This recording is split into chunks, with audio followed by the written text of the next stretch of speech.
You, a waste who can't even hold a gun steadily, are recognized by the world's strongest assassination organization as the ultimate #1 killer. It's all because of your extraordinary luck. Every target you take on for assassination missions will die unexpectedly the next day. Despite your efforts to explain to the organization that it's not your doing each time, they not only don't believe you but also consider you as the organization's secret weapon, assigning you all the tasks that other assassins cannot complete. And all of this starts with your unexpected crossing into this parallel world. Your identity here is that of a Dragon Kingdom resident living in an island nation, or an orphan with a bank card balance in the double digits and both parents deceased. So, it is only when you are at your wit's end that you take the risk of becoming an assassin. Unfortunately, your past life was just an inexperienced black iron assassin, so it's no surprise that you were killed by the target on your first mission. While you were organizing memories of your past life, someone named Guide sent you a message: "Newcomer, your time is running out. If you can't handle it, just obediently withdraw." There are plenty of other assassins to do this task. Obviously,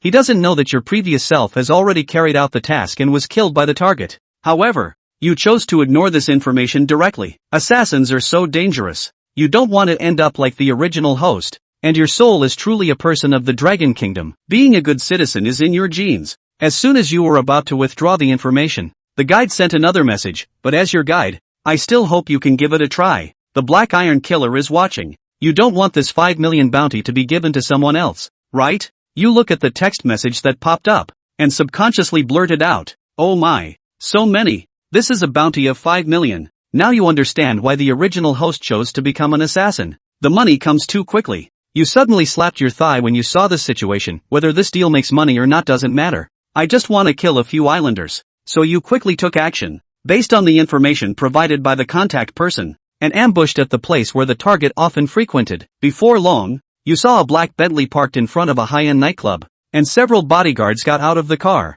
closely guarding a middle-aged man with a crew cut as he got out of the car. And this middle-aged man was your target. Song Shaoshua, an arrogant and domineering gangster leader, loosened the handbrake and cursed as he got out of the car. "Why are you all so nervous? Go go go. Don't ruin my mood. The head bodyguard by my side is very responsible." Couldn't help but remind, "Big brother, be careful. Last time, wasn't there a treacherous guy who wanted to assassinate you?" Upon hearing this, Matsushita laughed heartily without any hesitation. "What is there to be afraid of? Didn't I already take care of that guy who came last time? Besides, didn't I hire you guys to do just that? So, stay here and guard for me." "Understood, big brother." The bodyguards wearing black sunglasses skillfully dispersed, appearing loose but actually covering both the front and back doors of this brothel. Then, I saw several charming girls coming out of the customs shop, smiling and welcoming Songyin with a handbrake. You put down the telescope and checked the time, realizing that this guy also came at this time last time. It seems that this guy has become more relaxed in vigilance because the person who once tried to assassinate him is dead. Very good.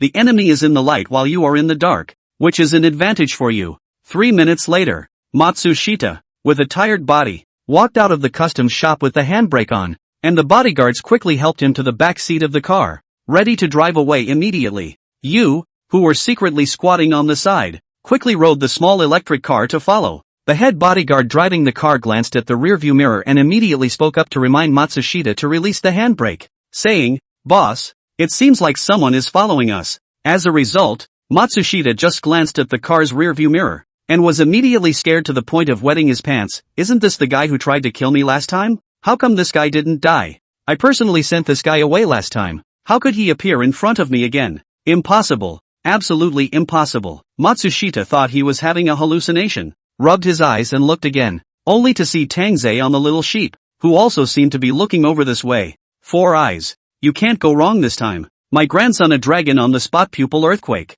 Sucked in a breath of cold air. Bam, fell on the backrest. Is it possible that this is all a conspiracy by the organization? The previous one was just a diversion? This one is the real assassination? No. Won't work. How can he die here? Looked at my grandson, a dragon atmosphere. Do not dare to come out. Trembling. Do not dare to look at the rearview mirror of the car. Big brother, what should we do now? The head bodyguard apparently also saw Tang Ze in the rearview mirror of the car, and was simply more alarmed than my grandson Ilong. Wait, don't panic, but my grandson, Ilong, is at least a mixer? And even if the situation is urgent at the moment, he has calmed down a little. This guy drives a little sheep. How can he catch up with my Rolls Royce? Drive faster for me. Lose that guy. There's no fear of being burned when you've left the green hills behind. Old me definitely can't die like this. At this point, sitting on the lam, Tang Ze. After locking eyes with my grandson Ilong in the rearview mirror of the car, Tang Ze's heart also jumped violently. Wait, he's locking eyes with the mission objective. Ha, it's over. It's been found out again. Hey, TSK, thanks to the fact that he had deliberately kept a few cars away from this guy. How was he spotted all of a sudden? Looks like it's not so easy to be a killer. Just as Tang Ze was still feeling remorseful, he only saw the Rolls-Royce parked at the front, not waiting for the red light to end, violently rushing out. Suddenly, a dump truck heckled the left side of the intersection ahead. Boom! There was a deafening thud. Tang Ze then reacted, raised his head to look, only to see the Rolls-Royce in front of him is spinning to be created flying. Around the guardrail are created cracked. Clang rushed to the side of the store. Wow! The store's glass windows shattered all over the place, as well as triggering an automatic alarm and the piercing sound of sirens instantly. It gave Tang Ze a dumb look. Holy, what's going on? What the heck? What's this Lawsitz doing? Scared to death. Why did you run the red light all of a sudden? This guy? I went to give me a wine scare. Are all the guys who drive luxury cars so brave now? Hey, hurry up and call the police. Someone's dead. The drivers in the other cars were also stunned and stuck their heads out of the windows with an uncertain look on their faces. Don's gulped slowly, coming back to his senses. Wait, if this guy dies in an accident, does his bounty still count? Don't. His bounty. Damn dirt bike. The bounty given to him also created a fly-off, but the next second, only to see the Rolls-Royce. Clang sound. Broken windows were kicked open, covered in blood. My grandson Elon climbed out of the window, full of fierce face. Seems to want to struggle a little.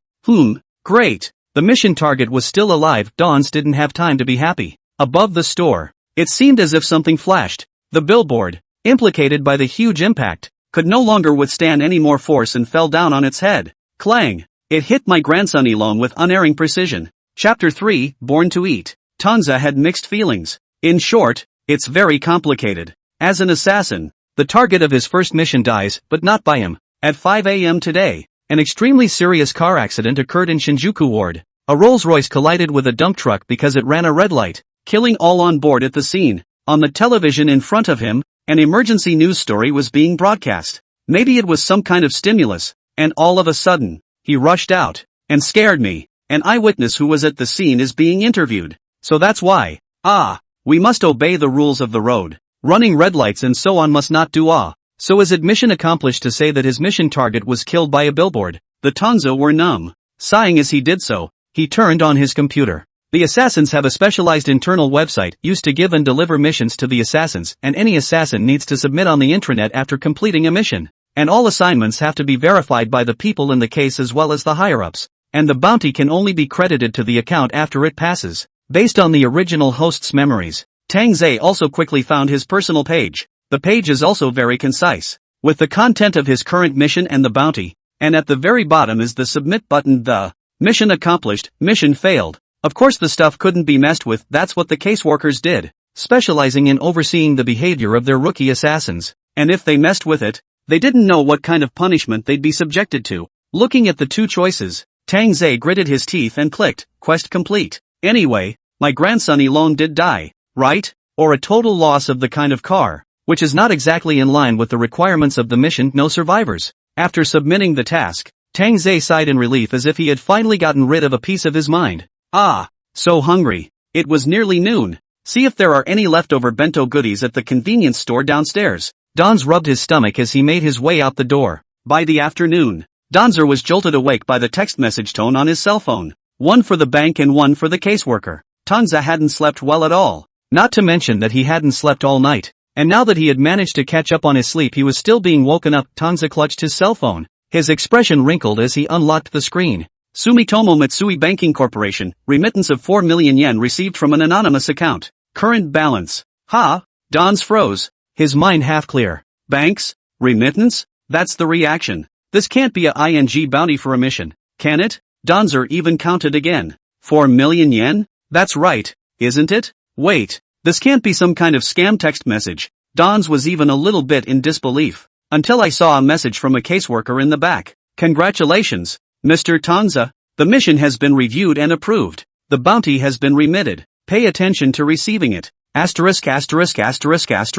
After bursting out a nationalist, Tang Ze rolled out of bed with a carp. Tapping on his bank account again. 4 million yen neatly appeared in his account. Done. His mission accomplished. Ha ha ha ha ha. To Tang Ze's joy, he was close to hugging the phone and kissing it several times. Ouch. So being a killer is so easy? 4 million yen is easy to get. Was there any need for him to do any other job, be an assassin? Take a few random orders and go straight to the top of his life, right? Yossi, if I have to look for a job anyway, I might as well do it. I love what I do. What job could smell better than a killer? Hey, I heard there's an incredible newcomer to the organization. I heard that too. That guy took out my grandson. A dragon and a car full of people plus bodyguards, right? And didn't leave a single trace. Yeah, even the cops couldn't find out the information. And the driver at the time wasn't responsible for anything. Went in and out clean. That's tough. Newcomers these days are really something. In the VIP box of a certain nightclub,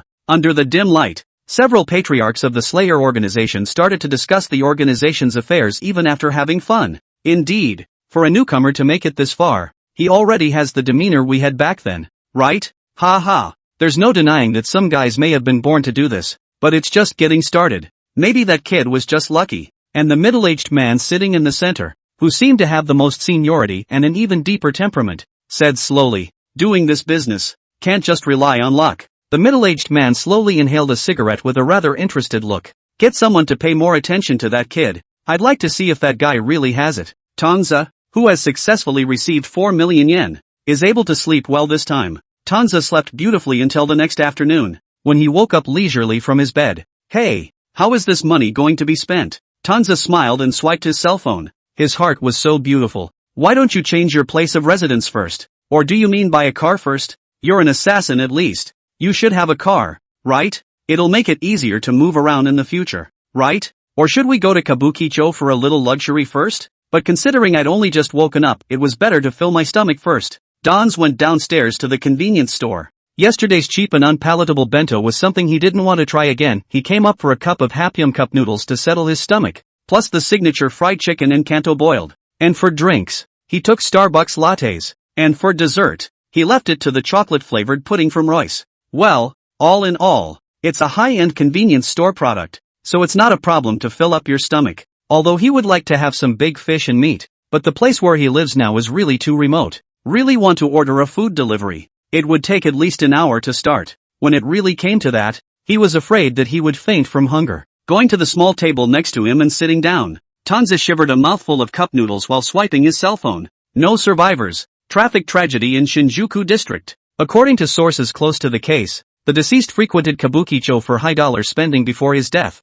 and the source of his funds is unknown. Dans looked at the news. Speaking of which, one should be considered an informed person? But more than that, what Tang Ze cared about instead was the sentence in the middle. In other words, is Kabukicho really so divine? Anyway, it's still idle. Why don't you go and experience this legendary world of capitalist hedonism yourself tonight? Chapter 4, Journey to the Unexplained Case Institute. Kabukicho, this place, Tang Ze up and down 2 lifetimes combined have not really visited. Right now is also the first time by virtue of their own subjective consciousness to come, say not excited that are blinded idiots. Tang Ze entered Kabukicho Ichiban Street as if he were a young man who had just traveled to the island. Looking around, this first-hand experience is much better than looking through binoculars. Kabukicho, awakened from its daytime torpor, resumes its opulence and sultriness, and like a costumed songstress, she winks at the passing tourists. If you don't say that people are professionals. While Tang Ze was still inwardly deliberating whether to spend the night with the black silk maid today, or to fight with the mature and sexy big sister for 300 rounds, those hustlers roaming the streets, with eyes even more venomous than eagles, greeted him in droves. Hello, want an island girl? Want to experience island service? Want to give it a try? Our family will make sure you're satisfied. Although there are warning signs around the intersection that soliciting is illegal, most stores use the guise of promotions to solicit customers. But what kind of a person is Tang Ze? No matter how enthusiastic those pimping guys were with their introductions, Tang Ze was just perfunctory and casually dealt with a few sentences. Like most of the tourist cities in the Dragon Kingdom, real food rarely appeared inside big red, green, and brilliantly decorated stores like that. The real surprises are hidden in the small, seemingly unassuming store with a single sign that says no information, ex-service agency. And as it turned out, Tang Ze's choice was very correct. It's not that hard to find the unsubstantiated case house. Just a couple more steps and you'll find it. Danzer went in with his chest puffed out, except that when he came out, not only was he holding onto the wall, but even his legs were shaking. As the saying goes, if a young girl is strong, a young man will hold up the wall. Although he had been greatly sublimated psychologically, he obviously couldn't bear it physically yet. And Tang Ze's legs were still gushing. That's scary. Legendary Island Custom Store. A young lad like him goes in there and the man has been squeezed for every last drop. Tang Ze cursed inwardly as his legs shook. Damn it. I was careless. I didn't expect the seemingly insignificant no-material case inside the office to be so good. But he was out of shape today and withdrew for the time being. When he had built up his strength, he would definitely subdue this group of demons. It was dawn when Tangoa came out of Kabukicho. Come on. He had stayed up all night again. Tang Ze didn't even have the heart to ride the little sheep, and took a taxi home in the night. Kidney deficiency, sometimes after overexertion, soreness in the back and legs, lack of energy, as if the body has been emptied out. And so, Tang Ze slept almost unquestionably until the afternoon of the next day. If it weren't for the fact that his stomach was really hungry, he was afraid that he could have slept even further. Never mind. Let's order takeout. Today's Tang Ze also still has a wrinkled expression and doesn't even want to go to the convenience store downstairs. It's not cheap to order food delivery on the island because of high labor costs. The delivery service costs almost 1/3 of the price of the food. When he touched his cell phone, the screen showed several more unread messages. It's from the caseworker. What's with the message at this hour? With a puzzled mood, Tang Ze clicked on the message. Ha ha, really great Tang Ze Jun.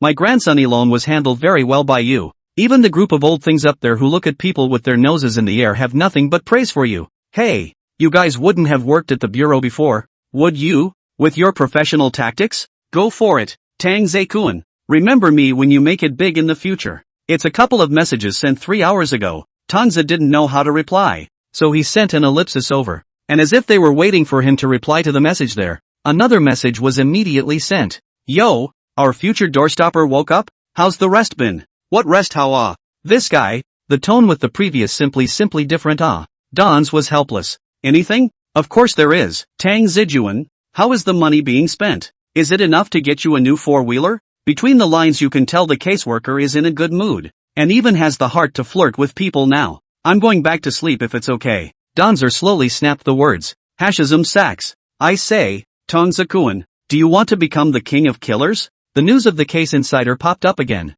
Ha! As your guide, of course I have to be responsible for you. There are a lot of interesting quests refreshed on the website, so if you've rested enough, you can try them out. But it's best to hurry. After all, there are still a lot of Black Iron Slayers out there, and there's no grunt if you miss it. As the killer's contact, whenever the site has a mission update, the case insider will naturally be the first time to notify the killer. After all, if the killer he or she contacted completes the mission, the case insider will also be able to get the amount of commission is not small. After reading the message from the caseworker, Tang Ze then lazily got up from the bed. Killer's Quest. Simple and gold. Who wouldn't love it? Turn on your computer, tap on Mystic Connections, and log on to the Slayer intranet. It sure has been updated with a lot of tasks up there. And it's not just the killers who have a clear hierarchy, the killers' missions are also divided into classes. Bounties below 10 million yen, about 500,000 RMB, are Black Iron quests. And quests between 10 million yen and 20 million yen are bronze quests. Of course the difficulty of the missions went hand in hand with the level. What level of assassin corresponded to what level of mission, but in order to be promoted, in addition to accumulating the number of missions, one had to go through the judgment of their superiors before they could do so. But for Tang Ze, what Black Iron or bronze was not his consideration for the time being. Getting paid is the way to go. Based on the caseworker's reminder, on the Slayer's intranet, Tang Ze did see several new Black Iron quests. Mission objective, Mikado Shippo. Location of last appearance, Narita-cho 1 Chome. Mission requirement, leave no one alive. Narita-cho Tang Ze skimmed through the quest information. It doesn't seem far from him. Another look at the other missions, most of which were scattered all over the island. But he's just physically exhausted lately. Why don't we do the mission another day? Subconsciously, he pulled his mouse down and saw the rest of the information about this quest. In the photo, the fine-skinned Mikado Shippo, all decked out in designer labels, is cuddling very intimately with a lady in gold and silver and with a great deal of charm. With the backdrop of the Tokyo night view behind the floor-to-ceiling windows, this is a luxury bungalow in the heart of the city. It's a proper white boy who's been adopted by a rich woman. His grandma. He hates this kind of guy who becomes the object of a rich woman's adoption without working for it just because he has some good looks. Danza's fists tightened then. Why isn't he the one who got bagged by a rich woman? How come he doesn't get a turn at this good thing? This guy really deserves to die. Holy, no wonder someone tried to assassinate this guy. It's just as well that he's the one who's going to do God's work for him today. Chapter 5, One more look and you'll explode. The place where Tang Ze lived was almost considered the countryside, although it was said to be the countryside. It was actually just a lot less skyscrapers and surging crowds, with narrow streets, low buildings and large green areas. In Tang Ze's opinion, this place was more like the suburbs, while fulfilling the basic needs of city life. One could still see large fields of flowers and get close to nature. This was the reason why many rich people chose to live here. Of course, Tang Ze lived here purely because the original host was so poor that it was already good enough to live in the nooks and crannies of Tokyo, right? You know information about Mikado Shippo, right? Tell me quickly. After eating and drinking his fill, Dans also set out on his own killer journey once more. Dans, who was also much more skilled at his second assassin's job, was not polite to the one in the case on the cell phone. Ooh, choosing a quest so soon? The money won't run out, will it? The guy in the case didn't forget to flirt with him a bit. Did you go to Kabukicho? Well, take care of yourself, Karasawa-kun. Cut the crap. Well. Mikado Shippo. This guy used to be the head honcho of Takatenkara, a cowgirl store, but he quit after meeting a rich woman. You can't underestimate the power of the mouth. Amotokan _cover_mouth snicker. After all, the assassin he'd contacted would do himself a favor by completing the mission sooner. The caseworker quickly sent additional information on Mikado Shippo. Ha? A tongue twister? It's the kind of lip service he's thinking of, isn't it? It's definitely the kind of lip service he's thinking of, isn't it? Tang Ze's heart couldn't help but become even angrier. White boy. After browsing through the information, Tang Ze turned off his cell phone with a pop, as if one more look was going to explode. And based on the places he's been in and out of lately, it looks like Mikado Shippo is here on vacation. The rich woman wanted to experience the countryside in Tokyo, so she brought her newly acquired gigolo here. Right. Tangoa quickly found Naritacho Ikimoku. The largest shopping mall in Naritacho is located here, and there are relatively many gourmet and cosmetic stores, making it a place where most women like to congregate. Sure enough, Dans picked a random restaurant and sat down in the corner by the window not long before he saw the doorway and Mikado Shippo and his breeder lady appearing on the street. The lady held Mikado Shippo's hand, and seemed amused, and laughed heartily, and as the keeper was happy, so was Mikado Shippo, and stroked the lady's head. What a lovely smile, my princess, Mikado Shippo said with deep emotion. Ouch, what are you talking about in a large audience? The lady blushed with shame and hammered Mikado Shippo with her right hand, which was wearing a full diamond watch worth a set of villas. In a pouty manner, Tang Ze, who was watching from behind the window, was practically angina, and his mind had instantly conjured up 100 ways on how to make this guy die. He was going to have to wash his eyes when this job was done. The two of them giggled for a while, whispered intimately for a while, and seemed to be discussing dinner only to see Mikado Shippo turn his head and lead the lady over towards the dining room. Well, you're throwing yourself at the mercy of the enemy. Tang Ze's pupils contracted for a moment, and a dagger was placed in his pocket, while his right hand gripped hard on the dagger's grip. Originally he had planned to launch his operation while the guy was alone at night. Now that I think about it, it's true that just using a dagger would have been really cheap for this guy. It doesn't matter. As a professional assassin, Danzer certainly isn't limited to weapons. Dans also prepared a small packet of poison. Small white pills, easy to carry, extremely fast acting, colorless and odorless. Your Highness, let's sit here. With what he thought was a handsome smile on his face, Mikado Shippo took the rich lady's hand and sat down nearby. Shiba-san, I don't think we've been to this store before, eh? The rich lady was obviously completely mesmerized by Mikado Shippo, and looked at him with almost infatuation while responding. Of course, in that case, isn't there one more good memory in the world that belongs to us? As if he had already said such a thing countless times, Mikado Shippo ordered the expensive cuisine while watching the rich woman in front of him narrate. Shiba sauce. From Tang Ze's perspective, the rich lady's eyes seemed to be filled with hot tears, as if she had been moved to tears. Danza's teeth clenched. His dragon blade was already pressing to be sheathed. Destroy it, Kono Sagai. Luckily, though, Dans wasn't tortured for long. The dishes they ordered were quickly served, and Mikado Shippo's mouth finally had something new to do, being filled with the dishes while not forgetting to add a few lovey-dovey paragraphs. The rice cakes here are very good. Oh, they're sweeter than your highness. Really? Then Shippo-san feed me one. Miss Fubuki was nestled in Mikado Shippo's arms, and her infatuated eyes did not deviate at all by the slightest bit, locking onto Mikado Shippo firmly like a missile with its own tracking effect. Tang Ze's plan was very simple. He only had to pretend to pass by while the two were eating and chatting, and use the cover of his sleeve to put the small pill into Mikado Shirbu's drink on the line anyway. Judging from the fact that these two guys were concentrating on eating and chatting, and didn't care about their surroundings, I'm afraid that even if Tang Ze spat into this guy's cup, he wouldn't be able to find out about it. I'm afraid that even if Tang Ze spits into this guy's cup, he won't be able to find out, right? However, just as Tang Ze found the right moment, his eyes crossed, and Morty emotionally got up and prepared to strike. Shiba-chan? What's wrong with you, Shiba-chan? The rich woman who had been snuggled in the arms of Mikado Shippo in the last second in a small bird-like manner looked steeped in a bit of panic. Ahem. Only to see the face of Mikado Shippo, who was sitting next to him, reddened with a fierce expression, his hands subconsciously strangling his own neck, with a look of wanting to say something but being unable to say it. Shiba sauce? Shiba sauce? Don't you scare me.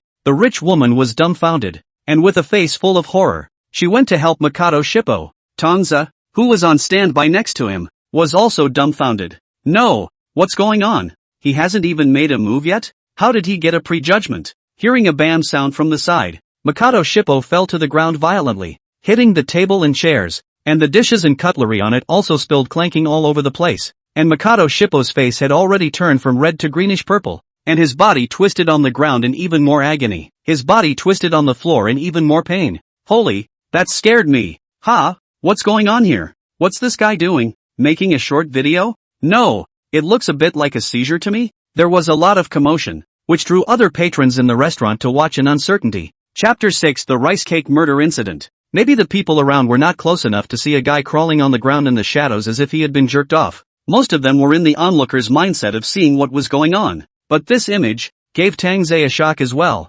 and the small pills were almost flung out without holding them. But at least he was close enough to witness the whole thing. Hey, this guy is choking on a rice cake. Looking at the Mikado Shippo who was writhing crazily on the ground, a great opportunity slammed in front of him, and instead gave back to Tang Ze. Whole won't be able to. So this whole thing is true. The island has guys who choke on rice cakes every year, and the numbers aren't bad. Wait, wouldn't he have gotten it straight away if he had quietly patched it up now? Shiba-chan. And next to her, the rich woman who had been stunned seems to have finally reacted after realizing that her Shiba sauce was choking because she swallowed a rice cake. The rich woman stood up violently. Don't ever hang on. I'll save you. The rich woman was seen leaving her seat with a determined look on her face. However, a step had just been taken when her heels instantly stepped on a rice cake that had spilled from the table and slipped violently. Clang! The rich woman hit the dining room table. The table fell over in an instant. Dang! It hit Mikado Shippo in the back of the head. Good morning, everyone in front of the TV, and welcome to today's morning news. Recently, a series of tragic incidents occurred in Narita-cho Icon due to improper consumption of rice cakes. Here again, we would like to remind the people that they must not talk while eating rice cakes. With a pop, Tang Ze turned off the TV. You have one unread message. You have one unread message. You have one unread message. At the same time, the cell phone rang several times. Cold. Ha ha ha ha, Tang Ze-kun, you really didn't let us down. You actually thought of using rice cakes to choke that guy to death? That's amazing. I'm afraid even the cops would laugh at that. Ah ha ha ha ha, you've really impressed us, Karasawa-kun. It's true. Choosing to be Tang Ze-kun's insider in the first place couldn't have been wiser. Then again, this mission was accomplished efficiently, wasn't it? It was as if you could follow the screen and feel the excitement of the people in the case. Actually, it was just an accident. Tang Ze replied honestly. I didn't do anything. Ouch. Understand. Of course it was an accident. After all, it was on the news. Tang Ze-kun can already be said to be a veteran in this area, right? Ha ha. The caseworker replied quickly, as if the guy was born to reply to Tang Ze's messages, and his tone looked a little cocky. By the way, the bounty has been remitted, so pay attention to the receipt. The news of the caseworker had just come through when the bank popped another pop-up box. Sumitomo Mitsui Banking Corporation, remittance of 6,000,000 yen received from an anonymous account. Current balance. Tang Ze can't help but recall the scene at that time. It's simply hard to be taught. Although there are big smart islanders choking to death on rice cakes every year, there are actually a lot of medium first aid options if you're choking on food: the Heimlich maneuver, abdominal compression, back slaps, and so on. Until now Tang Ze still remembered it clearly. Choked half to death Mikado-san, despairing at the sight of that table slamming down. Shocked, puzzled, confused. By the time he got to the hospital, Mikado-san was half cold and had the story written all over his face. I heard that the rich woman has cried out in the hospital, and since then she has sealed her heart and locked up her love, and left this sad place full of memories. Well, in a way, he reaped the bounty and saved a lost rich woman. So it's kind of a double whammy, isn't it? But then again, Tang Ze looked at his bank balance. He spent almost 1,000,000 yen, about 50 000 yuan, in Kabukicho earlier, and with the bounty that arrived today, he still has about 7 million yen right now. But this is Tokyo, the capital of the island. 7 million yen. Although even a small apartment 1 LDK, 1 room, 1 hall, 1 kitchen, cannot afford to buy, but renting a one-family building is more than enough. Having done 2 orders at the moment, it seemed that Tang Ze was finally starting to actively adapt to his status as a killer. Since he was a killer, he certainly couldn't stay in one place all the time. He'd have to live in a different environment, well, at least somewhere closer to the subway, so he wouldn't have to think about the traffic in the neighborhood when he was on a mission yet. And right now this small broken apartment that I live in is nothing to pack. Anyway, there is money, living supplies and other things directly by new on the line. After some planning, Tang Ze quickly chose the address of his new home, and happily began to prepare for his moving plans. Rice cake murder? Ha, that's refreshing. That's true. I'm afraid there's no more normal death in our country. I heard that kid is from the Dragon Kingdom? I see. Could this be the mysterious power from the east? I told you, this Tang Ze guy is really talented. The dimly lit bar in Kabukicho was filled with a peculiarly cloudy scent of alcohol, which seemed to be mixed with a faint odor of blood if you smelled it closely. The door to the box room hadn't had time to close yet, but the escorts preferred to take a detour and didn't dare to pass through the doorway until the door slowly closed automatically. And then the escorts carefully walked through for fear of disturbing the people inside the box.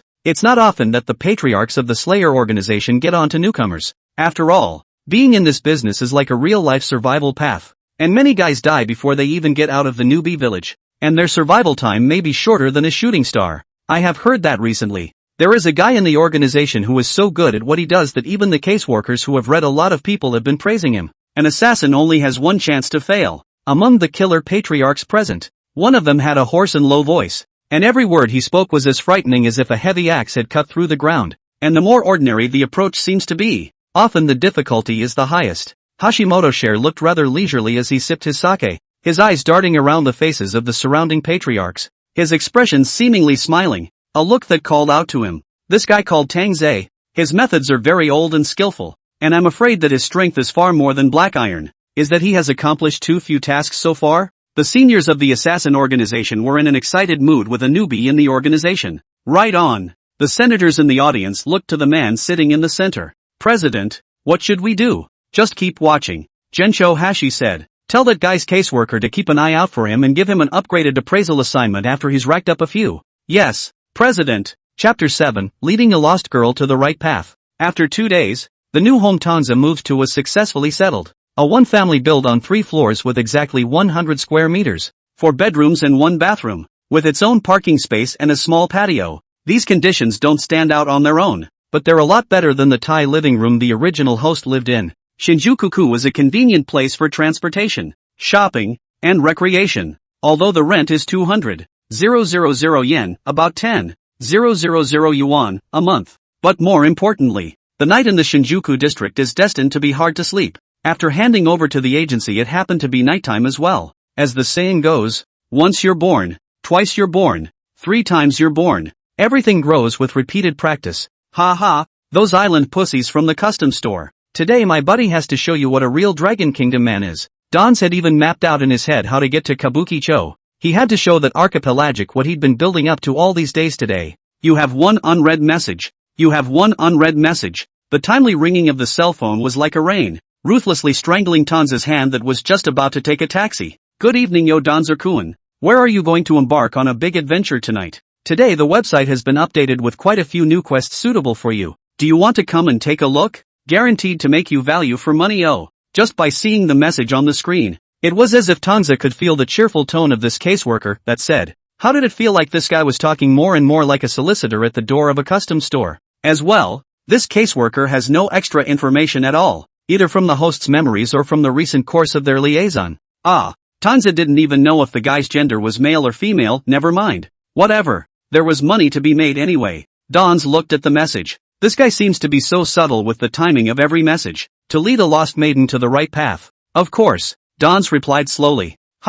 May I ask that the place of guidance would not be in bed? Anything else? I'm turning it off. Wait, listen to me before you go guiding the lost girl. So, the caseworker recounted the ins and outs of the assassins leveling up with Tang Ze. The general idea is to do more quests, level up your assassin, and the bounty is great. Let's put it this way Danzer-kun. If the Slayer rank is raised to gold, you can buy a house anywhere in Tokyo if you want to. Oh, you can guide the lost girl wherever you want, however you want. Message after message from the man in the case. Holy, really? Dude, who's gonna be able to handle this? You're not a man if you're not impressed. How come I didn't realize that the profession of assassin was so fragrant before? Where's the mission? Send it. Ha ha, let's work together towards a higher Slayer rank Danzerkuan. The caseworker's tone sounded like he was encouraging a high school student who was about to take a college entrance exam. Soon, the caseworker sent several tasks to Tang Ze in a well-detailed manner. Mission targets are male and female, old and young. The information has all been sent over.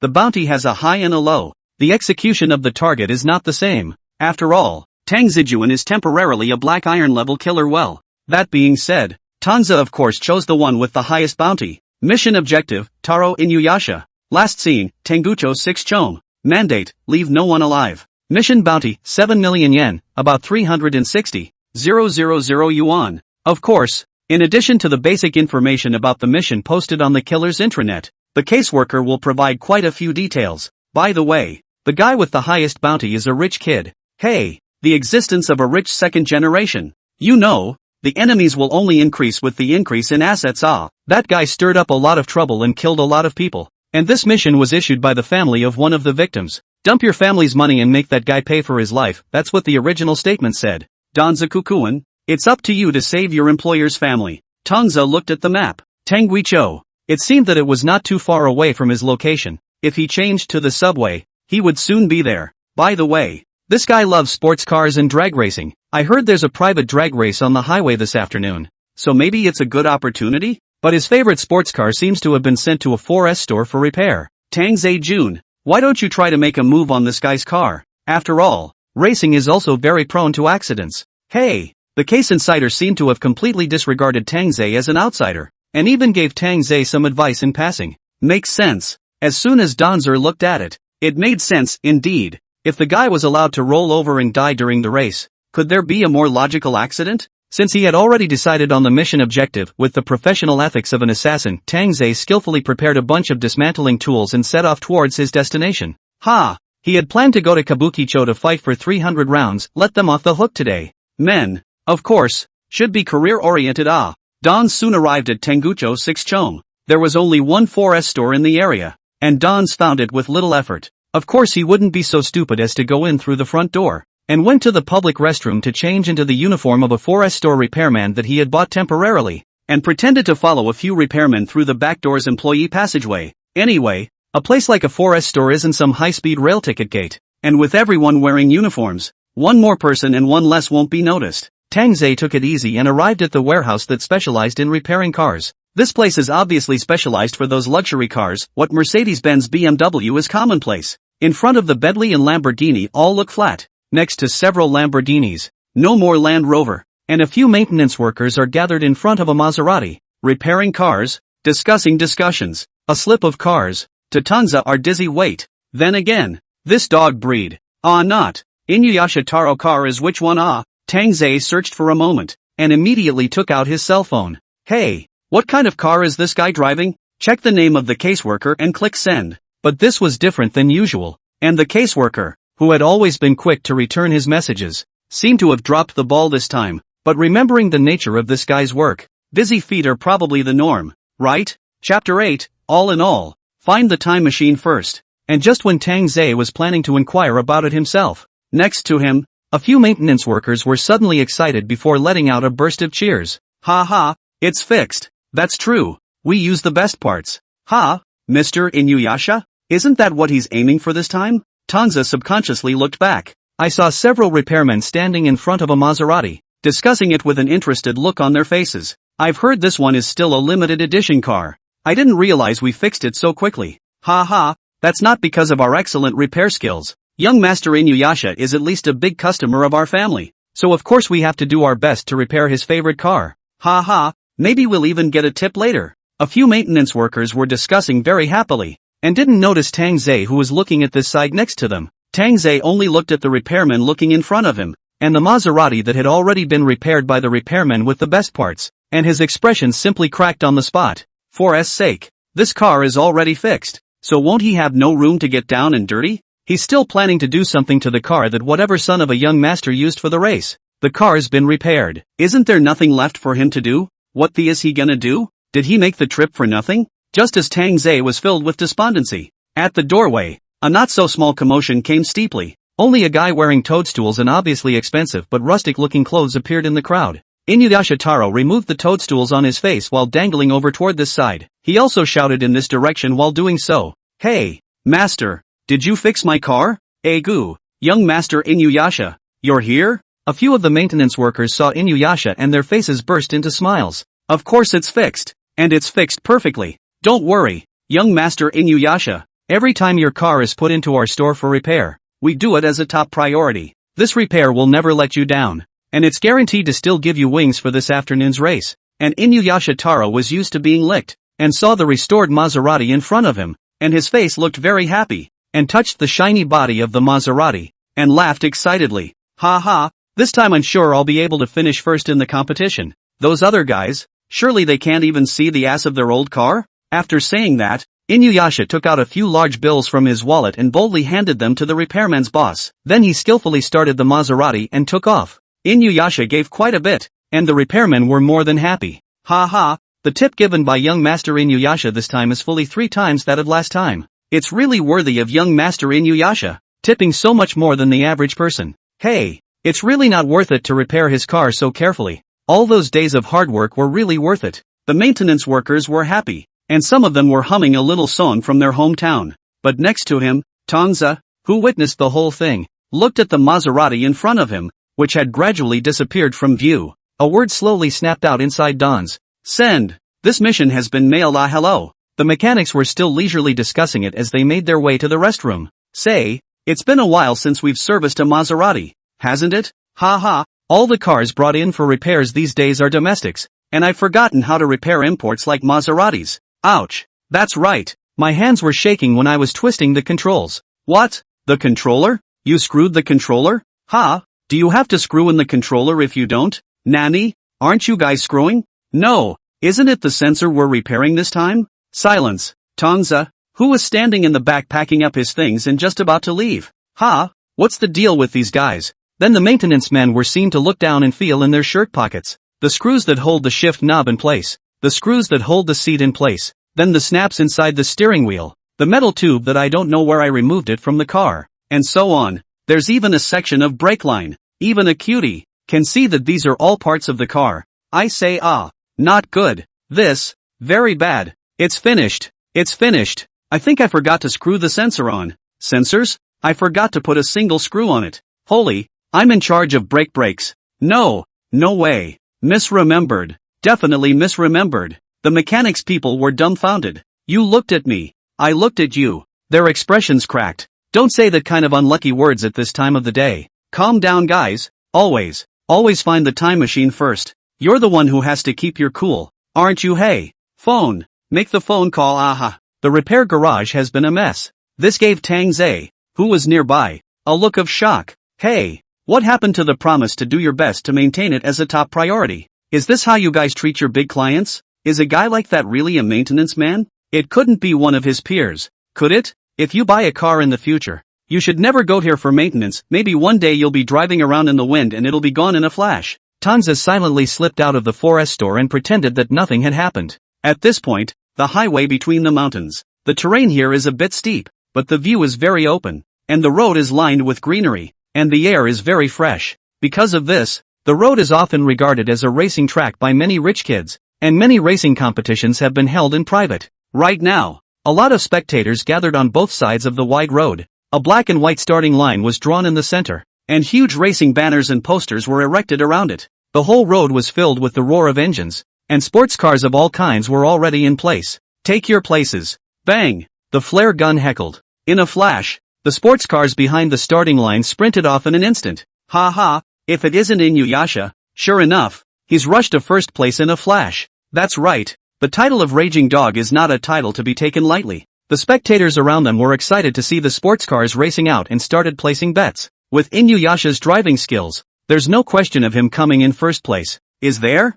Just bet on Inuyasha to win. It's a sure thing. Chapter 9, No one can run away when it's time to die. As the spectators shouted and cheered, The roar of the sports car's engines rose and fell across the mountains. The trails are wide and the roads are newly plowed. It's simply perfect for a drag racing track. Only to see the road. Inuyasha Taro's Maserati, like a free-roaming wild horse on the prairie, is far ahead. The color is still tawdry bright red, far away from the second place left behind. Ha ha, it sure feels different when it's fixed. Inuyasha took a look in the rearview mirror. Not to mention the other sports cars. Even the second place Porsche can only see a front end. The other sports cars simply did not even see a ghost shadow. The flirty red Maserati rode down the mountain pass as if it were a lone navigator. Inuyasha was in such a good mood that he would have wanted to kiss the steering wheel in his excitement if he hadn't been in a race to find that himself right now. Hey, that Inuyasha kid really put his blood on the line this time. Ha, that's right. I heard that the 4S store was stuffed with twice the usual amount of money. This money is in place. Things are in place,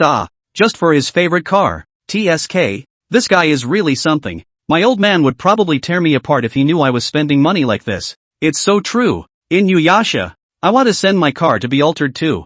Apart from the Maserati, which is a big lead, there is not much difference between the other sports cars that are lagging behind, and the speeds are barely even as you catch up with each other. And looking at the tawdry red that stayed high, a few other rich young men couldn't help but start to lament. Alteration? You can't change this Thai Porsche. Can you compare it to our Inuyasha's limited edition Maserati? What? I can't get a good blowjob. Can I? I can't. When the match is over, I'm going to go talk it over with Inuyasha and see if he can lend me his Maserati to drive. Pull back. That's someone's favorite car. Just the modification have smashed nearly 100 million. That is impossible to lend out. In the car, when the other rich young men were still lamenting about Inuyasha, who was firmly in first place, they only saw that extremely conspicuous Thai red car steeply accelerate in an instant. They couldn't even see the ass of that Maserati. No way. How much faster does that guy have to go? This kid. Change a car to see him fooled. No way. This guy is humiliating us, right? Hey? Hurry up and go after him.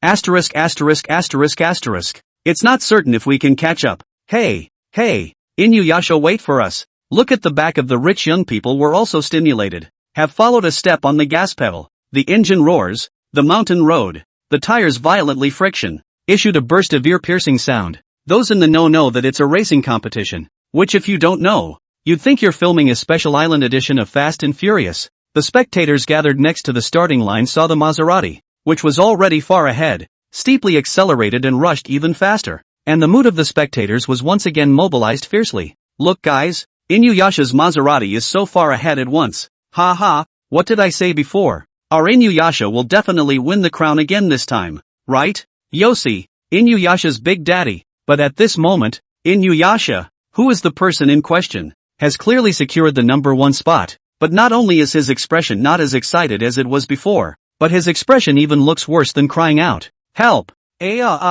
Mom! Help me! In the Maserati, Inuyasha tugged at the steering wheel with both hands, a guttural, murderous cry escaping from his mouth. Originally, when he saw that he had exceeded the guys behind him by too much, he wanted to reduce his speed and laugh at the losers behind him, who knew that no matter how he stepped on the brakes, the car's speed not only didn't decrease, but also got faster and faster. It's on a mountain road. Several of the curves are on cliffs with only a thin layer of railing around them. Hit the brakes! Give me the brakes! Help! Inuyasha's eyes were so wide that the scenery on both sides of the road flashed into a mosaic out of the corner of his eye, but his two eyes were fixed dead ahead, not daring to deviate even the slightest bit. Wait, the handbrake. Right, he simply pulled the handbrake directly to stop directly, and it was at this point that a great desire for survival surged up, forcing Inuyasha to finally calm down a bit. Just pull the handbrake and the car will stop. Inuyasha took a sharp, deep breath as a sort of refueling, jerked the handbrake.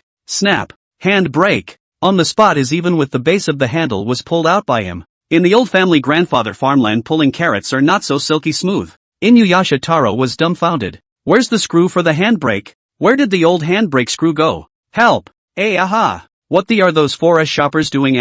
But now, no matter how much it is useless to scold those masters in the 4S store anymore, the cliff, in Inuyasha's vision, had come to an end. Turn the corner. Hurry up and turn the corner. Inuyasha was flying off the handle, throwing that handbrake and slamming his hands on the reverse disc. However, it was as if reality was laughing hard at Inuyasha Taro. After the heroic sacrifice of the handbrake, the reversing disc was no slouch, momentarily detaching itself from the steering column and racing to freedom. The snap. The steering wheel was instantly dislodged, leaving a lone steering wheel tube column standing in place, and an eerie light was reflecting off the metal body of the column. The mountain path. Oh my. Is Inuyasha so fierce? He doesn't even slow down when facing a cliff? TSK, it's true that you're going to Inuyasha. Even the way you face the cliff is different from us ordinary people. I think it's because this kid stole a new technique and wants to show it off to us. Yo, no wonder this guy organized today's match? So there's still this level of idea? The broads in the sports car in the back were excitedly discussing Inuyasha the last second. Next, bam! The Maserati went ahead, crashed through the guardrail and went off the cliff. Wow! The hot water poured down just enough to cover the bubbly noodles in the bucket. Danzer sprinkled the seasoning on and secured the edges of the bubbly noodles with a fork. He was hungry when he came back from the forest store and happened to pass by a department store, where Tang Ze let loose a shopping spree, buying quite a few household items and food, before returning home happily. Granted, he was now earning enough money to eat big fish and meat every day, but the noodles were delicious and easy to get. Tang Ze waited for the instant noodles, and was about to turn on the TV to see if there were any down-home dramas just as he picked up the remote control. A ringtone came from the cell phone he used to press the instant noodles. It's showing the note insider. Chapter 10, You Can't Bury a Talent. Didn't this guy always send messages before? Why did he choose to call this time? When Tang Ze saw the note on his cell phone, such a thought subconsciously popped into his mind. Good lord. It's not because he didn't complete his mission that he's coming to ask for trouble, is it? Hello? Dons answered the phone stiffly. You're not going to deduct money for not completing the mission, are you? You can't do that, can you? The assassin's mission said they'd deduct money for failing the mission. However, who knew that when the phone was answered? Tang Ze-kun. You're so godly. Ha ha ha ha ha. In all the time I've been a caseworker, it's the first time I've seen elegance that can handle a task so silky smooth. It's just so elegant. The excited voice of the man in the case came out steeply. What a perfect assassination. Don Zerkuan, you are simply a rising star in our assassin world. Ha ha ha ha ha. The tone was trembling with excitement. Ha? Mission accomplished? Noodles also soaked up. Tang Ze clamped the noodles, subconsciously Hulu shivering a mouthful. He is obviously eating instant noodles at home. Hey. How to complete the task? This guy couldn't have contacted the wrong killer. Could he? Dons even took down his phone to look at the previous message log. What the hell is going on here? Ouch. Ouch. Ouch. We don't have to act with each other. And you blamed the maintenance men for the building accident, right? That's marvelous. Tang Ze-kun. As your caseworker, I'm embarrassed. Ha. However, the caseworker on the other end of the phone not only didn't notice that Tang Ze was out of sorts, but on the contrary, he even got more and more energized. Congratulations, Tang Ze-kun, on another perfectly planned assassination. But before did not see your message. Really sorry. Because I am responsible for the contact of the killer can not only Tang Ze-jun well, at that time happened to miss your message. That said, Tang Ze-kun, why haven't you ordered the mission to be completed? Before the words were finished, the phone was hung up by Tang Ze. Holding his cell phone, Tang Ze was simply filled with questions. Hey, what the hell is going on here? He finished the mission? When? That's not possible, is it? Could it be that this guy is shady with him? That said, is this case actually a sister? The amount of information down in one call was just too much, giving Tang Ze CPUs to dry burn. But soon, Tang Ze's biggest inner doubt was answered. On the phone, a news pop-up popped up. Tragedy in the mountains. Luxury car runs off guardrail. No survivors. You can't do whatever you want even if you have money. The car was wrecked and the culprit was it? A major slip-up at the forest store, and the truth of the matter is saddening. And click in to take a look. A noisy crowd of onlookers, police officers maintaining the scene with a cordon around them, and a media helicopter overhead doing a newscast. In the center of the picture was none other than a flaming, burning, black smoking, broken down car that couldn't be seen in its original state at a glance. Boom! The worst of the burns blew out a few sparks now and then. Outside the cordon, a richly dressed noblewoman was bawling her eyes out.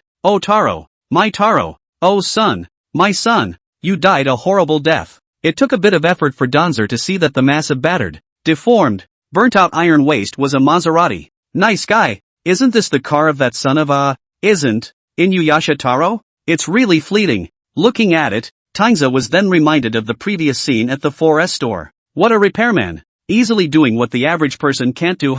Sure enough, if Hades tells you to die on the third night, who dares to stay until the fifth night? Ouch. It's really none of his business this time. Sumitomo Mitsui Banking Corporation, remittance of 7,000,000 yen received from an anonymous account. Current balance, After Tang Ze smiled and logged into the Slayer intranet to submit his mission, the bank's text message was quickly sent over. Rounding it up a bit, he made that much for doing almost nothing this wave, haha. Sure enough, isn't freelancing as an assassin much easier and more enjoyable than being a 996 social animal at a company? Tang Ze looked at his bank balance. Before the two missions made a total of exactly 10 million yen. But in the middle of the money counting his adventures in Kabukicho and the money to rent an apartment, as well as other messy living consumption expenses, there are still 7 million yen left. Right now, and then add this 7 million yen. There's already 14 million yen on the card, about 720,000 yen. Yosi, that's enough money for him to live carefree for quite a while, isn't it?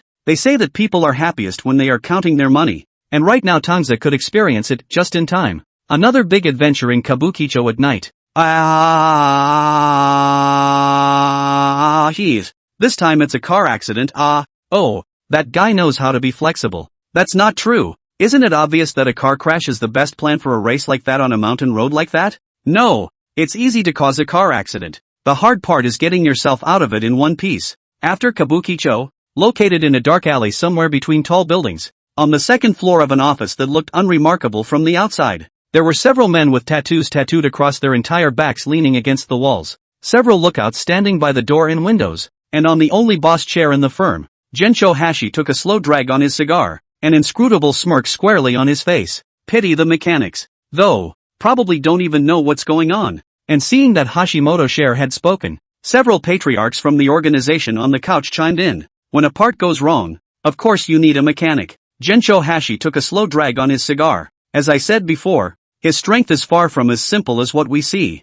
I'm afraid that creating something like an accidental car crash might be as commonplace to him as eating and sleeping. To cause a car accident like that, naturally, tampering with the car would be the best plan, but that's a valuable luxury car, and it's not that simple to implement. The guy must have done very thorough research beforehand, knowing that store like the back of his hand, even better than the mechanics themselves, to be able to orchestrate such a series of mishaps with such aplomb. Eventually, another bogeyman move, deflecting the whole thing to that group of 4S store mechanics. Such a step can never be done without a clear mind. That Tang Ze guy, he really was born to eat this. Gensho Hashi couldn't help but stroke his chin in satisfaction. I really didn't expect that their killer organization is really full of talents lately. Of course he, the boss, had to ponder over it and arrange a few missions for that guy, so that his assassin rank could be raised as soon as possible. President, then we should. When the several patriarchs heard this, they subconsciously looked at each other several times. From what that girl Ishua said, this is already the third mission for this Tang Ze guy. Inform his caseworker that he's been given other assignments. That guy's class shouldn't have stayed in Black Iron. Hashimoto-cho nodded his head, seemingly thinking about something. Yes, President. Chapter 11, Special Approved Upgrade Tasks. Killer level quests? Yes, this is an order from Hashimoto, ahem, the chairman himself. Oh, so, on the phone, Tang Ze's tone sounded a bit distracted, and seemed to bring a hint of doubt with it. Tang Ze-kun, if you can successfully complete this Slayer ranked quest as well, you'll be able to take bronze ranked quests in the future. Bronze level quest. Hey, there are snipers on the second floor. Don't show your head. Yes, what I told you before. Right, the bounty of bronze level quests. Perhaps completing one is more than the prize money of all your previous Black Iron quests combined. On the other end of the phone, the person in charge of contacting the Black Iron killer, Tang Ziju and Akaji Ichiyuki, was holding up the phone, listening to the sound of the keyboard crackling on the phone with a blank face. Originally, the caseworker and the killer almost always used messages to communicate with each other for security reasons. Getting on the phone would likely reveal the location. However, due to the fact that Akaji Ichiyuki had already had a phone contact with Tang Ze before, and due to Tang Ze-kun's unusually excellent performance, the higher-ups had already created another encrypted channel for them. I said, Tang Zijuan, are you listening? Hey, inzins, poured, a sliver, mend it. If emotions could be materialized, a giant red fork would surely be floating on Akaji Ichiyuki's head at this moment. Hey, this is an assassin rank mission specially authorized by Chairman Hashimoto Toru. Generally speaking, if assassins wanted to upgrade and obtain higher bounty missions, they would have to accumulate a dozen or even dozens of missions of the same level before they could have the slightest possibility of obtaining the approval of the organization's superiors, thus obtaining missions that could raise their own level. This is an unprecedented opportunity to be able to upgrade. This guy called Tang Ze was good. He had been talking to this guy about the upgrade task for so long, but as a result, this guy was actually focusing on playing the game? Hey, Is this really the same Tang Ze-kun who leads the rookie killers in overall strength? Akagi Ichiyuki was sitting on the leather boss chair, her slender legs in black silk crossed, rubbing the corners of her delicate eyebrows that were slightly furrowed, with the headset used for talking to Tang Ze in her right ear, and looking like she had a headache. Okay, she admitted that she did look down on the guy a little bit at first. After all, this guy named Tang Ze had nothing to look at except for the fact that he was from the Dragon Kingdom and that rather distinguished face. Even the fact that look stood out wasn't really an advantage for a killer's line of work, and an appearance that could be easily remembered was certainly an Achilles heel for killers who needed to hide their identities at all times. Akagi Ichiyuki is an experienced caseworker, though she has a delicate figure and good looks, and her waist-length hair and tight little blazer skirt give her a very imperial look. However, as a professional caseworker dedicated to leading these new killers, Akagi Ichiyuki has a very sharp eye and treats the new killers with no mercy because she has seen too many of them, and most of them can't make it out of the novice village alive. Similarly, she was not at all optimistic about Tang Ze at first. She felt that this Tang Ze Jun was just like all fledgling assassins, and she probably died on the spot without even being able to touch a single hair of the mission target. But who knows? Not only did the guy not send himself to his death, but he did his job very well again and again. As a caseworker who has already watched almost countless rookie killers wailing to their deaths for nothing, it's hard for Akagi Ichiyuki not to be attracted to Tang Ze. Hey, really? Is this the Rokoku man? Tang Ze-kun? Tang Ze-kun. Only now, a hint of complexity arose within Akagi Ichiyuki's heart again. Was she too high on this guy? Couldn't he take the mission more seriously? Attitude is also an important part of the assassin rank test. Chicken. Woohoo, hey, here it comes, only to hear the crackling of the keyboard on the other end of the phone gradually stop, and the guy, Tang Ze, seemed to let out a cheer, which brought him closer to the phone. Upgrade quests, right? Didn't you say before that you had to complete a lot of Black Iron quests to receive them? You guys?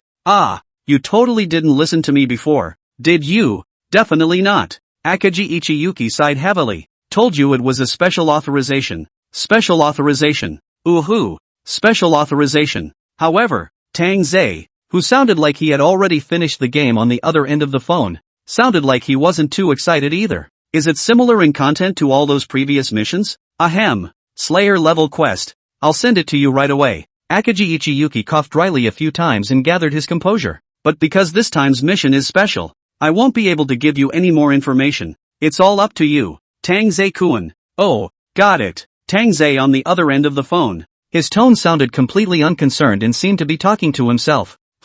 It's on so soon? Let me take a call later dash. That's all for now then, Tang Ze-kun. If anything happens in the middle of the journey, please notify me immediately. Akagi Ichiyuki took a sharp, deep breath and cut the connection with a snap.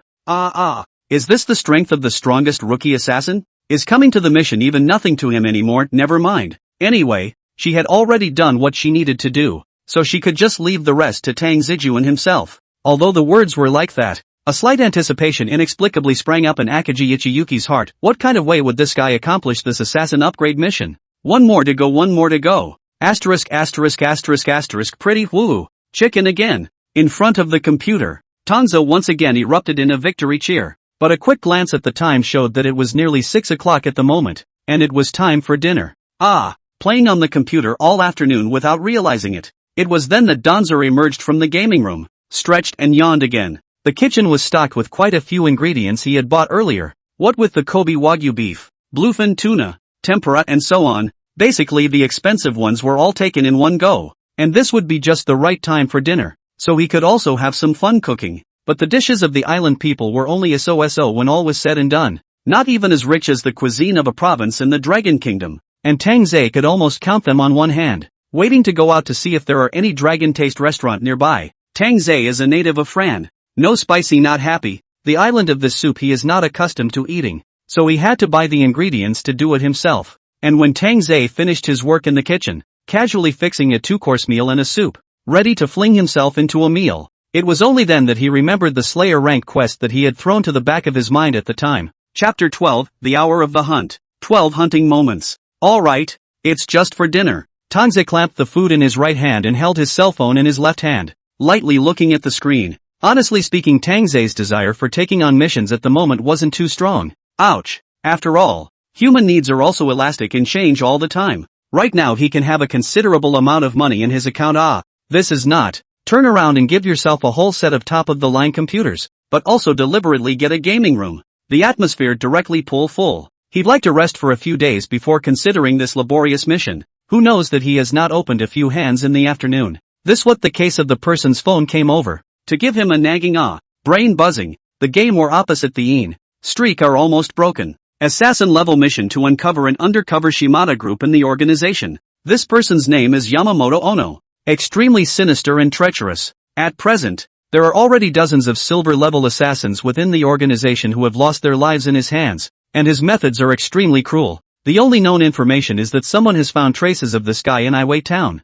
Tang Ze was looking at the mission information on his cell phone. Mission requirements: leave no survivors. After completing this mission, the assassin rank will be automatically raised by 1 level. There was a picture of Yamamoto Ono at the end, and while his features looked plain, his eyes were somber and inexplicably uncomfortable. Maybe this is the real killer. Donzer looks at his cell phone. Looks at it. Splat. The cell phone was thrown aside by Donz with a horrified look on his face. No! Why should such a horrible guy be allowed to kill him? Playing this big? He was clearly just a Black Iron Slayer now, right? Why would he have to deal with a guy who couldn't even deal with a Silver Slayer? He's staying pretty comfortable in his Black Iron segment right now, and he's really going to go for a murderous solo like that? Go ahead and go to whoever you want. Not to mention, he's planning to go to Kabukicho at night. The King of Heaven couldn't stop it if he came. Tang Ze leisurely finished his dinner, cleaned up the table, and went out the door with a smile. The reason why Tang Ze chose to live here before was that apart from the rent being at the right price,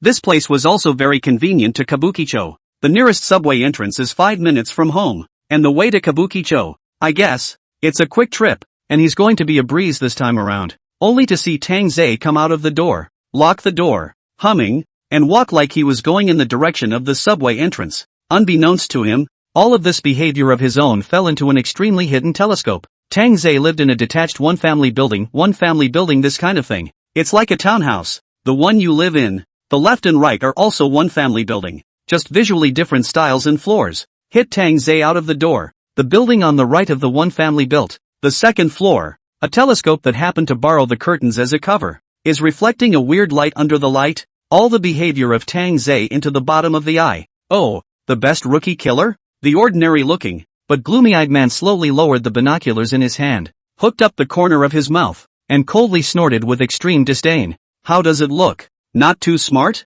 A real killer can't frequent the same place under the same identity, can he? And Kabukicho that place. Mixed fish and dragons. Not to mention killers, gangster gangs, punks of unknown origin, and even foreign gangs, etc. The complexity of its composition, even 10 fingers cannot count. For people like them, that is full of danger and unknown places. This guy, since moving next door to his temporary home, has been to Kabukicho at least 3 times. I think, is this guy really a killer? Or best newbie killer? Really think he's a ladybug visiting from out of town? Yamamoto Ono is still considered to be a person of the killer organization.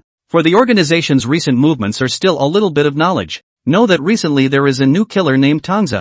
Both the potential and the method is very good. Originally he did not care much. Anyway, he is not a person in the case. The newcomer's turn is not for him to bring. That is, until he discovers that the new neighbor who has moved in next door to his house is actually none other than this Tang Ze. Gave him a jolt of fear. Thought he had been discovered by the organization and sent this guy to silence him. Who knows these days to observe down. Is either shelved in the house to play games or go to Kabukicho fooling around. Hey, is that a ING killer? Is Hashimoto Toru crazy for praising such a guy? He's got something on him, doesn't he? Gee, looks like this killer organization is really pill-popping. He had to hurry up and clear this situation with his own Shimada group. Yamamoto Ono put away his binoculars and instantly relayed a message to his contact in the Shimada group. The Shimada group had once had a high-ranking member assassinated by someone from this killer organization as an undercover agent. He naturally needed to report all things related to the killer organization to the group. The contact from the Shimada group replied quickly. Don't take it lightly. Haven't you heard of a saying in the Dragon Kingdom?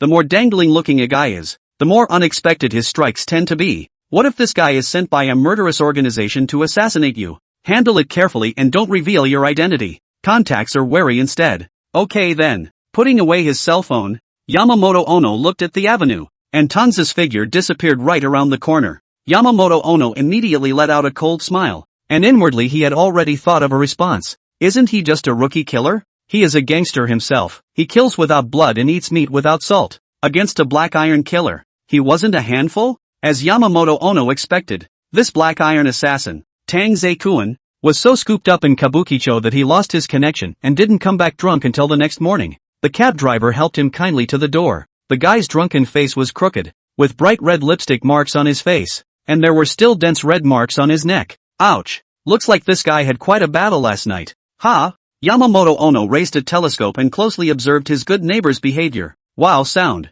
Tang Ze vomited in the grass in the yard, holding the wall, his right hand trembling to find the key, and finally found the key. The lock eye is just like stacked dodge buff. Tang Ze inserted half a day did not insert. It gave Yamamoto Ono a look of amusement, even to the point of wanting to rush over and open the door for him. It was hard to see Tang Ze open the door and enter the house crookedly. Yamamoto Ono's mind instantly and subconsciously flashed the advice of his contact. Ha!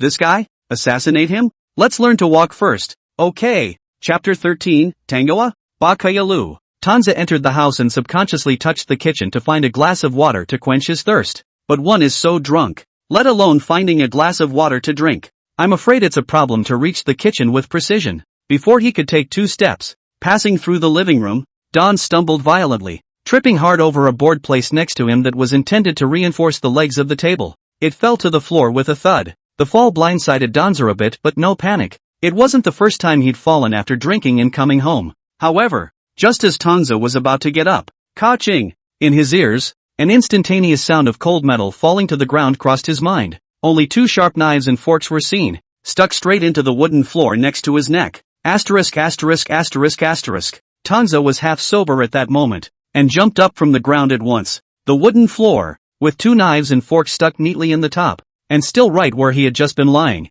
Asterisk asterisk asterisk asterisk. If this was any more off, I'd be ing cold, wouldn't I? Don's cursed and went to check the table legs at once. His grandma, I should have known the table wasn't very good. One leg was long and the other short. The tabletop was tilted, but his brain was aching tonight, so he might as well deal with this tomorrow. Don's pulled the knife out of the floor and threw it back onto the table, and went into the bedroom in a daze to sleep. Late night, it was already completely dark, and there weren't even any stars to be seen in the sky. Tang Ze lay on the bed, sleeping motionless. Don's even had a dream. In his dream, he met his caseworker, obviously a girl with a great voice, but when you see the real person, it's actually a greasy-headed, balding, beer-bellied uncle. Vomit, vomit. Tang Ze instantly felt his stomach flip, and for a moment, he almost couldn't tell if this was a dream or reality. So true. Tang Ze was lying on the bed, and although the man was in a dream, it was as if a mask of pain had been put on his face. Unbeknownst to me, Yamamoto Ono in the next building. The man had taken advantage of the cover of night to fling the grappling hook attached to the thin rope onto the balcony of Tang Ze's house. The island house had almost no security measures. The grappling hook landed with a bang into the Tangoa's balcony, and as Yamamoto Ono pushed on the other end, it caught on the railing with a clang. So, an improvised ropeway was built between the 2 houses of the Dons and Yamamoto families. Yamamoto Ono knew with his heels that Dons would be lying on the bed huffing and puffing, and the balcony would be the closest access to the bedroom. And his target, Black Iron Killer Tang Ze, was still lying in bed with a hangover. After the observations made so far, Yamamoto Ono has come to the conclusion. This rookie assassin named what's his name, Tang Ze, is a total douchebag optimist. Does this guy really know how to be a killer? If the killer organization is still planning to send such a person to kill him, is simply an insult to him. And the strongest rookie? Karasawa? Bakayalu. He was going to get this guy killed tonight, and he's going to use all the means at his disposal to ruthlessly torture this guy named Tang Ze, ruthlessly slapping the face of this bull asterisk organization. Chairman, the surveillance near the road and the listening device at Tang Ze's house are in place. The listener is also logged in, and the screen is being pulled up, requiring us to just tune in. Firm. Before the subordinate could finish his words, he was interrupted by Hashi Gensho, who was somewhat impatient. Gensho Hashi turned from his boss's chair, stubbed out his cigarette, and ordered with a serious look. With such a powerful newcomer in the group, it's impossible not to attract attention. As it happened, the senior members of the group also wanted to figure out what kind of means this Tang Ze had used to accomplish his mission, and had asked people to set up cameras and bugs around the area early on. Oh, I'm kinda curious what kind of method that guy will use to accomplish his mission. That's a shame. Shouldn't we install surveillance in his house? I say, Vice President Matsumoto, you're too eager, hahaha. Doing so would break the rules of our path. There's no need. Well, I am indeed anxious. After all, this is a hot celebrity in our organization. That's that. A few of the patriarchs in the group looked at each other and smiled. and even let their minders come forward. All of you, give me a good look and learn. Don't look at him as a newcomer now. He might be taking your place in the near future. As soon as Hashimoto's orders went down, the group began to operate their computers and modulate the surveillance feed to the firm's big screen. A little bit of the surveillance footage came through, only to see that next door to Tang Ze's house, on top of the terrace, a dark shadow was quietly sliding into the balcony of Tang Ze's house along the cableway that had been set up long ago. The night is quiet and the landing is silent, even until Yamamoto Ono touched into the house. The whole process did not even make a single superfluous sound, enough to see the professional and skillfulness of this guy's approach. Watching Yamamoto Ono enter the house, the wiretap interface on the other side of the screen had no movement at all, except for the snoring of this Tang Ze guy. A few of the genin subconsciously looked at each other for a few moments, and then at Gencho Hashi, who was sitting at the top. Something's wrong, isn't it? This mother asterisk Yamamoto is in the house, and it seems like Tanse-kun is still sleeping? And through the surveillance screen next to it, even of the roadside, it was clear to see, in the bedroom on the second floor, some guy on his back was huffing and puffing, and hadn't even rolled over. That's not so bad. He must have other arrangements. We'd better watch patiently first, in case we miss other details. Hiss, Sodexo pinches. The executives whispered a few times, and a dozen pairs of eyes once again looked at the big screen in unison. After all, it was roadside surveillance, and even if they were able to gain control, they were still limited in what they could see. The best angle can only see the second floor bedroom of Tang Ze's house. As for the living room, as well as the balcony connected to the dining room is blocked by the curtains, and almost nothing can be seen, so the only way to get the sound is through the wiretap. The whole scene seemed quiet for half a minute. The patriarchs present subconsciously followed suit and held their breath, their eyes glued to the screen for fear of missing the most important frame. But the next second, on the wiretap, there was a sudden exclamation of surprise, followed by a pop, as if something had fallen to the ground. There was another slight muffled grunt in the background, an odd sound through and through. Not at all like the kind of movement a normal person would make. It sounded more like the kind of thing that happens when your throat is in a leaky state after it's been slit. Chapter 14, randomly plugging a lucky audience member to death. Nani? Tahita? What's that noise again? That sound. Could it be the living room? What the hell is going on? The flurry of movement was not a small one, and gave the entire firm of senators both puzzled and irritated ears. Could it be that Tang Ze-kun had some kind of accident? Hey, it's not going to get by that son of a Yamamoto, is it? Don Zekin fell off the bed in his sleep? No. What the hell is going on? Nay, the big screen monitoring the picture does not even move to drive. The only wiretap worked, but after the strange flurry of movement eased off, the wiretap fell silent with it, leaving only the sound of Donzer's grunts. Hey, find a smart one and go over there and see what's going on. Not to mention the patriarchs, even Gencho Hashi, who was the president, was itching to listen. Since you can't see it on the monitor, just send someone to watch it. Understood. A handy little brother immediately left the office and went over in the direction of Tang Ze's house. Soon the little brother arrived on the scene. The little brother made light of the situation, and in one swift motion swung from the simple ropeway that had originally come over from Yamamoto as it was, and landed on the balcony of Tanze's house. And the little brother had just landed on the ground when he suddenly smelled a strong odor of blood that was wafting out of the floor-to-ceiling window in front of him. The little brother gathered his expression and reached out, slowly opening the floor-to-ceiling window. On the other hand, Gencho Hashi, who was waiting for news, didn't take long to receive a reply from his little brother. Big brother. The junior investigating the scene was gasping for air on the other end of the phone. Dead. That guy's dead. Who died? Get your ing facts straight. Hashimoto was anxious, and the genin present heard their little brother's reply and listened to it with urgency, several of them getting up from their couches. Yamamoto. That guy's dead. Dead in the parlor, with 2 knives and forks stuck in his throat. There's a crooked-legged table next to this mother Yamamoto, and there's a plank on the floor dash. The little brother's tone sounded excited and impatient, and while reporting the scene to Hashimoto share in gigantic detail, he also gave his own speculation in the process. Chairman, this guy must have fallen for that Tang Ze guy's trap. Ha ha ha ha. As soon as the little brother's words left his mouth, the firm instantly exploded as well. Nah. He did it. He really did it. Seriously? It's that simple? This is too awesome. Man, even my team leader couldn't do that. Could he? The patriarchs were stunned and stared at each other in disbelief. This guy? Is it luck? It's unlikely. That Yamamoto guy slaughtered a dozen of our silver slayers. How could he die for outrageous reasons? Looking at the surrounding discussion of the seniors, President Hashimoto sat in the boss chair. His hand has lit a cigarette, hard to inhale a mouthful, slowly said, "Indeed, Yamamoto Ono. That guy is a professional and extremely difficult assassin. And if you want to take care of that guy through unusual methods, there's almost no chance of winning." Hashimoto's voice was low, and with each word, he instantly focused the attention of the patriarchs. "But that guy Tang Ze, he's a killer all the same. He's the strongest rising star who completed 3 missions almost perfectly. His vigilance can't be that bad. Then, there's only one reason, this guy Tang Ze, doesn't give a damn about Yamamoto Ono, eh?" As soon as the words left his mouth, the genin froze as well. So even after he received the assignment, he still had the heart to go out and drink flowery wine, and proceeded to sleep when he came back. This guy is indeed very proud of himself now, but he also has pride.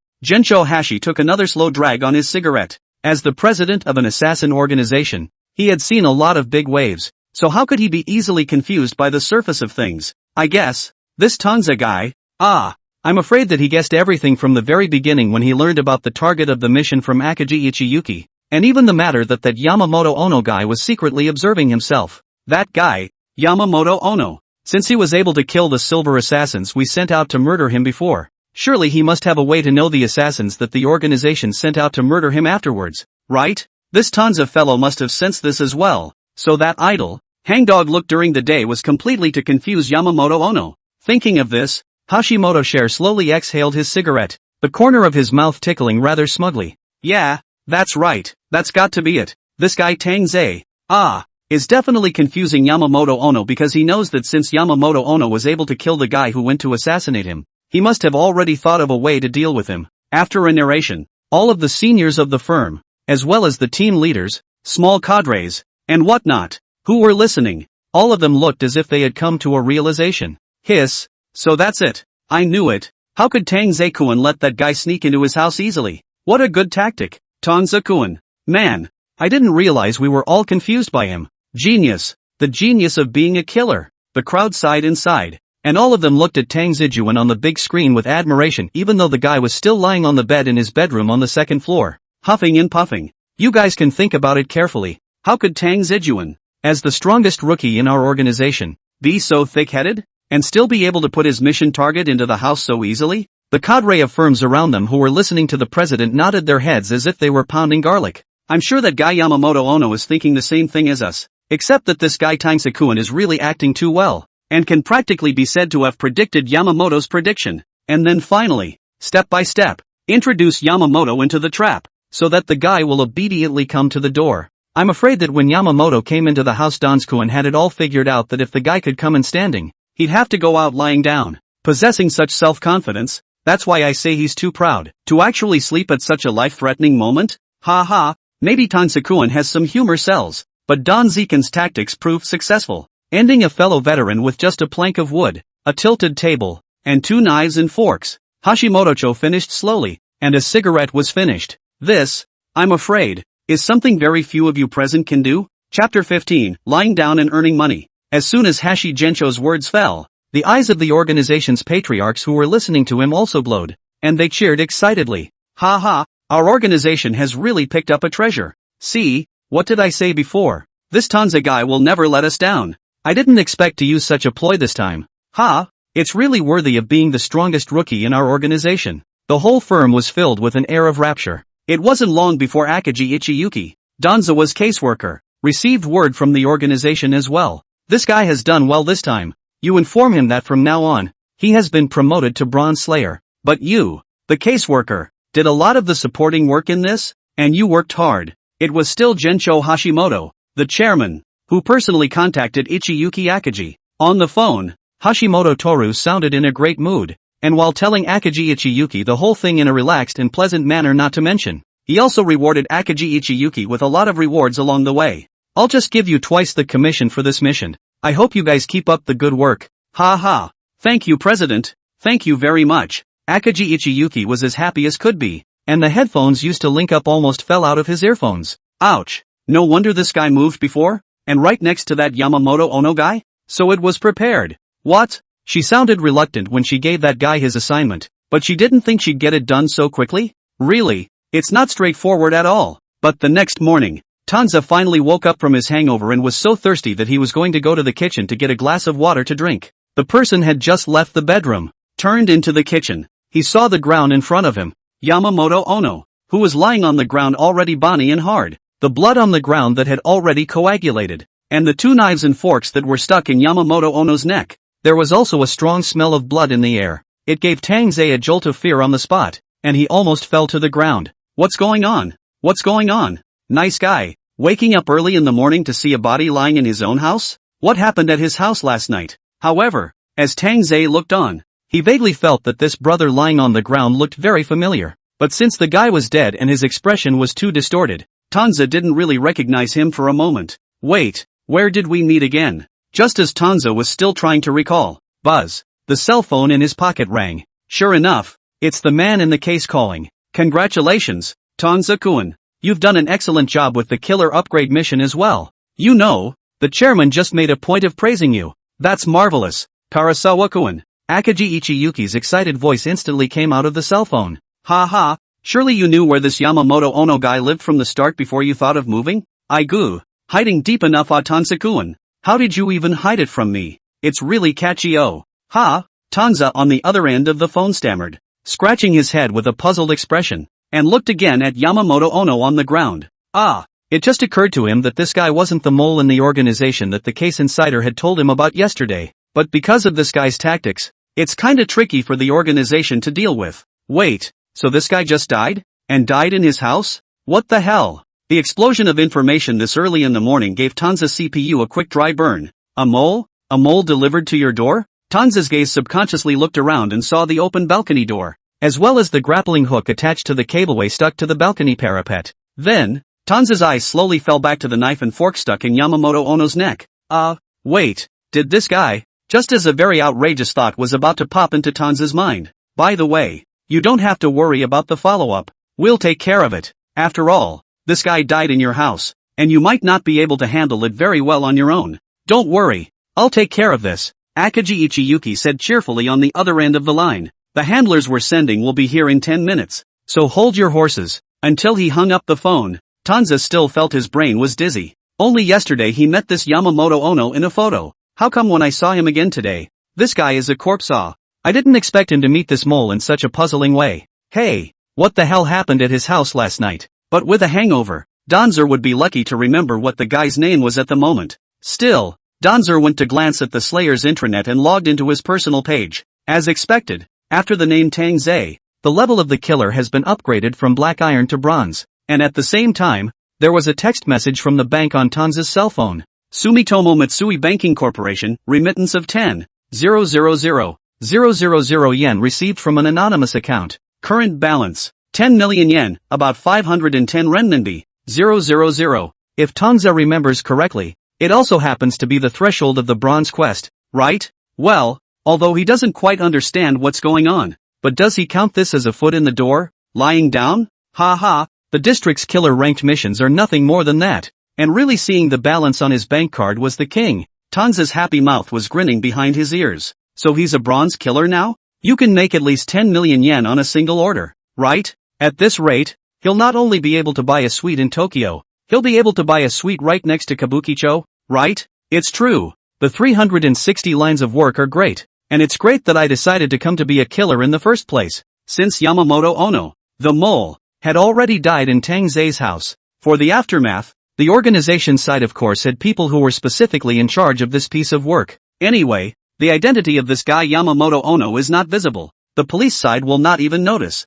Dead or not dead is almost no difference. Soon, under Akagi Ichiyuki's arrangement, a group of juniors who were all disguised as housekeepers arrived at Tang Ze's house. Big sister, are we going to help Tang Ze-jun fix the table when we clean up the scene later? One of the juniors seemed to remember something and asked while messaging Akagi Ichiyuki. Oh, this one. No need. Akagi Ichiyuki replied with a smirk on this end. That one is the magic weapon Tang Ze-kun used to subdue this guy.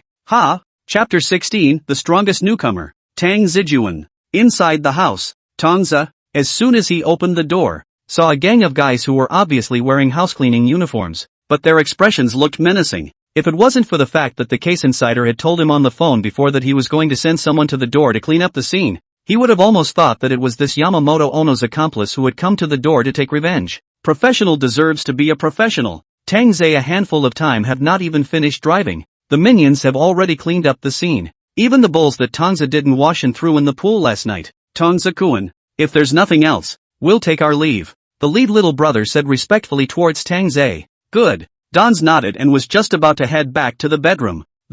Excuse me, can I get a picture with you? At the back, another junior came up and looked at him with an expectant face. What? Tang Ze subconsciously touched the back of his head.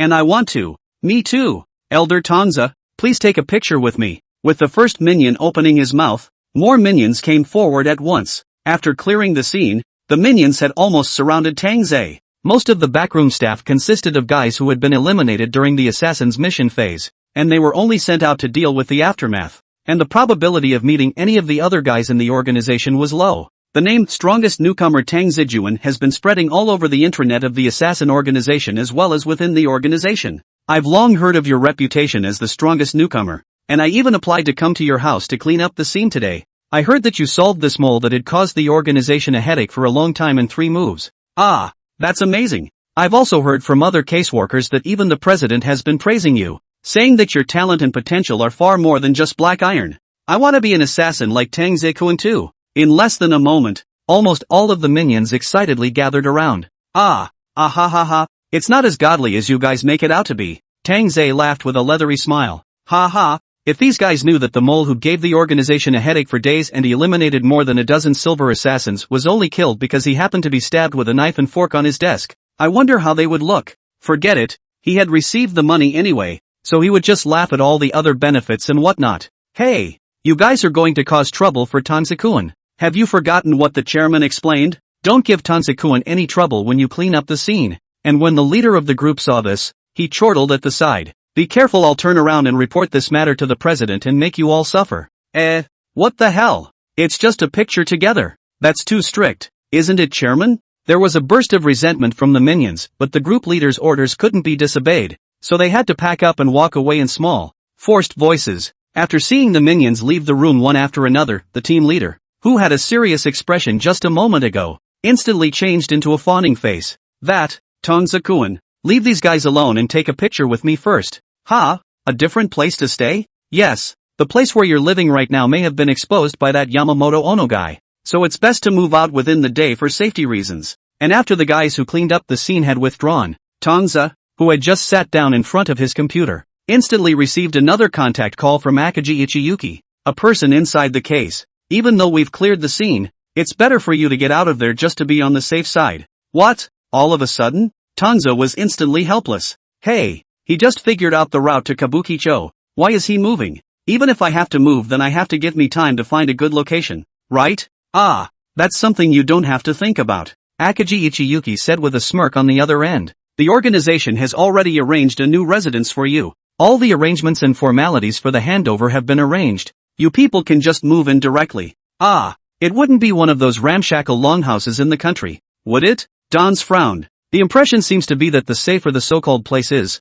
the more rundown it is. Hey, our chairman isn't that stingy. Okay, Akaji Ichiyuki said helplessly. That said, you've already received the bounty for the mission, right? In addition to that money, what about this new residence is considered the chairman's private reward to you? You don't want to talk nonsense. Well then, where is the new residence? I'll send you the address. Just go get the key and room card. Soon, Tang Ze found the place to get the key based on the information sent by Akaji Ichiyuki. Island stations have many temporary lockers that can be used to access things as long as you know the location and combination. In Tang Ze's impression, it seemed as if such a place was specialized in carrying out transactions that couldn't be brought to the surface. Tang Ze took the key and the room card, and then according to the address on it, took the tram to find it. It seemed that the chairman, as Akaji Ichiyuki called him, knew his preferences. The train had stopped at the Shinjuku district terminal, and Tangoa took the key and walked to a high-class apartment. 3 LDK's high-class apartments have warm yellow ambient lighting at the entrance, neatly set single-sided glass on the second and third floors,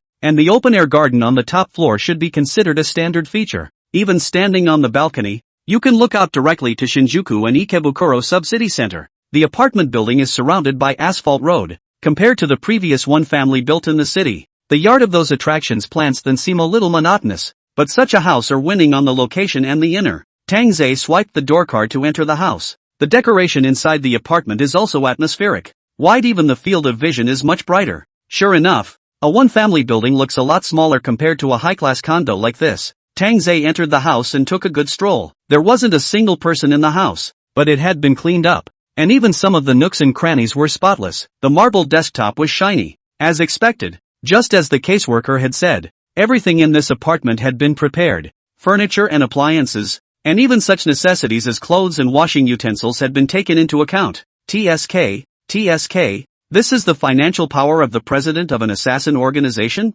It's really not a cover. A high-class apartment like this, still in Tokyo's Shinjuku district, would cost hundreds of millions of dollars? I'm afraid. It's great to be a killer. Tang Ze nestled into the couch, squinting and enjoying himself. Chapter 17, there's a knife in the head of the word sex. However, just as Tang Ze had gotten some good rest down on the first floor and was planning to go around the second floor again. How's it going? Don Zerkuan? You're still happy with this apartment, aren't you? Don's had just gone up the stairs on the front foot when the message from the caseworker was sent on the back foot. This fancy apartment is a whitewashed property, haha, so you don't have to think about anything else, haha.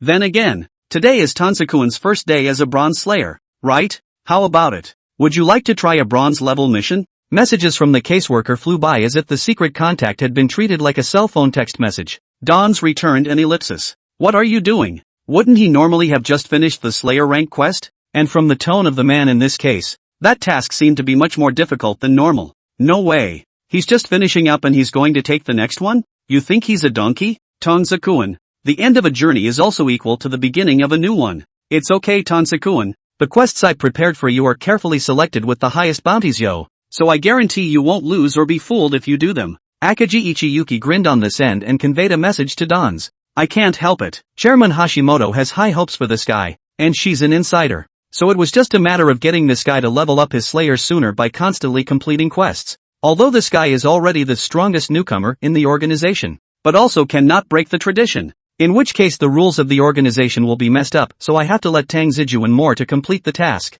By the way, I'm afraid that Chairman Hashimoto had the same idea as her and wanted to see more of how Tang Ze-kun carried out his mission, right? The more Akaji Ichiyuki thought about it, the more excited the smile on his face grew. Fortunately, Tang Ze-jun's case is her. As long as she firmly grasped Tang Ze, the strongest newcomer, then in the future, still afraid of not being able to mix in the organization? What by can't be bought by can't be fooled. Are you running a $2 store? Don's was already becoming more and more speechless about this caseworker of his. No, do all the caseworkers in the Hitman's organization seem so unreliable? Tang Ze-kun, the quest has been sent over. Remember to read it. As another message came through from the caseworker, the bronze level mission followed. Apparently, his caseworker was still very conscientious and responsible in the area of contacting killers for assignments as well as providing logistical help. A message went by and the mission's details page was displayed. Mission target, Shigeo Kamida. Location of last appearance, Shinjuku District. A picture of this Shigeo Kamida is posted right at the end of the mission page.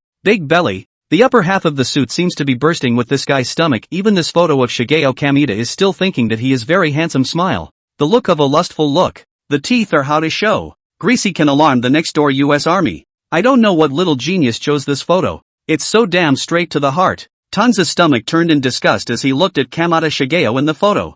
This guy, although he is in a high position in the consortium, but he also often uses his position to play a hooligan subterfuge. Many girls have been framed by this guy. There's more than one client this time, so the bounty is high enough to be mentioned as a bronze mission. Akaji Ichiyuki had already sent the quest over, seemingly not caring if Tanza read it or not, and began to slowly add the rest of the information on his own. Although this guy is still very vigilant, but because he is too horny, there are still a lot of cracks to find. It's that lately this guy is following his mistress to travel around, going to places where there are a lot of people. You may only have a chance at night? When Tang Ze looked at it, it barely came to life. Pull up to the end and see the bounty on this Shigeo Kamida guy. 12 million yen, about 610,000 yen. Hiss. It's not low, is it? Don's instantly raised an eyebrow. But this guy recently took his annual vacation, so I guess he's traveling around with his lover. He was seen coming to the Shinjuku district recently. So no, I snatched the assignment for you.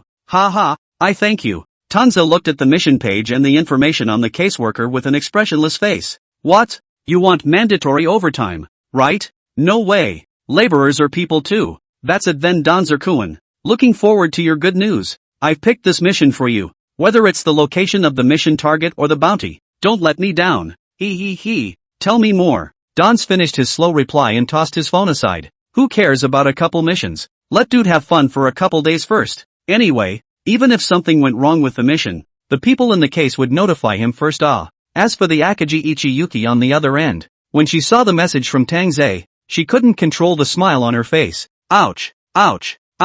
Look at this kid with a stiff upper lip. She's familiar with this scenario. Didn't this guy also act like a pushover when the assassin was on a promotion mission? But in the end, he still executed Yamamoto Ono with alacrity. Hey, what a funny guy. At this time, in front of a certain lover's hotel in Shinjuku. Honey, I'll see you tomorrow then. Okay, I'll see you tomorrow. The enchanting woman was standing in the doorway with a man whose body was twice as wide as her own, and the woman coaxed the man with 1,000 coquettish words, leaning her soft body tightly against his. Hey, why don't I take the night off and not go to the meeting? The man's face was already ruddy red, gasping for air as he spoke, and his eyes were horny. His hands were extremely unfaithful as they ran up and down the woman's body. That's not good enough. Honey, have you forgotten? Work is most important. The woman coaxed the man extremely skillfully, a pair of delicate hands resting on the man's bear-like rounded shoulders. If you really can't, you come back to me after the meeting at night. It's okay. After saying that, the female even turned her head away blushing,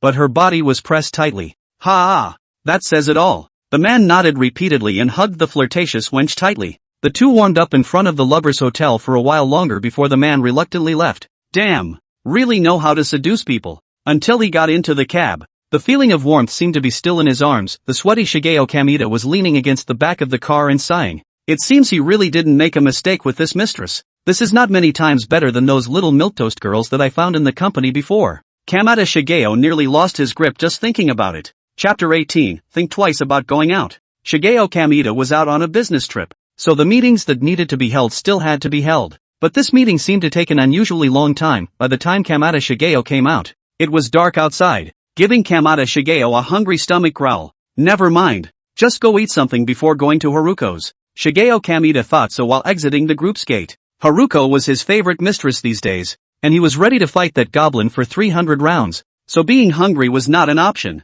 Kamita Shigeo went out of the group's door, and there were quite a few other staff members coming in and out outside the door, and they didn't forget to greet Kamita Shigeo respectfully when they saw him. Of course, Kamita Shigeo's purpose of this trip is not pure. Although the inner, no matter how horny, the surface of the camouflage efforts still have to do. Otherwise he wouldn't even drive his own car and rely on cabs to get around. Hard work. Shigeo Kamita greeted his subordinates as he feigned a look of relief and left the group's entrance at a quick pace. The mission has been given to that guy? Yes, I believe Tang-Ze-kun will be able to give us an answer soon. On the other hand, Akagi Ichiyuki saw the message sent by Hashimoto Toru and hurriedly replied. This is his first mission since he was promoted to Bronze Slayer, and he has to report to me if anything happens. For Hashimoto share, it has been a long time since there has been a newcomer with such potential in their organization. Hashimoto share's interest in this guy is not generally great. Understood. Don't worry, Chairman. I'll keep a close eye on Tang Ze-kun. And the more Gensho Hashi cared about this Tangoa guy, the more excited Ichiyuki Akagi got. The more the organization cares about this Tang Ze guy, the more her benefits can indirectly increase. She had recently met other caseworkers within the organization, all of whom were cursing and full of complaints. These assassins I've been in charge of lately have been too much of a waste. They almost exposed themselves, not to mention nearly taking their lives. Egu, isn't it? Thanks to me having such a platinum-level assassin, the efficiency of completing the mission is not even as good as a silver assassin. The client is going to back out of the order. Yeah, it's so hard to find a professional killer these days. God, my reward money, it's just gone. Seeing the other case insiders complaining like that, the corners of Akagi Ichiyuki's smug mouth were grinning to the back of his head. Ouch. Look at how lucky he is to have met the organization's strongest newcomer, Tang Ze. Under her leadership as a caseworker, Tang Ze, not to mention being a bronze assassin, I'm afraid that in the near future, becoming a diamond-level assassin would only be a matter of time. Ichiyuki, I heard that the strongest rookie was led by you? Hey, I'm afraid you don't have to worry about your reward money for the past 6 months, right? When's the treat? We're waiting for it. The people within the case in the organization said as if they were envious. Akagi Ichiyuki was also considered to have ruthlessly earned face in front of his group of old colleagues. Ouch. She would have to supervise her Tang Ze and complete the quest and upgrade earlier. Akaji Ichiyuki finished replying to Hashimoto Toru's message at the thought and looked out the window with a grin. Now that it's getting dark, it's a good time to do it, too. But given Tang Ze-kuin's strength, it's not likely that he's already planning how to deal with that Kamita Shigeo guy by this time, right? Of course, even late at night, the Shinjuku district looked lit up as if it were a city that never sleeps, with many young men and women walking through the streets of the center, and the number of pedestrians on the road showed no signs of decreasing at all. There seems to be a well-known snack bar around here. Hiss, like it's around here? And at this time, after resting at home for the afternoon, Tang Ze also went out for the evening. Who let him easily familiarize himself with the surroundings of his home before, and this time he was given a change, and Tang Ze disliked being in unfamiliar surroundings. Just in time, out for a night on the town and a late-night snack. What? The mission? It doesn't exist. Tang Ze had already looked at a store specializing in octopus dumplings on his phone before he left the house, and it seemed to be near the street. There's a cafe next door. Am I going the wrong way? There were still quite a few people on the street at the moment, so Tang Ze was in no hurry and looked for them slowly. Looking down the street, Tang Ze instantly spotted a snack bar that was lined up. Yo! Found it! Tang Ze was happy and rushed over to the line. Ha! What a great meal! However, the other side of the street, Shigeo Kamita, who had already managed to eat and drink enough, was walking out of a restaurant in a leisurely manner. Welcome to the next visit. The greeters at the door also bowed respectfully toward him. It was a fancy restaurant, and Kamita Shigeo was used to enjoying himself, eating and drinking to build up his strength properly for the next fight. With a full stomach that also looked bigger, as if he was even gasping for air as he walked, Shigeo Kamita grunted and huffed as he reached the curb, intending to beckon a cab to his mistress's house. Ah, that tastes great. Just in time. Next to it, Tang Ze had already managed to buy octopus small balls. The cardboard box contained 6 neatly packed, sprinkled with fragrant condiments. At a glance, it called for a big appetite.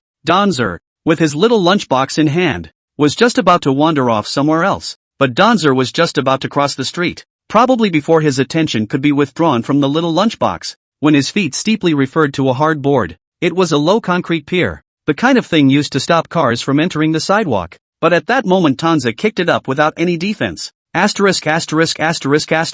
Tang Ze then stumbled. His body tilted. Octopus balls in his hand pop fell to the ground. 6 small balls rolled numbly on the ground. Whoa! Who knows that this time, the opposite side of the street happened to come over a youth riding a bicycle. Out of the corner of his eye happened to notice Tang Ze's movement, and immediately looked curiously toward Tang Ze's side. This look is good. The road is also not to see. Just ready to cross the street, student girl saw the oncoming, rushed up to the bike, suddenly screamed in fear. Holy! The youth on the bike then reacted by jerking the handlebars. The bike finally turned the corner a split second before it was going to hit the schoolgirl, but it could no longer brake. The bike twisted and turned, and crashed towards a nearby fruit store. Clang! The fruit that was outside the fruit store spilled out all over the place. Fruit baskets are not to ask you to go. The youth lying on the ground, only to feel his eyes starry-eyed. Ouch ouch ouch, screaming. You guys, what the hell? The owner of the fruit store was stunned, and before anyone could react, he saw a bicycle hit him head-on, and the fruits he had just carefully arranged flew clean in an instant.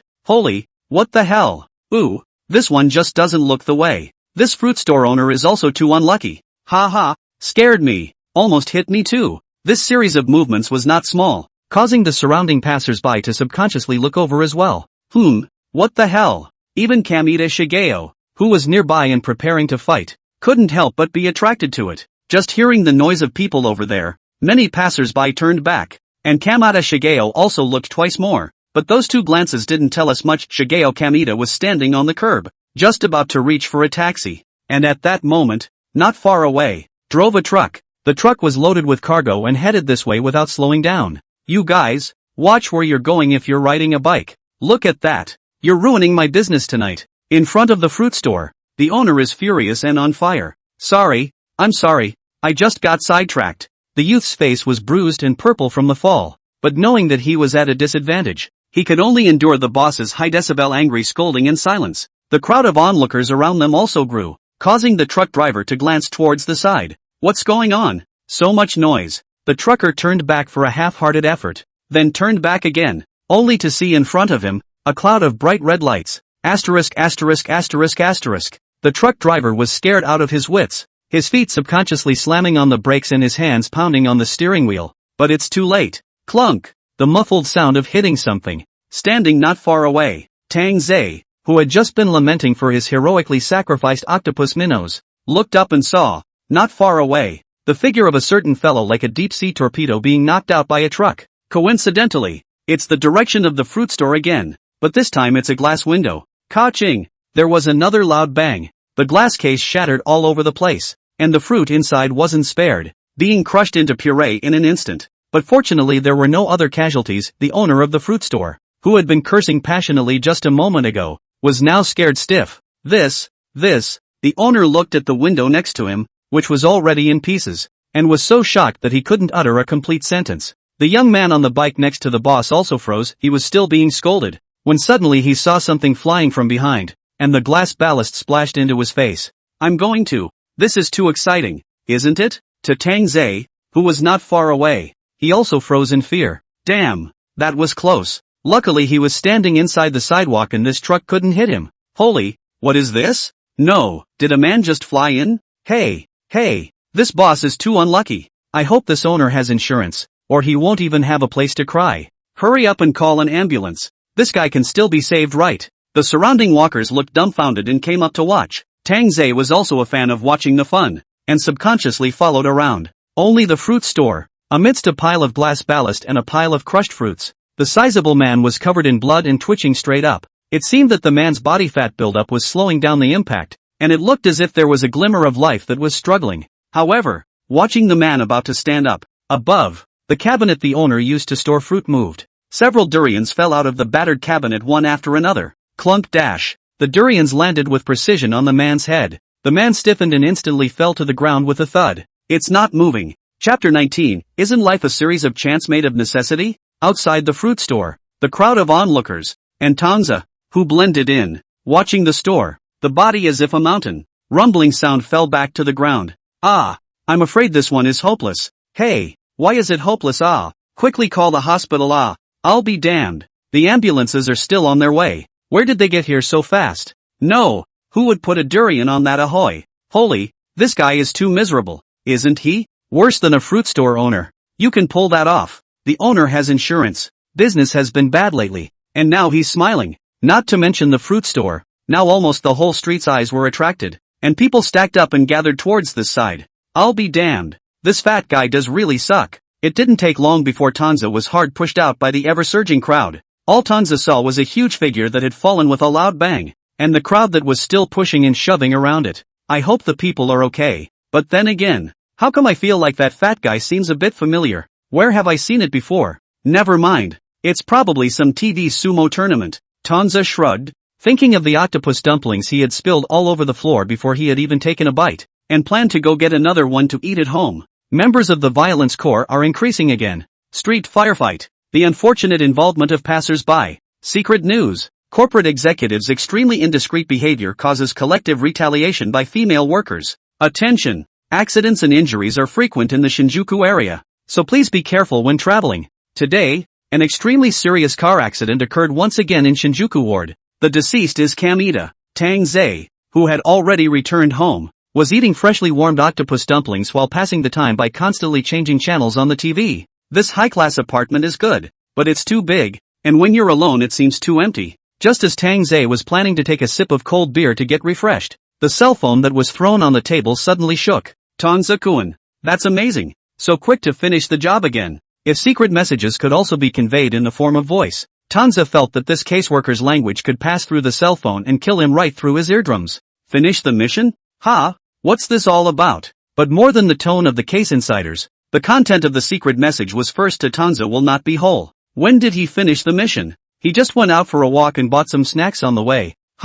Finish the job then? I can kind of see that Tang Ze-kun is good at using the car accident type of accident. How marvelous. At this rate, it's not likely that drivers of large vehicles on the island will become a high-risk occupation. Akaji Ichiyuki had received a reply from her informants long ago, and they had all reported to her, the insider of the case, without stopping after the target of this mission. That fat bastard Kamita Shigeo had been seriously injured by a truck, and then completely hiccuped in the hospital after failing to be rescued. Indeed, there is nothing more lethal than a large vehicle as a car accident, and Tang Ze-jun just did it so gently, even still twice. She was so proud and excited for Tang Ze-jun, but the Tang Ze-jun on the other end seemed seemingly calm. merely replying with an ellipsis in a high-flown manner. Ouch, ouch, ouch. I can't think of words to compliment you anymore. Danzer-kun. Akagi Ichiyuki had gotten used to this kind of reply from Tang Ze, and while typing on this end, she couldn't help but puff out her chest proudly, as if it was she herself who had disguised the assassination scene as an accident. Sure enough, even though Tang Ze-kun has successfully upgraded from black iron to bronze, his strength is still far more than that. It's true that he's a man from the Dragon Kingdom. No wonder he always looks like he's in high spirits. Remember to submit your mission to the intranet. Oh, and I'll credit you the bounty. Akagi Ichiyuki replied with a smirk, but Tang Ze on the other end hadn't returned the message. At this moment, Tang Ze, holding his cell phone in his hand, which was still displaying the last message from the case insider, but his eyes were looking at the TV. The screen was still stuck on the news before he could change the channel. The man named Shigeo Kamita, who belonged to a minister of the Shirasui group, died after failing to be rescued at the hospital. The cause of death was an automobile accident, and according to eyewitness accounts, a major contributing factor to his death may have been related to the durians at the fruit store. Dons watched the TV screen almost motionless. Enchilada. No wonder he just said that dead fat looked familiar? So I've seen it in the mission page. Ouch. Thanks to myself for being there at the time, I actually didn't even recognize this guy. But it could also be because the guy is already traumatized and covered in blood. That said, is this one mission just done? Don scratched the back of his head. Then the cell phone rang back at that. Sumitomo Mitsui Banking Corporation, remittance of 12,000,000 yen received from an anonymous account. Current balance. This into the killer seems to be quite a long time. But who did not expect that the so-called killer mission is actually so simple? I really didn't make a mistake in choosing this path in the first place. So it doesn't seem like it's a bad idea for him to be savvy about this path, does it? It's a good thing you're in the business. When you're a killer, you have to have principles. If he could learn the expertise of being an assassin properly, wouldn't the benefits he'd get be multiplied? It's a good way to find something to do with yourself. What did I say before? Car crashes, right. This kid is the best at car crashes. Chairman Hashimoto really knows what he's talking about. Hey, at this rate, I don't think the bronze rank will be able to keep him anytime soon. I've never seen such a perfect accident scene. TSK. That's right, Conan would have to watch the replay if he came. Wouldn't he?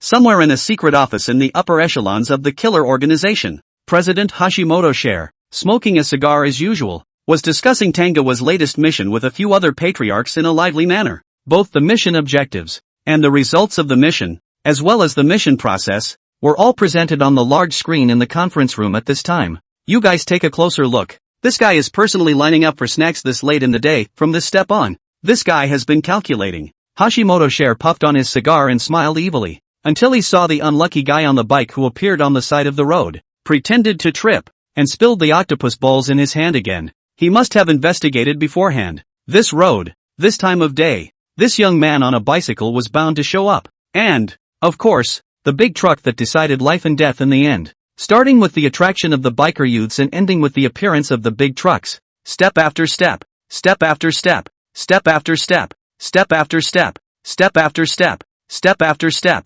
step after step, step after step, step after step, step after step. As soon as the senators present heard this, the firm was in an uproar. A fruit store? But the guy on the bike didn't crash into the fruit store? Yeah, after all, in a situation like that, crashing into any store is a possibility, right? That's what I thought. What if it was the nail salon next door that I hit? And hearing the senator's discussion, the smile on Hashi Gensho's face gradually deepened, and he looked inscrutable too. So that's why I get to be president and you guys only get to be senators. That fruit store, seemingly just an innocent store that was implicated. In fact, all of this was in his calculations. It was precisely that fruit store that the youth crashed into that became an extremely fatal link in this layout. I bet even the reaction of the fruit store owner, and even those durians that ended up being the fatal blow for that dog Shigeo Kamita, he counted on it. Even I suspect that all those durians were secretly placed by him before. It was used to give this assassination an elegant to the core finish. And to do that,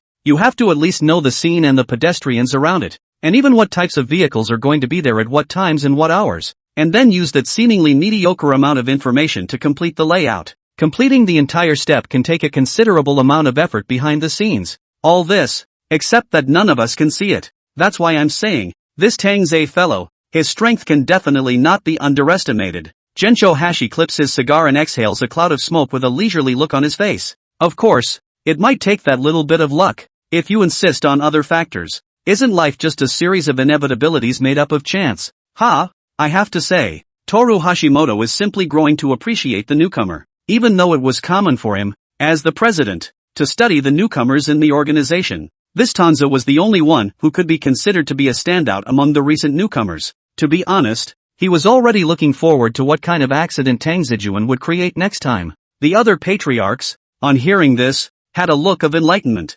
TSK, so that's how it is. I didn't realize that Tang Ze-kun is actually still working so hard in places we can't see. It's really touching. Ugh. When will I have someone in my hands who can work half as hard as Tang Ze?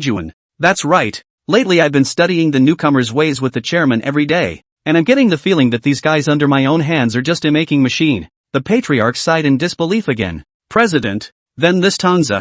We should. Business as usual. Hashi Gensho smiled evilly once again. This is a rare and good talent for our organization. We need to keep an eye on it. Sure enough, he didn't get that private fancy apartment for nothing. Think of it as a cultivation fee for the newcomer. And at this moment, Tang Ze, who had once again obtained a large sum of bounty, had officially begun eating, drinking, and having fun mode. Danzer even planned a tour for this purpose. Starting from Universal Studios in Osaka, you can experience the ancient style at Kyoto in Kyoto, and then return to Akihabara in Tokyo to experience the world of the two-spined apes. And the last stop is the delightful Kabukicho. Of course, it had been a while again since he had been there, but he had missed the long-legged black silks in the store. Chapter 20, It's not a killer, it's a fool. And come to think of it, it didn't seem to be just Kabukicho. He hadn't even properly relaxed since he crossed over and was reborn into this world. This trip to the island can't be for nothing. He's going to have a good time. Over here, Tang Ze was in the thick of preparations to go out on the wave. But on the other side, the Hitman organization side is not so leisurely. Tsukikata Kenichi, Killer Organization's patriarch, the second in command of President Hashimoto Toru, back then in the establishment of the organization, is also with the Hashimoto Toru for a good period of time to live a life of licking blood from the mouth of the knife. Behind the scenes of the active, but also deservedly President Hashimoto Toru hands a sharp knife. Now that the organization had grown quite a bit, and even developed a number of offshoots, everything seemed to be looking up, which was a good thing. But lately, he'd run into a difficult situation, especially after Chairman Hashimoto had recently brought them together for the first time to discuss a new assassin named Tangoa. You guys take all this information about Tang Ze's completed mission back with you. It doesn't matter even if you use it as cheesy textbook. Almost every time after observing the tasks accomplished by that newcomer named Tang Ze, Chairman Hashimoto Toru would say something like this: if every single person in our organization can be like Tang Ze, performing any mission without leaving any traces, disguised as such a perfect accident scene, then I'm afraid that even the cops won't be able to do anything about our organization's future development. This guy called Tang Ze's influence in their organization was simply comparable to that of Chao Laoshi. Kenichi Tsukikata sighed inwardly. He was at least a meta-human himself, and had several straight ace-level assassins under his belt. These killers are all brought out by their own hands. All of them are the top experts who kill without blinking an eye, pass through the bushes of flowers, and do not touch the body of a leaf. However, the so-called rich and powerful, this business of assassins, although the bounty is strangely high, but often also accompanied by extremely high risks, often walk by the river, which is not what shoes off his hands of these top killers. Recent frequent losses, and one in the execution of the mission, was caught by the police. The organization lost a lady and folded the troops, simply adding to the frost. Luckily, President Hashimoto sympathized with the fact that he was a patriarch and didn't say anything more. But just because the chairman didn't say anything doesn't mean he could swallow it in his heart. Grandma, any ace assassin is not as sophisticated as this bronze assassin. A killer. A job well done. That's what you call a killer. Anyone who reveals himself and tells the enemy to find out is a silly git. The more Tsukikata Kenichi thought about it, the angrier he got. Soon, Kenichi Tsukikata returned to his private office, to the secret room behind the wall. The secret room was the size of a conference room, and the assassins under his command had gathered. Team leader, you wanted to see us? There were several ace assassins sitting in the chamber, and when they saw Kenichi Tsukikata enter, they rose and bowed, their movements neat and well-trained. All here? Kenichi Tsukikata had a somber look on his face and walked inside without looking. Look at this first. When he finished speaking, he pressed a button on the table, and the screen set into the wall began to play a video. The footage appears to be a section of a monitored street path. The video ran for a few minutes, and soon, Tang Ze was seen slowly appearing from the left side of the screen. leisurely walking towards the snack bar where a line was forming. Team leader, what is this? The guy named Don's had been spreading like wildfire in the organization lately. And of course the assassins here were quick to recognize him. Only no one expected what Kenichi Tsukikata was going to do. Look! Kenichi Tsukikata sat down in his seat, crossing his legs as he did so. As soon as the Slayers heard this, their expressions became serious as well, and they began to look at the images on the screen in earnest. Knowing that this newcomer was the heartthrob of the recent executives, they were inwardly very curious what kind of tactics had this guy used to be recognized by the president as well as the many group leaders as the future face of the organization, only to see on the screen, Tang Ze had already managed to buy a serving of octopus dumplings, and was happily eating it while walking towards the side of the road. In the next second, Tang Ze's body suddenly lurched, and the octopus mini meatballs in his hands instantly spilled all over the place. With a snap, Kenichi Tsukikata hit pause. The scene also stops at this moment when the octopus pellets are rolling all over the place. Okay, let me ask you guys, what do you think is wrong with this move by Tang Ze? Kenichi Tsukikata had both legs on the tabletop and was looking at the Slayers present with his cigarette in his mouth. The killers looked at each other at once. Team leader, isn't this just a little eat off onto the floor? What's wrong with that? However, Tsukikata Kenichi didn't reply, but just lit a cigarette with an indifferent expression and rather intriguing eyes. Wait, no, it's definitely not as simple as a small eat off to the floor. Seeing Tsukikata Kenichi's expression, the assassins also reacted instantly. Hey! This guy is the strongest rookie that the executives are looking at, or Chairman Hashimoto Toru personally named him, and even team leader Tsukikata made it a point to bring the surveillance video in front of them. This is definitely not a simple snack drop. Did he do it on purpose? At that moment, an assassin stepped forward. He's doing this to get the job done, right? That's right. As expected, the words were immediately recognized by Kenichi Tsukikata. Do you think this snack would have fallen to the ground so simply if it were you? Ha! Of course not. The Slayers present shook their heads. Kidding aside, with their stature, I'm afraid that they could catch each and every one of these octopus balls before they hit the ground. You won't, and he certainly does. Kenichi Tsukikata snorted. Then why did he do it? What about this snack, which fell off sooner or later, but at this time of year?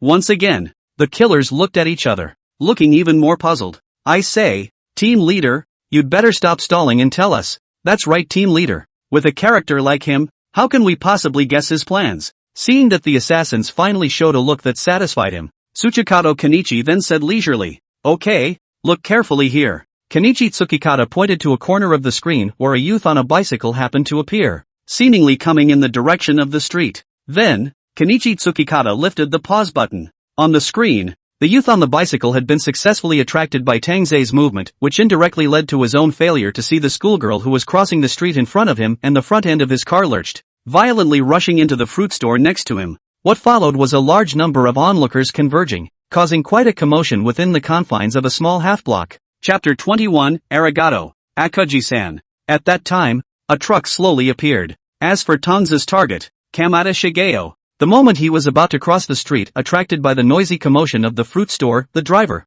who hadn't reacted yet, couldn't even apply the brakes. The truck unsuspectingly creates a flyover of Shigeo Kamada, his massive body flying hard into the fruit store and out of the frame. Looking at the surrounding killers, each of their eyes stared like bronze bells, with an expression of having seen a ghost. Knew that Shigeo Kamada died in a car accident, but I didn't realize it was like this. Ha! Is this a coincidence? A Slayer said in shock. No. Since even the snack drop was part of the plan, how could a crash like this still be a coincidence? The other Slayer retorted excitedly. Hey, is there really such a coincidence? Could this be in his reckoning? The killers couldn't help but boil over. That's for sure, Kenichi Tsukikata said with an affirmative expression. This street, it's been under his control for a long time. The layout had already begun when it was time to go shopping for snacks before setting out. He only needed to simply observe a circle of surroundings and quickly made such a perfect and elegant plan, without spending a single soldier, without even a single superfluous movement. With ease,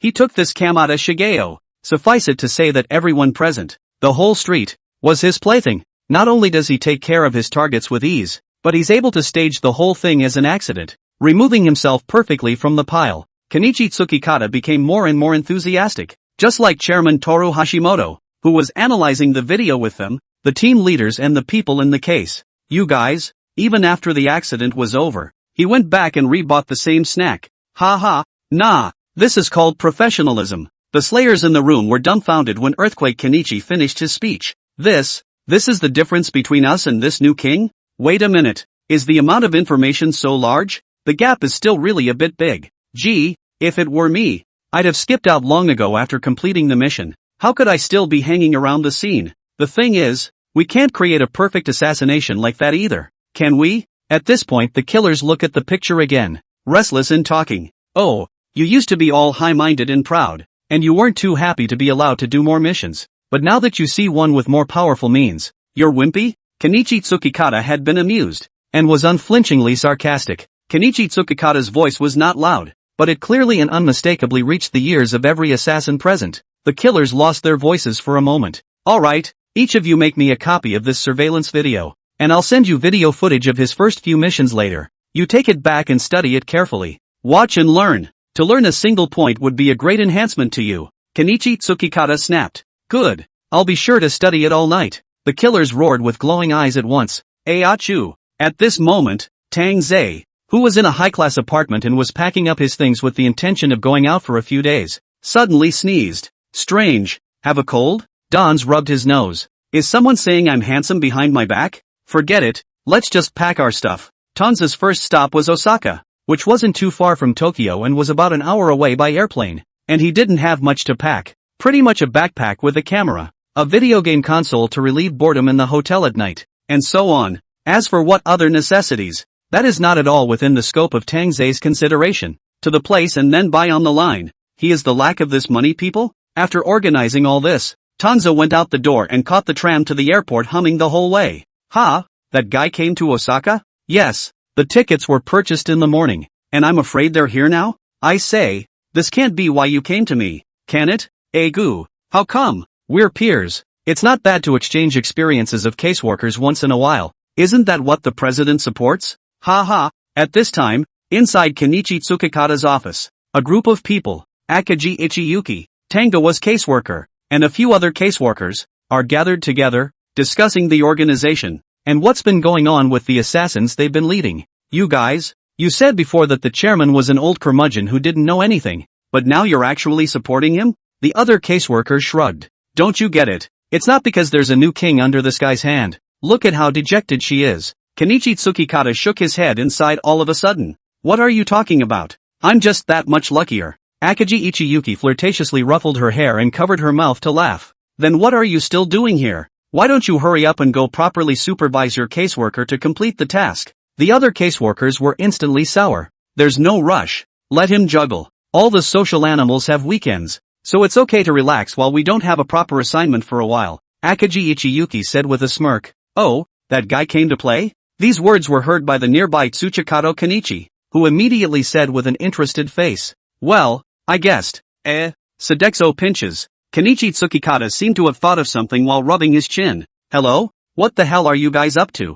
Akaji Ichiyuki is what kind of person? Eyes more venomous than eagles. A glance can see that the Earth Party Gianni this guy is uneasy with good intentions. Suddenly almond eyes glared. I'm telling you, don't try to steal someone from me. Otherwise, I'll make you taste my newly learned methods. Ouch, ouch, ouch. You can take a break. I wouldn't dare break the president's rules. Kenichi Tsukikata instantly assumed a roguish look. Good to know. Akaji Ichiyuki grunted. But although the chairman has stipulated that we can't snatch people from other caseworkers, he hasn't said that the killers in our hands are not allowed to worship their masters, right? Kenichi Tsukikata narrowed his eyes and smiled with a thieving frown. Ha? You want to be shameless? Trying to steal my family's Tang Ze-kuin's tactics? Akaji Ichiyuki instantly raised her eyebrows. Hiss? Tsuchikage-san is right. But this was also heard by the other caseworkers, who immediately slapped their thighs in excitement. Why didn't I think of that? Ha! You guys are hopeless. Akaji Ichiyuki was helpless. I say, even if you want your killers to learn from their masters, that's only possible if Tang Zijuan is willing to accept them. Chapter 22, $50 million. Please take it. That's true, but wouldn't it be nice to try? Tsukikata Kenichi heard Akaji Ichiyuki's words, but his face was smiling. But this is something you can't get in the way of. This is for the sake of our organization, for the sake of the greater good. After all, if we add another high-level assassin like this to our organization, Chairman Hashimoto Toru will be very happy, right? Ha ha, Tsuchikage smiled a sly smile. And so, the Universal Harbor Hotel. Near the hotel, A burly man with a deep scar imprinted on his face and a demeanor that still looked menacing was looking at the messages on his cell phone while squinting his eyes up and down at the rather themed hotel in front of him. Isn't this next to an ING theme park? Does it even look like the kind of hotel that would be good for families and couples? I didn't think that the man, known as the king of newcomers in their organization, would actually reside in a hotel like this? One of the few top assassins under Tsukikata Kenichi, Sakamoto Soichiro, narrowed his eyes and looked the hotel up and down several times. As a professional assassin, when you come to a new place, things like observing the environment are habits engraved in your DNA. Right now it also happens to be a weekend, and there are a lot of people out and about, and the hotel is filled with people coming in and out of the hotel, covering almost every age group. The porter at the entrance of the hotel was busy with guests, and there was one group of people crossing the street after another. Gee, the more you live in such a crowded place, the easier it is to call for confusion and create accidents. Right. I can't believe I even thought of that. I'm really worthy of being the new king of their organization. Sakamoto Soichiro's face looked as if he had been enlightened. TSK. It's true that team leader Tsukikata couldn't have been more right in telling me to come and worship this guy. This guy's assassination mindset is perfect, both in terms of the layout and the guard closure. Today, he must succeed in worshipping under this fellow called Tang Ze, become his disciple, and obtain his inheritance. Several passers-by beside him, seeing this man who exuded an aura like Hades, cautiously discussed while still avoiding walking. Osaka. After an hour's flight, Tang Ze had managed to arrive at the place that had been classified in his travel plans by his previous life self. Hotels and stuff are already booked. Of course, the closer to the Universal Studios place the better. Tang Ze picked the highest rated one in a bunch of amenity posts and headed straight here when he got off the plane. This place sure is nice. Tang Ze entered the room and was surveying the facilities with interest. The booking was naturally for the most expensive themed suite, still Transformers themed, and apart from a huge themed poster on the wall, the tables were made of metal with mysterious Cybertronian language symbols engraved on them, and a half-human tall Megatron sat in the corner of the room. Granted, this hotel came with a speed pass that allowed him to enter the theme park an hour early, but he was going to be in the place for more than a day or two anyway, so it didn't matter if he got in late. Then again, I don't know if it was his caseworkers who knew about the fact that he'd already run away from Tokyo to play in Osaka and actually didn't send him all those cockamamie messages and carefully chosen tasks anymore. Never mind. It was better that the guy didn't send it. He wasn't in the mood for overtime right now. Just when Danzer wanted to roll over on the bed with the Optimus Prime theme carved into it. Beep beep dash. The Transformers theme room's unique transforming special effects doorbell rang. Who? Danzer mumbled and got out of bed to answer the door. Only to see the doorway. There was a bullish scarred man standing, still wearing sunglasses, looking aggressive. Excuse me, are you Tang Ze? What? Danzer cocked his head at once. What? Does this theme hotel even have such a theme service staff? Hello? First time. Master, no. Sir, my name is Soichiro Sakamoto, and a member who serves the organization. However, the scarred man in front of him abruptly removed his sunglasses and bowed deeply to Tang Ze, still at the standard 90 degrees. Visiting today. I hope to be admitted to Mr.'s door and request that he accept me as his disciple. Tang Ze was simply full of questions. Worship. Acceptance? It's not as if I hadn't heard from the case before that the president of the organization looked good at him. Could it be that a newcomer was specially sent over to assist him? Tang Ze had just turned around. Sakamoto Soichiro was quick on his feet, bringing his right hand to the door handle and nimbly following Tang Ze into the house. You say you're part of the organization? And what proof do you have? At this moment, Tang Ze was squinting at the scarred man in front of him. That said, the man was quite tall, and the line of sight was level with him. Your caseworker's name is Akagi Ichiyuki, and she's the one who told me you were here, Soichiro Sakamoto said without thinking. After all, to a certain extent, that point isn't wrong. Oh, no wonder, he was introduced by that guy from the case? So, really is a newcomer in the organization. Before also said his case how the people so sensible did not introduce him to the task. Dare you say this is a direct amplification of the right? Tang Ze had a helpless look on his face. But then again, he had thought that everyone in this assassin's organization was in a loose state, and even if they were peers, they usually didn't meet easily. But you've got this job figured out. It's not an easy one. Knowing that this guy was a raw egg, Tang Ze suddenly had a serious look on his face. Just want to learn from me if dash. The words were not yet spoken, only to see a heck of a flash of something in front of me. In Sakamoto Soichiro's hand, a bank card had appeared at an unknown time.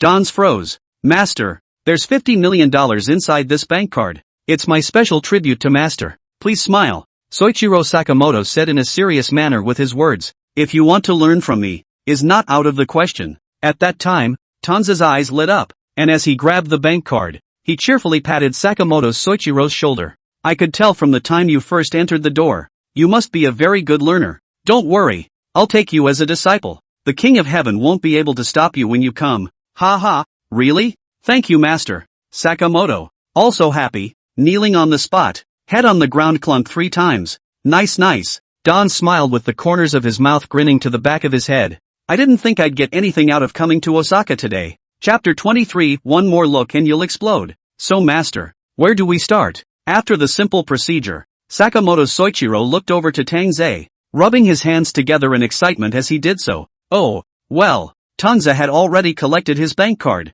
glancing at the time as he did so. Ah, time flies, it's 9 o'clock already? Yes. Does Master also get up at this hour every day to practice martial arts?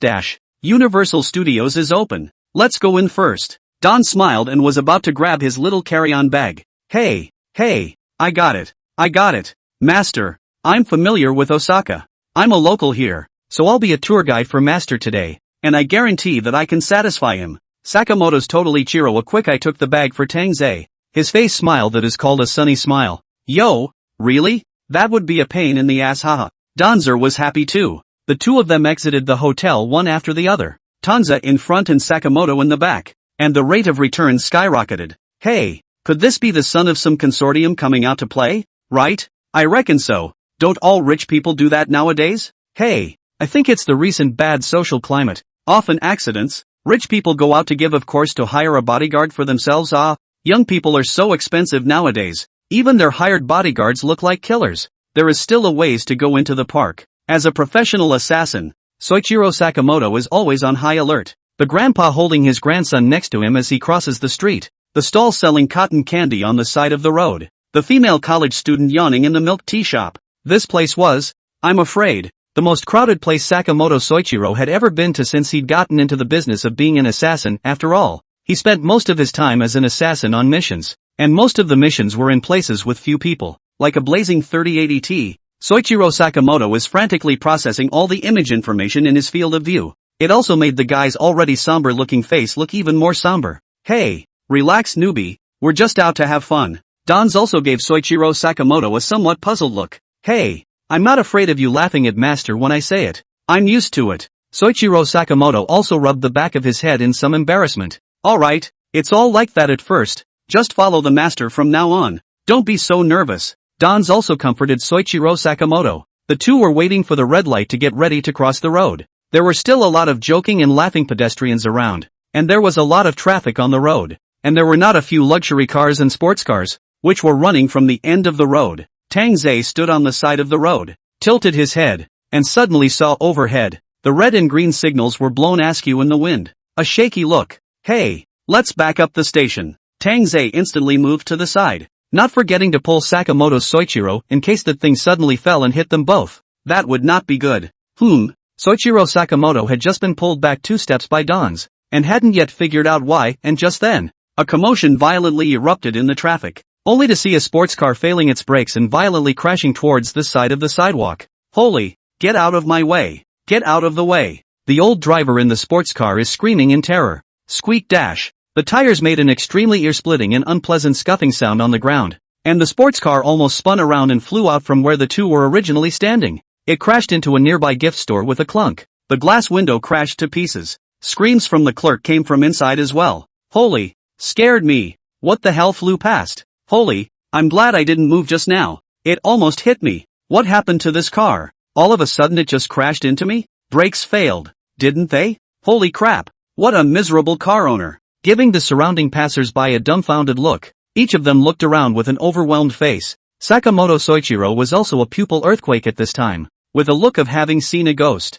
This car, just now almost grazed his body and flew past off. If he was still standing in his original position, I'm afraid he would have flown into the gift store with that sports car. This, Soichiro Sakamoto looked at the scene of the crash and then at Tang Ze next to him with a shocked expression. Could this be in the Master's calculations? Hey, irregular driving. 2 lines of tears for loved ones. At this moment, Tang Ze also stretched his neck to look back, just like a look of watching the fun, then immediately turned his head again and looked at Soichiro Sakamoto in a serious manner. Newbie, don't learn this one. It's dangerous. Hey, Is it time to care about that first? Just now. It was a little closer and I would have been sent flying. The corners of Sakamoto's mouth twitched at once, but suddenly, Sakamoto seemed to have thought of something, and his expression froze instantly. And so on, and so forth. Masaka. Soichiro Sakamoto jerked his head toward Don's. Could it be that? Master, he calculated the angle at which the sports car flew over in a split second. You even got the distance right? Exactly where he was standing before? Hey, what are you doing? Going? Right now it happens to be a green light. Tang Ze walked 2 steps and found that this guy Sakamoto did not follow, but also turned around and shouted. Oh. Soichiro Sakamoto had never felt so slow to react, and in his mind, he subconsciously recalled the surveillance video that team leader Kenichi Tsukikata had shown them that day in the secret room. Bicycles, fruit stores, big trucks. It's hard to blame. Master, he can create such perfect accidents on the streets at random. So is this the root cause? Master, he really is too strong. This kind of small detail that normally even he wouldn't care about was actually utilized so appropriately by the master. So purely such powers of observation, such powers of calculation, such powers of reaction. What kind of amazing brain is this? Even if he could only learn half a star of his master, I'm afraid that his strength would grow violently by several notches, far away from the gang of people at the same level as him, not to mention that he could even be able to rise up with the leader of the Earth Party group, right? The more he thought about it, the more fiery Sakamoto Soichiro's eyes became, and they were on the verge of burning 2 holes in the back of Tanze's head. Master, I know that I may not be able to learn all of your skills, but I will do my best to learn one of them and carry it forward, and I will definitely not let you down. As the two crossed the street, Sakamoto Soichiro's eyes all seemed to glow as if they were glowing, and he bowed 90 degrees toward Tang Ze again. It would be Tang Ze's turn to be confused. What is this guy talking about? What? Did the crash just now blindside the new guy? LOL, it's understandable to be a newcomer who hasn't seen the world, after all. Ahem. Well, take your time learning then, haha. But Tang Ze couldn't say anything. He couldn't wear out the child's interest, so he only coughed dryly and patted Sakamoto Soichiro's shoulder encouragingly. Chapter 24, The Intuition of a Professional Killer. Master, which park do you want to play first? It's my first time here, so feel free to make arrangements. Master, don't worry. No matter if it's the Magic World or the Mario World, I've already made sufficient strategies to ensure that Master will have a fulfilling and enjoyable day. Soichiro Sakamoto looked at Tangoa in a serious manner, though the guy's demeanor looked completely at odds with the backdrop of the cartoon world behind him is all. Why? Do you hang out here a lot too? Don's asked casually. That's not true, it's just because Master is coming, and as a professional assassin, of course I have to know everything about my surroundings to be able to do that. Oh, there was still some admiration in Donzer's eyes. Not bad. This new guy, I don't know what the potential is yet, but the attitude piece is still over the top. Well, it looks like he's going to have a lot of fun while he's in Osaka. This guy called Tang Ze, is he that powerful? Chairman, that guy took out Yamamoto Ono without even trying. That's right. When did the Hashimoto group have such a deep-rooted guy? We've never heard of it before. Osaka, the second largest city on the island, is a bustling city hardly inferior to Tokyo, and the darkness hidden underneath the bustle is on par with Tokyo. Inside the secret office of the Shimada Group, a fellow assassination organization and arch-rival of the Hashimoto Group, the group leaders of the various departments are responding to a major event that has been rumored to be going on in their groups lately. Chairman Shimada, Yamamoto Ono was an undercover agent we spent a lot of money on. It's just gone. Yamamoto Ono is the undercover agent who was sent to the Hashimoto Group earlier. There hadn't been any movement since he'd conveyed to the organization that he seemed to have been discovered. The team leader in charge of contacting Yamamoto Ono at the time was almost in tears.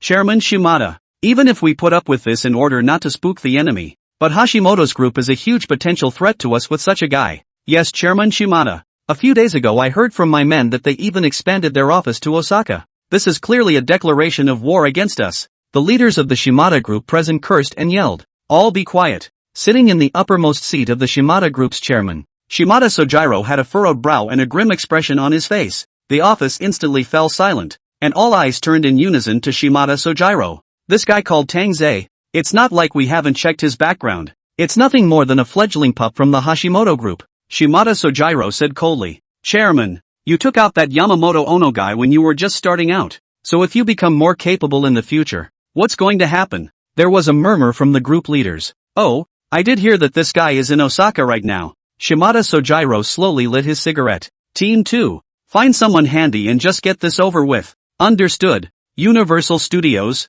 a landmark attraction in Osaka and a well-known themed amusement park, is crowded almost no matter what time of the day it is, and there are many visitors with fun theme park-related decorations, against the backdrop of the surrounding tourists. This guy, Sakamoto Soichiro, also looked like he was finally blending in with his surroundings. Master, I've already bought the Mario watch in advance, so we can just start the tour. Of course, since it's a theme park, it certainly has a lot of themed play factors. Mario Land has a cartoon watch that can be used to punch cards. You can punch cards in specific amusement programs in the park and earn gold coins just like in the game.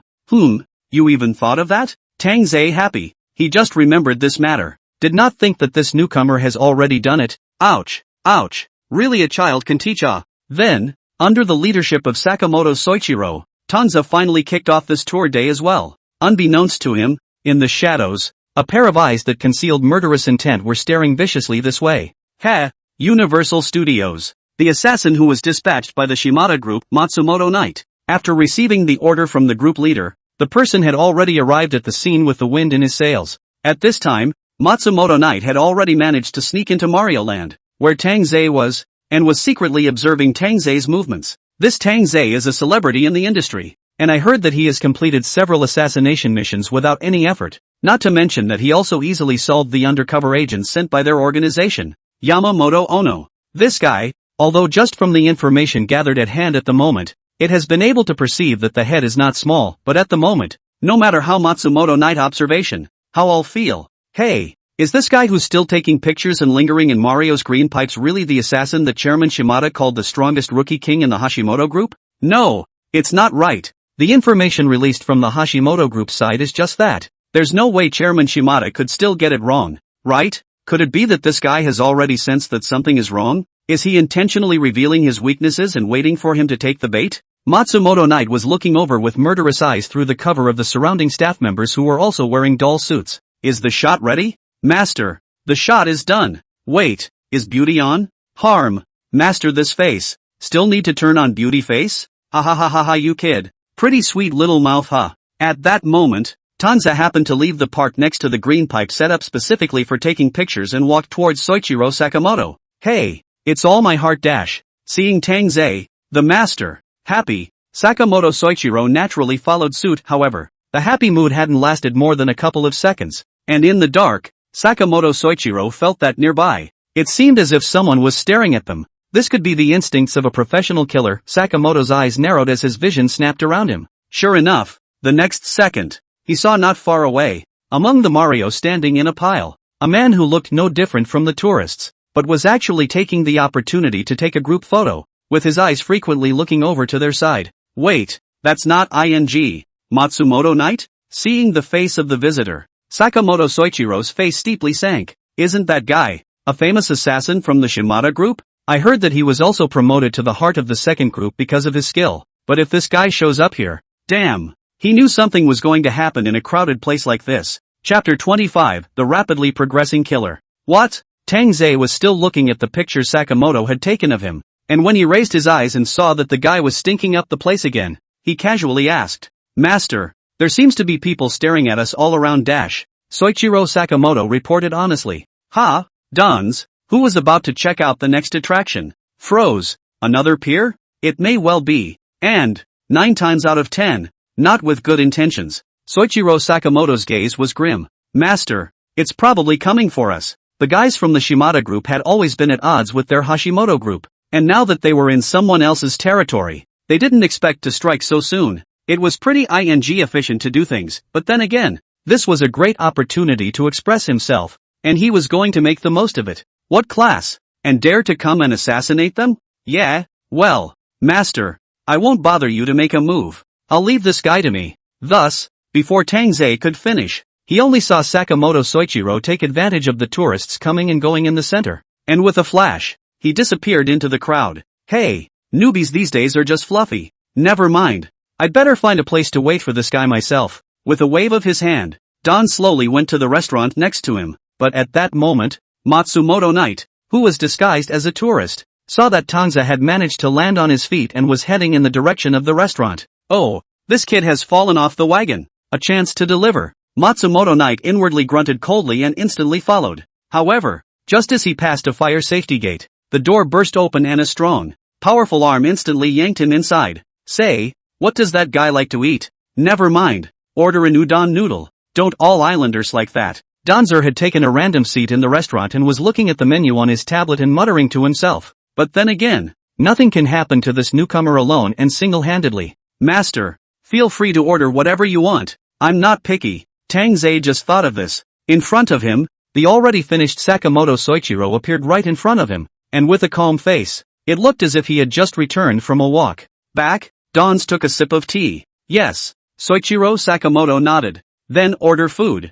I'm starving. Dons pushed the tablet in front of him. Okay. Soichiro Sakamoto took the tablet. In front of him, Dons looked at Sakamoto and instantly had a thoughtful look on his face. It's not bad. This White Horse disciple, handling it so quickly? This is simply a sense of security, but the guy, who was quickly solved by him, a newcomer apprentice who had just entered the industry, might not be a crouching dragon in Phoenix chick but all in all, this Sakamoto Soichiro guy does seem to be a hard worker. Why don't we teach him a little something tomorrow? Tang Ze couldn't help but rub his chin. What are you teaching him? Wait, I can what? Silence. Forget it, just take him to the custom store tonight as a reward for him. Hey, Sachikage-san, where's your handful of assassins? How's it going with my Tang Ze?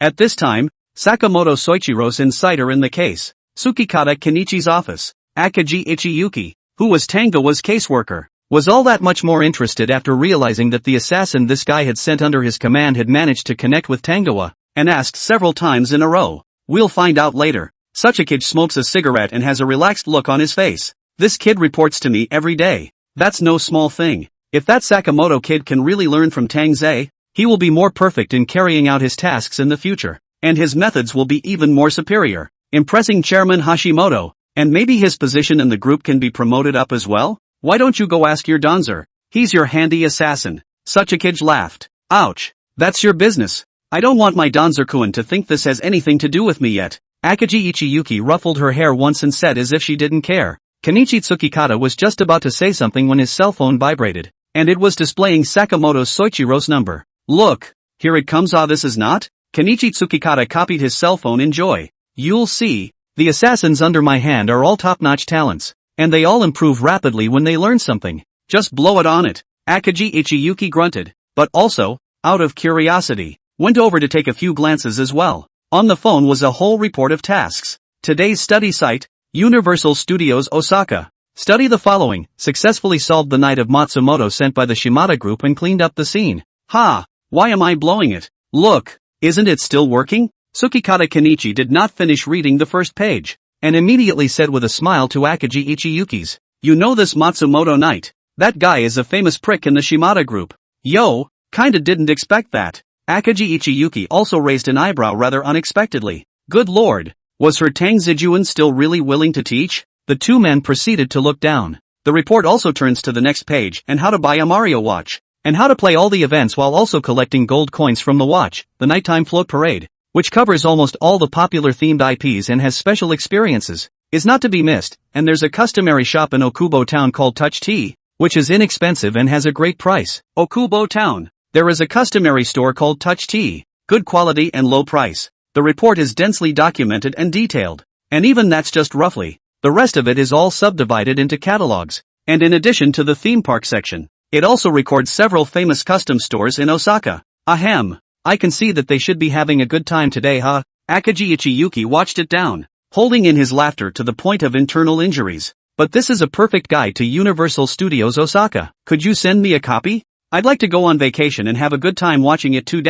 There was even a somewhat appreciative nod. Hey, that's not even the ing point, is it? Tsuchimikado Kenichi was simply so hard to strain that he almost smashed his cell phone. What is this Sakamoto guy doing? Didn't they tell him to go and worship? Playing all kind of fancy this guy. Kenichi Tsukikata was filled with anger and dialed the phone. Moses, Earth Team Leader, what's up? Sakamoto on the other end was quick to answer. UING sent the report. Kenichi Tsukikata almost couldn't speak properly. So that's the one. How was it? Are you still satisfied with the report? Sakamoto Soichiro's tone sounded quite confident. Kenichi Tsukikata nearly laughed in anger. Here, tell me, what did you learn from all that stuff you wrote? Come, cool, observe, think, lay out. Soichiro Sakamoto replied numbly. Kenichi Tsukikata was so shocked he was almost skeptical. Does this have any ing relevance to the ones on your report? Chapter 26, The Two Facade Players. Earth Team Leader, you weren't there, so of course you couldn't see the master.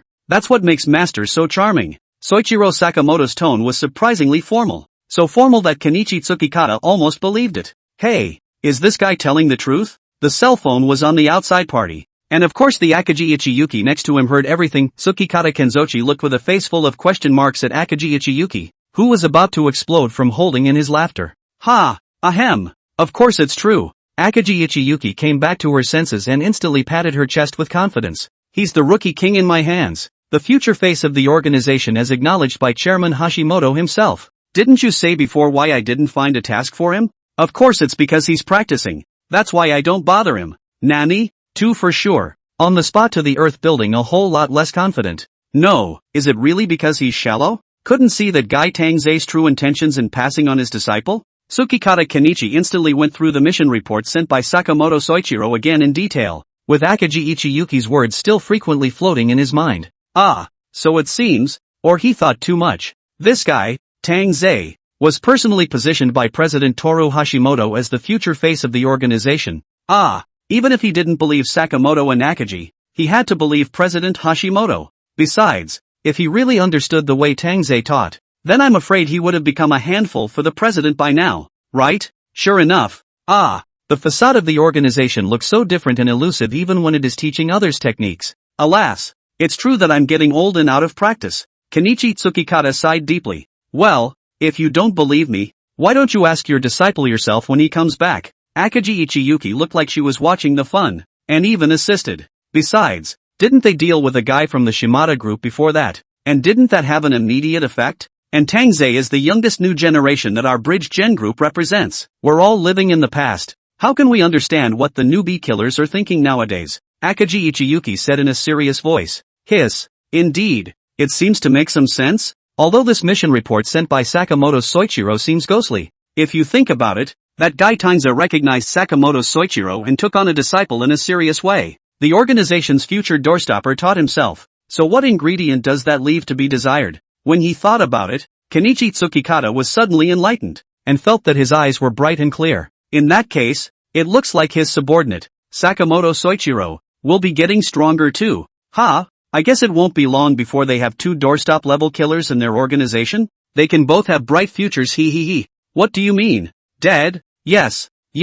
1,000 times yes, Chairman. Matsumoto Knight died in the storage room after sneaking in yesterday. How? At the Shimada Group's office. The chairman, Shimada Sojiro, was so shocked as soon as he heard his subordinate's report that he almost failed to hold the cigarette in his hand. Did you see it clearly? It was taken out by that Tang Ze guy? That's not true. The one who came up to report was none other than the leader of the second team in charge of dispatching Matsumoto Knight, who had sweat pouring down his face like rain, his head deeply bowed, his entire upper body shrunken, and a look of trepidation. Matsumoto Knight was taken out by that little brother next to Tang Ze. Little brother? However, upon hearing this report from the team leader, Shimada Sojiro's face also became more somber. A little brother with that much power? Are you playing with me? Chairman, it was my men who saw it with their own eyes. The leader of the group winced and went on to report. That guy made a point of debriefing Tang Ze a few times before he did it. Can't go wrong. How can? Matsumoto Knight? One of the best assassins you've ever had on your hands. As I recall, taken out by a rookie's little brother? Shimada Sojiro still looks incredulous. Are you sure you didn't bug me wrong? No, isn't that guy just a rookie killer? Even if the guys in the Hashimoto group blew his skills out of the water, we're all in this business. Isn't it clear how capable a newcomer really is? How is it that even that Matsumoto Knight guy was taken out? Matsumoto Knight is one of the powerhouses of the second team. Just die? Simply shocked Shimada Sojiro for a year. Chairman, you don't know. This Dragon Nation man named Tang Ze has excellent means. Even in the streets of the night market, he can successfully assassinate the mission target without any effort in full view of everyone, and also disguise it as an accident, so that outsiders can't see the slightest crack. The leader of the group lowered his head and blurted out an accusation. One line at a time. In my opinion, this guy definitely discovered Matsumoto Knight hiding around before he sent out his minions and obliterated Matsumoto Knight. Matsumoto Knight he must have been careless. When the group leader thought of the expert he had worked so hard to cultivate just disappearing, his mood was as hard as if he had eaten shang. Chairman, their Hashimoto group killed our Shimada group without a word. This is clearly an attempt to declare war with us. President, this matter absolutely cannot be left like this. We've got to make that guy look good. Brother Matsumoto can't just die in vain. After some discussion, the patriarchs and leaders of the Shimada group present were all angry and cursing. All be quiet. But Shimada Sojiro, as the chairman, couldn't possibly follow suit and lose his mind just because of the anger of his men. This guy is really a dangerous character. Send that Suzuki guy over there. There's absolutely no way you can miss this time. And it has to be done seamlessly. It's best if that guy doesn't make it out of Osaka alive. Got it? Killed the assassin from their group? Then don't blame them. Understood. A guttural growl of men came from the Shimada group's office. Hida Shinchi, Osaka. This is a famous red light district in Osaka. And on a night like this, Tangoa wouldn't miss it. Osaka is a place where you've come to see everything. So of course you have to see everything you need to see. Indeed, master. Even such a hidden place cannot escape your observation. Coming out of a customary store called Touch Tea, the two of them, Tang Ze and Soichiro Sakamoto, then set off on their way back to the hotel. That's right, newcomer. Remember, when you go anywhere, you must always have your own observation, especially in such a dimly lit place. It may become an excellent place for you to accomplish your mission. Tang Ze drank a lot of wine, drunk, and said whatever came to his mind, and all the things in his head were thrown out in a brain. Chapter 27. I've never seen Kabuki, but I've been to Kabukicho a few times. Master's teachings, I will definitely keep them in mind. Soichiro Sakamoto supported Tangoa and nodded with a serious face. The dimly lit alley was only dazzled by the colored lights in front of the custom store, and as the two of them turned off the end of the alley, Soichiro Sakamoto planned to hail a cab and take Danzawa back to his hotel first. Day 2. What? The Shimada group? Yes. I heard from scouts that a powerful assassin in their group was recently killed, and it seems to be all. It's all to do with Danzer, isn't it? Crossing his legs, Chairman Toru Hashimoto slowly sipped his tea. Yes, but according to that guy Sakamoto's report, there's a good chance that guy is coming for him. Kenichi Tsukikata is reporting back on the mission in all seriousness. President, look at this thing. I was wondering how come those guys were indifferent when Tanzakuan went to Osaka.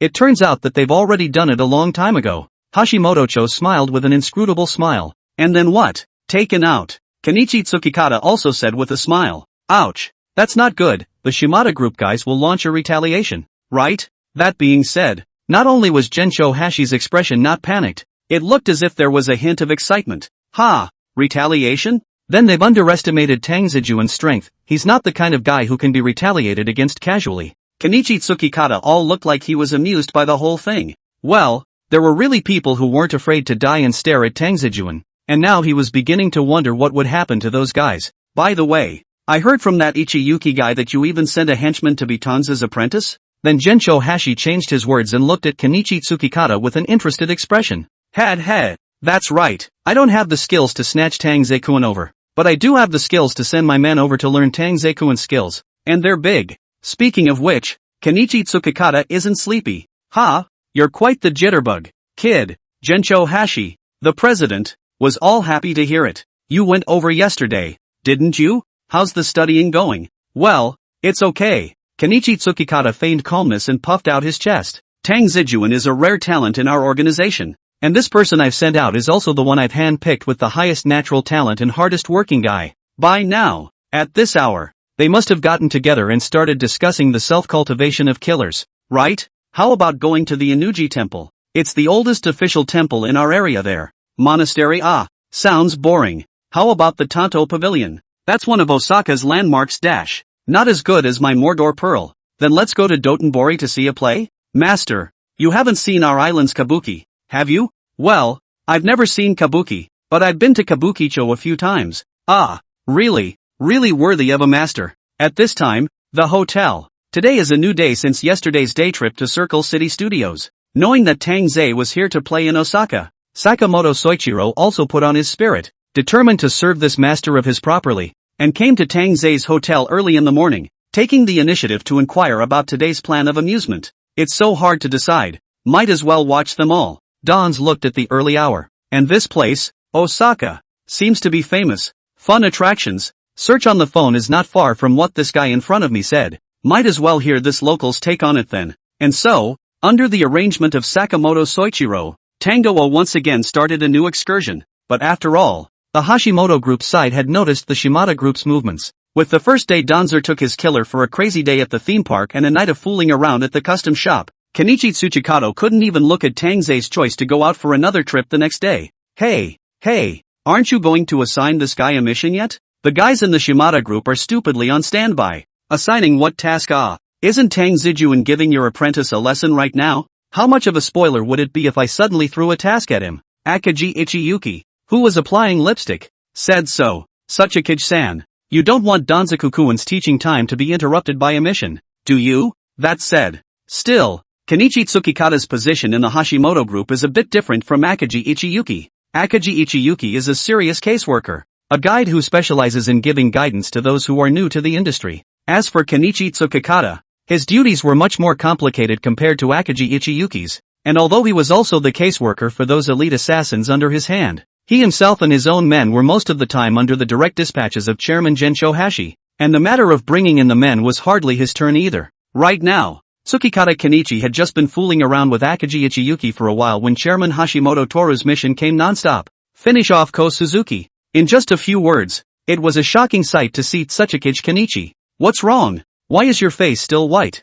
Next to her, Akaji Ichiyuki's curiosity was also piqued, and she glanced over to Tsukikata Kenichi's side in passing. Suzuki-ko? Looking at Akaji Ichiyuki, she was also shocked, and the lipstick in her hand almost went askew. Chairman, the location has been sent to that guy. Very well. Tell that guy to be careful and not to be as gullible as that Matsumoto Knight guy again. Don't worry, Chairman. I've already explained everything that should be explained. Suzuki Yukari is the strongest assassin under my hand. He definitely won't let us down. Shimada Group's office. The team leader was updating Sojiro Shimada on the latest situation within the organization. It seems that ever since that Tangoa guy showed up and took out Yamamoto Ono, the undercover agents sent by their organization, things started to go wrong. Knowing that the one who took out Yamamoto Ono could be Tang Ze, none of them could tell if Tang Ze already knew Yamamoto Ono's true identity. They still don't know what exactly happened to Yamamoto Ono the day after he infiltrated Tangoa's house. That kid can't be kept. Not only is he important to the Hashimoto group,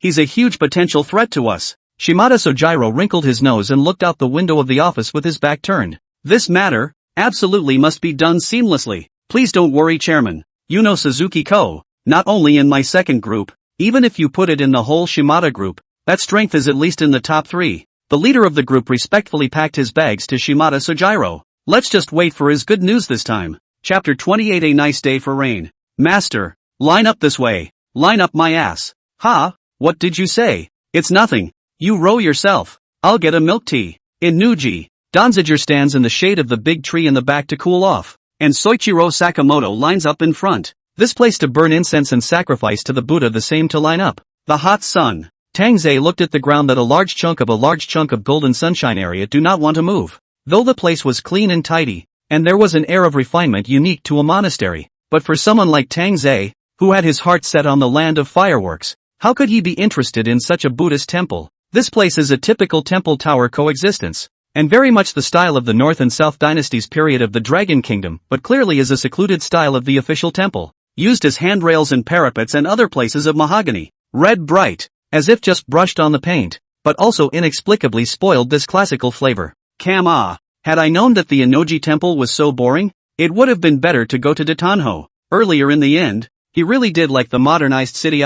Master, I'll do it. Sakamoto Soichiro was still in line, and when he saw Tang Ze looking disinterested, he broke away from the line and ran over at once. It's so hot. This damn weather. Danzer cursed in a small voice. This doesn't even compare to yesterday's excursion at the theme park. Hey, why don't we get out of here early? Egu, Master, you rarely come to Osaka. Don't be in such a hurry. Soichiro Sakamoto was still smiling and comforting Tangoa. There were still quite a few tourists inside the temple, and unlike Tang Ze, who was idly standing by, this group of tourists showed enough patience for the temple in front of them, and even had a pious face. But among them, one of the tourists was using the cover of the people around him, and his eyes were glancing towards Tang Ze's side, pretending to be unintentional. This guy is Tang Ze, the rookie king of the Hashimoto group who stepped over Yamamoto Ono's corpse to get to the top? The guy who also found the lurking Matsumoto Knight and killed him? The visitor was pressing down the brim of his baseball cap and intentionally glancing towards Tang Ze's side.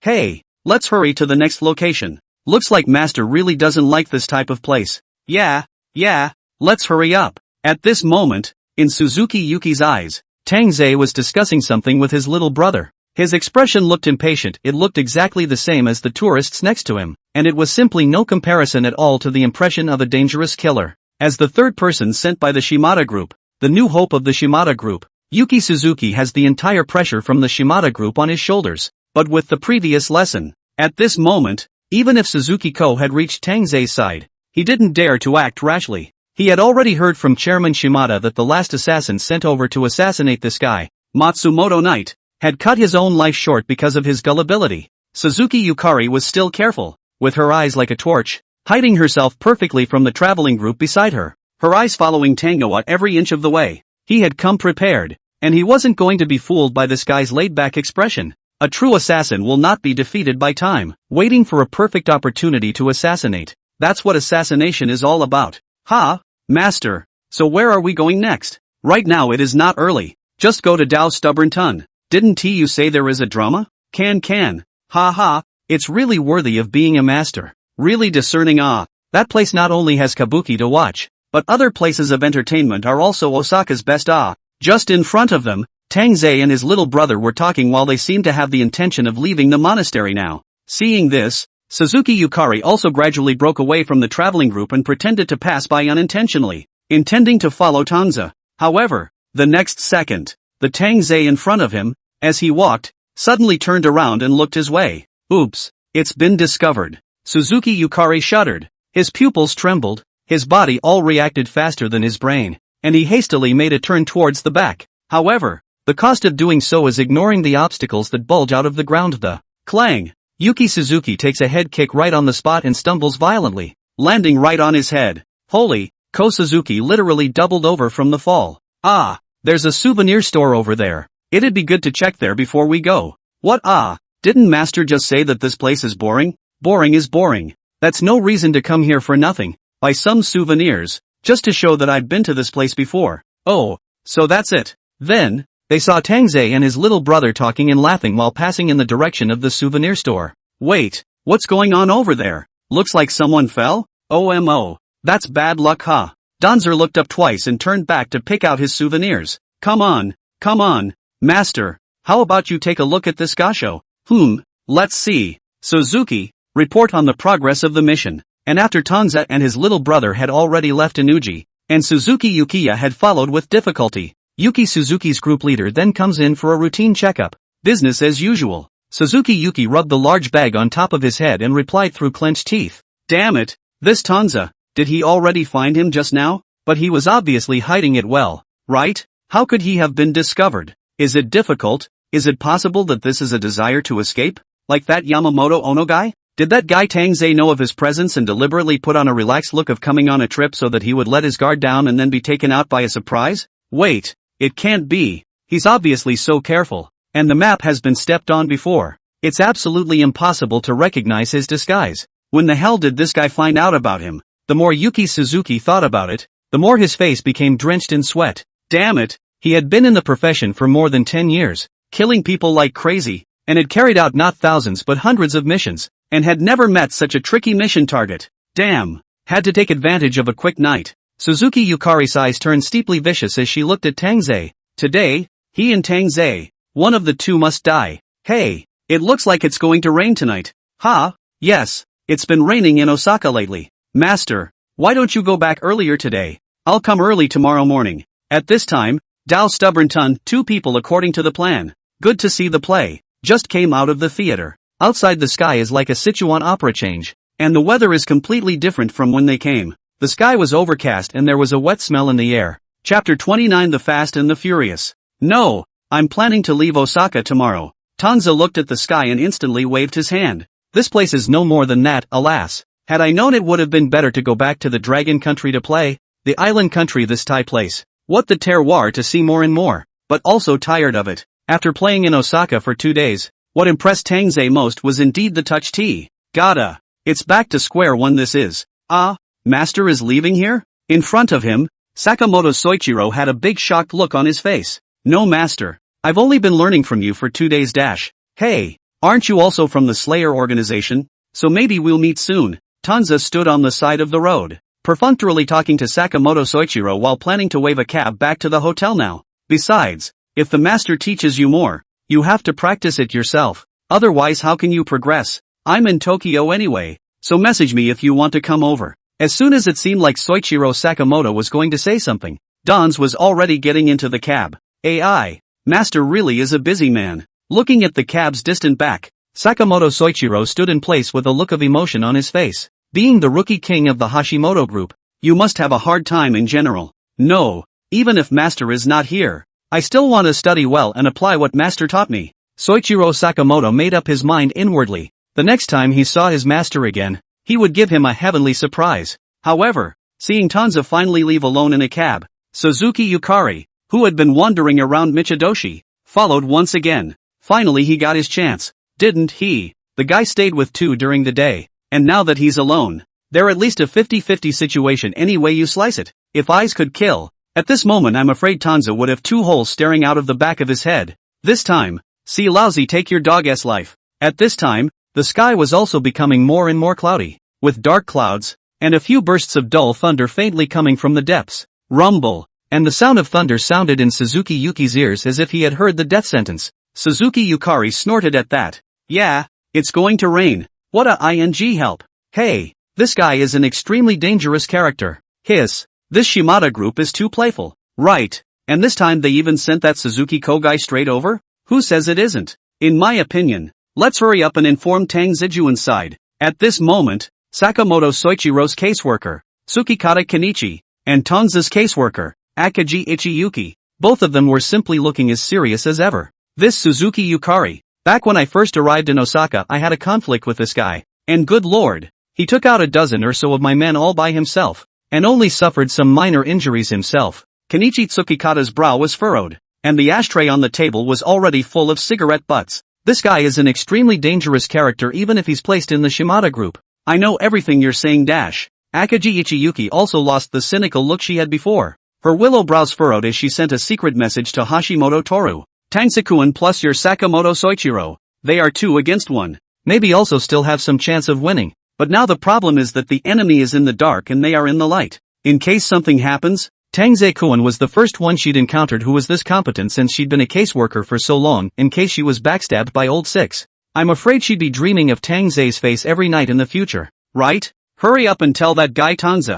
Kenichi Tsukikata viciously stubbed out his cigarette. What a thing to call it. How can you send an apprentice to learn some skills and still be targeted by the local gang? What exactly did this Tang Ze teach? Hello? Boom. Thunder. Deafening. Rain. Pouring down. Not long after Tang Ze returned to the hotel, he had just laid down on the bed, when he saw outside the window, the lightning crossed the clouds, the sound of thunder was in the ears, and the rain was slamming hard on the floor-to-ceiling windows. I'll be damned, I'm glad I'm back early. Don's nestled into his bed and couldn't help but sigh. If this was any later, I'm afraid I would have been drenched directly, but it's the height of summer at the moment, so a little thunderstorm is in order, so muggy during the day, and then such a downpour at night. Looks like it's supposed to be cool tomorrow, just as he's going to his next stop in Kyoto, so he can have a nice day and have fun tomorrow, right? During the day, he had played too long at the Inuji place, causing him to play with his cell phone almost the whole time. Right now, when he just got home, his cell phone had run out of battery and automatically shut off,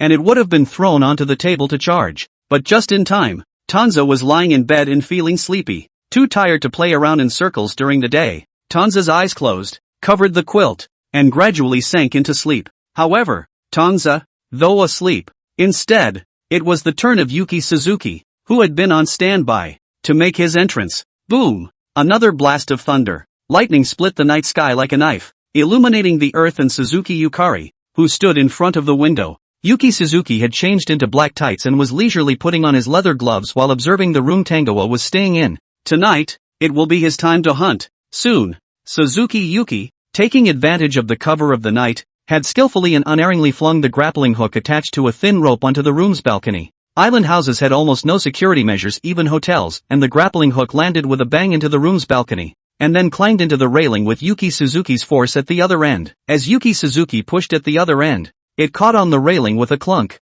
Thus, an improvised ropeway was built in the center of Tangoa's room and the room where Suzuki Yuki was. Yuko Suzuki knew with her heels that Tangoa would be lying on the bed huffing and puffing, and the hotel's balcony was supposed to be connected to the bedroom. Plus right now, even still a stormy night, and his target, the rookie king of the Hashimoto group, Tang Ze is afraid that at this time, he has already entered a deep sleep, right? Is there a better time to do it than this? It's perfect timing. Yuki Suzuki is checking the fixed ropes, and the man is on the verge of laughing out loud. Oh, it wasn't in vain that he had been so patient, waiting for such a good opportunity to get his hands on him. It's almost easier than the newbie acronym in the game, isn't it? It's the nifty equivalent of someone sticking their neck out and coming up to cut him.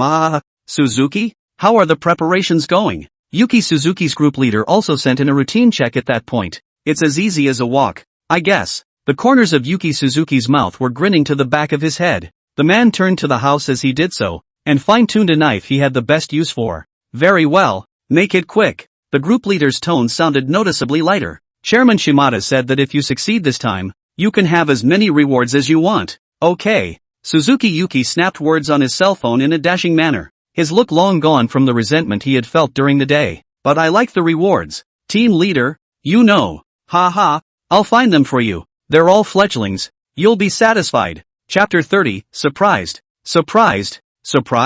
The rain, it's coming down. The sleet, splitting the face, slamming hard into the ground, splashing one little splash after another. Rumble. In the dark clouds, the thunder was dull, poised after the lightning. A dark shadow stood on the top floor, as if looking out over its territory as a monarch, gazing across the ropes at the Tang Ze family. Click. Between the two houses, Yuki Suzuki stepped onto the edge of the terrace with one foot, holding the pulley mechanism on the rope with one hand. Just slip through. Not even a minute, and he'd be in Danzer's bedroom. And then it would only take a second for him to wipe Danzer's neck, plus process the scene, and finally disappear completely. The whole process, I'm afraid, didn't even take half an hour. Suzuki Yuki looked at the balcony of Tang Ze's room, and the corner of his mouth hooked in an evil smile. In the next second, only to see Suzuki Yukari's right leg exerting force, about to make a leap from the terrace. A deafening thunderclap exploded in the gloomy night sky. Boom! A burnt and even smoldering figure plummeted off the balcony.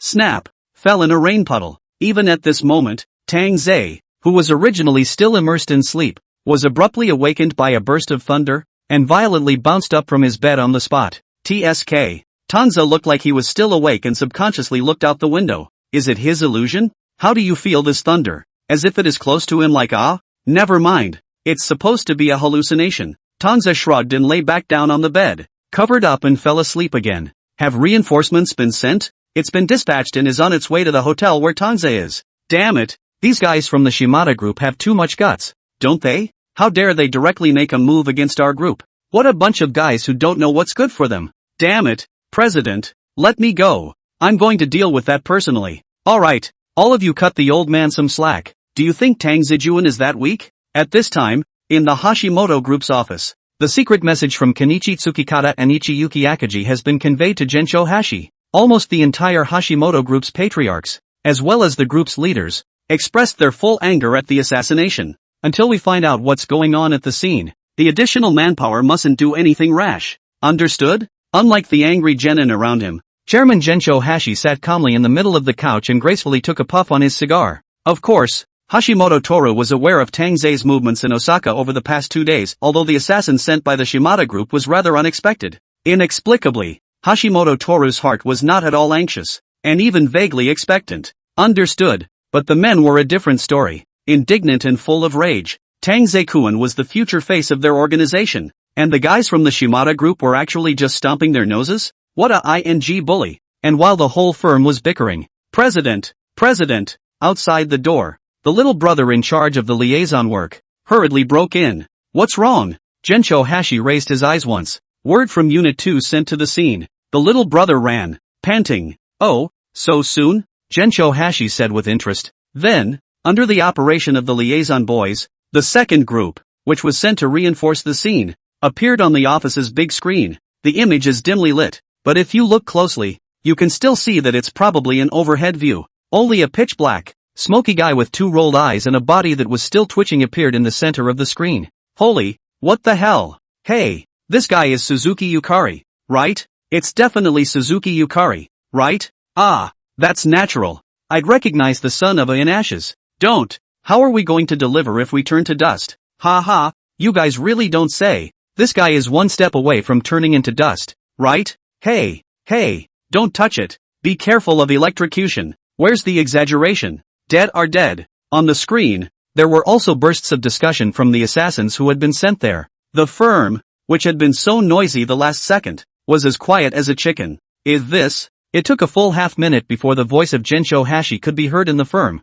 slowly ringing out. Oh, Chairman Hashimoto. This guy is Ko Suzuki. Come on, get the camera closer. Chairman, you don't know. Just now our brothers were still guarding down here, and suddenly we heard a rumble of thunder. I'll say it. It was too late, and with a loud boom, we saw Ko Suzuki drop like that. Ha ha ha ha ha, I saw it too. It fell from Tang Zejuan's balcony. The assassins on the scene were reporting back to Gensho Hashi. This, what the hell? In the firm, the patriarchs and assassins present had a look of confusion as you looked at me and I looked at you. On the screen, the image was also given back to Yuki Suzuki. The guy's expression, seemingly frozen in the second before his death, was confused, shocked, and overwhelmed. At this point, it was even more so that he didn't even twitch anymore, just lying on the ground, his body gradually hardening. Soon, the little brother picked up the new footage. This is the surveillance around the hotel. We selectively hacked the one that gives the best view of Tang Zejuan's room at the time, only to see on the screen that Tang Zejuan, who had been unreachable, covered tightly with a blanket, was lying on the bed, huffing and puffing. Silence, but within moments, the firm instantly exploded. No wonder we didn't contact Tang Zejuan. No, does this guy sleep in his room all the time? It can't be, right? With his skills, even if he didn't receive a secret message from that Ichiyuki guy, there's no way he didn't know about Suzuki Yukari's existence. Right, so how could he still be sleeping? Wait, could this be? Everyone present, whether it was the patriarch or the group leader, as well as the killers under the group leader, were filled with shock. No, why does this scene feel like I've seen it somewhere? Coincidentally, I'm feeling deja vu too. Could it be that this is also in Tang Ze-kuen's calculations, and he's, again? However, just then, ha ha ha ha ha, I got it. Hashimoto Share, who had been silent, suddenly laughed cheerfully. So that's what actually happened? So true to form. Danzer-kun, ha ha ha. Chapter 31, Fake. Everything is fake.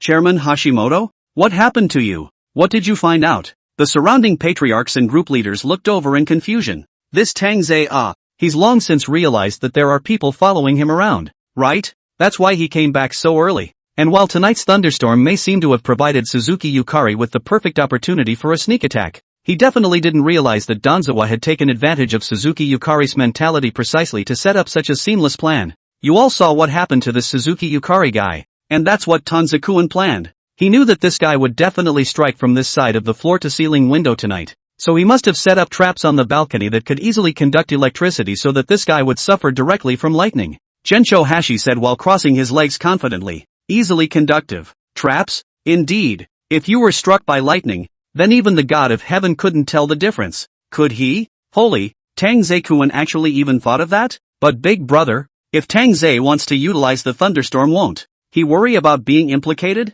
Stupid you. If he can think of that step, then of course he'll have a good defense. The more Hashimoto Share thought about it, the more smug the look on his face became.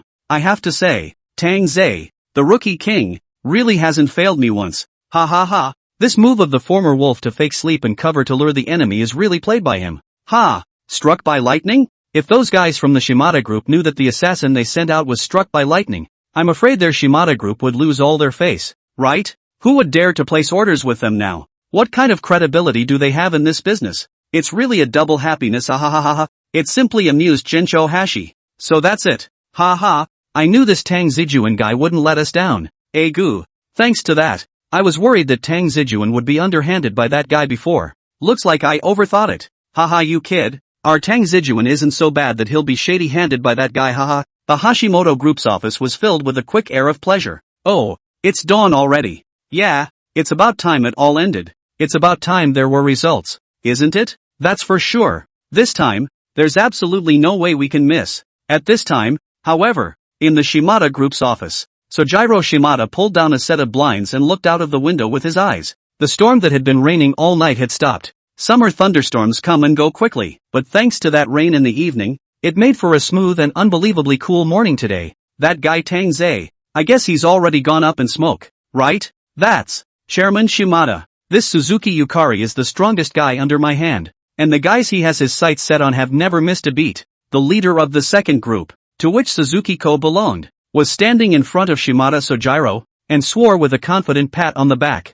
Good, then I'll be waiting for your good news. Shimada Sojiro was very satisfied with this team leader's answer, and even poured a glass of red wine with some interest, holding it in his hand and shaking it elegantly. This Suzuki Yuki's ability. He still knows him, although only a group leader's a henchman. But the body is very good. Once also only one person to hit Shimada Group's manpower. This time this guy sent out to carry out the mission. Shimada Sojiro is also trustworthy. What's more, yesterday was a rainy night. Is there any easier time to assassinate and destroy a body than a rainy night? This guy Tang Ze is dead. However, all before Shimada Sojiro could even take a pleasant sip of red wine. With a bang, the door to the office was pushed open by a young man standing guard outside. President, there's an emergency. Hey, the president is still here. Don't you know you have to knock before coming in? The leader of the group burst out in anger. What ING group are you? What a lack of discipline. If I were your group leader, I'd throw you into Tokyo Bay and feed you to the fish today. The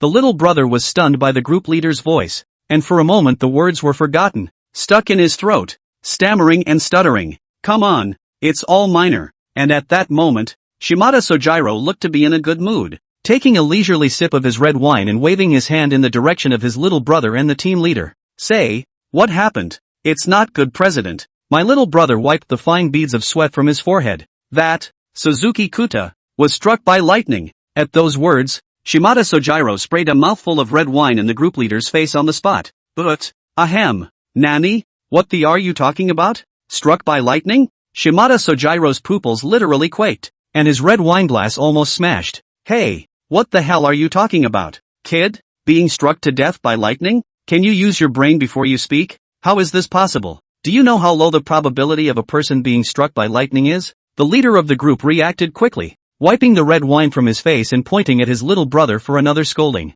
It's true. How could I possibly lie to the chairman? The little brother argued back and forth. This is all the things that the scouts saw with their own eyes. If you don't believe me, you can watch the news. After saying that, the little brother took the remote control and tuned to the channel of the news. According to witnesses, when the hospital arrived, all that was left at the scene was a charred body. Police are currently in the process of identifying the victim. We would like to remind residents to never underestimate thunderstorms or use any electronics in lightning-prone areas, especially if you are located at high altitudes. With that, the TV screen was kind enough to give a close-up, even if the guy had a scowl on his face and a plasma iron on his head. Shimada Sojiro and the leader of the group still recognized the guy at once. Suzuki-ko? Hey, it's a lie, right? It's really Suzuki Yukari? So, that guy got struck by lightning? Impossible. It's absolutely impossible. I don't believe it. I don't believe it. The leader of the group was dumbfounded. Shimada Sojiro, on the other hand, was even more,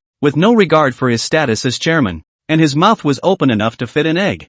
I heard that it fell from the balcony of the room Tang Ze was in. The little brother subconsciously scrunched his shoulders when he saw his two bosses reacting like this, but gathered the courage to speak anyway. President, how can something like being struck to death by lightning happen so easily in real life? The leader of the group clutched his head with a face full of horror and shook his head frantically, completely unwilling to believe the facts in front of him. This must be that Tang Ze guy's plotting and scheming. It must be him disguising the scene of an accident where he was struck by lightning. Chapter 32, Tang Ze, my house is quite big. Tang Ze, this guy. However, it was only when Shimada Sojiro fell back into the couch, Ryoga, that he suddenly let out a sorrowful sneer. Good.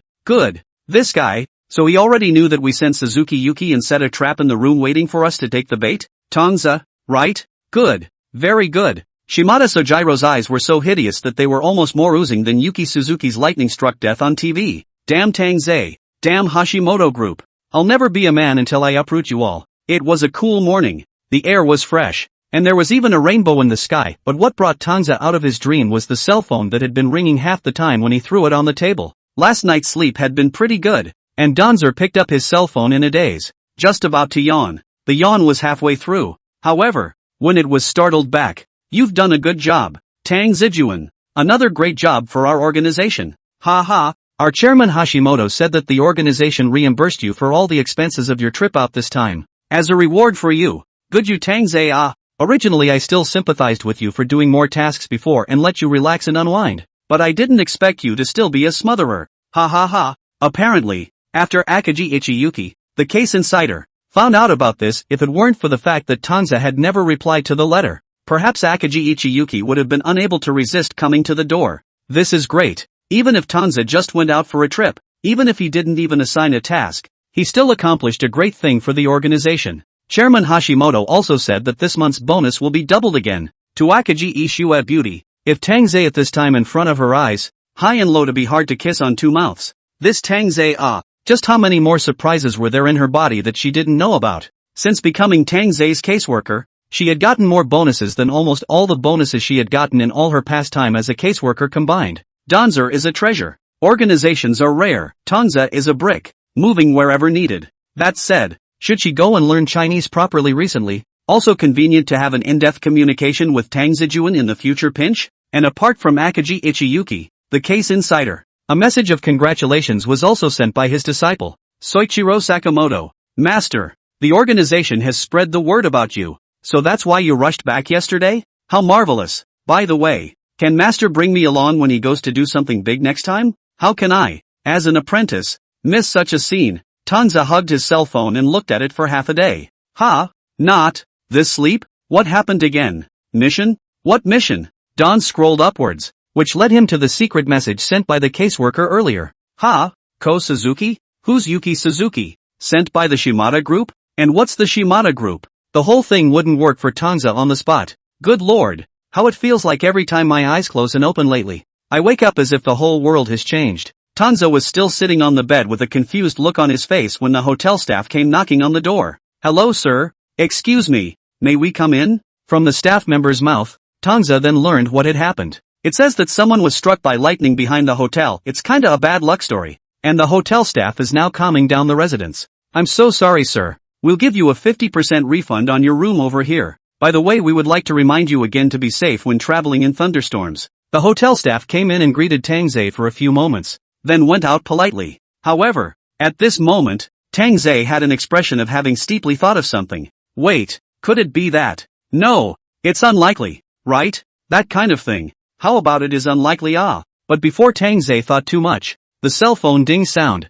The refund of half of the room charge also arrived. Forget it, it's dead. What do I care? Don Zeton waved his hand. Plus the guy in the case said he'd reimburse all the expenses for this trip. Looks like he made the right decision to come out and travel. Can't wait to buy more stuff later. You've heard all about this, haven't you? I heard. Good. Now that you've heard. At this time, Osaka, Kenichi Tsukikata's office. Ever since Danzawa came to Osaka, Kenichi Tsukikata came up with the idea of having his man Sakamoto Soichiro learn from Danzawa. Until today, which is the third day. Although the process was only a short 3 days, within those 3 days, the guys from the Shimada group didn't have very clean little hands, repeatedly reaching out to the people from their Hashimoto group. Hey, this is a great opportunity to learn from Danzer, but who knew that this guy, Sakamoto Soichiro, actually came to the office early in the morning, giving the Earth Builders a fit. Blood pressure is coming up. Then why don't you study properly with Tang Zijuan? Who told you to come back?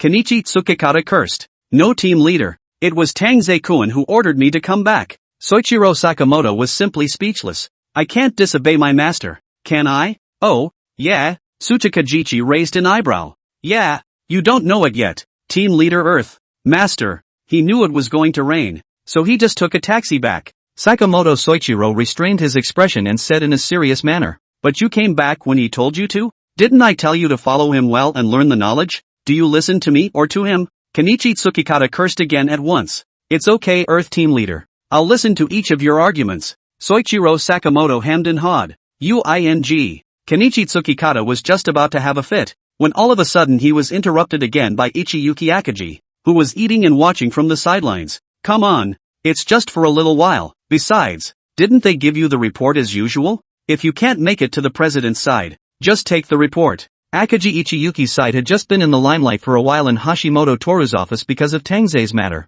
and at this time, she was even more dejected, and her whole body was floating. By the way, Sakamoto-kun, do you know how to cook?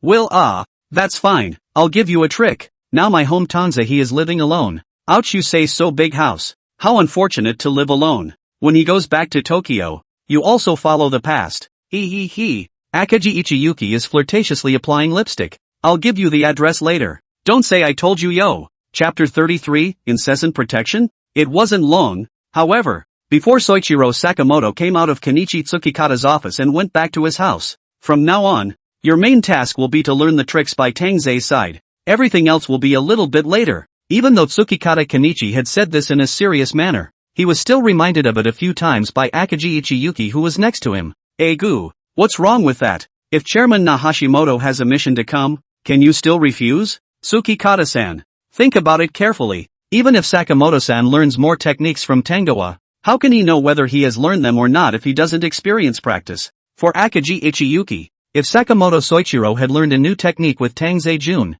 Hashimoto chairman was happy. Wouldn't it be possible for her bonus to follow suit again? And wouldn't it be nice to add another talent to their bridge meta group? At this moment, Sakamoto Soichiro was also very excited inwardly as he looked at the address of that high-class apartment in Tokyo that Tangoa had sent him from Akagi Ichiyuki. Knowing Master's address, did this mean that he could stay by Master's side for a long time in the future to learn the techniques? I just don't know when the Master will return to Tokyo. I heard the Master say that he is going to Kyoto today to come. Alas, first day away from the Master. Missing him. Soichiro Sakamoto looked at the address on his cell phone. Hiss, why don't you just go yourself when the Master comes home in a few days? If he gets a hot bowl of rice, maybe he'll even praise him? Plus if the Master was happy, maybe he could teach him more questing skills as well? The more Sakamoto Soichiro thought about it, the happier he became. Okay, that's it. Then Sakamoto Soichiro immediately packed up, simply took a few daily necessities with him, and happily left for Tokyo. Koizumi Hanzo? That name? Seems like I've heard it somewhere before. Yeah, another accountant who absconded with the money. At this time, Kenichi Tsukikata's office. Akagi Ichiyuki was browsing their organization's intranet after Tsukikata Kenichi, and at a glance, she saw the mission information hanging on the front page. Isn't that what people in finance like to do? Hard to say. Akagi Ichiyuki waved a hand. This guy has had previous convictions, has a certain sense of anti-surveillance, and is said to have hired bodyguards, general killers. I'm afraid that he can't handle this matter. Judging by the time, this guy shouldn't be out of Tokyo yet. Kenichi Tsukikata looked carefully at the mission information. This photo shows Koizumi Ichiro in a suit, with a pair of gold-rimmed glasses, a gentlemanly demeanor, and it is clear at a glance that he is in the business of finance. Too bad little hands aren't too clean. And then I look at the mission bounty, which is 60 million yen. It's enough to buy a 3 LDK1 family build in Tokyo. It can't be out. Not yet. If this guy's already left Tokyo, the client won't be coming back to us. Akagi Ichiyuki looked at Kenichi Tsukikata. What's the matter? Do you want to give this mission to your family Tanza? Sachikage laughed. It's not a high rank, but it's an expedited quest and the bounty is quite a bit. No need. My Tanza just cleaned up the Shimada group's son of a yesterday. Let him rest for a day. Akagi Ichiyuki narrowed her eyes and smiled. Target, Koizumi Hanzo. Location of last appearance, Chibaku, Tokyo. Mission requirement, leave no one alive. And so, it wasn't long before Sakamoto Soichiro, who had just arrived in Tokyo, received a mission from Kenichi Tsukikata. So soon, Soichiro Sakamoto still looked a little helpless. Hey, he was just about to pay a visit to the place where the Master lived and this mission came? Taking another look at the subject of this mission, he's kinda svelte and scummy looking. Okay, since it's the team leader's assignment, it's a good thing this Chibaku thing isn't too far from his location. It's almost as easy to get there by a train. However, just as Sakamoto Soichiro had arrived in the Chiba district and exited the station's entrance, he suddenly saw, not far away, a man who looked to be of medium height appear. The man, dressed in a suit with gold-rimmed glasses, was sitting in a window seat in the restaurant, reading a newspaper, while next to him sat an unsmiling man who was instantly recognizable as the bodyguard the guy had hired. He almost didn't recognize him if it wasn't for the fact that Soichiro Sakamoto had already memorized the face of the target of the mission. This guy who was still sitting leisurely in the restaurant reading the newspaper is actually the target of his mission. Hey, who's that strutting look for? Soichiro Sakamoto found it all funny. Listen up. We must serve our master this time. Understand. It definitely can't be like last time, when the master didn't even know when he was being followed. Understood. Even right now, the head bodyguard sitting closest to Koizumi Hanzo was yelling extremely harshly into the intercom. I heard that the other bodyguards of our company, once because the master was tracked by the killers sent by the enemy, and finally died tragically in a car accident. We can never slacken off. We must play with 12 points of spirit.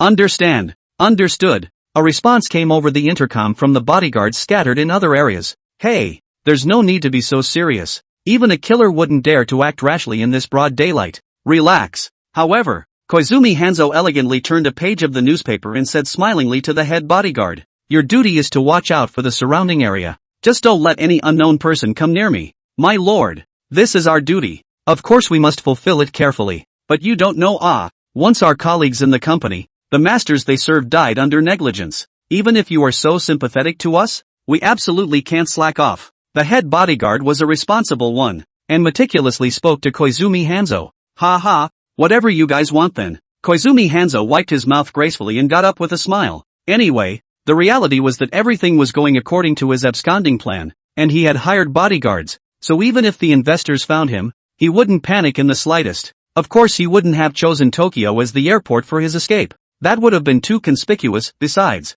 I'm afraid the gang had already expected him to leave Tokyo by plane and had already set up an ambush at the airport, hadn't they? He went around to do the opposite. When he got on the train to leave Tokyo, to Osaka airport, and finally leave the island, to that time, this world can no longer catch him. Ha ha ha ha ha. And now, it's almost time to make an entrance. At this moment, after discovering Koizumi Hanzo, Sakamoto Soichiro had skillfully hidden himself in the crowd, closely observing Koizumi Hanzo's movements. The guy had a head bodyguard following him every inch of the way. It didn't really seem like he had much of a chance of getting close. Chapter 34. Look what you've protected. Such a situation seems a bit tricky even for a guy like Sakamoto Soichiro. This guy deliberately chose the location in the window position. I'm afraid that is in order to facilitate the observation of the surrounding movements, coupled with the side and around the bodyguards are also arranged. As soon as there is an unknown person close to, it is estimated that a moment can be detected. TCH, this mission was so rushed and expedited that he hadn't even had time to step and prepare.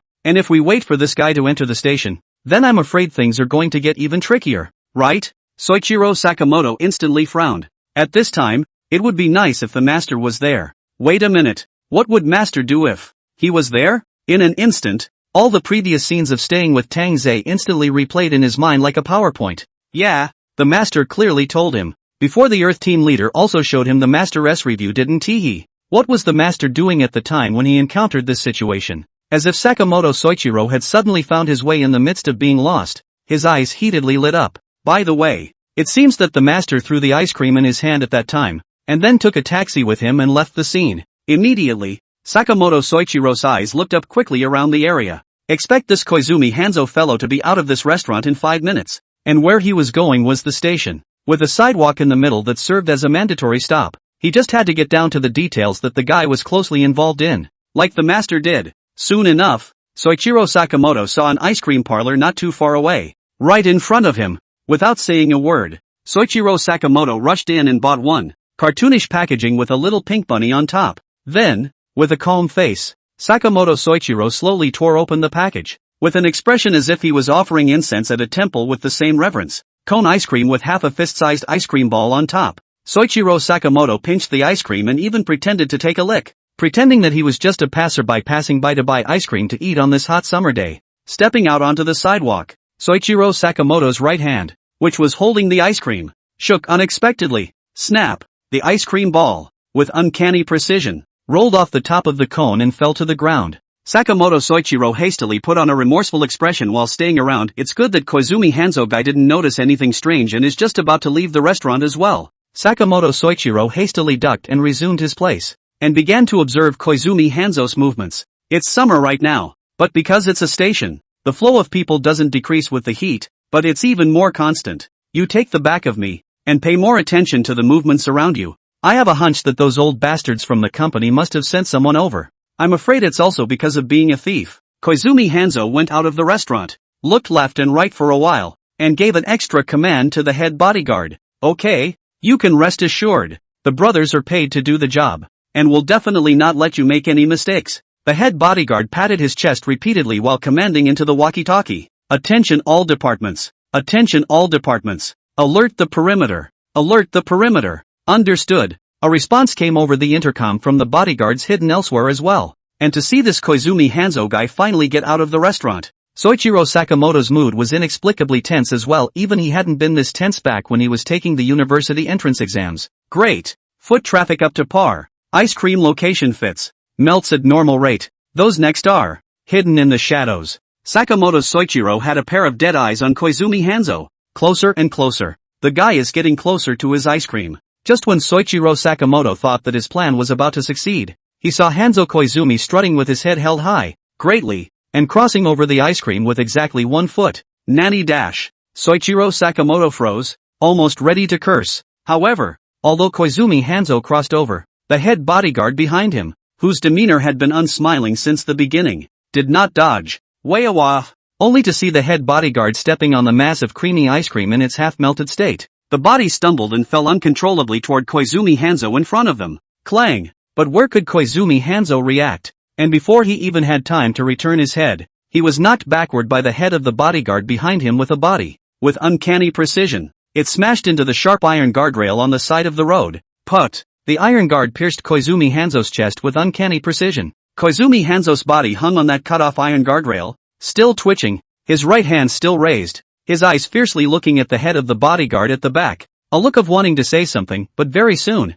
with the uncontrollable flow of fresh blood out of the room, Koizumi Hanzo's body's strength was drained out of his body, and his body loosened up, passing away on the spot. Master? Master? Even the head bodyguard next to him looked dumbfounded. The person was just like petrified pestle and mortar in place, his pupils seismic. What the happened? He clearly just stepped on something and slipped. How did it happen to hit the master? Not. What the is going on here? He just bumped it, and the master just died? It happened so suddenly that even the passers-by passing by were stunned. Holy, what is this? Scared the hell out of me. Why does this guy suddenly want to crash into this? Holy, with that much force, it's unrealistic not to be impaled, right? Call the police. Call an ambulance. Koizumi Hanzo's blood soon flowed all over the ground, and passers-by shied away, but continued to gather around and point. Hey, that's what happens when you walk without looking at the road, right? It's really scary. Before I read the news, there was also a walker who played with his cell phone and didn't look at the road.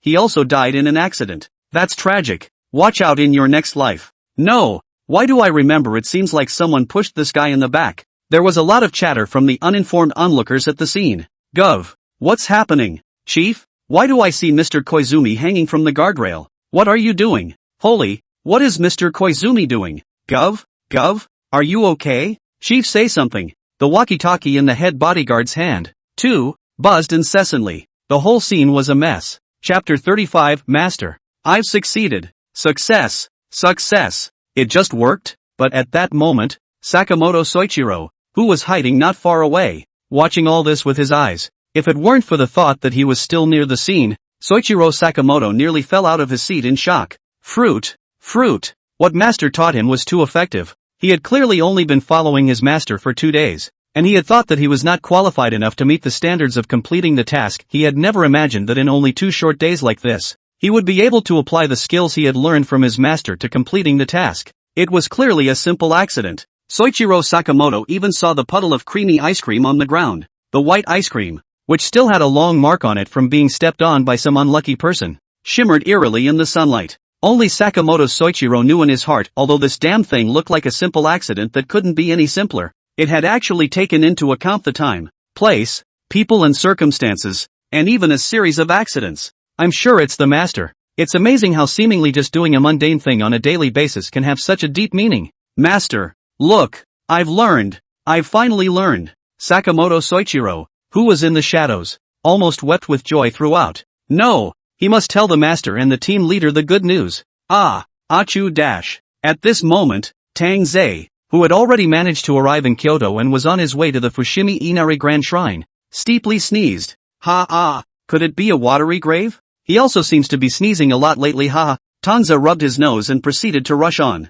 Fushimi Inari Taisha Shrine, also known as Fox Shrine, is dedicated to the god Inari, whose divine messenger is the fox. So statues of foxes can be seen almost everywhere in the area. Of course, this is all from the tour group next door. Tang Ze was holding a mindset that almost every dragon nation would hold, coming all the way here, with interest in walking around and stopping to take a look. Even if that newly picked up cheap disciple sent him a message, Tang Ze didn't pay attention to it. When he entered the shrine, a glance at the bright red Sunban Torii was very dazzling and eye-catching. Well, it's true that I didn't come to Kyoto for nothing. Kyoto? Moving so fast? Yes, the boy set out during the day, and I'm afraid he's already playing there now. At this time, Akagi Ichiyuki and Tsukakata Kenichi, who were still in Osaka, both stayed at the office and were discussing organizational matters. Alright, since Tang Zijuan has already left Osaka, There's little need for me to stay here. Akagi Ichiyuki waved a hand.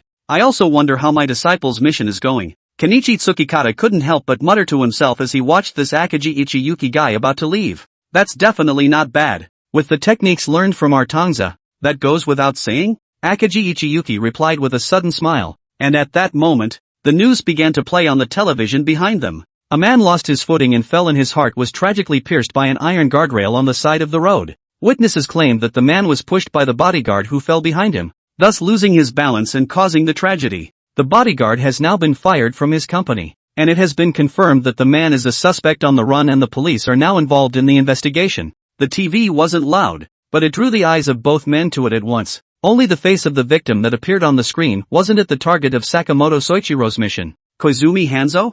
I'm going to. Tofang Jiani looked at it for half a second and burst out with an expletive. This kid is out of his class so quickly? But, ha ha ha ha ha ha. Kenichi Tsukikata looked confused, but next to him, Akagi Ichiyuki laughed cheerfully. You killer. In my family Tanza's teaching or a little useful. Look at this familiar modus operandi. One look and I know it's my family's Tanza's disciple. This guy, he usually likes to drag out a mission for days, stepping on points and investigating backgrounds, as well as examining the interpersonal relationships of the mission target. Don't you know? Grading, just like a pussy. Earthfang Jiani Xing is also too excited, even he did not expect him to send out to worship this killer. Actually see the effect so fast. Excited mouth straight shivering. Speak as if in the trembling. Look at this. My decision to let this guy go to Tang Ze to learn from his master couldn't be more correct. Could it? This efficiency. It's more than twice as fast as before. Ha ha. Shouldn't the focus be on the results of the strip's appraisal? This Koizumi Hanzo.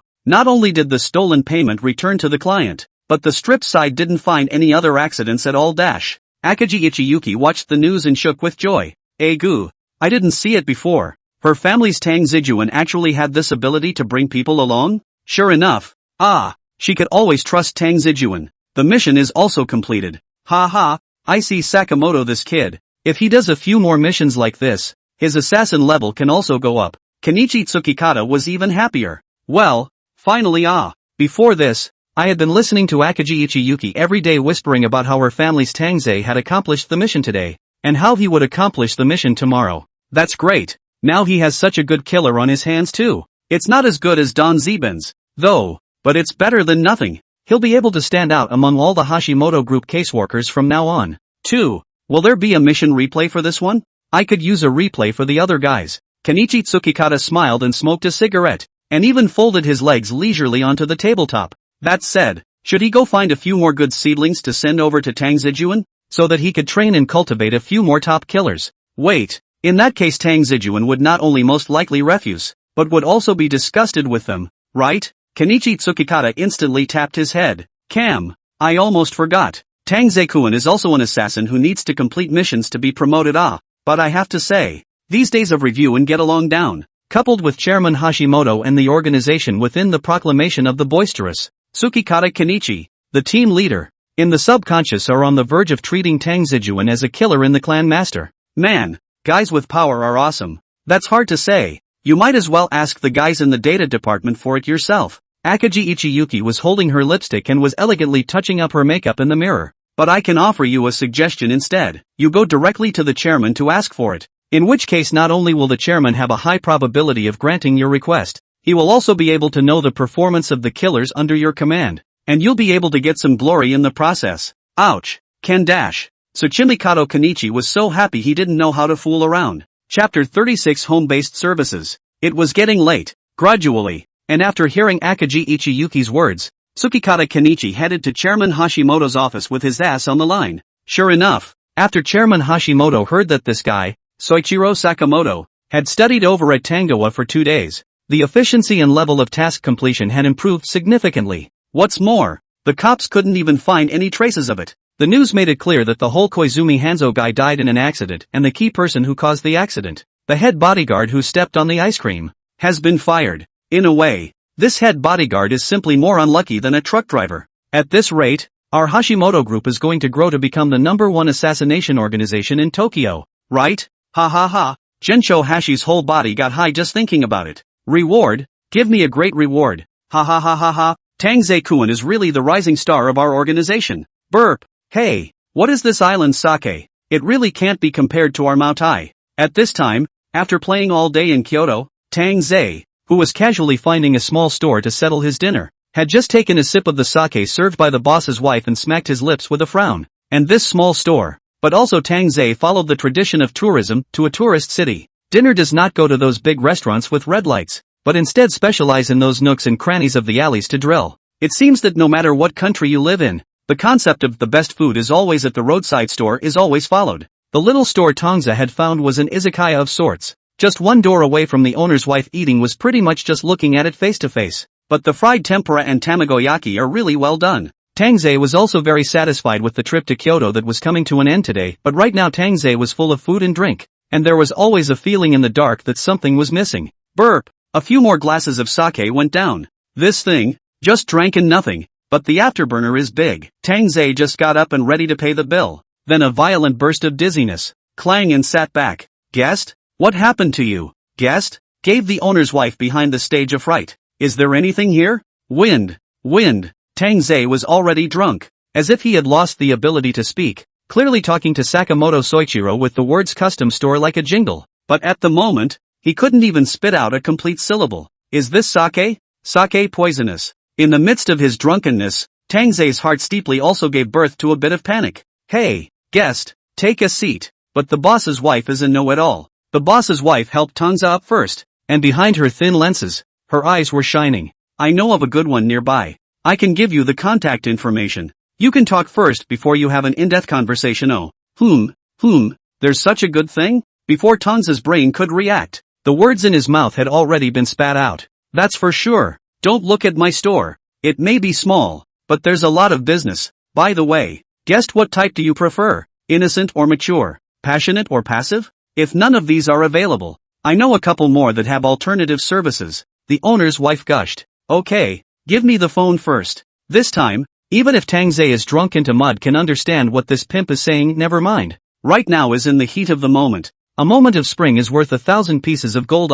Come all the way. Tang Ze happily took out his cell phone and dialed the number introduced by the boss's wife. The caller picked up quickly, indeed a very sweet-sounding girl with a very skillful business approach. Even if it was only a short exchange with Tang Ze, a big drunk, the tone took on a pouty tone, signaling her willingness to come over and offer her services. Tang Ze was happy, and painfully reported his address, saying that when the other party came over to look for him, then they would go to the nearby lovers' hotel together, and he would reimburse all the fares. Hey.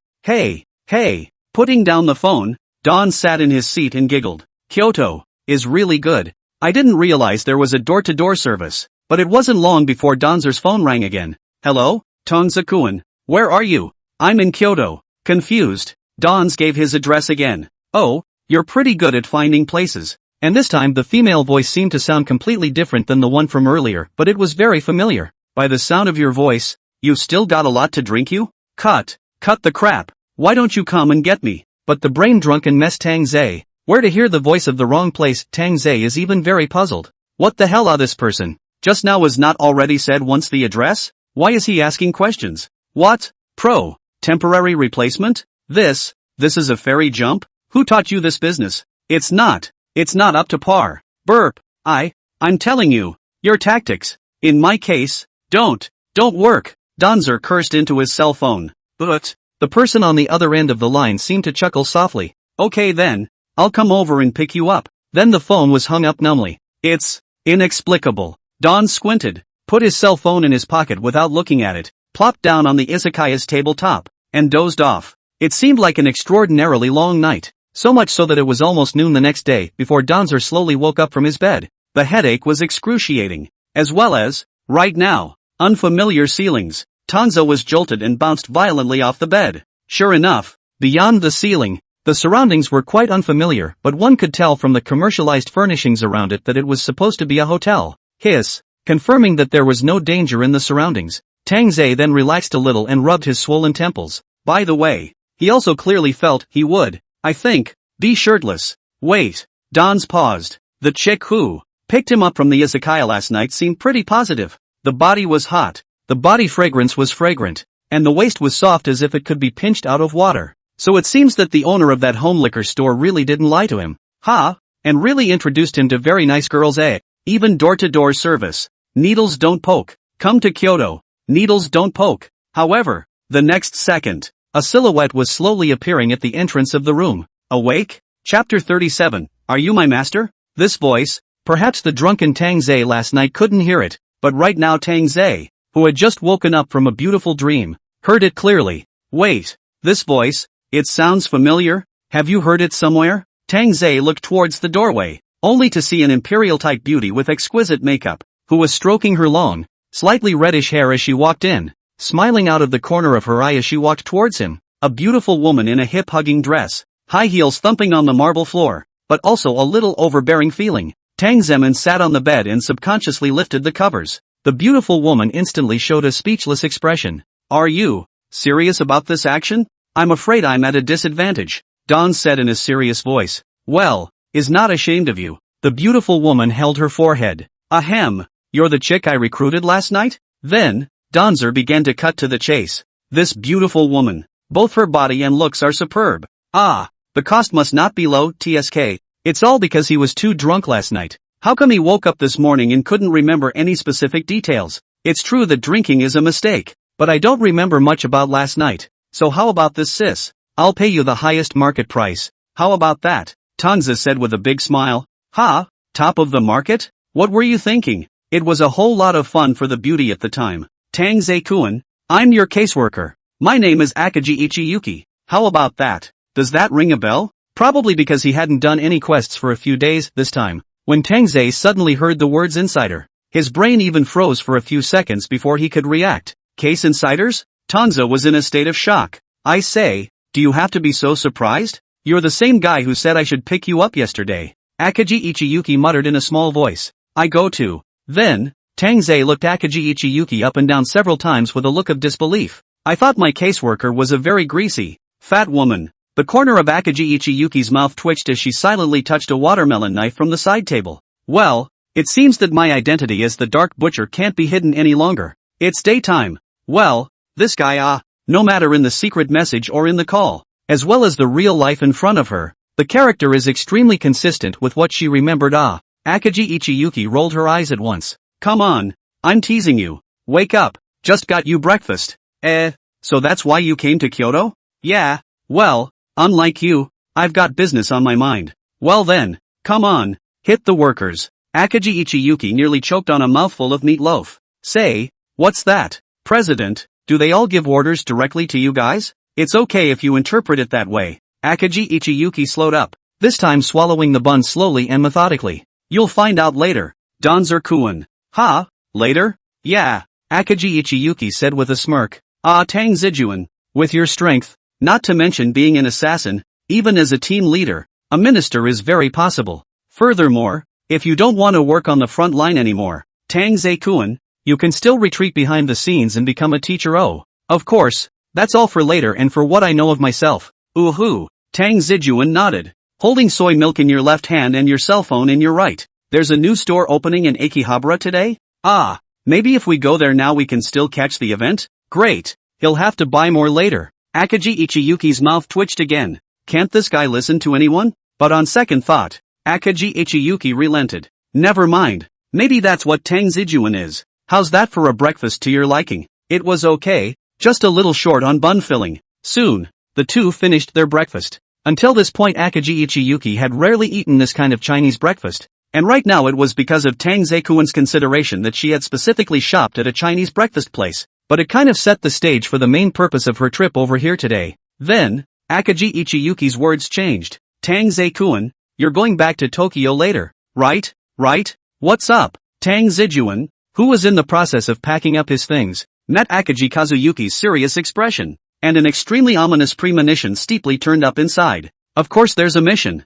Donzer-kun. Sure enough, he only saw Akaji Ichiyuki lifting her vermilion lips and looking at Tang Ze with a smirk. The bounty is rich this time, too. It's also a task I picked out just for you, and it's absolutely satisfying. Satisfied? Satisfied? He's going to Akihabara to do some shopping. Tang Ze's face darkened, and he cursed inwardly. Does it have to be this time? Obviously I'm still on vacation. Right. Come to your senses Tang Ze-kun. You're the rookie king of our organization. A rising star on the rise. Akaji Ichiyuki had no qualms about patting Tanze's shoulder in a big way. It's okay, It's not too late for you to look at the mission first. You're going back to Tokyo anyway. So isn't the mission and all that just along for the ride? This guy's name is Yoshida Ken. He's a local punk leader. He's doing all kinds of unspeakable deeds, lawlessness, and I heard that there are other forces behind him that the cops can't even control. Akagi Ichiyuki opened the interface on her cell phone rather seriously and proceeded to introduce the mission objective to Tang Ze. Just heard that recently this guy began to pour fake goods, sold a high imitation of antiques to an executive in the consortium, publicly humiliated people in front of the media not to mention, but also injured the lawyer who came to the door to the theory. Akagi Ichiyuki said slowly. That's why the client's side of the family has also offered us heavy money to make sure this guy pays with his life. Only then did Tang Ze's eyes fall on the photo of the mission target. Sword Yoshida, with his fat head and two eyes bulging out like goldfish. And even this is a picture of him beating up a reporter at a press conference. Sure enough, it's a landlubber. Alright, when I get back to Tokyo, I'll investigate and look into it when I have time. But Danzer took one look and pulled his eyes back. Hey, just because he's back in Tokyo doesn't mean his vacation is over. He hadn't even enjoyed the end of his journey yet. He's going to make a perfect ending to this journey. The bounty is 50 million yen. However, as if the Akagi Ichiyuki in front of him had already predicted Tang Ze's reaction, he instantly said this in a nonchalant manner. The client also said that when it's done, another 30% will be added privately. Where are the mission objectives? As soon as Dons turned his head, he slammed the table. This mission, I'm contracted. Chapter 38. A mission can be done anytime, but a new store is only opened once. There is a saying quite good, there is money not to earn, So, without stopping, Tang Ze boarded a plane back to Tokyo. Karasawa-kun, that guy likes to go to Kabukicho just like you. We haven't been able to find out any details of his whereabouts lately, so maybe you can take your chances there. Of course, Akagi Ichiyuki wasn't idle. While this Tang Ze guy was still on the ground, he himself was busy opening up over here. As an insider in the Tangoa case, she's still very self-conscious. The killer's caseworker. Of course he has to live and die with the killer. She would have to do a good job with the logistics for Tang Zijuan. Of course, such things as the commissioner giving remuneration privately. Although everyone knew it by heart, everyone would not go and poke through the window paper. And even sometimes it's not just money. Clients often do whatever it takes to accomplish their goals. Even the chairman, Gencho Hashi, chose to turn a blind eye. After all, killers, human life to take. And what cannot take? Hey, what do you mean you like going to? As much as I do too? Dons wanted to say something. You said it yourself before. You don't even forget to come to your door at night in an izakaya kind of place. Akagi Ichiyuki hemmed and hawed. The boss's wife can tell me everything. Are all islanders this private? Donzer sighed. Ahem. It's okay Tang Ze Jun. You don't need to think too much. They say that it's human nature to want to be full. Akagi Ichiyuki instantly took on a conspiratorial tone. If this mission is successful, I can also introduce you to some very nice custom stores. They're all frequented by our chairman. Absolute quality assurance. Really? Dons was happy too. Keep your word. That's for sure. Akagi Ichiyuki grinned. Nah, the bounty for this one is 50 million yen. And from that level, it's well over the bronze rank. I had a hard time stealing this assignment from the other caseworkers. Go for it, Donzer-kun. After all, the main purpose of one's arrival in Kyoto was also to investigate this Yoshida sword fellow. Normally, although this kind of local snake was in Tokyo with their Hashimoto group, basically there was no conflict of interest. Only if it's a client's mission, it's not going to work. Even from a different perspective, the successful elimination of such a local snake would be beneficial to the expansion of their organization, and would also add such an important client as the consortium. It's a double whammy of good things. Also with this reason, Akagi Ichiyuki also came to Kyoto in person to track down Yoshida's sword. Boss, are we going to the usual place today too? Hold on. Let me think about it. Boss, didn't you have your eye on Ms. Akiba from the unsourced bubbles place earlier? Let's go straight to that store. Ha ha, it's still you kid who's resourceful. Inside a very luxuriously decorated office, the boss, Sword Yoshida, was sitting in the center of a leopard print couch, laughing cheerfully. The surrounding minions stood like stars, their expressions all fawning as they looked at Yoshida's sword. But I've been going to Kabukicho a lot lately. It seems like I'm feeling a little tired of it. Then, Yoshida-ken stroked his chin with a look of faint contemplation. Egu, look at what your boy is saying. How does a mediocre girl like Akiha in Kabukicho deserve brother Yoshida? That's right, Big Brother doesn't even care about the Whitewater Consortium's pups. Little woman. Ridiculous, ridiculous. How quickly the minions reacted. They immediately changed the topic and yelled, only Yoshiwara's flower girl is worthy of our Big Brother. Big Brother. Today you don't have to go over there personally, our brothers will directly tie the flower girl over to you. Seeing how Yoshida-jin seemed to be in a good mood today, the surrounding minions were even more like hitting a snake on a stick, patting their asses one after another. Okay, that's almost enough. Let's just go to Kabukicho and hang out for the night. The ass-kissing was on point, and Yoshida's sword was happy to hear it. With a big wave of his hand, he began to give orders at once. We've gotten a lot of favors from the Whitewater Consortium's Sons of ES lately, so we'll take our brothers to have a good time today. Good, eh? The minions burst into cheers of delight. It's Kabukicho again, and at that moment, the other side. Tang Ze also arrived in Tokyo from Kyoto without incident. According to our informant, Akaji Ichiyuki, that Yoshida-ken guy has been hanging out in Kabukicho lately, so when he got off the plane, Tang Ze was going to take the train directly from the airport and head to Kabukicho. However, just as Tang Ze pulled out his cell phone with the intention of purchasing a ticket, on the page on the phone, it was still stuck on the screen from the previous view of the new Akihabara store. Unprecedented benefits. The entire Gundam series is coming down. Junior, do you want to become a Gundam pilot too? Meow meow meow master. Would you like to adopt a cute kitty today? Until the end of the world. Coach, I want to play basketball. The cell phone screen doesn't lie. Hey, that's a secondary paradise. What a second heaven. What a paradise. Oh, heaven. Dang it. Tang Ze's heart was suddenly in a deep tangle. By the way, that Akaji Ichiyuki guy didn't specify when the mission would be completed. Did he? Anyway, based on what that Akaji Ichiyuki guy said, it's not even possible to properly determine if Yoshida-ken is in Kabukicho or not. Is it? Then it wouldn't be too late for him to make a trip to Akihabara before going to Kabukicho to properly investigate this Yoshida-ken guy. Would it? The task can be accomplished anytime. But there's only one store opening event. Danzer looked deeply into his cell phone. Well, it's happily decided. Go to Akihabara first. Smiling, Tang Ze bought a tram ticket to Akihabara and happily entered the station. At this point, the other side. Boss, are we still going to that store next door later? Boss, the store you were talking about before called Little Grind and Rub is over here, right? Yoshida-ken had arrived in Kabukicho with a group of his minions, to the familiar customs store. Since the boss had already said before that this consumption would be paid for by him, the little brothers looked even more excited than usual. All of them were cheering with an uncontrollable excitement on their faces. Hey, whatever you guys want, any store will do. But I don't know if it's because Yoshida-ken has been hanging out in the flowers for many days recently or what, but he's always feeling a lack of interest as he goes in and out of several familiar custom stores at the moment. The little lady nestled in Yoshida-ken's arms pouted in dissatisfaction when she heard that. Egu, what is Mr. Yoshida talking about? He clearly agreed to play at our family store today. A man's word is his bond, so he can't break his word to our little girl. Chapter 39, Succubus? Doesn't exist. What are you afraid of? I still have so many brothers. Can't I feed you all? Sword Yoshida just smiled and rubbed the waist of the woman in his arms. It's just that as a Tokyoite, who hasn't been to Kabukicho, Yoshida-jin is also a standard punk from the beginning, and before that, he could only follow the boss's ass to pick up some leftovers to eat. It was hard to survive until today's position, like a fish dying of thirst, was finally thrown back into the sea. How to roll is not good. I'm going out for a stroll.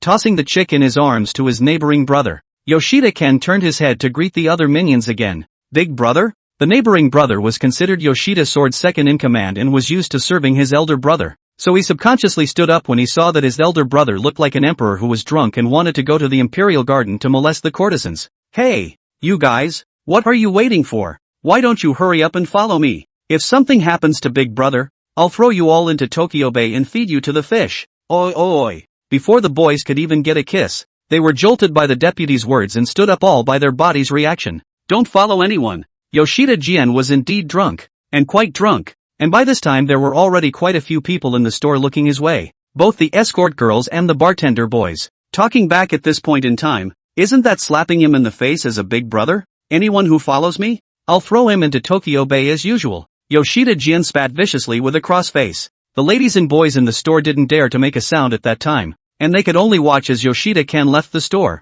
Master, are you thirsty? Do you want to join me for a drink? My lord, would you like to play with the chimera? Brother, please take a look at this. The sisters are welcoming you home. Although Tansa's soul is from the Dragon Kingdom, his physical body is still grown on the island. It's said that this place, Akihabara, is the Mecca of the secondary world. Only Tanza knew that this place could evolve from a secondary Mecca to a men's Mecca once it was past 5 in the afternoon. Especially in the past few years, It seems to have a tendency to overshadow Kabukicho. What made cafes have fallen out of fashion? Tang Ze had just arrived in Akihabara now, and as far as the eye could see, there was a line of second-generation girls standing on the sidewalk. Sailor suit high school girls, nurses, phantoms, and more. But Tang Ze still knows. This place, the quality of service is not as good as Kabukicho, but the aspect of ripping off customers is the same as Kabukicho. When the girls who were soliciting saw Tang Ze, they immediately surrounded him as if their eyes were shining. Brother, why don't you go have a drink with your sister?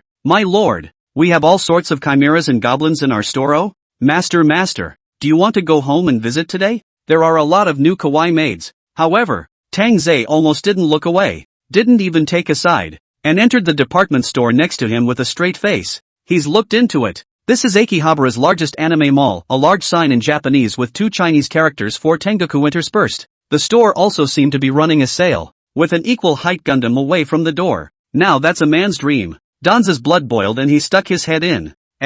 Not at home? Yes, but your master is on a mission, and I'm afraid he's not home yet. At that moment, Sakamoto Soichiro, who had just gotten off the train, had already arrived in the neighborhood of the high-class apartment where Tangoa lived. After all, at that time when he was looking for Tang Ze to pay homage to his master, he could have sworn inwardly that he would serve his master well and learn his master's unique techniques. As soon as his mission was settled, Sakamoto Soichiro headed to Tang Ze's residence without stopping. The call to Master Tangoa hadn't been answered. Soichiro Sakamoto had to call Akagi Ichiyuki. It's normal for him not to answer his phone. I'm used to it. Akagi Ichiyuki on the other end of the line said. Just go straight to the house and wait for him. Akagi Ichiyuki gives his advice and hangs up on Sakamoto Soichiro. She's going to be busy this time of year. A message from the scouts indicated that Yoshida Kengai had left Kabukicho on his own not too long ago, and seemed to have found their trail. This Yoshida Kengai had been in jail, and the basics like counter-tracking were in his bones, and the scouts she'd sent out had long since lost them. What should we do, big sister? Do we have to search the neighborhood all over again? The scout subconsciously felt that this always overbearing caseworker was about to lose his temper, and said periodically, forget it, if he's sincere about getting rid of you guys, he won't find it even if he searches all over again. Akagi Ichiyuki instantly held her forehead with a bit of a headache.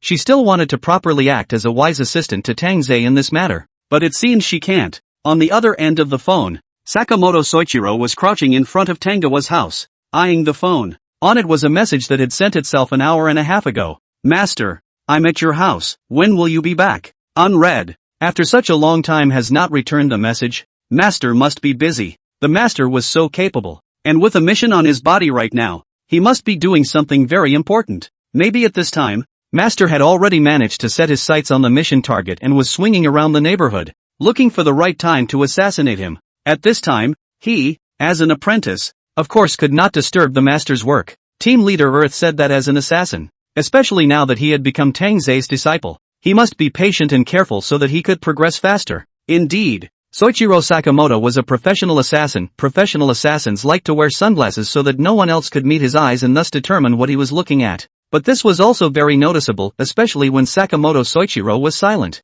If not deliberately concealed in the middle of a mission, the characteristic killer aura around him could not be concealed. Who is this guy? He always looks suspicious? Don't I remember a sunny, cheerful little brother living in this building? Who is this strange man? Has this house been burglarized? Is this guy an accomplice standing at the door? A few strolling ladies passed by the apartment door, poodles in hand, while looking and pointing at the entrance of Tang Ze's house. TSK. Soichiro Sakamoto frowned under his sunglasses. How come there are still so many neighbors near Master? It just so happens that there's no one around. Should we do it while we're at it and leave the Master in peace? While Sakamoto Soichiro's killing heart was secretly rising, Tang Ze finally returned the message. Something wrong? Chapter 40, Early Release. At this time, Tang Ze has just come out of the Kingdom of Heaven department store, carrying a lot of stuff in his hands, big and small, what with the models and ornaments, limited edition game cassettes and posters, and so on. Danz looked at the message on his cell phone. Master, Big Sister Case Insider said you came back to Tokyo for a mission,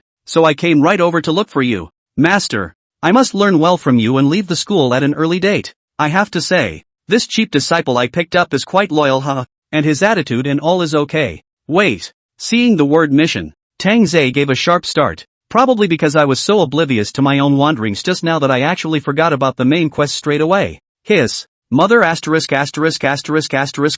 headache. Is it too late to go to Kabukicho? Dans hesitated for half a minute. Forget it, it's the same if you go early or late. He knew Kabukicho pretty well, and if he knew the time of day, he could still squat, but if he didn't have any information, finding someone was like looking for a needle in a haystack. Besides, he hasn't finished this Akihabara yet. After the big malls, he was still planning to visit the nooks and crannies. It's like discovering urban cuisine. Big stores have their big flavors, but small stores have their small flavors too. Maybe we'll even find some old-timey hand-me-downs. But right now he had bought so much stuff that he could barely lift it with both hands. Alright then, come over to me and I'll teach you right away. Isn't this the time when an apprentice comes in handy? Don's freed a hand to snap the word and sent the address with a grin. An extra person who can carry quite a few things for him, not to mention the extra headcount and an extra copy of the limited edition model as well. 2 birds with 1 stone. Good Lou. Master, you've worked hard on your mission. On this end, Sakamoto Soichiro, who had received Tangoa's order,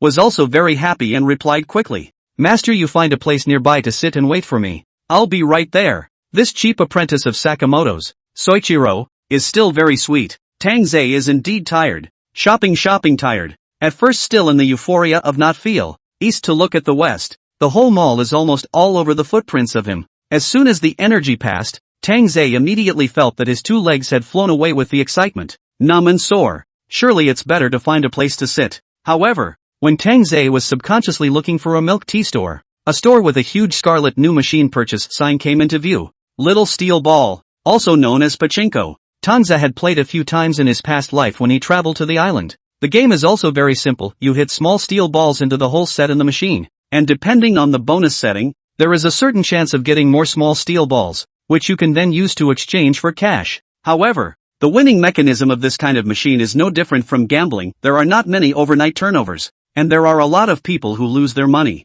Play with a heartbeat. Forget it, let's wait for that guy to get here first. The left and right are also waiting for someone. It's okay to play a few games to relieve your boredom. Tang Ze yawned and walked into the pachinko parlor. Oof, still trying to stalk me. If I wasn't in a good mood today, I would have found you all and sunk you in Tokyo Bay. Tang Ze sat down and had just played a few games when, at the front of the store, Yoshida-ken, who smelled of alcohol, was walking in from outside. Yoshida-ken's voice was loud, but it was still small in Pachinko's store. Kam you mother asterisk.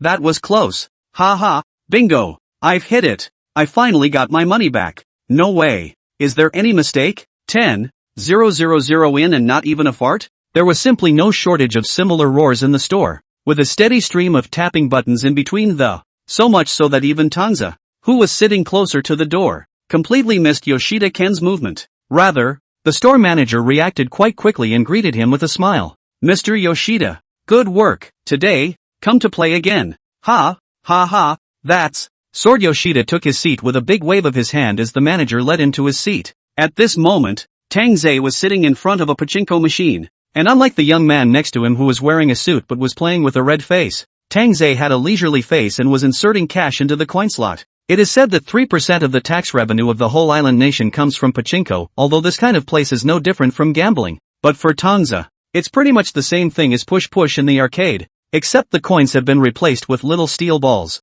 Mr. Yoshida, this is the newest machine in our store. Take a look. Not far away, the manager was fawning over Yoshida-ken. Aha, not bad at all. Sword Yoshida has just gotten rid of a group of unidentified guys on his tail. Although he was introduced to the table by the manager, his eyes subconsciously wandered around the store. Yoshida-ken was just coming out of Kabukicho when he realized he was being watched, but with his experience in the road, he had no problem getting rid of a few eyeballs. Sword Yoshida took advantage of the chaos to get on the tram and make another random stop to get here. And this kind of pachinko parlor was usually the territory of a violent group. If those eyeballs were really so capable of following them here, he'd like to see if they dared to come straight over. Sure enough, as it turned out, and as he had guessed, the eyewitnesses didn't show up again. Sword Yoshida dejectedly grunted inwardly. How dare you follow him?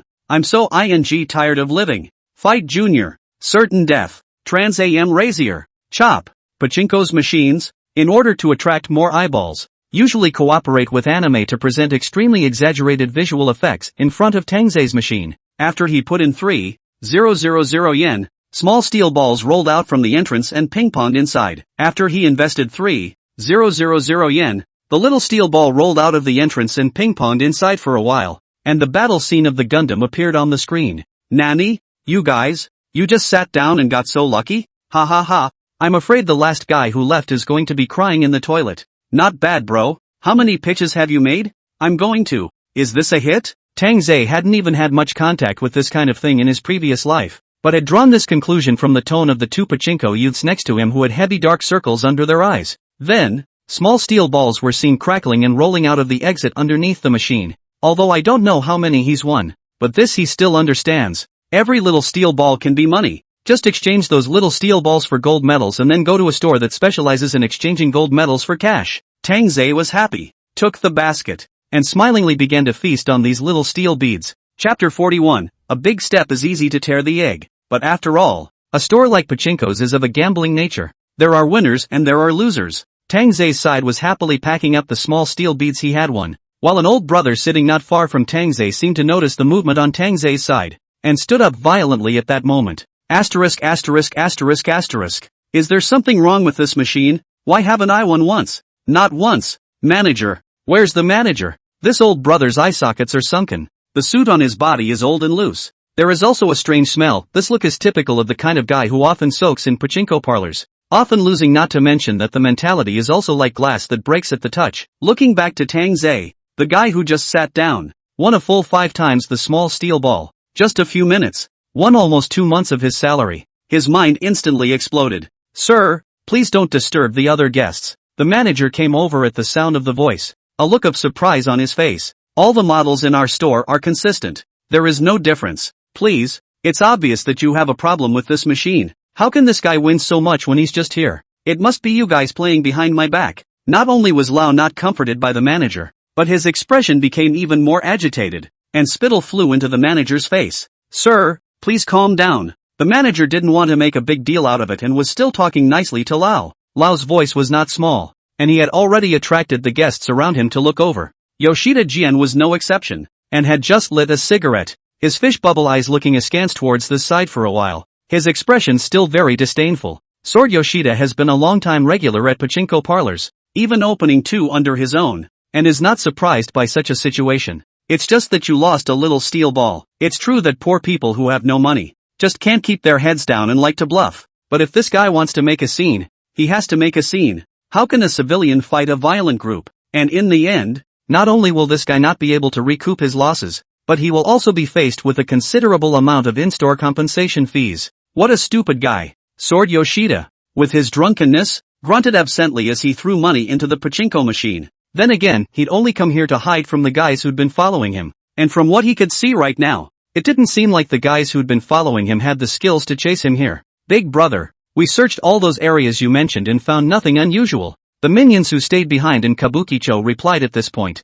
Good. Now it's time to go back. Yoshida-ken knew that his identity was not clean, and even though he remained drunk for now, he didn't let his guard down around him. Well, but pachinko was the territory of the violent group. Even if the police want to come in and arrest someone, they have to go through the process. This place is literally his temporary umbrella. Ha ha. And seeing the messages from his minions, Yoshida Jian completely relaxed. Ha! What is he? Getting out of this bit of trouble isn't a walk in the park? But on the other hand, the grumpy old man, who was arguing with the manager at that moment, not only did his emotions not calm down under the manager's comforting words, but he seemed to have incited the emotions of the other guests around him in disguise. That is to say, how come I lost so much too? What the hell is wrong with your store? Did you tamper with the machines? Give us a statement. Someone led a riot, and it seemed that the discontent of the other guests erupted at that moment. One cranky old man stood up, and at once several more cranky old men responded. What? You guys want to make a scene? The manager of the pachinko parlor is not a vegetarian.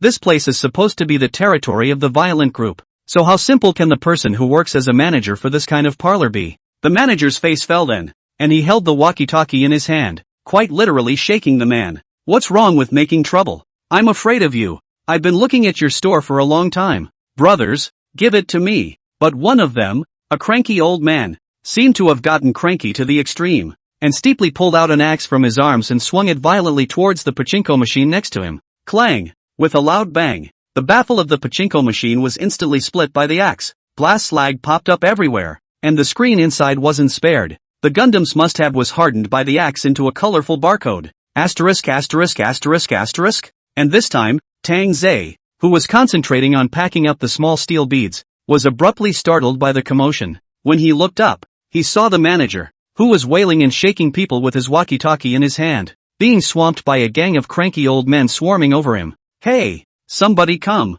Someone's smashing the venue. Hurry up and get someone." "No way. There's a ing riot going on here." 2. Tang Ze froze. "Good guy. I had heard that behind this pachinko parlor are all violent groups. This damn will not be a duel between violent groups, right? It's not a good place to stay." At that moment, Tang Ze's movements to pack up the small steel beads sped up quite a bit, but things are the more busy the more likely to mess up. Looking at the small steel beads to clean up the end. Cold. Tang Ze a hand shaking, just listen to the crackling sound. From the small frame suddenly spilled out a dozen small steel beads, rolled all over the place, under the seats, and on the floor, and some even rolled underneath other pachinko machines, and in various nooks and crannies. Asterisk asterisk asterisk asterisk. Tang Ze was practically cursing. "I'll be damned. It's a joke. How do I pick this up?" But a quick turn of the head and the sight of the raging gang of cranky old men at the back. Forget it, more is better than less. He is just an innocent passerby who came to Akihabara to experience otaku paradise. It's better to get out of this dangerous place. What's up? On the other side, Yoshida Sword, who had just finished casting around, heard the noisy commotion over here at that moment. Right now, Pachinko's store was packed with people, and although there were still quite a few old brothers who were completely unconcerned about what was going on around them and were focused on the little steel beads, there were also a lot of people who were unaccountably looking over in the direction of the disturbance. Sword Yoshida got curious and had an interested look on his face. "Good man. There's the guy who just caused trouble in Pachinko's store." But staying where he was invisible, and Yoshida-kan took a cigarette and got up and took 2 steps in the direction of the fracas, intending to get a closer look. "Yo, if there's some kind of interest dispute at this pachinko parlor, maybe he can even step in the middle of it? Isn't this business interest thing about a stitch in time?" Sword Yoshida, who thought so, took a drag on his cigarette and took it in stride. Chapter 42 Twisted Ballet and Little Steel Balls. But the step was too big, and there was a click. Yoshida-jian immediately felt something round and slippery on the bottom of his foot. In the next second, Yoshida-kan was so unsteady that his right leg, which was stepping on the small steel ball, had slid forward violently and uncontrollably. Yoshida-kan felt a pain in his crotch at that moment. Rip! The man split open on the ground, his crotch splitting open on the spot. At once, a sharp pain surged up from his crotch like a mountain. Holy! In pain, Yoshida-jian clenched his hands over his crotch and shrunk into a ball on the ground on the spot. What kind of asshole throws little steel balls on the ground? Lack of virtue is not a virtue. Have you no sense of decency? Hey, what's this guy doing? But, didn't you just see that? This guy is practicing his splits. Ha ha ha. Dude, you came up here to practice dancing, did you? Ha ha ha ha. Dude, for your dancing skills, you've been practicing for at least 2.5 years, right? To the entire amusement of those around them, the sounds of relentless mockery scrambled into their ears. Irritated and with his crotch still hurting, Yoshida-jian struggled to get up by holding onto the pachinko machine next to him. However, the next second, click, there was another sound, and Yoshida-ken's body, which had lacked exercise for so long, simply didn't have the reflexes to react that quickly. Asterisk asterisk asterisk asterisk. Yoshida-jian didn't even have a place to hold him up, cursing on the spot, his whole body stepping on the scattered little steel balls on the ground, advancing crookedly through the aisles as if he were dancing an abstract ballet, and violently slamming down on the pachinko machine next to him. It just so happens to be the same one that was broken with an axe by the provocative big brother earlier. Next, the sharp piece of glass stuck in the window of Pachinko's machine instantly dug into Yoshida's sword's throat. The sharp glass that remained on the window of the machine pierced the aorta with unerring precision, and blood instantly spurted from the place of the neck. Put! Yoshida's pupils dilated. His body's strength seemed to have been drained in an instant. His right hand subconsciously pressed his neck, and his whole body fell to the ground with a clang. The passers-by who had been amused by Yoshida's sword a moment ago were shocked. Nani? What's going on? Asterisk asterisk asterisk asterisk. What's this dude doing? Bumping? Hey, why is this guy slamming himself into that machine? Isn't that just asking for death? Hey, call an ambulance. Mother asterisk asterisk asterisk asterisk her. Last time I also met in the pedestrian street side of the chest to the flower bed that iron railing hit. How this time again by me to see? Really bad luck. The crowd of onlookers exploded almost instantly, and in front, the rowdy old men, and the manager who was shaking the man. All of them involuntarily stopped what they were doing and looked toward the back. It was then that I saw a man laying next to the broken pachinko machine at some point. The man whose neck was spilling blood and whose body was only twitching and grimacing. The managers were dumbfounded. The walkie-talkie was in his hand. Words forgotten. Frozen and looking over. Yoshida's sword? Is that Yoshida's sword? What's wrong with this guy? Why is he bleeding like crazy? The troublemakers were also dumbfounded. Obviously just came to teach this manager a little lesson. How come he actually made a scene? In an instant, the entire pachinko parlor was in a mess. Those who fled outward. Those who screamed in place in fear. And the store was constantly filled with the noisy sounds of the crowd and the cacophony of machines being touched. A mess. A mess. When Soichiro Sakamoto arrived at the scene, the first thing he saw was actually several police cars. There were several cops standing by the police car, investigating something with some stunned guys. There was also an ambulance parked next to it, and the doctors and nurses were furiously carrying a guy covered in blood to it. Stop, don't go any further. As he watched Sakamoto, Soichiro look puzzled. It was cops who called his way out. There's been a murder in front of us, so idle people leave the area and don't linger here. The cop shouted at him with a serious face. Sakamoto Soichiro, who had locked eyes with the cop, was subconsciously about to duck, but on second thought, no, he shouldn't have left anything behind lately that could be grasped by the cop. But wait, hey, isn't this the place Master told him to come to before? It wouldn't take him long to come over from the Master's side of the house. Half an hour at the most at the most. A murder in such a short time. That guy's name is Yoshida Ken. Yes, he's a regular at my store. I don't know what's going on. I just saw this guy and he was on the ground. Next to him, the manager of the pachinko parlor was taking questions from the cops on the side. The manager had a complicated expression, a sigh, a look as if he were about to be in great trouble. Captain, surveillance shows that the guy stepped on a small steel ball and accidentally slipped. Next to him, another cop walked up.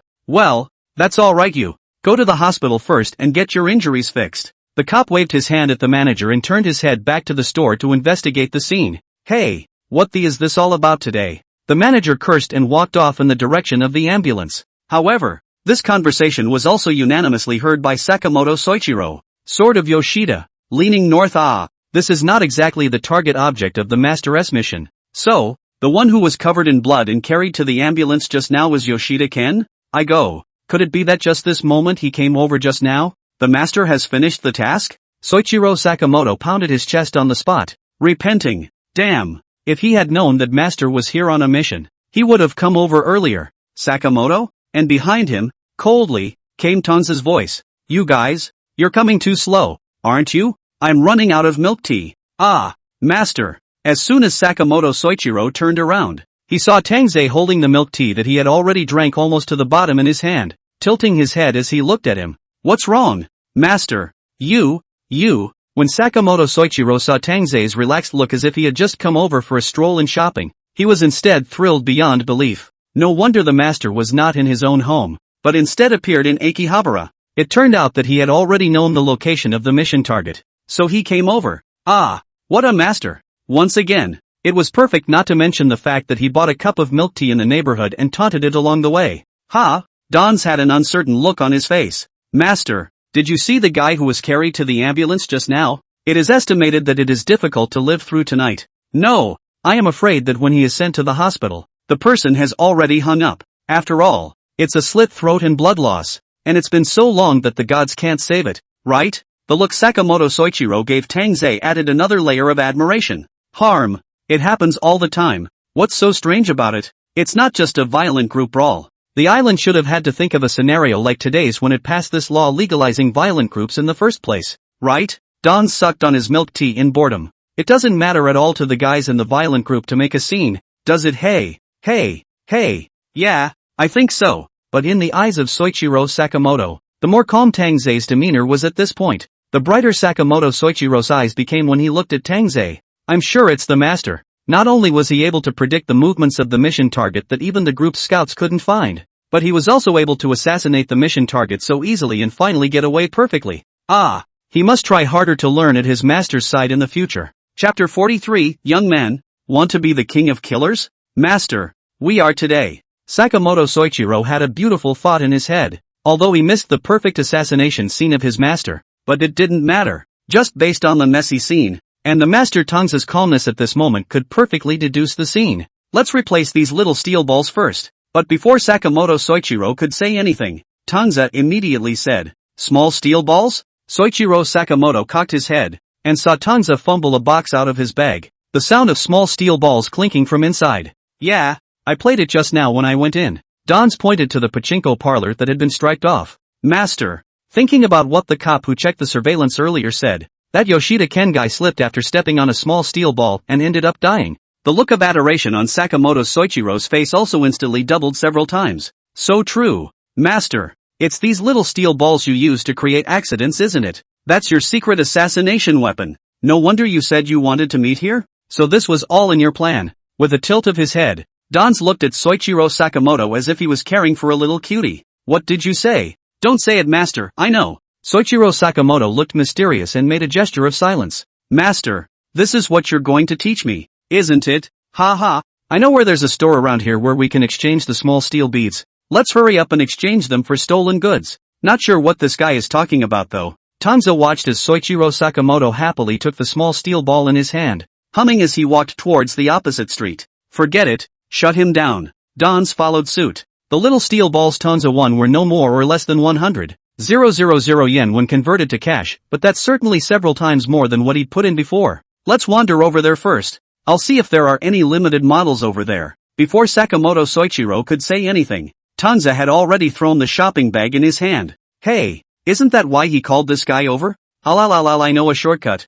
Soichiro Sakamoto answered quickly, picking up the pile of peddling Tang Ze had bought and leading the way ahead with a smile. And with a good dose of Sakamoto's Soichiro's manipulation, Tang Ze really did find a treasure store specializing in discounting out old-timey peripherals even more smoothly. Tang Ze bought another cool one here, and Sakamoto Soichiro had 2 full handbags, and 2 big bags full of his own. The two ended up taking a cab back, and the living room could barely fit on the couch, with several more bags on the floor. This is where the master lives, as if he had never seen the world before. Soichiro Sakamoto took off his sunglasses and stood in place in the living room and turned around a few times, his eyes scanning the apartment over and over again while making sounds of admiration. I heard that this apartment was also rewarded by Chairman Hashimoto himself, so it sure looks high class. Seems a little hungry. Tang Ze then took a look at the time. It was almost time for the evening meal. After strolling around for half a day on his own, he was really a bit tired. Master, I'll make you dinner. How good Sakamoto Soichiro was. He had just arrived home.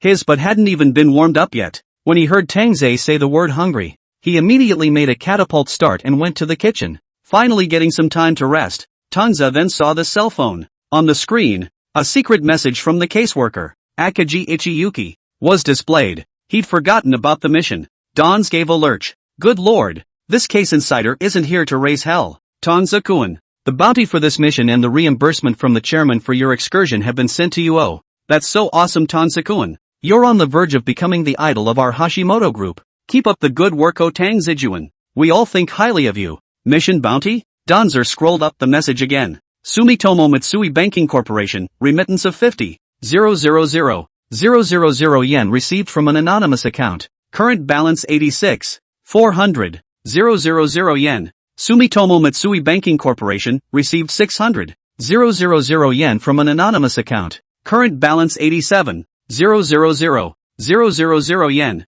Holy, mission accomplished? Finished again? Dans froze. Wait, so the guy that was carried out of pachinkos earlier covered in blood was. Today, there was an extremely serious accident at a pachinko parlor in Akihabara called Big Earnings. The deceased, whose name is Yoshida Ken, died of blood loss after unfortunately stepping on a small steel ball and hitting the glass shards of pachinko's machine. According to eyewitnesses, there had been a confrontation in the store, which is now being investigated by the police. Dans craned his head to look at the news on the TV. Oh, man, is it really that guy? Yoshida's sword? Accidental death by stepping on a small steel ball? This guy has some bad luck, ha ha ha ha. Tang Ze looked at the bounty arrival message on his cell phone and was instantly happy. Ha ha, it looks like you're having a very lucky day. Not only did you get the limited edition peddling you wanted, but you also solved the quest objective along the way? It's a good deal. It's too good a deal. Look at my Tang Ze.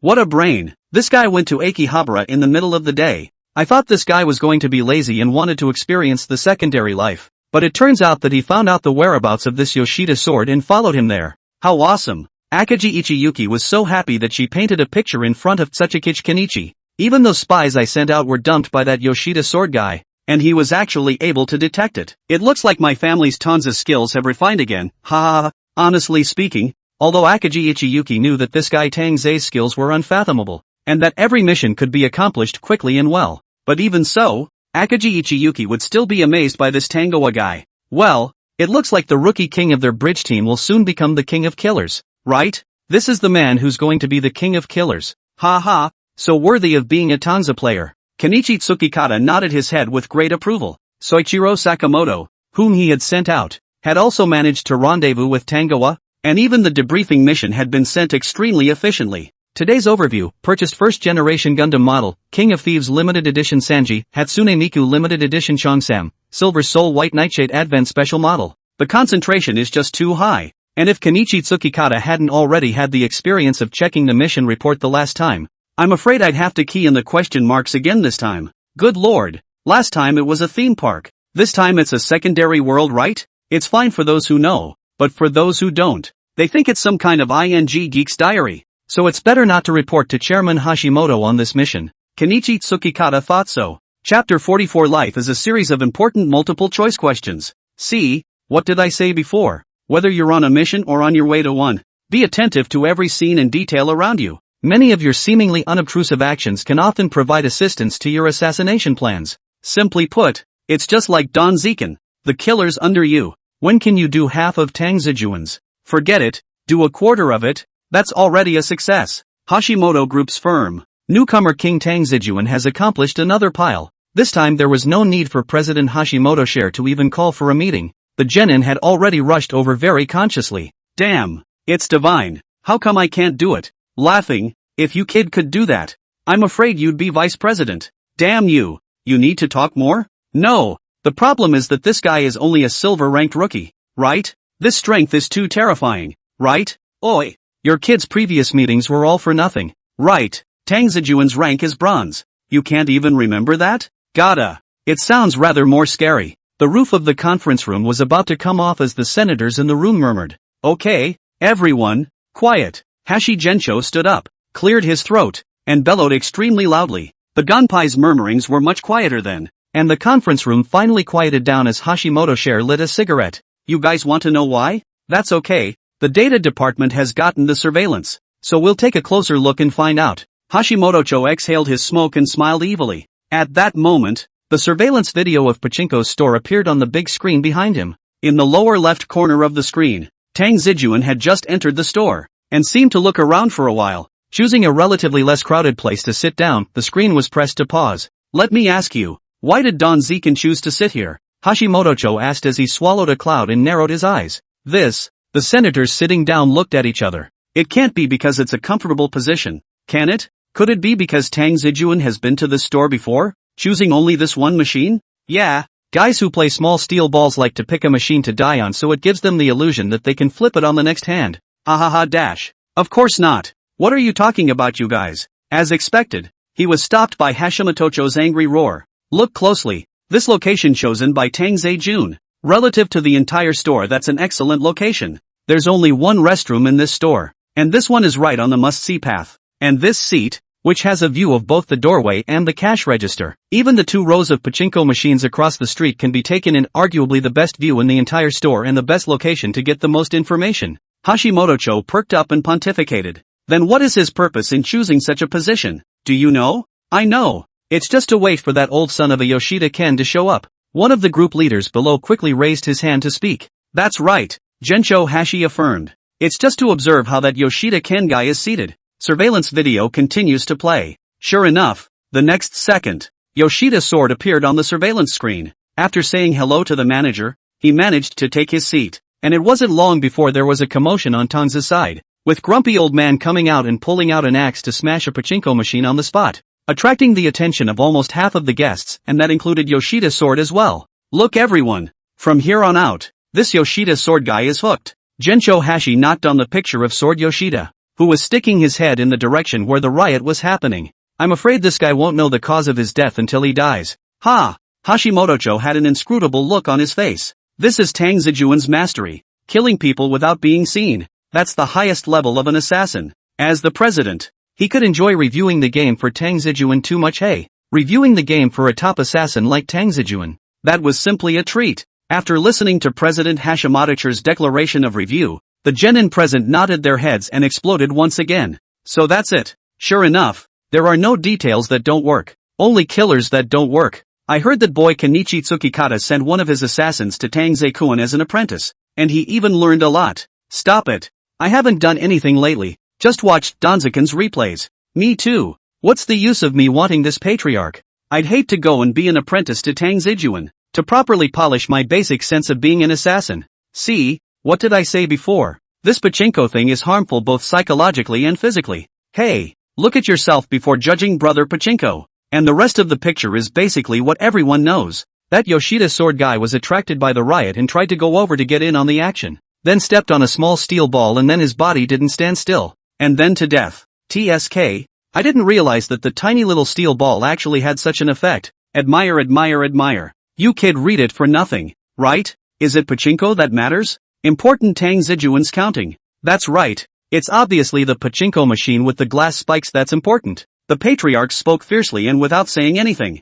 Damn it, why do my killers do nothing but eat, drink and all day long? They don't do anything at all? Damn. Why don't I follow that Tsukikata guy's example and give my handful of killers to Tang Ze to be his disciple? You kid. You're full of useless things. If all the killers go to be disciples for Tang Ze, will you still be a patriarch? And just then, in the middle of the noisy conference room, a team leader raised his hand again. President, I have a question. So how does he know he's going to win? The leader of the group is a serious man and spits out his words clearly. And the scene, as if the atmosphere was somehow controlled, slowly quieted down. Everyone's gazes couldn't help but converge towards Hashi Yuan-che. Well, that's something I'm not sure about. I only saw Hashimoto exhale a long, slow smoke and smile faintly. There are ways to lose and options to win. Who says we must use the pachinko machine's win or loss to finalize this murder? The important thing is to make every choice in the moment. Isn't the so-called life just a series of important multiple-choice questions? When these words came out, everyone in the room was as enlightened as if they had been enlightened. Oh, so that's how it is. I've come to my senses. Chairman, not bad for a president. As expected of Tang Ze. No. As expected of the chairman. Chapter 45, you know a lot of things for a guy with big eyes.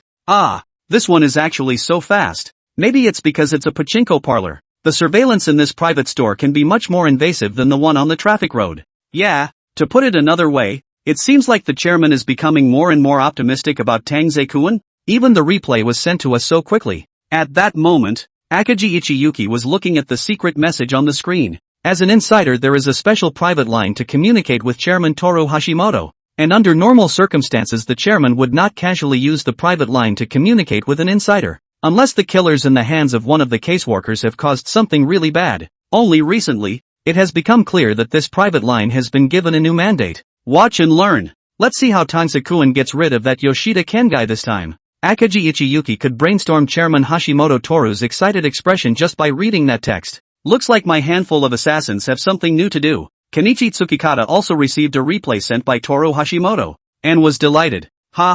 Learn, all of you. Akaji Ichiyuki hemmed and hawed. Of course, President Hashimoto gave her a separate bonus payment. For every mission Tang Ze completed, she received 10% of the mission bounty. There was an additional bounty if Tang Ze could successfully upgrade. Then again, is Danzerkuan still a bronze slayer? Kenichi Tsukikata had already received the replay sent by Toru Hashimoto, and was naturally preparing to gather those assassins under his command at that moment. Well, it's still bronze at the moment, but soon it won't be. Akaji Ichiyuki looked at the screen in front of her, and the smile on her face intensified. Not bad. That's right. As master's disciple, how can it be if you don't even have basic cooking skills? Tang Ze's own kitchen, which he hadn't even used himself a few times yet, had now been touched by this guy. Sakamoto Soichiro. Master, you still have the oven here, and I know how to make snacks. By the way, master, do you like kosher? That's something I just learned. I'll make it for you to try in the morning? Whatever. Tang Ze nodded and was reaching out with his chopsticks for the tempura on his plate. Come on, master. Try this. Sakamoto Soichiro is so passionate that he pins himself once and has to pinch Tang Ze 3 times. A table of dishes. Fried pork cutlet, Japanese curry, deep fried tempura, sashimi. Tang Ze's meal was simply unprecedentedly solid. Master, you're from the Dragon Kingdom, aren't you? These are all island dishes that the Dragon Kingdom people like to eat. Soichiro Sakamoto said with a grin. Yo, you know quite a bit? Indeed, it is an island snack that can be found everywhere in the Dragon Kingdom, only just in the takeaway range. Preachy, but not much. Dons was holding back his laughter. Goodness, I didn't realize that this guy, with his thick eyebrows and big eyes, knew quite a lot of tricks. Are all the new killers so rolled up these days? when he had eaten and drank his fill. And this guy, Sakamoto Soichiro, went to wash the dishes. Tang Ze rubbed his full stomach and subconsciously went to get his cell phone. However, somehow, Tang Ze's heart steeply moved, and his right hand, which was about to reach for his cell phone, stopped in midair. Wait a minute, why the sudden feeling of foreboding? That guy Akagi Ichiyuki, he's not assigning him any more tasks, is he? No, he'd obviously just finished one mission, and the second one was just hoofing it over? Never mind, it doesn't matter, as long as he doesn't look at his phone. The mission or whatever it is doesn't exist. Master, do I need to put you in a bath? In the bathroom, there was a shout from Soichiro Sakamoto. Hey, that one's not necessary. Dans had just grabbed his new gamepad and instantly stretched his neck in response. Chairman Hashimoto, the assassin upgrade mission has been sent to that guy Akagi Ichiyuki. Well, very well, even though Tang Zejuan's rank is only bronze. As one of the frontline assassins of our Hashimoto group, we must pay attention to all-round cultivation, and train Tang Zejuan to become the perfect assassin with all-round diversity. It seemed that after the Hashimoto group had produced such a killer as Tang Zejuan, Chairman Toru Hashimoto's good mood was getting better every day.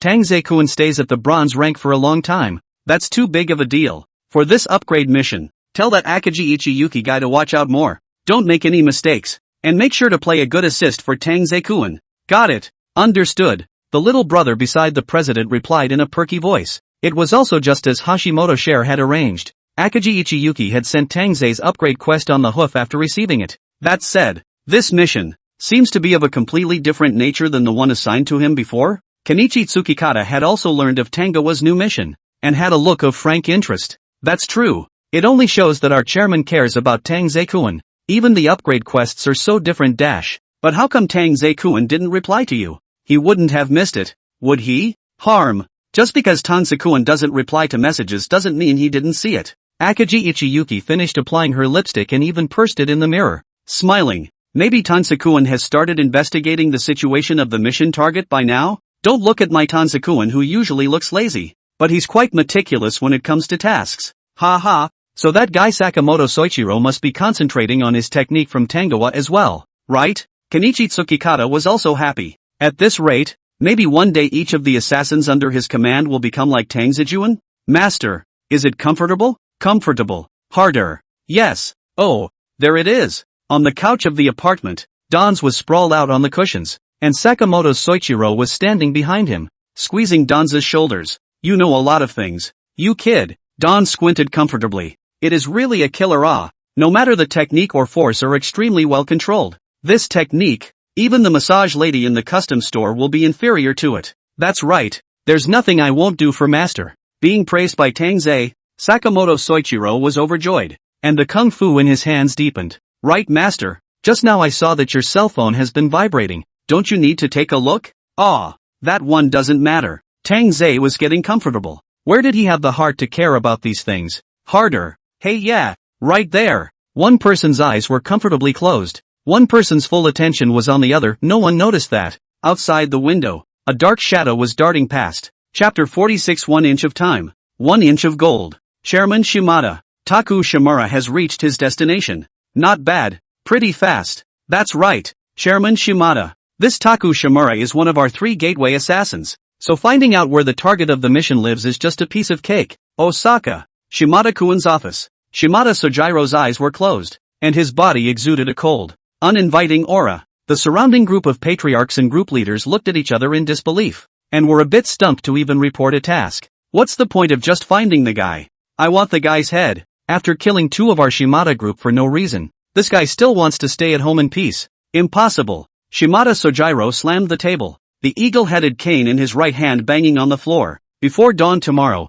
I want to hear about that guy's horizontal death. Yes, ever since that Hashimoto group guy named Tangoa came to Osaka, their Shimada group had passed away 2 assassins almost at the speed of light. Or the core assassin of their Shimada group. Damn. God knows how much effort and money it takes them to train a top assassin out. How much it costs them. The dogs of the Hashimoto group were clearly trying to use this opportunity to declare war on them. What? Tokyo's not enough for you. You want to take over Osaka? No way. The more Shimada Sojiro simply thought about it, the angrier he became. Tang Ze, right? The new king of the rookies, right? Just wait for him to be cemented into Tokyo Bay. Don't worry, Chairman. That Shimura Taku guy will never miss. The henchmen were so frightened that they hastily began to pacify. Yes, Chairman. This Shimurataku is the killer you personally picked back then. The top killer who kills invisibly, comes and goes without a trace. Even the surveillance can't see any clues. Even those people you sent Shimurataku to practice and assassinate back then are still unsolved cases in the police department.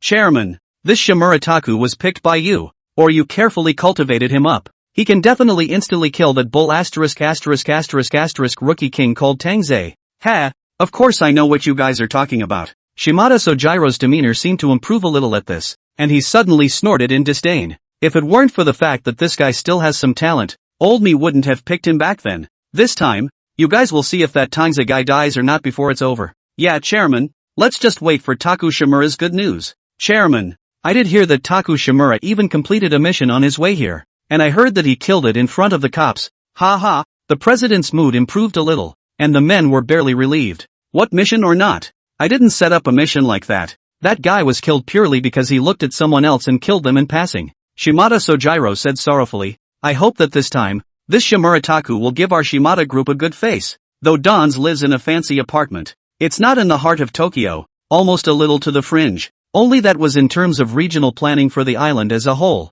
And in terms of location, it wasn't far from a commercial center like Shinjuku Ward. After all, the division is divided and divided. And the place is just so big, and no more partial, because it's an affluent neighborhood. The high-end condo area is still easy to find. Almost as easy as a search on the interconnected internet. Ha! An assassin who lives in such a conspicuous house really doesn't know his own weight. At this time, near the high-class apartments, Shimurataku was standing on the roof and was observing Tangoa's movements inside the high-rise apartment through binoculars in a rather leisurely manner. He had known for a long time where this Tang Ze, who was from the Hashimoto group and rumored to be the newcomer king, lived, and he didn't even have to put in much effort. Strolling a few times towards the impressionable rich area, he quickly found Tang Ze's high-class apartment. And it's amazing that this newbie king, living in an apartment building almost full of floor-to-ceiling windows with an almost total view, hasn't been a little wary. Shimurataku had wandered along the perimeter and mapped out the surroundings, and this one called Tang Ze still didn't look the least bit wary,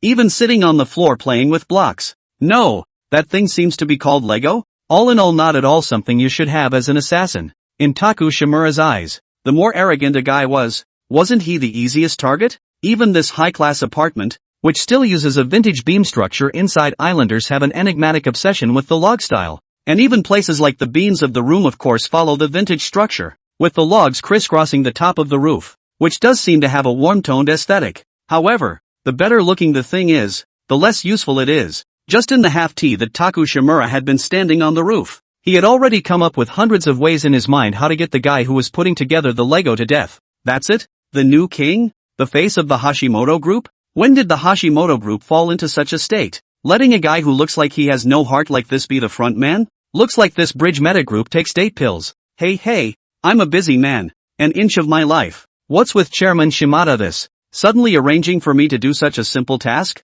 Have I made some mistake lately? Shimurataku shrugged rather helplessly. Forget it, a quick battle. He had other tasks at hand. He didn't have time to consume too much time with this dying man. Shimurataku narrowed his expression and his figure disappeared to the roof. Maybe even Tang Zijuan himself doesn't know that he's been targeted by Osaka's assassin organization. Hey newbie, help me clean up the Lego on the floor if you have time. At this moment, Tang Ze was standing up from the ground, stretching comfortably. Lego is fun, but it's time-consuming to put together and time-consuming to clean up. Okay. Soichiro Sakamoto poked his head out of the washroom. Master, do you want a midnight snack? I've got fruit on the table. You're quite attentive, aren't you? It was just as well that Dons felt thirsty and reached the table and stabbed a piece of apple with his fork and threw it into his mouth. By the way, there are quite a few empty rooms in this apartment, so you can find yourself a random room to sleep in later. Wow, thank you master. Soichiro Sakamoto's voice sounded very moved. Master, you are so good to me. I will definitely try to repay you in the future. No need for. Dons waved his hand. Anyway, it's not like he's doing the housework. What does it matter which room he lives in? I'm going to bed first, Don said as he walked towards the second floor. Chapter 47, What an aggravation. By now, Taku Shimura had managed to sneak into the house, just from the floor-to-ceiling windows of the second floor parlor. The place was not even locked, and Shimurataku entering this house was as simple as returning to his own home. Oh, might as well surprise this guy. Shimurataku, dressed in black with a black hood on his face, hid his entire being in the dark room, revealing only a pair of eyes, closely observing Tang Ze's movements. Master, are you free now? Wait for me. I have something to tell you. Sakamoto Soichiro's voice came from the bathroom. Hey, that's fine. Tang Ze was just about to go upstairs and had no choice but to turn back. It was boring to just wait, so Tang Ze took out his headphones, intending to play 2 games while waiting for good. Yet it was as if this also gave Taku Shimura his chance. Shimura Taku's position was near the doorway, and it was only less than 3 meters away from Tang Ze. Even now, Danzer hadn't noticed him and even had his headphones on.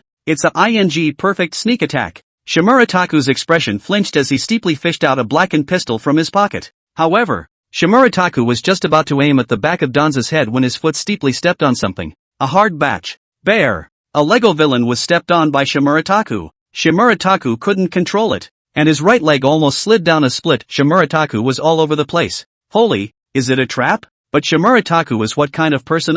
Professional killer, often exercise, body reaction speed. That simply. Shimura Taku all body force, holding the table next to him violently put back the foot. Take a closer look. Why is it a broken block? But the Lego minifigure that got stomped on was almost completely disfigured at this point, with broken arms and legs, and even his hat had flown off. Holy, that almost spoiled it. Shimura Taku cursed. One left, one left, one left. See? Crippled, crippled, crippled, crippled, crippled, crippled, crippled, crippled, crippled. A hint of a hint. Ness. At this time, Tang Ze was still sitting on the sofa, holding his cell phone and concentrating on the game, not the slightest bit aware of the movement behind him. And this time, seeing that fragmented piece of Lego minifigure, Taku Shimura instantly developed a feeling that he had been teased. Damn it, I'm the facade killer of the Shimada group, and I'm actually almost falling over from a block. What a outrage. Taku Shimura snapped his pistol up at the back of Tangoa's head. However, because the movement was too violent,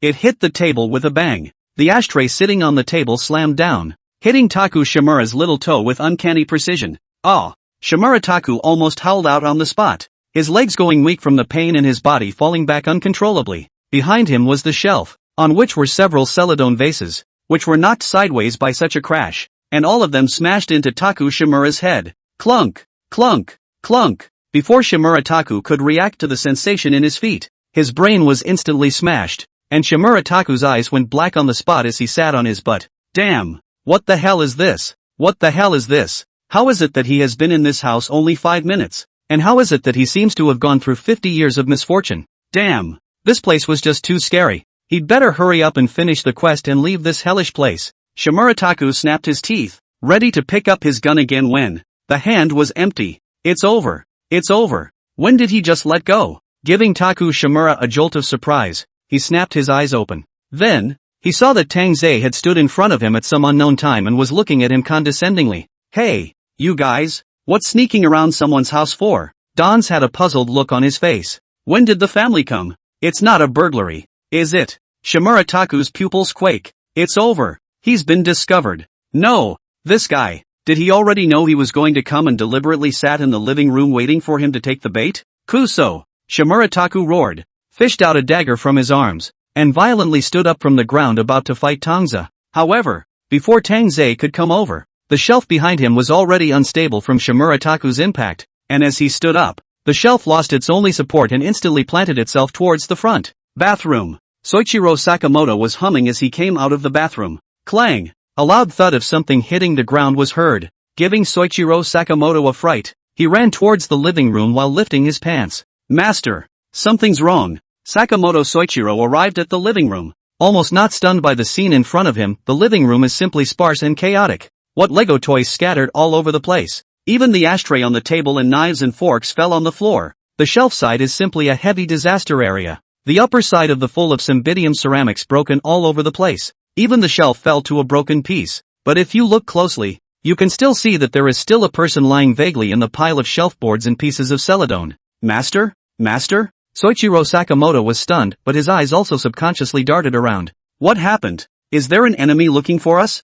What's all the excitement for? Calm down. Look at you like you've never seen the world before. Tang Ze, however, waved his hand. Newbies are newbies. They like to make a fuss about whatever they see. It's just a guy who lost his job. Door to steal things. The results of what things did not steal. Anyway, but also put themselves into the... This is not exactly a loss of a wife and soldiers. Don sighed. It's probably because I was out playing the other day and no one was at home that I was targeted by this guy, isn't it? Ha? Soichiro Sakamoto looked confused. This guy, clumsy, and gave me the rack to fall off. Tang Ze looked at his floor full of celadone shards and shells with a heartbroken expression. I've only lived in this house for a few days, and I've broken so many things. It's a real crime. Call the cops to come over and take care of it. Danzer got a headache just looking at a living room full of waste junk. Damn. This has gone from finding an extra person in the house to an extra body. What bad luck. Why don't you call a housekeeper again and give the living room a good cleaning? Soichiro Sakamoto immediately stepped forward. Then I'm counting on you. Tang Ze had gotten used to making Sakamoto Soichiro, and with a wave of his hand at Sakamoto, the man went upstairs and closed the door, left behind to deal with the aftermath. Sakamoto Soichiro, who was just about to call the cops, always felt weird inside. Good guy. He has been in the industry for so long. Or the first time to call the police. What should I say? This feeling is still exciting. Sakamoto Soichiro subconsciously glanced in the direction of the corpse. Seeing the face of the corpse, Soichiro Sakamoto froze. Wait a minute. This guy, he looks so familiar. Chapter 48, Taunt skill pulled full. This would be. Tang Ze returned to his room, which gave him the idea to check his cell phone. And one look at the screen, and sure enough, his earlier instincts were all right that Akagi Kazuki had actually given him a task. Really? Don sighed. Why do you feel like you've been working every day since you became a killer? Surely all those killers in the movies who don't bill for a whole year and bill for a year's worth of food are lying, right? Tap the message sent by Akagi Ichiyuki. Tang Ze-kun, this time it's your favorite upgrade quest. Oh, how about it? Surprised or not? Surprise? My ass. Surprise. I want a vacation. Tang Ze clicked on the next entry with an expressionless face. Chairman Hashimoto said he couldn't let you stay at a level like bronze for too long, so he handpicked the quests that would allow you to rise directly to the level of silver O. But this mission is a bit similar to the last one, and we suspect that the Shimada group guys are already operating in the shadows. The same mission that had you uncovering the mole during your last rank mission. That mole is the Shimada group guys. But the Shimada group of guys move stealthily. We only found out a guy who recently appeared in Tokyo. Chairman Hashimoto means to want to pass your strong observation ability. See if you can directly uncover this guy. Of course, it is best to kill. Oh, absolutely cannot be underestimated by the Shimada group of guys. But there's one thing I have to remind you. This guy is dangerous. If you're not sure how to solve it yourself, you must inform me. Then followed by mission details. Tang Ze saw all the way to the end, and finally saw the mission target's information and photo. The name was unfamiliar, but the face looked familiar. Danzer cocked his head. Shimura. Taku Shimura. At this moment, Sakamoto Soichiro, who was in the living room and almost had to call the cops, shouted out with a cry of excitement on the spot. Isn't this guy Taku Shimura? That old son of a Shimada Sojiro's beloved? The top assassin known as Shimada no Kage? This guy actually died here? There was so much information that Sakamoto Soichiro's brain wasn't enough on the spot. So, that bunch of commotion in the living room just now was Master just dealing with this Taku Shimura guy? No wonder. Master just told him to pack his Lego, and said he wanted a midnight snack? So it's all about using these details against Taku Shimura? Master must have known that this guy Taku Shimura was coming, so he set up so many scenes in advance,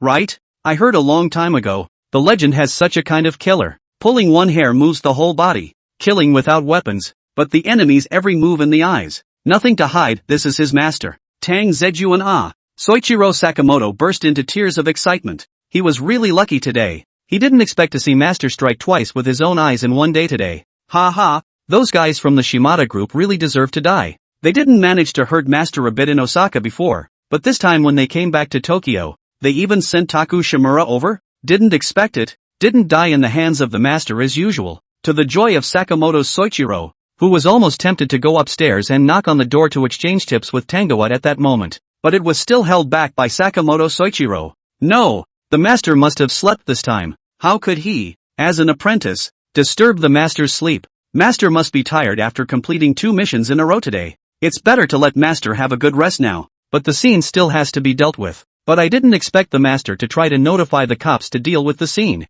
Soichiro Sakamoto was happy to think of that. Having the cops collect the body of Shimada Sojiro's heartthrob had been more than just a hard slap in the face to the guys in the Shimada group. It had even made up for it with a few kicks. Hey, it's really worthy of a master. Even the taunt skill is pulled full. Ahahaha. Smiling, Soichiro Sakamoto dialed the cops' room. Tang Ze looked at Taku Shimura's picture on his cell phone. The guy was plain looking, albeit a small-eyed one, but his eyes inexplicably carried an aura of danger. as if he was about to tear his prey to shreds the next second. If it wasn't for the fact that Tang Ze had only met this guy a few minutes ago, he really couldn't compare these labels of killing without a trace. Shimada no Kage. Extremely dangerous top assassin with the body that was crushed to death under the shelf of his house. He couldn't compare these labels of killer. Shimada no Shadow. And extremely dangerous top assassin to the body that was crushed to death under the shelf in his house. So that's Taku Shimura? Good lord. And he thought it was a bold and stupid thief, haha, but how was this guy on him again? And inexplicably showing up at his house.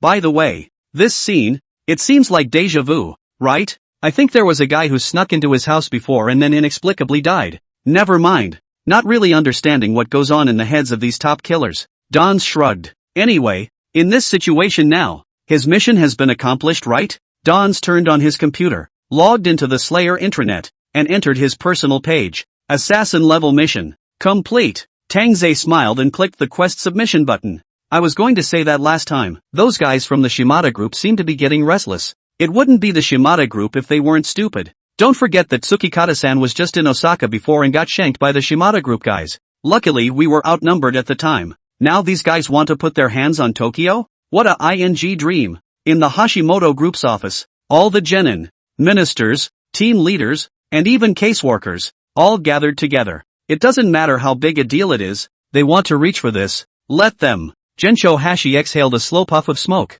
Reach out once and we'll just chop him up once. Chairman, when Tsukikata-san went to Osaka at that time, it was this Taku Shimura guy who led the trouble. This guy has a lot of skills. I heard it's still that old son of a Shimada Sojiro who's been cultivating assassin skills since he was a doll. His body skills are really good. The state of debate in the firm was unprecedented. Apparently, the conflict between Tokyo's Hashimoto group and Osaka's Shimada group has escalated to the point where they're almost at loggerheads. Ishue, have you reminded Tang Ze? Tell him to be careful. This time the other party is not an idle one. Chairman Hashimoto nodded and looked at Akagi Ichiyuki rather seriously. Don't worry, Chairman. I've already warned him. Akagi Ichiyuki also subconsciously glanced at her cell phone. It was only then that I saw that. On my cell phone, it was displaying a message from the intranet. She had an assassin under her hand who had submitted a mission completion on the intranet, so it automatically came back to her cell phone. Akagi Ichiyuki didn't care at the time. After all, she still had a dozen or so assassins under her hand, and she didn't know how many times she had received such a text message. With a meeting to focus on right now, Akagi Ichiyuki casually glanced at it and steeply, a familiar name popped into view. Wait, this is? Akagi Ichiyuki's pupils quake. Very well, now Tang Ze is a rare newcomer in our Hashimoto group. No, I should say it's a rare newcomer in the entire assassin world. We must focus on cultivating. Gensho Hashi nodded and was about to explain his next plan of action. That, President. The words were then interrupted by Akagi Ichiyuki. Taku Shimura is dead. Chapter 49. The bastard walks away and can't hold back his laughter. Akagi Ichiyuki's voice was not loud, but at that moment it was clearly and unmistakably carried into the ears of every person present. Dead? Shimura Taku is dead? One team leader poked his head in with a puzzled look on his face, his eyes still seeming a bit confused. No. I remember when Chairman Hashimoto posted this quest. It seems like just a few hours ago, right? What hours? Less than 2. It's only been half an hour since I came from the office, and I even went to buy a pack of cigarettes in between. Yeah, let alone Shimada no Shadow. Even killing a few Black Iron Quest targets isn't that fast, right? After all, that guy is the one that Tsuchikage-san is barely fighting for a tie with the entirety of his men. I say, Ichiyuki, could you be mistaken? The Hashimoto office's group of genin and cadres were indeed a bit unconvinced, and they all looked at Akagi Ichiyuki with a puzzled expression. Hey, what's wrong with you guys? Why are you suddenly saying such things at this time? The people within the organization's case were all sitting together, and Kenichi Tsukikata was sitting next to him, subconsciously pulling Ichiyuki Akagi. Good lord, just now the organization was talking about that feared killer from the Shimada group, and this turns around and he's dead? It's not quite right. Hey, Ichiyuki, something like mission debriefing is as basic as it gets. You can't afford to look at it the wrong way. Even Chairman Hashimoto didn't take it seriously, waving his hand at Akagi Ichiyuki as if he was still signaling her to concentrate during the meeting. No, Chairman, how could I even misread this? It's a message from our intranet. But Akagi Ichiyuki had a serious face and nodded vigorously towards Hashimoto Toru. Taku Shimura is dead, died at Danza's house. I heard it was still handled by the cops at the door, on the grounds of armed home invasion and robbery, and it was ruled self-defense. Cops also consoled Don Zegan. Akagi Ichiyuki said slowly. Even herself was confused when she said it. She almost wondered if she had misread it. Good lord, Tang Ze never answered secret messages. She was used to it. I did not expect Tang Ze, this guy bored to death. Actually is directly clean up the mission target to go? In that case, Tang Ze really had already discovered the mission target, and that's why he set up an ambush at home, right? That's what I'm talking about. How could Tangoa not have found out about that Taku Shimura guy? What a familiar trick. Just like Don Zekin's last assassin level mission. Nani? A home invasion? Hey, you're kidding me. The assassin that the Shimada group raised with their blood to rob? Asterisk. The point isn't even burglary, is it? Hey, get real. What about all the other accidental car crashes before that? Wasn't that all Tang Ze handiwork? Hey, does it mean that Tangoa has really given that guy a? The patriarchs and group leaders present were stunned. It can't be, can it? That fast? Is Tangoa that detailed? We've only just started discussing those old sons of ES from the Shimada group, and Tangoa just gave it away? Holy, is this the strength of our group's rookie king? His grandmother, this Shimura Taku, before or they are quite afraid of a guy to come. Did not think. Directly with Tang Ze took down. Akaji Ichiyuki? Is everything you said true? Chairman Hashimoto Toru. Although he also looked shocked. It wasn't that he wasn't aware of Tang Zejuan's strength, but where was this going? Things happened so fast that even the president didn't react. If you really don't believe me, you guys can watch the news, Akaji Ichiyuki said with a smirk. According to information provided by the police, the man is none other than wanted serial killer Taku Shimura. According to medical personnel, Taku Shimura had lost his breath when he arrived at the hospital. On the TV, current events are being broadcast. In front of the TV, dozens of men were standing. The face was grim. The expression grim. Can one of you explain this to me? Shimura Taku just died?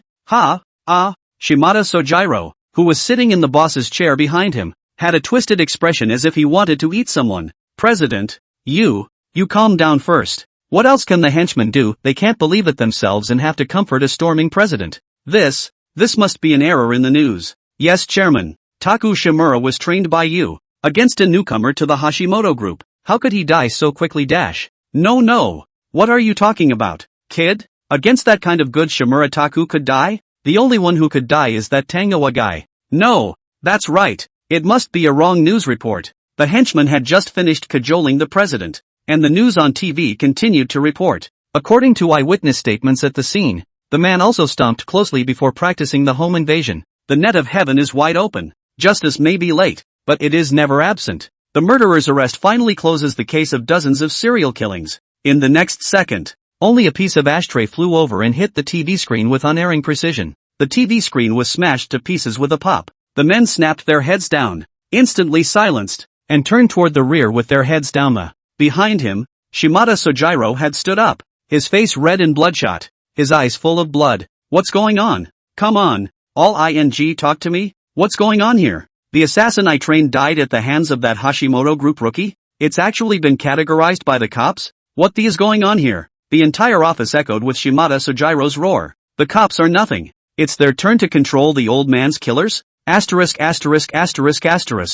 the hell is that Tanze guy? However, more than anger, a hint of fear actually sprouted within Shimada Sojiro's heart. Unlikely. Taku Shimura? Just like that? Sojiro Shimada had thought about the outcome of this incident back when he sent Taku Shimura out. Various results, but all without exception, the violent death of the rookie king of the Hashimoto group, and the peace of the world in the Shimada group. But the truth was contrary to what he had in mind. Hey, how long has this Taku Shimura guy been sent out by him, and get collected by the cops? Could it be that the guy named Dons had already sensed Shimura Taku's movements a long time ago? Shimura Taku was tricked by him into intentionally coming in a jar? Chapter 50, it's over. I'd become a secret weapon. No, it can't be. Absolutely impossible. Thinking of this, Shimada Sojiro sat back in his boss chair for a moment as if he was drained of energy. If that guy could detect Taku Shimura's movements so quickly and come up with countermeasures in such a short period of time, and even perfectly fake the scene of a home invasion, how can a guy like that be just a newbie? Could this also be a smokescreen put out by the Hashimoto group of mother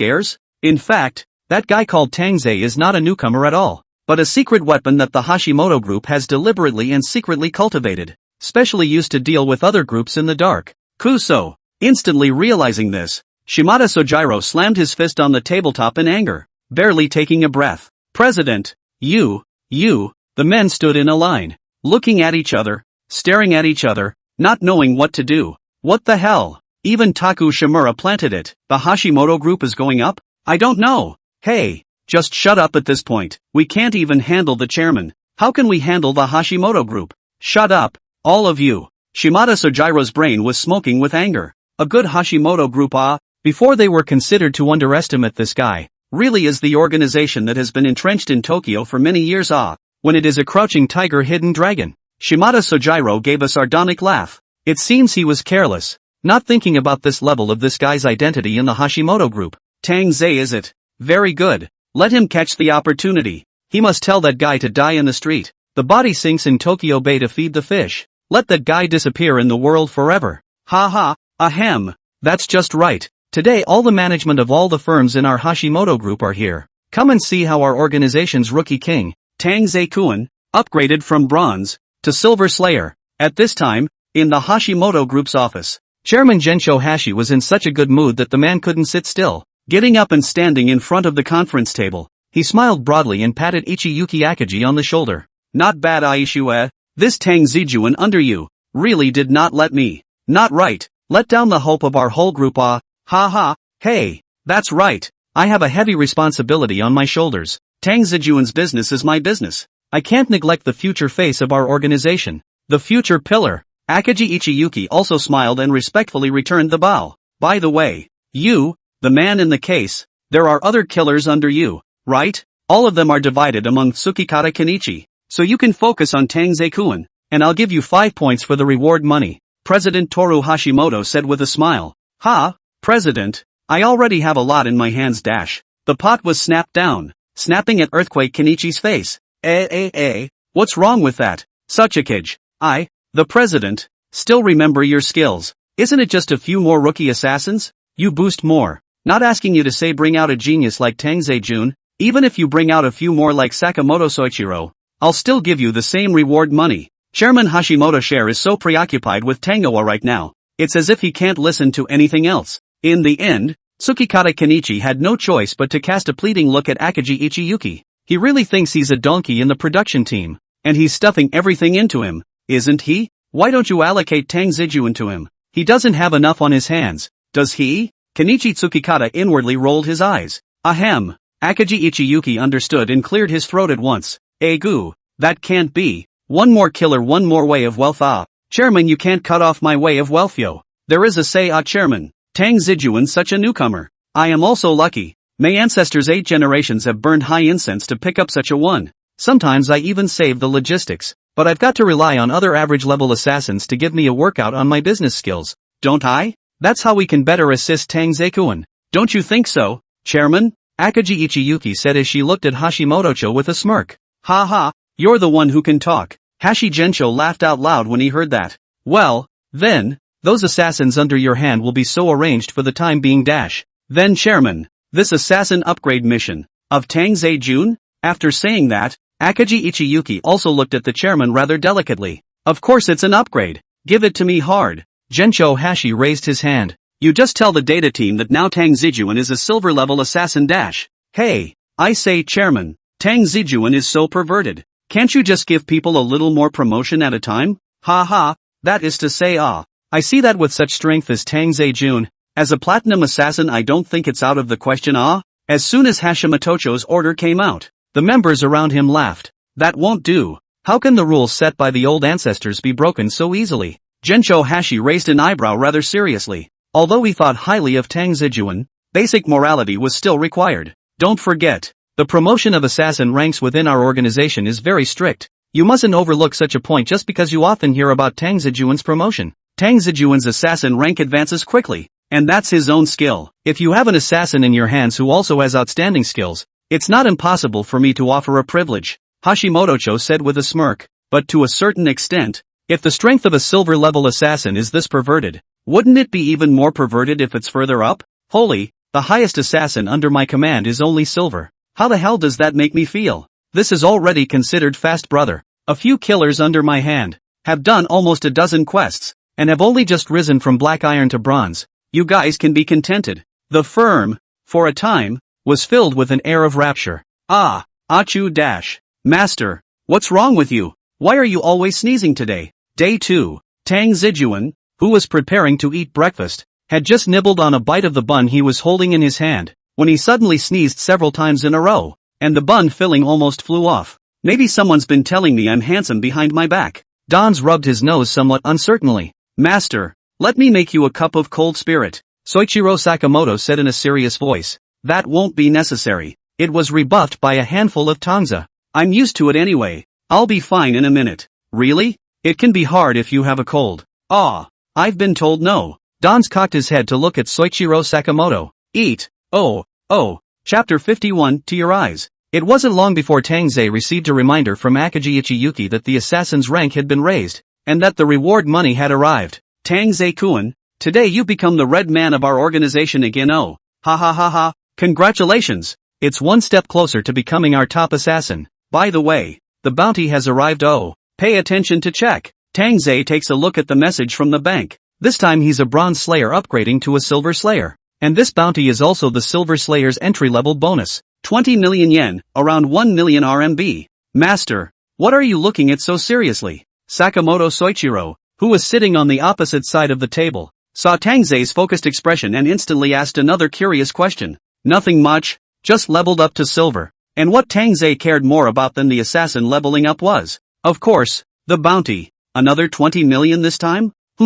Seems to have accumulated quite a bit of money so far. It looks like we'll be able to plan some outings again these days.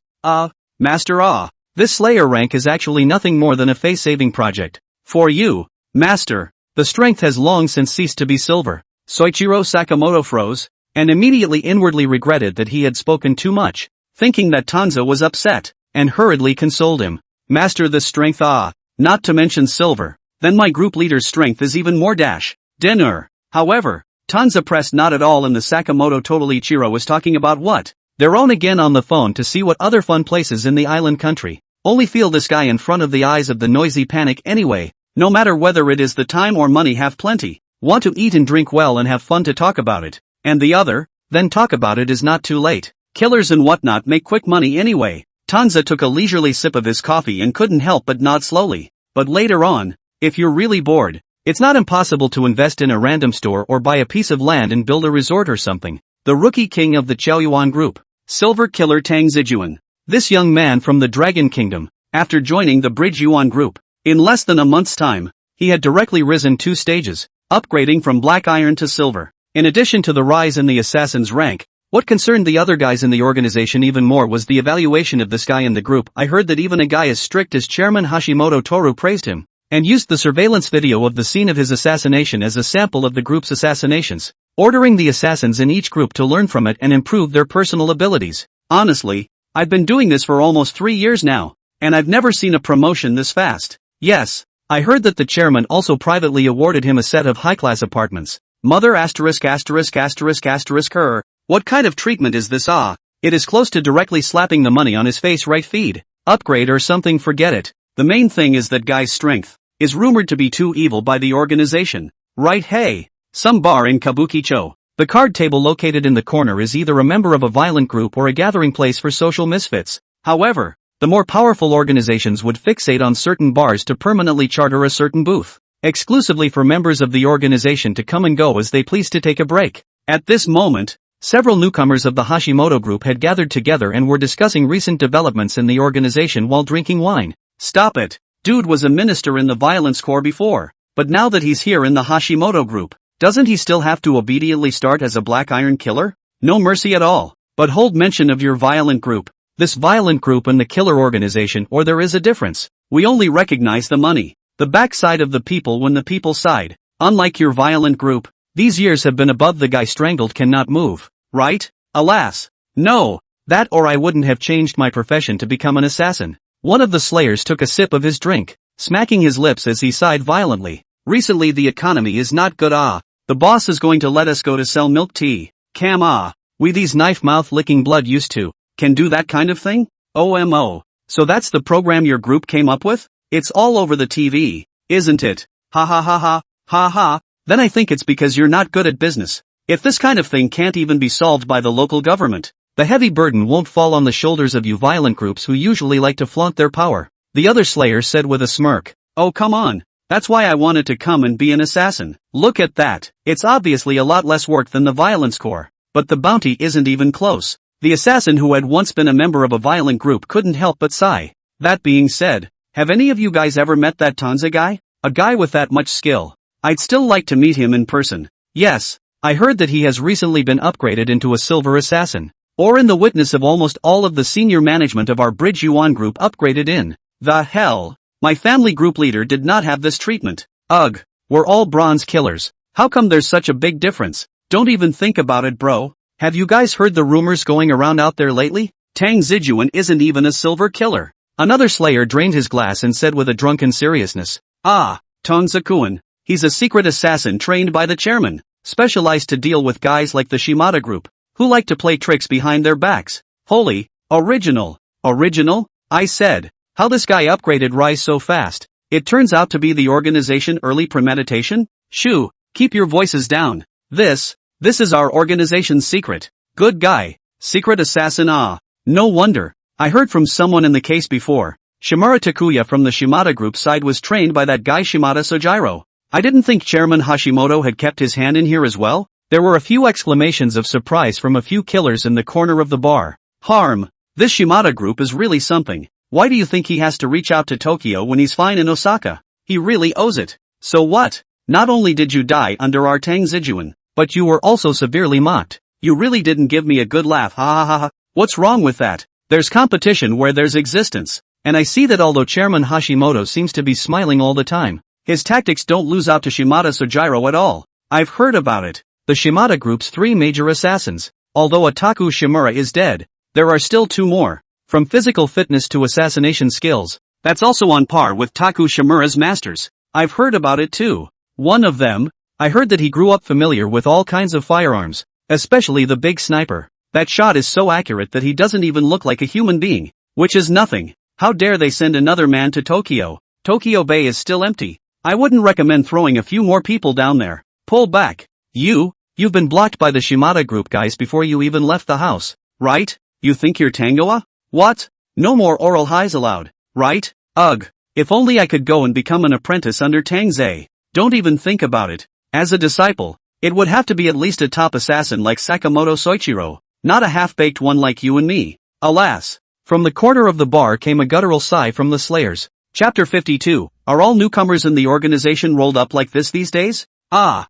Achu dash. Yo, what's the matter? Are you infected by me too? In Tang Ze's fancy apartment, the 2 of them had just finished breakfast, and Soichiro Sakamoto was clearing away the dishes when he abruptly sneezed violently a few times as his nose itched. When Tang Ze looked at it, he was instantly happy. Should I get you some cold medicine? No need. Sakamoto Soichiro also rubbed his nose with a puzzled expression. It's not right this physical condition of his own. Catching a cold is impossible. Not in this lifetime. Did someone say I was handsome behind my back? 2. Without realizing it, Sakamoto Soichiro had been following Tang Ze for almost a week, submitting the mission report to his own team leader, Kenichi Tsukikata. He had handed it in several times each time. Soichiro Sakamoto had summarized it in great care and detail, and tried to restore as much as possible what Tangoa had been leading him to learn all these days. Summary of today's tasks: learn dishwasher tips, how to mop your floors cleaner, 100 ways to get started with model building, a full list of coupons for game gas pedals. He thought to himself that there could no longer be such a perfect mission debriefing in the world. Though Kenichi Tsukikata never replied to all the subsequent reports since his first mission report is all, "Hey newbie, let's go out and see a concert later." Suddenly, Tang Ze came down from the 2nd floor with an excited face. "It's just this afternoon and I just got my tickets from a scalper." A show? A concert? As an assassin, Sakamoto Soichiro subconsciously wanted to refuse this kind of offline entertainment of a highly entertaining nature. "Yeah, today, take you to learn something new," Dawn said with a smirk. "Good lord, a Hatsune Miku concert. Although I'm not a veteran in my previous life, I've at least heard a few famous songs by the world's first princess. Right now, the venue for the opening of the concert is in the Tokyo Dome. Rounding up to the doorstep. Of course, I want to go and have a good look." Sure enough, as soon as he heard that, Sakamoto Soichiro knew he couldn't refuse. "Okay master, I've been to Tokyo Dome before. I know the terrain. So leave the job of leading the way to me this time as well."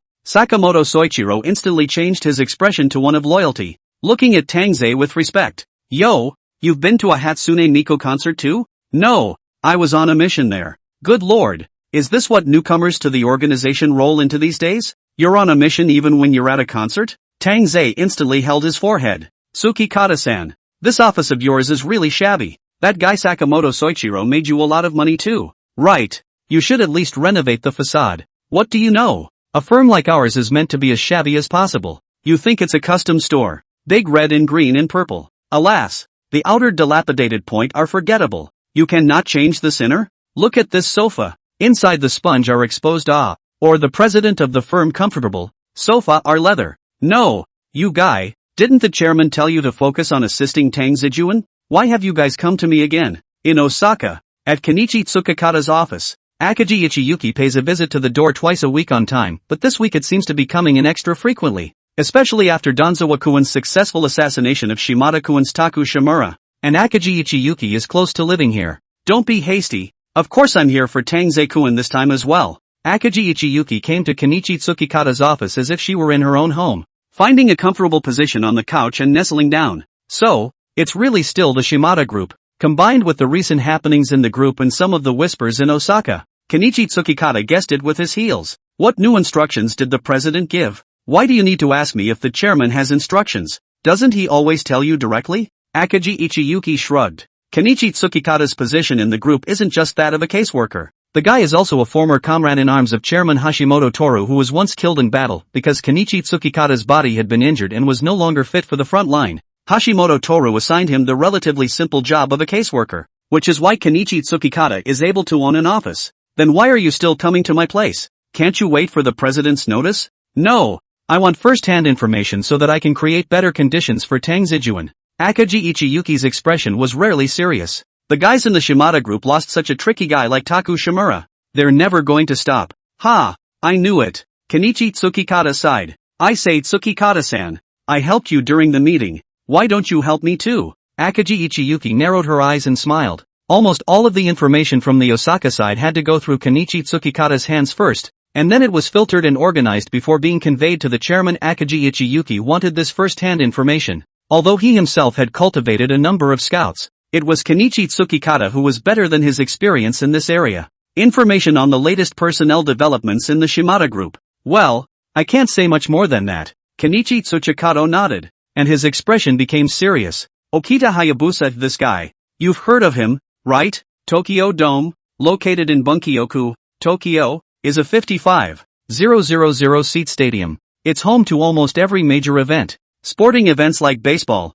soccer, basketball and wrestling, as well as concerts and more. That's a lot of people. When Soichiro Sakamoto arrived at the place, he was shocked by the almost crowded scene at the eye line. This place is crowded, black pressurized with people. Even the age group is not a problem. It is really the old and the young. All came to see this concert. Simply with the next door Dragon Country small long vacation period of tourist attractions have a spell. Even if it wasn't the first time he'd been here. No matter how many times this was the first time he'd seen it, he'd still be shocked in a small way by. What's the total population of the island? It's amazing how many people can gather in just one stadium. It doesn't matter if it's crowded. Let's sit in the front row and have a good time. Tang Ze had obviously been infected by the atmosphere around him, and the excitement on his face was almost visible to the naked eye. It's my first time coming to a concert. Ha ha, I didn't realize there were scalped tickets on this island. Of course the price has doubled a few times from the original price, with areas like the SS area almost right in front of the stage priced at 30,000 yen, about 1,500 renminbi, or 100,000 yen for a scalped ticket.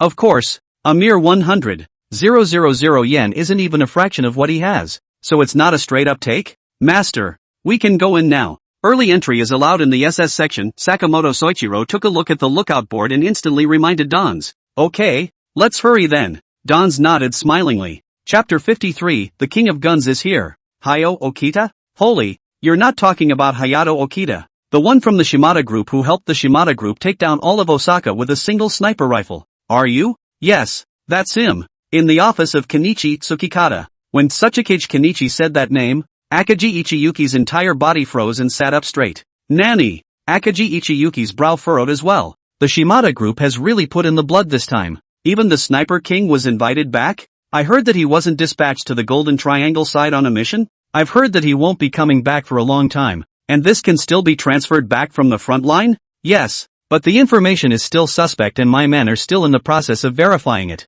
Kenichi Tsukikata's face didn't look good either. It's literally harder to find the trail of a seasoned sniper to that extent than Ten Shimurataku. I'm also very skeptical about the news that he's already returned to the island. And I can't rule out that it's a smokescreen put out by those guys in the Shimada group because they've lost their great general. Taku Shimura. You've already reported it on Chairman Hashimoto's side, right? Akagi Ichiyuki instantly found it tricky. And the laid-back mentality she had when she arrived was gone. Her expression tightening. The president has already reported it. But since we don't have any definite information yet, we can only send a little more manpower in the dark. Kenichi Tsukikata sighed. That being said, they had a lot of trouble even finding Taku Shimura, let alone that legendary sniper god. The more skillful the sniper, the more tricky the hiding place is, even to the level of Okita Hayabusa, the kind of hiding spots that people like them can think of, that are often people who are already tired of playing. What high-rise, grandstand, even the Ferris wheel, etc. The Real sniper,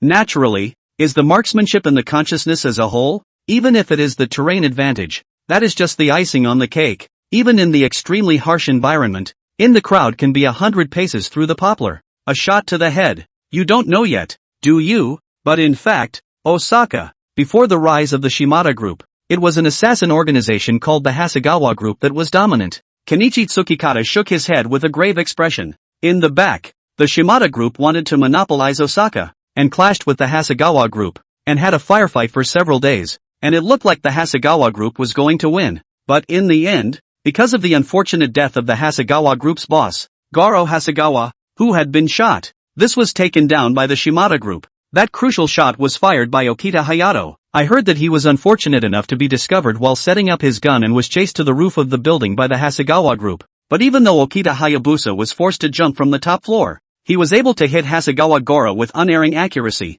I guess Garo Hasegawa himself didn't realize that he was actually taken out with a single shot while running for his life. Kenichi Tsukikata slowly exhaled his smoke. And even in the end he went back to the Shimada group unharmed. What a ing pervert. Listening to Akagi Ichiyuki the entire time, her brows were furrowed and she didn't dare to breathe. TSK. There's actually such a dangerous guy. I've got to tell Tang Ze-kun quickly. There shouldn't be any rush on Tang Ze-juan's side. I trust them. Kenichi Tsukikata's eyes were very determined. The assassins I trained may not be as talented as your family's Tang Ze-juan, but at least they have a few strengths. The two of them against one. In the worst case scenario, it's 50-50. No problem. Maybe they're getting ready to deal with the Shimada group guys now? I believe in Tansakuen. Hey, I hope so. Akagi Ichiyuki was filled with worry. Miku, Miku, Miku, Miku, Miku. Anti-wash the railroad. Asterisk asterisk asterisk asterisk Dad Miku. Anti-wash iron scolded to death. At this time, Tokyo Dome, Hatsune Miku's concert site. Thank you all for your enthusiasm. Everyone, today, did you have a good time listening? On the stage, a long-haired girl with a green double ponytail was smiling and laughing as she held up a microphone and interacted with the audience below the stage. Happy. The audience on stage is hissing. Then listen to the last song. Though the song is invisible, Hatsune Miku on stage daintily saluted towards the audience. Miku, Miku, I love you Off stage, Sakamoto's Soichiro roared with a red face and neck, his voice almost splitting from shouting. Hey, she can't hear you even if you shout so loud. Next to him, Tang Ze had a very speechless expression. Damn, where's the cold-faced killer who pushed back before? Why is this going to be more of a headache than he is? It's true that Hatsune Miku is the national idol of the island, even things like killers aren't immune to it. Newcomers nowadays. The composition is really getting more and more complicated. Master, thank you for bringing me to the concert. Thank you so much, Aligardo. Danzer Sansai. Sakamoto Soichiro said so, but his eyes were dead set on the singing and dancing green double ponytail girl in front of him, not even blinking. Hey, look people in the eye when you apologize to them. Didn't your team leader teach you that? Danzer was amused. I'm very sorry. When we get out, I'll make amends with Master. But for now, Soichiro Sakamoto waved the glowstick seriously, almost more seriously than the dagger he held while killing. A man with a height of 1 meter 8 and an aura of 10 meters who also wore sunglasses and had a scar on his face actually appeared at the Virtual Idols concert site. If this was seen by other passers-by, there would definitely be a very shocked look on their faces. But apparently no one else would notice at this point, because there were plenty of people around who were more fanatical than he was. Miku, Miku, Miku. Shouts of support from the stage were so loud that they almost toppled the roof of Tokyo Dome. Surrounded by high-class hotels, shopping malls, and amusement parks, and with 2 prominent neon Ferris wheels nearby. The Tokyo Dome is a gorgeous neon map of the city. At that moment, a plain-looking man with a huge duffel bag on his back walked into one of the apartment buildings. Get on the elevator, press the middle floor, reach the door to your room, take out your room card and open the door. An indescribably musty odor wafted through the room. Black garbage bags piled up in the doorway, and the man made his way past lunchboxes tossed haphazardly on the floor, leftovers spilled on the floor, and piles of sweaty shirts that reeked of sweat to the floor-to-ceiling windows. The whole room was almost out of reach, and the only glimmer of sunlight came from the only slit exposed in this floor-to-ceiling window. The curtains were drawn, only propped up so far because of the blackened muzzle of a gun in the center of the room and forced to receive sunlight from the outside world. The man crouched down on one knee, his right eye slowly blocking the sniper's scope as he set the sniper's rifle up. Chapter 54, The King of Guns is gone. Today is a special day for Tokyo, but for Tokyo Dome, it's nothing more than a daily routine. An unprecedented concert is being held here. In the sniper's scope, a fan wearing a Hatsune Miku peripheral appeared almost every other moment. Not even the peripheral style was repetitive, but the man didn't feel bored in the slightest. The whole man was motionless, fully concentrated, watching the picture in the sniper's scope. The man had short, sharp hair and a mask over his face to keep from breathing too heavily and interrupting his rhythm, and his eyes were focused and ruthless. Yes, he is Okita Hayabusa. As one of the 3 major assassins of the Shimada group, Okita Hayabusa doesn't bother with physical kung fu like the other assassins, who are concerned with a godly 7-7 invisible killing. Okita Hayabusa is different. He wasn't interested in any of that fighting and killing. Any close quarters fighting skills were, at best, just a way for him to build up his physical endurance. And the thing that really killed people was, of course, the gun, especially sniper rifles. Take the enemy's head from 1,000 miles away and kill him with a single blow. For assassination, there is no longer any weapon as efficient as a sniper rifle, which is all about a fast and accurate. What age is this? Why do people still like to play with such ancient killings? You really think you're a ninja of the Gotiei clan? An assassin of Okita Hayabusa's caliber usually doesn't strike, and when he strikes, it's often a central figure in politics, or business, and even presidents of foreign countries, who were once on his assassination list. This time, he had originally intended to assist the organization in killing a certain member of a violent group that was lurking in the Golden Triangle but had been urgently recalled by Sojiro Shimada. Hi 8-san, just this once. Whatever you want to do from now on, I won't stop you. It was the first time that Okita Hayabusa had seen Shimada Sojiro get that angry since he had joined the Shimada group, and the former master of this mission, Taku Shimura, is no longer human. It was even the cops who collected the body and almost didn't even bring it back. But for Okita Hayabusa, when he heard that Shimura Taku had died at the hands of a rival organization, a silver assassin named Danzawa, who had even just risen through the ranks, Okita Hayabusa was lucky if he didn't go to his tombstone and spit on it twice. To be taken out by a guy like that and still have the face to call themselves the top 3 assassins of their Shimada group? If the Shimada clan is full of guys like this, then the Shimada clan is really finished. But that's okay. Now, this guy named Tang Ze fell into his hands. Okita Hayato couldn't help but sneer. He wanted to see if this one called Tang Ze had faster reflexes or if his bullets were faster. He'd come to Tokyo with the intention of asking around to find out more about this Tangoa before making his move. I didn't think that this guy would even think of coming to a concert at this point in time. This guy, is he dying to announce his whereabouts to the world? No cryptic reflection at all? It is hard to imagine that Shimura Taku actually died in the hands of such a guy. It is really a shame for the Shimada group. During the time Tang Ze was watching the concert, Okita Hayabusa had already scoped out the surrounding area. The locations he chose were usually the optimal solution. What with the scouts and stalkers, even the unknown guys were rare, and this room, for one thing, was the perfect location for sniping at the entrance to the Tokyo Dome, and for another, it was an empty room, and even if it was now dovetailed by him, no one would even suspect anything on it in a short period of time. So in terms of location, there is absolutely no problem. Everything is ready. Now all that's left is for the mission target to show up. Just wait until the concert is over when that Danzer guy walks out the door. And it's all over. And soon the concert ended the show. The crowd was dispersing out like a tidal wave. Except that there were still a number of stores around selling Hatsune Miku's peripherals for the crowds of fans to linger over. The entrance to Tokyo Dome is crowded with people,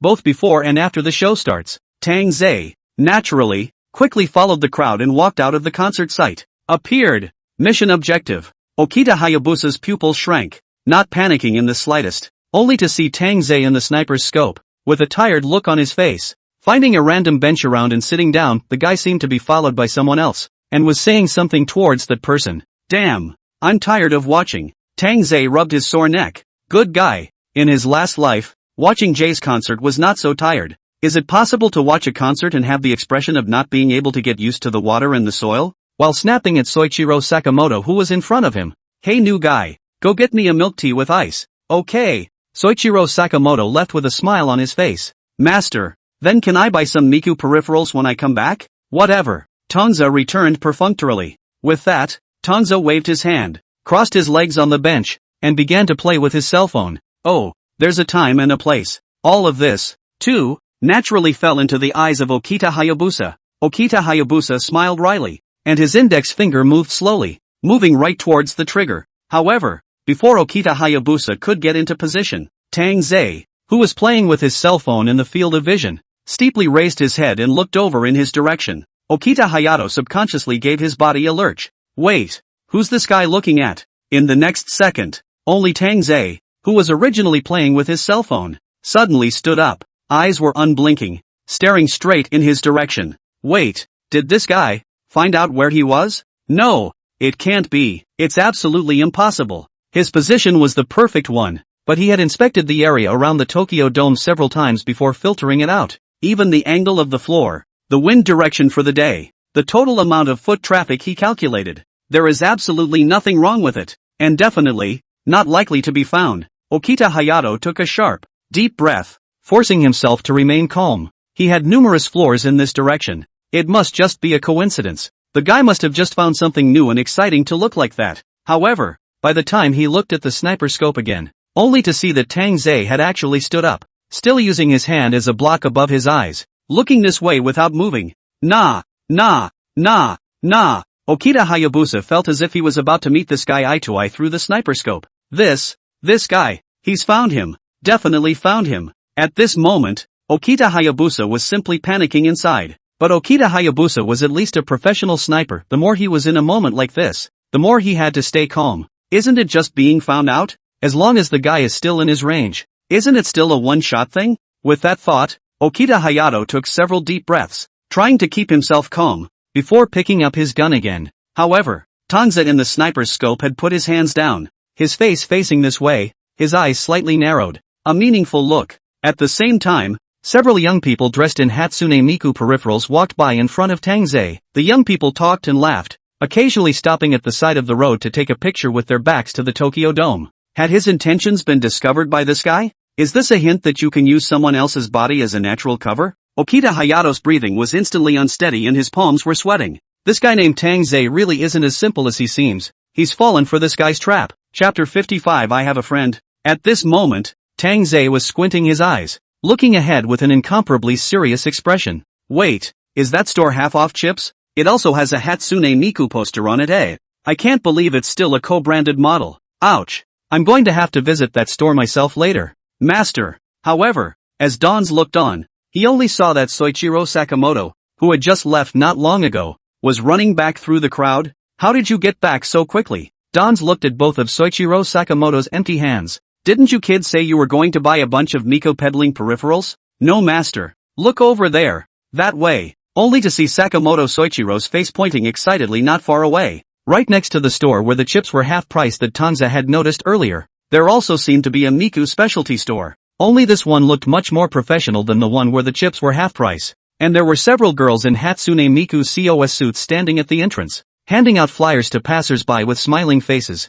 And a raffle table was set up in front of the store. And several girls dressed in different styles of Hatsune Miku's COS outfits stood in front of the table and were hosting the raffle with unbelievable enthusiasm. Master, there's a raffle going on over there. The prizes are all peddled peripherals from previous years, but these are all official licenses. There are also Miku's customized stickers. What? Are you going to put this sticker on the handle of your sword, Sakamoto-san? After listening to Tang Ze's words, he looked at Sakamoto Soichiro as if he was looking at a retard. Master, how do you know? Ah, it's not like that. It's my friend's daughter. She wants it very much. I am helping her to buy. Yes, to help my friend's daughter to buy those things. Soichiro Sakamoto nodded his head vigorously and looked at Dons with a serious look. But that store only has one chance to draw for each person. Master, I didn't win just now. Can you draw for me? The daughter of my friend's family would surely appreciate it if I could win the lottery. Ha! Gave Donzer a whole laugh. Never mind. It's not a wasted trip to get chips right after the raffle. However, all of this, falling on Okita Hayato's sniper scope. The dangerous man named Tang Ze, after discovering his position, not only saw through his desire to fight hard to the end, but actually recruited an accomplice. Okita Hayabusa's breath caught when he saw the person beside Tangoa. Isn't that guy Sakamoto Soichiro? What's this guy doing hanging out with Danzer? Isn't this Sakamoto Soichiro the henchman of what's his name Kenichi Tsukikata? Kenichi Tsukikata, as the only force of the Hashimoto group in Osaka. Of course Hayato Okita cleared his men, but Okita Hayabusa obviously didn't expect this guy to show up as well. Tsukikata Kenichi, this guy, Okita Hayabusa, or a little heard of. I heard that this guy has a great subordinate, knife mouth licking blood, kill people who do not want to die of the main. To Tsukikata Kenichi dead heart. The last is because of the Hashimoto group's editorial. The character is only a little bit restrained. What's that guy doing here? To say that this guy Tang Ze came to see the concert. He could still brainstorm in front of him. Did this guy also come to see the concert? He doesn't believe it. Then once he saw that the two of them, Tang Ze and Sakamoto Soichiro, had actually gotten together and seemed to be discussing something, what was even worse was that this time, it wasn't just Tang Ze, but that Sakamoto Soichiro guy was also looking over in his direction. Even his eyes were incredibly serious, with an aura of God blocking God and Buddha blocking Buddha. So, I didn't expect that this one, called Tang Ze, had not only already discovered his hiding place, but had actually contacted his accomplices? Is this trying to take him alive? Come on, it's just a lottery. Why are you so serious? Tangoa is flirting with Soichiro Sakamoto. That's how much you like Hatsune Miku? You brat still had a look of displeasure when I asked you earlier if you were coming to the concert. Harm. I that is also bent on learning assassination techniques from you master no. But I don't know when I fell in love with it. It's just that I listened to a few songs when I was on a mission here before, and I thought it was very much to my liking Then I was listening to them when I was resting, and I didn't realize I liked them. He. Sakamoto Soichiro said while still smiling a bit embarrassed. Don't be offended, Master Dash. Ha, it's okay, hobby freedom, Tang Ze said with a leathery smile. This guy, didn't he say he was a friend's daughter before? You're not even going to act, are you? Ahem. First of all, I'm not sure I'll be able to draw it, so don't get your hopes up.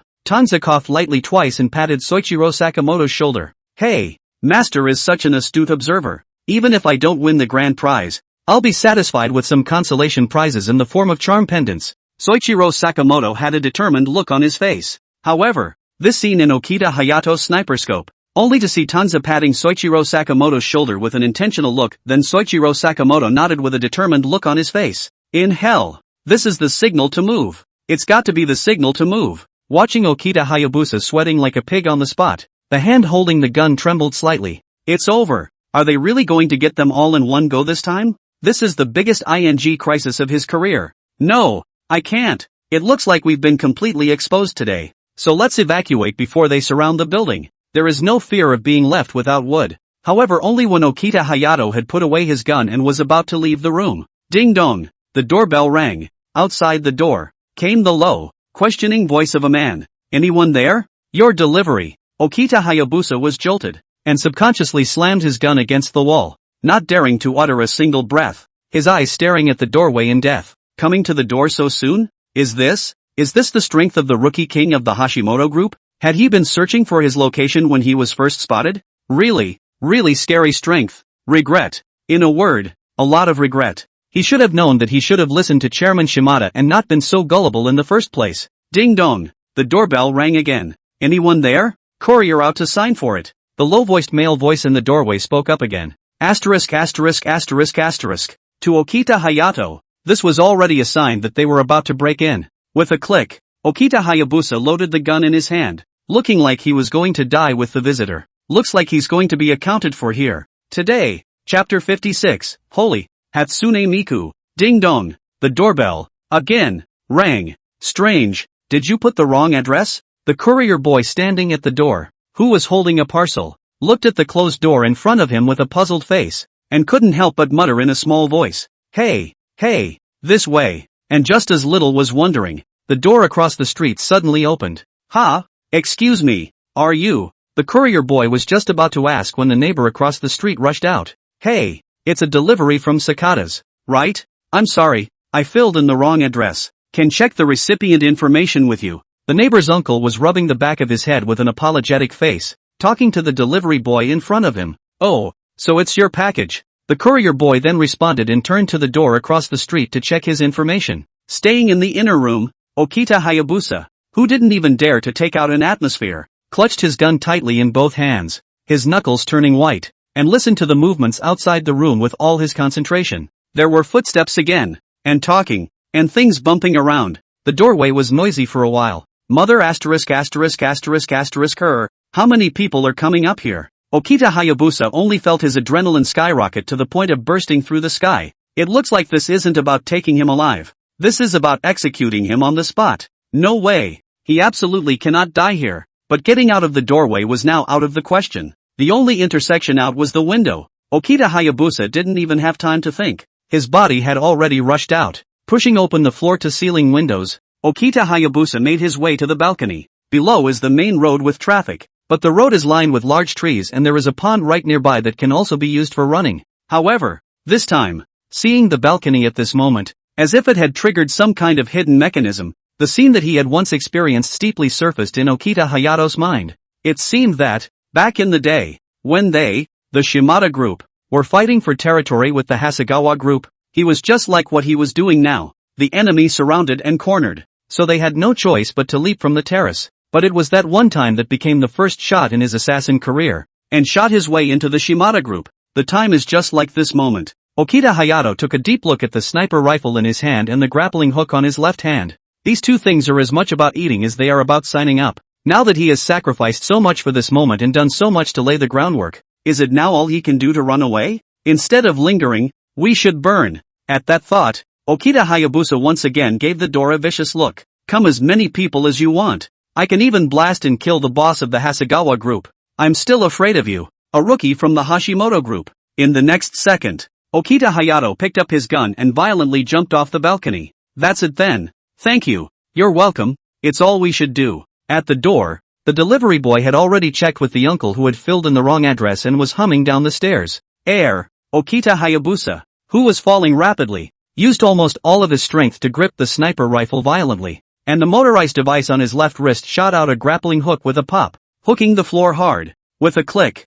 Okita Hayabusa fell hard into the tree, the leaves shaking and the branches trembling. Even with his armor on, Okita Hayabusa felt his internal organs being shaken raw. I'm afraid that by now, the guys from the Hashimoto group are ready to flank him. Chance, just 1 second. He only had one shot at it. As long as, like last time, he hit his target and then looked for a chance to escape. As long as this guy named Tang Ze died, it would undoubtedly be a sharp knife that was viciously stabbed into the heart of the Hashimoto group. At that time, not only would the Hashimoto group's power in Osaka be taken down in one fell swoop, but even Tokyo would be in their pocket. The entire Shimada group will once again write his legend. Okita Hayabusa soothed himself, forcing himself to regain his composure, and so, Okita Hayabusa, once again, raised his gun. With his strong willpower and memory, the gun was once again aimed at the place where Tang Ze had appeared before. This time, however, Tang Ze and Sakamoto Soichiro both disappeared where they had been. Nanny, did that guy once again have an insight into his program?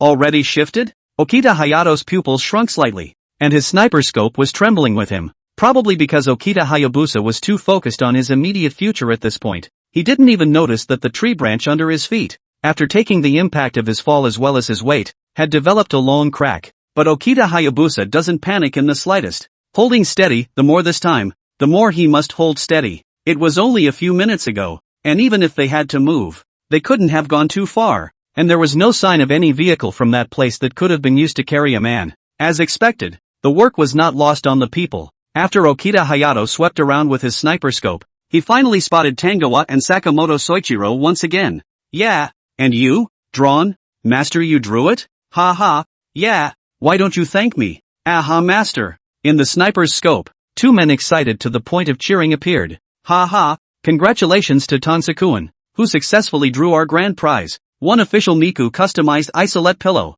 one official limited edition hand puppet, and 2 tickets to the previewing show of our next Miku concert. Let's congratulate Danzerkuan, as well as around them, the Hatsune Mikus who were also cheering. Okita Hayabusa froze. Holy, Hatsune Miku? The hands that racked the guns were almost all sifted. Hatsune Miku? Why Hatsune Miku? Ha, so these two guys are playing for real? Really came to see the concert? All those little moves he'd seen earlier were directed at this Hatsune Miku boutique? This thing is a virtual idol, right? Why did the killer have to go to a virtual idol concert? Fuck. Okita Hayabusa instantly became furious and was about to rise up on the spot. I'll kill you all dash. But forgot that he was stepping on a branch. Next. Click. A crunch. Okita Hayabusa instantly felt an empty space under his feet, and his entire body once again came into a free fall, falling straight down to the road. Asterisk asterisk asterisk asterisk. Oncoming dump truck drivers are stunned. 1 second was driving. The next second in front of the sudden appearance of a trapeze. The driver could not even brake the car. Clang. Chapter 57, No Martial Virtue. Likes to sneak up on old comrades. There was a loud bang. Okita Hayabusa's entire body was kicked off on the spot, as if it were a three-pointer, and flew off in a perfect parabola. Put. It flew into the river with uncanny precision. The dump truck in front of them came to a sudden stop, and the small cars behind them braked sharply, the driver probing through the window with a dazed look on his face, and the passers-by on the sidewalks on both sides of the road were stunned. Asterisk asterisk asterisk asterisk? What's up? I don't know. Did someone just fly out? No. Where did that guy appear from? I didn't see anyone on the road just now. It looks to me like it fell out of a tree. Asterisk asterisk asterisk asterisk no way. Trees? What's this? Hey. Call an ambulance. A number of onlookers converged on the riverbank and started pointing along the river. No. This guy is too unlucky, isn't he? Come on. Getting hit by a car, not to mention falling into the river. I'd say it's bad luck. No. Then people don't normally fall out of trees all of a sudden, do they? Hey, look at what's going on here. Why does it feel like the frequency of car accidents in Tokyo seems to have gotten higher lately? Just in time, the courier boy who just came from downstairs, as soon as he went out, he saw this not-so-small commotion at the door. What's going on here? I heard it was an automobile accident, giving people all the way into the river. Tisk tisk tisk. The passerby turned his head back twice. There's such a thing? Courier boy, a sigh of relief. Left and right is also idle. At once followed the passersby to the river bank to watch. What's going on over there? Why are there so many people around at once? At this time, just finished watching the concert. Is on the way home Tang Ze? The corner of the eye of the afterglow steeply saw not far from the river bank on the edge of the movement. Suddenly curious to ask a question. It's probably someone trying to jump in the river. Master, you don't know. That river has a lot of social animals to jump every year, and is privately known to us as the blood of the dead. And Soichiro Sakamoto, who was holding an equilibrium pillow in his right hand and carrying a large bag of Hatsune Miku's peripherals in his left hand, also glanced in the direction Tang Ze was pointing and chimed in with a couple of words in passing. Basically, this happens when the consortium is going to make cutbacks. We've seen it all before. Soichiro Sakamoto said. Master, didn't you want to drink milk tea before? I also know that there is a very good milk tea store in this neighborhood. I heard that it's still from the dragon countryside. Oh, really? Lead the way. Tanse's demeanor was instantly captivated, and he happily followed Soichiro Sakamoto. No problem. Let's go over there as soon as I find a place to store these. Soichiro Sakamoto couldn't be in a better mood. Master, make sure this meal is on me tonight. Well then, I won't be polite to you. The two flirted with each other and walked away. How's that? Did you pinpoint the guy's location? That president is not yet available. What? It's not confirmed yet? It's been a couple hours and it's still not confirmed? What are you all doing? No, Chairman, that guy is on the other side. However, in the Hashimoto Group's office, after learning of the Shimada Group's latest move, Chairman Gensho Hashimoto had immediately arranged for his men to increase their manpower in Tokyo to guard against the Shimada Group's behavior, especially the famous sniper god within the Shimada Group, Hayabusa Okita. Sniper god, right? So what if it's sniper god? Didn't I pay to raise you guys just for this time? With so many of you, you couldn't even catch a single member of the Shimada Group? Gensho Hashi was having a fit. What with the cups and papers and ornaments on the table already scattered all over the place. Thanks to that, Kenichi Tsukikata even captured that guy's movements ahead of time. If you guys keep dragging this out, the situation will only get worse for us. As far as Toru Hashimoto was concerned, it didn't matter how much the guys from the Shimada Group were going to go against him, we were all peers. So it and be done with it. But what's the point of sending Hayo Okita here on the sly? A sneak attack? Isn't that purely disgusting? Chairman Hashimoto, don't worry, Tanzakuan will definitely be fine. I've fought with that Okita Hayabusa guy, and I know what Tanzakuan is capable of. Surely he won't be targeted by Okita Hayabusa so soon. This would be the time when Kenichi Tsukikata had been summoned to the headquarters as well, but he couldn't do much but sit back and watch their chairman. who was furious because his men couldn't find out anything at all about Hayato Okita's movements. No chairman, our people clearly tracked that guy in Tokyo earlier, but just now he suddenly disappeared. The henchman in charge of tracking this piece was also on fire with anxiety and stumbled a bit when reporting on the progress. Suddenly disappeared? That must have dumped you losers. Hashimoto's blood pressure shot up even higher. Shimada group. No martial arts. Like to sneak up on their old comrades in the Hashimoto group, right? Check. Keep on checking. Chairman, don't be angry. Just now we saw that the surveillance monitor showed that Tang Ze had already left the concert site, which means that guy Okita Hayabusa didn't make a move at all, right? Akagi Ichiyuki had rarely seen a chairman who was so angry, so she hurriedly consoled him from the sidelines. Hey, that's right, chairman. Although that Okita Hayabusa guy is rumored to be scary, it's not certain who will have the upper hand against Tang Ze. The henchman chimed in. It must be okay if it's Tang Ze. Yeah, chairman, Tang Ze has left the concert site now, so maybe he's already prepared a means to deal with it, just waiting for that Okita Hayabusa guy to deliver himself. That's right, chairman. Don't you know Tang Ze well enough? That guy always looks distracted, but every time he strikes, he's breathtaking. Although Akagi Ichiyuki was inwardly worried about Tangoa as well, but judging from the road surveillance footage that the data team had hacked into earlier, that guy was still alive and kicking right now. President, I think there's another possibility. Tsukikata Kenichi looked at the Sai for half a day, suddenly looked like he thought of something, and said in a serious manner, that guy, Okita Hayabusa, could it be that he's not coming for Tangoa-kun? Nani? When those words came out, everyone in the firm looked towards him. Think about it, that guy, Okita Hayabusa, could possibly miss any chance to snipe off a target? That's why I'm saying it was just a smokescreen when he put out the news that he came to Tokyo intending to assassinate Tangoa. Tsukikata Kenichi said with a serious expression. Word for word, that guy's real goal is actually our Hashimoto group. Chapter 58, I hold you in my heart, but you kicked me into a ditch. Recently, there was another extremely unfortunate car accident in the Bunkyo district. According to eyewitness accounts, the victim fell suddenly from a tree, which led to the dump truck driver's inability to react and hit the brakes in time, leading to this bizarre tragedy. At present, the police have contacted the salvage team to carry out salvage in the hope that the identity of the victim can be ascertained as soon as possible, so that his family can rest assured as soon as possible. On the TV, the latest news was being broadcast. In front of the TV, Tangoa is sitting on the carpet with Soichiro Sakamoto putting together Lego. Yo! And hits someone in the river. What a thrill! Soichiro Sakamoto had his Legos in his hands and his ears for good measure. What's reasonable? But then Don's wasn't listening at all. He had a space battleship to fight, and right now it was less than halfway through the fight, and Don's was crushingly undistracted. Well, nothing. Soichiro Sakamoto waved his hand at once.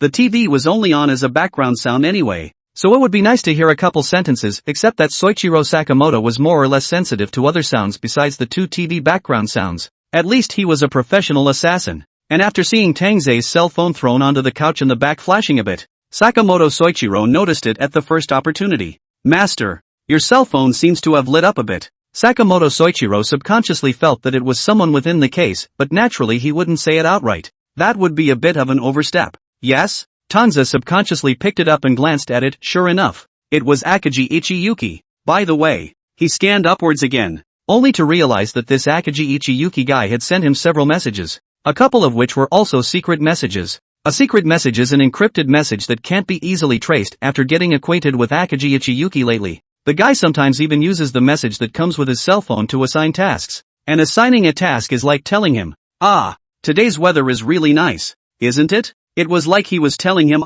it's a beautiful day today. What's with the secret message at this hour? Is it still some other mission? Don's was helpless. Mother her. If social animals could be graded 1, 2, 3, 4, 5, then the killer would definitely be ranked the 5th highest. All social animals have transfers. Killers don't. But as soon as that earliest missive was opened, watch out for snipers. In 5 short words, it looked shockingly familiar, and not at all as verbose as in days gone by. This message was still sent before the concert started. A sniper? Donzer cocked his head at once. What the hell? Master? Is something wrong? Seeing Tang Ze's expression, it was only then that Sakamoto Soichiro, who had been waiting on the sidelines, opened his mouth to ask. Nothing. However, Tang Ze didn't take it seriously at all, scanning through all the messages and realizing that they were all inconsequential, throwing his phone away and starting to put the Lego back together again. Good guy, but also snipers it. He are to home. To really have what snipers? He early can still stand here? What kind of sniper is that? Nothing's happened in so long? Can you do it, buddy? I don't know. To be honest, I was going to go over there and buy some Hatsune peripherals when I saw a guy fly past me in front of me. It just kinda came out of nowhere. Almost scared me to death. On TV, the passerby being interviewed by a news reporter was portraying the scene in a serious manner. You are not aware of At that time there were several people saw. Goo. I have lived for almost 40 years, or the first time to see people can fly so far. In front of the TV, there was a click and Don stuck the last piece of Lego in its place. Hey, the whole thing is right. Soichiro Sakamoto slapped his thigh in excitement. So worthy of being a master. You found this out. That's right. Remember this is what master taught you today. Everything has a cause and effect. Ha ha ha. The house, for a time, was filled with rapturous air. President, don't worry. This one will definitely work. That's right. Then don't think about what kind of person Okita Hayabusa is. That's the ace of my old man's group. There's no one he can't kill. Everyone up and down our Shimada group knows about his skills. Back then that was a sniper rifle that led us to dominate Osaka. Ha ha ha ha ha. It looks like this time, our Shimada group will finally be able to deal a heavy blow to those bastards from the Hashimoto group. At this time, in the Shimada group's office, President Sojiro Shimada, along with a dozen ministers and group leaders standing around him, were holding an unprecedentedly large meeting. Once our sniper god kills the one called Tang Ze, we'll go and exterminate what's his name? Kenichi Tsukikata. Thwart the Hashimoto group ruthlessly. Grandma, I've let you Hashimoto group be godly for so many days. Now it's my turn. The gold tiger's head cane was banged on the ground by Shimada Sojiro, and the look on his face was as excited as it had ever been. God knows how long he's been waiting for this day. Hashimoto group, right? Tangoa, right? You kid is afraid that you don't even know how you're going to die later. Shimada Sojiro laughed inwardly. But for you, a silver assassin of the Hashimoto group, to die under the sniper's gun of me, the Shimada group. It's kind of like letting your kid pick up a bargain for nothing. Ha! I'll trade you for this inferior horse. So be thankful, pay your respects and go to the Santu River to be reincarnated. Yes, Chairman. According to the progress of the mission reported by Okita Hayabusa earlier, as soon as that one called Tangoa exits the entrance of the concert, he'll probably be dead in an instant. Ha ha ha ha. When the chairman was happy, the ministers and group leaders in those organizations under him were relieved and echoed Shimada Sojiro. Ha ha. Very well. To our sniper god's triumph, and to celebrate in advance that we've evened the odds in our clash with the Hashimoto group. Cheers! Sojiro Shimada raised the goblet in his hand high. Cheers! Cheers! Shimada group psycho. I am the only one in heaven and the only one in the world. For a while the entire Shimada group's office would be filled with rapturous air, but judging by the time, the concert should be over. Sojiro Shimada held a tall glass and leisurely sat back in his boss chair, looking around with a smile. Yes. I see that Okita-san may have conveyed the news of the mission's completion. One of the ministers also responded with a big smile, instructing his men to check the information. The henchman glanced at the cell phone page. I don't seem to have seen any cancelled news from Okita-san. What did you say? Shimada Sojiro immediately frowned. Hasn't that guy gotten it yet? Ahem. It's a delayed message, isn't it? Harm. I'm familiar with Okita-san's nature. That guy just isn't in a hurry. And it's not certain that he'll think of a reply until he gets home and takes a shower. Yeah, Chairman, let's wait a little longer. Who's to say this message has to be from Okita-san? Chairman, you know, that guy always just carries out his missions and never cares about replies. The ministers next to him were quick to pick up on this. Indeed, that Okita guy, he's usually used to being so casual. Shimada Sojiro poured himself a drink with a calm face, not in the least bit flustered. But if the mission is primary, try contacting the guy directly. Chapter 59. All of them are very skilled, but the results are obvious. Chairman, we can no longer locate Okita Hayabusa. What? No way. Shimada Sojiro's eyes narrowed steeply. Even though that guy Okita Hayabusa likes to mess around a lot, there's absolutely no way that communication with the organization can be cut off. Unless, can you kid operate? Let me. One of the team leaders next to him could see the somewhat alarmed look on his men's faces, and hastily pushed them out of the way, taking matters into his own hands. Locked on to Hayato Okita. Locked in. Lockdown failed. The screen was showing the last location of that Okita Hayabusa guy, in an apartment building near the Tokyo Dome, but that had been the location of the mission debriefing that Okita Hayabusa had sent them earlier. Right now it's only been a little while. Why can't you get in touch? However, pushing his men away, the leader of the group locked it himself with his own hands and still failed. Did you find it? The guy's location? Shimada Sojiro slowly took a sip of red wine, his expression unruffled. Will, President. It was the group leader's turn to be scared. Nope, didn't find it. I've tried everything, but I can't find Okita.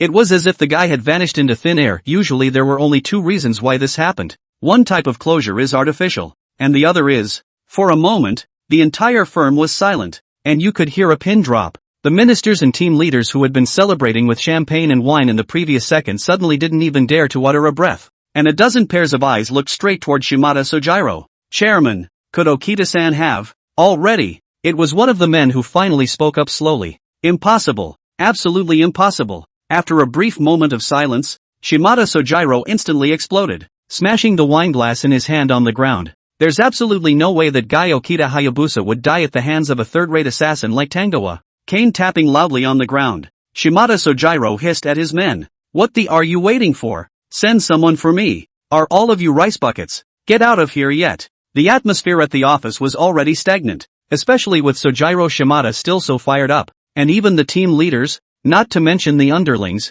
were terrified. In an instant, most of the people in the office dispersed, leaving only a few ministers who were closer to Shimada Sojiro. Chairman, you, calm down first. Yeah, Chairman, it's not good to get angry at yourself. The chairman was furious, and the group leaders rushed out of the office with their men in a hurry, with the ministers staying behind to comfort Shimada Sojiro in a hurry. Get out of here, all of you. However, at this point, Shimada Sojiro couldn't hear a single word. It can't be, can it? Can't even Hayao Okita take that guy? I can't believe we lost contact in such a short period of time. Though at the moment he wasn't sure what had happened to Okita Hayabusa, but his intuition told him that this matter definitely had nothing to do with Tang Ze. Check. Find out. Check Tokyo to the bottom. For a moment, the entire office echoed with Shimada Sojiro's roar, but at this point, let alone the Shimada group in Osaka, the Hashimoto group in Tokyo is also in a very tense state at this time. What's going on? There's really no sign of that Okita Hayabusa guy? Ugh. I think we're going to have a hard time finding Okita Hayabusa. What about Don Zekin's side? That Tang Ze kid is also one who doesn't like to read messages. But that guy Sakamoto Soichiro replied and indeed didn't notice any danger around him. Toru Hashimoto even moved the guys from the data team. And he's almost turned over all of Tokyo. And he still hasn't been able to find any trace of that legendary sniper god of the Shimada group. No. What the hell do those guys from the Shimada group want? Giving Hashimoto-cho the whole thing won't do it. You send a sniper with a lot of fanfare and nothing happens? Where's the hullabaloo? Is it really true that Kenichi Tsukikata has declared war on the Hashimoto group, just like that guy said? Chairman, there's no movement on the Kyoto ward side. Chairman, the Bunkyo district has been searched as well, and there's nothing out of the ordinary. Gradually, the guys in the data team tallied up the results of their search. Hiss. The data team certainly wasn't like the scouts the case insiders had cultivated themselves. The data team's eyes could cover almost any electronic product, and even road traffic monitoring was already commonplace. Even the data team guy said so. And Hashimoto Toru was still a bit puzzled. However, Chairman, there was a car accident in Bunkyo district, and the victim was hit by a car into a river, and has yet to be retrieved. Then another data team henchman poked his head out, looking like he wanted to say something. This car accident is rather close to the time period when Tang Ze was traveling. Hit by a car and sent flying into the river? No way. But as soon as that was said, it was instantly dismissed by Gensho Hashi. You guys think Okita Hayabusa is dead? Crossing the street without even looking at the cars? Besides, the island has I don't know how many guys jumping in the river every year, so don't worry about it. Sakamoto Soichiro, the guy who's been following Tangoa around every day, said they didn't encounter anything today. If they're going to associate every accident with Okita Hayabusa, how can they survive as an organization? But I'll tell Danzo Wakuen to be more vigilant. There's no telling what those guys from the Shimada group are up to. If they really want to play hardball, we'll be ready to respond as well. Gensho Hashi ordered calmly. Don't worry, Chairman. You know Tang Ze-kun. You don't ask for anything. Kenichi Tsukikata, who was next to him, nodded his head back and forth. Plus there's also my man Sakamoto, Soichiro. Both of them are highly skilled and absolutely nothing will happen to them. But if we're really talking about snipers, there's a really tricky guy in the Shimada group dash. I think it's called something like Okita Hayabusa. In the high-class apartment, Sakamoto Soichiro lit a cigarette and talked about the old days. That guy is really something. Arguably the second most dangerous guy in the entire Shimada group. Back then, when Tsukikata-san led us to prepare for a bloody fight with the Shimada group dash, I said stop. Are you playing or not? Tang Ze's roar came from the headset. It's all 1 ounce across the room being repelled by me. Get over here and help me. Hey, coming. Sakamoto Soichiro instantly put his cigarette in his mouth, and with a hurried maneuver in his hand, crawled toward the back of the ruins on the screen. However, just after showing his head, he only heard a bang. Sakamoto's game character was shot in the head and died instantly, even exposing Sakamoto Soichiro's position before he died. A team of guys from the opposite side of the room quickly rushed up and patched up Don's on the spot. Game over. Nani? These guys are actually jamming my position here. Sakamoto Soichiro broke into a fit of rage. Sakamoto, what are you doing, asshole? You can lose in a windy game. Tangoa was simply enraged, almost ready to storm the keyboard over Soichiro Sakamoto's head. His grandma. In life, a slow reaction time is alright. How can he be so good in the game? Chapter 60, The Last Killer. Tang Ze rarely played 2 games, and wanted to say that it was just the right time to play with this cheap disciple to enhance the relationship and practice tacit understanding. But Lu Sun once said that the Islanders play FPS games thieves. Today he has seen it. Real killers can't hide from the old hello. My. Master. Corn Marseille. Soichiro Sakamoto took a bad look and apologized at light speed. I'll play assist for you next, master. I promise to make you take off in pain. Haven't you always been the ING auxiliary? Don simply had a headache. Master, these are all part of the training. That's what you told me before. While Sakamoto Soichiro yet still justified, but with this guy's otherwise menacing appearance. He looks like a middle-aged man in the late stages of middle second. Look what you've trained. Dons are cursed. I'm telling you. So a real killer. Not only can you kill in real life, but you have to stay on the edge of your seat in the game as well. I've labeled a snipe on the rack before. Don't you guys even look at it? Blame me. Master. Blame me. Soichiro Sakamoto scratched the back of his head rather embarrassed. I didn't think there would be anyone at that spot either. General Cutie. It's the only thing that would be set up in such an obvious place. He. So if you say that, aren't you even a cutie? Not even as good as that? The game wasn't easy. Donzer sighed. Then again, if the chairman knew that this Sakamoto guy hangs around with Karasawa-kun every day, it's going to storm. Right. It's definitely going to storm. At this moment, Kenichi Tsukikata couldn't help but hold his forehead as he looked at the latest mission report sent by Soichiro Sakamoto on the screen. It's okay, as long as we don't say anything, the president won't know. Akagi Ichiyuki didn't even have to look to know what Tangoa was doing with Sakamoto Soichiro this time. This kind of thing still has to come from Tang Ze. If this were any other guy, that high and low would have to get a bloody scolding. It can't be helped. Who made him Tang Ze? But after a few days of this, it's time for Donzer-kun to go to work? Kenichi Tsukikata said jokingly. After all, they've been running to Gensho Hashi's office every day for a while,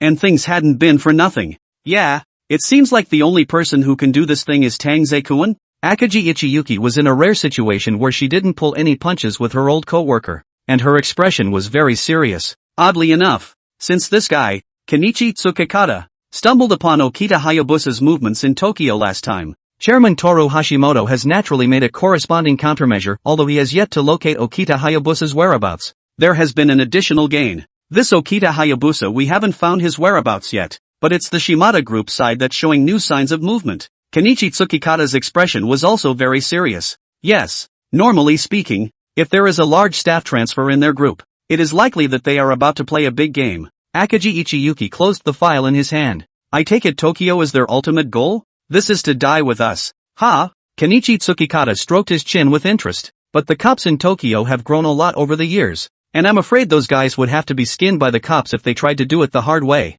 If you can think of that, can't that old thing Shimada Sojiro think of it? Akagi Ichiyuki shook his head at once. In my opinion, they must have prepared a backhand. That's for sure. Or else Chairman Hashimoto Share wouldn't have called the two of us over on purpose. Kenichi Tsukikata couldn't help but frown. Basically, all the assassins in the organization who were somewhat competent were uniformly assigned tasks, and a powerhouse like Tang Ze, of course, bore the brunt of it. His subordinate, Sakamoto Soichiro, was a bit of a hero. Usually on missions like this where almost the entire group is out, the president gives a lot of rewards afterwards, not just cash. Of course, the only people in the group who knew about this were them, the old men. I'll have to tell that Sakamoto guy to prepare more too. Then don't worry, he's been spending time with my Tang Ze these days. His skill level and all that must have skyrocketed, Akagi Ichiyuki said with a smirk. Day 2, Tang Ze, who had a hard time falling asleep the next night after being exasperated by Sakamoto's pitiful teammate, was still woken up the next morning by Sakamoto Soichiro.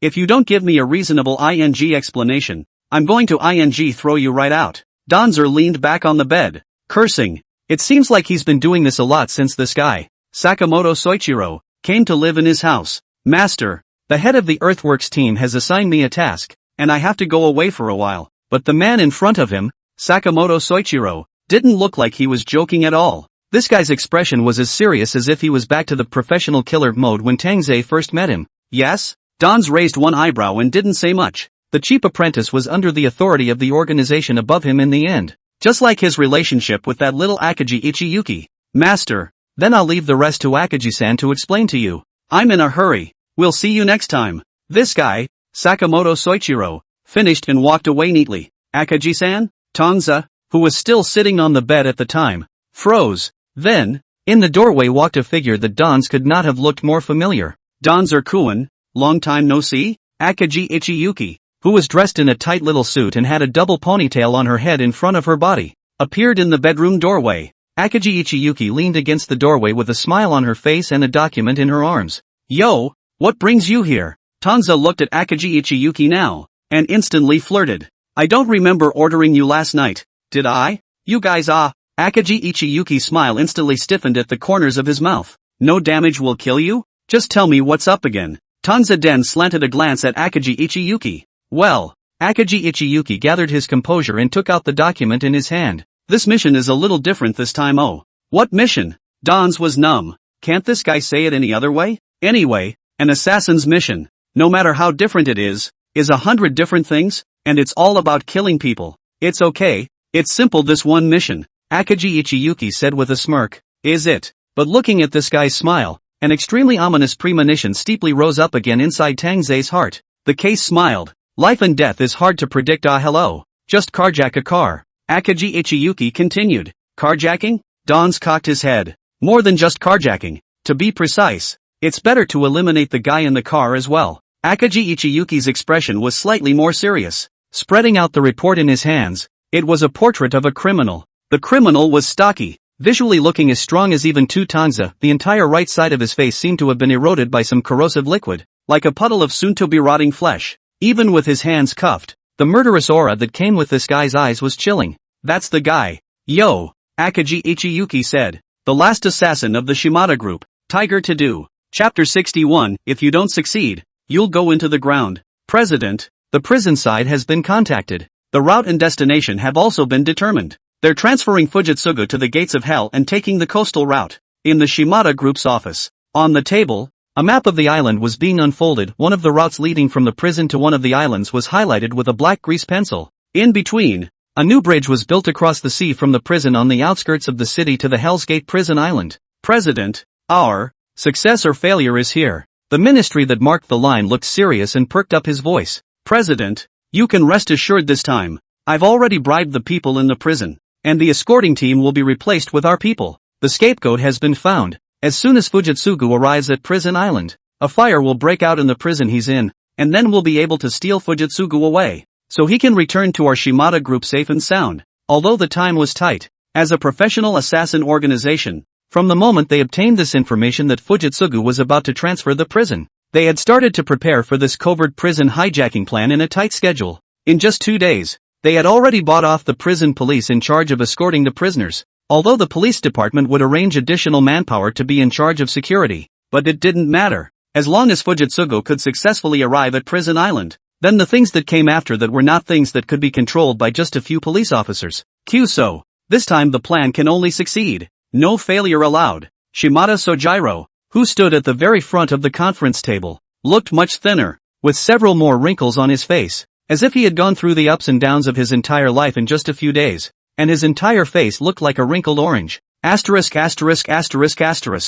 it wasn't for your uselessness, we wouldn't be in this situation. Even Shimada Sojiro's cursing was cut down a lot. The surrounding minions looked at each other with a numb look on their faces. President, this mission is absolutely seamless. I assure you. Chairman, if I still fail this time, I'll commit harakiri myself. Me too. And me. It's a good thing that there are a lot of loyal henchmen in the organization. And before the mission began, the men had a look of readiness to die generously. Anyway, it's already the last chance, so I can't even think about not putting up a fight. It's always good to take a chance. What if, however, looking at the men in front of him who looked as if they were ready to die with the Hashimoto group at any time. Instead of being comforted, a strong feeling of sadness welled up inside Shimada Sojiro. Either, or, if they hadn't lost two of their organization's top pillars in a row, and now that the Hashimoto group had seized the opportunity, there was no way that the Shimada group would have come up with such a plan. Taku Shimura, the elite assassin he trained from childhood, died because of his gullibility.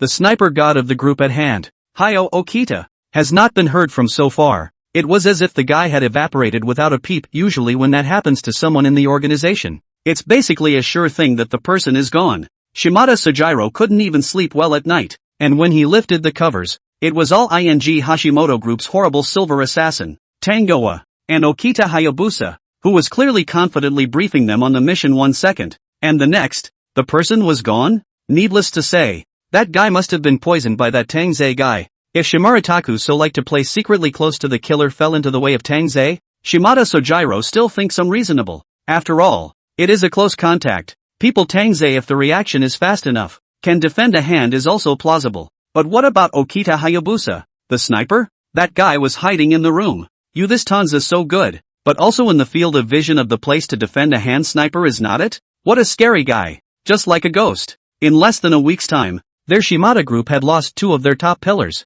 A loss no less than half of the entire organization, and worse. Their arch-rival Hashimoto group would surely not let go of this perfect opportunity to directly annex their Shimada group and take Osaka in a single bite. At that point, their Shimada group would truly be finished. But luckily, God closes a door and opens a window. In the nick of time, the men spied out an important piece of news. The Sawada prison, located on the outskirts of Tokyo, will be demolished due to urban planning, and from today, all the incarcerated criminals will be transported in batches to Prison Island, near the 7 islands of Izu. And their Shimada group had once had such a nose-to-the-grindstone assassin imprisoned there, to-do Tiger. It is said that Fujitsugu used to be the captain of a secret special forces unit, and that he could have risen through the ranks, but was expelled only because he made a big mistake in the unit. Fujitora Tiger was so upset that he turned into an assassin, bent on getting revenge on society. If this guy gets mad, he's practically God-fearing, Buddha-fearing. Even Shimada Sojiro had to give him a break on weekdays. But in other words, he also started the Shimada group. If Shimada Sojiro hadn't met him back then, there would be no Shimada group today. If Tiger To-Do had been imprisoned a few years later, there might not even be a Hashimoto group now. For such a terrifying killer, Sawada Prison was naturally regarded as a level 3 red alert. Not only did both the escorting and receiving units prepare extremely strict defenses, but even the police department dispatched nearly 500 special police officers specifically to escort this transfer. Chairman, don't worry about it, we've already gotten through to the Sawada prison side. When the time comes, the driver in charge of the escort car will be replaced with one of our own. We just need to drive the car to the prison. The subordinate was reporting confidently towards Shimada Sojiro. Those high-ranking cops around here don't know that the prison people have been paid off by us and will still be around to keep us safe. Don't get too happy. Even though we've made the connections, there's a long way in between escorting them from the Tokyo side. Shimada Sojiro said with a serious expression. Send as many people out as you can. Make sure this operation is foolproof. Chairman, if we succeed in rescuing Fujitsugu this time, we can even take down Nagoya, not to mention the Hashimoto group, right? The main support for this action ministry is still on the sidelines. A look of confidence. Our Shimada group is sure to shock the entire Tokyo metropolitan circle in the industry.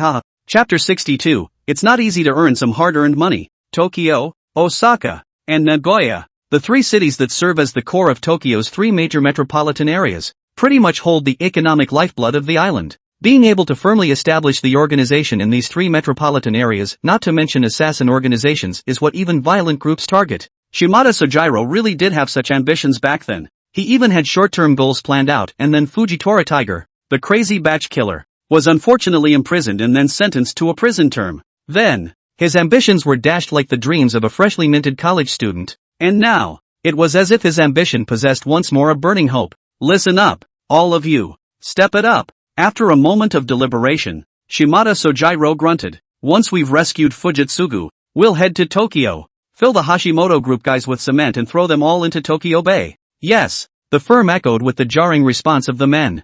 Fujido Tiger and at this point, Tang Ze looked at the information about Fujitsugu on the document. This guy with a body like a small mountain and a face like Yama. Inside, there was no ripple, and I even wanted to laugh. Mother asterisk asterisk asterisk asterisk her. This guy looks so scary. There are a bunch of heavily armed cops around. the organization still let him go to carjacking? You want him dead, don't you? Chairman Hashimoto has placed a high priority on this mission, and was also afraid that the mission would be leaked, so he specially prepared paper documents. Maybe the other guys in the organization don't know Tangoa, but Akagi Ichiyuki, as Tangoa's caseworker, the guy who knows Tangoa best in the whole organization. Oh yeah? Don's finished reading the document, closed it, and then slowly placed it back on the desktop and pushed it back in front of Akagi Ichiyuki. That said, my mission has always been just to assassinate certain simple-minded guys, right? I'm a silver assassin, and I'm not above playing with my life for a mere tens of millions of dollars.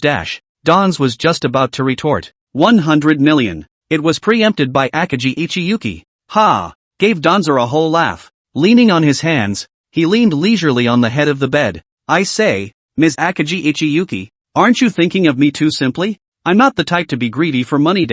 200 million. Akagi Ichiyuki sat down on the couch and slowly crossed her legs. Slim legs were covered with smooth black silk, and her feet were on a pair of pitch-black high heels that reflected eerily in the light. Carjacking. Ha! When does it start? The next second the mission detail list was already in Tang Ze's hands. Tang Ze was looking up from the report, looking at Akagi Ichiyuki with a serious expression. Ahem. Just tomorrow afternoon. Damn. She knew it would work 100 times over. Akagi Ichiyuki looked at Tang Ze with a smirk. As I said before, right. Chairman Toru Hashimoto attaches great importance to this mission. Almost all of the gold or above assassins in the organization have been dispatched, so Sakamoto-san has her own mission at hand as well, so she probably won't be able to play assist for you this time, but it's okay, it's always been your stage alone before, Akagi Ichiyuki said slowly. That being said, the fact that this mission will actually be carried out, the organization will still send other guys to assist. It's more like harassment than assistance. After all, the guys from the Shimada group were going to hijack a car and a prison, and all they had to do was make it so they couldn't fulfill their purpose. But this one's a tough one. Up and down the entire group. It could really only be left to Tang Zijuan to accomplish. That's what President Toru Hashimoto wants. The danger level of this guy. I've already told you earlier, and in our entire organization, you've dealt with the guys from the Shimada group more often than not. So what? It's more than appropriate to leave this matter to you, Akagi Ichiyuki said. Yeah, dangerous or not. What is the purpose first? Shimada's group? What the hell is that? Is he well known? Tang Ze was simply full of questions. And what happened in those few short days? Are all you professional assassin officers so winded? Then it's a deal. Danzer-kun. We, for one, await your good news. Before leaving, Akagi Ichiyuki even shook Tang Ze's hand in a serious manner. Almost got it. It's only one mission. Dans patted his chest. Just leave it to me. Okay yo. Akagi Ichiyuki just loved seeing Tangoa look so confident. Seeing such a Tang Ze, she could also rest assured that she would be able to resume her orders with the president. After it's done, the president will also give you a surprise. After saying that, Akagi Ichiyuki put on a mysterious smile and left in style. Ooh, and a whole lot of mystery. Don stood in front of the floor-to-ceiling window and watched Akagi Ichiyuki drive away, shrugging indifferently. It's not just a bounty, good lord. I did think being an assassin was pretty lucrative before, but I didn't think it was this lucrative either. A small assassin of his caliber has an 8-figure deposit now. How rich must this chairman be? That said, 200 million yen about 10.22 million yuan. His grandmother, the bounty earned from one mission as an assassin. I'm afraid it's twice as much as all the money he earned in his last life combined. Hello. Then, Tang Ze's gaze couldn't help but fall on the ferocious face of the mission target, Fujitsugu. But there's one thing to be said for a high bounty, but it's not easy money. Really, hard-earned money belongs to be. Should he just finish this job and find a place to retire? With his savings, it was more than enough to invest in a store in a place like Kanagawa, which was equivalent to a second-class city, right? Tang Ze stroked his chin and began to think seriously. Tokyo's Sawada prison, located in Odo Ward, is the most southerly of Tokyo's 23 wards. After all, Tokyo is only a little bit bigger. And when you say it's on the outskirts of the city, and it looks far away on the map, it's only a 4-hour straight-line journey to Prison Island. Except that getting to that prison island was by boat. The Shimada group guys wouldn't delay until then, I'm afraid, and they'd surely get started on land. Looks like he's going to have to get ready. Tang Ze looked at Fujitsugu's profile rather seriously. Don't look at this guy looking so scary. But in fact his mission is simply to stop the Shimada group's mission on the line, right? So if this guy dies in a car accident on the way, isn't that equivalent to successfully stopping this mission? Only this time the escort mission has a high-level police escort. It is obviously not practical to make a move on the road. If unfortunately exposed himself to be caught by high-level police, it would be a big ing loss. Don's cocked his head and thought, in that case, we'll have to do it in the car, won't we? Chapter 63, Yo. So it's an old acquaintance. Team leader Tsukikata.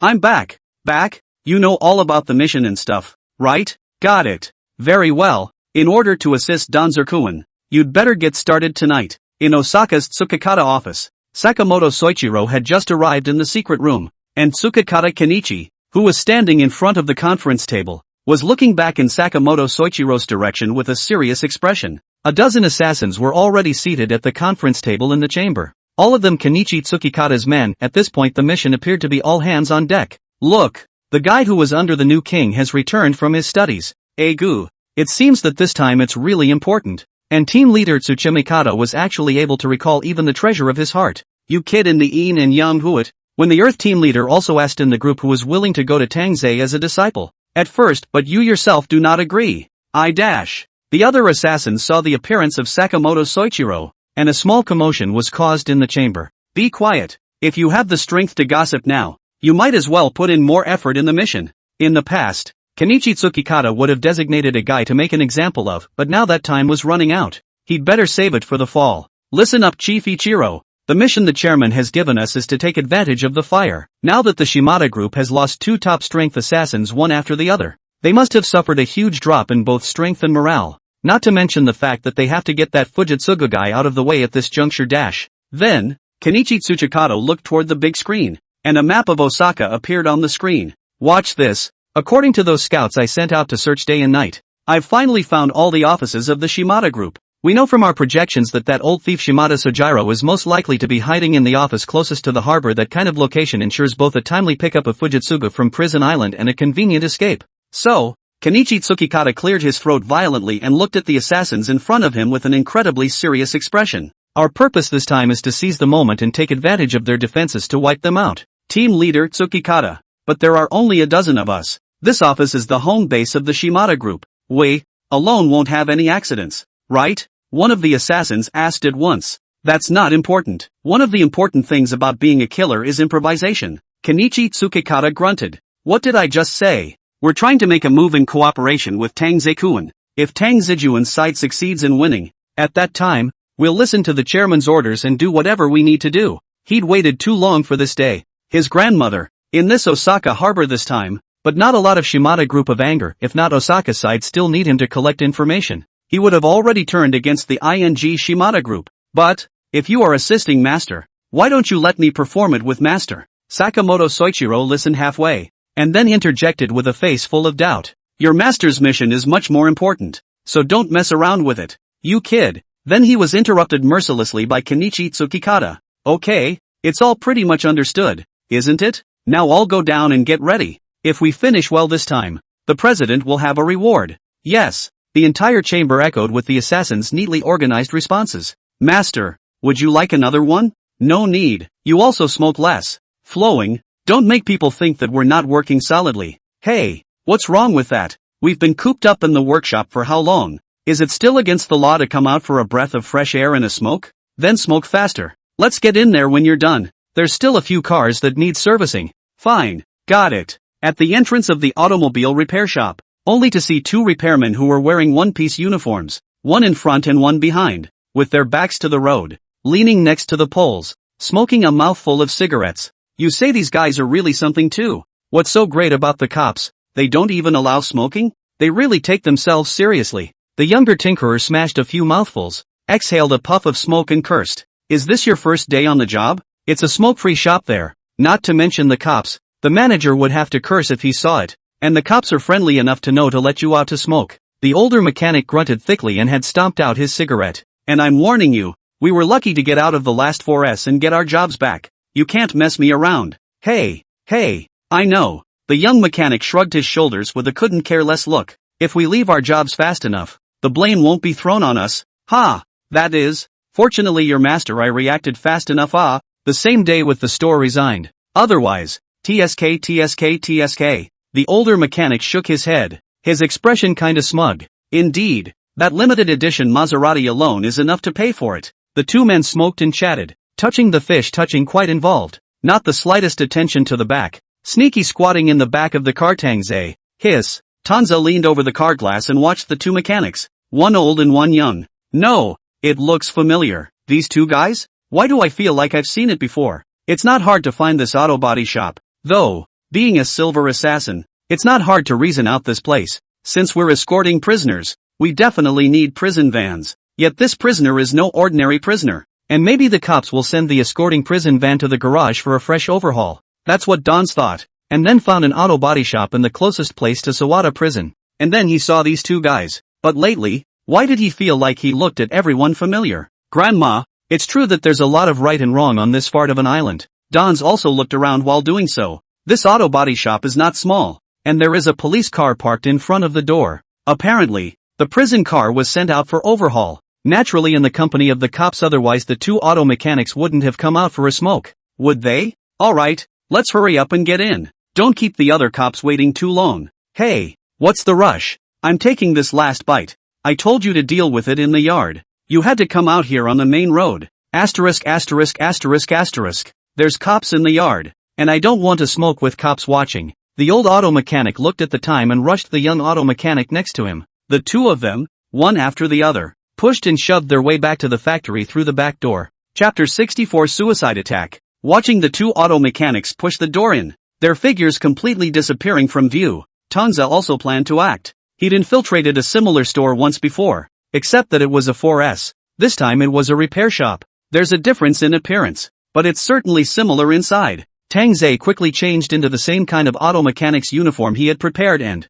following the example of those two auto mechanics, sneaked in through the back door. However, even though they are both places to work on cars, this one can be much more different than the last. Surprisingly, there were 4 cops standing around, still wearing uniforms in Tang Ze's field of vision. Although these guys looked careless, some playing with their cell phones, some wandering around this repair shop, their eyes were actually very sharp, inspecting the repairmen who were overhauling the prisoner car and the surrounding movements just like eagles. Even one of them, almost the instant Tang Ze stepped into the place, his eyes shot over like a stray arrow. Luckily, Tang Ze reacted quickly, and with a wrench in his hand, he turned his head toward the back of the workshop, which prevented him from making eye contact with the cop. But the cop still seemed to be skeptical of Tang Ze, the guy who had suddenly appeared, and his eyes kept hovering suspiciously over Tang Ze. Hey, Saki, the team leader wants you to come over. Perhaps it was because the brim of Danza's hat was pressed down too low, or perhaps it was because the employees of the garage were almost all half-grown lads.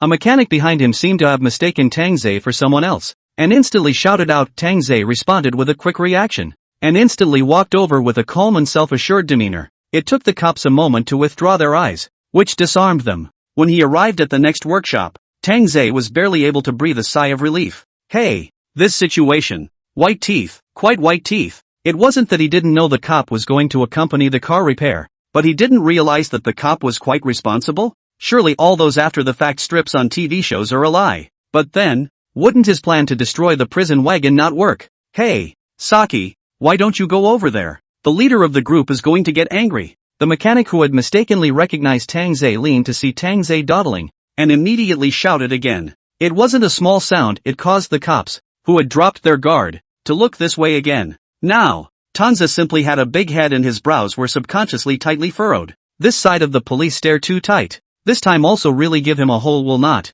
or ask the case insiders it. See what that guy can have a trick. However, by the time Don's dialed Akaji Ichiyuki's dark line, the guy didn't answer. Akaji, you'll have to go ahead and wait over at Prison Island. Just pretend you're a visitor to the prison. You're working behind the scenes and are less active. The Shimada group guys won't be suspicious even if they see you. Akaji Ichiyuki couldn't pick it up right now. Of course, the organization was still in a secret meeting, and all electronic devices on his person had been surrendered. Asterisk asterisk asterisk asterisk. This guy is always dropping the ball when it counts. This side Tang Ze looked at the cell phone on if the other side did not answer prompt screen, simply crying and laughing. Forget it. In the end, you're on your own. Life wasn't easy. Don sighed. But looking at this, it may not be possible to move today. He's a killer himself. That's a lot more at odds with the cops than the violent crusade. One didn't need to take that risk and gamble the rest of one's life on this one mission. Did one? Thinking of this, Tang Ze inwardly crossed his heart and went out through the front door in a big way.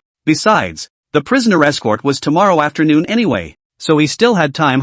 All set? President, it's ready. 2 prisons, boats for the high seas, and on the side of the cops, Everything is taken care of. At this time, the Shimada Group's office. Right now, almost all the backbone members of the Shimada Group are gathered here. And even the assassins who were transferred out of the country have been transferred back. The killers all had ruthless eyes and looked at anyone with the look of having plowed his family's ancestral grave. Sojiro Shimada took a deep drag on his cigar, half his face buried in the darkness, his eyes slightly narrowed, his voice low. Also, you guys did that last thing I ordered, right? That's for sure. One of the nearest subordinates immediately answered with a rousing voice. Chairman, he's the one we've selected through the layers. He'll definitely make it. Ha, fooling your own people is nothing. You still have to fool the cops and the gang from the Bridge Meta Group. Shimada Sojiro took a deep breath, smoke billowing out in front of him, calling for an expression that was impossible to gauge. President, the brothers have stayed up for several nights for this moment. There is absolutely no way that anything can go wrong.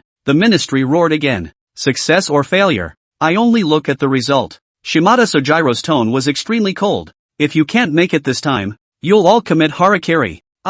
President. So, the next day, Sawada Prison, located on the outskirts of Tokyo, where the first group of inmates will be transported to Prison Island, located near the Aizu Islands. In between, they had to cross the Rainbow Bridge over Tokyo Bay and then take a speedboat from the harbor straight to Prison Island, all escorted by armed police from the police department in the middle of the journey. 3 in the front, 3 in the back, and 2 armed helicopters in the sky on standby. On this strict scale, unless there was a suicide attack, trying to carjack a car would be impossible. Get up there. Inside Sawada Prison, the mountainous man is surrounded by 8 heavily armed cops. The man is handcuffed and ankle-cuffed, not to mention bound in the middle with a chain almost as thick as his wrist. A prison van was parked right in front of them. The man was hooded and his back was being pressed against by 2 cops with submachine guns. The 2 frontmost cops were in charge of opening the door. The 2 in the center were in charge of holding down the hands, and 2 more were giving orders. You hear me? Step on it. Get in the car. The cop yelled. Why is this guy wearing a hood?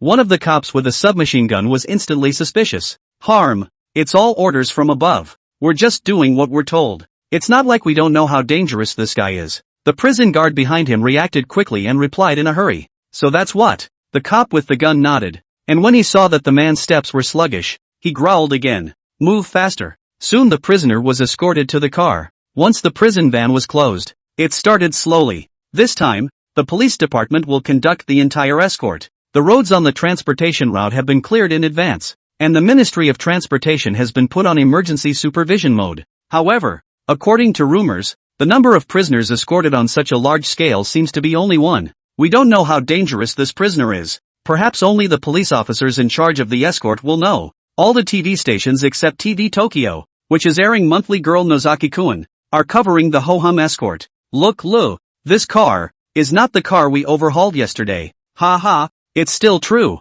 In front of the TV, 2 car mechanics were excitedly discussing the news content. Chapter 65, There's no rush. Take your time. Harm.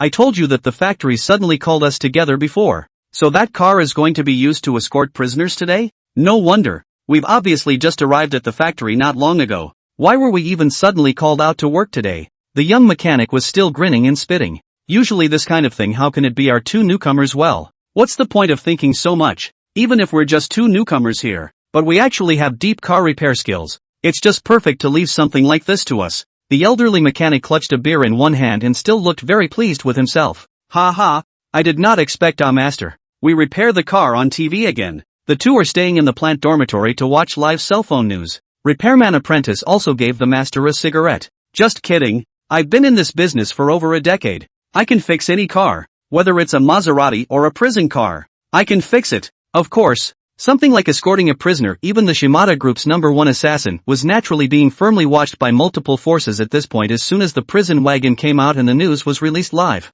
the prison van has already left. Tell Kenichi Tsukikata's guys to stand by. When ours disappears, tell them to just stab the Shimada Group's lair. Chairman Toru Hashimoto of the Hashimoto Group was staring intently at the screen, his expression not daring to slacken at all. Where's Tang Ze?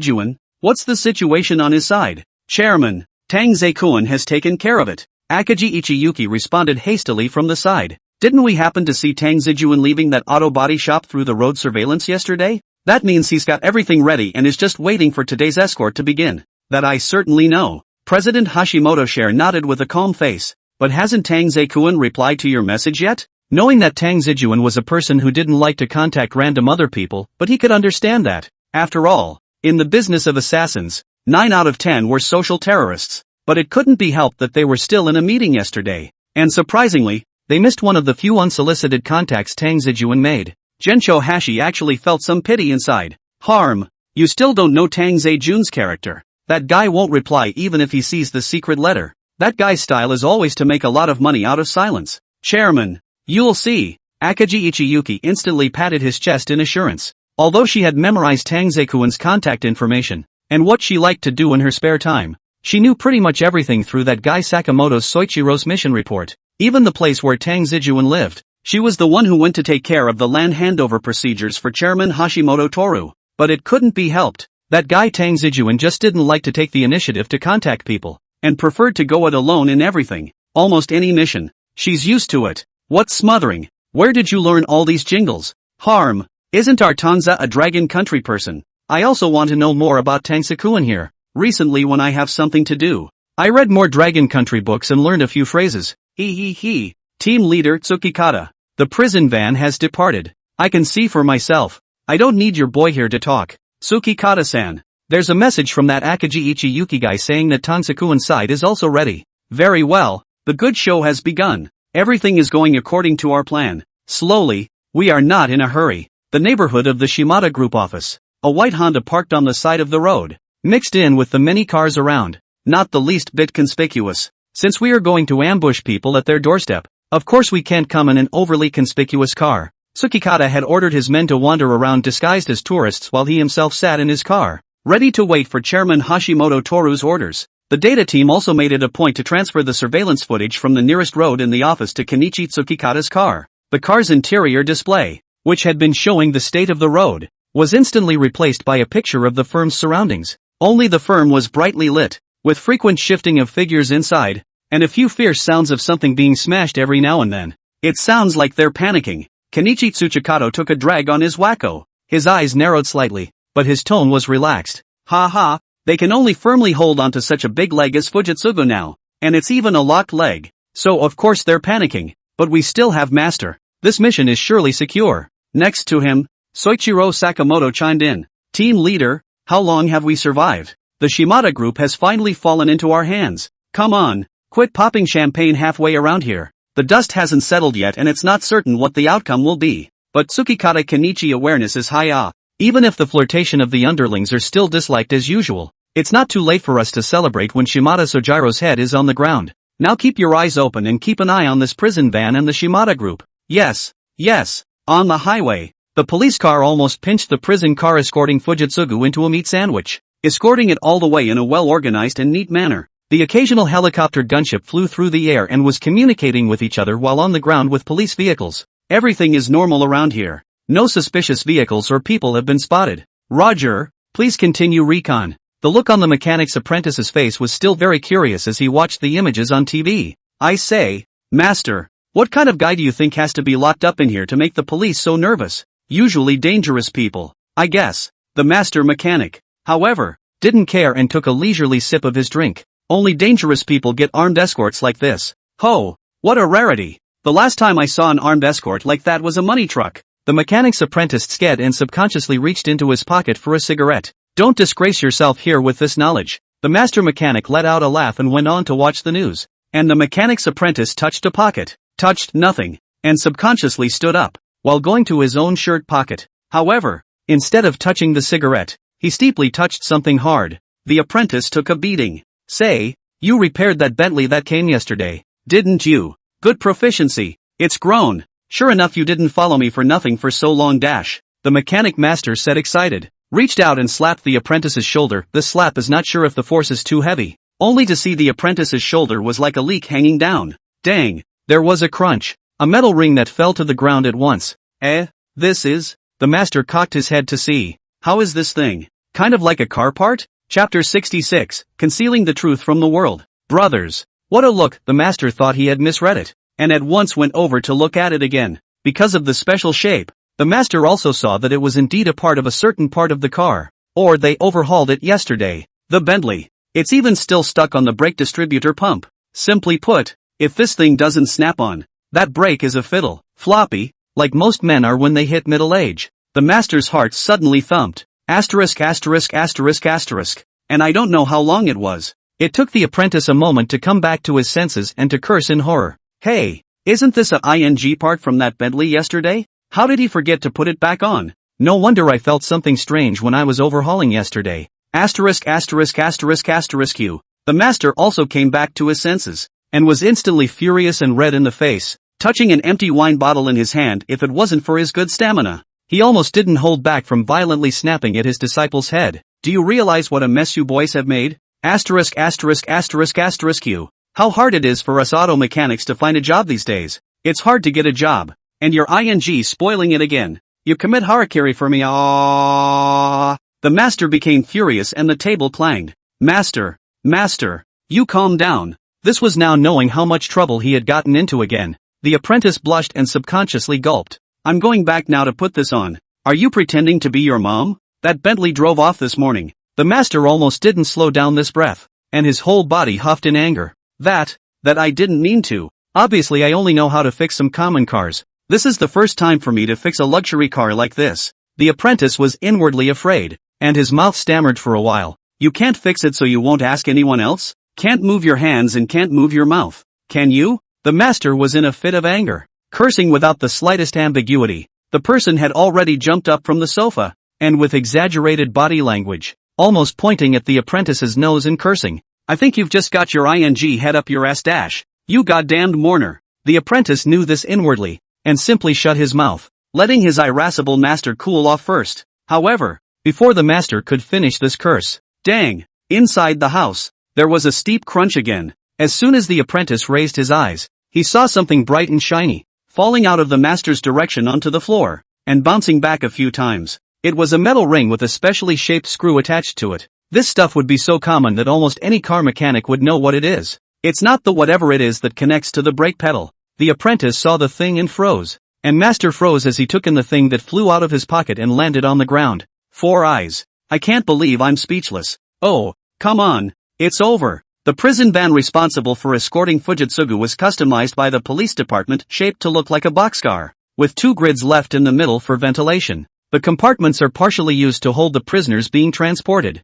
and have a tempered wall between them and the cab at the front of the vehicle, where a code is entered to open a small window and communicate with the personnel at the front of the vehicle. The compartment, at that moment, was echoing with the sound of metal clashing, the murmur of voices coming from the road around it. A dozen head-to-toe armed cops with submachine guns were sitting upright, and on the metal bench in the center, the Fujitsu Tiger with a hood was shaking with the bumps of the prison wagon. Fujitsugu was large enough that as he shuddered, the chains that bound him shook and crunched, though Fujitsugu didn't move in any other way the entire time. But even if the man did nothing, it would raise the already oppressive atmosphere in the compartment to its peak. Instead, the front end of the car is a lot easier comparatively. There were 2 police officers sitting in the driver's seat at the front of the car. One with an assault rifle was sitting on the passenger side, and the one who was driving, though not carrying a gun, was heavily armed and was driving in a serious manner, without the slightest bit of slowness. The policeman driving the car glanced in the rearview mirror of the car, just in time to see the police cars that were following.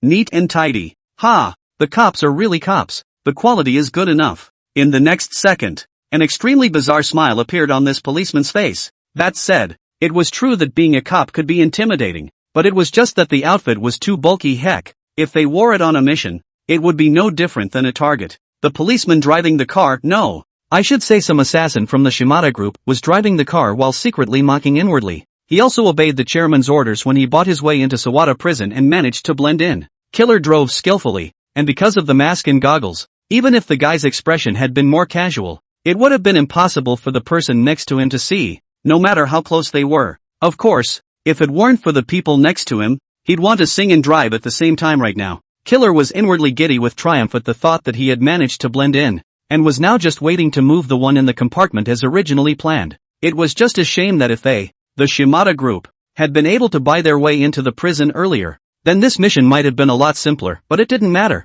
Even if the whole thing was a bit of a pain in the ass right now, it was still more secure. All he had to do was get the guy in the car to Prison Island in one piece, as the cops had planned, to where he was supposed to be, and then burn it down in a single fire and then finally get the hell out of there with his buddies, who were already picking up the pieces around Prison Island. At that point, there won't be a single person in the world named Fujitsugu. It's perfect. Killer's face grimaced a few times at the thought. Yes, this plan, which Shimada Sojiro came up with on the spur of the moment. Ravens! I'm afraid the cops didn't even dream that this to-do tiger in the car had been replaced by them. They managed to find one that was about the same size as Fujitsugu, and finally managed to hide it from the bought and paid for prison guards in Sawada prison by going up and down with them. As for the real Fujitora tiger, he's probably quietly departed from Sawada prison by now to meet up with Chairman Hashimoto and the others. The more Killer thought about it, the more pleased he became. His expression dejected to the skies. The attention of the cops was now on this prison wagon,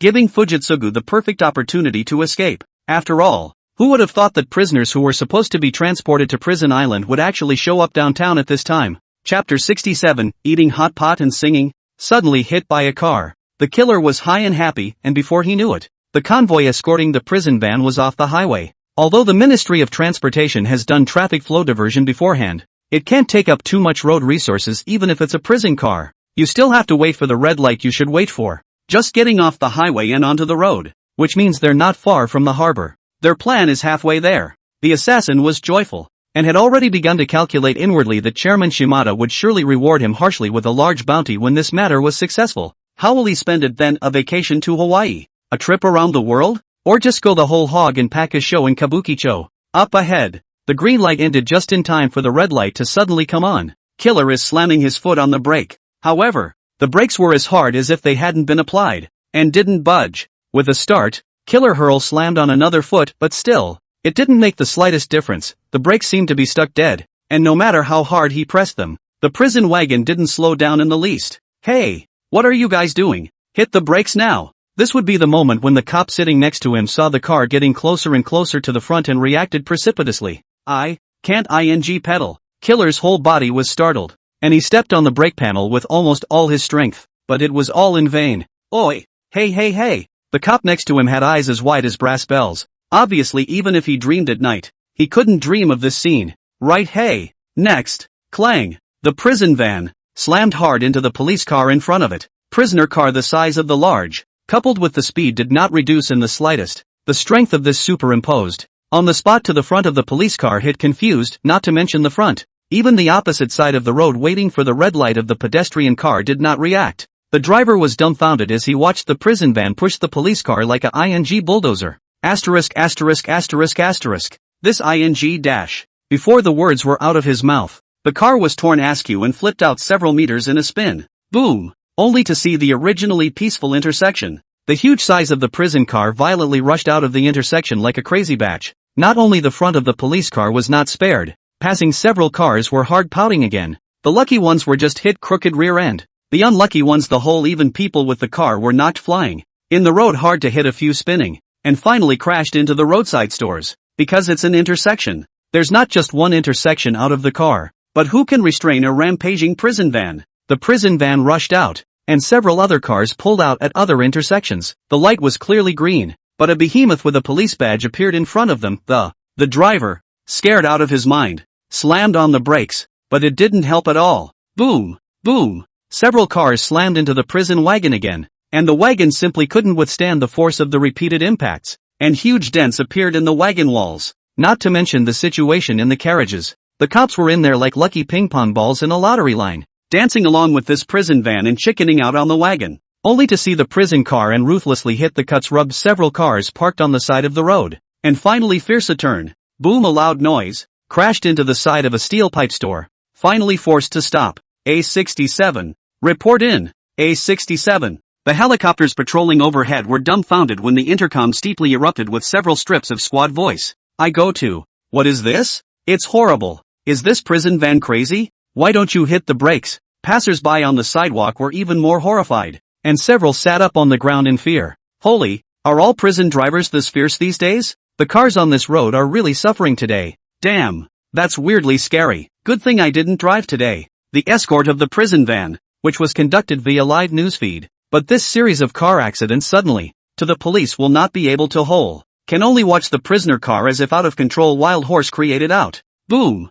Boom! The news was filled with the sound of vehicles crashing together and rattling, and the explosion of a leaking gas tank. Even if it was televised, such a deafening explosion was nothing less. Boom! Until the prison van crashed into the pipe store and was forced to stop. It was only then that Tang Ze, who was lying on the sofa and huffing and puffing, finally had the tendency to be awakened. Tang Ze had a jolt. His body subconsciously sat up from the sofa. A glance at the time on the watch showed that the hour hand was pointing to the 3 position. Ah, it's only 3 o'clock in the evening. It's still early to dawn. The sleepy Tang Ze, after a thought popped up in his head at that moment, his body lay back down again. The mission he still hadn't forgotten. It was just that he'd made a wasted trip to the mechanic store during the day, and he'd nearly been exposed. So it was better to wait until the next day to make his move. So Tang Ze went back home, and also bought downers and beer, and while watching TV and drinking, he fell asleep without realizing it. Tang Ze squinted his eyes, and even though they were a blur, he had no intention of opening them completely.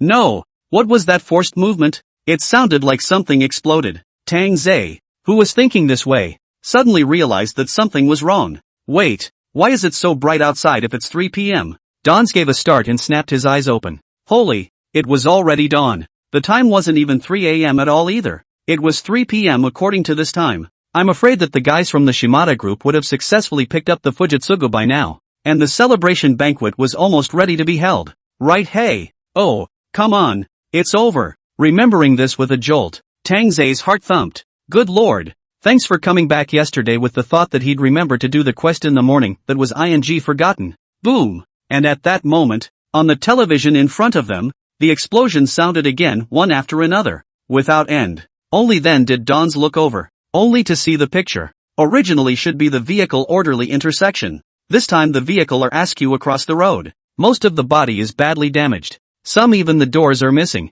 as if by what force majeure created a fly-like. Several heavily armed cops were performing rescues, and tire tracks and grease marks were everywhere on the ground. A couple of them so bad that even car glass was shattered all over the place. Asterisk asterisk asterisk asterisk. How do I know what's going on? I just got here with my wife, and after eating hot pot and listening to a song, I was suddenly hit by a prison car, but that was a pretty quick response to get us out in time. Next to him, the driver's uncle with a bruise on his face was cursing and being interviewed. Chapter 68, High-Speed Spinning Attack 3 points. If you were a party to this, high and low would have to say something to this serial car accident. Intersection. Brake failure. Car accident. Can witness this kind of thing can be how many even if the onlookers of the passers-by, even if the police have been Godspeed to block the scene, the ambulance urgently arrived. The whole intersection busy. Cannot stop around the phase to watch the crowd's heart. I bet this is the worst car accident in recent memory, isn't it? Ha ha. I'm more curious about the guy driving the car.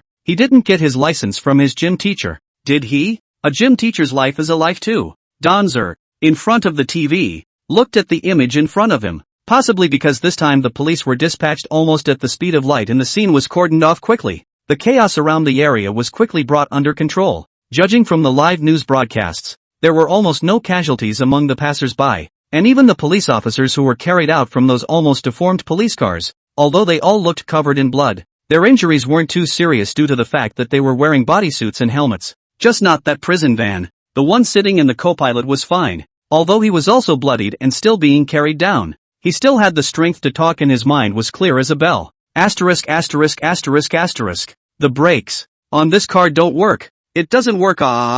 Even had the strength to curse at the camera. Except that the one driving the car obviously wasn't so lucky. The pipe store, the owner of which stood by, staring in disbelief at his new shipment of rebar, several of which, unbiased, had pierced the heart of the cop driving the car right through the heart. The whole scene was chaotic as hell. Tang Ze watched all stunned, his jaw nearly closing as he watched the gruesome crash scene on TV. Flipped? The prison wagon overturned? And a ing car accident of this magnitude? That's Tiger Todoroki's prison van, isn't it? It's definitely Tiger Todo's prison van, isn't it? I don't think there's going to be another one of these prison vans escorting prisoners in all of Tokyo today. Not. What the is going on here? He just overslept. Hello. How did something so big happen so fast? Or you island people will play a hey. Shocked. The phone Tang Ze threw on the table rang. Tang Ze's eyes were glued to the TV, and his right hand subconsciously went to the table and touched the cell phone. In the next second, Akaji Ichiyuki's trademark screen instantly exploded out of the phone. If not for Tang Ze's prediction of a hand has taken the cell phone far away. This time his eardrums still do not know into what kind of. Tang Ze-kun, you're my god. No, wait, it's the god of our Hashimoto group. Ha ha ha ha ha ha. Akaji Ichiyuki on the other end of the phone obviously wouldn't realize the reaction of Tang Ze on this side, and continued to output. I didn't realize this one was a serial car accident. Ha ha ha. Such a big deal. Really? Haha, when I saw you guys coming out of the auto body shop yesterday, I knew it wasn't going to be easy. Ouch, ouch. I didn't expect this one to stir up the intersection, so that would paralyze the entire Tokyo Bay traffic, wouldn't it? And by the way, we also gave a hard lesson to those cops who often get in our way on weekdays. Akaji Ichiyuki was practically laughing with excitement on the other end. Sure enough, Tang Ze-kun is best at car crashes like this, right, huh? It had occurred to me before that Tang Ze-juan might create a car accident to come, but I didn't expect it to be a series of car accidents. All that talk about harassing the Shimada group's plans and stopping them from rescuing people. And now, with the whole chain of car accidents, where can this Fujitsugu guy get away with it? Go straight to ING God. Really, Tanzakuan, I can tell you. Chairman Hashimoto is so happy he's going crazy dash. Just listening to the cell phone. In addition to that Akaji Ichiyuki guy's excited all-yelling voice, there seemed to be a few middle-aged men's excited voices coming from it. Listen up. Tonight we're going to our usual spot in Kabukicho to show Danzaku-kun what a high-speed spinning attack on the 3 points is all about. 2 dash. Tang Ze originally didn't even want to listen to this Akaji Ichiyuki guy speak seriously, but who knew that Chairman Hashimoto Toru's voice was actually coming from the other end apparently. Even the chairman's voice sounded excited to a few points right now. But let's not talk about serial car accidents or anything. Wait, what do you mean by a high-speed spinning attack 3-point? Don's asked in a revitalized voice. Seems like it sounds exciting. Oh ha ha, you guys, you heard the president's voice? Akaji Ichiyuki laughed at once. The chairman said that tonight to open a celebration banquet, and then go to the Kabukicho side of the evening to get together. Tanzaku, and you can be sure to come hi on the finish. Okay, that's no problem. Tanza answered on the spot. Come on, screw the car accident. Get high and be done with it. Well, but it's ironic that hardly any of the guys at the scene were hurt, and even the cops are still alive. Akaji Ichiyuki had a tone of intent and was still chattering away. But if a cop gets hurt, the significance of this matter will become different. It might have attracted a lot of attention from the police department, and that would have potentially affected our organization in a number of ways, and so on. Speaking of which, Akaji Ichiyuki abruptly remembered something. Hey, you guys, you can't even be thinking about that, can you? It's because of the fear of being targeted by the police department that those cops weren't included in the list of victims of this accident? Dons was silent. Why don't you look at what you're saying? As much as Dons wanted to say that, his brain wouldn't allow it. Hey, why don't you say something? Ahem. Then Akaji Ichiyuki let out a laugh over the phone. Ha ha ha. Of course I'm kidding. But then a tone of skepticism quickly added in a low voice. But the fact that there were no cop casualties was indeed an accident. Wasn't it, Danzerkuan? It's okay, Danzerkuan. You told me in secret. I'll be sure not to tell anyone else dash. I'll hang up if there's nothing else. Dons hung up with a smile. Well, all in all, it's gonna be a night to remember, right? Though he doesn't seem to be doing anything. Dons yawned. But judging by the results, let's just say the mission was a success or not. Soon after, Akaji Ichiyuki sent over the location where the celebration party would be opened, as well as the mission bounty altogether. Tang Ze-kun, this time's mission is considered to be quite special, and the amount of the bounty is quite large, so you have to go to our intranet and submit the mission first before the finance team can release the money. That's fine. I'm in no hurry. Tang Ze smiled and returned such a sentence. The person had already gone out. It was better to wait until he came back in the evening to submit the task or something. Chapter 69, Tiger. You're not even in the prison van. Where are you hiding?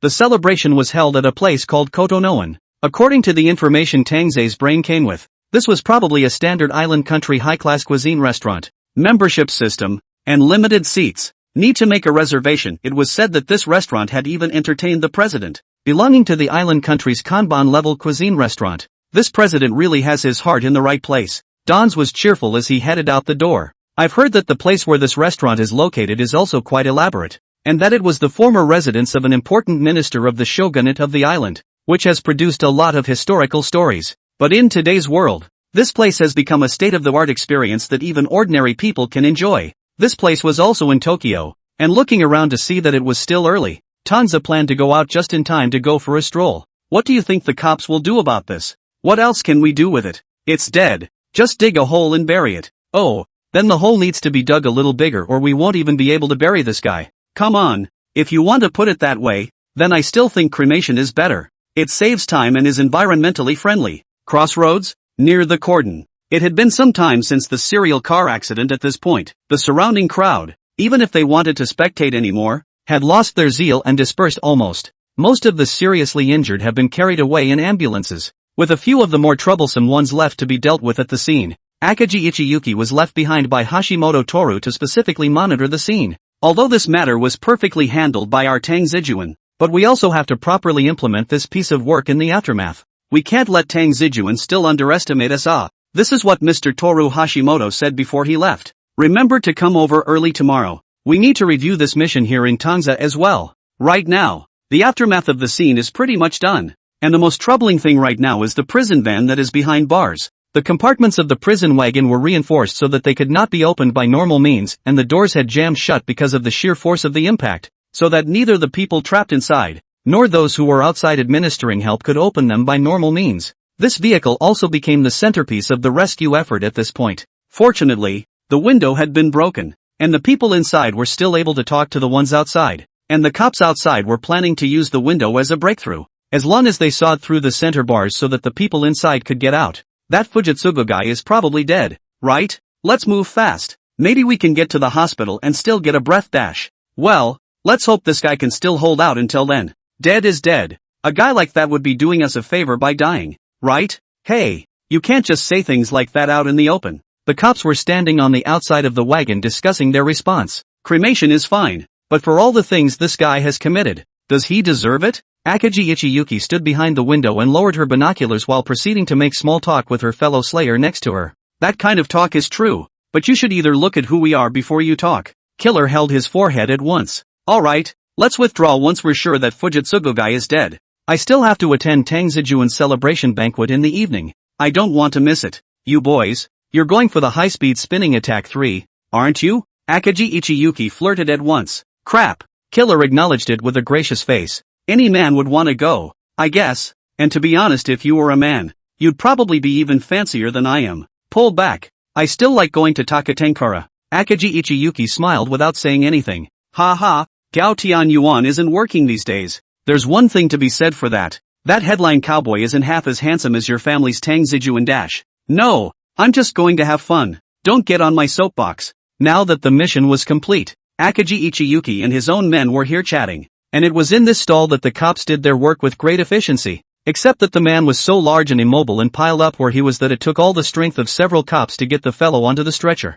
The mask that Fujitsugu had brought before getting into the car was also ripped off. Ooh-hoo, the fun begins. Akagi Ichiyuki immediately set up his binoculars. Harm, not just a dead man. With a derisive look on his face, the slayer slowly set up his binoculars. However, only the cops did get the Hillhigh man out of the wagon, but there was something wrong with the look on the cops' faces. One of the cops had a very angry-looking expression and even kicked hard towards the man lying on the ground. One of the cops pulled out a walkie-talkie and reported something with an incredibly serious look on his face. Wait, isn't something wrong? Akagi Ichiyuki instantly frowned. Isn't that Fujitsugu? The ministry next to him responded. Shoo, I'll watch their mouths first to see what they're saying. Akagi Ichiyuki's brow furrowed even tighter. His eyes locked on the cop with the walkie-talkie. That's why Chairman Hashimoto asked her to stay. Not everyone in the organization knows how to recognize a mouthpiece. And at this point it's simply perfect for observing the scene of the strips. What else can I say? Fujitsugu is dead. He died in a car accident.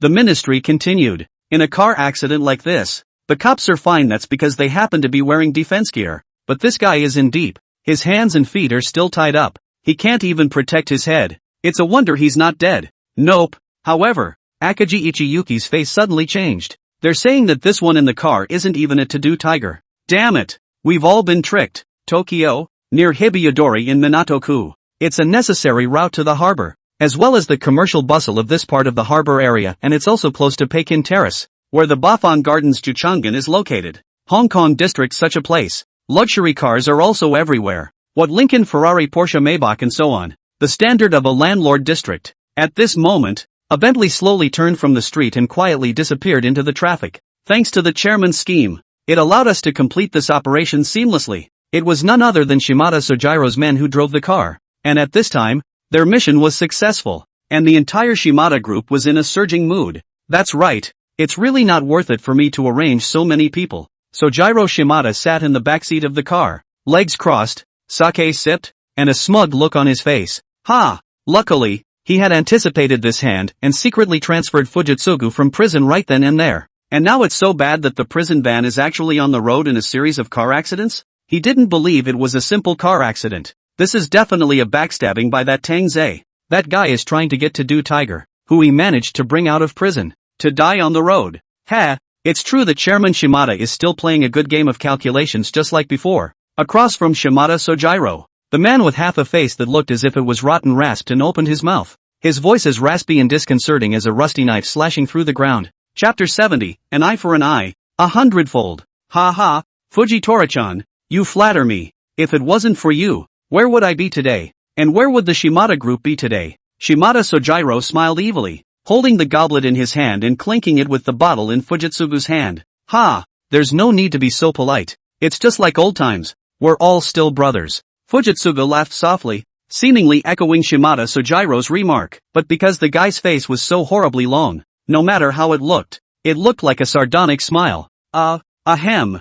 Fujitora old brother you don't know. I don't know how much effort I put into getting you out of prison. Even Shimada Sojiro was nearly shocked by the self-breathing henchman's heel, and hastily coughed twice to change the subject. Yes, Fujitora-san, the chairman has invested almost all of the organization's funds in order to switch you out of prison this time, and almost the entire prison bars have been hit. AI. If it wasn't for the fear of alerting the police, even the police department's cops could definitely be bought off by us, so you wouldn't have to suffer so much if we didn't let Fujitora-san. The driver of the car chimed in. We'll just have to slow down the high-ranking cops with a fake first in order not to start a conflict with the police department. Harm. It's okay, Chairman. Everything will just be like it was before. Fujitsugu's smile remained unchanged, his face subdued. Isn't that how we started out with nothing anyway? President, don't worry. What you lost today, we'll definitely be able to get it back twice as much. Ha ha, then we'll be counting on old brother to do from now on. That's what Shimada Sojiro wanted, and for now it was a relief.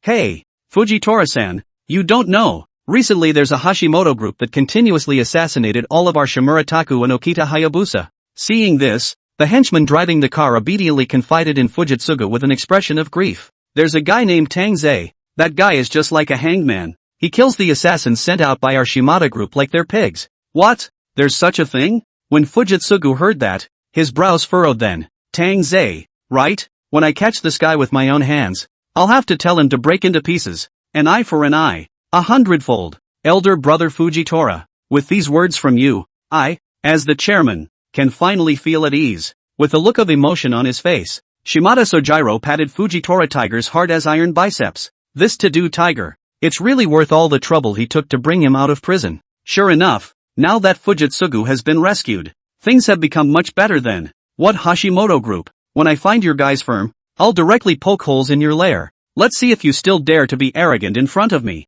In Tokyo's port area? I'm afraid the most prominent structure is the Rainbow Bridge over Tokyo Bay. Even though Tang Ze had only just gotten out of the taxi and was just looking over from afar, he could see the imposing cross-sea bridge at a glance. Maybe the view will be better if you come to see it at night? Tang Ze couldn't help but lament. There's a saying that the island's neon signs never let him down. But he wasn't aiming for anything neon now. Forget it. It's not impossible to come over and watch it after the evening's celebration. Anyway, his task was done. Like the relaxing and pleasant feeling of a long-accumulated summer vacation, homework finally finished in one day. Tang Ze hummed and planned to take a good stroll around the place first. Don's was about to cross the street. The green light just lit up in front of him, and there was a temporary pause in the incessant traffic following the pedestrians around him. Tang Ze stepped onto the crosswalk. Fujitora-chan, in another 10 minutes, we'll be able to leave this hellhole. Although, we lost two great generals, Taku Shimura and Hayato Okita, but it's okay, as the saying goes,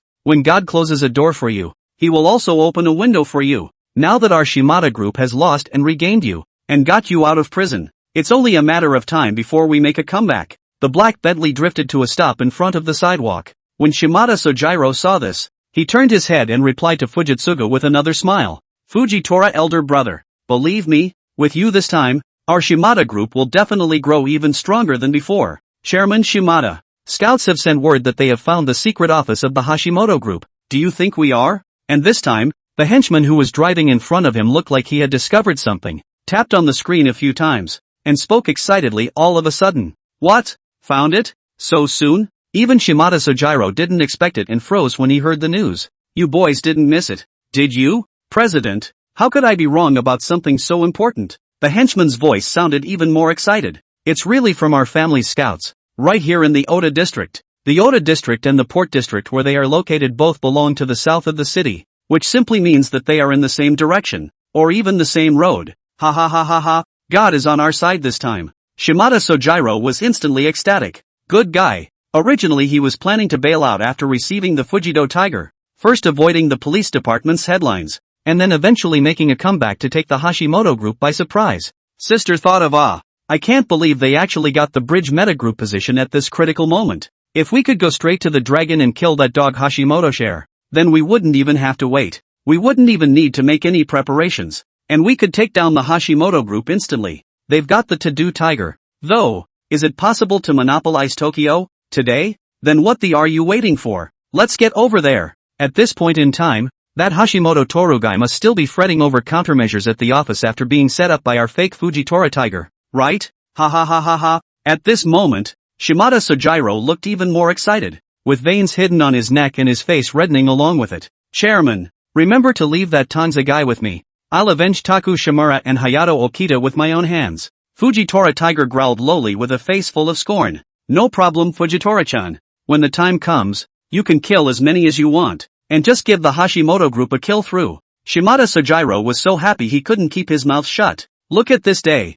What a day it is. All good things come in pairs. Double happiness. The plan went off without a hitch and also got the location of the Hashimoto group's lair. It's so cool. However, just as the henchman was about to take the wheel, intending to drive toward the location of the Hashimoto group's office sent by the scouts on the screen, only to see a steeply familiar figure appear among the group of people crossing the street in front of him. The light was red, and numerous pedestrians crossing the street were walking in front of them. Among them was a young man, walking at the end of the line, with a relaxed look on his face. The henchman heckled, "President, look, Chapter 71, Tang Ze, fancy. See who makes such a fuss?" But Shimada Sojiro apparently didn't notice that, and was almost surprised by the startled henchman, who chortled twice. "No, that guy. Look at that." To the henchman in a hurry, "The eye is still a red light, neither in nor out. Steeply a hole will not." What the hell? Shimada Sojiro looked over with a puzzled expression. It was only then that he saw, on the sidewalk, the guy who was so familiar that he knew him even if he turned to dust.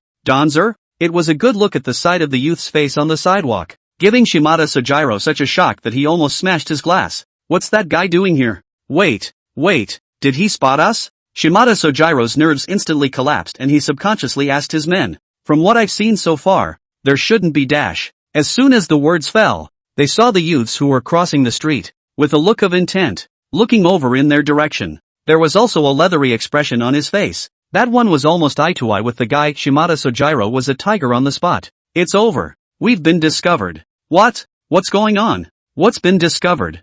Fujitsugu sat up, his brow still furrowed in an uncertain expression.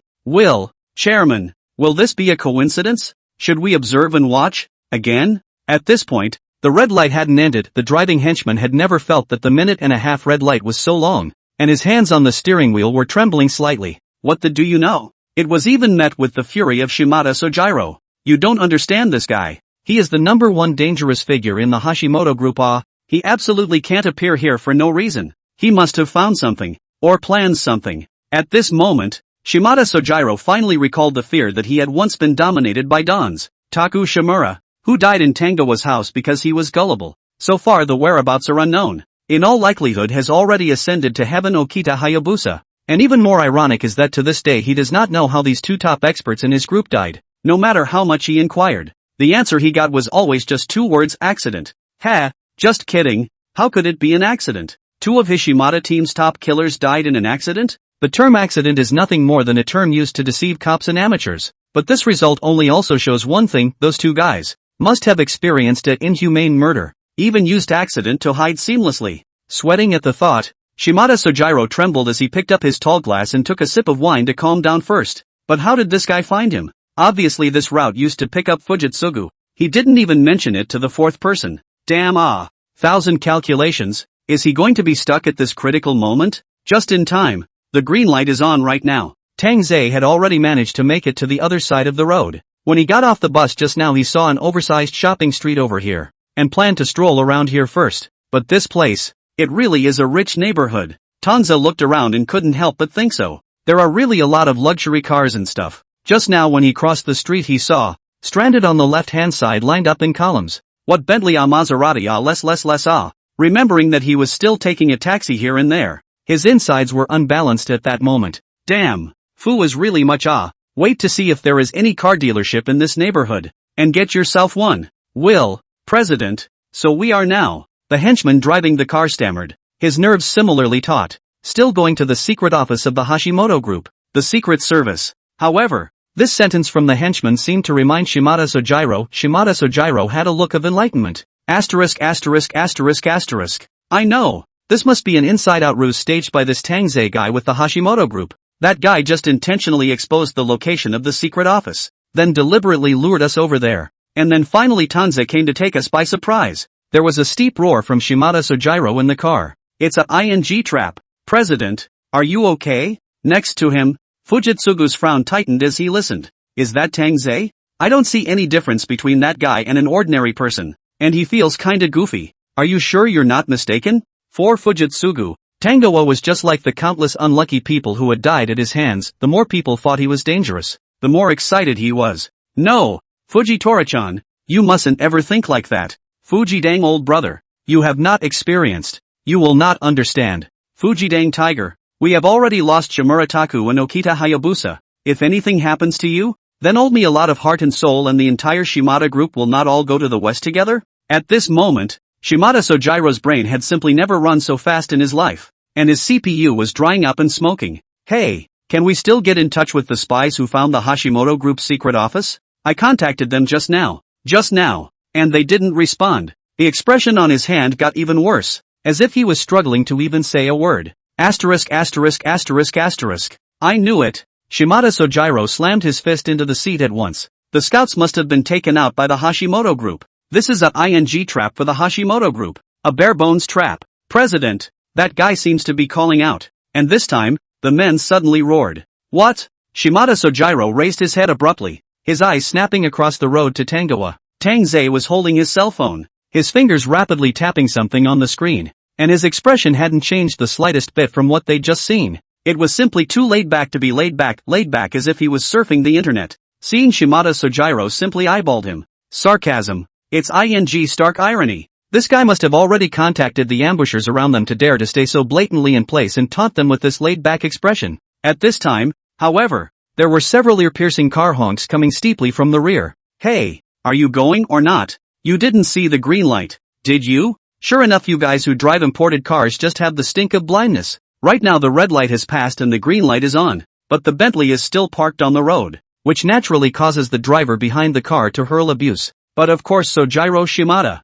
who was in the car, couldn't hear it. Drop. Tick-tock. The siren was piercing. And to Shimada Sojiro's ears at that moment, it was like a ghostly talisman of death. Damn. The Hashimoto group guys are really moving fast. Shimada Sojiro's emotions were building up to a breaking point. It felt like if he stayed in this hellhole for one more second, he'd end up like Taku Shimura and Hayato Okita, dying in an accident. No, he can't just die here. The chairman of the Shimada clan must not die in an accident. Go! Shimada Sojiro let out a roar. Go to the harbor as we originally planned. Get the hell out of here. Chapter 72, Promise me Tang Ze. In your next life, you must find a more reliable auto body shop. Do you think the president will praise us this time? Ha ha, nonsense. We've made such a great achievement. The president might even get us a team leader. No, I don't want to be the leader of the group, but I'll be satisfied with a small leader. Laughing to death. This time the Hashimoto group probably won't be able to imagine until they die that their secret office has been discovered just like that.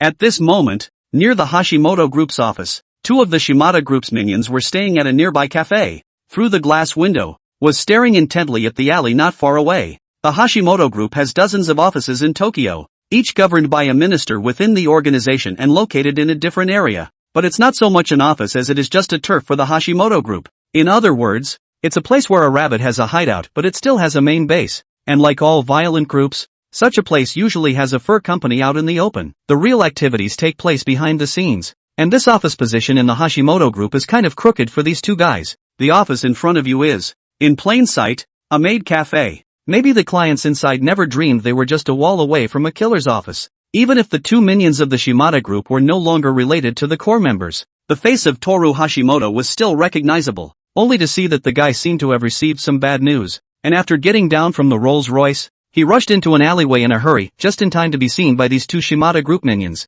Ha ha, now Chairman Shimada will definitely change his plans and attack the Hashimoto group's lair directly. One of the minions said cheerfully. Harm. Who says otherwise? The other minion responded with a grin. Maybe Chairman Shimada is already on his way here. Hey, it's a shame my cell phone happened to die earlier. Or I could have continued to report a wave of reports to the group. Me too, but it doesn't matter. As soon as the president learns about this, he'll definitely do something. He. The two minions looked at each other and nodded with great satisfaction. We're both really strong. President, should we notify the others in the group so they can come and support us? But at this time, this side of the Tokyo harbor area, the henchman driving the car was sweating anxiously and turned his head to speak to the president. Damn, are they going to run away in disgrace like this? Don't you realize what's going on right now? That Tang Ze guy has already posted his face output. Now we're still applying for support? Do you think people are stupid? Not even counting on this step? Shimada Sojiro was on fire with anxiety and roared angrily from the back seat of the car.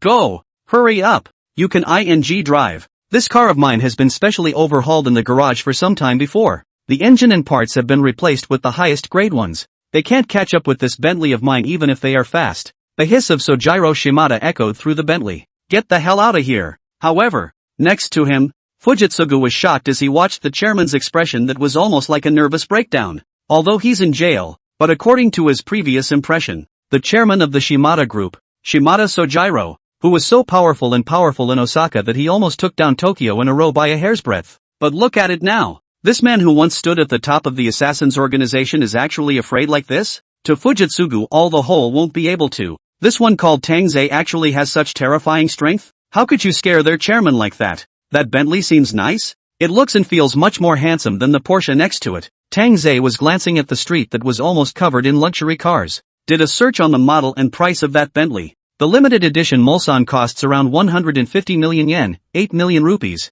Damn, it's really foo. Just by seeing this price, Tang Ze subconsciously felt a flesh pain. He is also considered to have done several missions. Just such a car. Hitching all their mission bounty into it seems to be not enough, although there are still 200 million did not arrive. But this kind of luxury car. Remove the price of the purchase. The subsequent maintenance of the car is the big head hiss. By the way, does the Hitman organization have a car purchase allowance? Don's was helpless. But going to the organization's celebration banquet tonight, right? Does that mean he'll be able to meet that legendary chairman? That chairman Hashimoto who just plopped him down in a fancy apartment? Thinking about the fact that since he had entered the organization, it seemed like the missions he had been assigned were all very simple pinches and the bounties were the highest. Even the assassin leveling up in the middle went very smoothly. This president didn't even seem to stop rewarding him even though the mission was given to him by this Akaji Ichiyuki guy. But the intensity and type of the mission that wasn't up to the other chairman? It was a rare opportunity. So he would have to meet this chairman in a while. To be able to lead such a large assassin organization, he must be a very calm and generous president. What if we could talk to him tonight, in case we just gave him a car? Well, it's happily decided. Don's was thinking that. However, the next second, clang, behind him, there was a steep, deafening noise, only to see that before the Bentley he still broken good. Like the brake failure, one after another hit several cars around the direction of the steeply crooked, hard head into the side of the store. Damn, where are the guys from the Shimada group? Can't find any info on them anymore? Don't worry, chairman. The data team is searching with all their might. We'll find it soon. Damn him. I didn't expect to be set up by this grandson Shimada Sojiro. In the office of the Hashimoto group, Chairman Gensho Hashi was on fire with anxiety, pacing back and forth in the chamber. What were you guys doing before? How can you not even see a fake Fujitora tiger? Obviously. I saw the hope of victory before. How did it come to a peak? And a fake Fujitsugu actually appeared? And on the Sawada prison side they went back to check. And nothing useful could be found out anymore. The real Fujitsugu had long since disappeared. Chairman, calm down. Even if it's true that he's already escaped, but it's not too late now. We'll search with all our might again, and we'll surely be able to find that guy's trail. This would make even Akaji Ichiyuki sweating in a hurry. Genuinely did not expect these guys actually made a fake. Not to mention them, actually even the cops are hidden from the past. Well, this is going to be a complete mess with the police. The police department has issued a Class 1 warrant to search for Tiger Todo throughout the island. The kind that wants to see him alive and dead. But on the one hand, Akaji Ichiyuki hoped that the gang of cops would find Fujitsugu and sentence the guy to another prison term.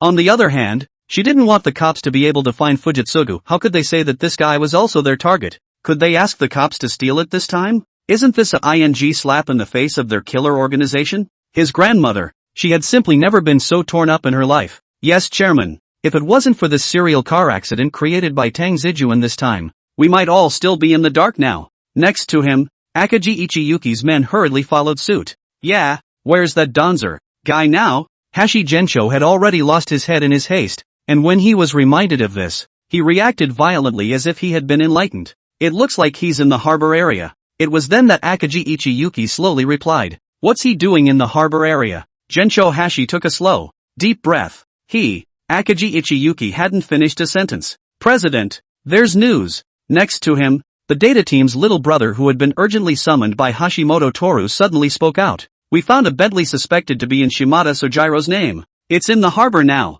Chapter 73, waiting for the flowers to even ing thank you. It's actually in the harbor area? When did that guy go over? Hashi Gensho gave a start, a strange feeling popping into his head. Wait, does that mean? And at that moment, another henchman came hurrying over, clutching a tablet. President, look at this news. As soon as he looked at it, Gensho Hashi instantly threw his eyes to the flat screen, which was filled with the current news story. An extremely serious traffic accident has once again occurred in Tokyo's Minato ward. According to eyewitness accounts, the vehicle was suspected to have braked improperly and plowed into a roadside store, and no passers-by were injured except for the occupants of the vehicle. There are a couple photos posted next to the news. However, it is worth noting that the injured persons in the car were all suspects, one of them being Tiger Fujido, who escaped from Sawada prison during today's transfer, and the other being Sojiro Shimada, the president of the notorious assassin organization Shimada Group, and his deputy. All three of the above were killed in the crash. The newscaster's voice was not loud, but it echoed clearly in the ears of everyone in the firm. Asterisk asterisk asterisk asterisk? Dead? Asterisk asterisk asterisk asterisk. I haven't even found out where that guy is and he dies in a car accident? Holy, this is familiar. I know, it's that man, isn't it? It's definitely that man. Yes, that's the man. After a brief moment of silence, the entire firm was stunned. Nima. Now I kind of know why Tang Ze is in the harbor area. Yeah, I thought he was going over there to play. Sister thought he was still ambushing the hand here? So he already knew that this Fujitora tiger was a fake? No, if he knew about it, then why did he create that chain of crashes at the intersection? You're nuts, right? If it wasn't for that car accident, how could we have known that To-Do Tiger was a fake? And how would the cops know it's a fake? That's right. If the cops don't know, then how are these guys going to chicken out and run away? It's called a ing ruse. A plan within a plan. Asterisk asterisk asterisk asterisk actually even the cops are counted? This is also too perverted. Hey. The firm blew up on the spot. Chairman. Even that guy Shimada Sojiro. This will even Akagi Ichiyuki cannot calm down. Excited heart-trembling hands. Eyes tightly staring at the screen. Refusing to let go of any little bit of information. I guess that guy is afraid that he wants to leave from the harbor together with that Fujitsugu guy. I didn't expect to be squatted by our Tang Ze. At this time the bridge Yuanshare is like a new person. Fonsai's panicked and anxious look had completely disappeared, and his face was simply full of spring and smiles. Kidding aside, there was absolutely no one in this world who could understand Tang Ze better than him, just for the fact that he had reviewed almost every assassination mission video of Tang Ze. His knowledge of Tang Ze was only Yakuto. Not even that Akagi Kazuki guy could compare. No wonder. He said, why did Tang Ze suddenly go to the harbor district when he was fine? Granted, that place was the place they had chosen for the evening celebration, but Tang Ze couldn't have gone over there because he wanted to go shopping. Could he? He must have found out the escape route of that guy Shimada Sojiro and To-Do Toru, and went to the harbor area on purpose to carry out the assassination. Good guy. It's really worthy of Tang Ze. Muffled this hand to make a fortune, this hand to play really pure. He impresses them every time. Buy one get one free. This is Tanzekuan's specialty. Yeah. I remember Tanzekuan had a mission like this once before. Double happiness. Yeah, but this time, not to mention Chairman Hashimoto Toru. The entire Hashimoto group was in ecstasy, and the office was completely turned upside down. Since Tang Ze is already in the harbor area, let's not wait. Let's just go over there and meet our great hero. Hashi Gensho laughed loudly, the eagle-headed staff in his hand banging. Hey, I don't know if these three guys are lucky or not anymore. Stop it. Dude went through 2 car accidents in one day. Begging for my psyche. You boys are fine again. Look at these 3 guys. People are already hard. Oh, is not just 3 criminals. That is deserving of death. And on this side of the crash scene, The police have rushed over, and the coroner is busy and giddy with bodies. It's been a long time since I've seen a body so neatly dead. The coroner looked at the three men who had been dragged to the ground and put away neatly, and looked as if he still wanted to laugh a little. These breaks are bad and feel like they're missing some really important connector? Never mind. I don't know anything about that. The coroner also took a good look at the condition of the interior of this car. These three guys, the human lives on their hands won't be paid back even if they pay it back in their next life. The cop next to him spat viciously. Shimada's group. Right. Just in time for this one to be a clean sweep. Tang Ze also stood in the crowd of onlookers. But the position is not good. Crowded half a day did not even see what the body looks like. Forget it. It's just a car accident anyway. Tang Ze really couldn't squeeze through the middle-aged Amazons around him, so he had to back out. It's not like it has anything to do with him anyway, so it's not a good idea to get into this mess. Just as Donzer turned his head, intending to go back to the mall he'd seen earlier, the cell phone in his pocket shook. A message from Ichiyuki Akagi, the caseworker. This time with a normal message, Tangse-kun. We've already set off. See you at the Potter's Nest. Ah, so soon? Don's cocked his head. Well, I guess I'll just have to come back tonight and check it out. But it just so happens that he wants to buy a car. So he'll have a good talk with the president later. But at this point, the other side, near the Shimada Group office, the black Honda was parked nearby, and a huffing and puffing man was lying in the driver's seat. Next to him was his deputy, who was helping him keep an eye on the door, keeping an eye on the people coming in and out of the neighborhood. Team leader Tsukikata? Earthworks leader? But after a while, the deputy always felt that something wasn't quite right, and thinking that it was better to keep the big picture in mind, he still woke up Kenichi Tsukikata, who was sleeping soundly. What? An order from the president? And as soon as Tsuchikado Kenichi was shouted at like that, his body seemed to react subconsciously and he sat up on the spot. That's not true. Team leader Tsukikata, do you think we should report the situation to the president again? The deputy said hesitantly. Granted. It's true that they're stranded here waiting for a chance to strike at the direct orders of Chairman Hashimoto, but right now that's going on too long. Right? What's the point of waiting? Chapter 74. They're dead. What's there to report? We haven't even waited for the Shimada gang yet. Can't you be patient? How are you going to do great things with me in the future like this? And as soon as Tufang Jiani heard that, he cursed. Turn off your cell phone. Don't let those other things distract you. And keep a good eye on the movement at the entrances and exits for me. This is the perfect opportunity for us to destroy the Shimada group. Kenichi Tsukikata had been waiting over here long before the armed escort of the to-do tigers began. After all, as the only guy in the organization sent to Osaka, it wasn't uncommon for Hashimoto-cho to place him here alone. The mission Kenichi Tsukikata received was to wait until the moment that Toru Hashimoto's side had gained the upper hand, and then their side would directly attack and destroy the Shimada group's lair first, and then finally break them down one by one. And the deputy looked as if he wanted to say something, but it was cut off unceremoniously by Kenichi Tsukikata. Listen to me carefully, taking down the Shimada group this time is very important to our Hashimoto group. It can even be said that all of President Toru Hashimoto's previous preparations and arrangements were for today, and Gensho Hashi has given us such an important task. We can never let President Gensho Hashi down. Be like Tang Ze. There is no strongest, only stronger. Yes, to the deputy's ears it was a feverish response, and he hastened to vibrate in response, and began to concentrate on his stakeout. However, it turns out, the deputy's reminder was effective. Right now, most of the time has passed again, not to mention Chairman Hashimoto Toru, even Akagi Ichiyuki, the guy who will die if he doesn't say something at a moment's notice, hasn't heard from him. It was then that Kenichi Tsukikata noticed a hint of something wrong. Why isn't this moving at all? It's ing weird. Kenichi Tsukikata frowned and was just about to reconnect with the chairman. Team leader, it's the cops, only to hear a jolt of caution from the deputy next to him. Holy, Kenichi Tsukikata is using muscle memory. When the word cop appears, his body automatically triggers the avoidance mechanism. So the two men catapulted themselves into the car in unison and looked out furtively. Sure enough, several police cars were seen whizzing up to the door of the office they were staring at, followed by a couple of police department cars. A dozen or so heavily armed cops jumped down from above in unison, took up positions with their submachine guns, and were about to charge upstairs. This is it. The lead strip made a gesture, and the strips behind him catapulted themselves up the stairs in a neat and tidy fashion. This scene gave the two people in the car, Kenichi Tsukikata and his deputy, a dumbfounded look. What's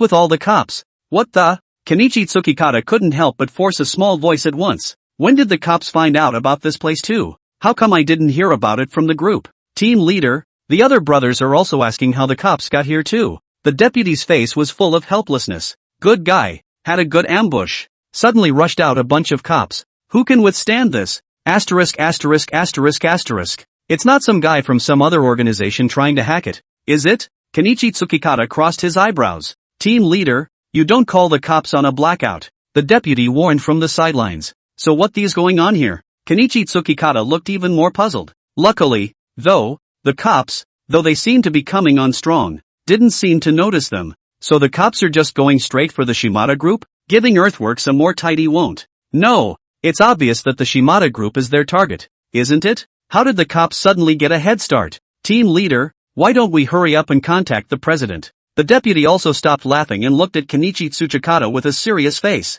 And soon enough, the president's end picked up. Hello, president? Kenichi Tsukikata said in a hurry. We've been standing by outside the Shimada group's office. When do we start? Action. However, the president's voice on the other end sounded as if there was still a hint of doubt. The background sound on the president's end sounded extraordinarily noisy, with a mixture of various human voices and people yelling and screaming, sounding like they were in a nightclub. Yeah, action. A sense of foreboding welled up inside Kenichi Tsukikata at that moment. Sure enough, there was a sudden silence on the other end. But the background sounds don't hang around. Why president? Who is it? It seems to be earthbound. Earthquakes? There was even a faint sound of Akagi Ichiyuki's voice. Ouch bad. Is that guy still ambushing the Shimada group's office? Ah, I told you I seem to have forgotten something. Then came the sound of Hashimoto's dawning realization. I was so excited to hear the news that Tansakuen had destroyed Shimada Sojiro earlier that I forgot about it. Soil builds a silence. What's up team leader? What did the president say? The deputy next to him, still waiting for things to follow, asked with an eager face. Nothing. A smile lifted on Kenichi Tsukikata's face. They all seemed to be dead. Hachiyo en Kabanakan. One of Chairman Hashimoto Toru's favorite places. The last time Chairman Hashimoto Toru came up here, it was with his father. Such a place in Toru Hashimoto's planning belonged only to guys of very high status or guys who had contributed greatly to the organization. Only right now, Gensho Hashi felt that this Tang Ze guy was still worth it. Hey, it's thanks to you. Otherwise I haven't been to such a high-class place. The guys from the Hashimoto group in the senior peace room were in a drunken mess, but Akagi Ichiyuki was barely able to stay sober,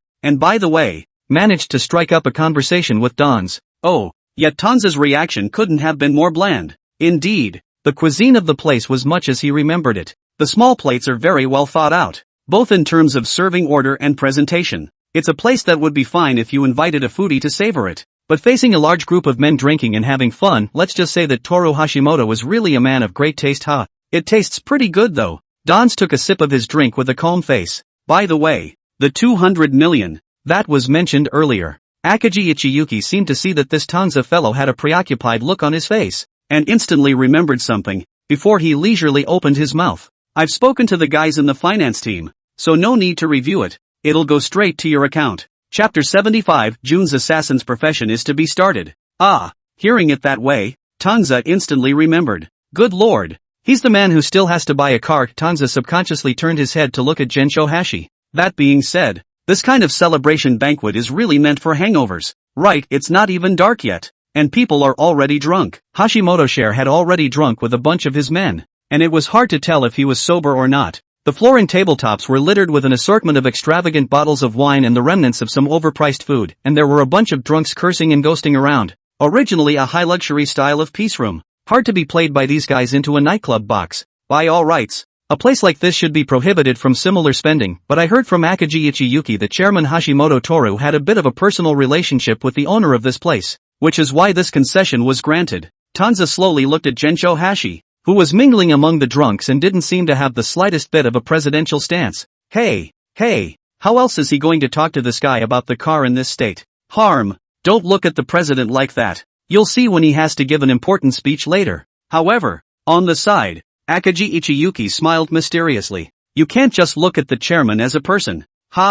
Yes? Donzer cocked his head. I think in all the time I've been with the organization, this is the first time I've seen Chairman Gensho Hashi in person. On the contrary, this guy really didn't look that different from the organization's boss he remembered. Scarface, big back, plus an eagle-headed cane, and a gold watch on his wrist that could blind anyone. Maybe the difference with the violent group is the sunglasses? Don's thought with an amused look on his face. Don't think too much about it, Tang Ze-kun. This celebration banquet today was held for you. Akagi Ichiyuki was also a little drunk, smilingly looking at Tang Ze and said. Tang Ze glanced at Akagi Ichiyuki and then back at Chairman Hashimoto Toru, who was yelling at his subordinates for guessing. You'd better not say that until you see what the president is doing. Say, is Scarface a requirement to get into your organization? Ha? Nothing. And it turns out that what Akagi Ichiyuki said was right. It was clear that 1 second he was looking at Gensho Hashi, who was guessing with his men, and the next he was standing up from a group of drunks. Ahem. Well, everyone's had their fill of drinks,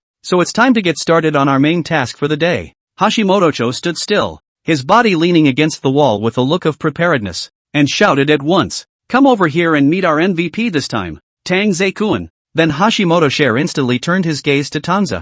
You're all pretty much clear on Tang Ze-kun's dark assassination mission, aren't you? That's right, you can always trust Tang Ze-kun. His assassination missions are always accomplished seamlessly, even the cops can be counted on by him. It's him that created a whole new stream of dark assassinations. Let every target in the mission pass away quietly and peacefully. Although Hashimoto-cho was still a little drunk and his speech was a little slurred, it was good that his voice was loud enough to be heard by every guy in the room, even the drunks. And at that moment, Tang Ze-kun, apparently not expecting this chairman to suddenly stage such a, the chopsticks in his right hand instantly stopped in the air, and Tang Ze was simply filled with question marks. Hey, what the is this? What's with the Declaration of Independence all of a sudden? What the is the difference between that and yelling all eyes on me in the street? But, next to Akagi Ichiyuki, with a look of I'm right, right? He let out a laugh without being able to hold it in, and even took 2 steps backward. The next second, Tang Ze-kun,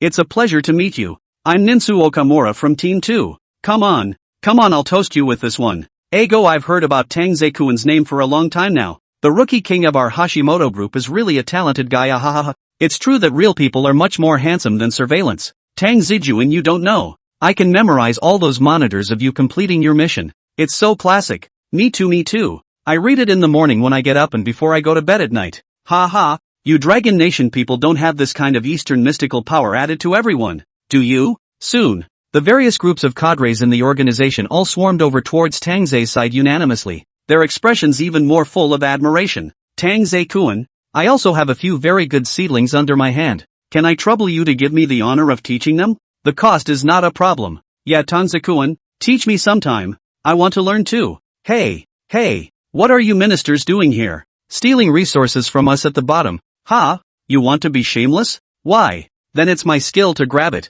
Why should I let you have it? I say, can you guys just stop? Tang Ze-kun hasn't even said a word yet. What the hell are you two doing here? Tang Ze is simply surrounded. The organization of a bunch of strong men disheveled in front of Tang Ze, sandwiched in the middle, is simply in and out of 2 men, left and right for men on men. Hey, Akagi Ichiyuki. Danzer cursed and tried to ask for help from that caseworker of his, but he saw his case. People do not know when his run to the door.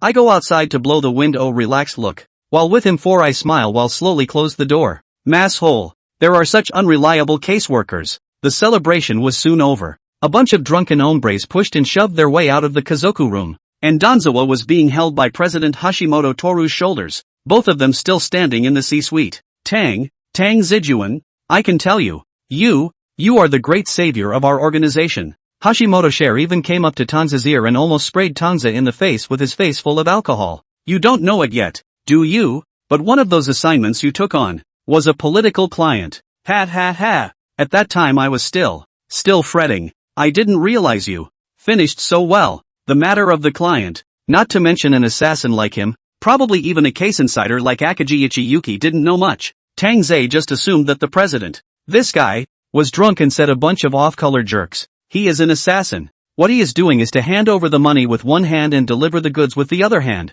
The client or something has nothing to do with him, haha. Only the image of Hashimoto Toru, a 6'9", scar-faced strongman, hooking up with a 3-pronged young man like Tang Ze was a bit comical. To be sure, Akagi Ichiyuki was walking in front of them, smiling and taking pictures of them both. You shoot a hammer and shoot? Tang Ze simply couldn't help but curse. Ouch. We killers are a high-quality profession. We can't spit out fragrance, haha. Akagi Ichiyuki lets out. Chapter 76, The New King is a Busy Man. As the saying goes, out with the old, in with the new. What is called an end is often a new beginning. Just when Tang Ze thought that this large-scale reunion was over, Chairman Gensho Hashi, who was all too drunk to even walk steadily, suddenly snapped back to his senses from the shoulders of his men and shouted out, "Guys, let's continue directly from the next stop. Go to Kabukicho." "Yeah." And the men were apparently used to it, one man shouted and the group answered. Tang Ze instantly looked at Akagi Ichiyuki in front of him and said with a firm face, "I'll go first." "What? You're not going as the best of the best? Chairman Hashimoto Toru is doing it just for you dash." Akagi Ichiyuki could see that the guy looked reluctant, but it couldn't be helped. She liked the way Tang Ze-kun looked like he wanted to leave but couldn't. "Hey, we're killers. How can we slack off at a time like this?" However, Tang Ze seemed to have thought of a way to deal with this long ago, and said with an even more determined expression, "Have you forgotten that the cops are still catching Shimada's accomplices all over the streets? And although we don't get along with Shimada's group, we're all peers after all, so we can't be so flamboyant, can we?"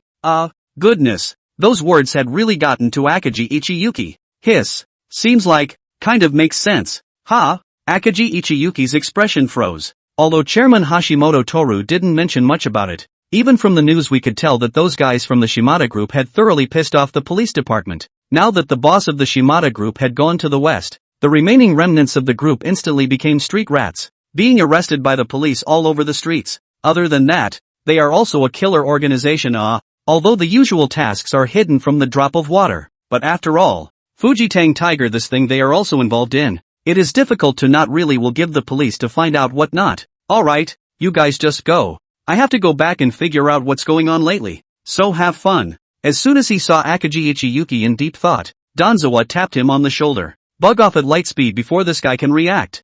"Goo, isn't that Tang Zijuan? Where is he going?" "Harm. What do you care where people go? He's the new king. He's got serious business to attend to." "That's right. Didn't we say hello to Akagi Ichiyuki? Maybe they went to take care of the aftermath." "Ha. What kind of aftermath is there to deal with? People die in car accidents. Just leave the rest to the cops to publicize what happened." The other killers in the surrounding organization saw Tang Ze's departing back, and there was a brouhaha, and almost a fight. "That's what you don't understand. Of course you have to be consistent when you're an assassin, and returning to the scene is certainly one of them. And look at that. That's the difference between you and the rookie king dash. Go play with your balls, and you have the nerve to talk about me?" The first thing Tang Ze did when he got home was to go on the intranet and submit the assignment, but it didn't matter if it was submitted on the intranet or not. Like that Akagi Ichiyuki guy said, the finance team had already credited his account with the $200 million bounty. Gee, the smile on Tang Ze's face gradually deepened as he looked at the balance on his bank card,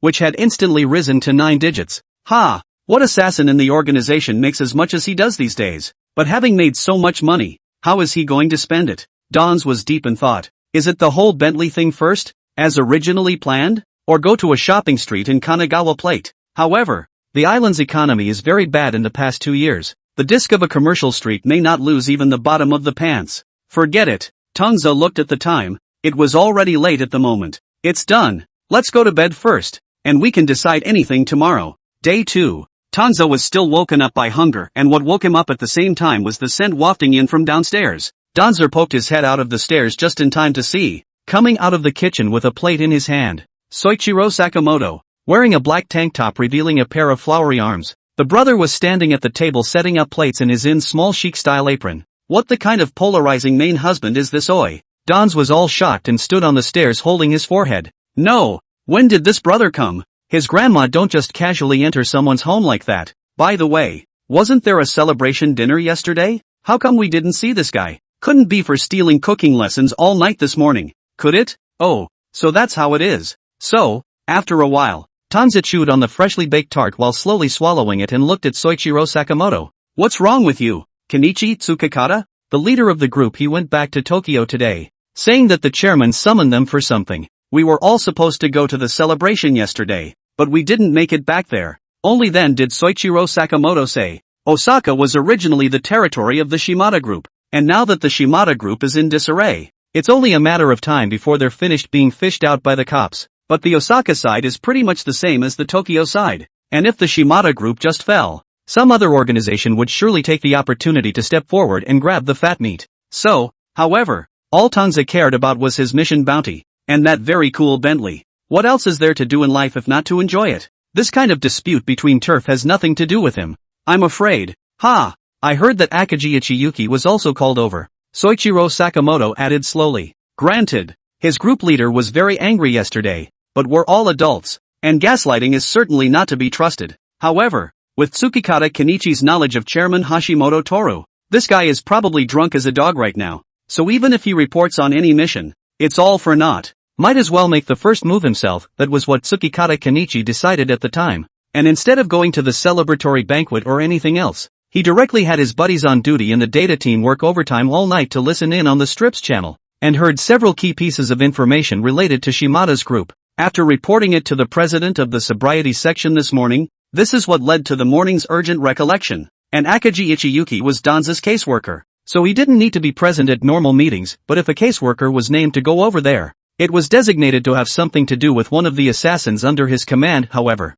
Danz didn't care about it at all, and his mind continued to figure out his plans for the future. That said, he had never been to Hokkaido in his previous life, and he had heard that the snowy mountains and hot springs there were very famous. However, the next second, Danza's cell phone rang. Chapter 77, What's the Shimada Group? Danzer glanced at the screen. The top display was indeed Akaji Ichiyuki. No? Another mission so soon? Tang Ze subconsciously muttered, and when Sakamoto Soichiro beside him heard it, he immediately had a look at what I said before. A sense of foreboding instantly surged up inside Tang Ze's heart. Tang Ze-kun, guess what today's meeting is about? Answering the first sentence of the call, Akaji Ichiyuki's voice instantly exploded out of the phone. No guesses, hang up. Tanza was now on the verge of PTSD for reacting to Akaji Ichiyuki like this. Wait a minute. Receive money and then do not recognize the person, is it? Do not take you to play like this. Akaji Ichiyuki laughed on the other end. Ahem. Well, I won't tease you, but I have an announcement to make. What time is it? Not business. Danz didn't even bother to spit. Just now the chairman decided to send you to Osaka to manage those forces remaining in the Shimada Group. Then, Akaji Ichiyuki's smirking voice came through. If there's anything at all, you just go straight to Kenichi Tsukikata and he'll take care of it for you. After all, the current Shimada Group can really be described as a wall that is falling down. Originally, the boss ascending to the heavens on the spot was already enough to give them a heavy blow, and now that the nest has been terminated by the police, it's only a matter of time before the guys scattered outside and related to the Shimada Group are wiped out by the police. And what Chairman Hashimoto Toru means, he had already planned to put his hand into Osaka before it was interfered with by the Shimada Group guys. But now he's able to throw his hands up and do it. We've all been killers, so of course we know more about how killers think. Who would want to go to jail for the cops? Surely it would smell better to remain an assassin. Who's in favor and who's against when I say hand over all the remnants of the Shimada Group to Karasawa-kun? That's what Hashimoto Toru said at the meeting at the time, impassioned in pointing. Then there was this conversation. Of course, Akaji Ichiyuki, as Tanga was insider in the case, could be said to have made the most of this meeting.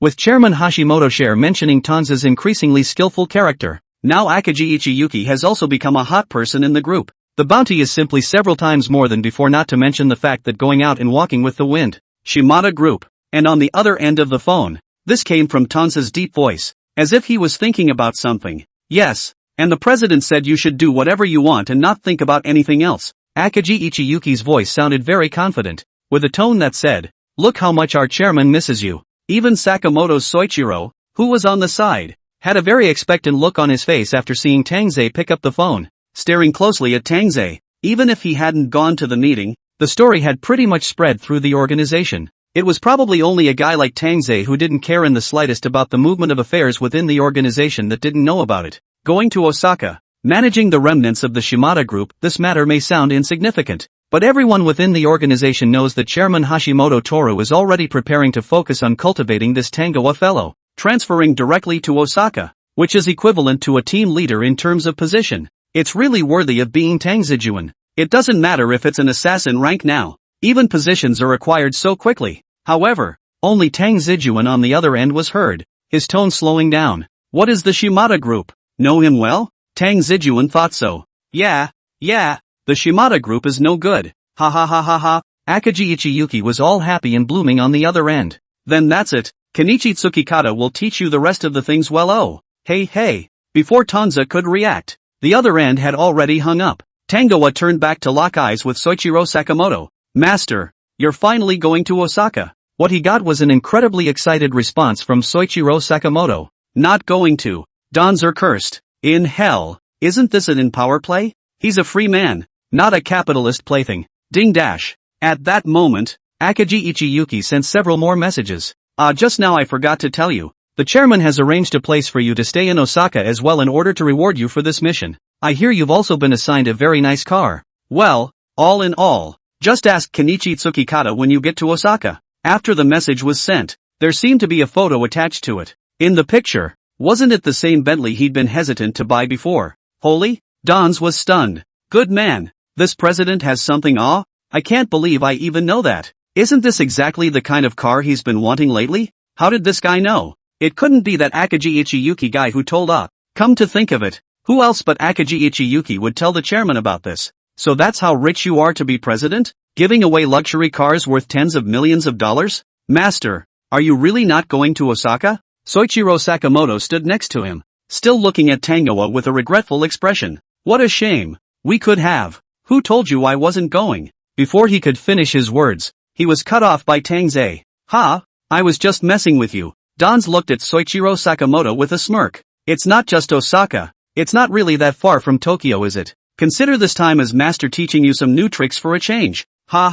Really? Soichiro Sakamoto just didn't care about the previous change in Tangoa's attitude. Osaka was supposed to be where he stayed in the first place, and all he cared about was whether or not Tangoa would be there, and whether or not he'd still be able to learn more assassination techniques at his master's side. Really? No kidding. Tang Ze's smile deepened as he slowly put his cell phone away. The photo not only has that Bentley, but also a villa with a small garden. Obviously Akagi Ichiyuki this said is true. The chairman of the president is really sincere to him but now Tang Ze what has not lived What villa not villa? He is already used to living. This high-class apartment building he has not even warmed up. And now he is going to move to Osaka mainly because he seems to be moving a little too often lately, giving Tang Ze a hotel feeling wherever he lives. Tang Ze-kun is already on his way? It's not that fast. It wasn't just an order during the day. Even packing would take hours.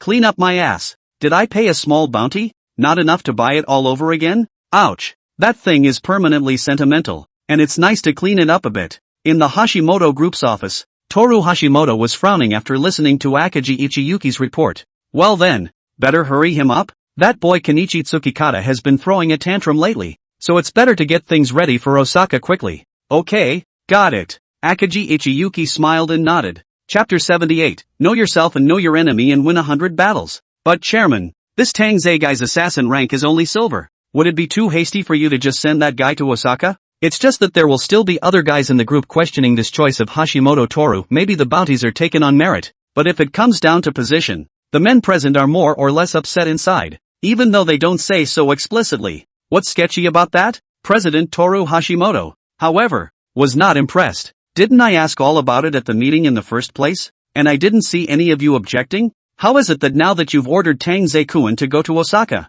you guys are still resting on this look of having a problem with it? That's how much you don't think of me as president? Hashimoto-cho said with a smirk. That's not why. The men stumbled and muddled through. Good guy. Together they killers in the organization for so many years, not even a team leader. That called Tang Ze did a few tasks and promoted? You call that ing fair? Good guy. When so asked at the meeting, who a few just said a word of no. Hey. Alright, that's it. Now you can notify those ministers. I haven't even reviewed Tang Zejuan's mission this time. Tell them all to come here. Yes. The henchman had no choice but to go and inform the people. Akagi Ichiyuki, your task is still the same as before. Just assist Tanse-kun. Hashi Gensho stroked his chin with a thoughtful look. This aspect of the mission can also be filtered as appropriate. Those two ordinary missions you can throw to the other guys to do. Don't waste Tang Zejuan's skills. Okay, I'll keep an eye out. Akagi Ichiyuki responded with a smirk. Hey, that Akagi Ichiyuki guy should have made it all clear to you.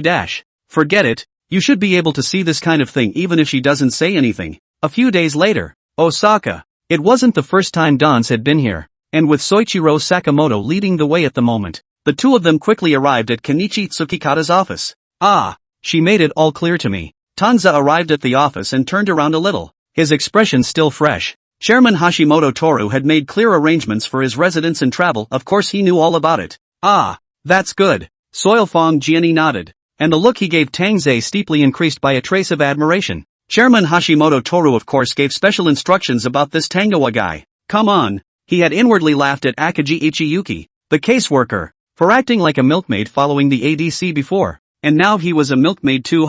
Only this time Chairman Hashimoto Toru did have a reason for being so uptight. While he had previously eavesdropped on quite a bit of information about the location of the remnants of the Shimada group from the cops, that didn't mean that, just because their guys weren't willing to submit to the cops, they were willing to join them. It is to be feared that there are some fellows who pretend to be defectors, but are in fact deliberately retaliating. Such fellows are, of course, the most dangerous of all, but that was their job. And this time they had to deal with not only the remnants of the Shimada group, but perhaps other forces in Osaka as well. Osaka, unlike their old turf of Tokyo, that's pretty much all known to exist, and there won't be any major inter-organizational turmoil, so it's still quite a lot of work this time around. And even the average person can't do it, and only Tangoa, who deals with the Shimada group on a regular basis, can do it. After all, for the Shimada group, the assassin they were most familiar with for the Hashimoto group must also be Tang Ze.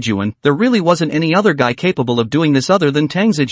But once he heard that Tang Ze was also ready, he was relieved. Yet, I'm sure it's Tang Ze-kun. He always looks like he's got a plan for everything. But you're not familiar with Osaka yet, are you? Should I ask this Sakamoto guy to show you around a little? Kenichi Tsukikata still asked a couple questions appropriately. This probably means that Sakamoto's mission hasn't come yet, so it's a good time to familiarize yourself with the remnants of Shimada's group. After all, it's better to know the roots of the group than to win 100 battles. No, tomorrow. With a wave of his hand, Tang Ze seemed to have his own plans. Hey, that's fine. Kenichi Tsukikata was instantly more relieved. Tang Ze-kun, then everything is on you. So, after leaving the office, Tang Ze hoofed it home. Hey, the chairman had rewarded him with a Bentley, so of course he couldn't wait to go back and get his hands on it. Honestly, you don't say the Shimada group is down, but this rabble is pretty tricky. Harm, with our Tang Ze in charge. What's your hurry? And as soon as Tangoa and Soichiro Sakamoto left in front of him,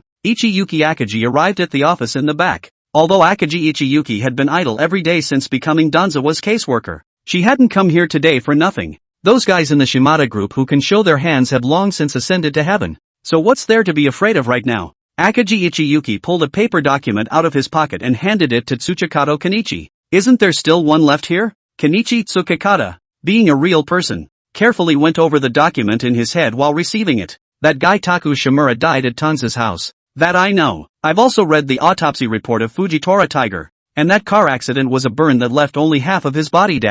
It's this Okita Hayabusa. Seriously, we still haven't found that guy's whereabouts. Maybe he's still lurking somewhere. Kenichi Tsukikata shook his head. I heard that it once appeared in the vicinity of the Tokyo Dome, and disappeared after that, but that guy is a sniper. Something like disappearing can't be used as a conclusion at all. I rather think you're overthinking it. Akagi Ichiyuki looked at Tsukikata Kenichi with a smirk. It's possible that this guy died a long time ago and we just don't know it. It was a gut feeling as a Tangoa caseworker, but it was something that Akagi Ichiyuki found inexplicably metaphysical, and still didn't say it out loud. Hard to say. Let's beware of the first hand. Kenichi Tsukikata had a serious look on his face. Maybe this guy is hiding in the remnants of the Shimada group? The remnants of the Shimada group are now scattered all over Osaka, and although most of the assassins have chosen to go into hiding, with the ascension of their chairman, Sojiro Shimada, the group has fallen into a situation where they are leaderless. Right now almost 0.5% had been arrested by the cops, and there were the remaining guys who hadn't been found by the cops, and while the cops couldn't find them, it wasn't hard at all for their peers to know where they were pressed into service. Just look it up. Kenichi Tsukikata pulled out a stack of reports from his files. But those guys would have a great look on their faces if they knew that the Hashimoto group's power in Osaka is now headed by Karasawa-kun. I'm sure it would be wonderful. Ha ha. Chapter 79, Good words can't persuade a damned ghost. Actually, when dealing with guys who won't surrender, just deal with them as mission targets.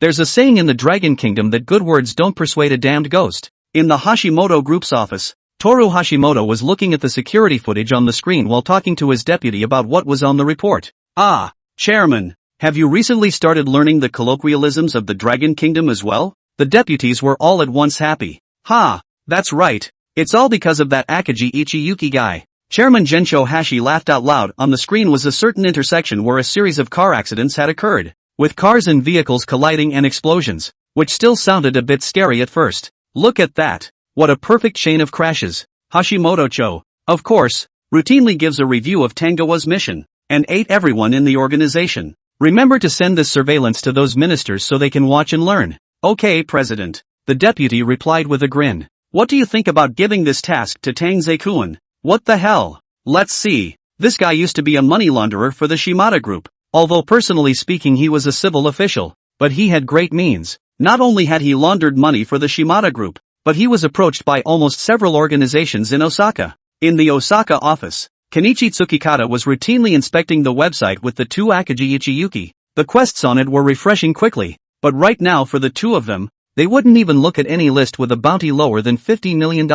But it didn't matter. At least in Osaka, the news of the Shimada group's downfall had spread, and with their Hashimoto group's entry into the city gradually festering, they were able to sort of stand their ground in Osaka for good. Even though some guys might be resentful and disobedient inside, there's nothing they can do about it. A certain newcomer King Lao is already famous for being there. Money laundering guy. This kind of person, he will honestly stay in the island? Akagi Ichiyuki tilted her head at that. If I were this fellow, I would have bought a standing ticket to the beautiful country in the night when the east window broke. How could I have remained in the country? That's true, but the beautiful country has its own rules, and the mafia over there isn't that easy to mess with. Who would be willing to give up their comfort zone so easily? Kenichi Tsukikata said with a leisurely face. But even if this guy wants to leave the country now, it's already too late. The characterization of this Shimada group matter is so bad now that if he leaves the country now, he's simply shooting himself in the foot. Well, even if this guy really is still staying on the island, I'm afraid it's not going to be easy to find this guy. Akagi Ichiyuki raised an eyebrow. Guys like this who specialize in backstabbing are the hardest to catch. There are a lot of money launderers out there, and where money laundering channels are involved, it's not something that can be solved by killing one or two people. So yeah, didn't you see the bounty? It's 60 million yen. Such a kid laughed. Akagi Ichiyuki began to think hard. That guy Tang Ze. After these several missions, there must be no shortage of money. And what about houses? There's no shortage of them. President Toru Hashimoto has already set aside 2 straight away. Plus a Bentley. That guy sure doesn't want to take on missions these days, huh? Forget it. My Tang Ze has other tasks at hand. You should keep this one to yourself. Akagi Ichiyuki shrugged. Ouch. How rare. You're actually willing to let me have such a thing? Kenichi Tsukikata was amused. Well then, I'll just inform that guy Sakamoto Soichiro directly. What flavor would you like, master? Just buy the best flavor they sell. Ooh, it's spicy crawfish flavor. Right. So worthy of a master. Ha? What flavor? Say that again? The streets of Osaka. The two of them came to this side of the shopping street after coming out of Kenichi Tsukikata's office. Master, what is the content of today's teaching? Soichiro Sakamoto was as excited as ever on the way here. Watch the newcomer. Today master will give you a whole lot of flowers. Tang Ze smiled mysteriously. So the two of them went to this famous Osaka eating and drinking street. In front of him is also exactly the recommendation Tang Ze saw on his cell phone, saying that it is a snack bar that must come to hit the card on the Osaka tour. And the owner is still returning from his studies in the Dragon Kingdom, and he has specially opened a store like this. Tang Ze looked at Sakamoto Soichiro, who was ordering, and his expression was suddenly helpless. His grandma, spicy crawfish flavored octopus balls? Can it still be called octopus balls? Then just call them lobster balls. Well, at least the marketing of this store isn't finished. The owner is really a Dragon Nation guy. That's learning the essence, haha. However, Soichiro Sakamoto had just bought 2 copies when the cell phone tucked in his pocket suddenly rang twice. It's from Earthbound Kenichi. A mission? Soichiro Sakamoto's relaxed expression steeped as he looked at the secret message on the screen. The target of the mission is named Chiba Zai. It was the money launderer that Kenichi Tsukikata and Ichiyuki Akagi had been discussing in the house. The dude in the photo is in a suit, wearing gold-rimmed glasses, with a badge the size of a fingernail pinned to his chest, and looking like he's in a good mood. One look and you know you're in finance. Soichiro Sakamoto looked at the mission information in the back with a serious face. It is said that the world is as black as a crow. Money laundering guys of course cannot just give the Shimada group, so a guy money laundering will certainly contact a number of organizations, which is conducive to open up all aspects of the network, can improve efficiency, talking about a mutual benefit, and guys like that were actually put on a joint hit list by the same bookies who laundered the money in the first place. Looks like this guy got greedy. Soichiro Sakamoto couldn't help but think. So, this guy's connected to the remnants of the Shimada clan? Good lord, are these remnants of the party starting to have a disagreement? This is purely a chance for them, haha. Master, I have a mission. Thinking of this, Sakamoto Soichiro instantly looked at Tang Ze and reported with a serious face. Go on. Tang Ze was swiping a short video, and without looking up, he waved his hand. Leave me the lobster. Not the octopus balls. Okay. Sakamoto Soichiro was just about to put it down. However, in his mind, there was a steep reminder of his own master. who had once killed a certain consortium executive with such a serving of octopus dumplings as well. The time could be considered Tang Ze's battle of fame. Just right. He had been studying beside his master for so long, and this time, it was time to test the results of his learning. Master, when I come back to double make up for you, lend me this. After finishing his speech, Soichiro Sakamoto walked away with a smile on his face, holding 2 boxes of takoyaki, small octopus balls. Hey wait, I still have to line up hey. Tang Ze was practically filled with questions as he listened, and just raised his head, but he couldn't even see the shadow of this Sakamoto guy. Convinced. It gave Tang Ze a whole lot of speechlessness.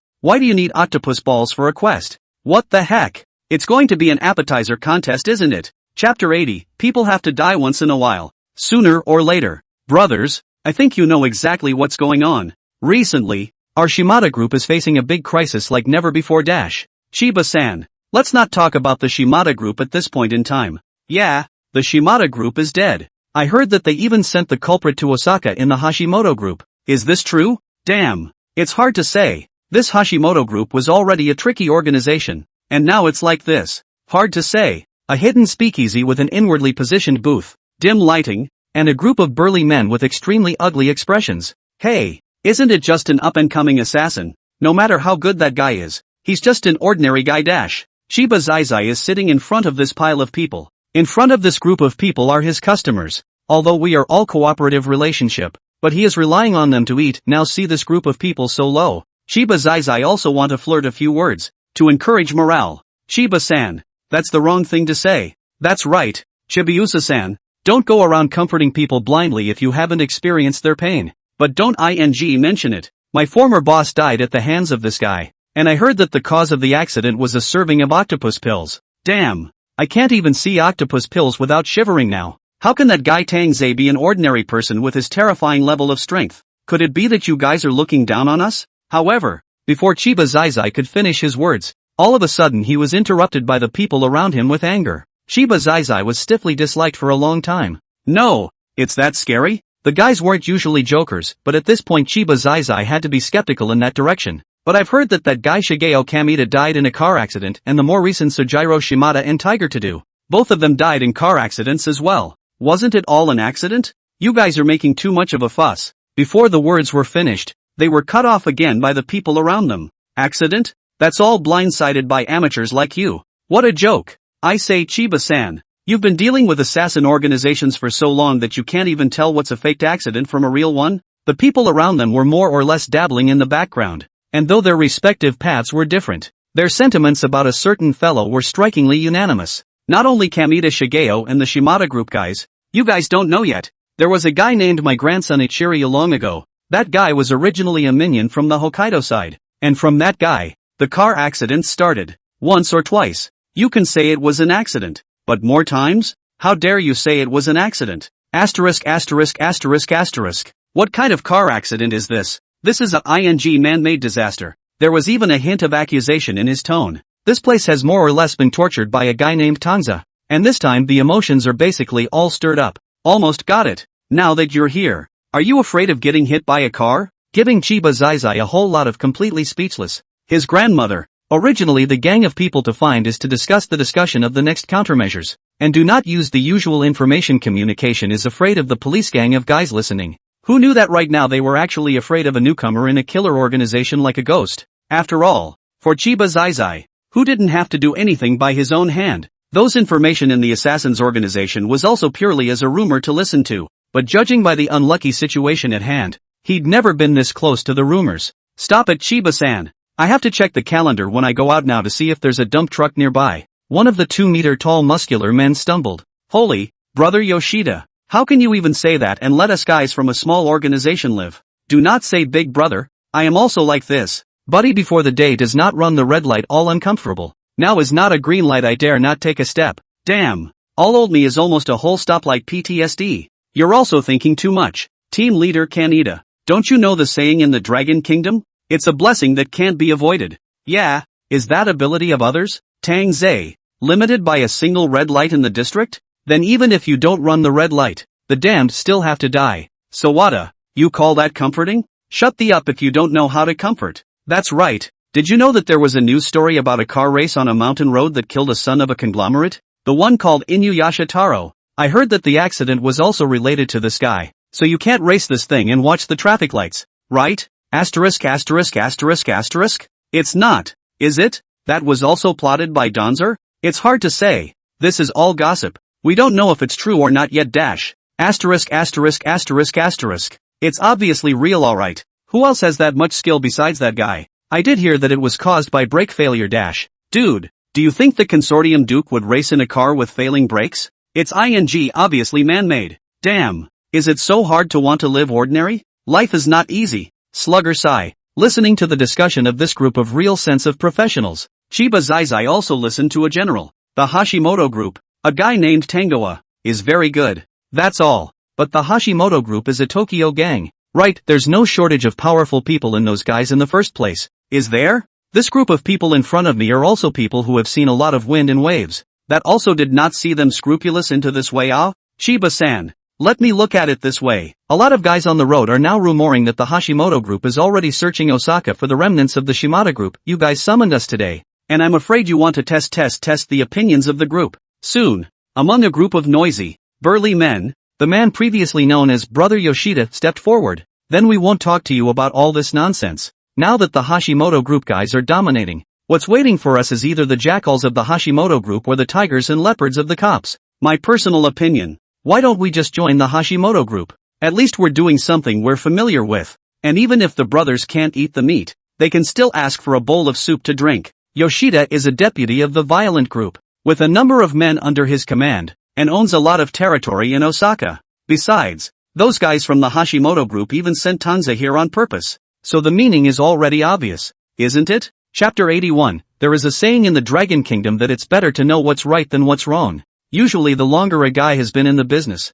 the more he understands that he can get in and get out after all. That's the point, that in the vast majority of cases, it's the solution that maximizes benefits. I mean, are you guys really going to defect to the Hashimoto group? Hey, you guys started the Shimada group from nothing. Have you forgotten how that guy Shimada Sojiro took care of you when he was alive? Chiba Zai looked at the group of burly men whose expressions were so serious that they didn't even look like they were joking, and instantly stared with a pair of wide eyes. Seriously? A group leader like me, who joined the organization so far, doesn't know what the president looks like. Indeed, the first time I saw him in person was on the news about the serial car accident, and I always thought he was a smelly old man before that. Don't be silly, Chiba-san. I'm afraid you're the one who knows the most about money in our group. Don't you know better than we do? Yeah, there's a saying in the Dragon Kingdom that says those who know what's good for them know what's good for them. Where the did you get so many Dragon Kingdom colloquialisms? Isn't that one called Tang Ze from the Dragon Kingdom? So I learned a little more about the Dragon Kingdom dash. All in all, Chiba-san, think about it. We came here today to clarify this matter with you. Yoshida Isamu raised an eyebrow, and with a wave after his words, he was just about to head out of the box. No, you're at least one of the top organizations in Osaka. Don't you want to fight back dash? Pull back. If the Shimada group can't fight, how can we? Yoshida Isamu was getting a little impatient, and it was clear on his face that he didn't want to stay in this place. For Isamu Yoshida, which organization is not obedience? And it's obvious that the Hashimoto group is much stronger than the Shimada group. Really, if it wasn't for this Chiba Zai guy having too many concerns, they'd really want to sit back and enjoy the ride. These guys insisted on leaving. Of course Chiba Zai couldn't stop them. He could only sit alone in the box and watch these guys leave. For Chiba Zai, the Shimada group was his top moneymaker now that this organization has fallen. Not to mention that it's falling apart fast. It's simply more than a scattering of sand. He had been looking for something the guys could do to help. They say the Yakuza and the killers don't discriminate, but now it seemed send. Luckily, though, he'd stayed back. As a professional money launderer, if one way doesn't work, then dig more holes. Since Osaka cannot stay, then he also hurry to run well, break a clean good, to avoid endless trouble. Sakamoto, report back. I have reached my destination. What? Just got to your destination? Soichiro Sakamoto is not like Donziger. Donziger has hardened and lived as a special case in the organization right now, at least from the current situation. Both the daily quests and the Slayer level quests were like a fiddle to him. On the contrary, it was Sakamoto's Soichiro, who, although he was now temporarily following Tang Ze, was still essentially an assassin even ranked that much higher than Tang Ze. But for Sakamoto Soichiro, rank no longer meant anything at all. It's just that this guy, Kenichi Tsukikata, has a very different style than Akagi Ichiyuki. and Kenichi Tsukikata is very strict with the assassins under his command. But this would be. The guy's voice sounded very angry. Old man told you to follow Tang Ze.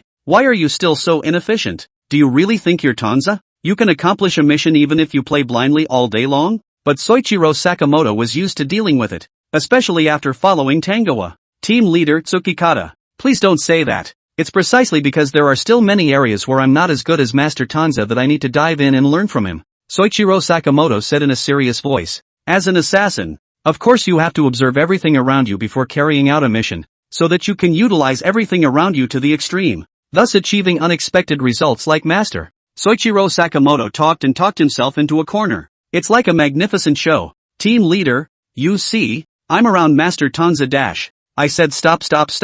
Just finish this mission and send the report. Kenichi Tsukikata's voice on the other end sounded as if his blood pressure had spiked. If you don't complete your mission within today, 40% of the bounty will be deducted. With that, he hung up the contact. TSK. Soichiro Sakamoto looked at his cell phone and instantly raised an eyebrow. Meh. These people in management just don't have much patience and don't show any empathy for them bottom feeders. He was in a hurry to go back too. He had to go back to buy 2 takoyaki for his master. But it's okay. Right now, those techniques he had learned at his master's side would finally come in handy today. Sakamoto Soichiro had found out about the speakeasy where Chiba Zai was located a long time ago, but he couldn't have ambushed him in front of someone's house, and instead chose a street not far away with a lot of foot traffic. Only Sakamoto Soichiro. This guy's temperament was too conspicuous, and he even held 2 snacks in his hands that were extremely inconsistent with the style of the picture, and his turnaround rate on this street was violently high. Hey, what's that guy doing? Is that a takoyaki?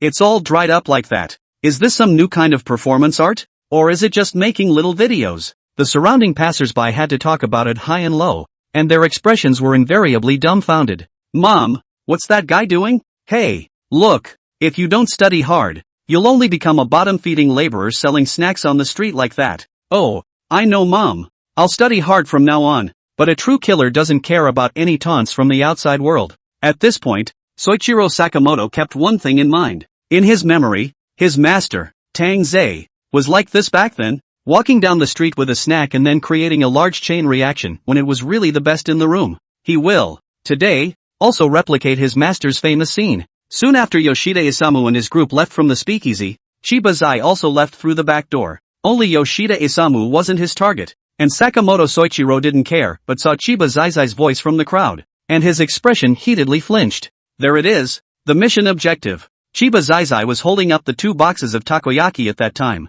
and trying to act like he had nothing better to do. He went over in Chiba Zai's direction. What's this guy doing? I don't know. It looks like it's crossing the street at But what Soichiro Sakamoto didn't know was that the dataset from the Hashimoto group on the road monitor had been successfully hacked into and transmitted to the big screen in the secret room where Kenichi Tsukikata was. Akaji Ichiyuki flirted with Tsukikage Kenichi as he sipped his coke. Do you think I'm blind? This guy looks like a college student on a weekend trip to the night market. Why does he have to make himself look so weird? Kenichi Tsukikata was familiar with Sakamoto's assassination methods. The boy's assassination skills were not in his hands, but at least ranked high in the organization. And he had once been singled out by Chairman Hashimoto Toru to do some personal work for some guys in the political world, but now, he couldn't understand. Chapter 82, A Family with a Common Path. It doesn't matter. After all, it's Tang Zejuan's disciple. We all know what Tang Zejuan's assassination habits are. I mean, maybe he's also trying to create an accident? Akaji Ichiyuki tilted her head, and although her expression was also a bit uncertain,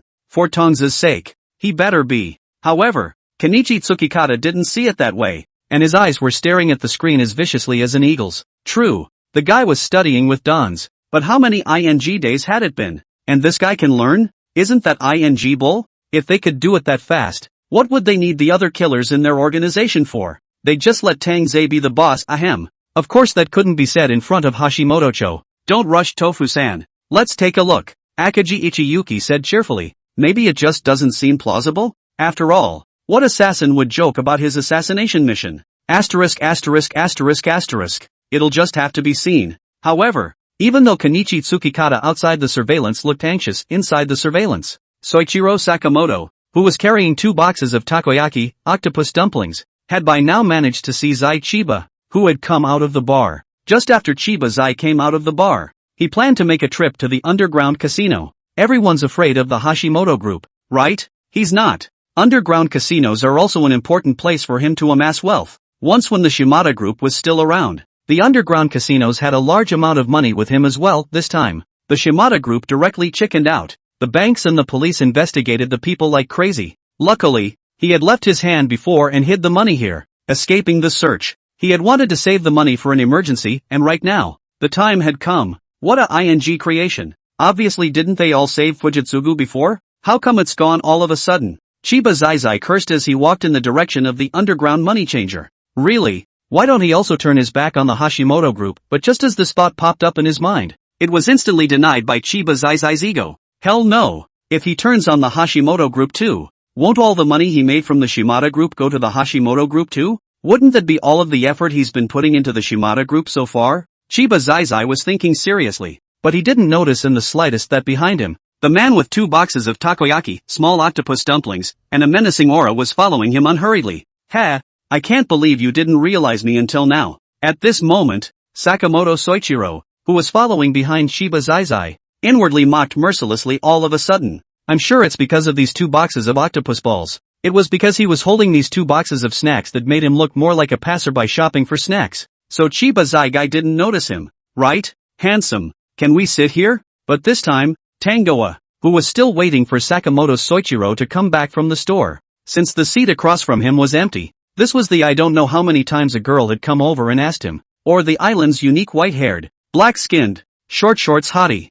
No, Don's was also smiling as usual, his face almost stiff. He still prefers the Kabukicho style, not this Ginza style but then again, that Sakamoto guy, where the hell is he going with his 2 snacks? Hello, why aren't you back yet? What the heck? Is this really going to be some kind of big appetizer contest? Handsome, you're lying. People have clearly seen you sitting here alone for a long time. However, this time the girl who came over to accost her seemed to be a little more bold. Even if she was rejected by Tang Ze, she was not discouraged, but instead, she was more self-conscious and snuggled up in the chair opposite to Tang Ze, without the slightest intention of leaving. The girl is a passionate, observing Tang Ze old half a day. Come over, the accosting is also a heart. Don't be shy, handsome. I'm alone today too. We can go to a fun place later. Hey, I actually have a hard time staying here alone. Don smiled skin deep and coped. I have a friend who passed away just now. When he was alive, he loved to eat at this restaurant, especially the seat you are leaning against now. I'm sitting here right now mourning him. As expected, the girl's expression, which was still somewhat flirtatious, froze on the spot. Is it? Really? I just got the news. I obviously met him not too long ago. I didn't realize he passed away so soon. Tang Ze looked at the sister in front of him with a face full of regret, while still sighing. Can you understand how I feel at this moment? Beautiful? The girl was stunned. So you are sorry for your loss. After saying this, the girl ran away without looking back. The location of this store was just down the street, and it was quite famous, and there were quite a few customers coming and going at this time. Boss, let's eat some of this to pad out the meal. Yamazaki and the others won't be here until later. What kind of store is this? Can I eat? A snack bar that was famous online before and it was at that moment that Isamu Yoshida, who had also come out from the speakeasy side, came over in the direction of the store. A group of people looked like they had quite a faction, and the passers-by couldn't help but look this way. Alas, the backbone has fallen. We branch cadres do not even have soup to drink. Can only eat some of this kind of thing. Isamu Yoshida sighed as he walked inside. Wait, team leader, look at that guy, not However, before Yoshida Isamu could finish his sentence, the henchman next to him steeped out with a look of having seen a ghost. Donzer, that guy is Tangoa. Another henchman noticed, and his voice dropped in a panicked manner. What, Tanza? This time it was Yoshida Isamu's turn to hear his men's words, and before his eyes even caught sight of Tanza, his insides tightened for no reason. Twisting his head in the direction the henchman had signaled, he saw, not far away from the card table, a guy with a face full of helplessness dealing with the girls who had come to accost him. But isn't it just Donzer? Damn, I just dealt with one. Why is there another one? Donzer pressed on in a small voice, cursing, not noticing in the slightest that at this moment in the store, in addition to the attention of the girls, he himself was simultaneously being watched by a gang of burly men. Hey, what's that guy doing here? And at this moment, when he saw Tang Ze's Yoshida Isamu, his horrified expression was no less than that of the girl who had accosted Tang Ze earlier. No, I don't know, boss. I just saw that guy too. If the boss was panicking, Could the henchman not panic? The henchman who had found Tang Ze in the first place was shaking like a sieve. Boss, I heard that the strength of this one called Tang Ze is very perverted. It's hard not to believe that he knows we are here. Chapter 83, Are you having trouble with the maid cafe? Impossible. Absolutely impossible. How could that guy possibly know we're here? Yoshida Isamu's expression was straining, and he looked at his own little brother almost in disbelief. Chill, calm down boss. What if it's just a coincidence? A coincidence? Yeah, boss. Although there did seem to be news that Tang Ze came to Osaka earlier, so maybe he came to this store for the same purpose as us? The henchmen warily tried to act as if they were passing by while still having to be alert to that Tang Ze guy and the movements around them. It was a physical and mental torture. Coincidence? Old me never believed in coincidences in this world. This Yoshida Isamu gang had previously worked for the Shimada group, and almost every day, they had heard information about the Hashimoto group and the Hashimoto group's Tangoa from the mouths of the Shimada group by ear. Although he and Chiba Zai had talked about defecting to the Hashimoto group before, he was still subconsciously scared inside when he actually saw Tang Ze in person. To say that before this guy's skill is no longer high, that is also heard people say, now is considered to see with their own eyes. Or the guy who ended the Shimada clan with his own hands. Yoshida Isamu was lucky he didn't turn around and run away on the spot. How can there be any coincidence in a killer's work? Can you guys use your brains to think about it? Yoshida Isamu himself found a seat with a view of the whole store. His face so gloomy and terrible that even the waiter boy next to him didn't dare to come up and order. This must be their Hashimoto group's secret contact point in Osaka. And that woman is here to report on the situation. But at this moment, Tang Ze, who was oblivious to the fact that he was being watched, was expressionlessly looking at the number 2 white-haired, black-skinned, short-shorts hottie in front of him, while casually pointing in a direction. To tell you the truth, I'm actually hiding from my debt right now. See those guys over there? I owed them money before. I didn't expect them to find me here. Don't. It's fine to come and strike up a conversation, but can we have a few feeds that are to his taste? If you can't, a couple of Akaji Ichiyuki types would be fine. I suddenly remembered I have something to do, so I'll go first. The girl glanced in the direction Tang Ze was pointing, and saw a few fierce and strong men with tattoos of flowery arms. The girl slapped her head at that moment, and with an embarrassed and impolite smile on her face, she turned her head and walked away. Big brother. The woman left. The henchman saw that on Tangoa's side. A girl looked strange as she hurried away from her seat, and hastily reminded Yoshida Isamu. Big brother. That woman definitely went to report. They know we're here. We're definitely surrounded now. The henchman couldn't sit still on the spot and cursed as he tried to stand up, but was held back by Isamu Yoshida. What's your hurry? There are so many people in this store. And besides, now that the Shimada group just collapsed and the streets are full of cops out to arrest people, no guy in his right mind could have done it so blatantly. Yoshida Isamu was scared, but as the leader of the group, he still had the sense he should have. Maybe it's some other guy he's got his eye on. Yoshida Isamu said slowly. Other guys? But boss, who else in Osaka could be targeted by the Hashimoto group right now besides us? As soon as the next henchman heard this, his mind spun as well, muttering to himself under his breath as he did so, and this time, just in time, Tang Ze also slowly got up, went over to the cashier to settle the bill, and left the store. Damn. I'm afraid the guy Sakamoto Soichiro is really dead out there. What's taking so long to do a quest? A newcomer is a newcomer. He could have eaten 2 handfuls of chicken in the time it took to get there. Numb nuts. Tang Ze wore a smile on his face, but inwardly he cursed. It would be better to wait here than to go out for a stroll. But what Tang Ze didn't know was that Yoshida Isamu's gang, who were watching his departing back with unblinking eyes. Wait, Yoshida Isamu's men, suddenly remembered something. Shouldn't it be? Yoshida Isamu gave a start, apparently remembering something as well.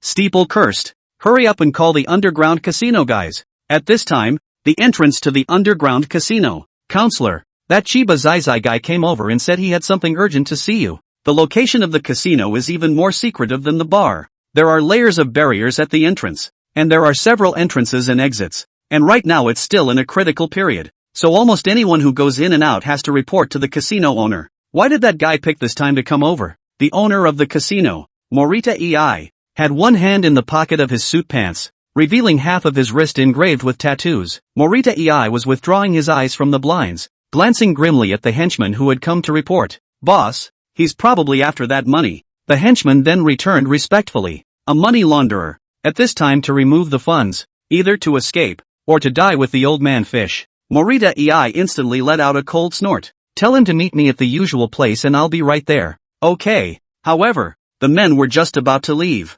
Morita Ei's cell phone suddenly rang. At first glance, it was actually that Yoshida Isamu guy who was calling. Morita Ei's heart immediately surged with a sense of foreboding. Achu dash. At this time, in Kenichi Tsukikata's office, the two of them, Akagi Ichiyuki and Tsukikata Kenpachi, were watching the actual mission of Sakamoto's Soichiro through the monitor picture on the screen, but Akagi Ichiyuki suddenly got an itchy nose and sneezed on the spot. Hey, if you're going to sneeze, can you stay away from my screen? The spittle is spraying all over it. Tsuchimikato cursed on the spot as soon as he was heartbroken about his screen. It doesn't matter. What does it matter if you don't see it or not? Since it's not the key image yet anyway? Why isn't that the point anymore? Can't you see that guy Sakamoto has been following us for so long? Soil Kenichi is all but helpless. Now's a good time to strike. The two were watching this guy, Sakamoto Soichiro, follow Chiba Zai from the underground bar to another unknown place, but based on Chiba Zai's sneaky demeanor, I'm afraid that this place isn't simple either.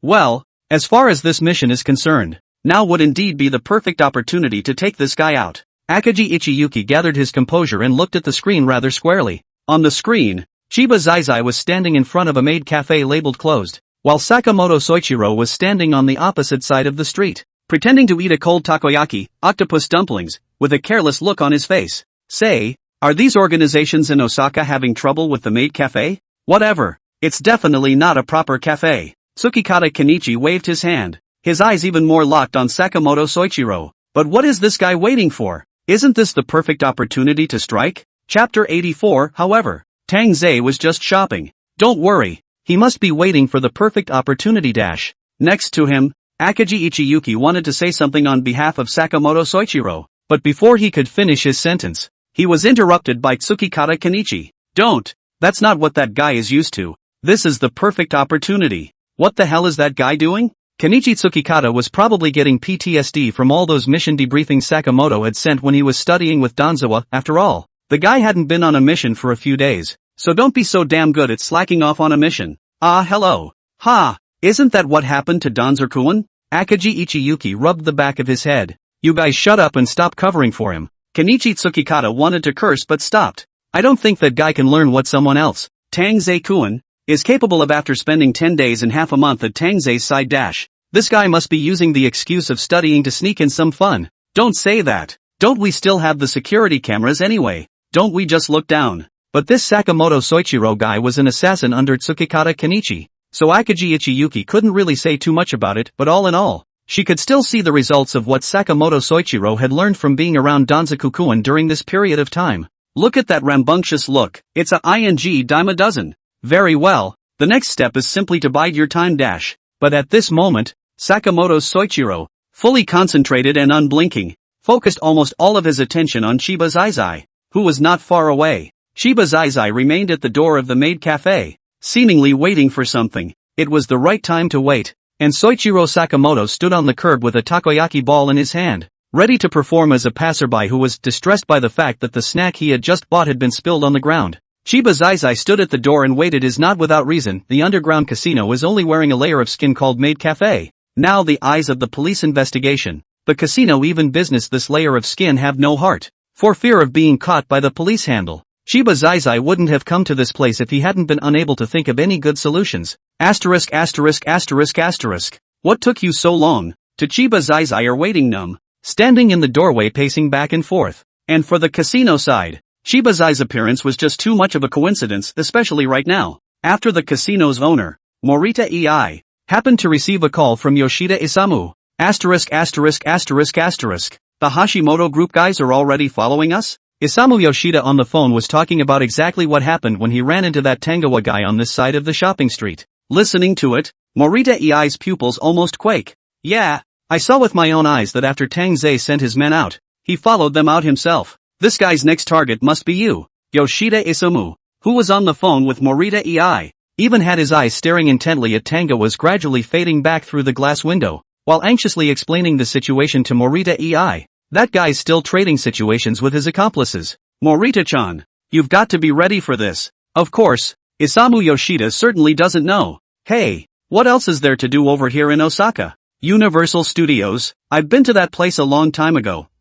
A maid cafe? Really? It's not some new type of scam, is it? Tangoa was indeed exchanging information with Akagi Ichiyuki, his accomplice. I've seen a lot of maid cafe news before, and that's some kind of underground casino scam trap. Why don't I come out now and show you a good time in Osaka? Even the accomplice on the other end of the phone laughed loudly. Forget it, name a few locations and I'll go there myself. Tang Ze sounded helpless. Dude, what's the difference between going out on vacation with coworkers you don't know well and going to work? Soon enough, Akagi Ichiyuki was on the other end of the phone with a few locations, and Tang Ze beckoned a cab and left in a desperate hurry. However, these, of course, were invisible to Isamu Yoshida and Ei Morita. Just after Yoshida Isamu anxiously hung up the phone on the other end, Morita Ei on this end was getting anxious with him. Morita Ei cursed at that moment. To them, the words Hashimoto Group's Tang Ze are more intimidating than a cop. Cops catch you. You get a couple years in jail at best, and you come out a good man again. But if it falls into that guy's hands, even if you are alive, then I'm afraid it's no different from being dead. But it's okay. The Hashimoto Group shouldn't know where we are. And since we don't have a conflict with them yet, they shouldn't be looking for us. Morita Ei frowned and thought, with a hint of a chance inside. They're underground casinos, close to violent groups, but not so deep with assassin organizations like the Shimada Group. Of course, whether the relationship is deep or not, that only depends on how the bridge tuple side is defined. I heard that the Osaka side is now in the hands of that Tangoa guy. That Tsukikata Kenichi wasn't easy to mess with before. But at least there was the Shimada Group to cover him at that time. Now that the Shimada Group has risen directly to heaven in situ, and the Hashimoto Group has sent such a profoundly sophisticated guy, I'm afraid that the days to come are even more difficult.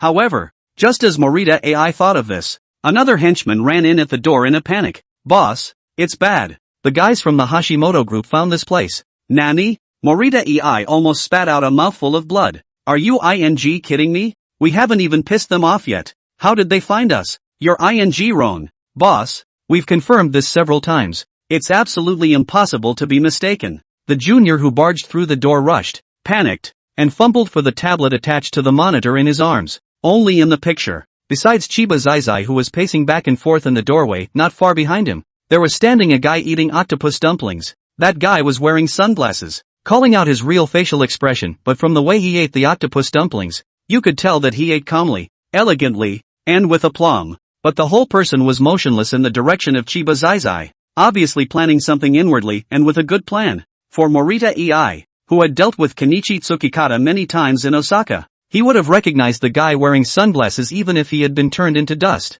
Damn, if it isn't Sakamoto Soichiro, the mad dog under Kenichi Tsukikata. I heard about the scary guy who even teamed up with Tang Ze recently. Doesn't this guy's presence in the neighborhood mean that? Chapter 85, just tell me if the mission is finished or not. For S sake. Sure enough, the Hashimoto Group side is hot on our trail. I knew this day would come. What a cunning traitor. Morita Ei clenched her teeth so tightly that she spoke as if she was squeezing it out from between her teeth. This Chiba Zai guy, didn't he invite us over to the bar for a get-together before? Morita Ei instantly sneered. Chiba Zai is known for his love of money, so maybe he's already secretly colluding with the guys from the Hashimoto Group. Wait, boss, since he's already secretly colluding with the Hashimoto Group, is it still necessary for him to invite us in the name of the Shimada Group? The men next to him were puzzled.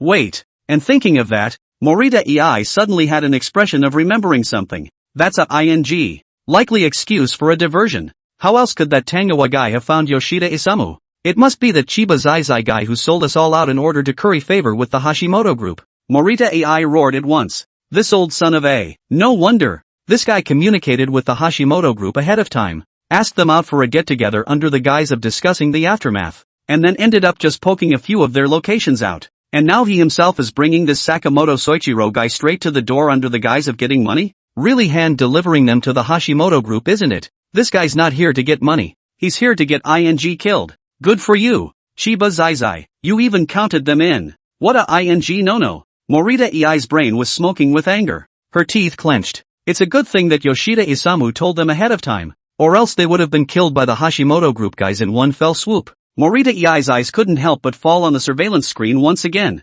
Forget about Chiba Zai. The guy not far away who was chewing on octopus dumplings was the one who really caused a headache. Don't look at this guy as just one person right now. Just right now in this moment of fire. Hell knows how many are hiding around. Even this guy standing so leisurely on the side of the road? It is said that killers like to hide and sneak around in the dark, and normally would not expose themselves in broad daylight. But if there really is a killer who shows up like this without the slightest regard for his surroundings, then there is only one thing that can happen. They, for one, have become fish in a barrel. Dead Especially the one octopus ball in this guy's hand. It's that damn takoyaki. The previous car accident with Shigeo Kamita started with that snack. That's a ing hint. That's definitely what he's implying. It's implied that he, Morita ei, will end up like that Kamita Shigeo guy, dead in a car accident, dead in an accident, dead in a car accident. Boss, so what do we do now? The henchmen next to him were also anxious, their fists clenched. If not in front of the boss,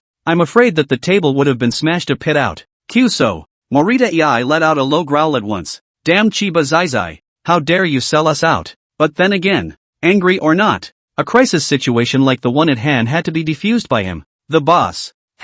If he dares to sell us out, then why don't we just turn the tables on him and sell him out? Come here, you guys, on my command dash. In the office, there was a gust of sardonic laughter from Morita ei. Strange, why hasn't anyone come out in half a day? Outside the door, Chiba Zai was almost all but questioned by the cops a few times because he wandered outside the maid cafe for too long as a pervert. I'm just waiting for someone here, not some pervert with a special fetish. Chiba Zai Gaolo is also an upper-class person. When has he ever been subjected to such interrogation by the police? Yelled on the spot. You better be. However, the questioning cop just looked at him coldly, with a look of disbelief. I've seen a lot of people like you. The more outwardly svelte a guy seems, the more flowers he plays with behind his back. Hey, I'm a good citizen of the Third Estate, and you have to talk with evidence. Chiba Zai had waited for half a day, and now he was surrounded by passers-by because he was being questioned by the police, so his emotions went to his head at that time. But across the road, Sakamoto Soichiro,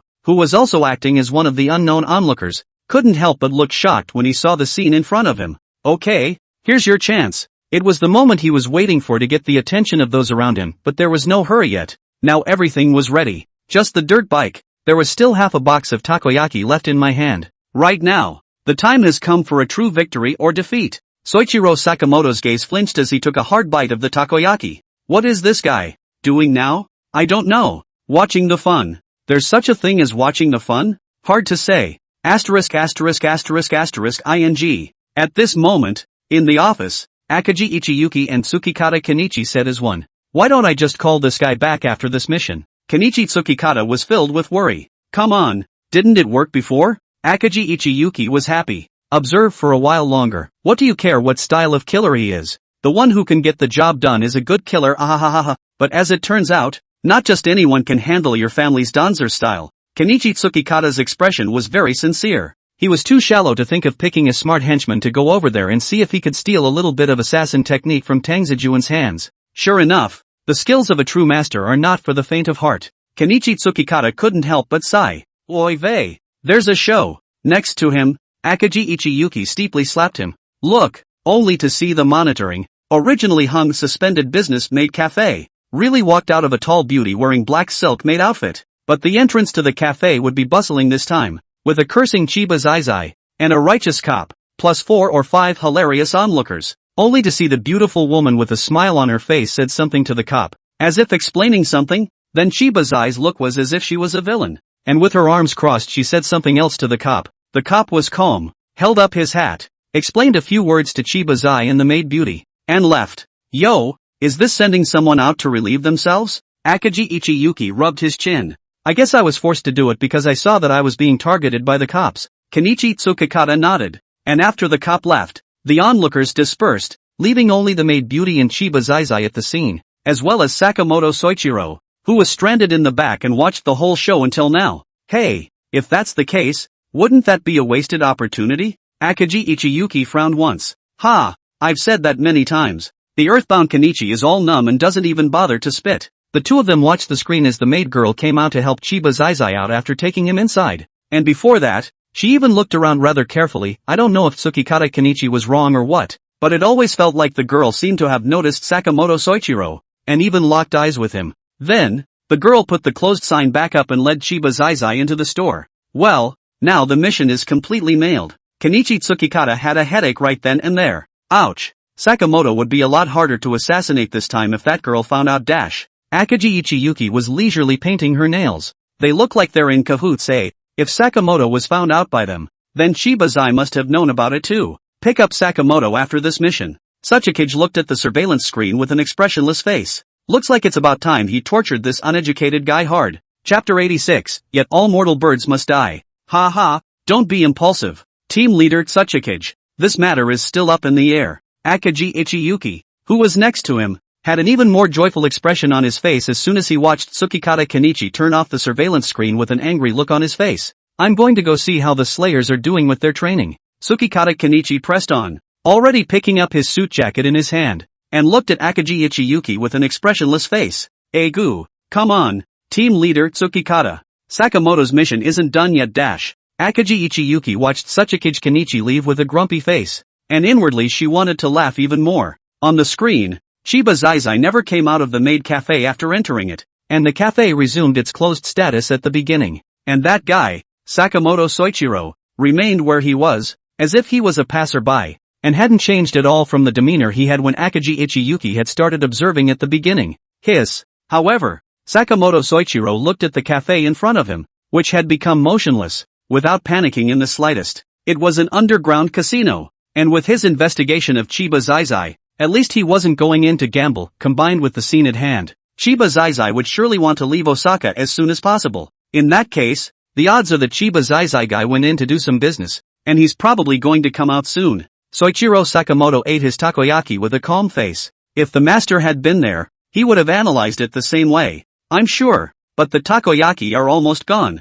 Soichiro Sakamoto glanced around at once. Just go get 2 more. And this time, Akagi Ichiyuki was watching the guy. Sakamoto Soichiro, make a good new move, but it was towards the snack bar not far away. Well, could it really be that I'm overthinking this? Akagi Ichiyuki had no idea what this guy was thinking. Although she was just a person who came over to watch the fun, she always subconsciously felt that this Sakamoto kid must be imitating Tang Ze's assassination technique. It's just a bit of a poor imitation. The more Akagi Ichiyuki thought about it, the happier she became. But Tang Ze is still wandering around, so she has to keep an eye on him as a caseworker. Boss, that guy left. At this time, this side of the underground casino. Naturally, Akagi Ichiyuki wasn't the only one watching over Sakamoto Soichiro. Although he didn't know how the Chiba Zai guy had gotten into trouble with the cops at the gate, he had no choice but to send someone to free that guy from the cops' entanglements. Damn, the place was found small matter. If really by the police from this guy's mouth to find out what handle, then it really is a loss of a wife and soldiers. In the Hashimoto group, this side cannot reap the benefits, not to mention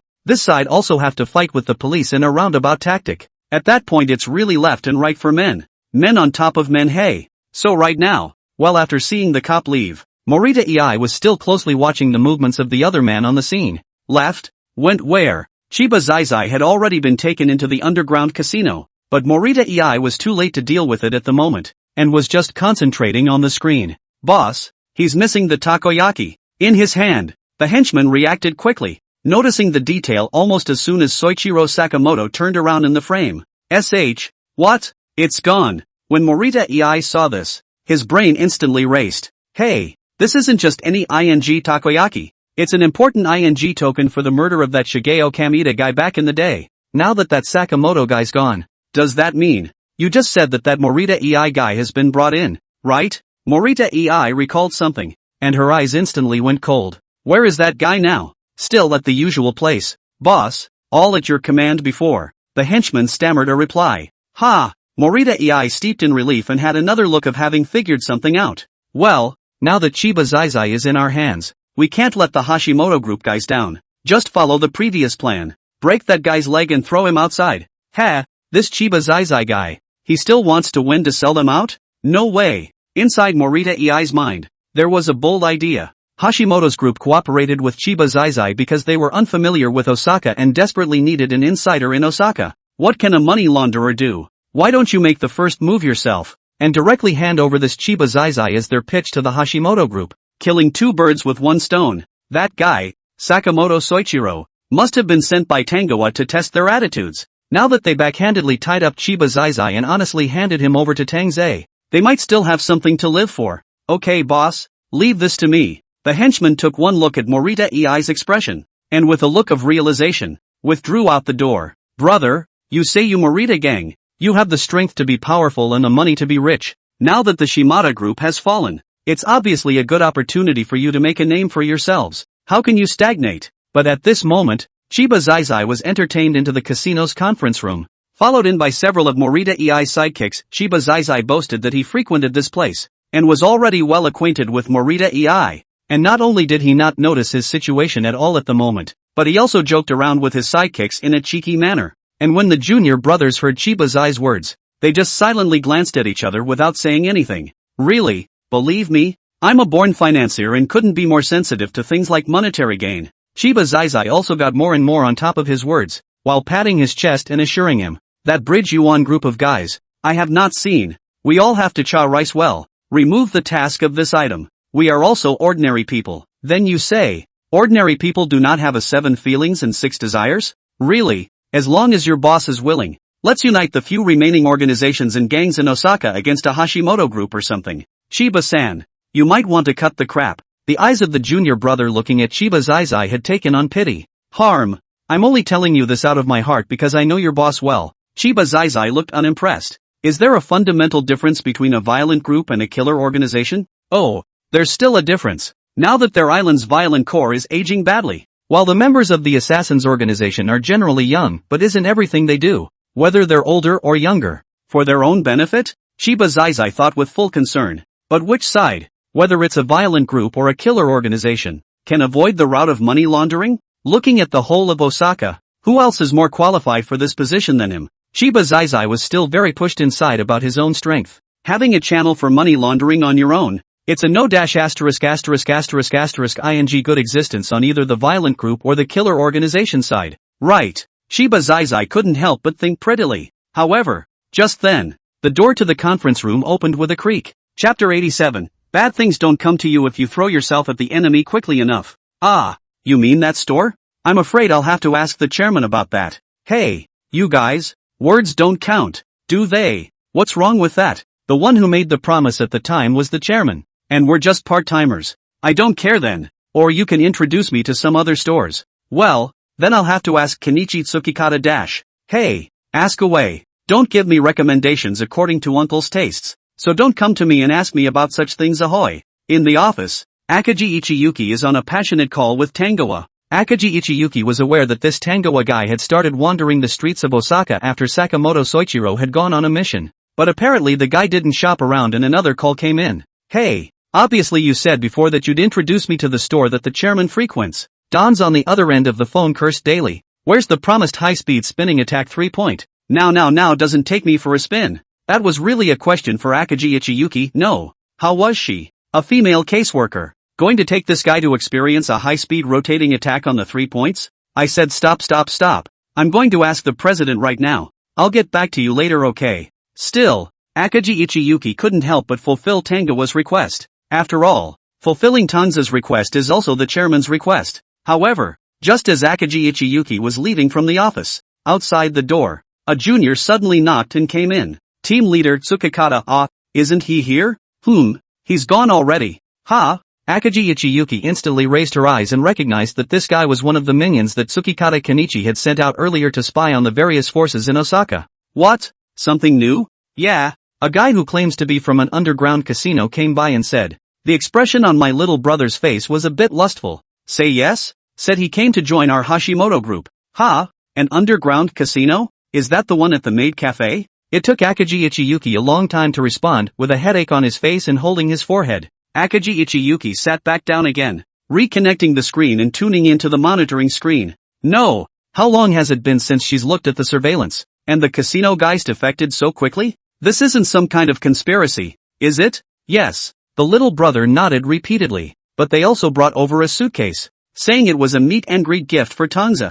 For Donzer? Akaji Ichiyuki raised an eyebrow at once. Good lord, that guy Kenichi Tsukikata started spreading the news when Tangoa came to Osaka, but these guys, they're moving too fast. So then, inside Akaji Ichiyuki's mind, a strange thought steeply sprang up. Wait, first you describe to me how big that suitcase is? Put it to you this way, Akaji big sister. There's nothing wrong with pretending to be a person, the little brother said in a serious voice. Understands. Akaji Ichiyuki is simply hard to strain. Well, that makes it a lot clearer. Can. She likes guys like that who know what they're doing and don't have to waste their energy. Akagi big sister. That guy is still waiting down there. The little brother reminded again. Around Akagi Ichiyuki and Tsukikata Kenichi are already old colleagues. And in the chairman's eyes they often make the two of them together. And Tsukikata Kenichi's little brother reports quite seriously to Akagi Ichiyuki. What do you think we're going to? That Tsukikata guy has left the office. After thinking for a moment, Akagi Ichiyuki rubbed his chin.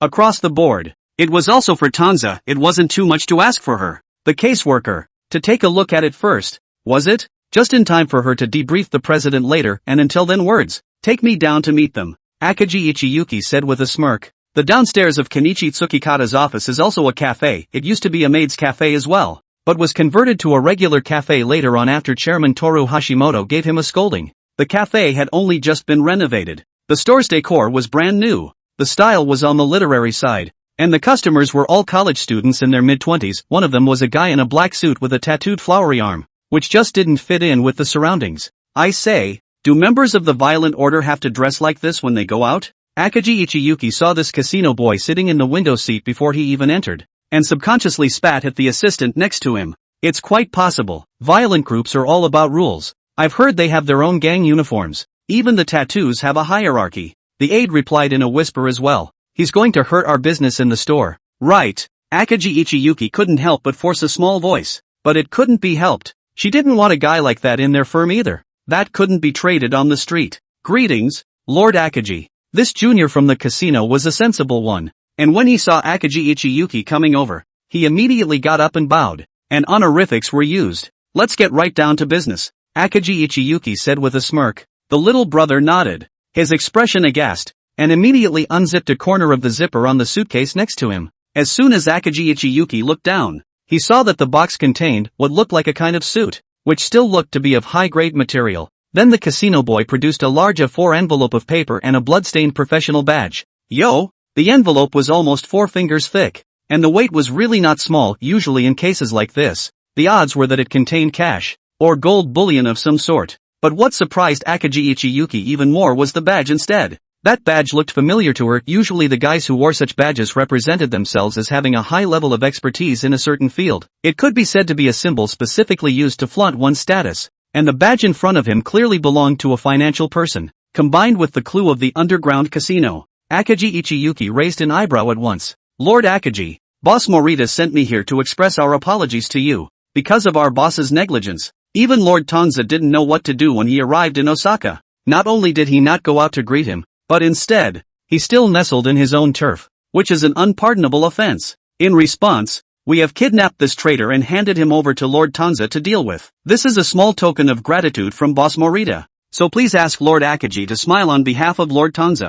Casino boy Justice hung his head in the standard pose, his breath sinking into his throat, his words resounding. Also please ask Lord Akagi to pass on another message. As long as Boss Tang Ze gives the order, we, the Morita gang, will absolutely go through fire and death. Chapter 88, A Daily Dragon Kingdom saying. Very panicky. In a nutshell, Akagi Ichiyuki is, right now, a little panicked. Honestly, it wasn't that she hadn't thought about this casino boy's attitude before she arrived. Organizations on the Osaka side have always been at odds with them guys from Tokyo, and probably even if they defected, they'd bring up a whole bunch of reasons to use to show off their self-respect. Akagi Ichiyuki had even thought of a scenario where this guy might even offer to meet that Tangoa guy once before he'd talk or something like that. But like now, Genus gave her the whole won't. Big sister Akagi. These are just deposits. And later on, Boss Morita will personally pay a visit to the door and present the gift with both hands. But at that moment, the casino boy's face was also very alarmed. And when he saw that Akagi Ichiyuki seemed to have a hesitant look on his face,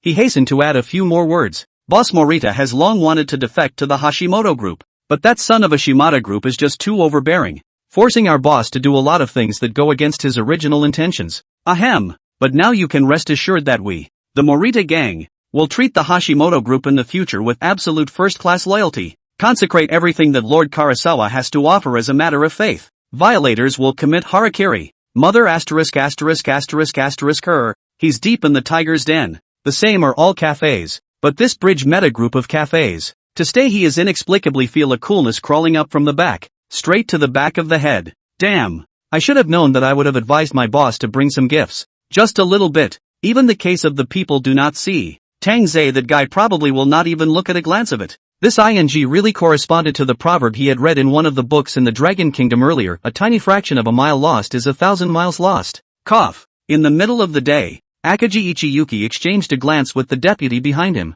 Alright, I've got your point. Go back and wait for news. Akagi Ichiyuki's face was taut, on the verge of being tense. Yes. Then I'll look forward to Lord Tanza's reply. The casino boy stood up with a snap, bowed once again to Akagi Ichiyuki, and turned to leave. Here's the thing. The rest is up to you. So, when Kenichi Tsukikata returned to the office, he was confronted with a Chiba Zai, who was tied up, with a broken leg, and couldn't be identified as dead or alive with the naked eye, as well as a bag full of gold bars. Soilcan stood still, slowly snapping out a few question marks. What the is this? And the other side, Sakamoto Soichiro, who was coming back from the store after rebuying snacks, intending to continue squatting Chiba Zai in front of the maid cafe before the person had even crossed the street. Suddenly from the direction of the two ends of the cafe, a few ferocious and strong men walked out. Sakamoto Soichiro suddenly looked aghast, and his right hand suddenly reached into his back waist to draw his gun, but when the burly man arrived, he bowed directly without saying a word.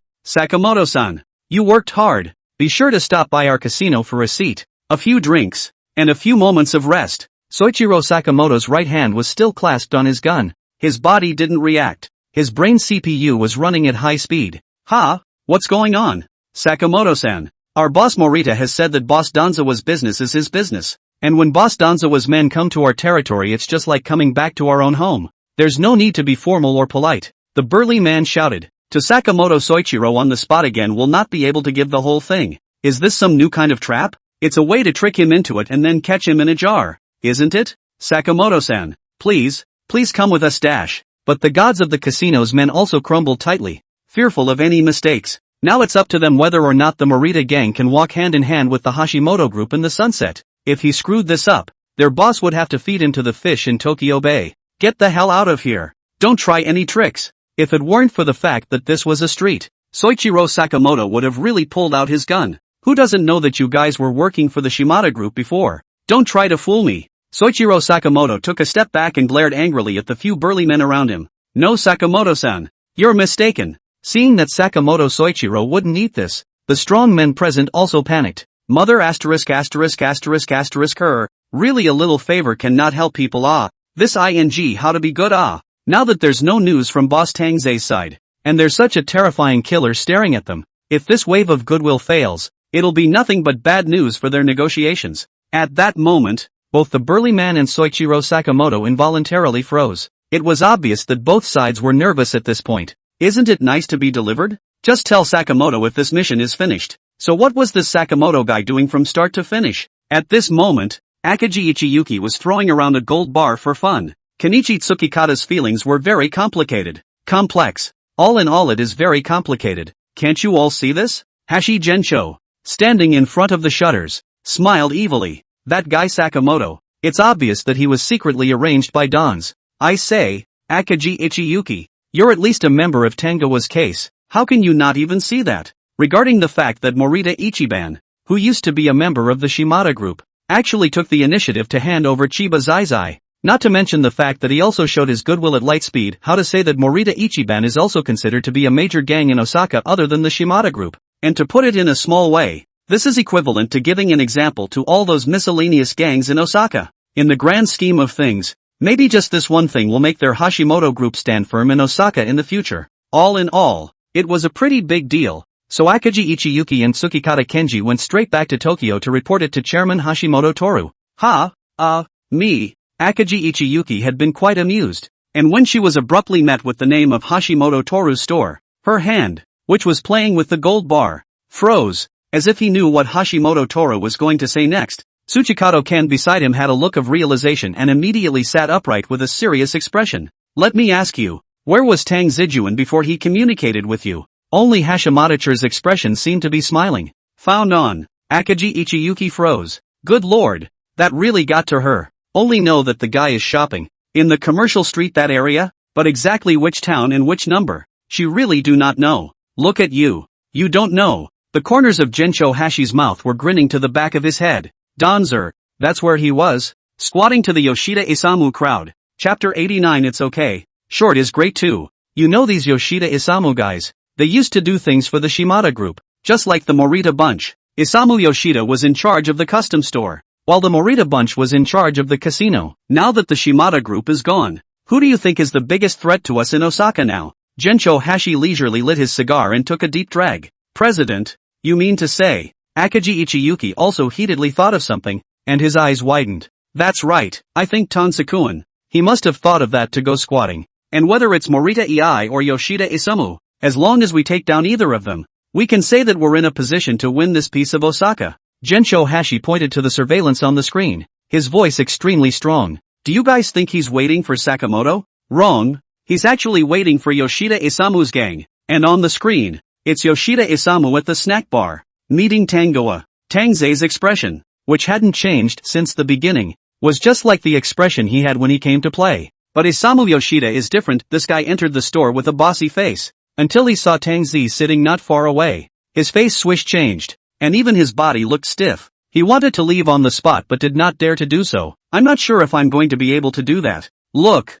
this move of our Tang Zijuan, even if he sits in place and does nothing, he can still hold this guy to death dash. Toru Hashimoto is narrating passionately to the screen. But that's okay, that's not the point. This is nothing more than Danzawa-kuen's blindfold. His real aim is, instead, the Morita crowd. Think about the relationship between Yoshida Isamu's group and Morita's group. If Yoshida Isamu's side found out about Tangoa, wouldn't he immediately contact Morita's group? That's what played right into Karasawa-kuen's hands. It's also why he sent Sakamoto to the maid cafe. As usual, Hashimoto-cho was getting more and more agitated. Like I said before, Tang Zijuan's style isn't just as simple as creating accidents. He's more adept at making the most out of a small amount, using the smallest cost to get the most out of it. That's Tang Ze-kun. After a few moments, the firm was silent. I see. It was a long time before a low murmur came from Kenichi Tsuchikato. Sure enough, he was the one who was wrong about that Sakamoto guy. He knew it. How could that Sakamoto guy be wandering around while following the mission target? Turns out it all happened for a reason.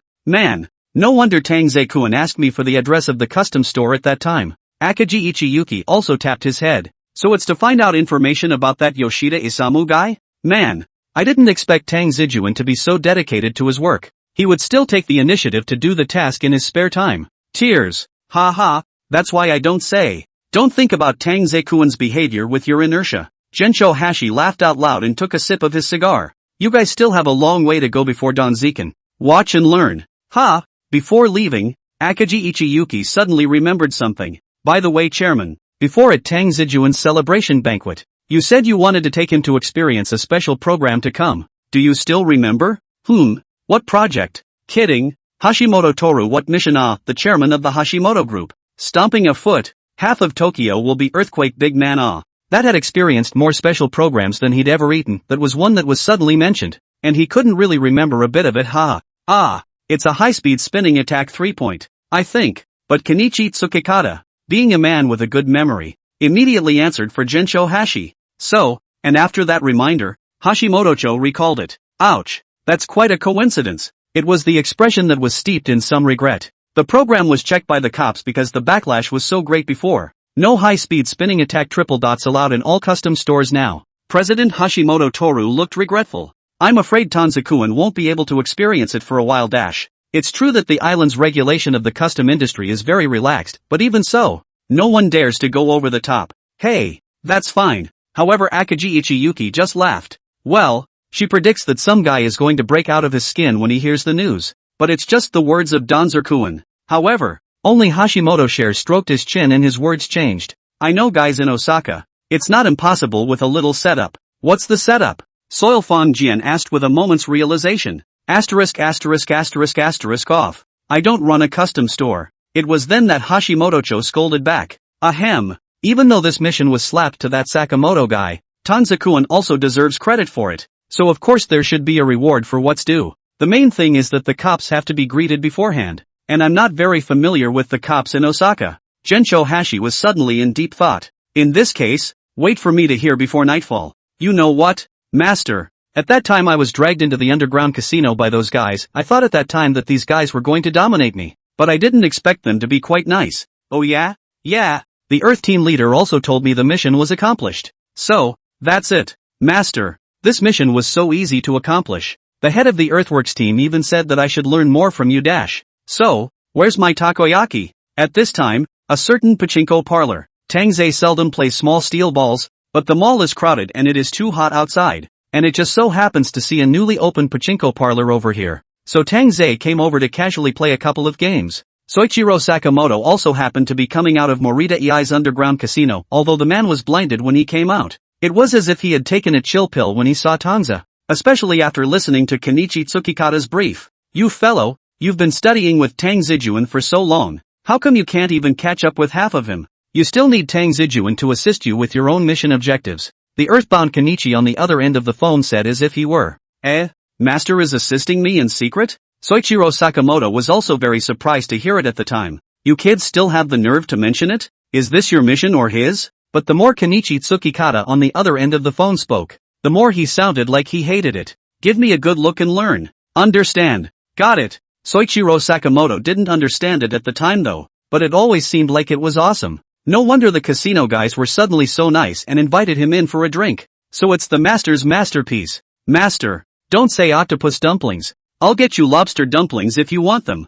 Thinking of this, the expression that Sakamoto's Soichiro looked at Tang Ze suddenly became even more adoring. It's this mission. I had wanted to practice it properly according to the method taught by the master. Hey, it's a bit of a pity. This Sakamoto guys looked agitated and kept saying this and that next to Tangoa, but Donzer was unavailable. He was too busy going through the motions with the primaries in the pachinko machine screen. Otherwise, how to say pachinko is the hard economic pillar of the island that people Kalik indeed have a hand on. It's okay, you've actually been practicing. Don's was perfunctory. Go get me some more small steel balls. Okay. Chapter 90, I was about to fight to the death. Why did your majesty surrender first? Chairman, if things are really as we expected before, then the situation in Osaka will be much easier for us. At this time, in the secret conference room of Hashimoto Toru's office, in one afternoon, Morita's gang was brought to their knees, and I'm afraid that it had a big impact on both the local Osaka gangs and the Hashimoto group in Tokyo. Who were the initiators? Actually, Osaka is not as lucrative as the Tokyo side, whether it's the custom business or the underground casinos. One of the patriarchs said slowly. The Kabukicho industry alone would almost support our organization's bounty for missions of platinum and below. Though being an assassin organization, the focus basically leans towards the nature of mercenaries, not picking jobs, and not being interested in the money. As long as the money's there, the prime minister can take you down, but what you do is a given. So the customer market is important. In the early stages of the Hashimoto group before they had developed, they usually chose to work with the violent groups or take orders directly from the violent groups, and they would then take a share of it. After all, before the birth of the assassin organization, the Violence Corps was the king of the Yakuza. The Violence Corps' industry was almost all over Tokyo, and the source of clients was very simple and stable. But rather than working with the Violent Corps, they had to listen to them before the organization had even developed. It was all about begging for food scraps from the Tiger King's mouth to feed on. Only now, naturally, it was different. The organization was growing, no longer needing to eat leftovers from the violent group's hands, and had even appropriated a number of the violent group's industries, which had made them the Hashimoto group independent from the violent group's hands, not to mention that they had even turned to take their place. There may still be violent groups in Tokyo, but when you hear about the Hashimoto group, it's a fearsome presence in the midst of it all. Right now, the Hashimoto group, although still focusing on training assassins, the number of side businesses clutched in their hands has gradually increased, and their income has skyrocketed several times. It's perfectly adequate for training assassins and rewarding newcomers and whatnot. However, our organization's underground casino is not yet in place. Leaning against the shutters, Gensho Hashi nodded and exhaled a slow puff of smoke. After all, that was stealing territory from a violent group, pulling teeth out of a tiger's mouth, and the matter was not supposed to be simple. But if we can tear a hole in the Osaka side, that's a good path to take. Hashimoto-cho burst out laughing at the thought. It even delivered itself. Having said that, although they had quite a few properties in their hands, the casino segment was simply dismal in terms of earnings. It's not even as hearty as the pachinko parlor. Toru Hashimoto would like to open his own Las Vegas in the island, but somehow, this kind of store just can't seem to open on the island. It's a hell of a thing, but that's okay, since there's no place in Tokyo. It's nice to have a new place to land over in Osaka. Hashimoto Toru was thinking more and more inside this. This Tang Ze is a real treasure. Since coming to their organization, not only did he succeed in solving their nemesis, the Shimada group, but by the way, he even took care of the casinos that have plagued them for years. It's true that they're from the Dragon Kingdom, They're good at all 18 martial arts. That's true. Thanks to our Tang Ze-kun. Yeah, if it wasn't for Tang Ze-kun, it's really hard to say where our Hashimoto group would be in Osaka. Ha. Before I was a bit worried that Tang Ze, if he was alone in Osaka, would not be ridden to the head by the local gangs. Now it seems that it's true that I still have a small pattern. Ha. For a moment, the faces of the patriarchs were filled with rapture as they talked about the recent glory that Tang Ze had once again set. I've said it before, Tang Ze, he'll definitely be able to stand his ground in Osaka. Didn't some of you still not believe me before? Hashimoto was even more pleased with himself, biting his cigar and looking to be smiling very slyly. Toru Hashimoto, the chairman, has always had high career plans for Tangoa. Osaka is just a short step. Such talent is not bound by the rank of silver killer. The idea that Hashimoto Toru was planning to focus on cultivating Tangoa had almost become a see-through secret in the organization. But no one is going to hold an opinion against this as all. After all of Tang Ze's missions were the subject of a key review by Hashimoto Toru, who also instructed the team leaders and ministers of each group to review them repeatedly, just to pass them on to future generations. Chairman, so in that case, we're still heading in the same direction in Osaka as the Shimada group before us, specializing in the custom business and casinos? And this time, the other patriarchs couldn't help but mention it again. Over in Osaka, now without the presence of the Shimada group, this matter was a benefit, but it also came with a lot of hidden dangers. Who knows how many other secret hostile forces there are in Osaka? After all, it's not like home turf, and everyone knows it. If you act rashly and suddenly get shot in the dark by the enemy, you don't even know how you'll die. But since the beginning of time, the odds are that fishing in the wrong direction is the most lucrative even if there is some risk involved. That's how they choose to do it. Let's reduce the proportion of the custom industry. Gensho Hashi thought carefully while rubbing his chin. Just keep a few classics. I might as well open a few more pachinko parlors when I open a custom store in Osaka. Compared to Tokyo, Osaka is still the best place to fool those warm and honest people. I think they will prefer pachinko to pretty girls. There are even some Osaka locals who ostracize guys from Tokyo regional blackness. 2. In every country, if they really wanted to fully integrate into Osaka, it would probably take them just as much time as the Shimada group before them. Yes, but I'd still choose Osaka if I settled down. Living in a place like that wouldn't give me the illusion that I'm still working on my days off. The other patriarch coughed dryly. Ahem. I mean the pace of life in Osaka isn't as fast as Tokyo. What the are you talking about? What does the rhythm of life have to do with you? Do you think you're a college student with nothing better to do than surf the internet? With a mouthful of rhythm of life? It was disliked by the other patriarchs at the time. We're an organization of killers. Killer. One hand pays, one hand delivers and we're done. We have to consider which side is easier to make money. Then of course it's still Tokyo. Another patriarch spoke up. Do you think that kind of hospitable guys get up in arms about their coworkers and superiors? Maybe they do, but definitely not as high as Tokyo. That's for sure. The data team side has done detailed market research. Otherwise, why do you think that even though we had a lot of difficulties in the first place, and were interviewed by the police 3 times, we still wanted to establish a foothold in Tokyo even though we hid it from the public? Hashimoto smoked his cigar leisurely, and his expression became intriguing all of a sudden. The killing in Tokyo is a lot worse than you think. There's probably nothing wrong on the underground casino side. The rest is the guys from the violence core. Violent groups, the custom industry, underground casinos, etc. may not seem too relevant at first glance, but in fact, these are inextricably linked, closely connected states, and will even support each other. There are many large and small gambling parlors in the stores of the customary industry, and the underground casinos will also have special independent boxes, and they will also specially recruit many beautiful dealers to deal cards online. These are now classic tactics of the violent group. Osaka Ichiban, the boss of the underground casino, Morita EI, has taken it down. There's still Isamu Yoshida, who broke away from the violence group and seems to have severed his ties with them, but based on the unsavory things he's done, it's hard to distinguish that guy from the violence group. Big brother, over there in Osaka, besides this Morita EI and Yoshida Isamu, I reckon there's someone else who's backing them up. In the firm, another genin said slowly. That's natural. Gensho Hashi nodded. The black industry has existed for so long, and is even getting better and better. To say that it has nothing to do with the government is something only would believe.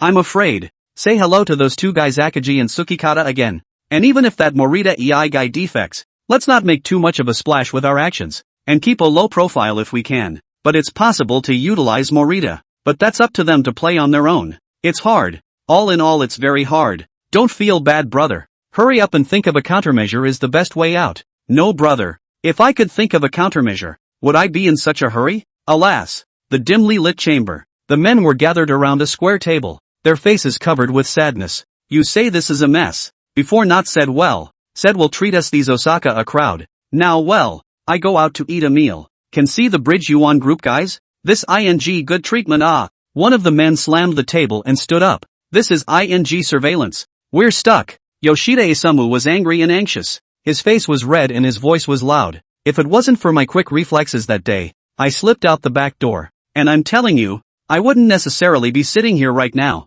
Yoshida Isamu simply still can't forget that day when he met Tangoa at the snack bar. In retrospect, that guy was just sitting in place waiting for him to voluntarily fall into the trap. Consider what happened to Sojiro Shimada and Tiger to do. Damn, is this what a brush with death feels like? It's okay Yoshida-chan, it's just the beginning. They won't make much of a move yet. Morita sighed slowly, verbally soothing Yoshida Isamu, but it was clear that Yoshida Isamu was already on top of his game. And it wasn't like any kind of verbal consolation was going to do the trick. Hey, you guys don't look like you're watching the whole thing. Okay, it's just the beginning and they're already doing this. If they get active after a long time, they're going to skin us to the bone. Yoshida Isamu barely roared. There's no way. Not to mention him. Then many of those brothers under him have also seen Tang Ze. Right now they're all still waiting for the head to come out. This is good. The head has not yet come out. Their side has also shrunk one. Not to mention that his brothers couldn't stand to look at him, but he, as the boss, almost didn't suffocate himself with his breath. Alright, y'all cut the crap. Isn't that why we got together this time to settle this matter? Everyone calm down. There's no rush from above. So what's your rush? In addition to Yoshida Isamu and Morita there was another man present who hadn't said anything until then. Only next to him, Ryo Noara pushed up his gold-rimmed glasses and stroked his chin while looking rather calmly at the two guys in front of him who were getting more and more aggressive. Isn't it right up their alley now that we're disorganizing ourselves when they clearly haven't done anything yet? Be careful what you wish for. Right now they're involved in almost all of Osaka's black industry, not 100% mastery, but they're almost all industry veterans. Ryo Nagahara played a key role in the government's cooperation, and he enjoyed a great deal of power in this area. But then again, Morita-san, you guys seem to be moving a bit fast. Originally, there was a Chiba Zai in their midst, but there was no guy on the road who didn't know what happened to this guy. That day, after Morita-i's minions chopped off Chiba Zai's legs and tied him up, and offered him to Tang Ze with both hands, that night, a black car drove out from Tang Ze's office, passed by the beach, and threw a black plastic bag directly into the sea. Everyone knows what that is, but everyone chose to keep their mouths shut. And why did this Chiba Zai guy end up like this? That's something you have to ask this Morita guy. We haven't even reacted yet and you guys surrendered? Ryo Noara pushed the gold-rimmed glasses on the bridge of his nose and looked at Morita with a leathery smile. Unlike these two guys, he's a man with a background. In other words, he's been sent by the guys above to care for them. Normally the two guys, Morita and Yoshida Isamu, had to ask his opinion before making any major decisions. But who knows how this Morita guy, all of a sudden, defected to the enemy? And so fast? So clean? Not even giving them a chance to react? Hey, this guy clearly looks like a thief. What? Is this some kind of a cover-up? Trying to do something else behind their backs? Just saying. We were about to fight to the death. Why did you surrender first? Yoshida Isamu, who was next to him, got even louder as soon as he heard that Noara Ryo also had the intention of questioning him. I say, Morita-chan, I didn't give you a message at the store the other day for you to use to throw yourself at the enemy. Damn, if he had known that this Morita guy was a 250, he would have given a about reporting the letter. It's just going to have to die on its own. Hey. That's not how the Dragon Kingdom colloquialism works. What the do you care? Chapter 91, Brother Pachinko, the ever-dropping god. No, how can you guys blame me for this? When Morita heard that, she was not happy at that moment. Think about it. What the would you guys think if that Danzer guy sent an assassin to guard your doorstep? I'm asking for self-preservation. Besides, do you guys know what that Chiba Zai guy is up to? That guy is clearly trying to wipe us out. I backhandedly packaged that guy up and gave him to the Hashimoto group. So isn't that just like selling a handful of favors backhandedly? Morita said it all. Hey, so have you ever thought about the fact that you guys sold yourself a favor? What about us? Ryo Noara almost laughed at Morita-i's justified look. Exactly. Where are we going to find a second and third Chiba Zai? Yoshida Isamu is roaring. Is there a possibility that the custom business and the underground casino writers could be tied together? That's no good. What you can't eat will instead backfire because it's too big of a target. He's right. Even if we could do it, Do you think those well-fed legislators would stand by and watch us make so much money? Then share some meat with them. Just like we did before. Oh yeah? How much meat are you going to feed a bunch of jackals and tigers? 3 meals a day or 1 meal a month? Asterisk asterisk asterisk asterisk. In the office of Toru Hashimoto. The meeting is far from over. Chairman, why don't we let Tang Ze in on this matter as well? Damn it, if I let Tang Ze do everything, why would I raise you? I say, Chairman, didn't you say before that efficiency comes first in our assassin organization? One of the patriarchs had serious eyes and a serious look. It's obvious what's going on over in Osaka, and it's best to leave it to Karasawa-kun. Hey, there's just one more thing on the table. Why don't we just keep it steady? Steady what steady? Steady that can still be called a killer it. We act to kill decisive. Dry on the end. No, this kind of thing is not reckless. However, after watching the patriarchs discuss for so long, Gencho Hashi, who had been sitting on the side and had barely said a word, slowly said a few words. Do you guys think we'll be able to rest easy against Osaka after Danzawa-kun eats up the Morita EI line? Hashimoto-cho calmly puffed on his cigar. That's because this matter is made to look easy because it's Tang Ze-kun who's going to do it. You guys mustn't be fooled by Tang Ze-kun, no, to be precise. Don't lower the difficulty of this matter within yourselves because of Tang Ze-kun. In Hashimoto's opinion, it was already good enough for Tang Ze-kun to take down Morita's bunch straight away. I believe that this incident had already irritated the other guys in Osaka quite a bit, so if they ran into a few desperate ones who wanted to fish out of water at this point in time, they'd be losing out. Chairman, I think it's best to leave this matter to Tang Ze-kun. What? You guys can't even walk without Don Zekin, can you? We have other ways, Gensho Hashi said slowly. Since we've decided on Osaka, then of course the hard bones should be gnawed slowly. How come it's only changed so much? Master, 2 million yen is more than enough. I was thinking of going for the latest model Porsche came out with dash. No, why would you want to come and play with small steel balls if you want to buy a car? Doesn't this stuff pay quickly? At this time, inside the pachinko parlor, Soichiro Sakamoto had just exchanged those small steel balls that Tang Ze had won for cash. The cash was deposited directly into his card by Soichiro Sakamoto, and Tang Ze frowned as he watched the beep from the bank. Master, do you have some misunderstanding about brother pachinko? Soichiro Sakamoto was all but helpless. Good guy, just Tang Ze won this afternoon. I'm afraid it's more than the row he's sitting in combined, right? In Sakamoto Soichiro's impression, this thing can win more than 1 million yen is his ing ancestors burned incense.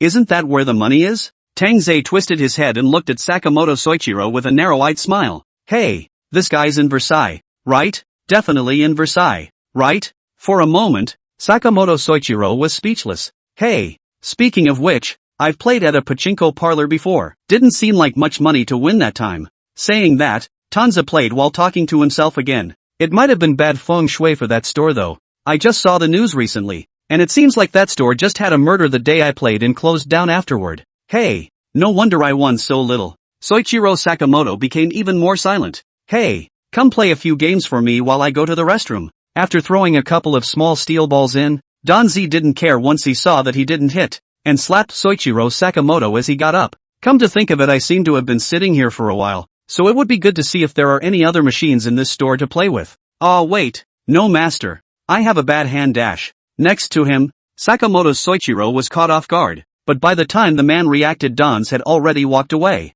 All that was left was the image on the pachinko machine in front of him, on which the Gundam Primeval was still staying in place, as if in a position to join hands with him in battle. Sakamoto Soichiro couldn't help but look at Tanza's gradually fading back, and to think that it wasn't like he hadn't seen Tanza play pachinko before. But when you think about it, Master Tanza, the last time you played pachinko's store is not the place where the Yoshida sword guy had an accident. That time Don said he was going to play pachinko, beat him to death. Yoshida's death is definitely related to pachinko, and so on, and so forth. Dang. Sakamoto Soichiro suddenly remembered something. Could this be one of the secret techniques that Master was going to pass on to him? Hit pachinko? Soichiro Sakamoto's eyes, once again, landed on the standby Hatsune on the screen. Ready to get going with me? Every now and then a line of pixelated type like this also flashed across the screen. Sodexo pinches. At this moment, it was as if Soichiro Sakamoto had realized, there's no such thing as too much skill. Previously strolling around Universal Studios, Master had taught him how to use his surroundings to create an advantage, taking out mission targets perfectly with little to no effort. This time he came to the pachinko parlor. Master must have the same idea. Want to teach him new things. Sakamoto's Soichiro Den looked at the pachinko machine with a frenzied face. simply more frenzied than his buddies next to him who had already been playing for 3 days and 3 nights. Master, I won't let you down. Excuse me, where is your restroom here? Hello? Turn left at the end of the hallway, behind the glass doors. The waiter boy who was called by Tang Ze replied so. Okay, thanks. Tang Ze thanked him and looked in the direction the little brother said, and he saw a corridor. Chapter 92, Only out-of-towners go to places like the Maid Cafe. Hey, is that it over there? However, Tang Ze's expression changed, and a treacherous smile suddenly hung on his face. This store, not just any pachinko parlor. He was curious about things like pachinko, but not that interested. This was one of the places that Akagi Ichiyuki had mentioned as a good place for the chairman's recommendation. Actually, it's not just maid cafes, but many pachinko parlors also have secret doors. This kind of secret door because only the internal members as well as the staff will know about it. It's like one of those nightclubs with the doors posted for the uninitiated to stay out. But it's really just a place where the service is a little more upscale and a little more open. Ahem, you know what I mean? That's how Akagi Ichiyuki introduced the custom store to him at the time. Maple Snowtown 19. This is the place. It should be a new pachinko parlor. The chairman said that the connections have been made for you, so just go in and look directly for the location of the secret door. No one will stop you. But because the cops have been checking very hard lately, if you're spending money multiple times, it's better for you to keep a low profile when you go in, and it's best to find an excuse to ask for directions. Although Akagi Ichiyuki was still barking out a bunch of daily roly-poly instructions, it was possible that the matter was more critical, and it was rare for Tang Ze to listen to a single word. That's why the scene where he urinates with Soichiro Sakamoto and asks the waiter for directions. It's really a big country of customs. This location is really quite secretive. Or a glass door with a card view blind? Gee, preachy. Tang Ze was grinning as he walked along the corridor inwards. A door had indeed appeared at the end as well, with carved double doors that looked full of understated luxury. Tang Ze could even imagine the incomparable scenes behind this door. Hey, since Tang Ze was able to find your location directly, our current location won't be discovered, right? And this time, a group of gang leaders in Osaka were still discussing passionately in the secret room. Noara Ryoichi looked at Morita Iai and Yoshida Isamu with an expressionless face. We're already in a passive position in the grand scheme of things. We can't even have the location of our home base known to that guy, can we? That would be a real showstopper. Granted, Ryo Noara is in a different situation than the two guys Yoshida Isamu and Morita Iai. Yoshida Isamu's first job out of the gate was as a pimp, and he's almost 80% or more of the reason why Osaka's custom industry is what it is today. Morita Iai, on the other hand, is a direct descendant of his father and was born a rich kid. These two guys can be said to work with money all day. Even Chiba Zai who was sacrificed earlier, that guy was a money launderer. But unlike Ryo Noara, he's a man of the law, charged with building bridges of friendship and peaceful coexistence between these three guys as well as the law. How else could these black industries have existed for so long? So Ryo Noara considers himself the highest ranking and most critical link in the gang. If he's gone, it's only a matter of time before the guys in the room ascend too. No snowflake is innocent in an avalanche, haha. Then don't worry about it, Nohara-chan. Otherwise, why do you think I opened this store in an out-of-the-way place like Maple Snowtown? And as soon as Isamu Yoshida, who was next to him, heard these words from Ryo Noara, he patted his chest on the spot. Not to mention Danzer, I almost got lost looking for this place myself. But you guys run a pachinko parlor. Next to him, Morita Iai splashed cold water. Don't you forget, that Yoshida Ken guy died in pachinko's store. Of course, it's still because of the accident. Morita Iai's expression was like a smile. Speaking of this guy, that was a shame. He'd done a few handfuls of business with this guy back in the day because his name resembled Isamu Yoshida. I didn't realize the guy was gone before he sent his final payment for the second order. It was also reported on the news on TV as an accident. After all, it was a pachinko parlor, and it made sense to step on a small steel ball and slip and fall. He was still sighing for a while, but now that I think about it, he couldn't laugh anyway. Holy, what happened to the pachinko parlor? Pachinko parlor, he makes money. However,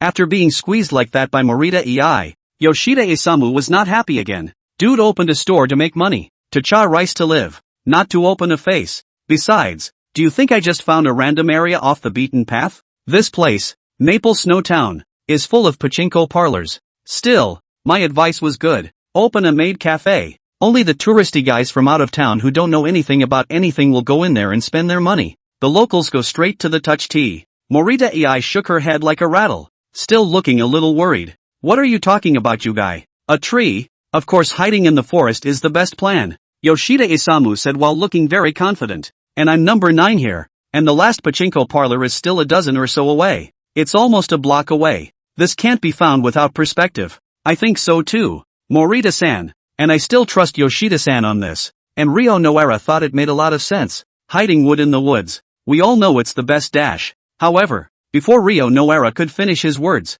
the door of the secret room, the heavy one still imprinted with carvings, was opening slowly with a crisp sound of opening the door on one side. Squeak dash. Inside, a ray of light slowly shone into the dimly lit chamber. Outside the door, a silhouette slowly appeared. The three people in the chamber came to a screeching halt, looking in unison at the doorway, the young man who looked at once familiar, and yet strange at the same time. Hiss, isn't this the place? The youth was still holding the door, in a state of being just ready to come in, but not quite. No, this is not the only hallway in the place. The youth's voice was not loud and sounded like he was talking to himself, but it reached the ears of everyone present in a clear and unmistakable manner. Maybe Morita Iai and Noara Rio hadn't reacted yet, but Yoshida Isamu was different. He was the guy who had seen Tangoa in person. This, Yoshida Isamu's breath caught in a rush at that moment, and he almost didn't turn his back on the spot, staring at the guy standing in the doorway with a pair of wide pupils. Tangoa, how did this guy find this place? It's impossible. It's absolutely impossible. This store is the only new one they've opened, and now this is a situation where no one knows they're here at all, except for themselves. What a ing hell. This guy named Tang Ze, is that scary? Chapter 93, Don't Come Over Here. And this time, the two next to them, Morita Iai and Noara Rio, finally reacted. Let's not even talk about how that Tang Ze guy knew about this place. They hadn't even told their men about this visit. Only the three of them were present. And breaking into this location at a time like this would look weird to whatever guy it was, right? What's more, that guy's Tang Ze, the culprits who just wiped out the Shimada group and thus single-handedly created this situation. The air seemed to freeze at that moment. The three people present looked at me and I looked at you. Their expressions were as if they had seen a ghost, not daring to take a breath, looking straight at the youth standing at the door, only to see Tang Ze standing in the doorway, although the person didn't come in but was sizing them up, as well as sizing out the environment in this secret room. The expression was puzzled. Wait a minute, isn't the promised feast of beautiful women? How come it's turned into a middle-aged uncle's retirement? Morita Iai had sort of seen Tangoa in a surveillance view, and sure enough, the ing real thing was much more oppressive than what he'd seen on TV. Morita Iai gave Yoshida Isamu a hard look on the spot. Hey, didn't you just say it was impossible to find this place? How come this guy showed up the next second? Coincidentally, Morita Iai almost thought that the two of them guys had conspired. Yoshida Isamu, who received Morita Iai's eyes, gulped violently, his body stiffened, and for a moment he didn't even know where to put his hands. How the should I know? You ask me who I ask. You think I want to be found by that guy? It was said that a strong dragon could not suppress a snake, but how were they supposed to react when a strong dragon directly wrote its face for output? At that moment, the eyes of the two men coincidentally landed on the face of Rio Noara in front of them. Brother, you have to do something. You're the one with the highest position here. Rio Noara couldn't help but gulp even as he forced composure on his face and a roll in his throat. But inside, he was simply panicking. You know him now? Why haven't you seen a single fart before? Now at this time shouting at him. So what else can he do? He is also very desperate. Hello. They are now. This place has been exposed. It must be all Hashimoto group out there. But there's no way around it. Who made it so that he's here to wipe his ass for his bosses and these two guys specifically? This time if Morita Ing and Yoshida Isamu, these two guys, fall here, then his boss will also be implicated. He is afraid that this trip back to the end is not good. That, Don Zerkuan? Thinking of this, Rio Noara could only speak stiffly. And at the doorway, Tang Ze, who thought he had gone to the wrong place and was about to leave the place, suddenly heard the group of guys behind him, who looked like retired uncles, steeply shout out his name. Tang Ze was stunned.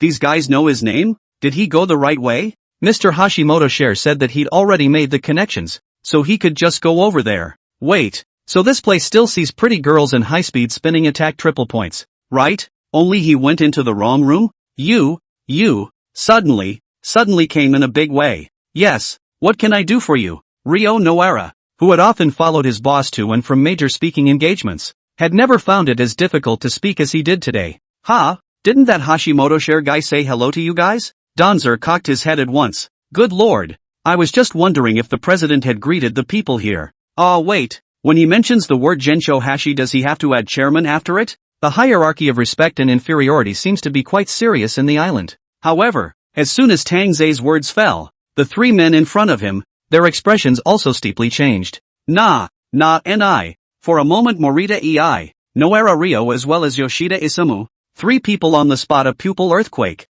No way. Hashimoto-cho? Isn't that guy the president of the Hashimoto group? The man who stands at the top of the Hashimoto group. And in Tang Ze's mouth he's just called that guy? Wait, since he mentioned Gencho Hashi, doesn't that mean that the Hashimoto group guys have really fenced the place in? Damn it, were the 3 of them really going to be in the same place? For a moment, the 3 men came in a wave of intense eye contact as if they had been pushed to the limit. Morita Ei subconsciously looked at Yoshida Isamu. Look at what you've done. You're the one who lured the Hashimoto group here? Yoshida Isamu subconsciously looked at Noara Ryo. Dude, if you don't come up with something, we're really going to have to mail it. Ha, ha, ha, that when, of course, we were greeted. At this moment, Noara Ryo, who carried all the hopes of the 2, looked at Tang Ze with a forced smile.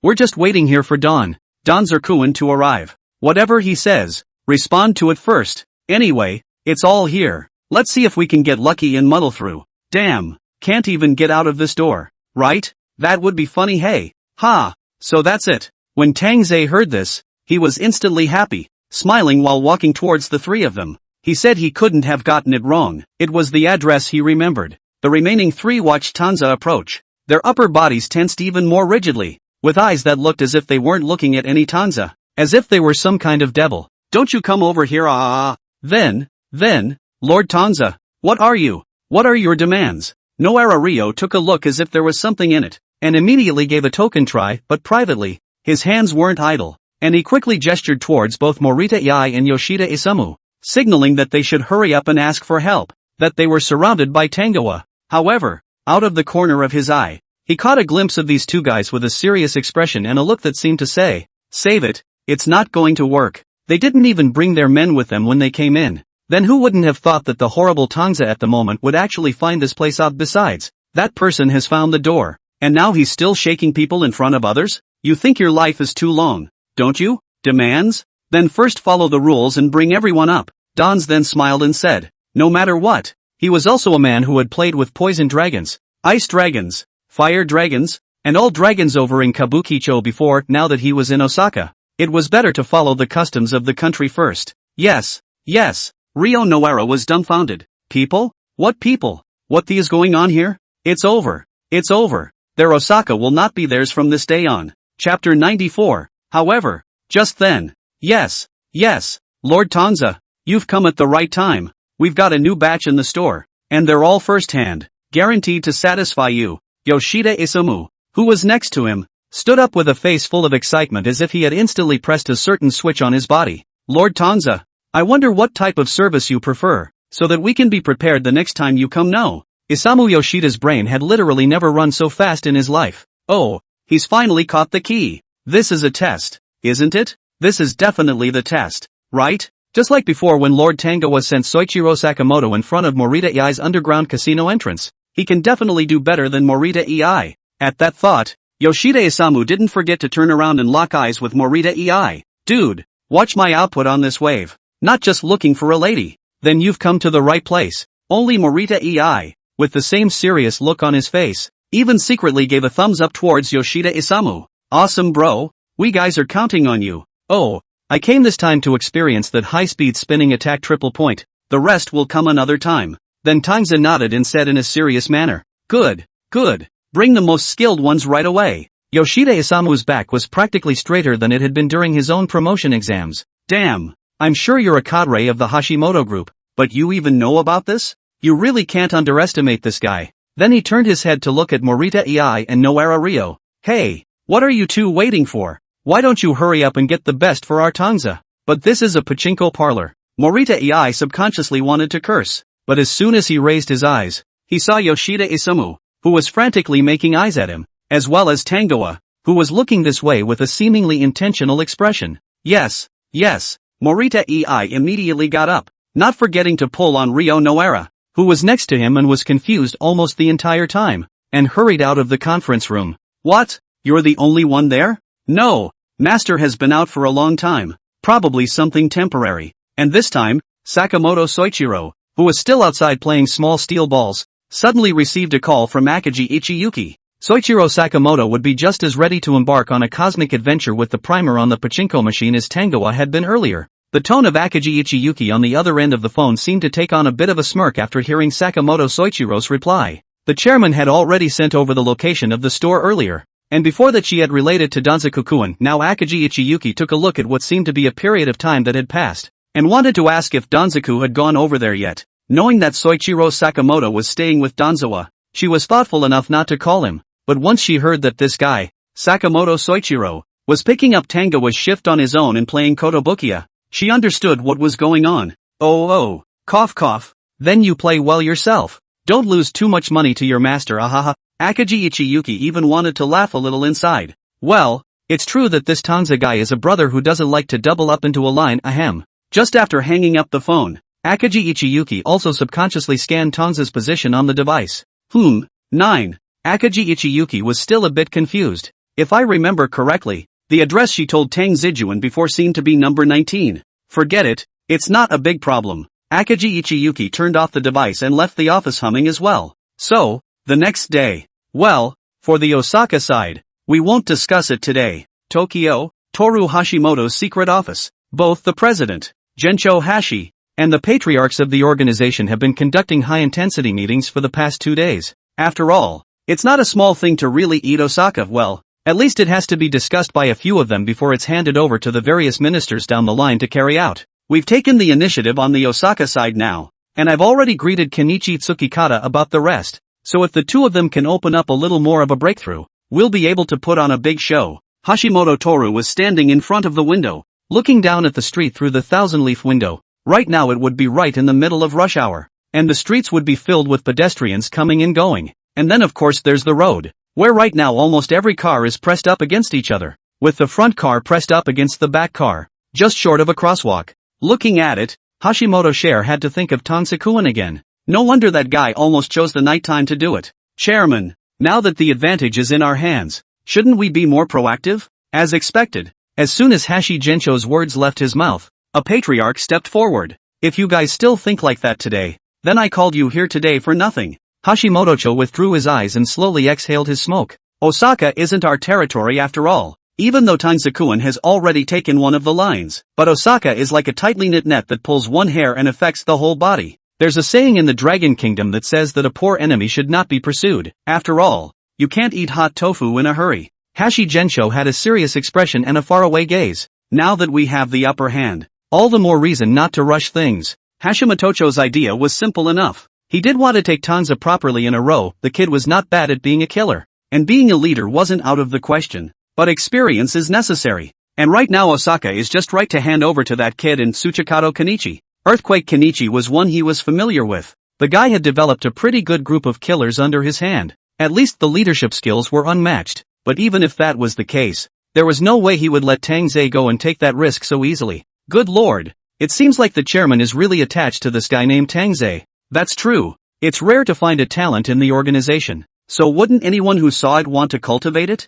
To put it mildly, Osaka is indeed a tough nut to crack. The senators discussed the matter and also intended to listen to President Hashimoto Toru's opinion behind the scenes. However, the firm had not yet subsided, but rather, outside the door, the watchman's boy broke in steeply. Will, President, a loud and anxious shout. The group of people in the conference room were all quiet at once, and they unanimously looked towards their little brother. The brothers on the Osaka side. The little brother ran so hard he couldn't speak without coming up for air. What? Did Osaka jump the gun? Hashimoto Share instantly raised an eyebrow and did not pursue this adventurous little brother. No, not. My little brother jerked up to catch his breath. A brother said that he saw Tanzaku go into Yoshida Isamu's territory with his own eyes, and he hasn't even come out yet. Chapter 95, Tang Ze, busy. Do not disturb. The senators in the room were shocked at these words. Oh my god, Tangoa-kun is so brave. You're going to fight Yoshida Isamu directly? Good lord. It's not like even that Sakamoto guy followed him in,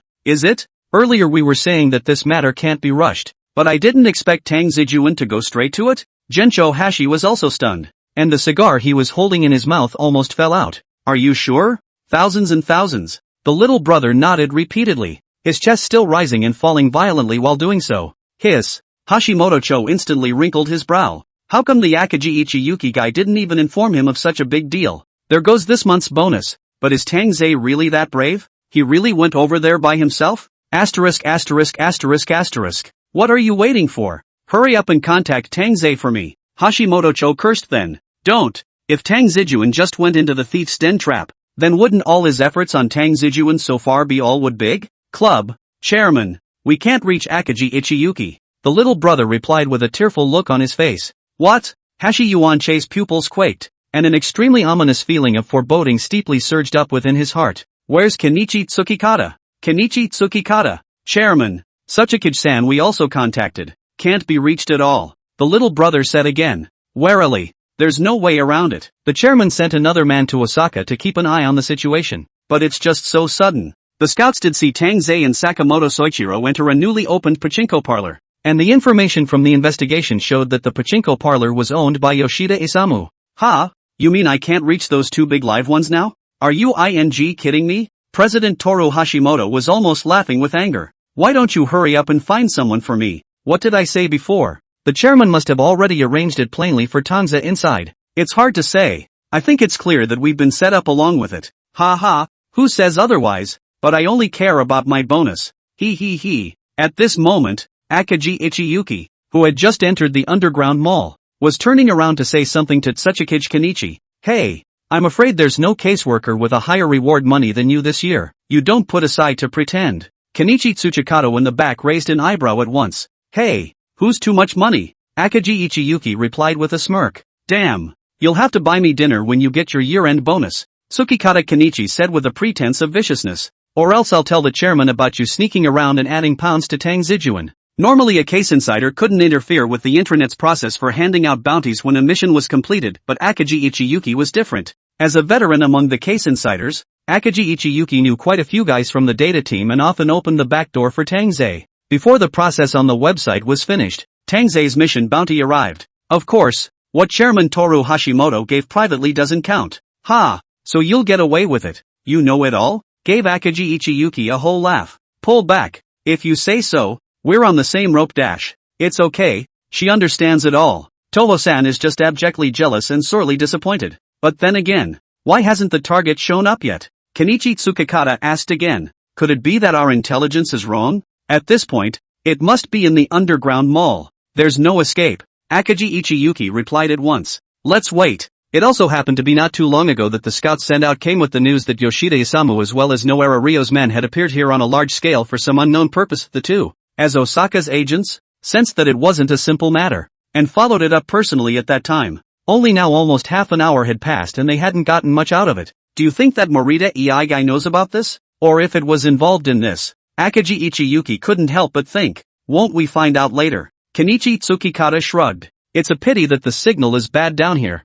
or we wouldn't have to wait here until now. Tofang Jiani glanced at his signal-less cell phone with a helpless expression. What's the point? There are plenty of places without signal. You should be glad those guys aren't out on the subway. Akagi Ichiyuki laughed at once. Ha! Do the guys from the violence group take the subway when they go out, too? Gave Kenichi Tsukikata a whole laugh as well. Chairman, don't be so hasty. Didn't that Morita guy show his cards to Karasawa-kun before? How could he still indulge that Yoshida Isamu guy? That's right, Chairman. Maybe this whole thing is just a coincidence dash. But on the firm side, the atmosphere is not so relaxed. The patriarchs who got the news that Tang Ze had been trapped by Osaka's group of traps from the mouths of their younger brothers were stunned, and hurriedly consoled the chairman, who was so excited that he almost lifted the table, as well as consoling themselves in the meantime. Ha! Coincidence? Yet not only was Gensho Hashi not comforted by the genin. What? Is it your first day in the business? I never believed in bull coincidences in this world. Instead, he was shocked on the spot. This is definitely a trap together. A trap that's been strung together. Damn. He said before how that Morita guy pitched so fast? It's waiting for them to let their guard down and then take them down in one fell swoop, isn't it? You're a vicious bastard. Is that what you call an Osaka man? It's almost like Tokyoites can't even play with them. Hurry up and contact Tang Zijuan for me urgently. Make sure you find Tang Zijuan for me. If the picture doesn't come out, just blast that Morita guy's casino. Hashimoto's table clattered and his voice rose several degrees. No way, Chairman. Whether it's Tanzakuan or Akagi Ichiyuki, we can't reach them. The patriarch was in a hurry with it. Hashimoto's eyes flashed and his expression steeped in ferocity. You, send a group of my men to Osaka and directly kidnap that Yoshida Isamu guy. If they don't release him, we'll just tear up the ticket from our side. His grandmother. What class dare to kidnap someone in his group? Yes. The appointed patriarch didn't dare to slack off, and answered and went down in a hurry. The atmosphere of the firm fell silent, and the patriarchs present looked at me and me at you, not daring to utter a single breath. It's over. It looks like they're finally going to start a war between the Tokyo group and the Osaka group, isn't it? Chapter 96, The Green Mountain? The green hills are gone. Hey, what a false alarm. At this moment, Yoshida Isamu was wiping the cold sweat from his forehead while coming out of the newly opened pachinko parlor. Holy, that scared the out of me. It's a good thing he reacted quickly, otherwise he really thought he was going to be planted here. Boss, so let's. Now. The juniors who followed Yoshida Isamu followed suit with a sigh of relief and hurriedly looked at their own boss. Let's leave it to Morita-chan for now. We'll just be responsible for perfecting the service experience for Lord Tangoa. In hell. He's not gonna stay there and serve that guy. Of course this kind of thing is still left to Morita EI. Who is the most familiar with Tangoa here? Who let this guy be the first one to show his bottom card? Although they're in a similar position as all. But Yoshida-chan, seriously today was really thanks to you. Next to him, Ryo Noara followed suit, a look of shock on his face. That's right, do you think I'm in this business for nothing? Isamu Yoshida had taken several deep breaths. What's all this day and night? How did his nice new pachinko parlor get discovered by this guy Tang Ze? Can even the meeting place be found? If that thing about that Morita EI guy being squatted was a coincidence, then there's no way this thing is a coincidence. We are all in the road. This kind of thing cannot have too many coincidences, fortunately. He reacted quickly enough today, and went along with the words of Noara Ryo. Or else it is difficult to get off the stage. A few of them. After a good deal of persuasion, he sent Tang Ze to the biggest nightclub under his command. What with the drinks and the top-notch hotties first? Serve the man. But after all, the place to stay is still pachinko parlor. That top drinks and top hot girls can be in the other end of the nightclub only. At that time in the conference room, the three of them took the underground passage or so, and coaxed Tang Ze, the ancestor, through good arguments. In the middle they even hinted that, Lord Tang Ze, do you think the other people around you should join you? However, Tang Ze was very elegant and easygoing. It's okay, they can just stay by themselves. Sakamoto Soichiro guy is playing with small steel ball. Not a big problem. As for Akaji Ichiyuki, well, that guy is not under his control. Do whatever you want. Okay. And with that statement, the guys in the room were instantly more certain. Damn it, the Hashimoto group has really sent someone over to set up an ambush. Alas. This one called Tang Ze has only been in Osaka for a few days, and the few of us have been taken to death by him. Ryo Noara sighed at once. Looks like I'll have to go back and give him a proper briefing. It's alright, don't worry, we're not afraid of having no wood to burn here. As long as we are united, there is nothing we can't do. Yoshida Isamu's eyes were very determined. Let's hope so. At this time instead, Ryo Nohara's eyes were noticeably dimmer. The two of them came out of the back door of the nightclub. This kind of place was also usually for guests with special status. And the location was very hidden, serving as a way to avoid people's eyes and ears. Don't be discouraged, brother. If even you don't see any hope, aren't we even more screwed? Only Yoshida Isamu was standing on the side of the road, looking like he was waiting for one of his men to drive over and pick him up, turning his head and joking with Noara Ryo. No, you don't know how hard it is for me. This side of Noara Ryo still want to say something to Yoshida Isamu.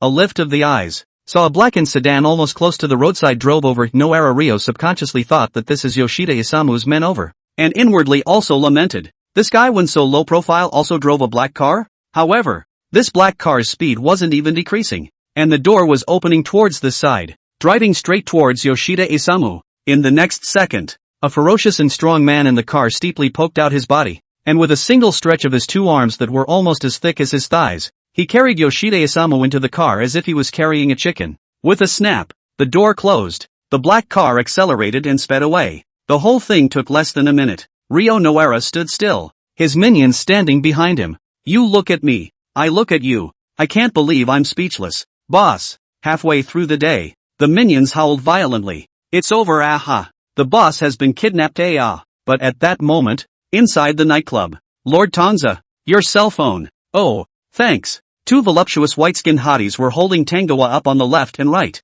with Morita EI following behind them in a sweaty mess. Holding the cell phone Tangoa had thrown in his hand earlier. Tang Ze had gotten so high earlier that his cell phone almost hit the ground, and once he saw that there was no signal anyway, he just threw it to this Morita EI guy for safekeeping. Brother, keep it for me. Tangoa had gotten high by then and hiccuped as he shoved his cell phone at Morita EI. Okay, Okay. Morita ei warily took Tang Ze's cell phone, and in the middle of it, he locked eyes with Tang Ze, still thinking that this was a venue that Toru Hashimoto had greeted, or to give his own chairman a little face. Tang Ze smiled politely at ei Morita. However, the smile of the drunken Tang Ze, in the eyes of Morita ei. Damn. This is a threat. This is definitely a threat. This guy has "I'll kill you if you do anything rash" written all over his face. Even Morita ei thought so, and the group of minions standing next to Morita ei were shocked. Mother asterisk asterisk asterisk asterisk her. This one called Tang Ze looks like he's playing a big game. A look of nonchalance. But in fact, their every move is watched by him.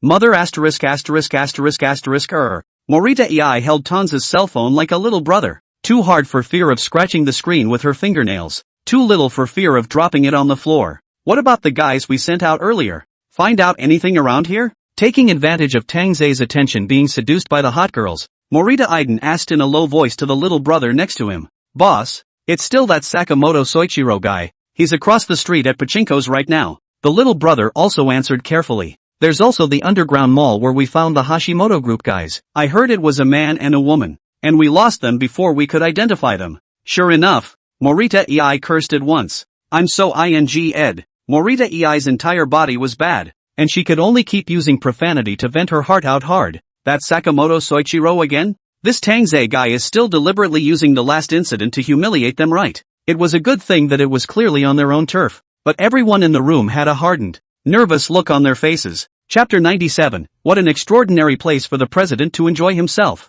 Soon enough, though, it was over on Tangoa's end. Morita ei was staying in the other box, and the two guys Yoshida Isamu and Noara Ryo, he did let those two guys go back first. After all, there is a saying in the Dragon Kingdom that you can't put all your eggs in one basket. If something happened on the nightclub side, then they wouldn't be caught in a swarm and would be able to leave someone to clean up the mess. Morita ei certainly doesn't want to stay. Hey, why is it obvious that you're the boss here? But I'm the one who has to stay here. Morita ei was cursing and almost all but ready to fight Yoshida Isamu. Brothers, this kind of thing you also know. Not their most familiar guy to come, that how can't be fun. And think about it, if you come to this kind of place by yourself, isn't it a little more comfortable to see your own acquaintances? Yoshida Isamu usually spoke and acted adventurously, but right now it was rare for him to speak seriously for once. I'm ing. That didn't really sound wrong at first glance, and at that moment, Morita ei was speechless. Then Isamu Yoshida withdrew after Ryo Noara, leaving only him still here.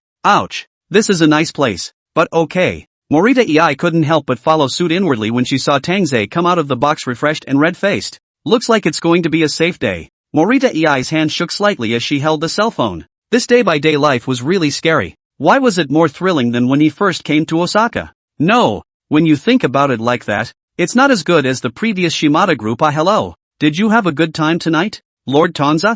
But when he saw Tang Ze come out and his eyes met, Morita Ying's expression instantly made a 180-degree turn and asked with a smile on his face. Ha ha, not a bad place you've got here. It's comparable to Kabukicho. Dans nodded smilingly. Damn. Finally experiencing the legendary high-speed spinning attack 3-point. If he hadn't practiced his skills in Kabukicho, I'm afraid he'd really be crawling out the door today. It's true that the place where the chairman often comes is extraordinary. This Osaka is really a nice place to pinch. Ha ha, as long as Lord Tang Ze likes it, these are all things we should do. Next time you want to come back, just let us know in advance and we'll make sure we're ready. Morita ei inwardly snapped in relief, and the expression on her face continued to smile awkwardly. While gesturing towards his men behind him, he signaled that he could give those two guys, Yoshida Isamu and Noara Ryo, a heads up. However, Morita ei hadn't waited for a reply from the men behind him when suddenly one of the juniors came up with a very panicked look on his face. Boss, Yoshida Isamu's second-in-command just reported that their boss has been kidnapped.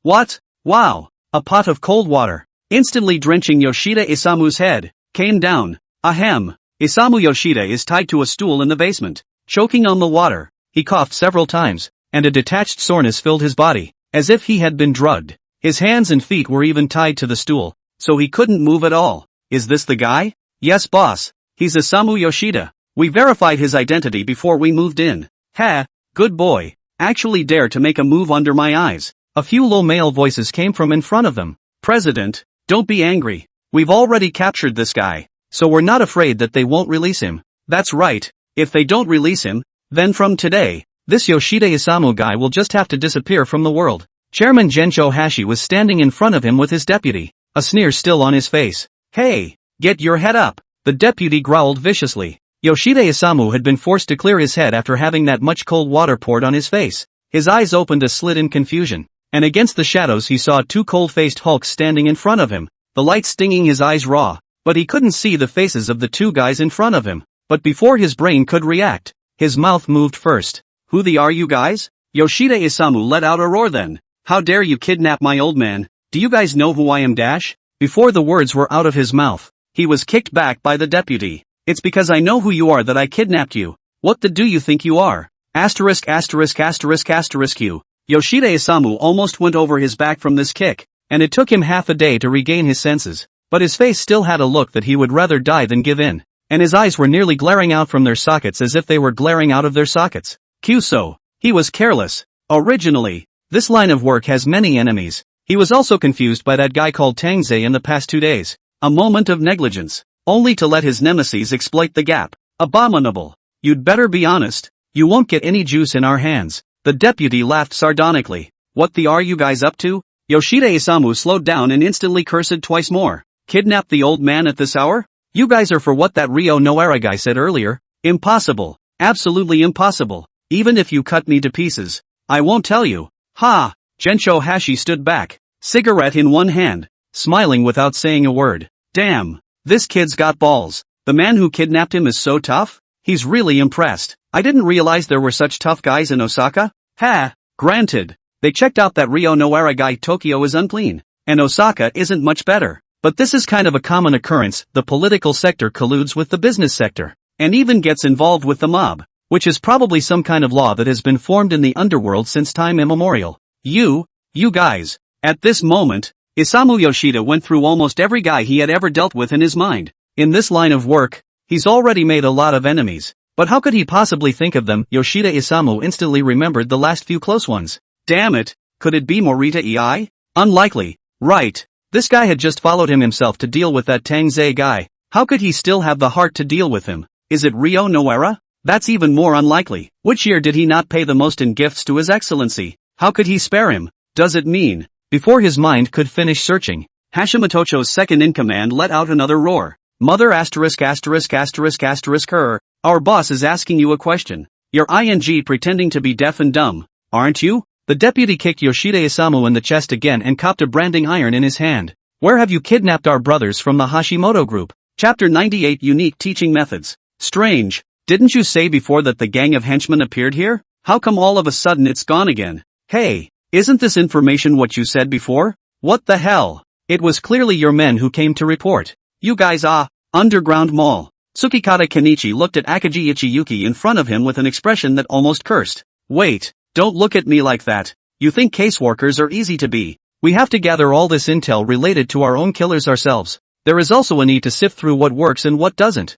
Akaji Ichiyuki took a sip of her coffee with a bored look on her face. Glanced at my cell phone by the way. It just occurred to me that the signal is bad in this hole. No wonder it always feels like something is missing. Then it looks like you're not doing a very good job of gathering intelligence. Kenichi Tsukikata glanced in the direction Akaji Ichiyuki was pointing. They came to this place because of the group of goons around Yoshida Isamu and Morita. Akaji Ichiyuki still remembered the casino goon who came to the cafe to negotiate with him at that time carrying a suitcase with Chiba Zai in it. After all, the Tokyo end was skeptical of the guy's sudden defection, plus the fact that Morita guy didn't seem to be at the maid cafe's location, but rather had come to Yoshida Isamu's territory. Akaji Ichiyuki was still curious, and just in case, she followed. But right now, that little brother had obviously appeared in the underground mall with great fanfare at the beginning, especially the counter that sold high-grade wines, and had instructed the other little brothers to buy those high-grade wines in a well-organized manner. At the time, Akaji Ichiyuki was still spouting off to Kenichi Tsukikata. Goo, it looks like they're entertaining honored guests here? Actually buying so much premium wine? I'll be damned. I've only seen the president drink this wine before. Soilfang Jian's eyes went straight as soon as he saw those wines on the counter. They're really entertaining some great big shot here, aren't they? Akaji Ichiyuki's eyes narrowed in calculation. That wine, not to mention the chairman.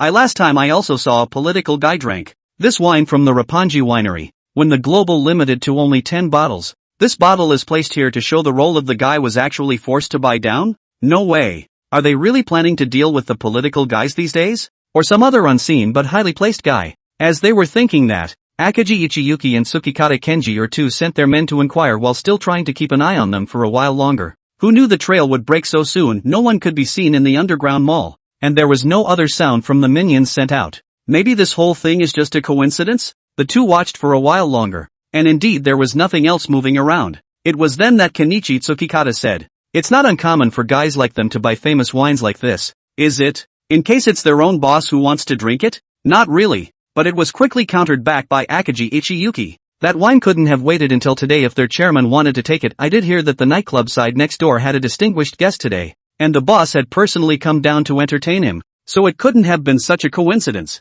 What's wrong with that? A nightclub kind of place has ing VIPs every day." Kenichi Tsukikata Denge slanted a glance at Akagi Ichiyuki. "Just keep your mouth shut." Akagi Ichiyuki simply didn't bother with this guy. But then again, that's enough clue gathering for today, isn't it? It seems like she hasn't contacted Tang Ze in a long time. You pull back on it. If you don't get anything, you don't get anything. It's a waste of my time. Kenichi Tsukikata had followed Ichiyuki Akagi here because he thought there would be a major discovery, but I didn't expect the guy to make yet another lapse in judgment.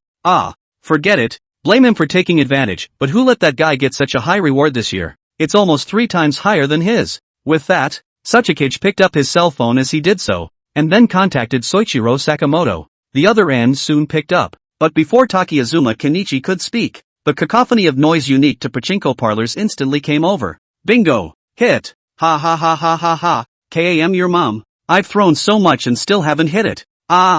No. So back today? Yesterday's winnings all spit out However, in the midst of this succession of roars, Kenichi Tsukikata seemed to faintly hear the voice of some familiar fellow. Damn! After losing, Master will definitely scold me. I'm so useless. I can't believe I can't learn such a simple little steel ball. Kenichi Tsukikata immediately raised an eyebrow. Wait, it's not ing. And at this point, the pachinko parlor. Sakamoto Soichiro sat in front of the machine with his face ashen, and the small steel ball in his hand, which was originally rich before Tang Ze left, was now empty. Soichiro Sakamoto was stunned. Done. It's over. It's over. The master will kill him when he comes back. I can't believe you messed up such a simple thing. How else could he have the face to explain to his master? Damn obviously just have to hit the little steel ball into the hole on the line. This is obviously so simple. He really doesn't deserve to be Master Tang Ze's disciple.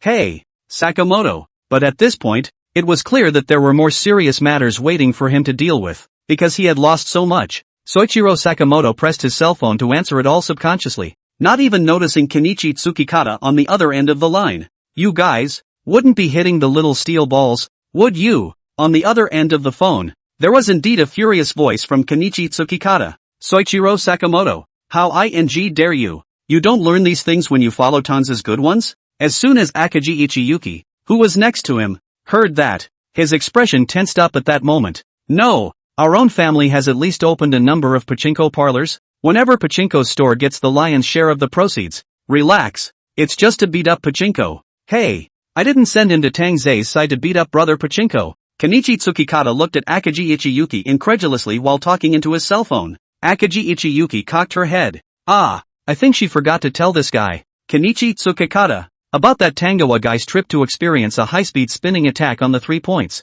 Forget it, it's not a big problem. It's not like it's the first day we've known about Tang Ze. Akagi Ichiyuki got used to it a long time ago. The district pachinko counts for nothing, although in her impression, that guy Tang Ze's intention is not to beat up pachinko. Tang Ze-kun's teaching style is not something we can understand anymore. Chapter 99, it's not easy to be a case insider. And it's even worse to be Tang Ze's case insider. Ahem. Vomit. In a dark, damp basement somewhere, Chairman Hashimoto Toru was present at the examination and execution. It wasn't his style, but it couldn't be helped. The matter was important. While arranging for his men to block this guy's custom store, he still stayed behind to see the guy in front of him spit out the truth. You kid, and you still won't tell the truth? There were only 3 people in the basement altogether. Aside from Chairman Hashimoto Toru, who was watching coldly, all that was left were the deputies in charge of the execution. I really didn't kidnap the guy you're talking about. Yoshida Isamu was tied to a stake by 5 flowers and 5 flowers, and there were all sorts of torture instruments in front of him, so Yoshida Isamu was staring at them with his eyes about to glaze over. What is this day-to-day thing called? He was kidnapped in front of his own nightclub to this hole, and the reason was actually, I really didn't kidnap Tang Ze. Are these guys off their ing meds? He had previously thought it was some rival gang coming over for revenge. I didn't realize it was actually a bridge metagroup guy? Hey, didn't that Morita EI guy already defect? How come the fire is still on your side? Is this the downfall of not defecting? No, he didn't kidnap Tang Ze at all. Even if you guys lent me 100 guts, you wouldn't dare kidnap him. The more Yoshida Isamu thought about it, the more confused he became. His entire body was in a daze. His brain was even more of a muddle, and his mind and body were suffering from double torture. I say big brothers, think about it. If I really kidnapped Lord Tang Ze, obviously I could have done it when I saw him on the street before. Couldn't I? Why does it still have to be delayed until now? It's not realistic. However, no matter how much Yoshida Isamu defended himself, it didn't help. Ha, you kid. You only have the toughest mouth left in your whole body, right? Hashimoto stood in the shadows. Only a small blaze of starbursts could be seen, and his expression could not be read. This doesn't even recruit? That's really something. Chairman, we don't need to be polite with this guy. Let's go straight to the real thing. Hashimoto is composed, but his little brother is not so sure. Yoshida Isamu, this kid, in the end, before is also a cow horse origin, roughly in the bottom of the crawling up, so a little physical suffering is really not difficult to defeat him. You're a damn good pretender. You're so Osaka. The little brother sneered at once. We've searched all over Osaka and haven't found Lord Tang Ze's whereabouts, so who else could it be if it wasn't you sons of ES? Don't ing pretend for me. I'm telling you, if you don't ing hand over Tang Zijuan to us honestly, I'll make sure you don't see the sun tomorrow. Can't even see the moon tonight. The roar of the minions was heard throughout the basement. I really don't know And Yoshida Isamu's wailing. Hey, tell those guys outside to keep a close eye on them, and report back to me as soon as the other side makes a move. Yes, Hashimoto didn't forget to give one more command to his minions outside. Damn, no wonder. He told him that he had clearly greeted those custom stores before and told them to make sure they entertained Tang Zijuan. Later, he heard his little brother mention that Tang Ze hadn't gone at all. At first he thought it was Tang Ze's temporary change of heart and something else that had caught his attention. Although being stood up was a bit of a bummer inside. Changing one's mind at the spur of the moment was kind of human. Gensho Hashi didn't mind too much at first, but now that I think about it, he just said it. It was clear that Akagi Ichiyuki had said that Danzawa was someone who was knowledgeable about the custom business. So how could he let go of a recommended store? Turns out they were kidnapped by the Osaka bunch. Hell, he wouldn't believe it. Can't he find a living person that big? Well, let's hurry back to the office. Don't stay in this time mall with no signal. Kenichi Tsukikata had come out of the doorway of the coffee shop and was looking back at Kazuki Akagi. This guy is downright laid back, obviously staking out the cafe, but not forgetting to pack a couple of signature desserts on his way out, and specifically asked for an invoice for reimbursement back later. I really don't know if you guys are out to work or out to touch the fish.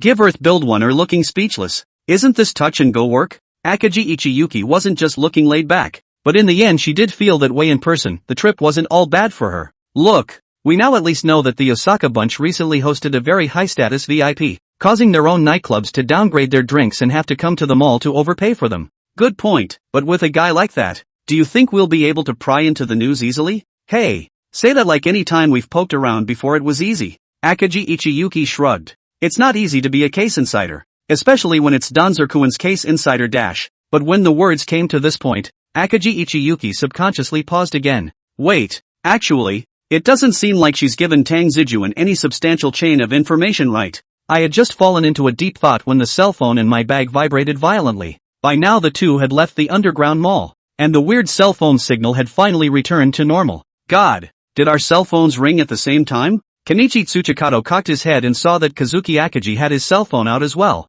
Akagi Ichiyuki had an ominous feeling welling up inside her at that moment. Both answered at the same time. The expression froze instantly. On the street, for the first time, the two men shouted violently without the slightest concern for their status. Nani, Tang Ze-kuan has been kidnapped? Akagi Ichiyuki took half a day to catch her breath. When did this happen? I couldn't care less about image or anything else. I was just outputting into my cell phone. It's hard to say. Now the chairman has come to Osaka and is torturing Isamu Yoshida in the basement. The little brother on the other end of the phone who was responsible for informing them also said anxiously. Now the chairman has directly ordered several of Yoshida Isamu's and Morita EI's venues to be blocked, waiting to be searched and taken, ready for a carpet search. Nani! It was so informative that it gave Akagi Ichiyuki's CPU a dry burn. If it wasn't for the fact that the chairman was mentioned in this matter, Akagi Ichiyuki almost thought that today was some kind of April Fool's Day. No, Didn't that guy ask her for the address of the custom store earlier? How did you get kidnapped so fast? And so on. Suddenly, Akagi Ichiyuki remembered a detail that seemed inconsequential. Chapter 100, Maiden. Do you want to be saved? The address she recommended to Tang Ze before was clearly Maple Snowtown number 19. But later, when she heard that guy talk about it, it was at number 9 or something. She thought at the time that she had misheard. So that's what's going on? Damn. There's actually a guy who really dares to kidnap Tang Ze? And naturally, Tsukikata Kenichi, who was next to him, received the same message in his cell phone. Tsukikata Kenichi was about to laugh in exasperation. Seriously, I'm kind of impressed with the guy who kidnapped Tang Ze.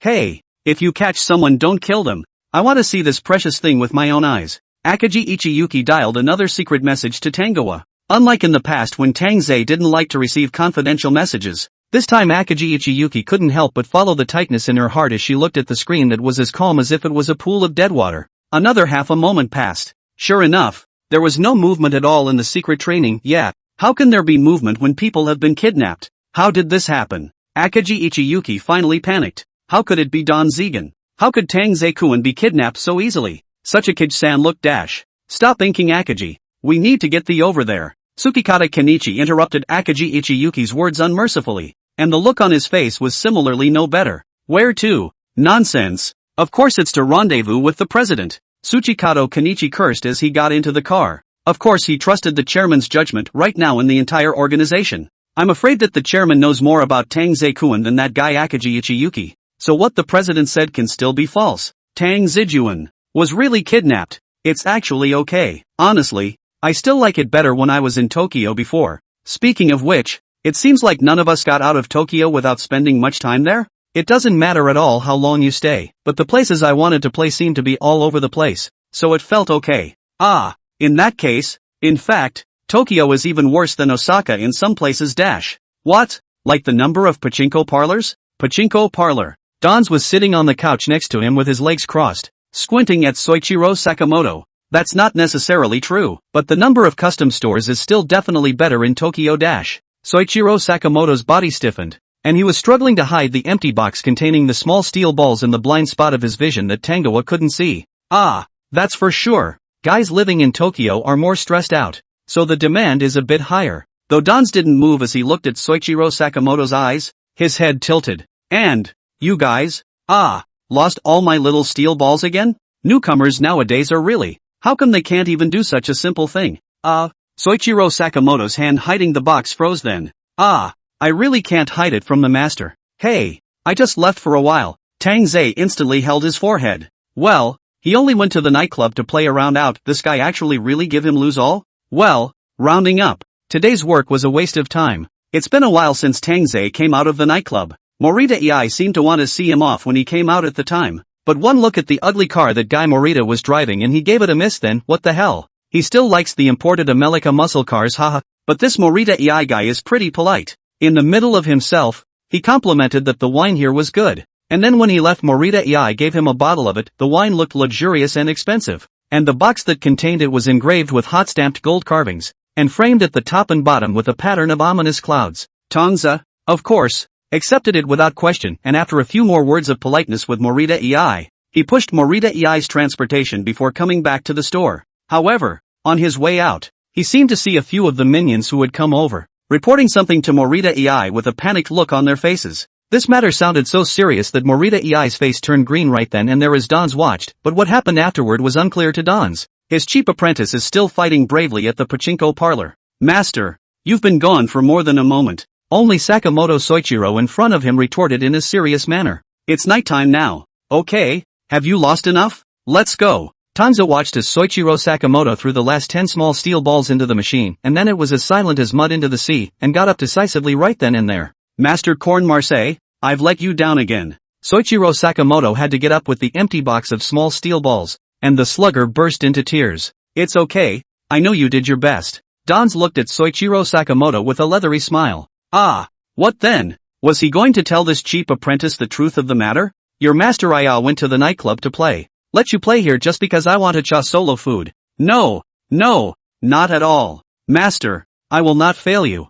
I will learn how to hit the small steel balls. But it was obvious that Sakamoto Soichiro wouldn't be able to understand what was going on inside Tangoa's mind at this very moment. Instead, a hint of sadness was added to Soichiro Sakamoto's expression. Alas, today is another day to disappoint the master. There's no need to be so obsessed with little steel balls. Tang Ze just wanted to say so, but on second thought, he had to. Anyway, the loss is not his money. Cheer up then, Don said as his smile deepened as he looked at Sakamoto Soichiro. And at that moment, the doorway, the minions sent out by Hashimoto, who happened to pass by the door. Hey, here's another pachinko parlor. One of the juniors he noticed this side and shouted at once. Does that old dog Isamu Yoshida own this store too? Hey, Chairman Hashimoto told us not to leave any of Yoshida Isamu's stores alone. Should we stop by dash? The youngest brother was just about to go in, when he was instantly pulled back by the young leader of the group. Hey, do you have any ing brains? This kind of store looks like it's newly opened,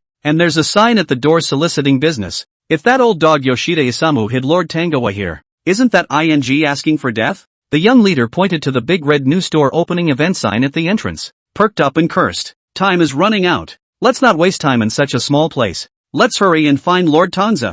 Hiss. Seems to be the same. Go. A small group left in a hurry. At that moment, the curtain of Pachinko's store lifted. Well, I forgot to drive today, so let's take the trolley. I listened to everything Master says. I heard that a pretty good izakaya has opened up next to the train station, so let's go over there later and check it out. Tang Ze was stretching while coming out of the store. Right. Let's get some more beer and downers back later. Ha ha, Master is going to fight to the end in blood tonight? Next to him, Sakamoto Soichiro followed behind Tang Ze, his expression still naive. That's right. I've had a tiring day. I need to relax and unwind tonight. Tang Ze subconsciously supported his waist as he spoke.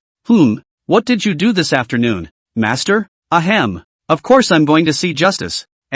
Seeing justice? It's about leading wayward young girls to the right path and all that. Chapter 101 Deception. Sneak attack. No martial virtues. Since Tang Ze didn't drive out, the two of them came out of Brother Pachinko's store and actually went to the station. Trams aren't that different from subways. More like a subway built into the ground. The island's public transportation was still quite developed, and was even quite advantageous in this regard. Previously, when Tang Ze had just completed his first mission not long ago and was still renting a house outside, when the agent introduced him to the advantageous conditions of the house, he would also make a point of marking the distances to the various nearby stations with precise timing. And this one is also explicitly stated in the laws of the island, and there can be no mistakes. Public transportation is not only popular with working people, but many times rich people also choose this way of traveling. At least there's no traffic during rush hour. It's been a long time since I've been to a station like this. When Sakamoto Soichiro arrived at the station, he followed Tang Ze and bought a ticket, all the while mulling over this sentence. Yo, you traveling on a trolley too? Don's was instantly happy, knowing that the island promotes green travel. It seems that this assassin is also quite observant of the rules. That's not true. I've completed several missions here before. Soichiro Sakamoto rubbed the back of his head and laughed. It seems to be this station. It's kinda nostalgic to say the least. Soichiro Sakamoto also looked around while he did so, with a hometown look on his face. Forget it. Tang Ze expressionlessly took the ticket and followed the crowd as they moved in the direction of the ticket gate. He shouldn't have expected any kind of stunning response from this guy. Young people nowadays have too much of a murderous streak. Hello? Team leader Tsukikata. We still haven't found Lord Tang Ze's whereabouts. Yes. We'll definitely search with all our might. There's another Yoshida Isamu's place up ahead. I hear it's an old trading post set up a few years ago, selling contraband under the guise of a thrift shop dash. And at that moment, a small group of minions had just arrived at the station's entrance. The minions are doing their best to search those properties under Yoshida Isamu. Following the clues sent by Kenichi Tsukikata, the young leader looked carefully, arranging his staff as he spoke to the message on the top. Of course stores will be set up in high traffic areas like stations. They may not be too big, but they will definitely be enough to hide people. Listen to me carefully, even the station can't be spared. This can be said to be the second most crowded place after the business district, so you can all search carefully for me. Understood. The minions responded in whispers as they did so in order not to spook them. Captain, should we go to the waiting area too? There might be suspects there too. Before the words were out of his mouth, the captain rolled his eyes. Are you stupid? How do you hide people over there in the waiting area? Even if they were going to move the goalposts, would they still buy a ticket to go through security to get to the tram? I think you're just trying to be lazy. The junior captain cursed. Hurry up and get serious, asshole. Yes. The minions hurriedly answered, turning into birds and beasts to scatter in all directions. And the junior captain sighed as he looked at the message on his cell phone screen from team leader Tsuchikato. Alas, I don't know if I'll be able to find Lord Tang Ze today. If you don't find it, is he going to have his performance money deducted again this month? The junior captain sighed. Master, the wine and the food you asked for have been bought. Hurry up. The tram is leaving. Coming.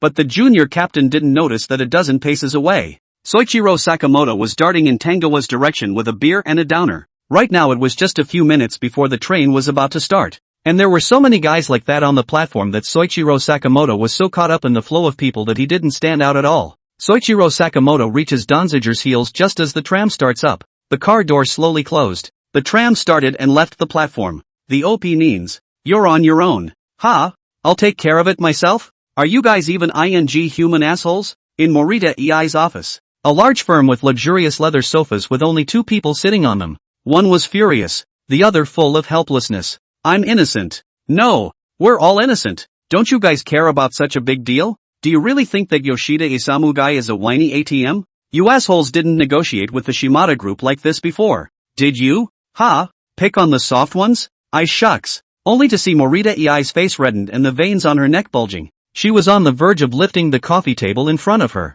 I don't know what he was going through that day. He received the news just after sending that big Buddha Tang Ze away. Isamu Yoshida has been kidnapped. Still in front of Rio Noara. At the time, Morita EI was stunned. Good lord. Who would be so bold as to actually kidnap Yoshida Isamu in his territory? Such a big grudge, but right now, listening to Ryo Nagahara, it was the Hashimoto group that did this. So far, they have not been able to locate Isamu Yoshida, and the Hashimoto group's Osaka-based office is empty. The whole thing just reveals a weird. Hey, they're obviously feeding Tang Ze with good food and drink. Even that guy just left the front foot, didn't he? They actually tied up Isamu Yoshida, who was in charge of checking out Tangoa. Even those guys took all of Isamu Yoshida's handicap. What the is this? You're not going to get away with this, are you? Is this nifty reasonable? Do Tokyo gangs do things this hard? Morita Ing worried head is almost bald. Without Yoshida Isamu, he alone cannot become a climate. Can only discuss this matter with Nagahara Liang. To explore the government side of the mouth, local gangs are bullied by the foreign gangs are at the doorsteps. You are a bright face when the boss does not care about it. However, the news brought by Rio Noara says that the government side isn't going to intervene, or even let him work it out on his own. Morita EI was practically skeptical on the spot. However, thinking that he would be counting on this guy to properly hook up with the government in the future, Morita EI held back and merely burst out a few foul words. Don't swear. Although Rio Noara was a staff member, in the end he was just running errands and delivering letters to the top, and it was not nearly as enjoyable as following Yoshida Isamu and Morita EI, who were two solid bigwigs. Rio Noara pushed up his glasses with a look of trying to keep his sanity. I'm just a messenger, but it's to be expected that they do that. Who wouldn't want to reap the maximum benefit for the least cost, regardless of whether it is a foreign gang or a local gang, in order to fish for a side door? In the final analysis, it is still necessary to deal with the government. The government does not care which gang will eventually come to power. Anyway, the wool that should be gleaned still has to be gleaned, only that it has changed to sheep. Meh. So-called capitalism is nothing more than political maneuvering and traps. Rio Noara looked at Morita EI with a complicated expression. This is something that you really have to work out on your own. Chapter 102, To seek the skin of a tiger belongs to be. After all, Yoshida Isamu is gone and that Chiba Zai guy was sacrificed. Damn. This calculation can be played first sit on the mountain to watch the tigers fight and then reap the benefits of fishing. Right? Morita EI was about to be pissed off. Hard work for more than 10 years. Overnight back before liberation belongs to is. But what was the Hashimoto group's reason for kidnapping Isamu Yoshida? Rio Noara can't do much to help with the action. He'll just have to use his head more. Like you said before, we've obviously been very nice to Lord Karasawa, right? We haven't seen Tang Ze-sama express his dissatisfaction in the middle. He didn't even frown yeah, and packaged the most expensive misses, and even had the flower girl from the Paradise House parachuted in. The cost instantly tripled for me. Even though the store wasn't owned by Morita EI, Morita EI still looked like she was in pain. At least all of this shows that he's happy with all of your services, doesn't it? Rio Noara rubbed his chin. I heard that a lot of people were added in the middle. Well, at least from the process and the result, Tang Ze-sama is still having fun and enjoying himself here. Hey, let's be clear about that. Whose service is it? Morita EI raised an eyebrow. Isamu Yoshida's nightclub. And your minions, isn't that your service? Rio Noara looked at EI Morita with caring cutie eyes at Morita EI. Then why did they kidnap Isamu Yoshida? I'm so ing dash. Morita ei cursed. On the contrary, I've heard from a junior before that the Hashimoto group guys claimed that we kidnapped Lord Tangoa, and then this is a door-to-door demand dash. Probably because it came out of Yoshida Isamu's territory. The two of them are still sitting here in peace with each other right now. Ha! Those words simply filled Morita ei's face with questions when she heard them. At that time Dons was clearly in dash, playing high-speed spinning attack triple point in the. You're telling me we kidnapped Lord Tangoa? Being our little cutie, right? Gave Morita ei a whole lot of fun. Yeah, well, for that matter, there's no way you're going to believe that if you grabbed a random minion in the group. Ritsuya Noara had an undeniable look on his face. Joking. People in the nightclub good food and drink to provide. You kids said we treated Lord Tang Ze even if. Actually said it was a kidnapping? It's okay to tell them one thing and do another. What? And mock them in passing for their lack of business skills? A soldier may be killed, but he must not be dishonored. Then there's only one possibility. Ryo Nohara's expression also became more complicated. I guess so. A cold smile steeply surfaced on Morita ei's face. They just want to use our kidnapping of Tang Ze as an excuse to blackmail Isamu Yoshida, and then do it to all of our gangs in Osaka as blackmail to get them all to defect to the Hashimoto group. Right. Damn. He'd guessed before that this Yoshida Isamu guy was so straight-laced that he'd surely suffer a bit at the hands of the Hashimoto group, but this suffering was coming too soon. It was even kidnapped on its own doorstep. This is undoubtedly the same as being blocked in the spring burst to kill. Disgrace, even the bottom of the pants are gone. Even in the entire Yakuza. It's a pretty bombastic existence. In this way, even if this guy Yoshida Isamu would rather die than give in, and luckily escaped from the hands of the Hashimoto group, I'm afraid that in the future, his reputation in the road also stinks. It's a murder and a heart attack. Yes, Ryo Noara nodded slowly. I'm afraid that from the very beginning, from the moment Lord Tang Ze entered that pachinko parlor, of Yoshida Isamu, all this was doomed. They all know that this guy Tang Ze is a killer and has excellent assassination skills, but I didn't realize it was playing such a sick game in the entitlement area as well. Damn it, are we just going to be held to death by the Tokyo bunch? The whole Morita ei is going emo. Why is it that he's the one who's facing the pain head-on? This is Donzer's tactic? Grassing up this calculation. Being a killer is really aggravating him. Are all Rokoku people this scary? He can only be described as a level 20 or 30 elite monster. What to face a fried fish monster like Tang Ze? I know you're in a hurry, but hold your horses. This time it was Ryo Nohara's turn to make an appearance. Lord Tang Ze is going to mess with us, and although we can't do anything about it, there's still a chance of resistance, I think. After all, the reason why Lord Tang Ze made this series of moves is nothing more than the word profit. Even if they kidnap Yoshida Isamu to go, they won't really hurt him. After all, we still have value to utilize, and they won't make things too ugly. Can you get to the ing point? Morita Aiko wailed sharply. Hey, you guys. The last time you defected with Lord Tang Ze, you sent your little brother, right? Then, Ryo Noara locked eyes with Morita ei with a calm face. This time, you go yourself personally. Bring a gift, then clean yourself up before you go talk to Lord Tang Ze in person. Morita ei was stunned. Hey, you mean you're blaming me for not being polite enough when I defected earlier, don't you? Hard to say. Ryo Noara shrugged his shoulders. Who told you not to come and ask me to take the liberty yourself? Maybe this incident is still the trigger for kidnapping Yoshida Isamu.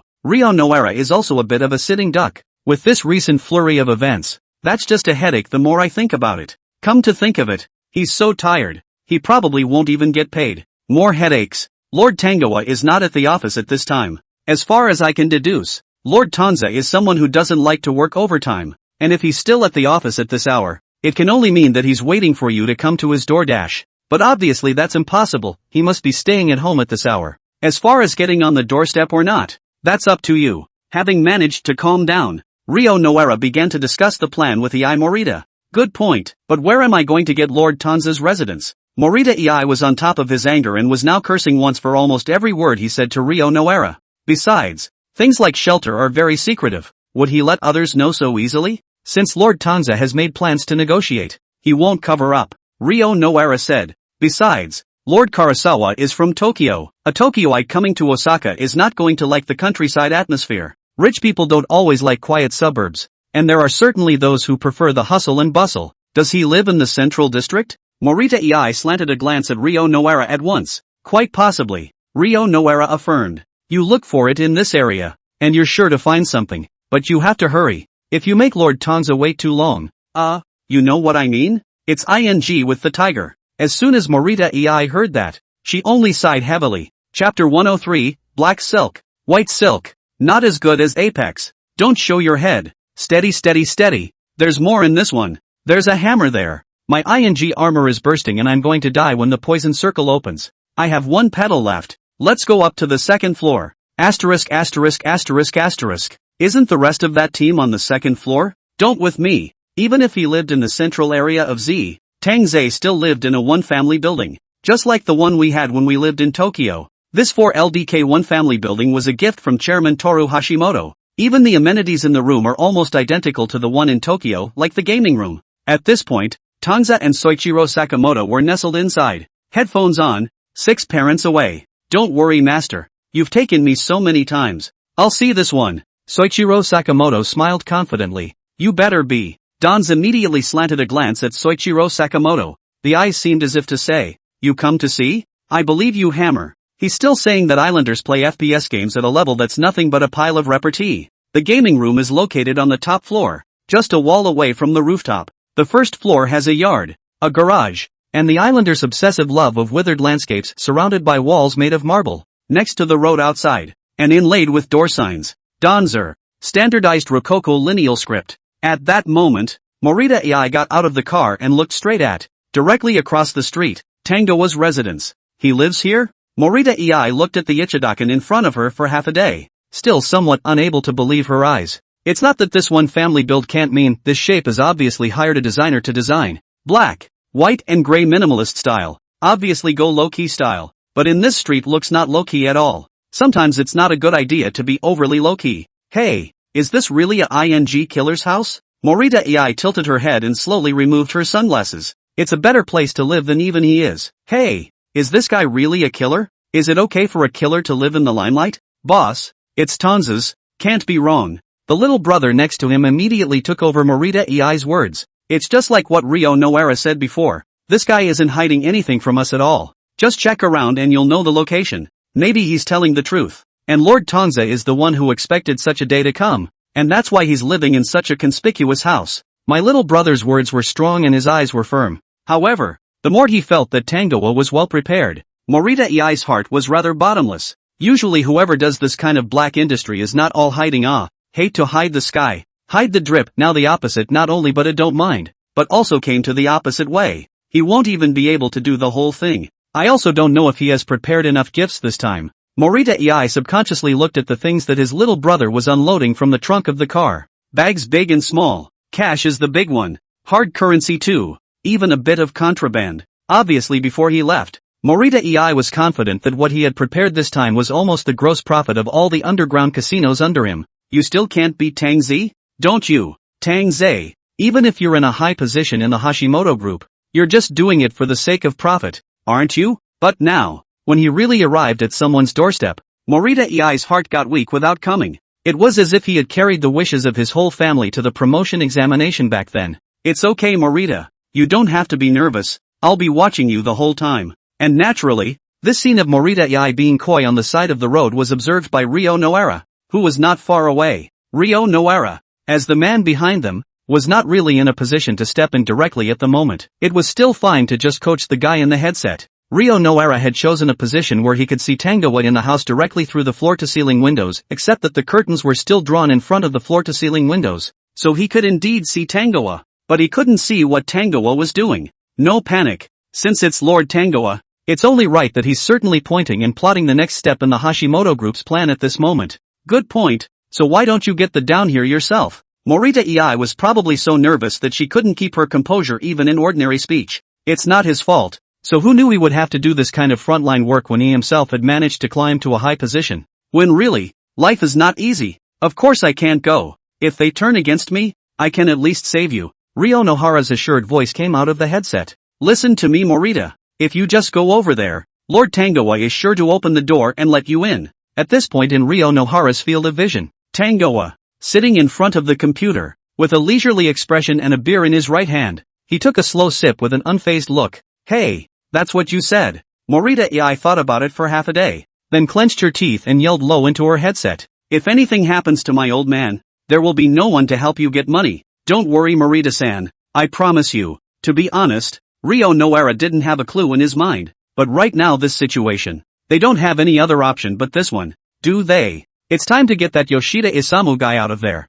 Ha ha, master. Look, what did I say before? We'll definitely win this game. Not bad, and got the hunt. You kid? Instead, at this time, in front of the computer, Tang Ze's laid-back demeanor is for no other reason than the game he just played and actually won. 5 consecutive wins in ranked. Heck, it's been a while since I've experienced a win like that. Sure enough, black and white silk. Not as good as Apex. Ha ha, you can always trust a power kid. Sakamoto's Soichiro was also very happy and looked at Tang Ze with a gleam in his eyes. Finally, after losing all of his master's small steel balls, he had done something that would satisfy him. Not bad, newbie. You're improving fast. Although the shooting skills are still in the sunset stage, but how to say it? The awareness is still very good. It's so professional to search the spot and squat and all that. Should I say it's a professional match? Ahem. Dons rubbed his chin. Overall, much better awareness than most of the islanders in his wild platoon. Oh, this one's open master.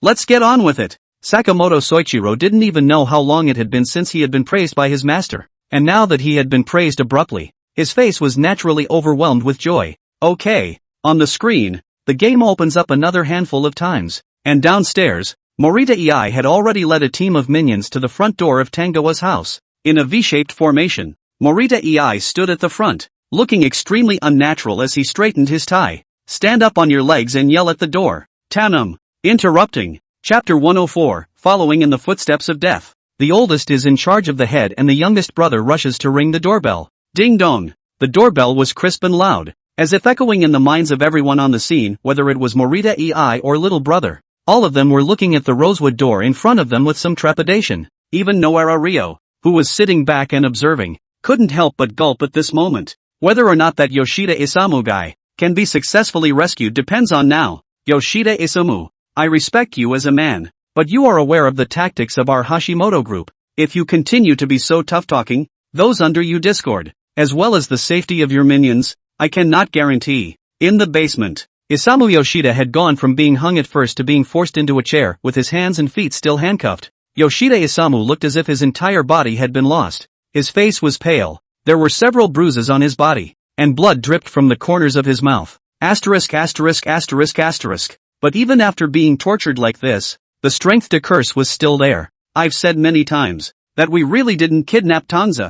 Yoshida Isamu seemed to be retorting with every ounce of strength he had. If you don't believe me, ask any of my men to see if I've ever given such an order. Nonsense. Your minions, those are the ones who wear the same pants as you. What they say can be believed. Before Hashimoto Toru could say anything, Kenichi Tsukikata, who was next to him, had already opened his mouth with a curse. I told you how that Morita voted so fast, and together you guys are still putting on such a big show for us here. It's hilarious. I'm telling you, it's dark now. If you still won't say where you kidnapped our Tang Ze before tomorrow morning. Ha! Kenichi Tsukikata let out a cold laugh at once. I'll show you what it means to live as if you were dead. Yoshida Isamu looked at the few people standing in front of him. Kenichi Tsukikata. This was an old acquaintance. And the red-haired twat next to him should be Tang Ze's caseworker, and the one standing at the end, who didn't like to talk, should be the chairman of their Hashimoto group. Tsukikata Kenichi and Akagi Ichiyuki were forgettable. The key was the chairman. Damn. How the hell did this guy figure out that Tangoa had been kidnapped by him?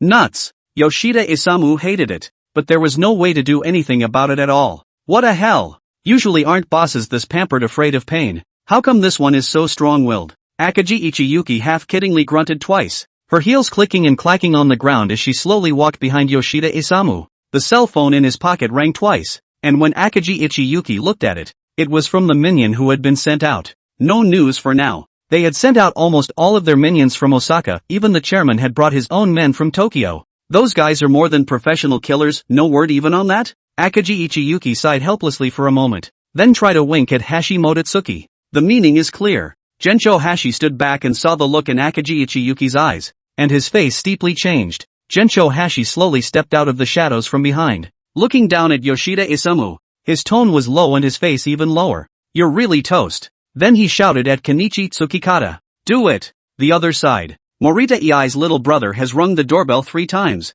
Morita Ei's legs were sore from standing in the doorway, and still the door in front of her showed no sign of opening. Hey, Rio Noara. Morita Ei's voice was almost squeezed out from between her teeth. Could you have gotten the address wrong? Is this really Tanze's address? How can you get it wrong? Ryo Nohara's reply came quickly over the headset. The guy was fully focused on the movement over here. So naturally he answered quickly. In Ryo Nohara's eyes, that guy Tangoa was sitting on a chair. And most of the view was blocked by the curtain sake. Ryo Nohara could only see a Tangoa who was sitting on a chair and barely moving. But now, Tanze's expression was angry. Hey, who told you to seal the smoke? I can't even see. Wayawa, I pressed the wrong button. Holy, that team across the street ran straight away. And it's all because of you guys. Tangoa is cursing at Soichiro Sakamoto. My.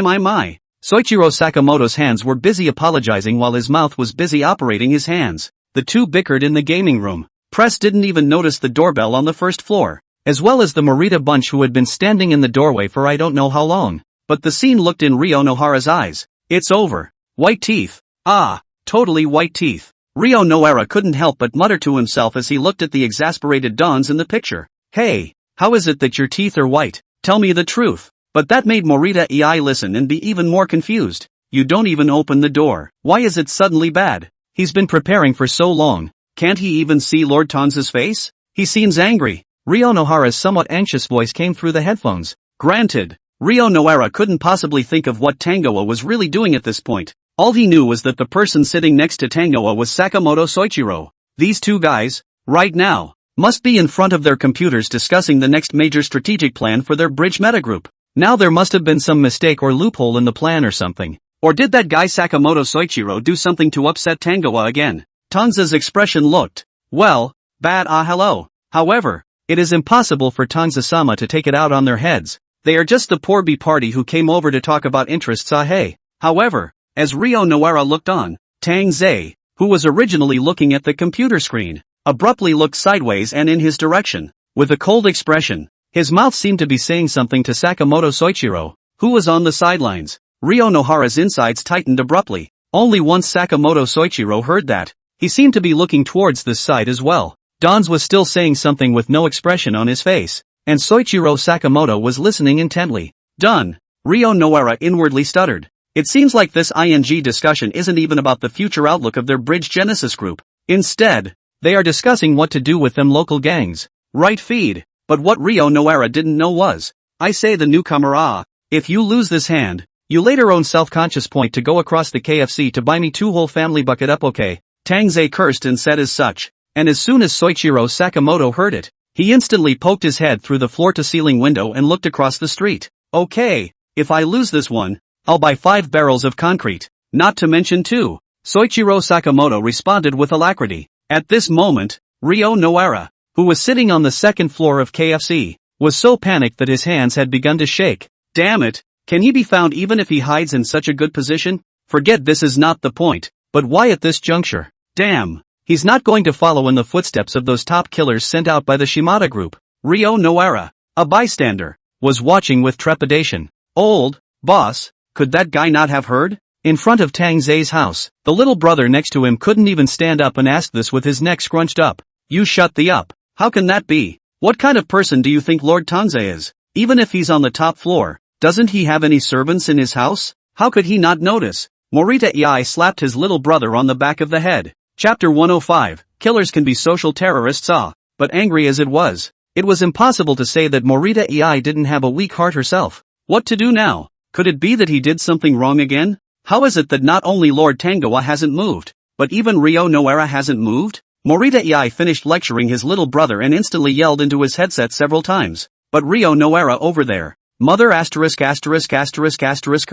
They all locked eyes with Tang Ze, and their position was discovered. Doesn't this mean that Tang Ze has already gained insight into their plans? Ryo Nohara's hand shook, and the headphones both knocked over and nearly broke in half. Isn't the most important thing for them to do right now is to hurry up and get Morita to negotiate a partnership with Lord Tangoa and fish out that Yoshida Isamu guy?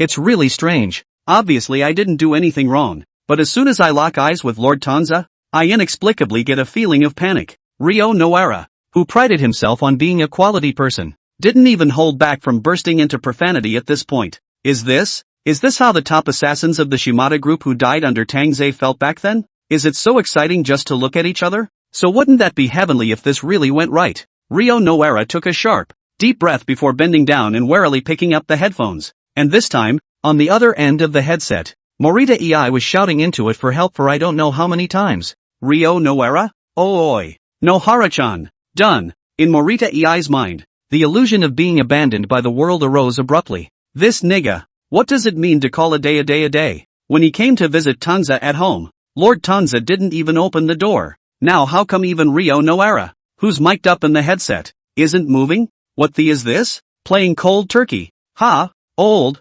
boss, what do we do now? The sidekick had been shocked. It's the immediacy of watching the boss ask for help in 360 degrees, but being blocked back from, and there was still the half unopened door to deal with in front of him. You shut the up. As if pulled back to reality by this shout from his little brother, Morita EI suddenly yelled, "Keep ringing the doorbell for me. I don't believe that guy won't open the door today. Hey, we're all in this for profit. Don't make it so humiliating. The Yakuza of Osaka are going to be stomped into cuties by you. Dons. Hey, master, why do I always feel as if there is someone downstairs? There's an ass man." And at that moment, in the gaming room located on the top floor, headset where longtime clip ears, Tang Ze changed a pair of headphones, hands still in the keyboard and mouse knocked fast. The screen power kit also followed a burst of snakeskin walking position. They would have called me if something was wrong. How could they have come to the door in person? Tang Ze, as if he didn't know how much he knew about that case insider Akagi Ichiyuki, didn't even look at Sakamoto Soichiro,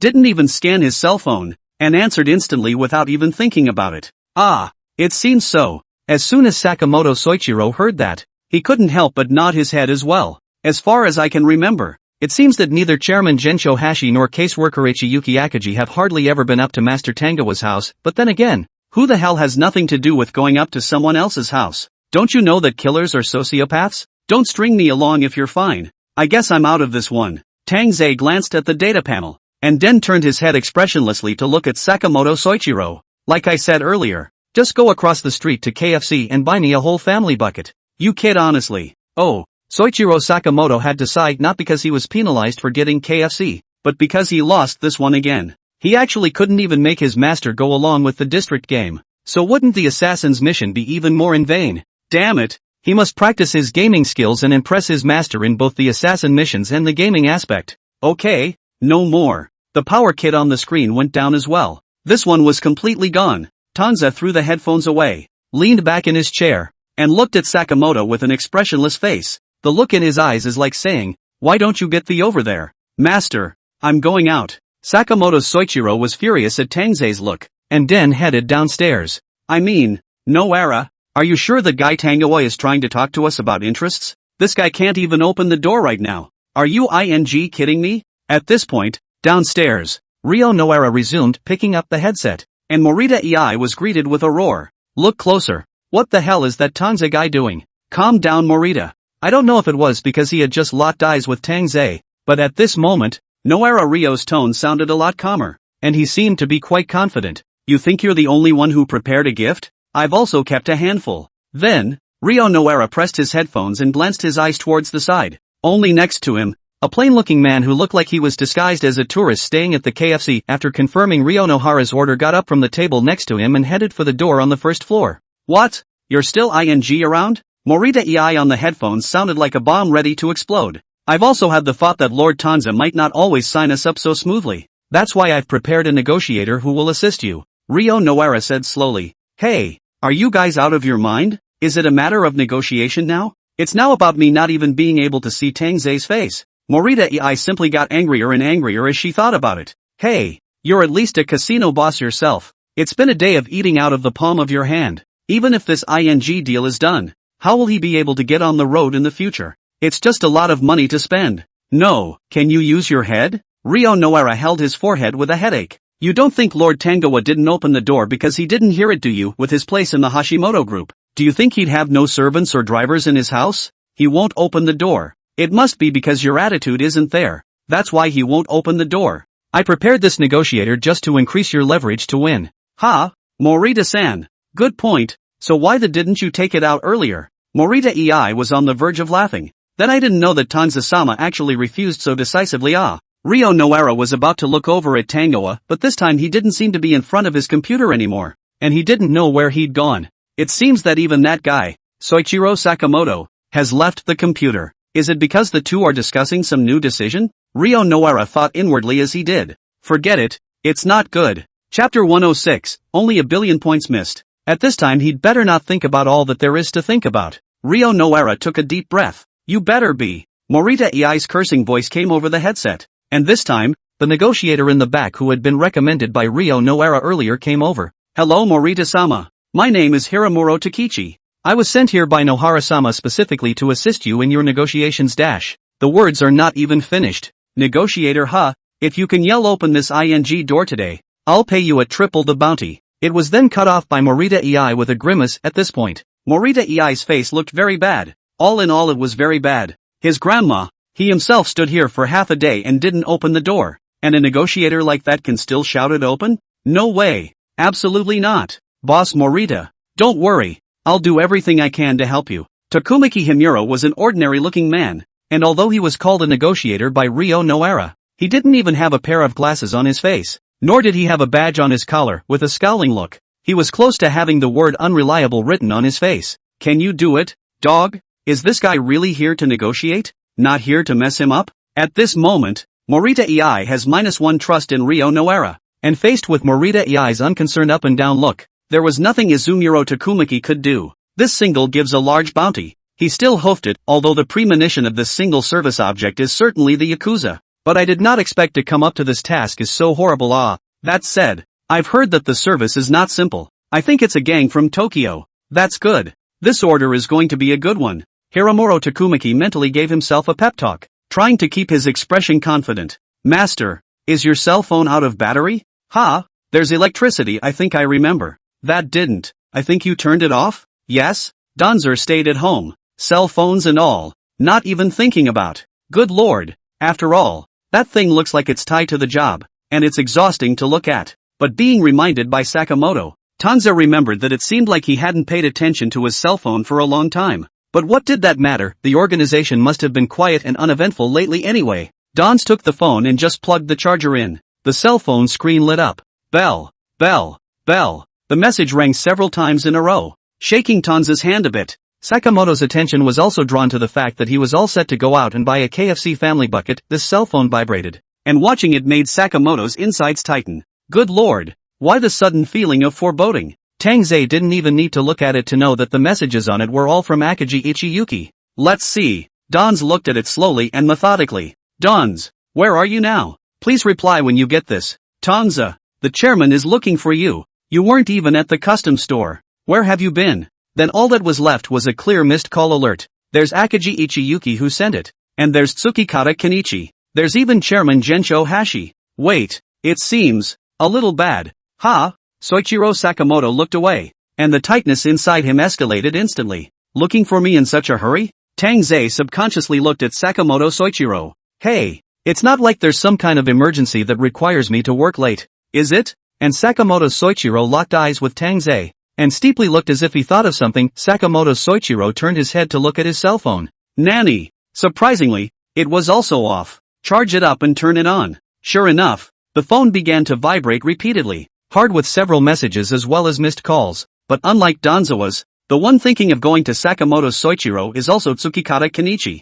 Master, look at, at that moment, Sakamoto Soichiro and Tang Ze couldn't help but stare at each other for a while. Did they miss something big? I didn't expect. Today's the day the Hashimoto Group and Osaka Ichiban concluded a treaty. It actually happened to be bumped into by me. I don't know. At this moment, not far from the roof of the building, behind the steps, a telescope is pointed straight this way. A man dressed in scruffy clothes, hair as messy as a chicken nest, but the eyes are incomparably fierce. Yuck, spit out the grass roots in his mouth, said with a sardonic smile. What a ing win. Asterisk ing guys on both sides. Let's see if I don't give a about you today. And for this day, he, Suzuka, and the horse had waited too long. As the last assassin of the Shimada group, the last soul seed of his journey, he not only had to avoid the pursuit of the police, but also had to survive in the five fingers of the Osaka group as well as the Hashimoto group. Back when the Shimada group was still around, he was at least a minor leader, though not as well fed as the ministers and group leaders. But there were at least a few dozen people under his hand, and he followed the group leaders, so he was also a dignified presence. Which is like now. Shimada group fell, he in order to survive, hiding from the pursuit, every day with the beggars in the park to mix together. Having to fight them for a place to sleep at night is outrageous. God knows what he's been living with all this time. And the culprit for all of this is the damned Hashimoto group. Damn Tangoa. If it wasn't for him, would he be in such a bad situation now? It's a ing sin that the little leader of the world has been reduced to robbing food from the homeless. Suzuka and Ma have managed to survive until now, relying solely on their hatred of the Hashimoto group. There is also the damned Osaka bunch. Of these guys, before it is clear that they are still pestering their Shimada group like a dog, and now that their Shimada group is down, not only do not lend a helping hand, not to mention, but also hit the back of a rake. Lightspeed betrayed them, not to mention that some even reported them directly to the cops, and some even sold their hideout information directly to the Bridge Genkai. Originally, the Shimada group might have survived, but it couldn't survive a back-and-forth attack. The more Suzuka and Ma thought about it, the more they hated it. Mother ******** ing Tang Ze, and the mother ****** ing Osaka bunch. See if I'm done with you guys today. Suzuka and Ma, for this reason, had scraped together a lot of money during this time, even going to pick up rags with the group of homeless people, and finally exchanged it for a sniper rifle. But after all, Tang Ze lived in the Central District, a place where most rich brothers lived, a place where law and order was strict, and there was even a police jurisdiction not too far away. Even a black and white guy like Morita didn't dare to go too far without making too many moves. With only one shot, Suzuka and Ma used their binoculars to determine the approximate location and slowly raised their sniper rifles. Chapter 107, The Cops Are Worried About You. Master, Big Sister Akagi must have something urgent for us. Even the Earthworks team leader made so many calls. Soichiro Sakamoto is still a bit flustered inside. It's as if the fear of a high school student who was addicted to a game and forgets suddenly remembers that he still has a homework assignment left to do. Although Kenichi Tsukikata had been staring at him pretty hard early on. Right now, because he had inexplicably been carrying a lot of other workload due to being invariably teamed up with this Akagi Ichiyuki guy, he had rarely been keeping an eye on Sakamoto's situation for a while now. Soichiro Sakamoto, who had been obsessed with the steel balls and the end of the world, was suddenly awakened by a phone call from Kenichi Tsukikata. Soichiro Sakamoto giggled inwardly at that moment. What could it be? Just call back and find out. However, after slowly scanning the message sent by that Akagi Ichiyuki guy, Tang Ze's expression not only didn't panic, but instead became more calm. What the hell? A hitman's organization. All it's about is killing and burning people? He's so skilled at it now that seeing this sort of thing again is nothing more or less than the difference between a large and a small bounty. This did make Tang Ze remember that. Yes, he had thought about retiring before, although the situation at hand might not be realistic, but lately it was idle, so it wasn't impossible to go out for a stroll and see what he could bet on in advance. Master, then you'll inform Akagi Big Sister first? I won't call the Earth team leader, haha. Next to him, Sakamoto's Soichiro suddenly hemmed and hawed, his face full of cunning. But the burly man with a murderous face really didn't go well with this expression, and Tang Ze instantly rolled his eyes without holding back. Well, a newcomer is a newcomer. It's just a phone call to the higher-ups. How can you be so scared? Even if you are a killer, you are still just a newcomer in the workplace, and you are afraid of face-to-face contact with the leader. Tang Ze was in the gaming room, sitting in a gaming chair as well, his legs resting on the countertop, looking relaxed, with his cell phone cupped in his hand at the moment as he sat swaying in the chair. Rather, he was not the least bit aware of what was going on outside the house. Ding dong, the doorbell is still ringing. Hiramuro Takumaki stood in front of the door all pressed up and persevering. But maybe it's also because Morita Ei's gang stayed here too long, and Tangoa didn't send anyone to open the door. This gang of strong men with flower arms tattooed on their arms, even if they acted in a low profile, standing in front of someone's room in unison, in the end, they still attracted the attention of the police. Stripes are here on a daily basis to patrol. When I saw Morita Ei's gang, I couldn't help but look at them twice. What were these guys? Who looked like they were coming from a bad place, doing sneaking around in front of someone's door? It's almost creepier than high school kids still roaming the streets at night. What? Are you guys trying to save the world? Too, although the cop did not go up to the express, but the person has pedaled the bike to stop at a short distance. Eyes like a torch looking at this side. A look of ready to call the headquarters at any time. And not far from the rooftop, Suzuka Kazuma, who had a hobo's limited skin, had already set up a sniper rifle, pulling up the already rusty sniper scope and slowly aiming it at Tang Ze in the house. He couldn't get a good gun even though he scraped and banged his way to the top, but it was still more than enough to clean up a Tang Ze. Now that Tangoa guy, he would never think that there are still remnants of their Shimada group, right? He was also more than a little surprised that he had a gun pointed at him behind his head. I guess. Success or failure depends only on today. Suzuka Kazuma as a former small leader in the Shimada group. Although the ability is naturally not as big as those dispatched out of the top killers, but the organization has done a lot of dirty work. The business piece may not be too capable, but the process is still very familiar. Suzuka and the horse thought very clearly. After this vote, he a Shimada group of scraps. For a Hashimoto group of the best in the game, a good deal. The blackened muzzle of the gun was aimed at the languid Tang Ze. Master, did you call Big Sister Akaji? Ah, not yet. Swiped the short video in passing. Don't. Master, in case it's an emergency. There's a hammer emergency. Inside the room, Tang Ze was turning his back to the window, still making small talk with Sakamoto Soichiro in front of him. You newbies may not get it, but don't I know their piss? If it was really an emergency, they would have come to my door already and harmed the call on hold. Tang Ze shrugged his shoulders and said with a disinterested expression. Outside the window, the sniper rifle was quietly set up and aimed at the back of Tang Ze's head. However, Tang Ze, who was sitting on a chair at that moment, was raising his hand in preparation for a different gesture to reach for his cell phone, but the charging cable wasn't long, and it swept into the mirror on the countertop at once. The mirror snapped to the ground, the sun shone through it, and the light was instantly reflected. Coincidentally, it swung right into the Beldeer and horse on the roof of a building not far away. Hiss! The sunlight was so harsh and vicious that Suzuka and Ma's eyes hurt from the reflection on the spot, and their entire bodies subconsciously trembled. In the end, Suzuka and Ma are just a small leader. Compared to professional killers, they are still a lot worse, but it was precisely at that moment that Suzuka and Kazuma's fingers on the trigger failed to take control, pulling the whole body. Bang! A loud and clear gunshot instantly rang through the sky. Asterisk asterisk asterisk asterisk. Where's the gunfire coming from? No! Is it a violent group bloodbath? Holy, violent groups are so crazy nowadays? A gunfight in broad daylight? Mom, yeah. That was horrible. The sound of this gunshot. The surrounding passers-by were startled, and at that time had turned into birds and beasts to scatter. The gun went flying off somewhere. Instead, the gunshot was a thunderbolt, and Tang Ze, who was closest to the shot, had his cell phone nearly vibrate to the ground at that moment. Master, be careful. And at this moment, as if the bloodline of a killer had finally awakened at this moment, Sakamoto Soichiro violently pulled Tang Ze behind the table, a pair of eyes like a hawk looking towards the window. Holy! Tang Ze also took a couple more glances in the direction that Soichiro Sakamoto was looking, but the sun was shining outside. The one across the street was still an office building, and looking directly at it was a mess of light pollution. You can't really see anything when you look at it like that. Only the direction Donzer still knows. Hey, although I usually like to fish in troubled waters when I go out on missions, but I'm at least a killer, and I still know a little bit of techniques from what I've heard every day. It seems to be coming from that location. Donz raised an eyebrow while lowering himself. I didn't even feel it when I lived in Tokyo before, but Osaka is not my home, so I don't feel safe anymore. Chapter 108, 1,000 Degrees of Searching for Him. Master, I'll go check it out. Soichiro Sakamoto's eyes had completely changed, and he volunteered to stand up against the wall, his demeanor clearly becoming a killer again to match his temperament. This is the master's residence. Which bare-hearted bastard dares to make a move here? Hey newcomer, you might want to be careful dash. Why else would you say that a newborn calf is not afraid of tigers?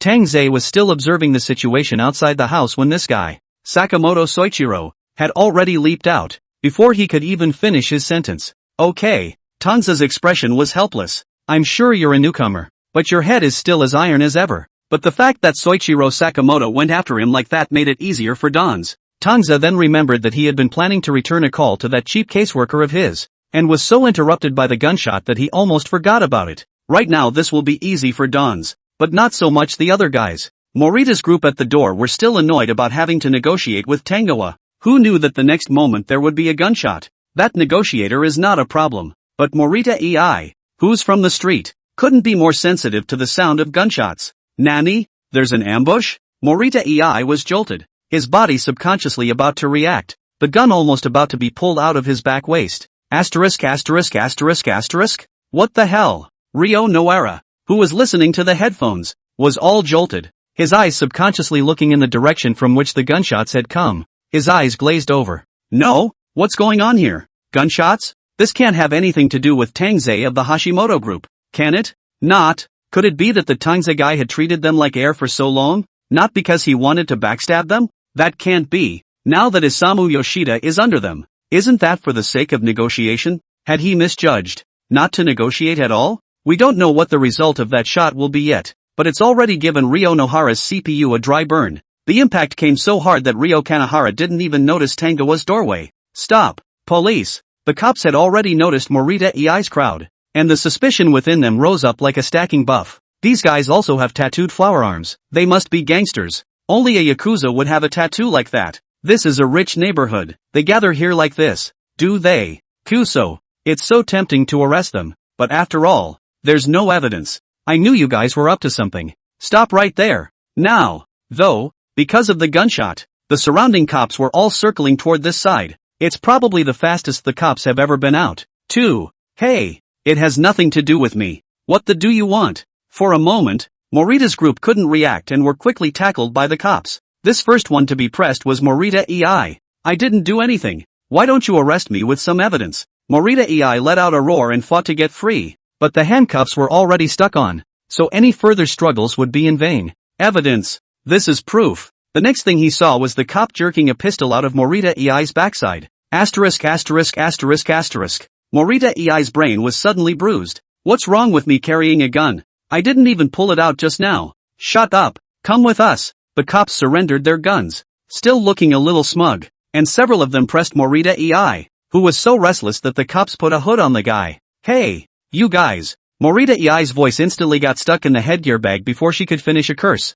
Before even asking Ryo Nohara in the headset what's going on, Morita Ei, as well as his minions, were then escorted to the car by the cops and sent to the police station with a bang. Why do you think he's so mouthy? Maybe that's a characteristic of Osaka people. No, can this be geographically black? And what else? Seriously, if I were this guy, I'd have ing confessed. Could it be that our moves aren't hard enough? The problem is that it can't be too hard. If we really get this guy killed, there's no guarantee that anything will happen on Tang Zejuan's side. Ugh, what the is this? In the basement, Isamu Yoshida started out hanging, and later, due to the escalation of Chairman Toru Hashimoto's anger, shifted from hanging from a beam to sitting in the electric chair. But now Isamu Yoshida has become hanging again. There was a doctor sitting warily beside him. Is that why the president brought in the doctor? In the basement, Akagi Ichiyuki, whose feet were sore from stepping on her high heels, was already resting on a couch aside. Kenichi Tsukikata remained on the sidelines and was looking at the computer in front of him. The chairman just took a call out, didn't he? Could it be news from Tang Zejuan's side? Akagi Ichiyuki looked at Yoshida Isamu on one side, and his expression became much more complicated. Otherwise, how is it that he's the boss of the custom industry? This guy actually managed to carry on until now, even though the chairman even invited a doctor to heal the guy's wounds. The torture was indeed real. Right now, this Yoshida Isamu guy fainted and woke up, back and forth. And Akagi Ichiyuki was no longer sure if this guy was sane or not. But this guy's tough talk is real. Not telling the truth. Are you? Unlikely. If there's news from Tang Zejuan's side, how could the chairman leave without telling us? Gensho Hashi handed Isamu Yoshida over to them before he left. But neither Akagi Ichiyuki nor Tsukikata Kenichi enjoys tasks like staring, let alone still being in a dark, damp basement. Kenichi Tsukikata, who still had a number of killers under his command, simply sent his men to bring in the computers and act as supervisors in the basement. By the way, I'll also check in with the guys in the data team, even though their main mission is in Tokyo, and see if there's anything I can do to help on the Osaka side. No, then Tang Zejuan Speaking of Tang Zejuan, this heart of Akagi Ichiyuki also became even harder. It's really strange. Tang Zejuan, this front foot to find her to ask the address of the custom store. But this person not only did not go, but also disappeared. Then where can Tang Zejuan go? They have now searched Yoshida Isamu's territory almost, but there is still no news of Tang Zejuan. There are only a few places to hide in such a big Osaka. Where else can we go? The CPU for Akagi Ichiyuki is going to dry fire as well. Wait. However, Kenichi Tsukikata, who was looking at the computer, seemed to have seen the news of what the society was doing, and his pupils dilated with it. On the screen was the very clip the data team had sent. It doesn't even look like the most common surveillance footage, rather, it looks like a passerby's perspective, seemingly shot on a cell phone. The guys in the data team are really giving it a go in order to find Tang Zejuan. Chapter 109 Blood Loss. In a word, blood loss. And the picture. Danza's one family build is the first to come into view. Then you see the doorway. And it's just a mess. This Morita Ei guy was sneaking around the doorway with a bunch of people, not knowing what he was doing, but soon enough, several cops rushed up from behind and took down Morita Ei's gang on the spot. But none of this is important. Hey, what did you guys find out? Akaji Ichiyuki, who was so bored next to her that she started to paint her nails, looked over at once, got up and stomped on her high heels, thumping towards the side. What's with the gunshots? Who says it isn't dash? Kenichi Tsukikata stared and held his breath, his eyes looking straight at the image on the screen. The gunshot. It was just right. Only to see Morita Ei in the doorway quickly pulled away. And Tang Ze's home. The top floor. Kenichi Tsukikata even knew that it was the gaming room. After all, this mansion that the chairman was giving away, Kenichi Tsukikata had screened it beforehand as well. Yet the next second, Tsukikata Kenichi then saw that, from the roof window, a figure leapt out steeply with athletic and flying hands, jumping all the way to the roof of the next building, and going over towards the office building. Kenichi Tsukikata was simply more than familiar with this figure. Sakamoto? How did that guy get out of Tang Zejuan's house? Even Akaji Ichiyuki, who was next to him, was so stunned that she could barely hold her cell phone in her cupped hands. Since this Sakamoto guy is at Tanza's house then, before Akaji Ichiyuki's mind could react, her hand had already moved involuntarily. As soon as the call was made, it was answered quickly on the other side. Hello? But isn't it Danzer's voice? He even sounds like he's taking it easy. Not at all like he's been kidnapped. Apparently Tsukikata Kenichi had also heard Tanza's voice on the phone. The two men stared at each other for a moment, wide-eyed, wanting to speak, their lips trembling, but half a dozen words came out. Hello? What the hell? This guy Tanza, why is he in his own house? No wonder they've almost turned Yoshida Isamu's territory upside down and haven't found Tanza. Dare this guy to be in his own home? Are you kidding me? I say, Akaji Ichiyuki, this matter of Tanzakuan's kidnapping, is it what the chairman told us before? Finally, Tsukikata Kenichi slowly locked eyes with Akaji Ichiyuki and said as if he was somewhat disbelieving. It's right. Akaji Ichiyuki had a nebulous expression. They were both called straight over to watch the dungeon at the time. They all said that Tang Zejuan had been kidnapped, so they thought that if it was such a big deal, how could it go wrong? But it turns out that often the bigger things are instead still more likely to go wrong. No, let's think this through. Kenichi Tsukikata reacted as if he had snapped out of it. The president he must have already sent a large-scale search when he received the news. That was searched around to no avail before. Kenichi Tsukikata shook his head vigorously. Nope, that guy Tanza was playing small steel balls in Yoshida Isamu's territory. That's why. It was then that Akaji Ichiyuki snapped back to her senses and looked at the computer screen again. It'll be a much quieter picture up there. Even the police car at the gate has driven away. And that guy, Sakamoto Soichiro, is practically flying off the handle, having long since disappeared somewhere. What about this Yoshida Isamu guy? Then, Kenichi Tsukikata threw out this question. The two were once again speechless. Only then did he look behind him, at the pitiful looking, if not a little half-dead, Yoshida Isamu. And at that moment, the roof, Suzuka and Kazuma, after a shot was blanked, the man had run all the way down from the roof, panicked, grabbed the door, and even bumped into a number of passers-by. Hey, watch where you're going. This guy, he's not a thief, is he? Why does he look so sneaky? Asterisk. How come there are still guys with such low quality in the central district? Suzuka and Horse were already of a vagrant appearance, and at this point, they were still venturing out into the streets. And in this case, it was only a matter of time before they were picked up by the cops. That's all right. Suzuka and the Horse ran like headless flies, gasping for breath. Granted, he didn't even know where he was going at the moment, but he knew that if he didn't run now, he might not know what the hell was coming for him later. Only, what made Suzuka and Kazuma not slow down was that the shot was actually empty. It was empty. When have Suzuka and Ma ever dealt with such a scene? Almost thought that the gun had grazed their face. The gun did not care. Threw it down and ran. Suzuka and the Horse ran for I don't know how long before they finally reached an alleyway, which made them stop. Damn it. Calming down a bit, Suzuka and Ma instantly recalled the stupid thing they had just done. It's his one chance. I can't believe I wasted it. Once the gunshot sounded and he exposed his position, not to mention that reaction speed of the Hashimoto group, probably even the Morita bunch next to him reacted,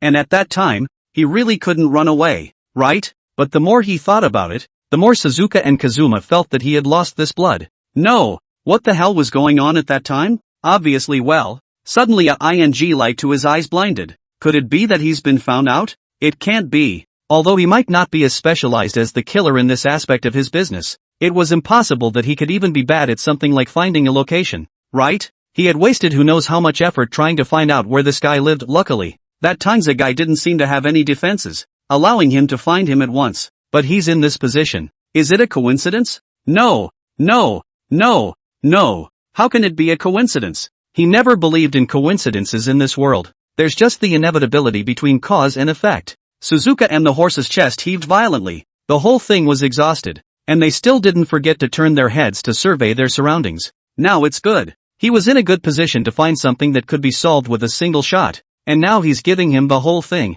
A turn of offense. Probably hang out with the bums for a long time. The little leader's mentality has been worn out. Lost the advantage of this shot. To Suzuka and the horse, whole people are almost like a mental disorder. But since it's not a coincidence, could it have actually been discovered? The people calmed down. And Suzuka and the horse's sanity eased a bit. And I don't know if it's an illusion or not, but he just saw someone else in that Tang Ze guy's house. If I'm not mistaken, that guy, was he Kenichi Tsukikata's assassin? Thinking about it, Suzuka and Ma didn't even dare to think about it. Good lord, if it really was an assassin beside Kenichi Tsukikata, wouldn't that mean that this Tang Ze guy had already found out what was going on and had even talked to someone in the organization? Well, if you say so. However, Suzuka and Ma had just thought of this when, overhead, a gloomy male voice came steeply. So you guys are here, TSK, making me look for you. Only Sakamoto Soichiro stood on the roof on the right side of the alley, looking down sorrowfully at Suzuka and Ma. You're from the Shimada group, aren't you? Ha! I didn't realize there was actually such a leaky fish here. Sakamoto Soichiro has been studying with his master for quite some time now, and sure enough, his skills as a killer have refined quite a bit, so it's surprising that he caught it so quickly this time. You, Suzuka and Ma knew they might get caught though, but that was too soon. Hey, honestly, I wouldn't run this way if I were you. Sakamoto Soichiro was also in a good mood, jumping down from the top and looking at the murderer intent on murdering his master with a smile on his face. There's a man-made lake to the east, and it's more crowded than this side, and there's a park that's full of bums like you, and it's a good place to hide for a while longer. As he spoke, Sakamoto Soichiro's eyes grew fierce, and with a broken blade already hidden in the heart of his right hand, he slowly approached Suzuka Kazuma. It seems that the remaining remnants of your Shimada group are pretty much done, and you've actually let a stinking beggar come over to carry out the mission. What class is that? Just daring to come and assassinate his master? Hashi Yuan Chairman. I'm not going to hide it from you.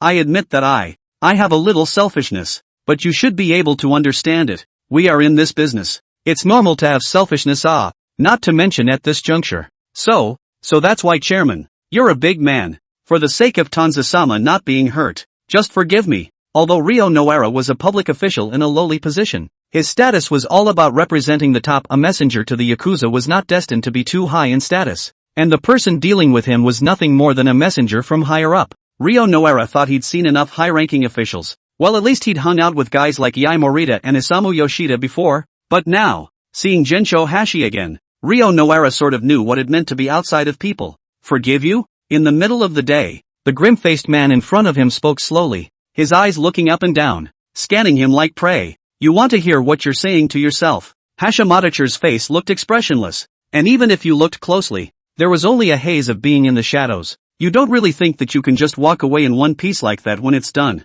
Ryo Noara was already cowering in fear, and now that he heard Chairman Hashimoto open his mouth, he became even more afraid. Damn, when you think about it, all this stuff just seems to make sense. That guy Tang Ze, it's not like he wants to sit down and negotiate with them face to face at all. It was a clear attempt to undermine them. Luring them over there and putting a cold shoulder on purpose could only draw the cops in without them even having to do it themselves. Is this a negotiation? This is a attempt to whore for nothing. Damn. Every time he thought he guessed what that Tang Ze guy was thinking, seeing the results, it always gave him so many surprises. But it looks like it's too late to say anything about this incident. Even his own mind is being probed by others. Nima, this time it's really in the gutter. Ahem, Chairman Sama. Honestly, we also belong to the desperate before thinking of this, but at most, we just want to get a bigger share of the pie. Absolutely no intention of harming anyone. But as things stood, Ryo Noara wanted to earn his own hand and beat a dead horse. No, you better not have.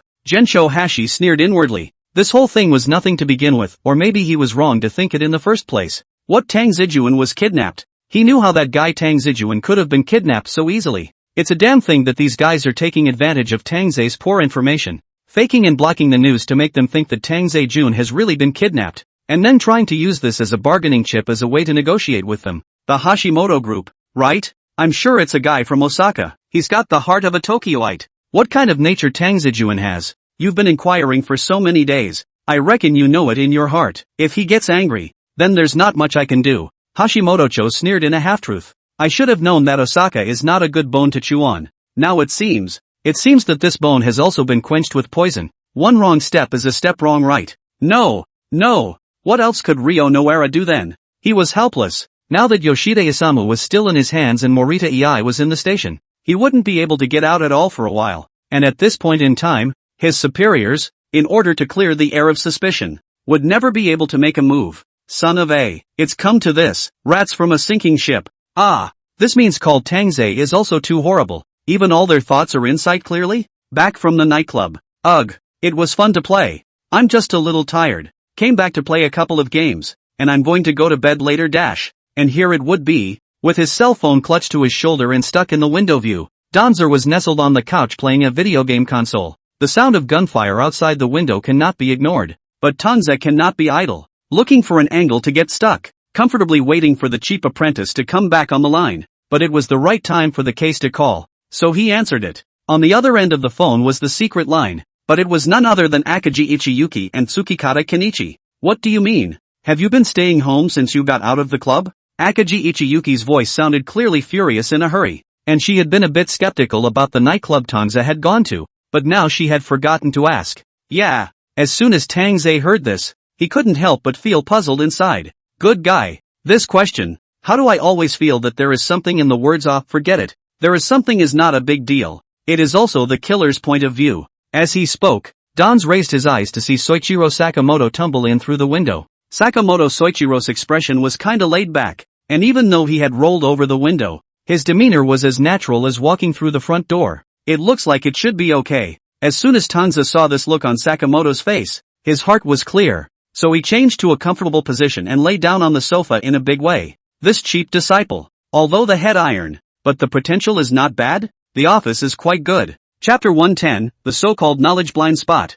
I'll hang up now if there's nothing else. Raising his eyes to see the Sakamoto guy come in, Tang Ze was aware that things had been done. His double-row teammate was back, and at a glance in his hand, he was even carrying a KFC family bucket. Danz rushed the phone in greeting and was about to hang up then. Hey, Tang Ze-kun, Tang dash. Before Akagi Ichiyuki could finish shouting at the other end of the conversation, Tang Ze mercilessly hung up. Is it done? Then he smiled and looked at Sakamoto Soichiro. Done. Soichiro Sakamoto replied with a grin. Very well, let's get on with it then. Danz smiled, put down the console, and went back up the stairs with a grin on his face. On the other end of the phone, Akagi Ichiyuki and Tsukikata Kenichi, who had been hung up again, looked at each other with embarrassed faces. Tsukikage-sama. There is nothing wrong with Yoshida Isamu anymore. When he wakes up it would be best to give him something to eat again. It will also help his body recover. And that would be when the doctor that Toru Hashimoto had hired earlier came into play. And if there's nothing else,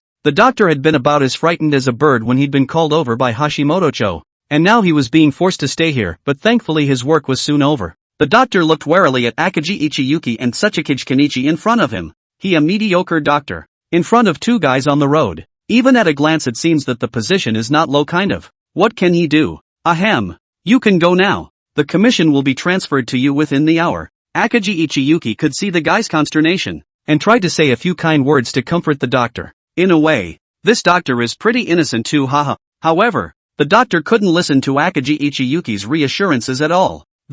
The chairman has already transferred me in advance of the commission. Excuse me, I'll leave right away. After that, the doctor left the basement without looking back. Okay. Akagi Ichiyuki subconsciously and helplessly locked eyes with Tsukikage Kenichi. This is probably the most breathless day for both of them. Day 2. Yoshida Issei was sent back to his territory in one piece. Chairman Hashimoto Toru hadn't come back after that, only instructing them to send Yoshida Isamu back. President, did something happen? Akagi Ichiyuki was attentive and asked a question in passing. It's okay, you guys just have someone send the guy back after he's healed. Chairman Hashimoto's voice sounded very relaxed and seemed to be in a good mood. I know there are doubts. I'll tell you all about it tomorrow when we're back in Tokyo. Of course, the matter of sending Yoshida Isamu back was also something that Akagi Ichiyuki and Tsukikata Kenichi went to do. At first Akagi Ichiyuki was worried that people would still give them looks. After all, this matter does seem to be that they are at a disadvantage, although it is also due to a misunderstanding in the final analysis.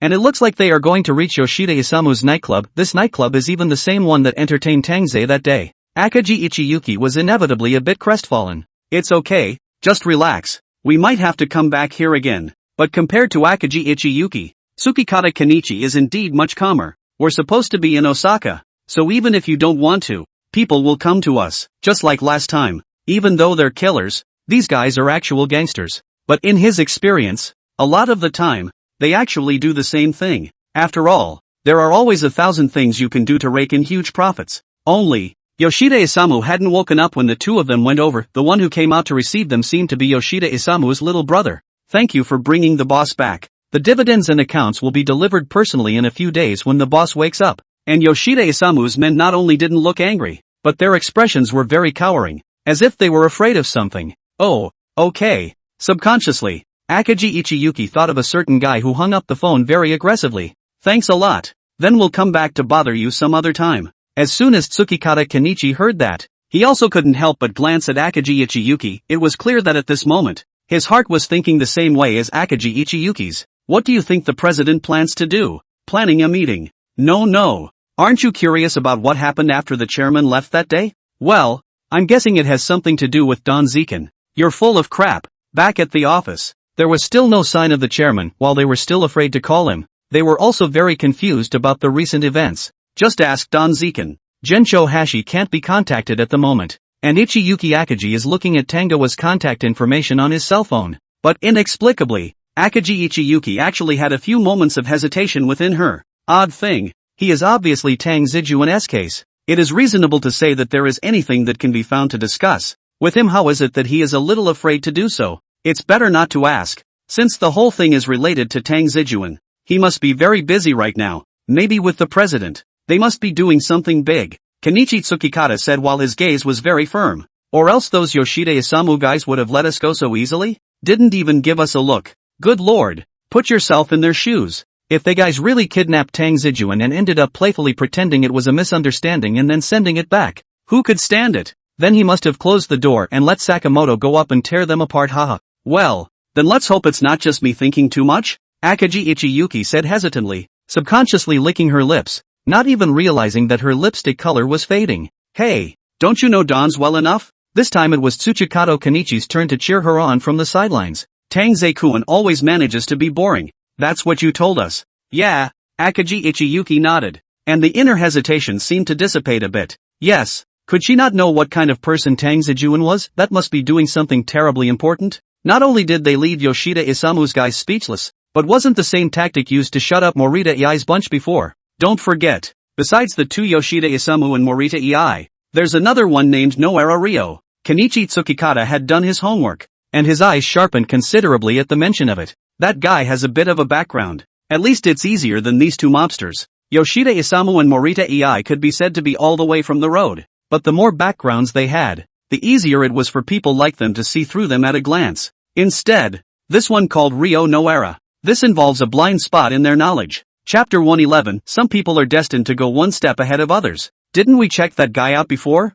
Just a messenger. Like Sam Witwicky. Akagi Ichiyuki rubbed his chin. Then you must not have seen the whole movie. Kenichi Tsukikata caught Akagi Ichiyuki's words effortlessly. Sam Witwicky ends up saving the world. For the third time. Bet you didn't realize that guy ended up being a key intermediary between the Autobots and the Decepticons, even swaying the war between the two races. Yes? Akagi Ichiyuki was deep in thought. It's true that she didn't finish Transformers, but I heard that the series had also recently received a brand new setting, which was recently in theaters. Alas, she didn't have time to catch up over all this recent. But Ryo Noara certainly isn't that kind of guy. Then Akagi Ichiyuki's words changed, looking at Tsukikata Kenichi with a smile. That's hard to say, although they don't have much information on hand at the moment. By extrapolation, hey, even if the whole thing is planned by Tang Zijuan, but if it is related to the guy above, things can be difficult. Sam the Messenger has been kicked out a couple times in between. I think, Akagi Ichiyuki recalled. It's about time you tried to finish a movie. Kenichi Tsukikata looked helpless. It's better to watch those boring movies than to watch the surveillance footage of Tang Zijuan on a mission. You're trying to say that Ryo Noara is likely to be at the center of swaying us and the Osaka bunch, aren't you? Ichiyuki Akagi hasn't seen a few of the movies, but I still get the point. Anything is possible. Kenichi Tsukikata never talks too much. There are no absolutes.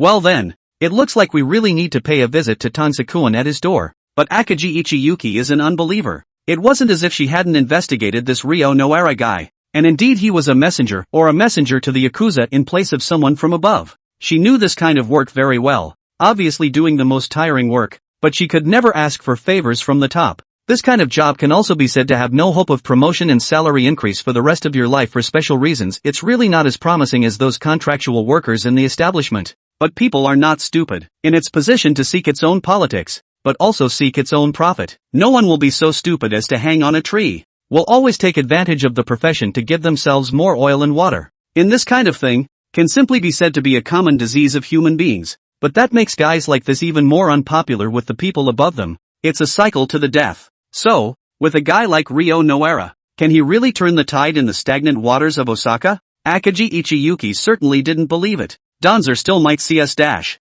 As soon as Tufang Jiani heard that he was going to call Tang Ze, although he was also a little excited inside, his reason subconsciously pulled him back. Tang Ze has arranged so many things and plotted for so long. He must be very busy now. Surely he doesn't have time to see them. However, it was obvious that no one would dare to call Akagi Ichiyuki the first in terms of who knows Dansei-kun the best. While Takiazuma Kenichi was rambling on, Akagi Ichiyuki even dialed the phone. Hello? Tang Ze-jun? You just put the phone too fast. I haven't even finished yet, eh? Oh, you're at home, right? Then I'll come over later? Well, by the way, to bring you some dishes. No problem. Ha?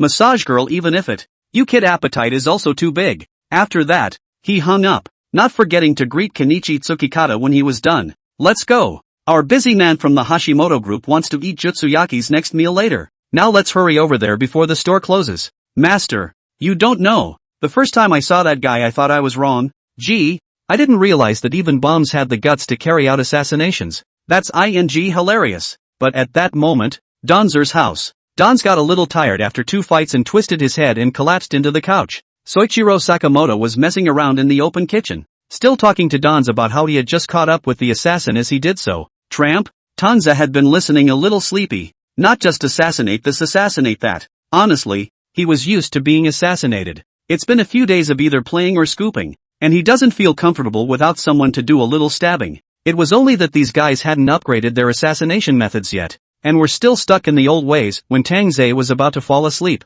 he finally heard something new. Once he heard that this one was actually a homeless person, Tang Ze came to be a bit more interested. Yeah, but I've seen that guy before, and I'm pretty sure it's someone from the Shimada group. Soichiro Sakamoto is stirring the eggs. Although the stature of the body plus a scarred face, but also playful look with the mixing of eggs, such a thing is simply very different. But that's okay, Danz is used to it. Cook your own food at home. Eat safe. No problem, haha. While most of the Shimada group guys have ascended to the heavens, and while the rest are not defecting to the Morita Ichiban and the Yoshida Ichiban, there is still a small portion of them absconding. Soichiro Sakamoto spoke slowly, but most of them are a bunch of rabble. They can't become a climate at all. Master doesn't need to take it to heart. Just like this one that died in his hands just now, obviously not very capable, but with a very arrogant tone of voice and hard words. Knowing that he was someone sent by Master Tangoa, he cursed then and there, swearing almost every expletive Sakamoto could get his hands on in his life. A guy like that, based on Sakamoto's own experience, I'm afraid he's a minor leader in the Shimada group. Usually people in that position are not very good at anything, but they're very good at making people, so they've also developed a knack for cursing. But people like that die quickly is all. Even the force Sakamoto used to finish him off wasn't as strong as the force he was using to stir the egg now. I have to say, stirring eggs is indeed a technical job. Not too thin, not too thick. It is much harder than killing someone. Soichiro Sakamoto set the whisked eggs aside for later use, picked up the chopper, and went back to playfully talking to Danz. I also found the sniper rifle that guy used on the rooftop behind me. It was very pickup, the kind that dogs don't even use. All the more reason for Master not to take this kind of person to heart. Then don't worry about it. I'm not going to take it to heart. Tang Ze responded absent-mindedly. It was true, it had been a week since he'd arrived in Osaka, and all he could remember was pachinko parlors, custom stores, nightclubs, and the hot black-skinned girl who'd accosted him the day he'd met her at the nettlesome snack bar on the shopping street. Chapter 112, this is a big misunderstanding.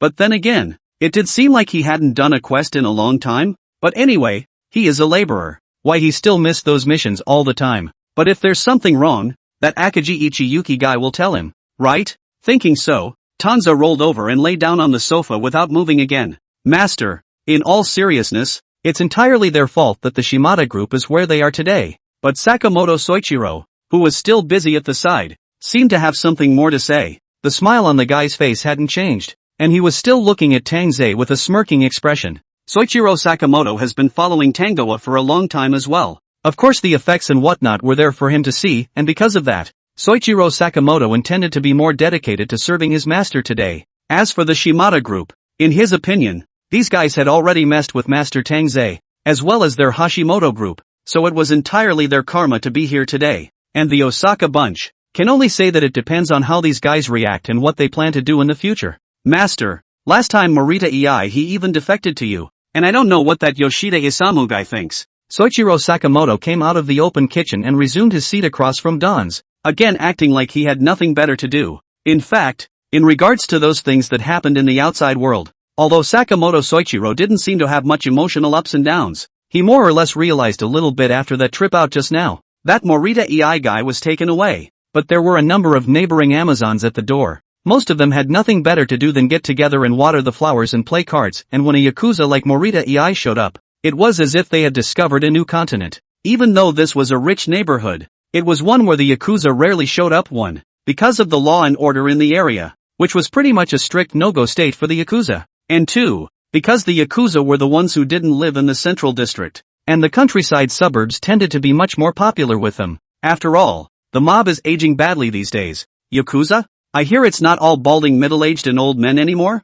Yeah, that's why it's so weird to see those guys with tattooed flower arms. Didn't I hear earlier that the higher-ups were arresting people from the Shimada group? Could those guys be it? No way. If it's really the Yakuza, would they dare to show up at someone's doorstep so blatantly? That must be some other force. Ouch. Now the Yakuza are getting younger again? The neighboring Amazons were talking so much that they told Soichiro Sakamoto to listen carefully. Sakamoto Soichiro could almost guess what was going on behind the scenes. After all, that Morita guy had already defected to the master, so a visit to the door would be a normal thing, right? The Yakuza are very disciplined guys. Visiting the boss is a top priority. Isamu Yoshida. However, when Tang Ze heard the name, at first glance, his expression seemed to be a bit bewildered. Who is Isamu Yoshida? Master, since that guy is in league with Morita maybe Morita came to the door this time for Yoshida Isamu dash. Soichiro Sakamoto looked like he wanted to say something else. After all, in Sakamoto Soichiro's opinion, it was only a matter of time before something like this happened. As long as Master is serious, there's nothing that can't be done. However, as Soichiro Sakamoto was thinking that, the doorbell rang. The place where Tang Ze lives is not far. The subway is 2 or 3 stops away. Tang Ze-kun, you guys? You're hiding it from us so hard. Akagi Ichiyuki entered Tangoa's house and made a scene with her first words. It was clearly the first time he had come to Danzaku-kun's house, but Akagi Ichiyuki didn't see it as strange at all, especially with his own assassin, Danzaku. Tanza was still lying on the sofa when he saw Sakamoto Soichiro open the door. As well as a face he couldn't be more familiar with revealed behind the door, Tanza felt a sudden wave of fatigue before he could even open his mouth. How to say it? Has the feeling of a teacher's home visit when you were a student. Tang Zijuan, you're too unkind to play such a big game and hide it from us. You're really treating your brother like an outsider. Kenichi Tsukikata chimed in to help, and picked up Akagi Ichiyuki's pretentious, sultry tone. Holding the game console in his hands, Tanza looked calmly at the 3 people in front of him with one eye open. Blink. Silence. Did these guys misunderstand something? Don't say it, do you? Akagi Ichiyuki smiled and sat down next to Tanza with an intimate look. No way Tang Ze-kun. How come you're even hiding it from me? Obviously, in their eyes, this guy Tanza must have known about it. Hey, after all the events centered around Tang Ze-kun was kidnapped, and you're not being nice. That must be Tang Zijuan sneaking around behind the scenes plotting something, not only taking care of that Morita guy, but also ending this Yoshida Isamu thing in the process and based on his experience. For this kind of thing, if Tang Zijuan said that he hadn't laid out a plan ahead of time, he wouldn't believe it even if it beat him to death. Ha ha, you guys see? Master, I knew you must be hiding something from me lately. However, when Sakamoto Soichiro saw this scene, his mind seemed to have created some kind of filter. And once he heard the words of Akagi Ichiyuki and Tsukikata Kenji, the news he heard was automatically summarized as, the whole thing was done by Master Tangoa without them all knowing. And he immediately looked at Tangoa in front of him with glowing eyes. Originally that day when Master Tang Ze left him alone in Pachinko's store, he sensed something as a professional killer. Of course, all the things around him are aware of. only at the moment because the object is the master Tang Ze, cannot be viewed with ordinary eyes is, however, compared to the reaction of the three guys in front of him, Tang Ze's reaction was very flat. Even the blandness is excessive. You guys want to hear what you're talking about? Tang Ze was simply confused by what he heard. Good lord. He obviously just hadn't taken a mission for 2 or 3 days. How did he seem to be out of touch with the world? Hey. No. The organization has progressed without him, right? But Tang Ze not only not anxious, by the way, also glanced at the screen of the game console in his hand. Very good. This one is still saved. Wait for him to operate a hand. You come to ask me about such things? Wouldn't it be better to just ask the president? Only then did Tang Ze raise his eyes and said without haste, isn't the president in charge of the organization's major events? Ask him what he's up to. What's he supposed to say? Are these guys off their meds? He's obviously just a silver assassin. Hello? What?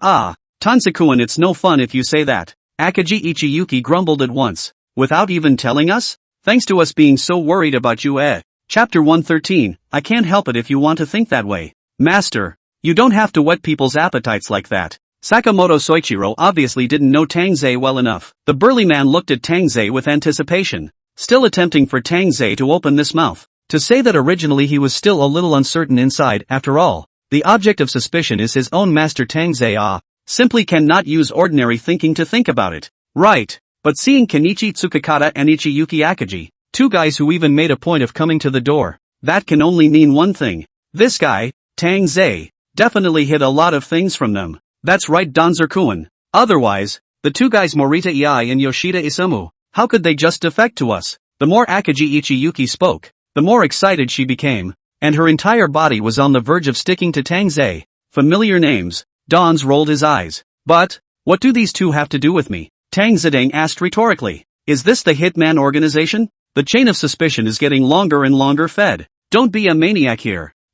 When these words came out, the 3 people in the room who were still full of expectations were momentarily speechless. Really worthy of being Tang Zijuan. So overbearing? These 2 guys are at least in the Yakuza, but in Tang Zijuan's mouth, they're just like the 2 boys who come when they're called. Tanze-kun. This Morita Ei even offered gold bars before. That Yoshida Isamu guy must have revealed something to you too, right? Tanze-kun had spent so much time at Isamu Yoshida's nightclub before believing they hadn't talked about anything. That's right, Tanze-kun. That Yoshida Isamu guy stabbed such a big thing. Surely you know quite a bit of the inside story as well. Tanze-kun? Hey, isn't it related to the Osaka Ichiban? Other than the 2 of them, this thing is still done to the other Osaka ones, isn't it? Danzer-kun, maybe we can help too? However, only to see that the 3 guys in front of him not only didn't retreat, but instead had a tendency to become more and more enthusiastic. Hey, who wouldn't be curious about the stuffy guy? Then I can't help it if you guys think so.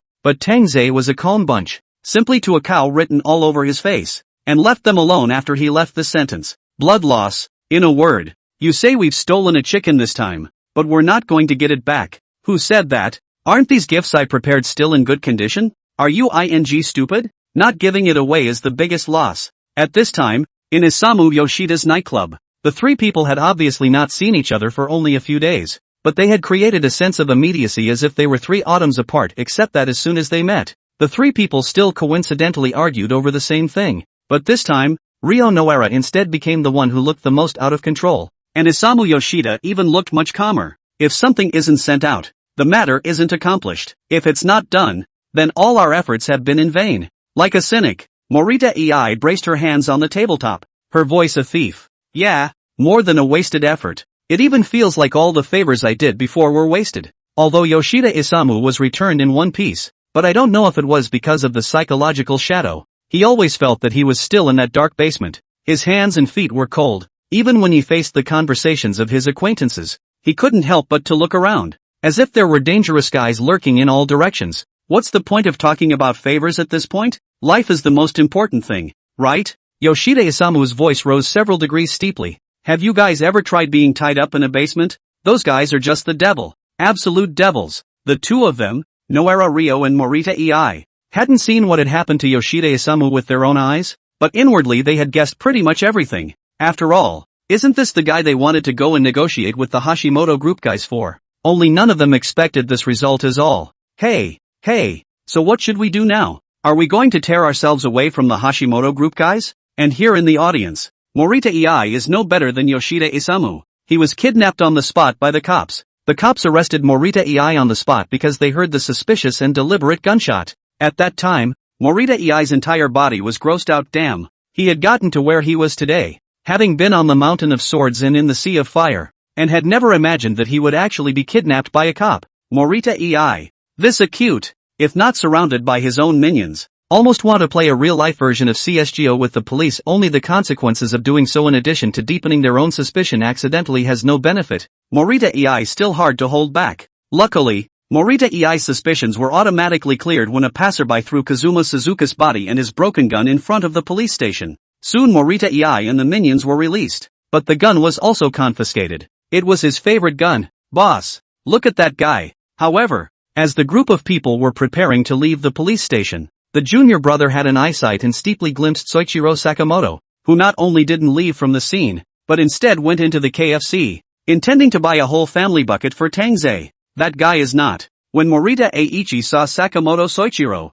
it was as if he instantly understood the whole thing. Damn. He knew that shot wasn't easy. This is the ing means Tang Ze arranged to deter them, deliberately using gunshots to lure the cops in, and then pretending to show off his strength by getting them out. Right, boss? Have we been set up by the Hashimoto group again? It wasn't just Morita Ei who thought so. Even the little brother next to him thought so. My little brother was rubbing the back of his head with a chagrined look on his face. Morita Ei heard his little brother's words but was in no mood to answer. Morita Ing's eyes were bloodshot as he stared at Sakamoto Soichiro not far away. This guy is simply the source of all evil for him. Ho! Still tearing our faces off. Can we afford to do so? Ryo Noara subconsciously clutched his head with a horrified look on his face. We have been ruled by the Hashimoto group. Tang Ze's set of consecutive moves came down, generically giving him a whole PTSD. Are the guys up there going to continue to stand by and do nothing? Yoshida Isamu was incapable of raging. Nonsense. How else are they going to reap the benefits if they don't stand by and do nothing?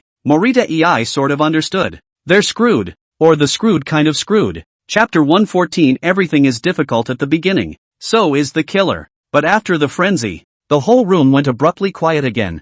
Morita Ei was captured and Yoshida Isamu was tied up. Ryo Noara hadn't taken much of a physical hit, but the mental damage had been pulled full circle. As far as the immediate situation is concerned, it seems clear that their bridge metagroup hasn't even made a move yet, and their side is straight up reunited.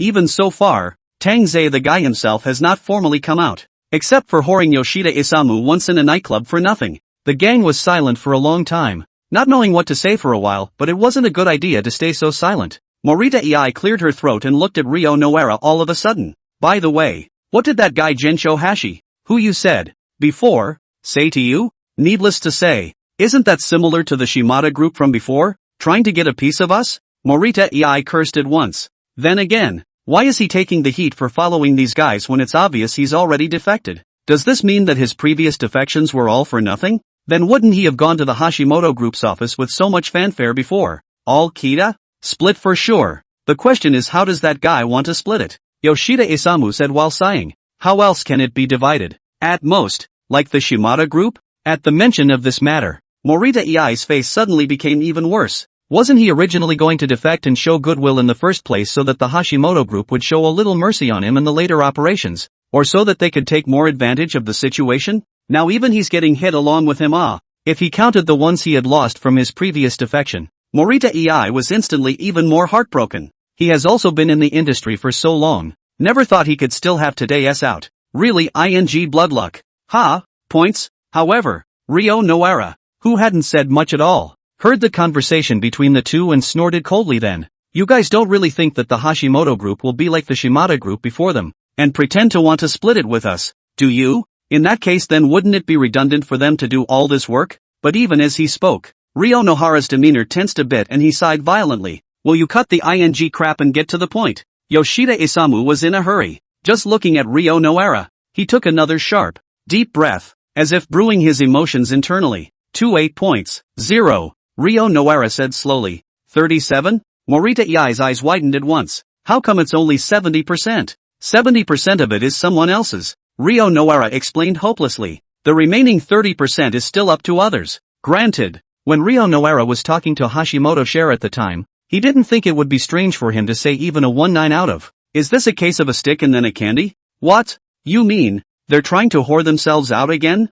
Morita's eyes widened at once. Damn. Before would use an excuse to cover up a bit. Now this is not even demonstrated directly robbed it. Right. Yes. It's not just open robbery. It was said as if it gave Yoshida Isamu's psyche a chance to come up. Even as if he could see into Morita's inner thoughts. But what else can we do with them? Silence again. Listen up. You guys who were skeptical about handing Osaka over to Tang Ze-kun before. You're kind of speechless this time. As far as I know, that Tang Ze guy took care of all those difficult pricks in Osaka all by himself. Or in just a few days. Ha ha, as I said before, Tang Zijuan alone is an army. Chairman Toru Hashimoto isn't really a guy who's very attached to the newcomers in the organization. There was a time when there was a new person in the organization, and the handing over of information and bounties, these things were left to the caseworkers. Killer business. Right. The main one is the fast money. This line of work is almost always no social background of the guy. And in this era of data explosion, the case of people can still be very convenient in a pile of data to sift through the guy qualified to be a killer. That's how most of those so-called newcomers came to be in the organization's shortage. The organization still had to train and monitor them later. But that's what caseworkers like Akagi Ichiyuki and already team leaders like Tsukikata Kenichi did. And Gencho Hashi, as the chairman, of course used to be an assassin himself, as well as those networks of connections he now holds in his hands, 60% of which were accumulated from his own former days as an assassin. Toru Hashimoto used to be a minor commander of a special unit, not very good, but good at what he did. He worked for politicians and did pretty much the same things he does now, only his old main employer ended up dying at the hands of his rivals, and that's when he came out on his own. Killers, well, in many cases, mission targets know they're going to die, and can guess who and what the guy standing in front of them is. It's not unheard of for an assassin to be bought on the spot, hired in turn by the target of the mission, and then go on to kill his employer. Hey, it's not a shame to have to eat. It wasn't easy for Toru Hashimoto to make it this far. It's true what they say about entrepreneurship being tough. Killer organizations, in a way, are probably much more serious than the Yakuza or violent groups. People want money and not life, but he's both money and life work. Cops don't like them. Usually they deal with the violent group. Human and people will be enough. May encounter special circumstances will also cooperate with the violent group, but the assassin organization is not even close. These guys are the real extrajudicial maniacs. The body with the violent group is not the same level. Violent group is simply not in the same dimension. The strips are so much work and so unappealing. You can't tell how disgusting it is. In fact, such an organization also existed in the shogunate era of the island, but they had an official establishment called Gotei Bansho, or Ninja. That's the Royal Assassin Syndicate. And he can only call it a bulk assassin organization at best compared to them now. But it doesn't matter. There is a saying in the Dragon Kingdom that there are 360 trades and professions. He aspired to establish the #1 assassin organization in Tokyo, and in the future, he would have to move towards the #1 assassin organization in the island. So how could it be hard for him to get over such a small setback? The Slayers organization, unlike the Violence Corps, is primarily a free-for-all. Much like temp work. It doesn't matter if you're going back home to get married or reunite with your family after this order. As long as the job is done and one of the most basic privacy rules is followed. The rest is just made up as you go along. To say that the threshold is high. In fact, the organization's predecessors are engaged in any occupation of the guys, from the small dishwasher cleaners, social loafers and unemployed, to teachers, doctors, lawyers, such as the island's respected professions. To say that's a low bar. Business skills are the first thing to go. And that doesn't have to be a physical type like Sakamoto Soichiro. It can also be an intellectual type. Just guys that fit one of those categories are hard to find. Chapter 115, the bigger the storm, the more expensive the fish. But since I became an assassin, my predecessor's career can be a special skill in my career as an assassin. So, Chairman Hashimoto Toru was still delighted by the appearance of Tang Ze-kun. Don's is a classic free-spirited talent. This guy, he was born to be a killer. Maybe all the other guys in the organization were forced to pick up towards this path because they were desperate for a living. Only Tang Ze. He saw the true potential of an assassin in Tang Ze. Hashimoto Share even had a premonition many times that maybe in the near future, Tang Ze would become the second one, leading their Hashimoto group to an even more glorious future. At that point, it wouldn't be out of the question for the Hashimoto group to change its name to the Tangoa group. Hashimoto Toru was still inwardly relieved that this was a successor to his organization. Chairman. We've all received news about Osaka, but is all this news true? Yeah, Chairman, I've dealt with that Morita guy before when I went to Osaka. That guy is so sinister that he doesn't lose out to the local violent groups. And that Yoshida Isamu, you guys don't know. That guy was originally from a violent group. The industries under him now are all robbed from his former boss. Great tactics. What you guys are talking about is nothing. You don't care if it's a custom business or an underground casino. Without the people above you getting through, you guys can't do this business? That's still thanks to no era Rio connecting them with their superiors to get to where they are today. Good lord. There's someone behind such a guy who's acting as an umbrella. And Tang Ze took less than a week to take care of it? Only Gensho Hashi's note before the meeting had by now created a furor among the Genpai. Osaka was also one of the island's top cities, and even many of its unseen industries compared favorably with Tokyo. The Genpu, who had seen it all, was a bit skeptical of Hashimoto's words at first. Ha ha, that's something you guys don't understand. And now, it's time for President Toru Hashimoto's favorite explanation. Umbrella? When you think about it, is it people or interests that are being protected? The guys in the Shimada group have risen to the top. And with the economic pillars down, what can the rest of the little clan make of it? Now that we can stick our noses in and get a hand in it,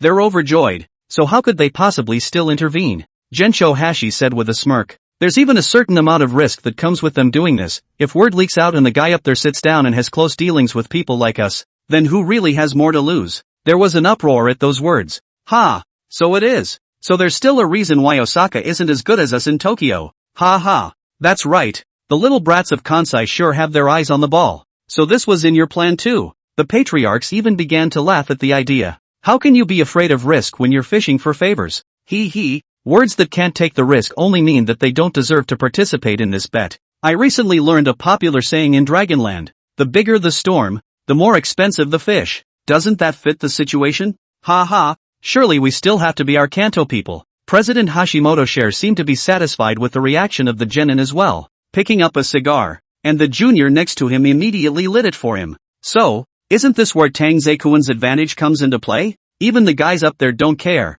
so won't we let our Tang Ze-kuen do whatever he wants? This Morita ei, isn't that the first step? Gensho Hashi puffed on his cigar and smiled evilly. I say stop, Chairman. I remember that Sakamoto Soichiro's mission seems to be a guy named Chiba Zai, right? Even this mission, at first, seemed to be looked at by Akagi Ichiyuki? HSS. I remember too. I remember it was that Akagi Ichiyuki guy who said that Tang Ze-kuen wanted to have a good time for a few days. That's why he gave this mission to Tsuchikage. One of the metahumans was specifically in charge of the mission section, the account manager of the Slayer organization, so to speak, and he was still very impressed with the missions section. After all, Tang Ze is one of the few killers with a high mission completion rate recently. Even without precise statistics, just based on feeling, if Tang Ze calls the second, there is no guy who calls the first in the organization. Even the attitude of taking on tasks. Forget it, who let the other Tang Ze not lack money at all now? The main thing about the organization's band of stars taking on missions is that it's a karmic thing.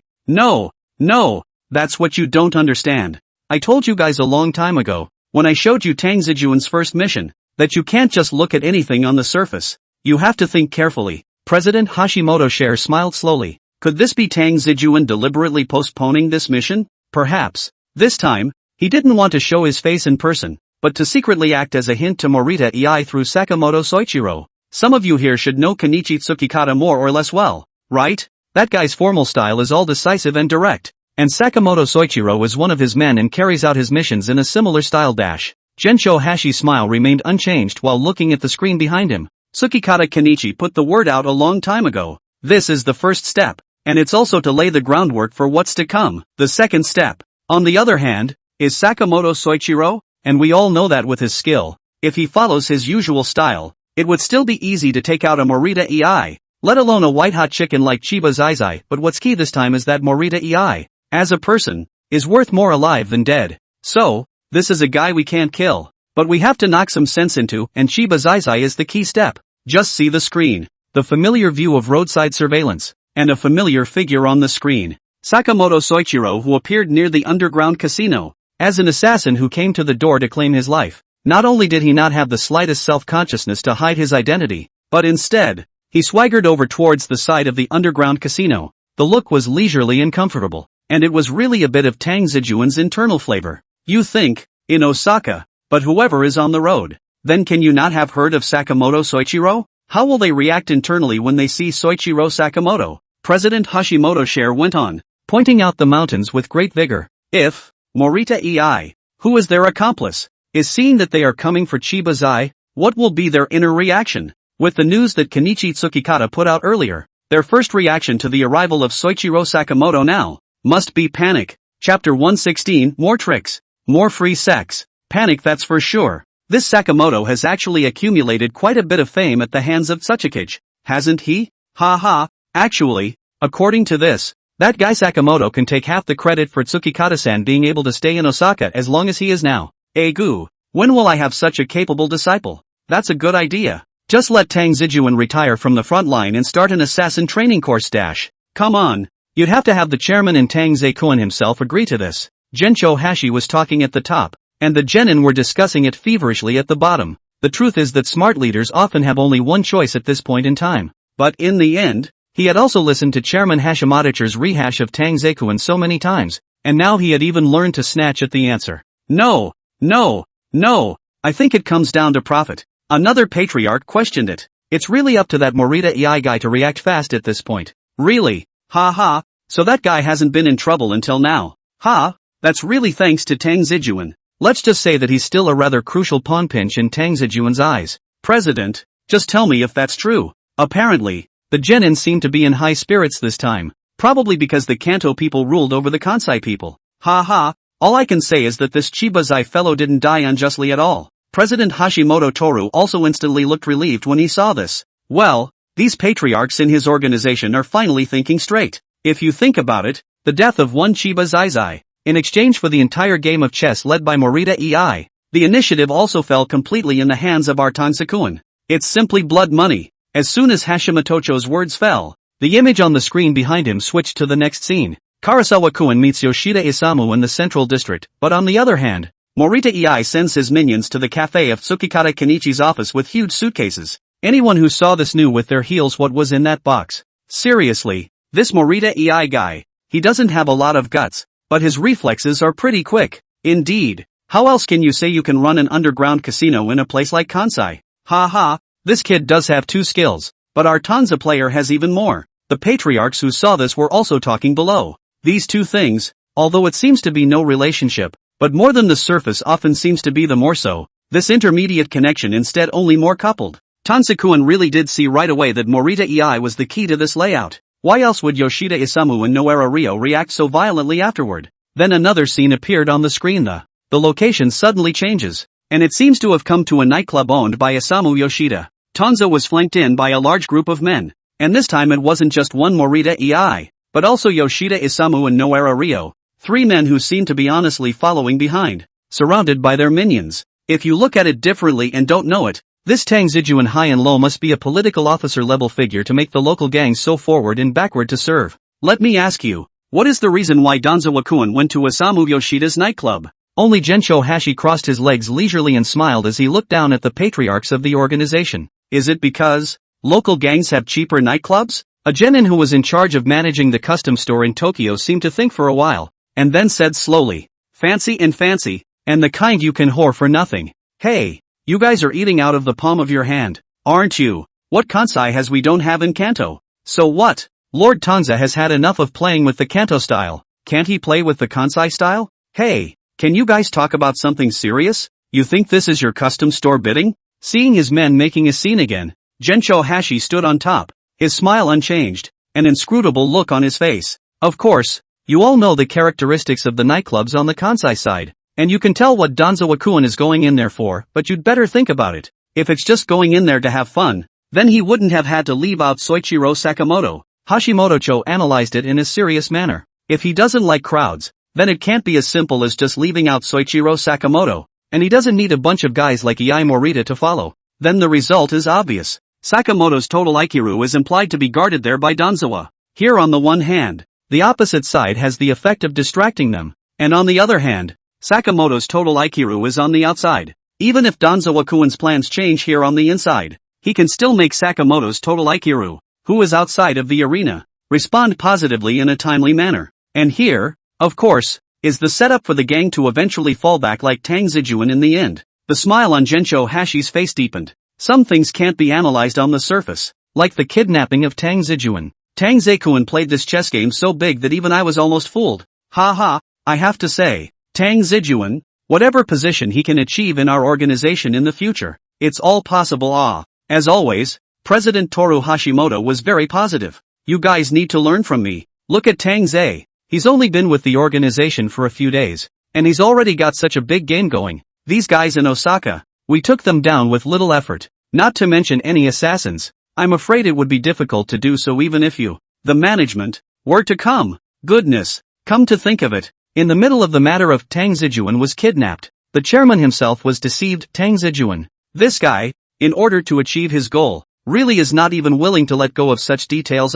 Oops, that was a bit of a lapse in judgment on his part. And kidnapped Isamu Yoshida. Ouch, ouch, ouch, ouch, ouch, ouch, ouch, ouch, ouch, ouch, ouch, ouch, ouch, ouch. However, as Hashimoto Share thought about it, he suddenly gave a jolt, as if he had thought of something. That's right, I think even if that guy Tsukikata Kenichi was kidnapped, it's justifiable. But Tang Ze-kun was kidnapped? There must be some kind of misunderstanding. Ha ha, so it turns out that this was in Tang Ze-kun's plan as well? And after Hashimoto's words, the patriarchs also coincidentally thought of this point, and immediately discussed it with a smile. No, it's not right. But this time, Hashimoto Toru, who was standing in front, suddenly voiced his denial, but his eyes gradually became firm, as if he was excited. Chapter 117. We, all of us, will have a bright future then. Ha! Tangoa's been kidnapped? Could this be meant to be a show for him? Hashimoto Toru's eyes were glued to the image on the screen,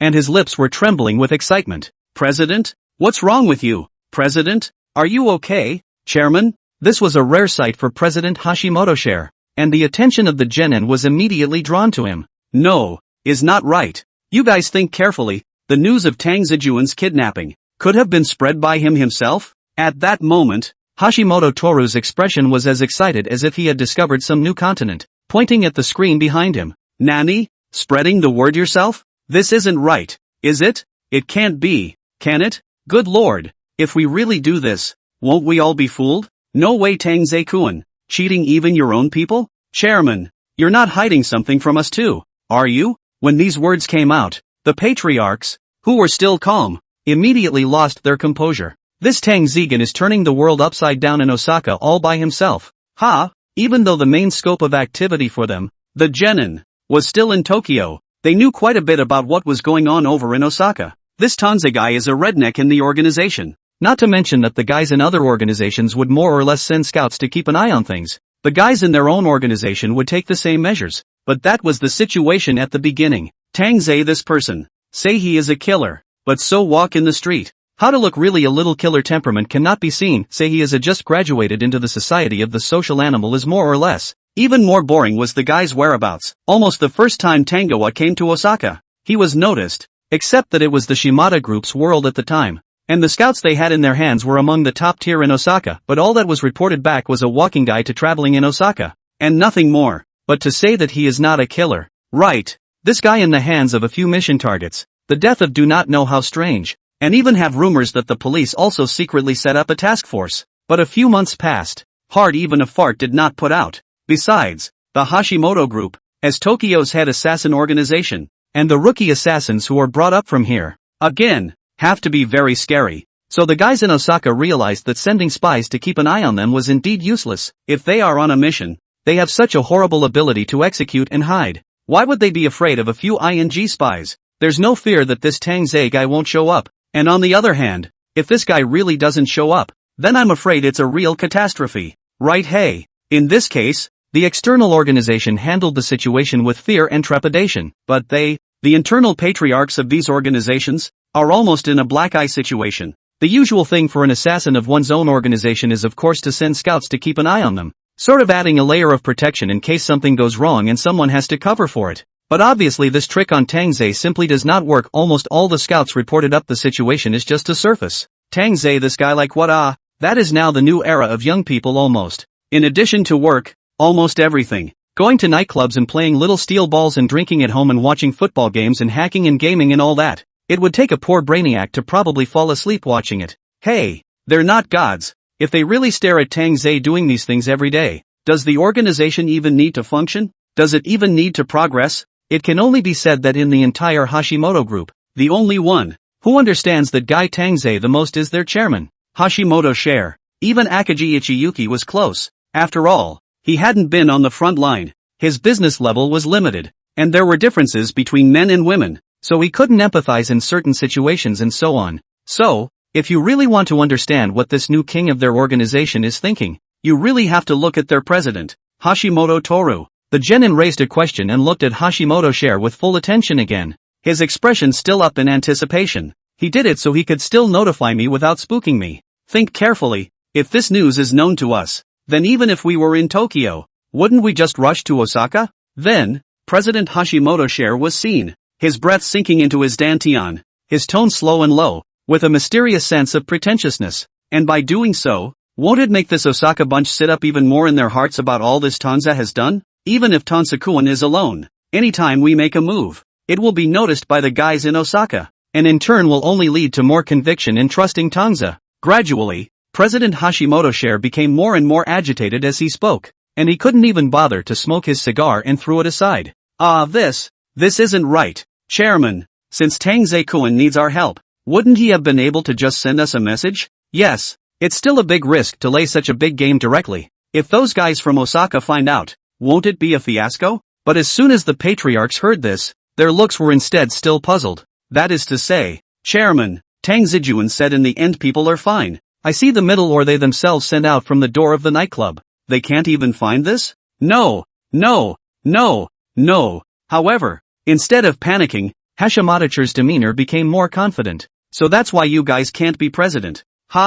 Although this move looks dangerous to you guys, the chances of winning are great. As long as we make a move, they won't dare to do it easily even if they don't believe us. And at the end of the day, when these guys in Osaka are forced to compromise and the wood has been turned, who cares about the truth or falsehood of the whole Tang Ze has been kidnapped thing? At this time, Hashimoto Toru not only did not have the feeling of being used in his heart, but even became more excited. Is this what a surprise feels like? Geez, the Tang Ze of today, whether it was the layout or the details, even he could barely see through it? This is a brilliant move. Neither side is delayed, but also spent the least amount of money to do the biggest thing. No, this ING did not spend money at all. Almost the realm of empty gloves. What a god. Don Zekin. At this rate of progress, it was only a matter of time before Tang Ze became the next president of their organization. Hashimoto was almost in tears at the thought. What kind of luck did he have this year? The heavens actually allowed such a talent to appear in his organization. It seems that really the heavens have seen fit to make his Hashimoto group not only the head assassin organization of Tokyo,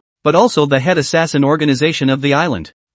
Chapter 118, there are many things I don't know. Actually, it's not as complicated as you might think. You guys look like I'm just sitting there hitting little steel balls, right? But actually, I'm accomplishing an important task given to me by my master. But at that moment, in Donzer's house, Tangoa himself had already left the living room, making a trip to the restroom in between, and both Kenichi Tsukikata and Kazuki Akaji instantly seized the opportunity, intending to severely torture Soichiro Sakamoto, Tang Ze perhaps because of the orders received from the chairman. Some tasks indeed cannot be said, but you Sakamoto, at least is also a person under the Earthside. Earthside Kenichi do not believe that he cannot ask anything. And as it turns out, Kenichi Tsukikata seems to have had the right idea after Donzawa leaves for the time being. Soichiro Sakamoto actually says a couple of things. Important mission? And as soon as those words came out, the two of them, Kenichi Tsukikata and Ichiyuki Akaji, instantly became excited. Well, if I had known this, they began to directly rush Sakamoto. This guy came. Why still in the Tang Zegansai to play half a day of riddles? Expand on that for me. That guy Tang Ze-kun really did leave you there to keep an eye out, didn't he? I told you, how could you kid just be a regular punching a small steel ball? Did Tanze-kun order anything else from you besides that? The two men's questions were like cannonballs, each one hitting Soichiro Sakamoto with precision. Ahem. Only Sakamoto Soichiro was unperturbed and serious. The master left him there. Of course he had a mission. But this? I can't tell you carefully. Dons did leave him a mission at that time. Only then the original words were, you stay here and don't move, and help me win some little steel balls with more pride. But not only did he end up losing all of Tanza's little steel balls, and almost made the master pay back. It was damn near the biggest failure he had ever accomplished. Damn, how can you tell such a shameful thing? Master said that things like quests, just be clear in your own mind. As soon as they looked at the two people in front of themselves, Tsukikata Kenichi and Akaji Ichiyuki, when they heard that, they blushed all over again at that moment. No way, Sakamoto-san. You're too unkind. You were able to come over to Tangze-kun's side to study. I at least said a lot of good things about you. And now you're just going to repay me like this? Akaji Ichiyuki gave Sakamoto Soichiro a leathery slap on the shoulder. I think you guys are toast. I say Sakamoto, you at least went out from under my hand, and today I came to ask you such a little thing, and you're still pushing it? Kenichi Tsukikata also helped out with a serious book next to him. After all, they'd already lost out on the Tangze side, they still wanted to get a little fresh pinch of information out of Sakamoto's mouth before they went back to meet the chairman. Ahem. No. Team leader Tsukikage. I certainly have a necessary reason for not telling you. However, not only did Sakamoto Soichiro's expression not flinch, it looked even more serious. Team leader Tsukikata. Although I was under you before, since I'm now Master Tanza's disciple, one thing leads to another. There is a saying in the Dragon Kingdom that says marrying a chicken follows the chicken and marrying a dog follows the dog. As the saying goes, follow the customs of the land. Even if I was in your hands before and received a lot of care from you, I have never disobeyed any of your commands during that time, and now that I'm under Master Tanza's command, I should do the same. Soichiro Sakamoto's words were so strong that he instead gave Ichiyuki Akaji and Kenichi Tsukikata a whole lot more than they would have. Silent stares. Silence. It seems like your kid is sort of out of the box hearing Tangze ha. The point was that he couldn't actually find any other reason to refute it for a moment. Leaning north, he said it like it made sense. The Earth Builder is one person numb. That said, is this how the saying is used? Perhaps. This is the legendary secret mission. Since it's a secret mission, the fewer people who know about it, the better. Although Akaji Ichiyuki and Tsukikata Kenji and the two of them are not unaware of this, but how to say it? Tangze this guy in front of their eyes, as if they are one step away from the truth. Of course, they cannot help but ask Alright then, Tang Zijuan, you can rest for today. Akaji Ichiyuki sighed once. I'll just start the quest again tomorrow. Going to work so soon? Tang Ze, who had just come out of the restroom, heard these words from Akaji Ichiyuki, and his expression collapsed at that moment. What the heck, Dansaku-kun? Right now the task is the easiest thing for you instead, right? Kenichi Tsukikata laughed from the sidelines. Now that the cleanup work on the Osaka side is almost done, it's time for you to get back on track. Dansaku-kun, what are you talking about? Haven't I always been on track? Yeah, you're more than square. You're almost out of line dash. Ha, ahem, nothing. Akaji Ichiyuki cleared his throat. When the time comes, it'll be the same old rules, and I'll send you the details of the mission. Everything as usual. This trip is doomed to be fruitless. It was impossible to say that Akaji Ichiyuki wasn't wondering inside. In fact, Tang Zijuan didn't have to be so diligent in her task, and even if she was willing to delay it for a few more days, it wouldn't be impossible. But now this situation to see. The abominable Tang Zijuan refused to say words can only accept your vacation. Honestly do the task to go. Before leaving, Akaji Ichiyuki even smiled and glanced at Sakamoto Soichiro. Of course, a certain guy who wore the same pants as Danzer couldn't be spared. Anyway, doing something like a mission is all good and harmless for the organization. Maybe the chairman will even be happy when he finds out. Tang Ze-kun is really hardworking, immediately plunging back into the work of an assassin after just carrying out the sweeping work in Osaka. What a good and dedicated assassin. Do you think they have some other purpose for making this trip? I think so too. Master, looking at them like this, it's very likely that they were sent here by the president. Wondering what else you have that they don't know about. Master, Akaji Ichiyuki and Tsukikata Kenji or two had already left, and Sakamoto Soichiro couldn't help but breathe a sigh of relief, which led to a discussion with Tangze. Well, if Tsukikage-san really knew that he was over here messing up the task that Master Tangoa had given him, he might call him back. That would be a real sin for him. What they don't know. Right now the two guys just now. Sakamoto Soichiro is inexplicably weak inside,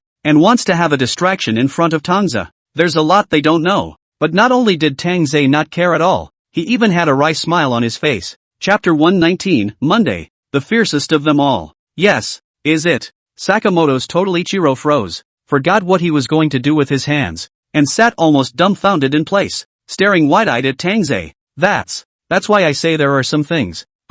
You just know in your own heart. There's no need to bring it up with the other guys. Tangze was still talking, and the smile on his face seemed to be gradually deepening. That is, one is at least a killer, and some things must remain a mystery. What? Did he tell these guys that he was a ING traveler and that it wasn't even his intention to come here? It's not that he doesn't want to talk about it. I'm afraid you guys can't ING handle it if I tell you. Out. The dark side of the master's belly. But Soichiro Sakamoto doesn't know that. Looking at it, Sakamoto Soichiro got a little nervous and subconsciously gulped. Sure enough, He knew that Master was not at all this silly white sweet look that he appeared to have on the surface. And at such a glance right now, he was really a white cut black. He knew it, but then again, the Master's city was so deep and so well executed. It would be wrong not to have such a side, wouldn't it? But I have to work tomorrow. Then Don's was heard whispering again, seemingly complaining, but not feeling at all bereft. Sakamoto saw Don's pick up the console again and turn on Breath of the Wilderness. Probably because tomorrow is Monday. Sakamoto then let go. Well, at least at this point, the Master is still the same Master as before. 2. Monday. It's really the fiercest one. Don's muttered something under his skin and returned his attention to the game console. Didn't I say before that Tanzakuan's talent actually goes far beyond performing tasks?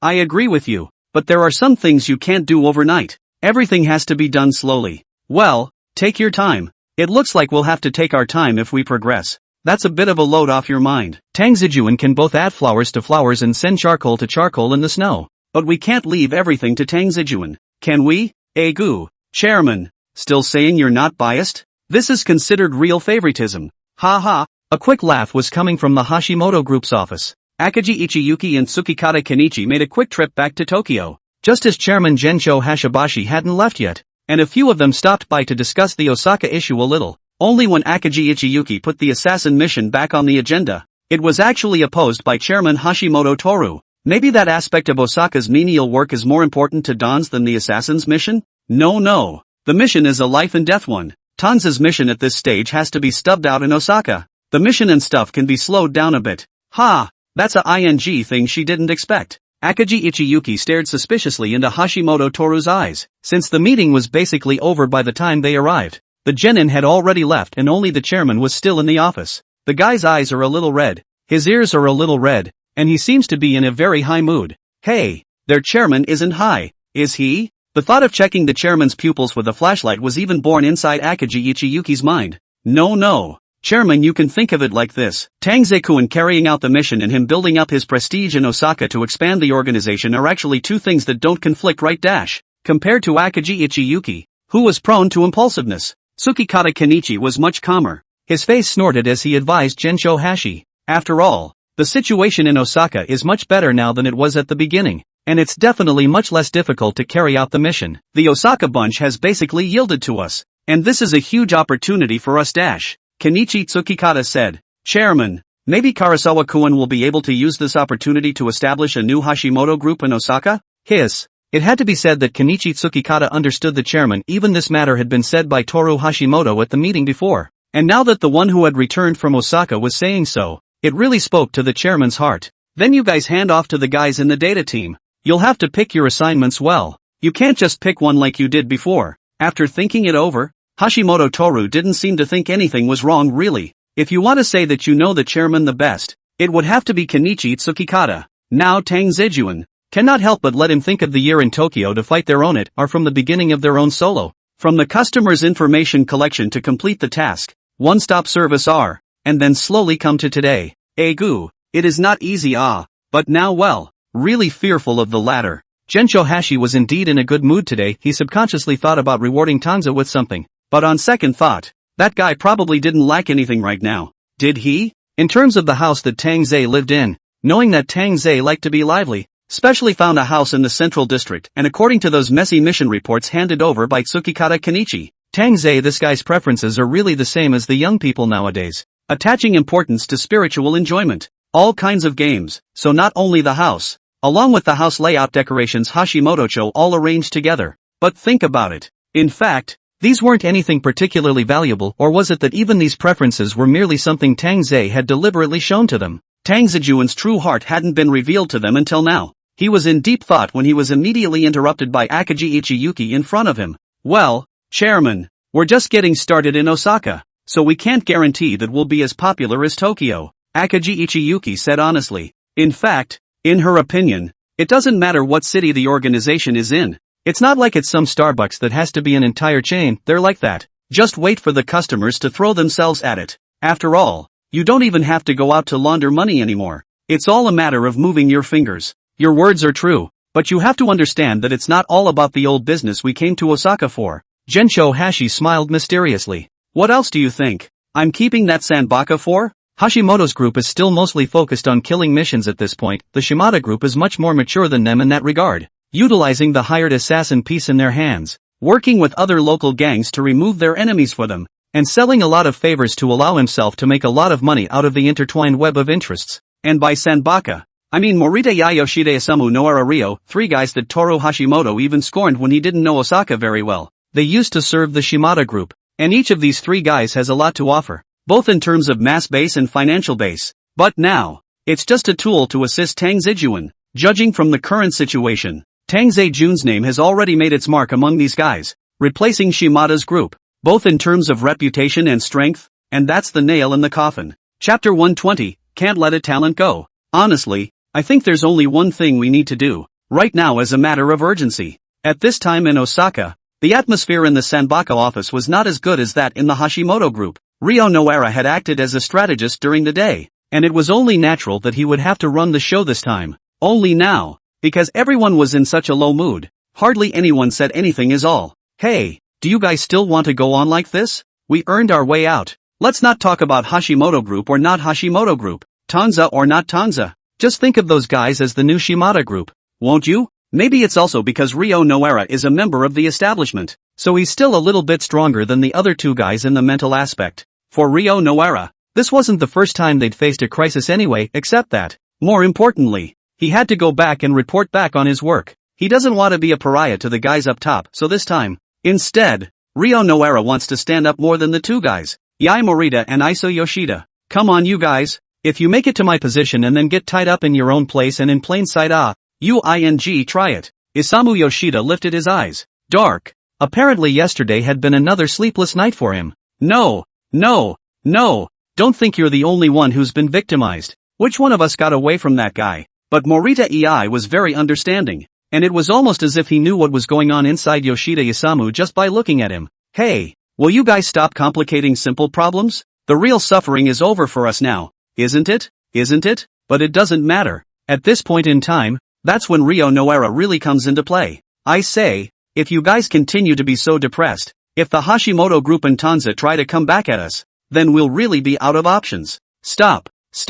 It's Hashimoto group's Tangoa, right? Not the Bridge 1 group and Tang Ze? Can you stop scaring me? Yoshida Isamu gasped audibly and was looking at Noara Ryo with bulging eyes. That old thing Hashimoto share has gone back to Tokyo, so we can leave him alone for now. Ryo Noara explained rather helplessly. Normally the Don's guy was indeed a member of the Hashimoto group, but somehow, all these things that had happened to them lately seemed to Ryo Noara as if the Hashimoto group was the Hashimoto group and Don's was Don's. Maybe it's because Toru Hashimoto has already handed over Osaka to Karasawa? Damn. When you think about it like that, God knows what kind of bull ***** tricks the Hashimoto group and Tangoa are discussing to fool them again. Right. Don't bother. But don't you think this kind of seemingly don't care guy is the one who's most feared? As soon as Morita Ei heard that, she immediately reminded Noara Ryo with a cold grunt from the side. After all, that's what he thought at the time. As for the results, this gave Ritsuya Noara a whole lot of trouble to keep quiet. For a moment, the three men were silent again. Looks like the city of Osaka is going to have a few more insomniacs today. Day 2. Just as Akaji Ichiyuki had said when she left, she had actually sent the mission details. Tang Ze was still awake at that time, and while going downstairs, he was planning to check the time on his cell phone, and as soon as he saw the secret message from Akaji Ichiyuki, it just occurred to me, his grandmother, that he had to work today. Master, what would you like to eat today? But in the kitchen, the big, sunny, cheerful apprentice was already in place, and his expression was joyful. Damn it, doesn't this guy have to work? Dans twisted his head to look at Soichiro Sakamoto with a look that said he didn't want to talk back at all. Oh yes master, you're going out today. And seeing Tang Ze's expression, Soichiro Sakamoto instantly guessed the reason, but that also didn't seem to affect Sakamoto Soichiro at all, and instead it added to the guy's enthusiasm. Master, where is the location of your mission? Let me be your driver to take you there. Tangoa has a car, naturally. Chairman Toru Hashimoto gave it to Tangoa along with this Ichibuken package when he first arrived in Osaka.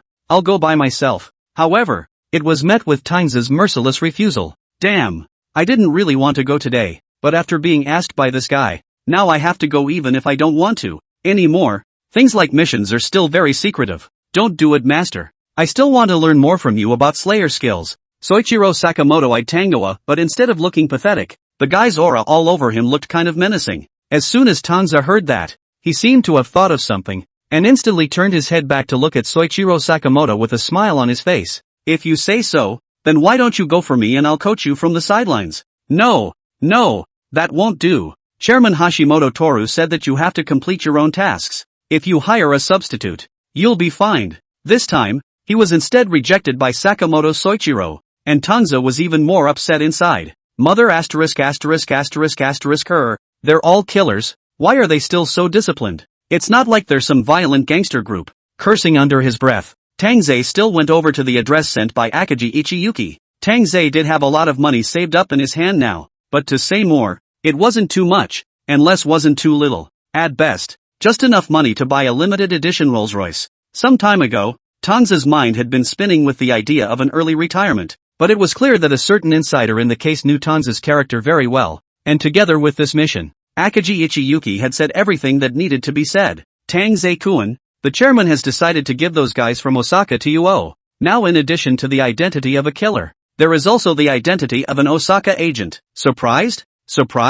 In fact, the chairman has always had the intention to reuse you, and after this time the chairman has been completely relieved. Mr. Tang Ze, you can stay in Osaka, I'm sure you'll be able to do a great job. Akaji Ichiyuki is able to guess Hashimoto Toru's mind. The meaning of these words is only 2 points. One is that Tang Ze-kun, you are already tied to the organization. Want to retire a long time ago. The second is that as long as you do a good job in Osaka, the chairman will not care even if he knows about the fish. After all, the chairman had only intended for him to assist Kenichi Tsukikata in the first place, only times have changed. Anyway, if Tang Ze-jun wanted to beat a retreat and try to feel the fish and take a vacation, it would have to be in a place where they could see it. Tang Ze is such a talented person, so we can't let him run away for nothing. Chapter 121. It's been a long time since I've been to work. I've almost forgotten what it's like to go to work. Since Tang Ze was in Osaka, there was no doubt that the location of this mission was also within Osaka, but the exact location was in the countryside, and Dons took nearly half an hour on the tram to reach his destination. The countryside of the island was in Tang Ze's mind. It was simply a natural place for retirement. The air is fresh and the setting is beautiful. Again, there are large expanses of farmland and small bridges. By the way, in their own small yard to circle a few points of land, plant some flowers and plants, and raise a few small animals. If there were still children, it would really be a dime a dozen like life in an anime movie come summer. It simply doesn't seem like there could be a more perfect retirement. This is the countryside of the island? Sure enough, the environment is pretty good. Tang Ze surveyed the scenery in front of him, subconsciously taking a big breath of fresh air from the countryside. Though for him, he still preferred the city as all, not for anything else. Just 2 words, convenience. It was just a pity that he had come on this trip for the mission objective, which didn't match the refreshing natural scenery in front of him. Sawada Saburo. Well, it should be going this way. Tang Ze took another look at the details of the mission target on his phone. This one was different from the previous ones. The target of this mission had an island name, but the person was a blonde, blue-eyed America. A guy like that would certainly be very eye-catching if he did show up. After all, there's only so much of the countryside, so I guess you can find it by just looking around, right? Dons cocked his head and looked around, following the trail deeper and deeper. Saburo Sawada is a corporate executive. It's on the hitman's organization's task list, and the reason for it isn't absconding with the money. It's because he's cuckolding his boss. The mission description was such a short sentence, with additions from Akaji Ichiyuki. Of course, there's nothing special about this guy, except that he's greening his boss. Granted, his boss is also a misfit, having come to power himself on the back of his wife, who is the heir to a consortium. And now that a more favorable competitor has appeared, whether as a hitman or as a married couple, it's only natural, I guess, for his wife to move on. But this guy is too rampant. He doesn't put the boss in his eyes at all. Ahem. This is an expedited task. You'd better finish it within 2 days. Oh, well, but if you can finish early, maybe the boss will even give you an extra bounty? Contacting you privately is also likely. Haha. Although this is rare, if the employer is bold enough and has strong connections, there are employers who contact the hitman directly, rather than through the hitman's intranet or darknet or other intermediaries, in the employer's opinion. This ensures his privacy, and by the way, it's easier to contact the hitman next time, in the employer's opinion. This ensures his privacy and makes it easier to contact the killer next time. And for the assassin, it's a kind of extra money, except that such bosses are rare. After all, there's no guarantee against any accidents if the assassin is contacted privately. You can't be sure that today you're an employer and tomorrow you'll be the target of a mission. In the eyes of an assassin, a guy like Saburo Sawada was a common, unarmed hitman, far less threatening than a small-time leader, even with a much lower bounty. A mission like this would be perfect for a newcomer to the organization to practice on, but the bounty is high, at 50 million yen, about 2.53 million yuan. This string of zeros hardens a black iron level quest to diamond level. This Akagi Ichiyuki guy was also interesting enough to know that he now had a new mission on him, and the assassin piece really only picked simple and easy missions. What's this guy doing out in the country? Tang Ze took another closer look at the detailed information about this Sawada Saburo guy's background. This guy doesn't seem to have a low profile at all, and even after cuckolding his own boss, he seems to be relying on the fact that he has the backing of the heir to the consortium, and while having a hard time with his own boss, he won't be too peaceful when he arrives at such a countryside place. To this or that consortium heiress rich woman see things in the company made a big fuss. Had to let this guy to the countryside to avoid the wind. Only this point not only did not let this guy get to the rich woman's meaning, but also intensified. When Saburo Sawada arrived at the villa where he was settled in the countryside, he still acted in a high-profile manner, going to izakayas every now and then to molest the waitresses, with the occasional hot girl coming to his door. I don't know where that Akagi Ichiyuki guy got the ability to get a recording of this guy. Hey, it's okay. It's just a hole. No one else will know. Come on, follow me into the house. I'll pay you triple the price. You can even bring all your other sisters from your store tomorrow, huh? What are you afraid of? Only that yellow-faced woman knows that Lousy is here. The king of heaven can't find Lousy when he comes. Sawada Saburo's voice broke from his cell phone. It was only a few short sentences, but Tang Ze could basically conclude what kind of guy this guy was. He could even understand why the bitter owner had put on such a high bounty to expedite the bounty on this guy. Well, it looks like this guy has no self-awareness at all. Dans looked at Saburo Sawada on his cell phone with a leathery smile. As far as Saburo Sawada was concerned, as long as the fiasco at the consortium was over, he'd be able to have some fun here for a while, and even take it as a paid vacation, and when he got back to the consortium, he might just be able to sit in the boss's seat. This is a great place. Saburo Sawada had been here for almost half a month, and it had simply been a much more leisurely time than when he worked at the consortium. If he hadn't come to this place for a special purpose, he really would have wanted this place to stay a while longer. It was as if he hadn't come here at all to hide from the limelight, but to take a proper vacation. He's here. Can his spiteful boss still find his way here? Instead of doing these things, why don't you think about how to hug the rich woman tree? This time, Sawada Saburo still came to the izakaya where he most often stayed even though this place was a country place. The basic amenities were still there. They just weren't as rich and varied as they were in the city. The izakaya is not big. The seats are clearly visible. The waitress is the owner's daughter, and he has been flirting with the waitress all these days to see if she can hit a home run and pass the time. Only there seemed to be a new customer in the store today, a young man sitting in the corner, watching him come in, his eyes glancing at him several times, intentionally or not. But with this Sawada Saburo guy, he didn't even notice that something was wrong, and as usual, with a flirtatious face, he went to the bar and winked at the store owner's daughter. Hello Komi-chan, did you miss me today? Hello, Mr. Sawada. The girl's expression looked as if she wanted to roll her eyes, but couldn't be too offended by the fact that this was a big customer. Her face was awkwardly smiling while she stiffened back a couple of times.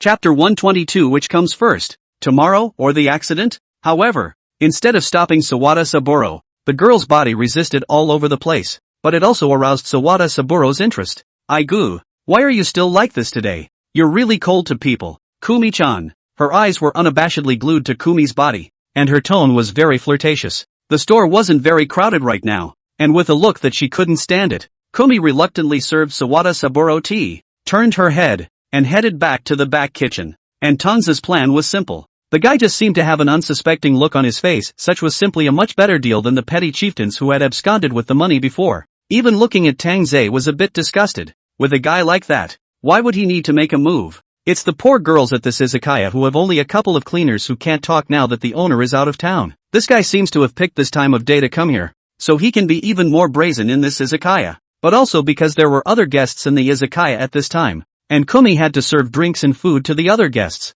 which barely detached her from Sawada Saburo. Only that didn't stop Sawada Saburo's eyes from looking like the street's kai slippers, and even when he was in the countryside, he didn't forget to molest a good woman. That said, even if he didn't need to make a move to send such a scene directly to that wealthy woman from the consortium, I'm afraid that he wouldn't even need to make a move himself later on. Don's thought with a leathery smile. Fits his stereotype of the Amalekas pretty well now, but this would be. It's not like Sawada Saburo hadn't thought about his situation. For the time being all that was needed was for the wind to blow over, and then wait for the rich woman to pick him up and take him back. What if his boss is furious? He is backed up by a rich woman from a consortium. Does he still have the ability to find himself hidden by the rich woman? Besides, we're all soft eaters, so let's not torture our own people. Ha! What a joke! Sawada Saburo's blonde hair and blue eyes, his frequent visits to the gym, and his articulate mouth, even if he's not very good at his job. These are already capable of charming the rich women of the consortium to death. At this moment,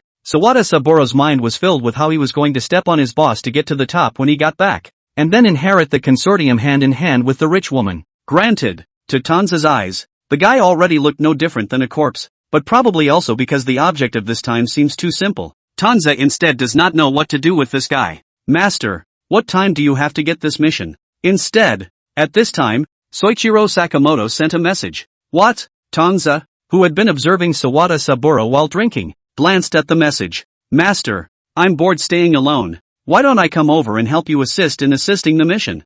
I don't know if it was Tang Ze's illusion, but I always felt that this guy Sakamoto Soichiro's tone seemed. If you're coming over, then why don't you just help me with the quest? Don said with a leathery smile. Ouch, that won't do. Master, I can help you with anything, but completing the mission won't do. We have to follow the rules in the organization. Soichiro Sakamoto replied back quickly. Apparently this guy was really idle when he was left alone. Well, then why don't you go talk to your caseworker and ask him to set up an assignment for you as well? Dons didn't look at his cell phone anymore after saying that Dons had just seen out of the corner of his eye that this Sawada Saburo guy looked like he was about to get up, as if he was planning to leave. Komei-chan, are you getting off work? Let's go, I'll give you a ride home. How unsafe for a little girl to go home alone. Only to see that Sawada Saburo was following Komei with a smile on his face. Mr. Sawada, I'm just going to make a delivery. Please behave yourself. Komei was filled with disgust, but she couldn't show it too obviously, so she could only speed up her pace, desperate to just shake Sawada off. Then I'll wait for you here, yo.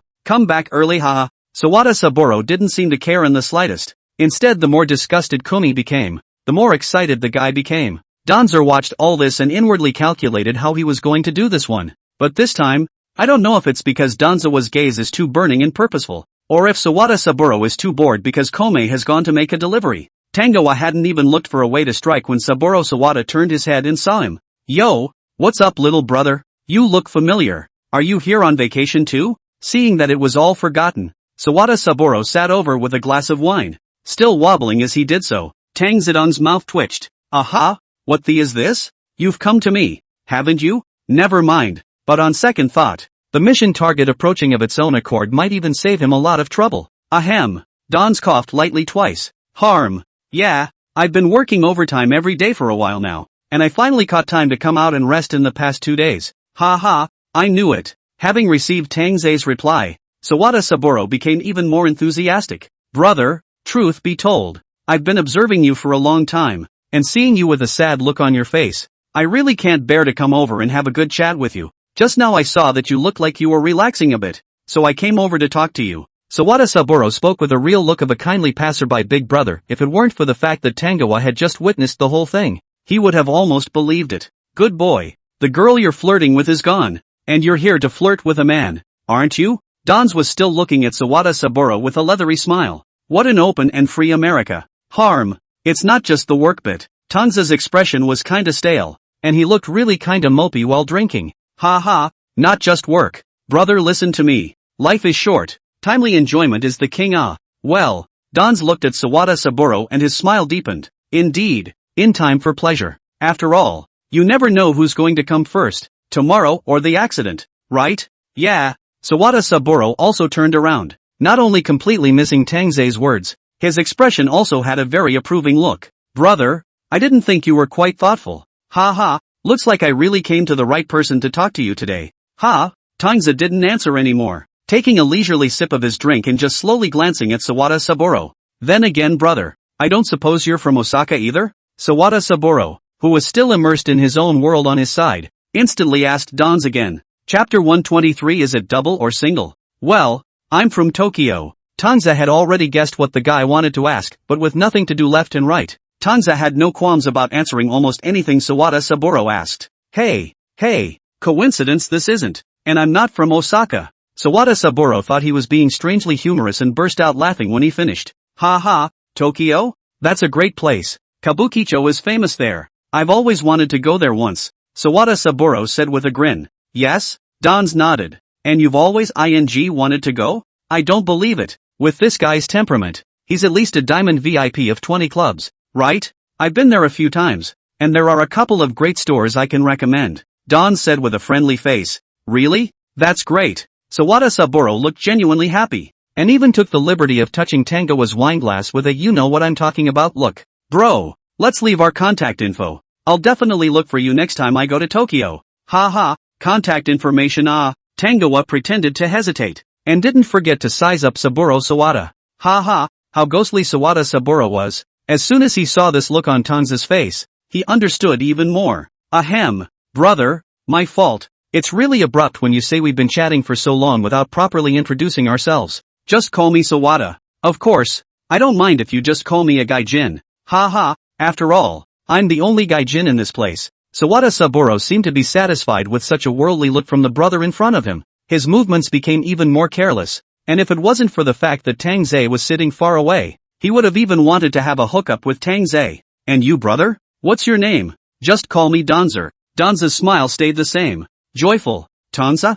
Well, Dans. Sawada Saburo pondered for a while, probably because of the alcohol. This name, only under the effect of alcohol. These doubts were reduced to the feeling of I'm happy to have met a new friend. Ah, so you are from the Dragon Kingdom? Saburo Sawada has found the blind spot. Yeah, Dans nodded. He really isn't very good at lying. Hey, who made him honest? Ouch. So you're a foreigner too. Sawada Saburo giggled as soon as he heard that. No wonder brother. I look at you and always feel that there is a mystical cupcake's oriental force. Ha. Saburo Sawada burped and slapped his other hand heavily on Danze's shoulder. Brother, let us go. Somewhere else to have fun later. This place. No, not good. I know a fun place. Hey, brother, this meal, it's on me. Perhaps because we were all foreigners. The more Sawada Saburo looked at him, the more friendly he found Tangoa. Brother, I still have a little money. You want to play anything later? Just play anything. Don't be polite with me Yo, really? What? Free benefit time before the mission is done? That's quite a trip. Tang Ze was no longer sleepy once he heard this, and instantly, he also smiled with an open brow. Sawada Saburo, you're still weirdly nice, aren't you? Like an eagle at play with its prey. No. Eagles are not in the habit of playing with their prey. They are killers, who like to kill in one shot. Only cats play with their prey until it is exhausted and then they eat it. Yeah, but my house cats don't play with their prey. They hate to eat it clean. Oh, it's possible that the guy simply didn't get enough to eat. Why don't you feed him some other raw meat next time? Hiss. Makes sense? Well then, I'll try it next time. Wait, where were we? Eagles, prey? Oh, yes. At this time, in the Osaka office, Tang Ze's mission this time wasn't too difficult, but as usual, Akagi Ichiyuki also had the data team guys hack the izakaya surveillance, and coincidentally, this time it was right above Tang Ze's head, and their conversations could be heard clearly. That said, in fact, in our line of work, we can't make direct contact with the mission target until the moment of necessity, right? Tang Ze executive mission clips have seen a lot. The first time to see live. To the Earth side of Jenny a little hole will not be. Isn't the purpose of the harm, the lack of direct contact, to reduce the risk of exposure? But Akagi Ichiyuki thought it through and watched it with great interest. As always, as long as the risk of exposure can be fundamentally eliminated, then it doesn't matter if you make contact with the mission target or not, right? Seems like the same reasoning? Kenichi Tsukikata nodded. Reducing the risk of exposure was of course the first priority, but this matter, I guess, since it was placed on Tang Ze, must have had his own reasons. In my opinion, this might still be Tang Ze taking the initiative to chat with that guy. Kenichi Tsukikata thought about it and came to this conclusion. At least I've watched a lot of footage of Tang Ze's mission only to see that Tang Ze is still talking and laughing with his mission target, which is Sawada Saburo. And the Sawada Saburo in front of him not only doesn't have much regard for it, but also responds very enthusiastically to Tang Ze. His grandmother, if they didn't know the truth, they would have thought that these two guys were good friends after a long time. Hello. Kenichi Tsukikata couldn't help but venture a guess at once. Tang Ze. This guy, must be trying to use this to lower the vigilance of the mission target so that he could find an opportunity to strike. Maybe he'll think the same thing when it comes time for the president's review? The more Tsukikage Kenichi was looking at it, the more sense he thought he was making. Indeed? I don't think it's because Sawada Saburo's interests in certain areas overlap with Tangoa's, though. is it? Akagi Ichiyuki nodded beside her, a smile on her face. But no matter what, this is still a mission. Don't put it off for too long. Dansukuan. Hey, if you ask me, such a task shouldn't be given to Tang Ze-kun. Kenichi Tsukikata was crunching on the side. Look at Tang Ze-juan's well-traveled demeanor. It's quite possible for him to swim with this unknowing mission target by candlelight until dawn even if he wants to. That's not so much. Akagi Ichiyuki still knew Tangoa very well, at least better than Kenichi Tsuchikato did. It's going to be until dawn. And that's only if this guy gets until dawn. Chapter 124 on the matter of the influence of greed for money and sex on the modernization of the countryside. Nakasacho is a key planning area in Osaka, and is considered to be one of the more famous rural areas around Osaka. Of course, this place is famous thanks to those rich guys who are tired of staying in the big city and want to experience nature and return to the countryside. But it did help the development of Nakasacho immensely. At least the residents here are living in relative affluence, and the village has become much more modernized, with farmland and recreational areas becoming more crowded. At a glance, the modern tram tracks and the green farmland do not look out of place, but add a lot of fireworks. Once upon a time, Kumi felt the same way. Yukini Oda used to work at a small soy sauce factory, which didn't pay much but was enough to keep her warm. The good times didn't last long, and it wasn't long before the soy sauce factory closed down due to malicious competition. But just in time for the introduction of foreign investment in the village, the father of the family took out a loan from the bank to open a home liquor store, which catered to the townspeople. At first Oda Yukimi had a bit of a longing for the city. Her house was situated right overlooking the city's neon signs, at the end of the village, which twinkled every night, self-contained, like colored stars in all their splendor. And the guy from that place kind of saved their village. Oda Yukimi still fantasizes about being a part of the city and being able to bring new hope to her family,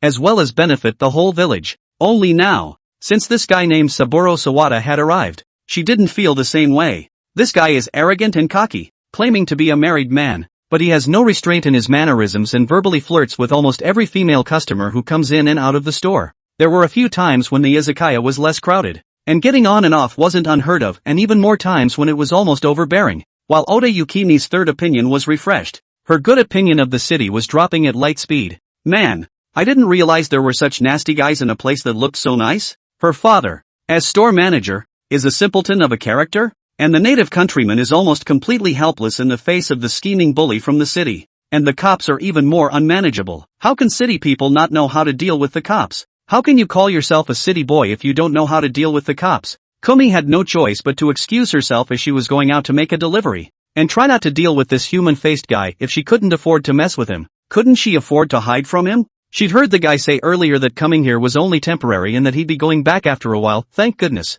She literally didn't want to see this guy's face again for a second. But this will. Kumi came back from her outside delivery, and the thought that she'd have to run into Sawada Saburo again later made her inwardly depressed. However, by the time Kome pushed her way in, she ran right into two people coming out of the inside. Hey, sorry.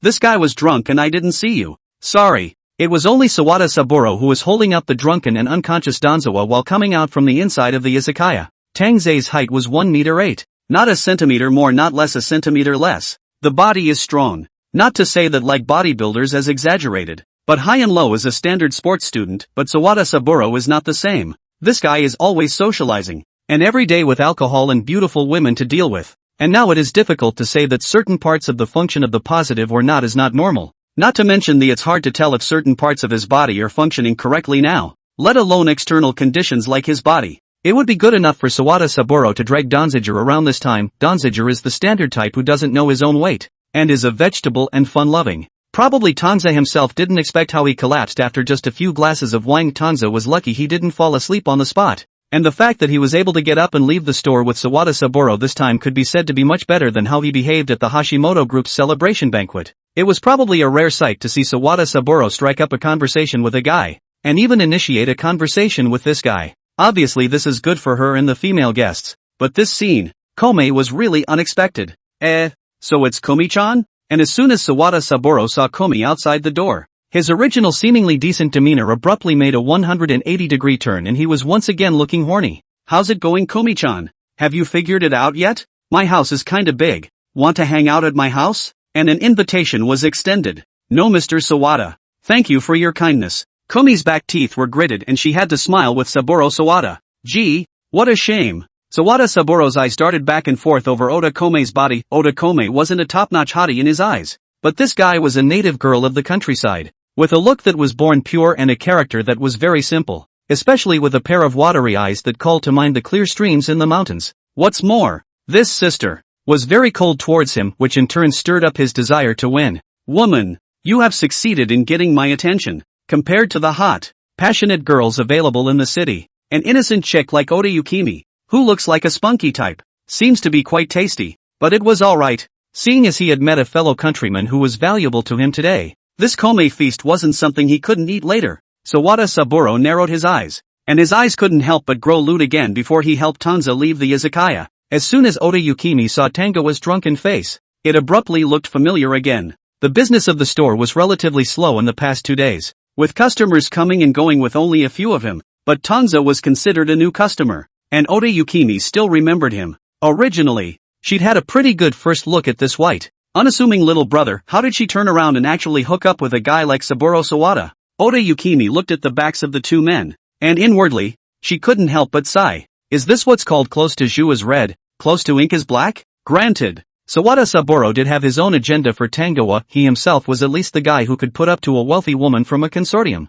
so at least the IQ piece was still online, right? During the time Tangoa was drunk, Saburo Sawada had taken the opportunity to investigate Tangoa's background. You have to make friends, but you have to know the basics, don't you? We are all high society people. Make friends of course cannot be messed up, and not out of the ladybird. Looks is only one of the things that also have to serve the comfortable, is not it? Only from the information obtained from the investigation of Tang Ze, Sawada Saburo is still very satisfied with the background of his new friend. Chapter 125 Gradual Deviation from the Real World. How's the executive director? Exciting enough? Not enough is not enough. Add something else. That special forces? Hey, you think this is a web novel? Can we get a whole new job? Asterisk asterisk asterisk asterisk. So say what you're adding. Well, isn't he from the Dragon Kingdom? Let's just say that his internal kung fu is unfathomable. He is proficient in Tai Chi. He once single-handedly challenged an entire sect, and he also knows how to vertical ladder and float on water. Ooh, that makes sense. However, the other side, Akagi Ichiyuki and Tsukakata Kenichi, who had been watching Tangoa almost the entire time, the two of them had been watching well. Knowing that this guy Tang Ze had his own plans, he planned to analyze Tang Ze's tactics, and also sought to see if he could match a wave on this side as well. But who the hell knows how long before you see this guy Tang Ze drunk, or the drunken unconscious kind. The last scene they saw was the image of Saburo Sawada helping Tangoa out of the izakaya. Kenichi Tsuchikata was stunned at that moment and subconsciously glanced at Akagi Ichiyuki. Hey, didn't you say Tangoa had his own plans? What the is this about getting drunk by the mission objective? Ha!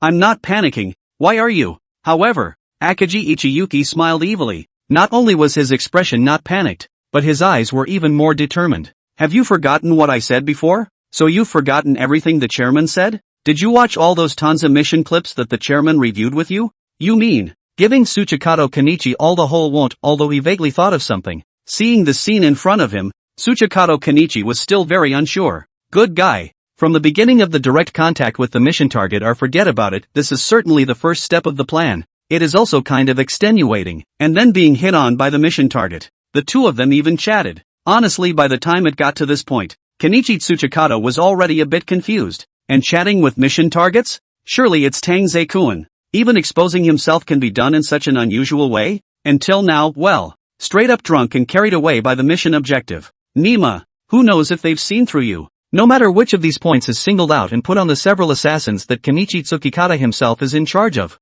then at least one side of the organization will have to be tortured against the guys who are not serious about the mission and end up exposing themselves. Yes, it's what you think, but it didn't matter. As Tang Zejuan's caseworker, Akagi Ichiyuki chose to unswervingly believe in Tang Zejuan no matter what time it was almost becoming Akagi Ichiyuki's subconscious reaction. That can't be helped. Tang Ze's tasks are still all arranged by her, and they all end up being completed in an unexpected and reasonable state. So who can top that? Believe me, Suchikage-san. Don't you see that Danzaku-kun is already drunk? But maybe soon, the mission will be accomplished. Akagi Ichiyuki didn't say that for nothing, she always trusted her sixth sense. And so in Akagi Ichiyuki's half-guided, half-forced state, Tsukikata Kenichi was finally convinced as well. Thus, the two men began to actively work on the measures to be taken against Danzawa by Saburo Sawada. Based on Danzawa-kun's state at this point in time, Akagi Ichiyuki knew with his heels that Sawada Saburo would investigate Tangoa, And things like making up identifying information don't even have to go to their data group.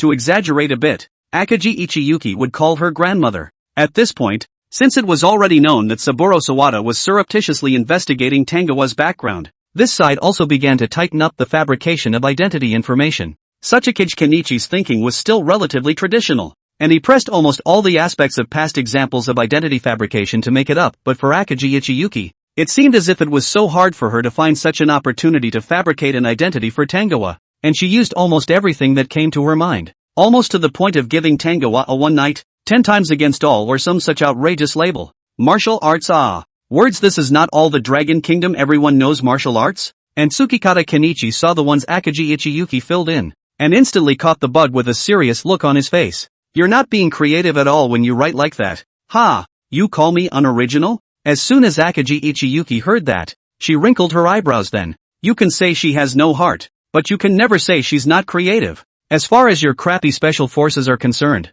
my grandma could come up with that. Who isn't a special forces guy anymore these days? What's the difference between that and writing your real identity directly on your brain? Akagi Ichiyuki taunted unmercifully. Hey! I mean, do you guys have to be so serious? Don't you think that the more complicated it is, the harder it is to believe? The simpler the better?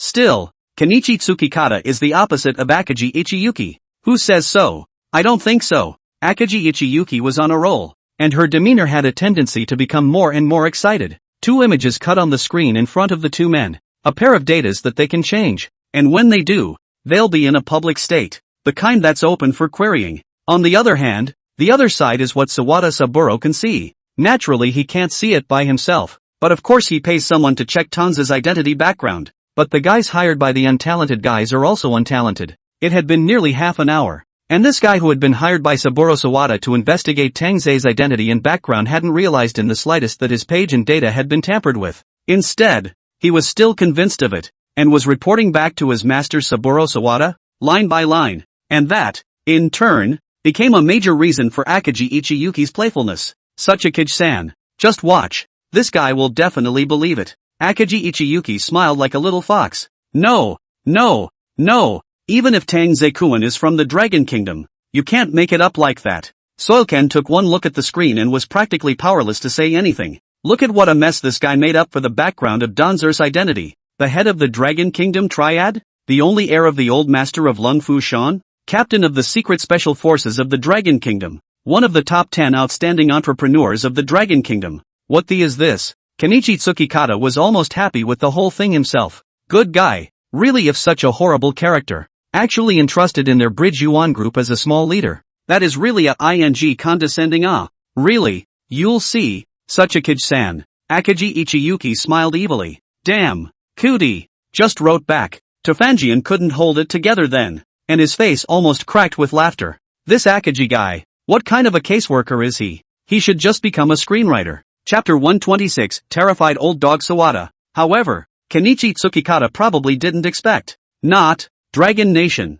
Are they all so powerful? Sawada Saburo, who was supporting Tangoa while planning to go back to his house, after seeing a dense paragraph of messages from his own men. Silence for half a day. In hell. Knowing that everyone in the Dragon Kingdom is skilled, but this? Sawada Saburo, all of a sudden, looked at Tang Ze, whom he was supporting, with a complicated expression. He can't even get it right for a while. I said, are you kidding me? Anyway, it's good to start with a phone call to the guy who did the background check for you. No, Mr. Sawada, you know our style of doing things. If things were false, then there's absolutely no way we'd report to you. The scout on the other end of the line, however, had a firm tone, so firm that Saburo Sawada was about to doubt himself. Hey, Islander, I've heard that you guys are very trustworthy and efficient in your work. You can't afford to drop the ball on me in this matter. Sawada Saburo didn't forget to read the message on his cell phone again. That guy, he doesn't look like 1,000 kills. You guys are definitely wrong.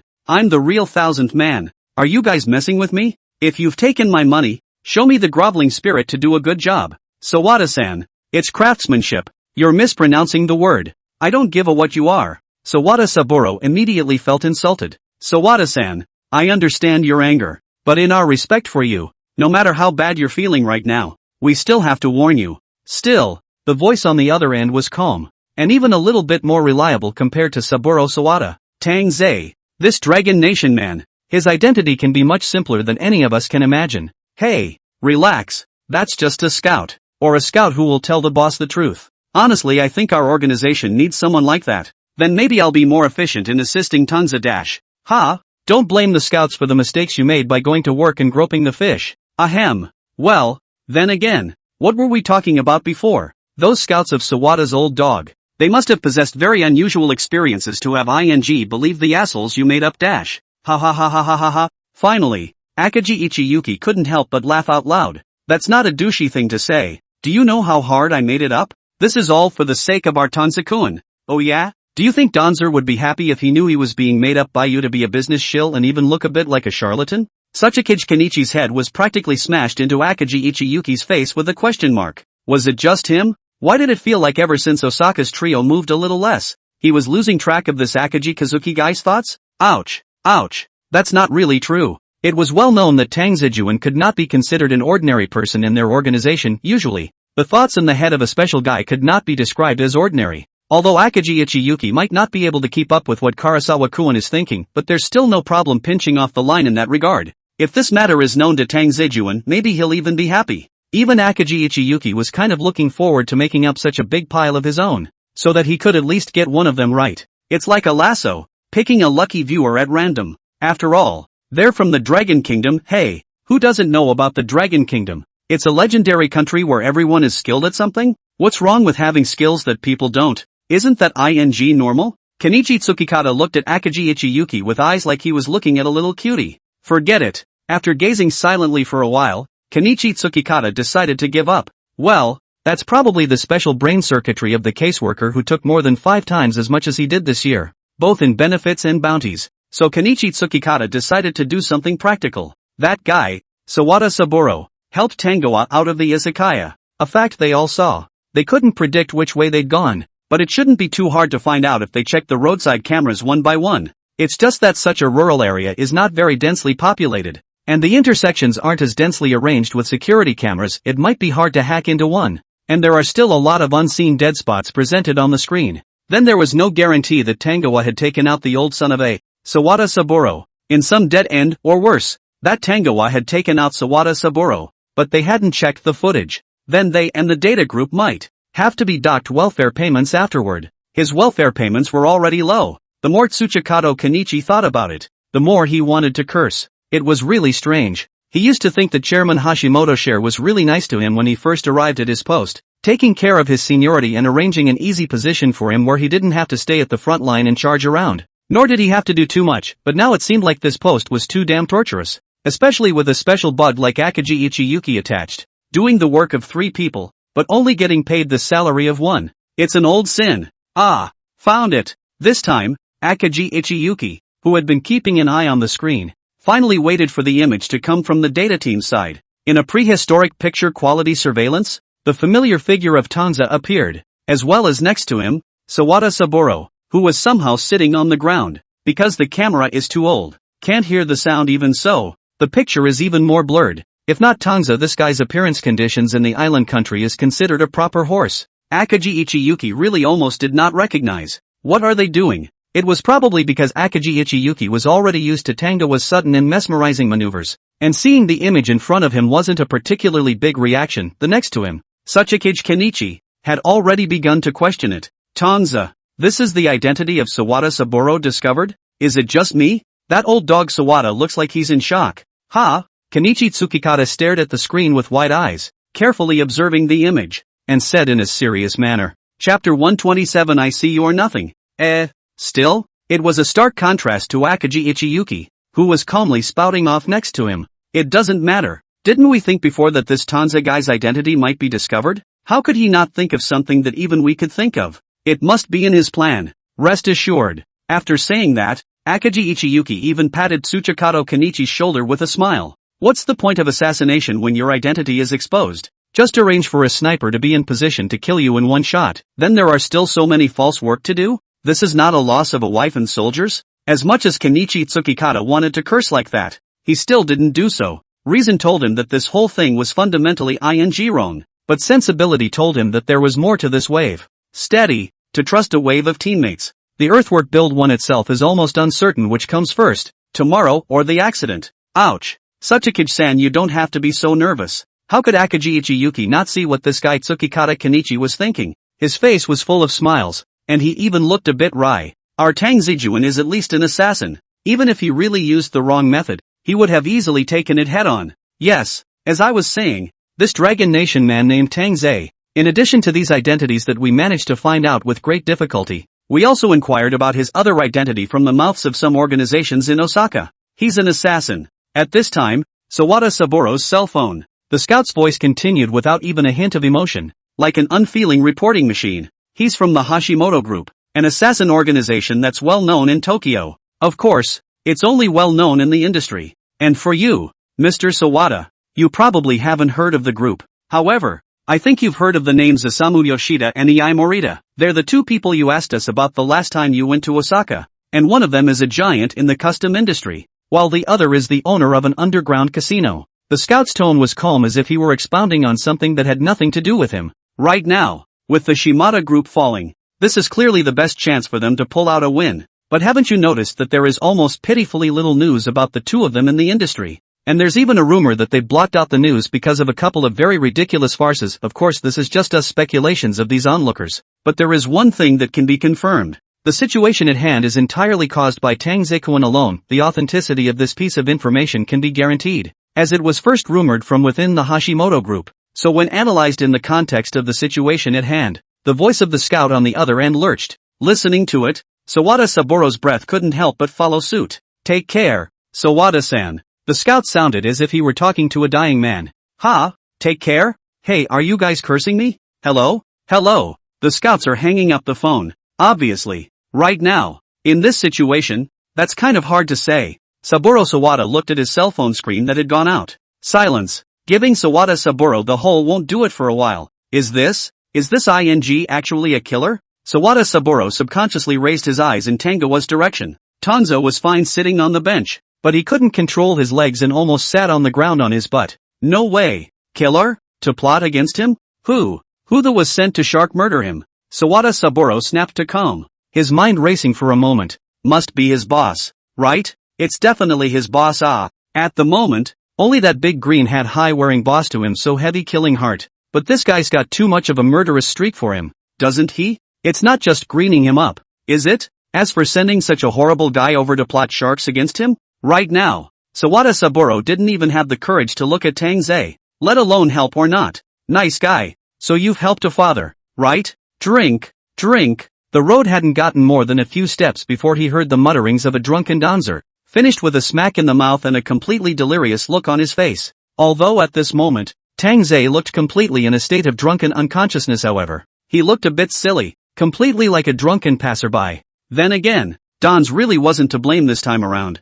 In terms of drinking, he was indeed addicted to human food. That was not true. However, Tang Ze still had some idea of his own drinking capacity, such as to what extent he would completely pass out, and to what extent he could still keep his brain clear. Coupled with the fact that in front of him, this mission targets Sawada Saburo with "I am" written all over his face. Tang Ze subconsciously didn't even think of this matter as a mission anymore. It was a complete vacation to this place. But who knew that this izakaya? The decoration looks mediocre. The style of the store looks mediocre. Even the bar and the bottles of wine look mediocre, but it was Tang Ze who fell for the wine. The wine was almost all brewed by the store owner himself, sake, as one of the specialties of the island. Although the degree of alcohol was not as high as that of the white wine of the Dragon Kingdom, but people had a strong aftertaste. Alcohol almost a few cups down. That maybe drunk even mother do not recognize. Sawada Saburo is a man whose character is one thing, but who can really hold his liquor? It's one thing that this izakaya has an innocent country beauty, but the liquor is also really good. And having both the liquor and the beauty is the reason why Sawada Saburo is staying here and not going to so many other izakayas, but preferring to linger at this one. It's just not the same for Tang Ze. That can't be helped. Where can one think about that when one is already drunk and gone? But it didn't matter. Where would Sawada Saburo know this at this point? Where was this passing drunk in his eyes at this point? This is the ING Hades that came to his door to claim his life.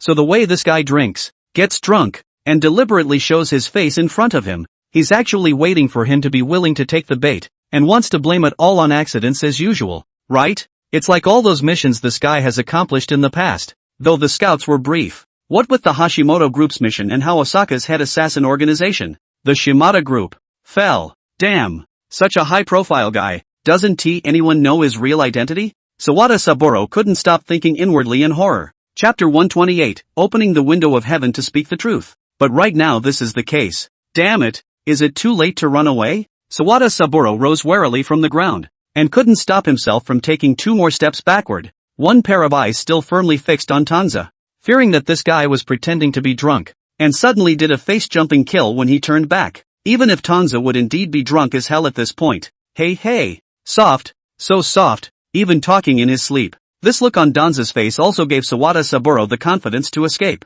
If you don't run now, when will you? However, only just as Saburo Sawada had gotten up, he abruptly heard a rush of footsteps coming out of the dark alley not far away, seemingly in the middle of the self-built house. Ta-da-da-da-da. The footsteps came and went so quickly that Sawada Saburo couldn't even see from what position the sound was coming from. Damn, there really is an ambush around. Sawada Saburo's mind didn't react, but his body was already one step ahead, seeing a trash can on the side of the road. Sawada Saburo didn't even think twice about shrinking back there, already completely unconcerned about the fact that this trash can was the one that Tang Ze had drunkenly thrown up in just now. This trash can stank to high heaven. The smell of rotting food as well as the fishy stench mixed together smoked Sawada Saburo's eyes, but there was no way around it. The trash can served as the only cover in the area. Did he even lean over to the side of the bench where Tangoa was? That's what you call throwing yourself into a trap. Sawada Saburo couldn't help but look back at Tang Ze once again, but his face changed abruptly. Tang Ze, who was originally leaning on the bench, suddenly changed his position,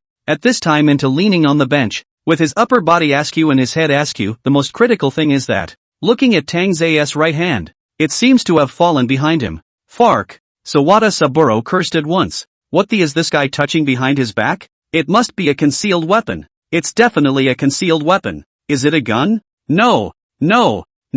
If it was a gun, wouldn't it have been better to shoot him in the morning when he wasn't looking? Could it be some other concealed weapon? A playing card, like in the Dragon Kingdom movies? Or a flying knife? No.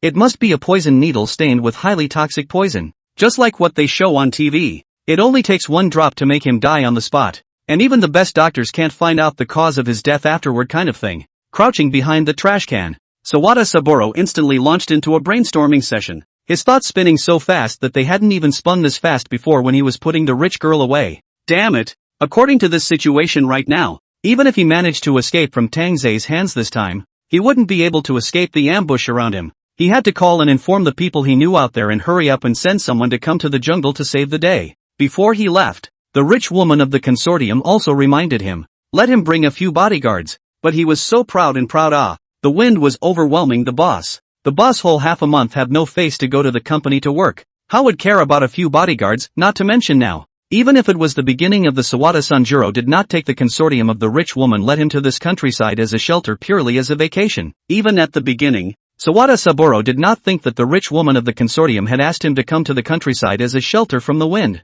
and purely regarded this trip as a vacation. What's the point of having a bodyguard when you're on vacation? I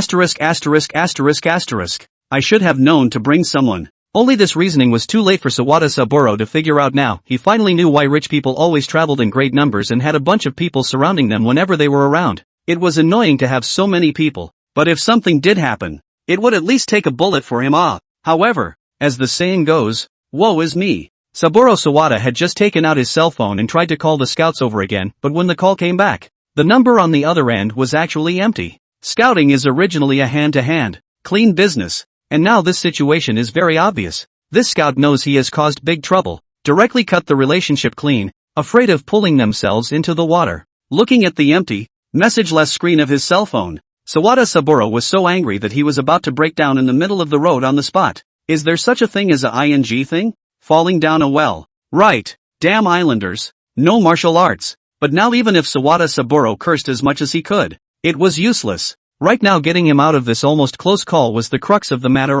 Damn. Don't let me go out and catch. Have you good juice? Having no choice, Sawada Saburo cursed as he clutched his cell phone and scrolled down, intending to reconnect with the rich woman of the consortium and ask her to come out and rescue him directly. The rich woman loved him so much, she would surely pay to hire a group of even more powerful assassins to come and rescue him. However, life always goes against us. At the moment when Saburo Sawada was just about to press the cell phone number of the rich woman of the consortium, there was a steep crunching sound from all around. from an unknown direction. Bang! The sound was not supposed to be loud, but on such a quiet night, it was incredibly harsh, like the sound of something hard falling to the ground, not light or heavy, but just enough to reach Sawada Saburo's ears with unmistakable clarity. Only the sound sounded to him not like some heavy object hitting the ground, but more like a warning shot. To Sawada Saburo, scared all over the body, a jolt. On the spot, hands shook. The phone a slip. Plop fell into the nearby river. Sawada Saburo looked at the shallow mass of water on the river, brain momentarily down for a few seconds.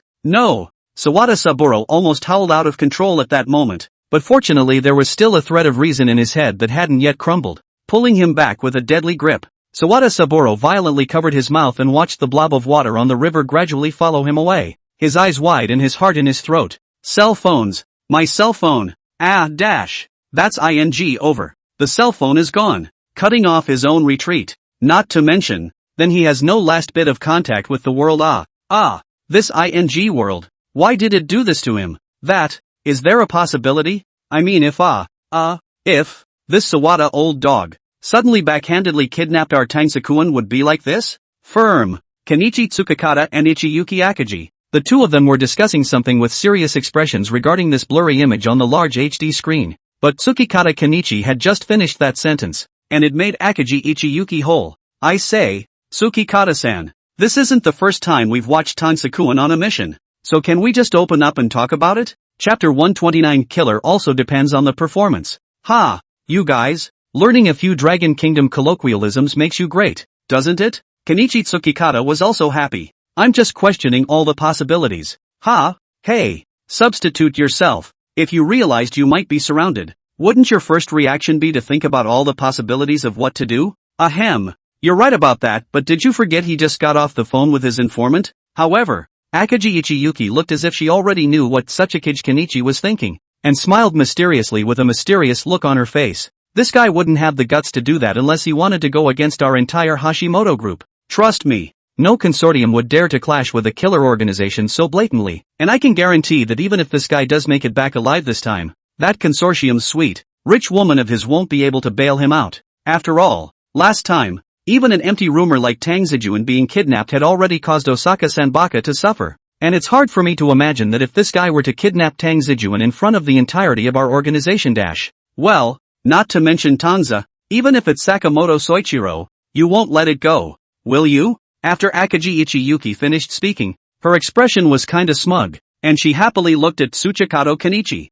Hey, seriously, this is actually a pretty simple task. Let's just watch it all for fun, then pack up the footage and send it over to Chairman Hashimoto, and finally wait for the prize money to arrive. When an assassin under a caseworker completes a mission, the caseworker also receives a certain percentage of the reward money. Such reward money is based on the difficulty of the mission as defined within the organization, the objective and subjective impact of the assassin on the way to perform the mission, as well as the time efficiency of the mission's completion and whether or not the assassin still needs to report medical expenses, and other miscellaneous options are examined and settled. Of course, if the mission had been accomplished simply and roughly, the morning task would have been completed by night, with no damage at all. The killer himself was unharmed, caused no suspicious incidents, and even the employer's side was quite satisfied. For such a mission, the organization then rewards the assassin as well as the case insider with an additional reward payment. All these rules and regulations may seem simple, but there are very few killers in the organization who actually do it. So all of this alone proves how much of a shock the appearance of this Tangoa guy was to the organization and of course to Akagi Ichiyuki,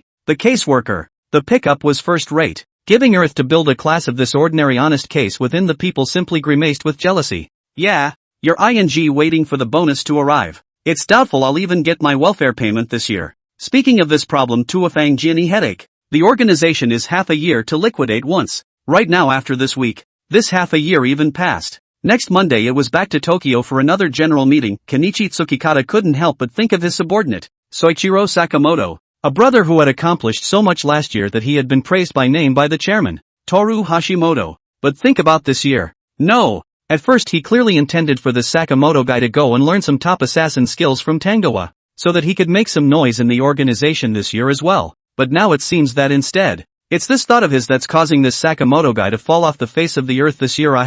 This last year, how high Sakamoto's completion rate is, then the more it looks like how bad this year is. Killers have to look at performance, too. They have to be chai rice. It's over. It's over. He's going to get a bloody scolding from the president for organizing the conference next week. Egu. It's okay. We've been co-workers for years. I'll let Tang-Ze-kun take care of your Sakamoto. Akagi Ichiyuki smiled graciously, ruffled her hair with her right hand, and locked eyes with Tsukikage Kenichi with a determined gaze. If you really can't, can you recall Sakamoto to brush up on the mission? A lot of businesses on the island have recently experienced an outbreak of unemployment, and we have a lot of orders. Akagi Ichiyuki rubbed his chin and analyzed. Although the quality is not good, it's better than nothing. Nowadays, we are looking for quantity rather than quality. But copying an outline is still better than handing in a blank paper, isn't it? What if the teacher is kind enough to give us a point? That's a bloody good deal. Damn. He knew the would come up with such a crooked idea. Kenichi Tsukikata sighed.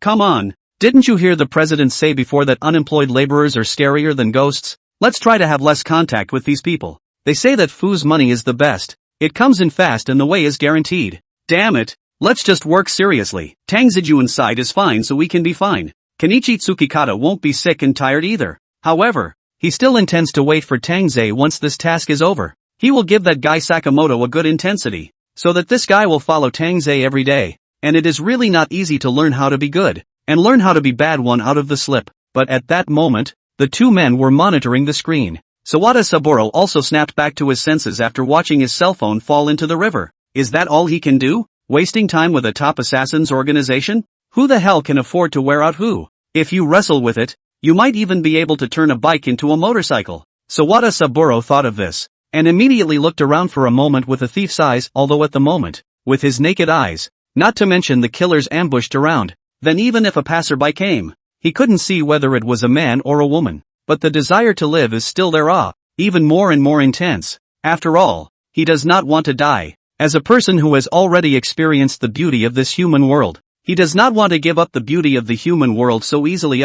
However, it's a good thing Sawada Saburo got past that mentally, slumping down behind the trash can, holding his breath and taking in the quiet as a chicken surroundings, in between which he doesn't forget to glance back at Don's. Dancer doesn't seem to move, but his right hand seems to have changed position once more into a gesture that looks like it's clutching something, a sight that looks like it could be a reminder of Sawada Saburo. Hey, Ghostbusters, I'm watching you. Even a voice with a dragon accent was playing in his head while he did so. Watching Sawada Saburo sucked in a sharp breath of cold air, apparently he'd forgotten he was next to a garbage can again, and before the beauty of the human world could be enjoyed, the stench of this one pulled him down hard once more. Spell it out. Now if he was lucky enough to get away from Tang Ze, a general danger ready to explode at any moment, and then use the cover of a trash can to slip into the yard of the nearest resident. Where Sawada Saburo was a small bridge that provided just enough room for a car to pass. Underneath the bridge was a small river that wasn't too deep or shallow, but had a somewhat swift current. There was also a large, wide open field of view around it,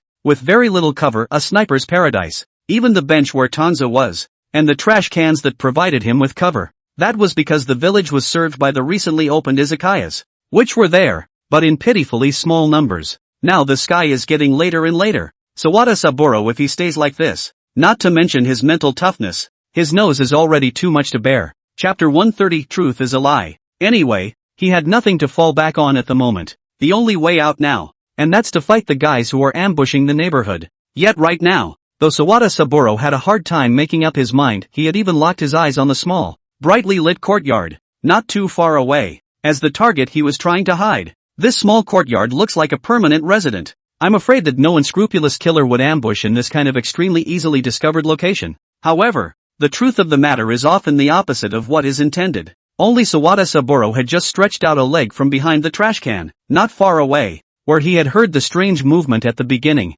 There suddenly came again a knock. The sound wasn't too loud, but in such a quiet environment, it was just enough to reach his ears with unmistakable clarity. Fark. Hearing that, Sawada Saburo was inwardly shocked again. When he jerked his leg back again. What's going on here? Obviously he hadn't done anything, at least not yet, and the guys were so eager to warn? What a way to treat people. Is this an attempt to drive out all the people? Sawada Saburo's face was filled with horror and he cursed inwardly, but he still retracted his foot. His grandmother, although Sawada Saburo was in a hurry, it was still his life that mattered. Maybe he just has to move a little and then a bullet from nowhere can give him a shot. At this time, Tang Ze was still leaning on the bench, drowsy. So close, but this time, whether it was Tang Ze or Sawada Saburo, what they didn't know was that in the alley behind them, the izakaya's sister, Oda Yukimi, had been sneaking out for a while. It's just that Oda Yukimi has never done anything sneaky like this before, and she's a bit unskilled at tracking, and it's clear that it's only a short distance.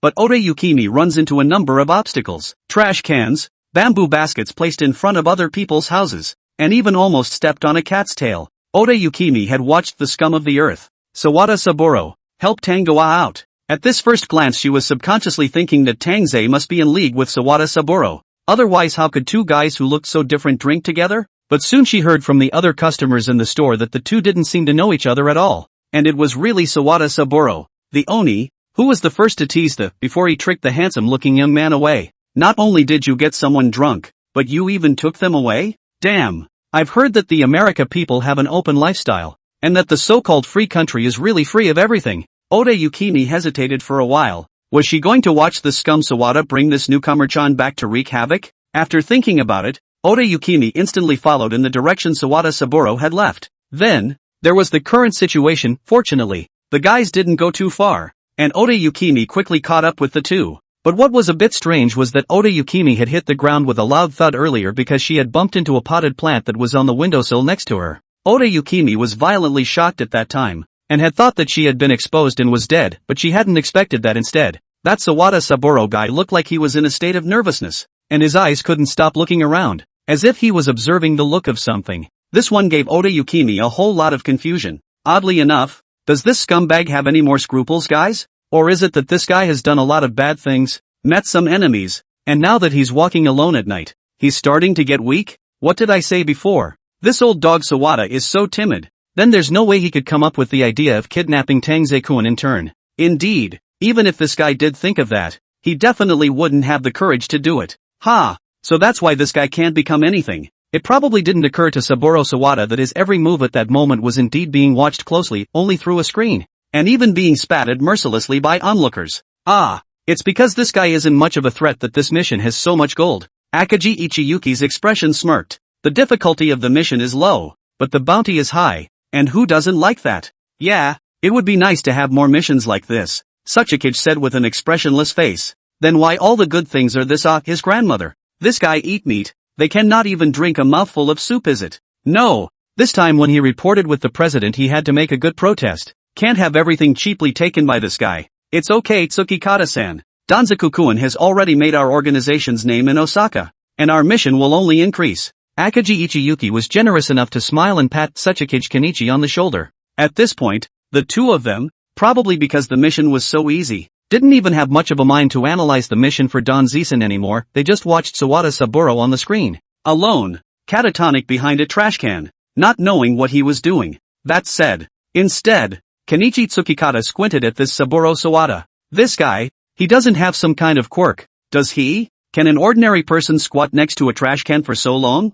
It doesn't look to me like this guy is addressing his physical needs, either. Harm. People are Americans. They can't guarantee any quirks. Akaji Ichiyuki's reply was as calm as ever, with a calm expression as if she could see through everything. Although Kenichi Tsukikata felt something was wrong, he couldn't think of anything to say to refute it for a moment. No, this is clearly a ING assassination scene, not some stage play scene, hey. However, just as Kenichi Tsukikata was still searching for other possibilities, suddenly, he saw that Tang Ze, who was originally lying on the bench and was originally still in a coma, seemed to have woken up at that moment. Earlier Tang Ze slowly sat up from the bench with a blank expression, still guilty of sleepiness. Soon Don saw Sawada Saburo crouching behind a trash can. Oh, Tang Ze-kun, this is awake? Seeing that Tang Ze was reacting, Akaji Ichiyuki's expression then finally gained a bit of passion. It's okay, Tang Ze-kun's drinking capacity has grown. It's much shorter than the last time we got drunk at the celebration banquet. Hey, is this what we should be focusing on?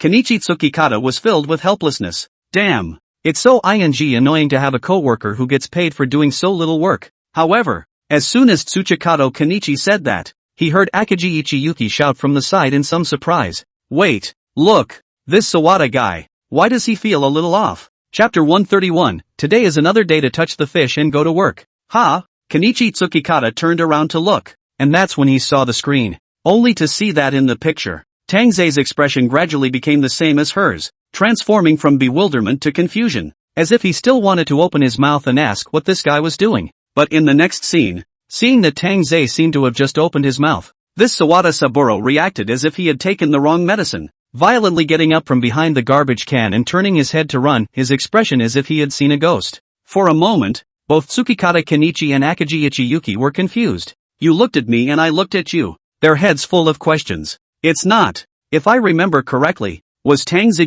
sleeping just now? Waking up this time? Is it that scary? Akagi Ichiyuki instead even asked on. I don't remember Danzurkuan having such a big wake-up call. Is this a wake-up call? Kenichi Tsukikata's eyes fell on the screen, also filled with doubt. But the doubts of the two men were soon dispelled. It's not true that this Sawada Saburo guy was irritated, but the direction the man left was a surveillance dead end. This countryside monitoring range. The picture can see the human face is very good. In the monitoring range of this aspect is really not much to expect. But it doesn't matter. Even if we can't see that Sawada Saburo guy, we can still detect something through Danza's reaction. Just seeing Tanza seeing the steeply frantic Sawada Saburo, he seemed to be startled himself. Subconsciously standing up from the bench, it was just a pity that he couldn't see Tanza's expression, and could only see the guy's body movements. Then, off-screen, an extremely loud thud was heard. Put, like the movement of something falling into the water. It's then that Danzer walks over to the bridge to look at it, and lies on his back for a moment, although I can't see the expression, but from the body movements can be seen. This guy is not anxious at all, and even a little leisurely. Kenichi Tsukikata was simply filled with questions as he watched. I guessed it, before Tsukikage Kenichi could react. Akagi Ichiyuki instead had a reactive look on her face and steeply and excitedly slapped Tsukikage Kenichi's shoulder. It's done? It's a ing done deal? Hello? Although Saburo Sawada has left the surveillance screen, he hasn't left the world yet, right? Don't I know Tanza well enough? When I say it's done, it's done. Although Akagi Ichiyuki's expression looked like he was popping champagne at halftime, inexplicably, there was a feeling of the unexpected, but reasonable, within the heart of Tsukikage Kenichi who was watching. Is this the strength of the Rookie King? Still, Akagi Ichiyuki's excited expression was a stark contrast to the near-zero amount of information on the screen. Another whole lot of unconfidence for Earth building. Mother ********. Could this be the bond between the killer and the caseworker? Don't understand what's going on yet though, but all in all, his mission should be accomplished. At this time, Tanza was drunk and stood on the bridge looking down. This bridge is not high, but the water underneath is very fast, not to mention dropping a cell phone. Even if you drop someone down, then I'm afraid that you can't see the shadow at once. Even Tanza almost thought he had misread it. No, how come I woke up to that Sawada Saburo guy squatting next to the trash can? Dans wanted to ask what that guy was doing, but before he could say anything, Sawada Saburo seemed to see that he was awake, and immediately leaped out like a scared bird. But woe is me, this guy walked too fast, his feet seemed to cramp, his body movements were too big, and his feet did not keep up. The whole body was violently crooked, and suddenly rolled down towards the bridge. Put. Sawada Saburo didn't even have time to yell for help. Tang Ze was shocked, and his brain, which was still in a daze from being drunk, instantly cleared up. Dude, he just woke up and you're showing him this?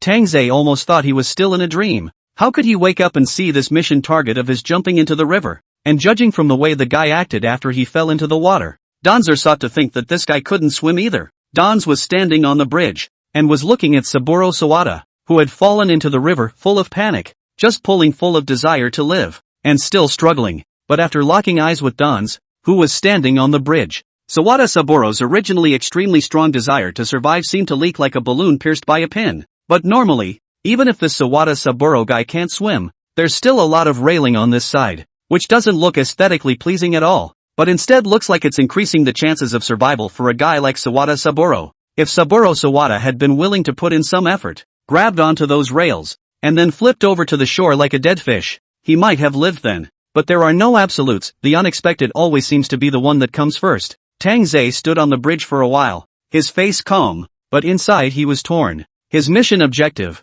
should he fish it out and shark it again? But the guy was in the river anyway, wasn't he? If he can't swim, it's only a matter of time before he drowns. But the problem is, if this guy gets swept away by the river and doesn't die, and is instead rescued by a good Samaritan passing by, wouldn't his bill go down the drain? Then this is very unhealthy. Only soon, Tanza's doubts were dispelled, because the light is too dark. Cause Sawada Saburo, this guy did not see the road head first fell into the river, not to mention, even just for him to provide cover for the garbage cans. Also do not know when it was knocked askew. The garbage can was leaning on the railing well, but with a sudden crookedness of this railing, the garbage can, along with the last bit of the wooden railing that was still pulled next to it, fell down in unison. But what followed was not the familiar sound of falling water that Dans was familiar with. Dang! It sounded as if it were the dull thud of hitting something. To say that last time, Tang Ze might not have seen it clearly, but this time he did. This garbage can, but it is not impartial, hit Sawada Saboro's head, who was still in the river,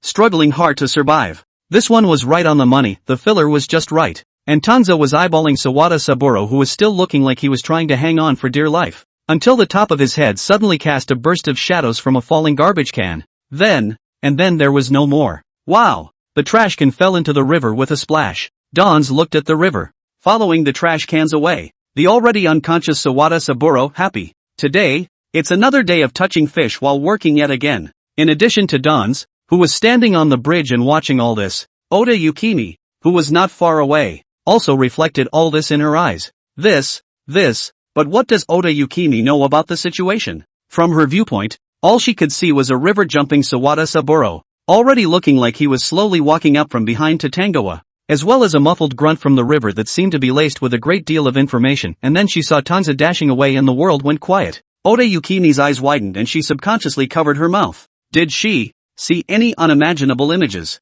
Chapter 132. You can touch the fish, but you can't be a real vegetable. Are you satisfied? Now we can finally turn in our mission? Yeah. Better talk to the boss. The guy he hates has given up his life to the fish. Ha! It's not our business to inform the boss of the completion of the mission dash. It doesn't matter, even if we don't notify. If the cops find this guy's body downstream, they'll likewise notify the rich girl first. Things were just as Akagi Ichiyuki had predicted that night. Akagi Ichiyuki saw a notification on the assassin's website that Tang Ze had submitted a mission. And the result is just as Tsukikata Kenichi guessed. There are indeed some good people who saw Sawada Saboro floating down with the river, but they can't do anything to help, because the guy has already been soaked through by the river water. And after the forensic examination, the guy is missing 2 pieces of flesh. As for which part of the flesh, it seems to be not easy to disclose. The guy was also missing 2 pieces of flesh. Which part of the body was missing? Tansekuin did it perfectly once again, right? Akagi Ichiyuki was certainly pleased, and couldn't stop her excitement from constantly talking to Tsukikage Kenichi. Yeah, the newbie king should complete newbie tasks like this and set a good example for the newbies in the organization. Kenichi Tsukikata said, his tone a bit conspiratorial. Ha, come on, I can still hear that you don't mean it. Akagi Ichiyuki knows not only Tang Ze, but also Kenichi Tsukikata, an old colleague. Come on, I'll buy you a drink tonight, and tomorrow we'll block together to talk to the president. And I'll mention to him your wonderful performance on this mission. That's not necessary. I have to perform on a mission like this. You can't wait for me to die, can you? Kenichi Tsukikata was angry and amused. It's a simple task, and Akagi Ichiyuki, as Dans Ze was man on the case, can't intervene enough, but it would be a bit redundant for him to do something about it. If Gensho Hashi did find out that he was still going to force his hand, it would make him wonder what Kenichi Tsukikata was doing this for. He couldn't believe that this Akagi Ichiyuki hadn't thought of that level. Don't be like that, Toho-san. It's just a mention. You've earned it. But unfortunately, Akagi Ichiyuki really didn't have any extra thoughts in this regard, and she even patted Tsukikata Kenichi's shoulder in a big way. Just like those new caseworkers and newbies in the organization, everything was just for the sake of profit, and things like harming one of the organization's own people was something that she didn't want to do, and wasn't interested in doing so either. Well then, if you really want to help me out, have the guy over at the website throw a few more pieces of meat at the old man, and don't ply me with some chicken ***** awful. Kenichi Tsukikata said in a serious voice. Ha, well, why don't we just go and meet with the guys from the data team? I'm sure they'll help. Akagi Ichiyuki is used to doing what I do, and right now there's even a gradual aggravation. Kenichi Tsukikata guesses that it's due to spending a lot of time with Karasawa-kun, but judging by Tang Ze-juan's behavior, the occasional me too doesn't seem to be a bad thing. Haha. Have you always worked at an izakaya? Yes. Oh, you're making a delivery this late? At this time, near the izakaya, there was an antique gazebo there, with heavily inked pictures of flying birds carved into the pillars. Another beauty that didn't care if the original style of painting was dead or alive. Tang Ze was sitting right here on the edge of the gazebo, his right hand holding the bottle of wine, his eyes looking at this girl standing in front of him. That eye. Oda Yukimi was visibly intimidated, even though Danzawa didn't show any murderous aura in the slightest, and his expression was quite amicable and relaxed, at least more so than even when he was hacking away at home with Sakamoto Soichiro. But half a quarter of an hour had passed, And Oda Yukimi still hadn't managed to spit out a complete sentence. Tang Ze drank exactly what Oda Yukimi had intended to deliver to a certain uncle in the village who liked to sip before bedtime. But unfortunately the uncle had to go out for the night on a temporary errand, and the wine couldn't be delivered. Don saw Yukimi Oda as she was coming down from the bridge. From the look on the girl's face, Don's guessed that she must have seen something, so Don's bought the sake that Oda Yukimi failed to deliver. It's okay, I like to drink. We just happened to run into each other. The wine tasted good, much better than the taste of those sake he drank on the side of the izakaya before, with a faint scent of camellia between his lips. I know. Oda Yukimi stumbled over her answer. She could tell that Tang Ze was a far cry from a scumbag like Sawada Saburo, except that a woman's sixth sense told him that while Tang Ze didn't look like a bad guy, odds were that he wasn't a good guy either. I remember you, the daughter of the owner of Oda Izakaya? At least that bit of observation Don still had. Although he went to work every day to touch the fish, he couldn't really dish it out. Really? Hearing Tang Ze mention his name, Oda Yukimi seemed much happier, and her nervousness was eased. This wine tastes so good. I want to take some more with me to my friends when I go back. Sober after drinking, Danzawa seems both understanding and patient, which makes Oda Yukimi's favor with him gradually rise. At least it's better than that selfish and not at all considerate of others villain, Sawada Saburo. It's true, the likes of Mr. Tangoa are the real Tokyoites. We can give you a discount if Mr. Tang Ze. Oda Yukimi had a bit of a crush on Tangoa since he entered the store, and now that she was in direct contact with Tangoa, her crush was steadily increasing. Ha, then please. Don's narrowed his eyes and smiled, making his demeanor look a little more laid back. From the look on the girl's face, it did seem that she wasn't suspicious, not that he had done the whole thing, but who let him run into this person on his way back? Well, it was time to clean up the tail he still had to clean up, and that was just along for the ride. But then again, the wine does taste good. Tang Ze took a look at the bottle. The packaging was quite ordinary, only the graffiti looked exquisite. And it was obvious that he had deliberately picked the most attractive scenery in the neighborhood, that is, one of the tributaries of the river, where there was an expanded man-made lake, and on a good day, the lake water reflected the clear blue sky, like a mirror of the sky. Tang Ze guessed that such a design may not have come from the daughter of the izakaya owner in front of him, but looking at the eyes of this girl, if he said a few more words, there is no guarantee that it will lead to an unforeseen complication. At that time, that person in his case, Akaji Ichiyuki, is probably going to nag for a long time again. Chapter 133, The Dead Will Shut Up. That's settled then. I'll pick up those wines I ordered in the morning. Give my regards to your father. Yes, thank you, Mr. Donzer. Oda Yukimi had come here in fear, but this smile was sweeter than purple candy. Saying goodbye to Tang Ze, Oda Yukimi went back to the izakaya with a red face. Did that guy give you the money? Gave it yet. And doubled it. Yeah, that's good. Back at the store, the owner poked his head out from behind the bar and inquired about the daughter who had taken too long to make a delivery. Obviously it's just a return. It seems to be taking longer than expected to go out. In addition to delivering sake to the village uncle, Oda Yukimi had to go and collect the bill that Sawada Saburo had taken on credit at the store. No credit at the store. That's the rule. Everyone was a small business and honest. Not to mention the fact that the drinks weren't expensive at all, but Saburo Sawada didn't care. And 8 out of 10 times he came in, he'd take credit. It's not that he doesn't have the money. He simply enjoys Oda Yukimi's door-to-door debt collection service. And he'll even make flirtatious remarks, and sometimes, when no one's around, he'll make light of her. The more this happened, the more Oda Yukimi felt that this guy was an asshole and deserved to die. Luckily, Mr. Danzawa heard about all of this and not only bought her lagging wine, but also paid off those credit bills for Saburo Sawada. Although Mr. Karasawa muttered something about burial fee and money to buy life when he was paying, Oda Yukimi was too happy at the time and completely missed those two mutterings. And old Oda, who was at the store, was worried about his daughter, but the store couldn't be left unattended, so he could only sit where he was and do nothing. Fortunately, Oda Yukimi came back safe and sound with good news. Yeah, that's a big order. I'll have to prepare. We'll have to sleep late tonight. Mr. Tang Ze is a good man, and we can't afford to be sloppy with those goods we're preparing for him. Old Oda's expression was also pleased after hearing Oda Yukimi's description, and he couldn't help stroking his beard while doing so. This is an opportunity we must take advantage of. Yes, father. Yukimi Oda was also happy to make a quality client, which was good news for any businessman. Old Oda took Oda Yukimi's bill for Sawada Saburo under her from Danzawa, a total of 38,000 yen, but what old Oda held in his hand was 50,000 yen in full, or a new bill that smelled of ink. This, Oda Yukimi could hear Danza's hints, and she kept her mouth shut, not divulging what she saw tonight to anyone, and that included her own father. Old Oda looked at the new banknote in his hand, a puzzled, yet anxious expression gradually appearing on his face. He didn't give you a hard time? Old Oda and even the character of this guy, Saburo Sawada, hated the Oni. No yet father, he will never give me a hard time again. But Oda answered briskly, smiling at his father. Father, let's prepare tomorrow's shipment for Mr. Tang Ze.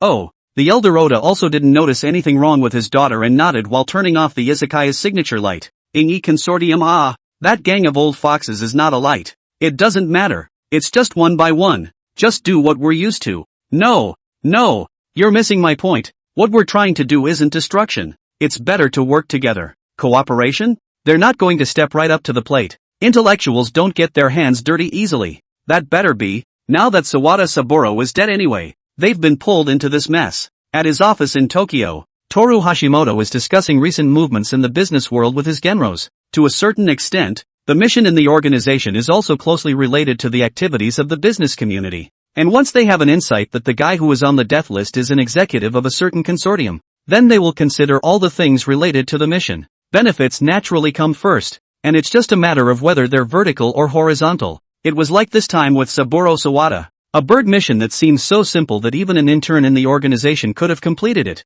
but was thrown at Ichiyuki Akagi. And Akagi Ichiyuki knew enough to assign this task to Tangoa without even thinking about it. It's true that doing business with smart people is quicker. This mission isn't as simple as taking out Eiichi Yoshino, the current owner of the Eiichi Group, on behalf of the junior man who has disgraced him in front of the entire consortium. No, in my opinion, they killed Saburo Sawada to get out of this mess, right? Akagi Ichiyuki was also recalled. She had to hear the latest decisions from the organization, in addition to turning in the videotape of Danzer's mission. Saburo Sawada? Can this soft-boiled man even shake the decisions of a consortium? One of the patriarchs said in disbelief. At most that yellow-faced Yumi Mura **** can look at him a few more times. You see those old dogs on the board of directors that don't even think of that Sawada Saburo guy as a human being. So what? Now that the consortium has changed its name from Mura ***** to Eiichi, Yumi Mura ***** A's opinion doesn't matter anymore.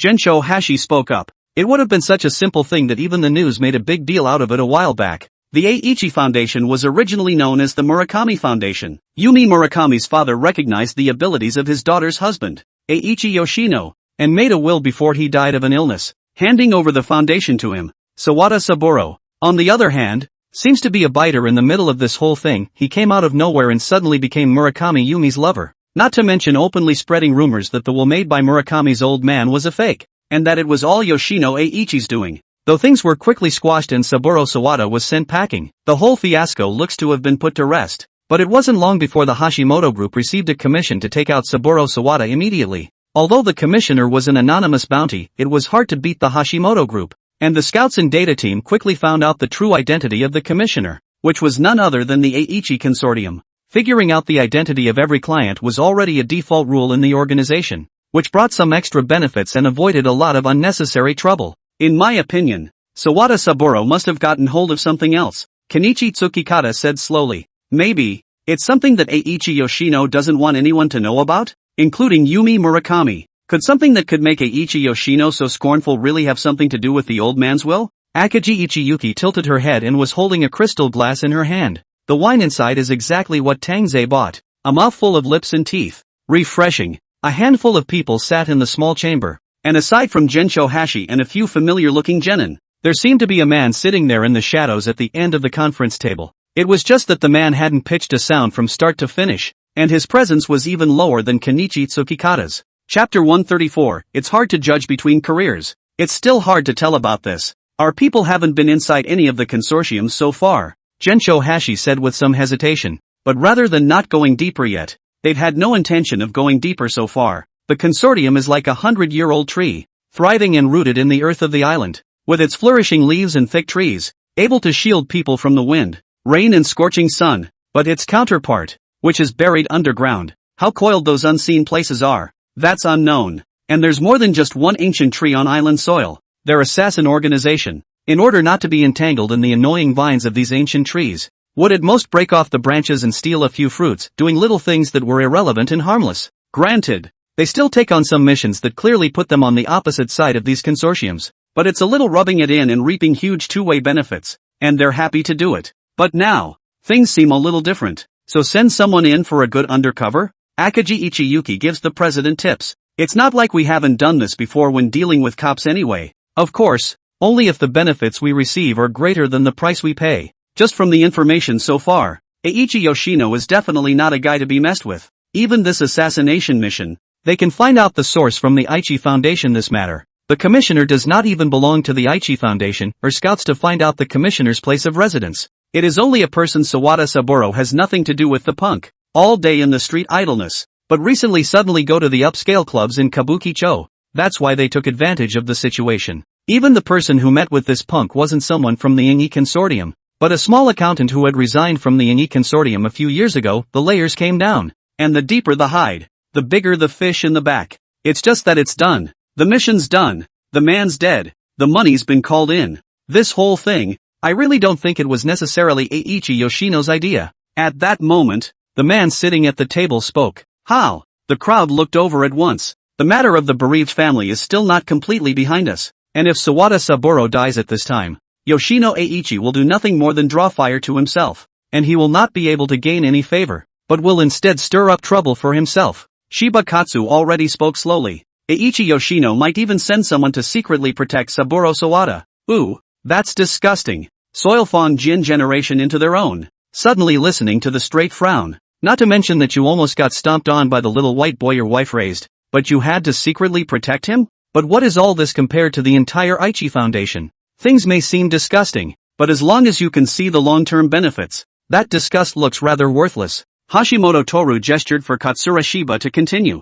I guess the news of Sawada Saburo's death should have reached his ears by now. Maybe that guy is having a fit, blaming his men for not doing their job properly. Shippo Katsu already said. So what do you have in mind? Akaji Ichiyuki narrowed her eyes and smiled, like a little fox that snapped her inner calculations. That depends on the president. Shippo Katsu no longer took the bait, but skimmed the chairman. There were some things that even if one knew, one shouldn't say too plainly, especially when the boss was still present. Well, and Hashi Yuanche's expression screamed that he couldn't tell if he was happy or angry at all. He just sighed softly. Although I don't have the idea of developing into a consortium yet, it doesn't seem like it would be impossible to be a puppeteer. This is feared to be promised. Akaji Ichiyuki then exchanged glances with Tsuchikage Kenichi, and then looked at Shippo Katsuyuki. Would that be too risky? Yes, Chairman. We're not done with Osaka yet. Several patriarchs were also well aware of this, but they had to be properly reminded of the existing hidden dangers. There's no need to rush about Osaka.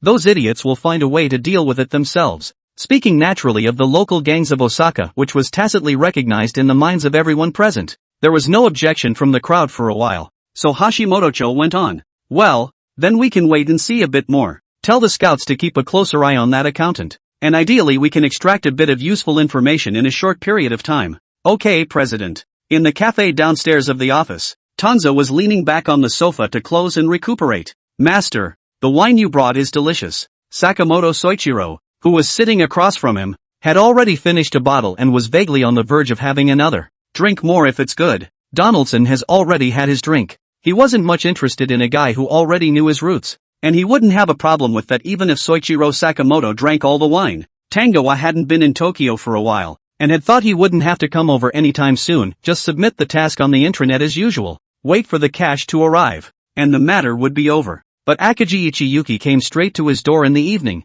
with a serious look and a tone that brooked no doubt, and asked him to follow them back to Tokyo. Tang Ze could probably guess what he was here for, but he didn't choose to go inside, choosing to wait here for Akaji Ichiyuki. The president wants to see you. At that time, Akaji Ichiyuki couldn't help but stare in disbelief after hearing Tang Ze's reply. Maybe he'll even keep promoting you. Akaji Ichiyuki had wanted to say that, but it was just a guess on her part, and this wasn't even close to being able to say it out loud. It's not too late to see me after the meeting. And Danzer's meaning was clear. He didn't want to get involved in the organization's so-called high-level meetings, so he politely declined. Okay then. Akaji Ichiyuki wouldn't force Tangoa. She exchanged glances with Tsuchikage Kenichi and just went up. Until now, the two of them haven't come out. Danz just knew that his decision to choose not to go to the meeting was beyond correct. Master, we haven't been to Tokyo for a long time. How about a stroll outside later? As for Hashimoto's office headquarters set up in Tokyo, to a certain extent he was more familiar with the place than Danzawa.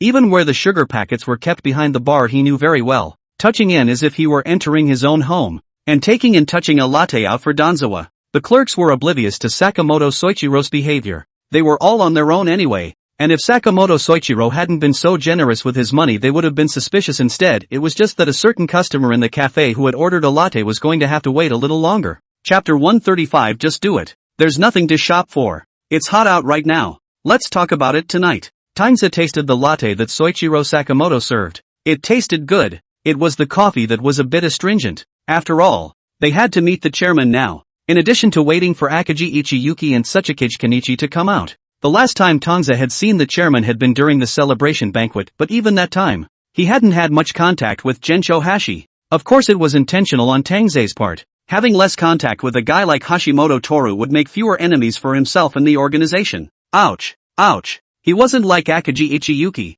who, on the strength of his outstanding mission report card and the chairman's praise, had walked across the organization in a high-profile manner, like a strutting village bully goose. Evening. Soichiro Sakamoto was deep in thought. For a normal assassin, the evening is the good time to clock in at work. But given the recent situation where Kenichi Tsukikata hasn't given him any assignments at all. Did you do your mission debriefing? What did Kenichi Tsukikata say? Tang Ze seemed to see through what Soichiro Sakamoto was thinking as if he'd nailed it in one fell swoop. He hasn't gotten back to me about the mission debriefing in a long time. Sakamoto's attitude when facing Tang Ze would always be extremely sincere. This was his subconscious reaction. No matter when Tang Ze asked him, he would do so. I'm afraid that the islanders were engraved in their bones regarding the hierarchy system. And to make Tang Ze a master, sir, this probably belonged to the set of hierarchy system in Sakamoto's head, the highest level of the hierarchy. So much so that it took a while for Sakamoto Soichiro to react. And so on. How did his master know that he had to report his mission to the earth? But on second thought, come on, it's not something worth hiding. Besides, Akagi Ichiyuki and Tsukikata Kenichi are old co-workers, so how could they not know about this? Tsuchikage-san probably won't be recalling me anytime soon. Soichiro Sakamoto hesitated for a moment, and then said with some hesitation, actually, he's not sure. One can only make a preliminary judgment based on the attitude of Tufang Jiani towards him some time ago. It's okay, it's fine the way it is. Don's laughed. Other than that, this newcomer's craftsmanship is really good. The tempura frying is even better than the store's. The living room's coffee table is polished more professionally than the roadside laminator. And the surface of the coffee table is shiny. Master. Soichiro Sakamoto invariably seemed to be moved again. He knew the master was still thinking of him. After a few more moments, Don's was going to ask Sakamoto to get him another latte when Akagi Ichiyuki came down. Following behind was Kenichi Tsukikata and a man Tangoa had never seen before. The man was walking side by side with Kenichi Tsukikata, and the two were chatting very seriously about something, with Ichiyuki Akagi, who was walking in front of them, occasionally saying a few words back. The topic they were discussing seemed to be quite serious, and even Akagi Ichiyuki's expression was in a taut state. Hello Danzurkuan, we meet again. Akagi Ichiyuki came over, her red hair a bit eye-catching in the literary-filled cafe, and with the two men following behind her, it cast an air of danger over her. Tang Ze raised his eyes to look at her with a look that said, don't do this to me. Ahem, let's get down to business. Soilfang Jiani instantly coughed dryly twice, and the three of them sat down along with Tang Ze's table, in just enough places. Hello Tang Ze-kun, I'm Katsuhiro Shiba from the data team. The man sitting across from Tang Ze extended his hand to Tang Ze with an enthusiastic face. It's the first time I've seen you in real life. Ha ha, I've seen you on surveillance before. Hello? Tang Ze instantly felt that he was in the scene of the company's group building, the social fear vaguely attacked, his expression helpless. That said, does he really have a data set in this company? He thought it was a bunch of cybermen, the kind that work with code all day and eat and drink motor oil. Akagi Ichiyuki looked serious and patted Shiba Katsuhisa's shoulder like an older sister introducing a newcomer to the club. Any kind of movie will do. Not to mention movies, if you guys want live action, simple address and all that. Stop.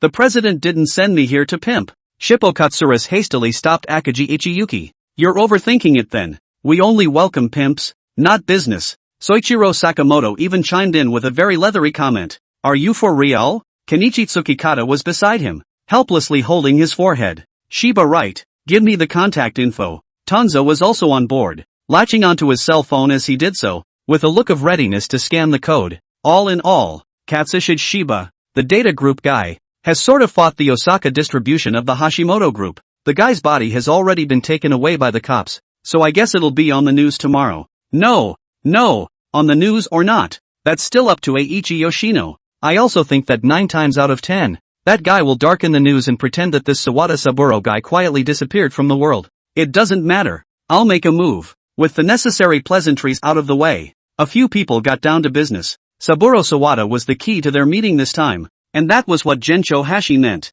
Well, even if you get Sawada Saburo's death on the news, what if people don't even pick up on it? Earthbuilding. Take a look at Xiang Jibo wins already. He trusted the mysterious and unpredictable guys in the data team, but it was a big risk to take. The cops and all that didn't matter, and they had a hard time guaranteeing that this Eiichi Yoshino guy wouldn't be able to bring in help from America. He will. And who cares more about the Eiichi consortium than him? Akagi Ichiyuki crossed her legs and said leisurely, and even if he won't, can he guarantee that everyone around him won't get suspicious inside? The Eiichi Foundation is a good piece of meat, and right now it just happens to be in the mouth of Eiichi Yoshino. The next person who gets to take this meat in his mouth may be whoever it is. There is only one piece of meat, but there are plenty of hungry beasts. That's a good point about the gold medalist caseworker. Even Sakamoto Soichiro, a layman, was getting in on the fun and listening. Tang Ze was the only one who always seemed to be the most distinctive one in the group. While everyone else was analyzing the situation, he was just yawning on the side. If the others had started to rest,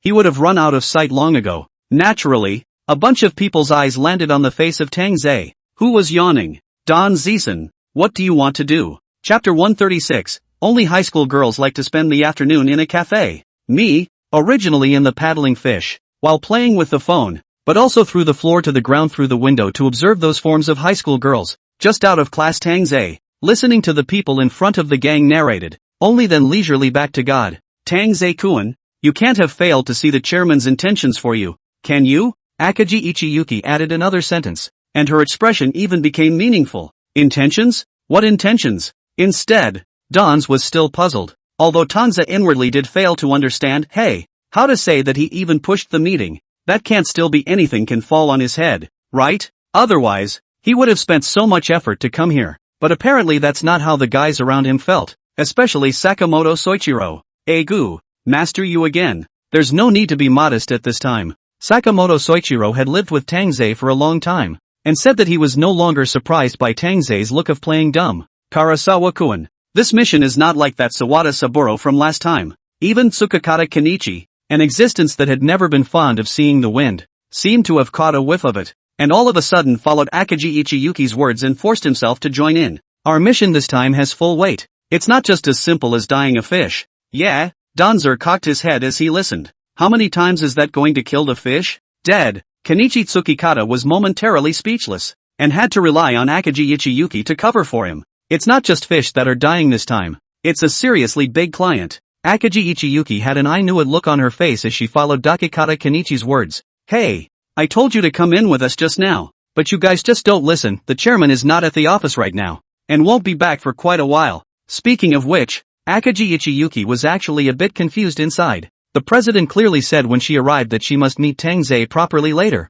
How come he left after the meeting and said he would see her again later? Akagi Ichiyuki's intuition was to think that the chairman must have gone to meet some important guy. There was even the possibility that it had something to do with the Eiichi Foundation. Akagi Ichiyuki knows the chairman. This guy has always followed his own schedule. If there is a temporary arrangement, then even if the sky falls, cannot let him temporarily change the schedule. Unless there really is something more important than the sky falling. Well, that was just her guess. Tang Ze-kun, your opinion is very important to us. Katsura Shiba of the data group had listened to it, and her expression had followed with a lot of seriousness. Seriously, as the person in this organization who watches the second most surveillance footage of you, I can understand how important a top assassin's opinion is to the overall mission. Do you understand what I mean, Tang Ze-jun? Your role here is very crucial, just like the drop of go. Shiba Katsu has become a bit speechless. Okay, maybe the meaning is a little off, but it's okay if Donzer understands. Well, only Tang Ze narrowed his eyes, with an expression that he was seriously thinking about something. The mission he was probably listening to. It was said that it wasn't much different from the previous mission, but to Tang Ze, it didn't seem much different from what he had to do in the past. After all, it is the dead who have the tightest mouths, and the dead who do the most secure work. And in the end, Akagi Ichiyuki didn't wait for the chairman, this guy, Hashimoto Toru, even if he stood her up. He actually stood up his favorite rookie king? Akagi Ichiyuki was out to answer the call from Hashimoto Toru alone, and it wasn't even Hashimoto Toru's voice inside the phone yet. That's it then, Akashi-san. I'll let you know in advance if there's anything else. On the other end was Hashimoto's assistant, who hung up in a hurry after saying that, leaving behind a puzzled Akaji Ichiyuki. What? Does it really have something to do with the Yungdal Foundation? The president was approached by the syndicate? The less Hashimoto said, the more suspicious they became. But the chairman actually didn't even have a command for Tang Ze, and this is very abnormal. Akaji Ichiyuki shook her head at once, and turned back to the cafe with the intention of returning to it. Just in time to run into a searching and tentative look from Kenichi Tsukikata. Ichiyuki Akaji shrugged his shoulders, and Kenichi Tsukikata realized what was going on. Well, it looks like we're just going to have to call it a day. Not to mention Kenichi Tsukikata, Katsumi Shiba could tell that the chairman wasn't going to show up again today. His guess was different from the other guys. He was thinking that the president must be trying to make some private noise, something that couldn't be known to the two patriarchs yet. That was why the chairman had quietly signaled for them to stay in the cafe with Tang Ze for a little longer after the meeting. It's just that from what's going on now, the president's side of the family is having some unexpected things happen on their own. Then I'll go first. Tanza could see that he wouldn't be able to meet the president today, and was full of getting off work while getting up. So did Sakamoto Soichiro, who followed Danzawa anyway, and did whatever Danzawa wanted. Hey, wait, Shiba Katsu already has some desire to speak. Why don't we keep talking? Talk about what? Danzer looked back. Little expression on his face, he appeared to be merely stating his question, but it was largely rhetorical. Well, nothing. Shiba Katsuhisa is just a behind-the-scenes guy who rarely gets out and about, and now he's being pulled over by Hashimoto Toru out of necessity. He had guts, but not much, and couldn't read anything else into Danzer's eyes. He was just thinking just now that it would be nice if an assassin of Tang Ze's caliber could sneak inside their consortium. No matter what the situation, it's better to be proactive than reactive. If we get any unbelievable information, then the situation can be turned around. But since it was a consortium, the task of infiltrating was naturally difficult. But then again, since it was Tang Ze, he was still willing to believe that, then again, even if he had the idea, he didn't have the power to do so. Akaji Ichiyuki and Tsukikata Kenichi had arranged for a few more things, such as what they had discussed, to not be revealed by anyone. If you have that, why are you still chatting in the cafe? Tang Ze couldn't hold back his spit all as he listened. Do you really think we're high school girls who hang out at coffee shops on the weekends? This is no ordinary cafe. Akaji Ichiyuki is used to it. The more public it is, the less threatening it is. Anyway, it's on our own turf, and the customers who enter are secretly screamed law. Oh, only then did Dons raise his eyes to look around. I say, this can't be one of your means of recruiting new people, can it? Chapter 137, everyone has done a thankless job.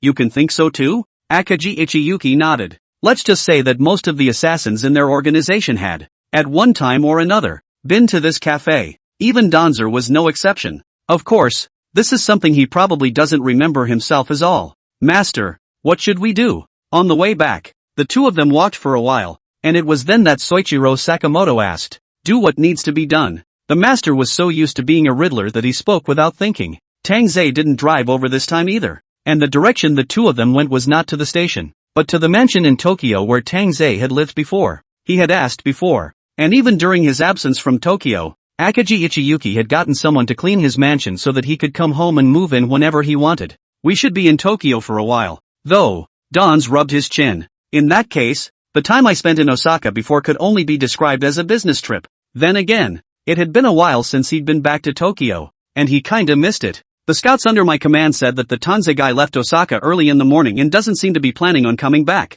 Not planning to come back? Your scouts are so good that they even have that guy's itinerary.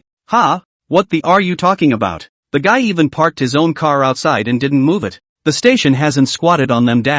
Someone else saw them go into Kabukicho. I can't go back today anyway. Dons went to Tokyo. The guys in Osaka got stupid too. But before Danziger left Osaka, Morita Ei frowned, seemingly a bit skeptical of the information her men had spied on. He seems to have made a trip to Nakasacho. Hearing Morita Ei's uncertain answer, Yoshida Isamu and Noara Ryo both became nervous as well. Nakasachi? What's he doing in that country place? This could be the emergence of some kind of Tangza aftermath. It's obviously a normal thing. And as long as the one doing it is Tangza, then their attitudes can be very different. It can't be a non-vacation. Ryo Noara shattered. That would be a great place for a vacation. So guys like Tangza should not casually disturb the peace of that place, okay? No way. A killer can take a vacation? You're kidding me. Yoshida Isamu made it clear that he didn't believe it, and he suddenly snorted coldly. I wouldn't be surprised if a killer like him slaughtered an entire village. No. It seems like he's really going on vacation? Ryo Noara said with a frown. Ever since the two Morita Iai and Yoshida Isamu went down in flames,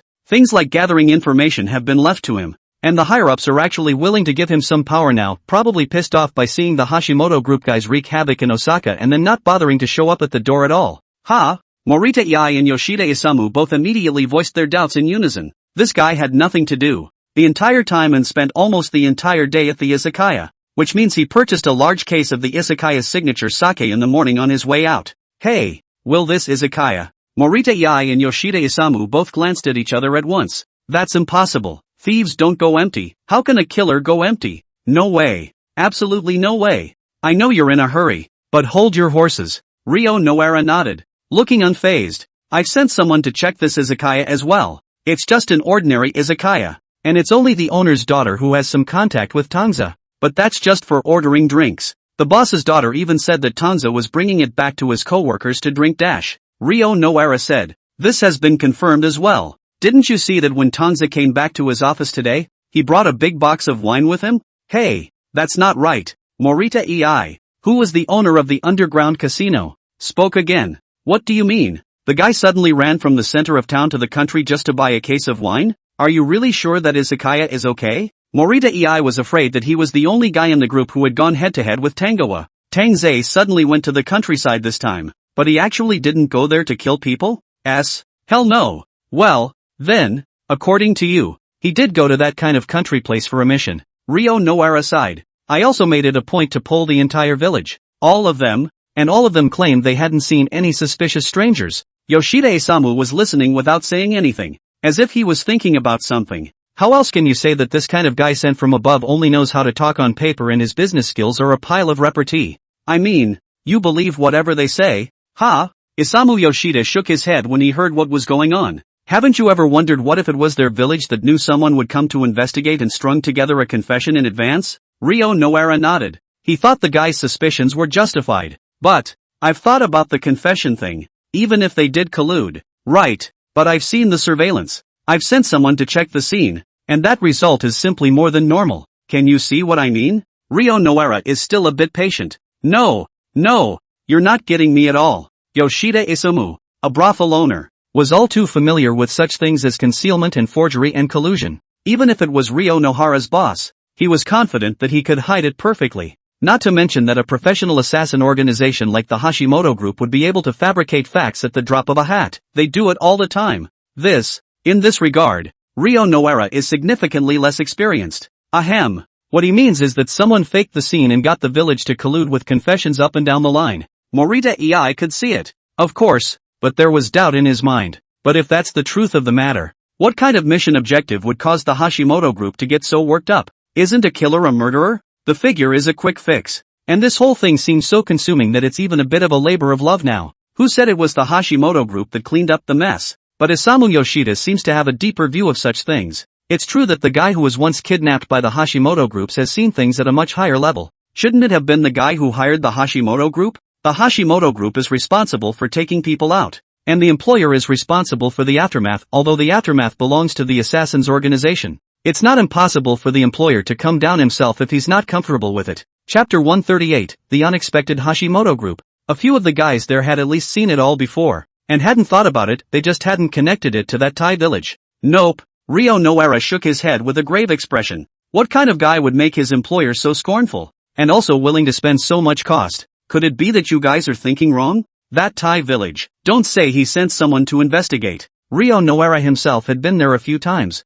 and although the place had been developed by the local government and handed over to a consortium for development, but there were so many countryside like that it was practically rife around Osaka, and it wasn't even close to the point where an employer would have to preserve it. What's wrong with that? Think about the style of the Hashimoto group. They guys just like to destroy bodies and do things that call for unexpected hooks. At the mention of that, Yoshida Isamu hated his guts. If that's true, it makes sense. Morita Iai's expression was very grave. It's safe to say that after this guy Tang Ze took out the mission target, the employer sent someone to make good on the situation and strung together a confession with the village. But to put it another way, what kind of guy is the target of this mission anyway? Don't look at me. I got someone to go to the police station and ask around. No one has been reported missing or in an accident lately at all. Ryo Noara nodded. Why else do you think I'm so sure?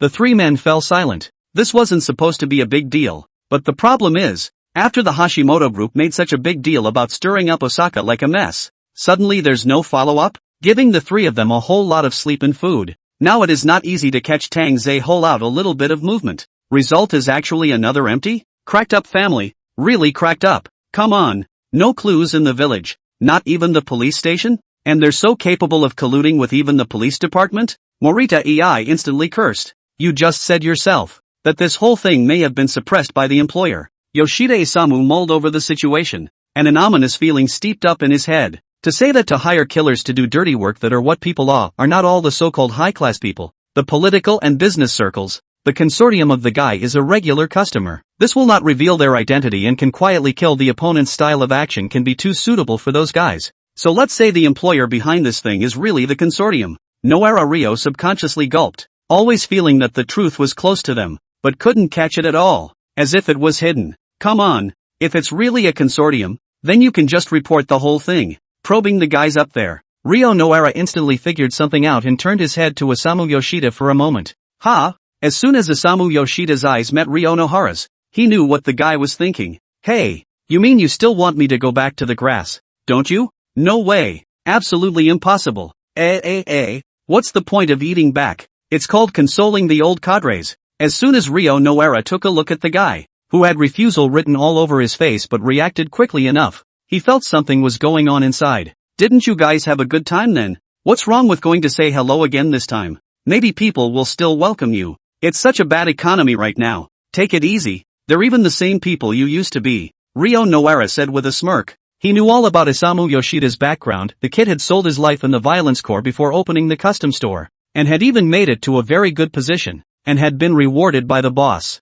But later, after hearing Yoshida Isamu's own account of his reasons, saying that it was because it was too unstable to work for the violent group, he still wanted to come out and go solo on his own. That violent group's oldest brother was a good man, and after Yoshida Isamu made a blood oath that he wouldn't stab the cops about what was going on in the organization, Morita just went out on his own. Noara Rio could see that this kid came out to open a custom store on his own, and although he had no experience and no access, he was still opening such a sound and cute little business. All can see that his old boss must have helped a lot in the dark. Now that all three of them are in trouble, let's not say we're looking for help from the old boss, but we can still inquire about the situation, right? Hey, you guys think that the violent group comes and goes as they please? I swore an oath when I left, and if you let me go back now, people might not know what to do to me. Yoshida Isamu cursed, rejection written all over his face. Besides, how long has it been since I'd had any contact with people? And to come to the door and just beg, would that dash? Pull yourself together, just lie to yourself about that. Don't lie to your brothers. Even Morita can see that opening a casino is not the same as opening a brothel. The biggest difficulty in opening a casino is not money laundering, which can be solved by finding a lawyer or an accountant or something. But the custom store is different. This thing, if you want to make a lot of money, basically have to rely on the purchase of goods. The quality of goods is also divided into 3, 6, 9 grades, and even purchase channels, and means there are a lot of doorways. If there is no person on the road to help support, then it is really better to open a maid cafe to cheat those who see the mind of the tourists who do not have much knowledge. Yoshida Isamu took one look at the situation and was instantly enraged. Good God, he buried a hole here, waiting for him to talk, right? Brother, it's really not that we're screwing you over. There's really no way out this time. Where Noara Rio didn't know what Yoshida Isamu was thinking. This guy loved to write the emotions in his heart on his face. In fact, this matter is not difficult to do. You will be responsible for contacted. The causes and consequences of me to say, into it? There was certainly no use asking the minions about the things they needed to know, but they couldn't get in touch with the big boys without a door. Brother, I'll accompany you. I'll pay 70% of the gift. That's always okay, right? Morita was also generous enough to pat Yoshida Isamu on the shoulder. Yoshida Isamu didn't say a word, and his expression turned red and white for a while, becoming like a facepalm. Mother ********. This good and bad words have been said by these two. Where to give him room for maneuver? Having no choice but to contact one of his previous men in the violent regiment under the watchful eyes of Morita and Noara Rio. Thanks to Yoshida Isamu's previous reputation in the violent group, numerous juniors would still come to see him on holidays. Yoshida Isamu dialed, and the call was quickly answered. Ouch! Young, a long time no see. On the other end was a loud voice with a thick Kansai accent. Harm. Long time no see, Yoshida Isamu was so embarrassed that he always felt embarrassed, but he still exchanged pleasantries with his human little brother. Don't, Brother Young. We're on the same page. Just say what you have to say. The person on the other end of the line was cool with it, so Yoshida Isamu stopped bleeping.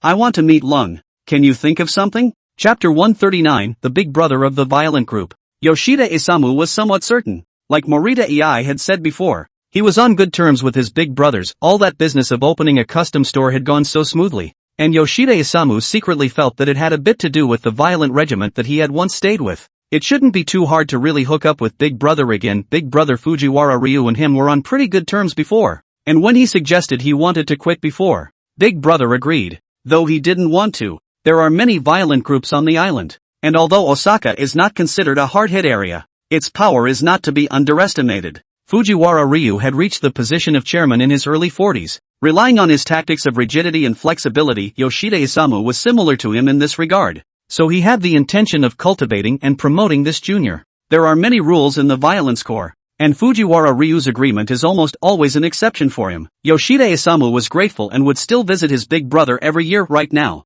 counting the time, it had been half a year since he last met with Fujiwara Ryu. Brother Young, you've come at a bad time. Chairman, he just left Osaka not long ago. The little brother on the other end of the line sounded a little sorry. Left Osaka? Yoshida Isamu said while exchanging glances with Morita Ei as well as Noara Ryo. So do you know where he went? Lun? Harm. Then it's not for us errand boys to know where the chairman is going. The other end laughed a few times, again as if reminding him not to cross the line. All right, Trouble. Let's get out and have a nice get-together again sometime. Yoshida Isamu understood the words, and immediately did not say anything more. After all, to ask further will break the rules not to mention, may also make these old brothers suspect his motives. Hey, that can't be helped. Ryo Noara sighed when he heard that he couldn't even count on the violence corps. He's not in Osaka. It was Yoshida Isamu who subconsciously recalled it. Fujiwara Ryu is a man who doesn't like to go out, and he normally wouldn't leave Osaka if the gang wasn't in trouble. Where can he go then?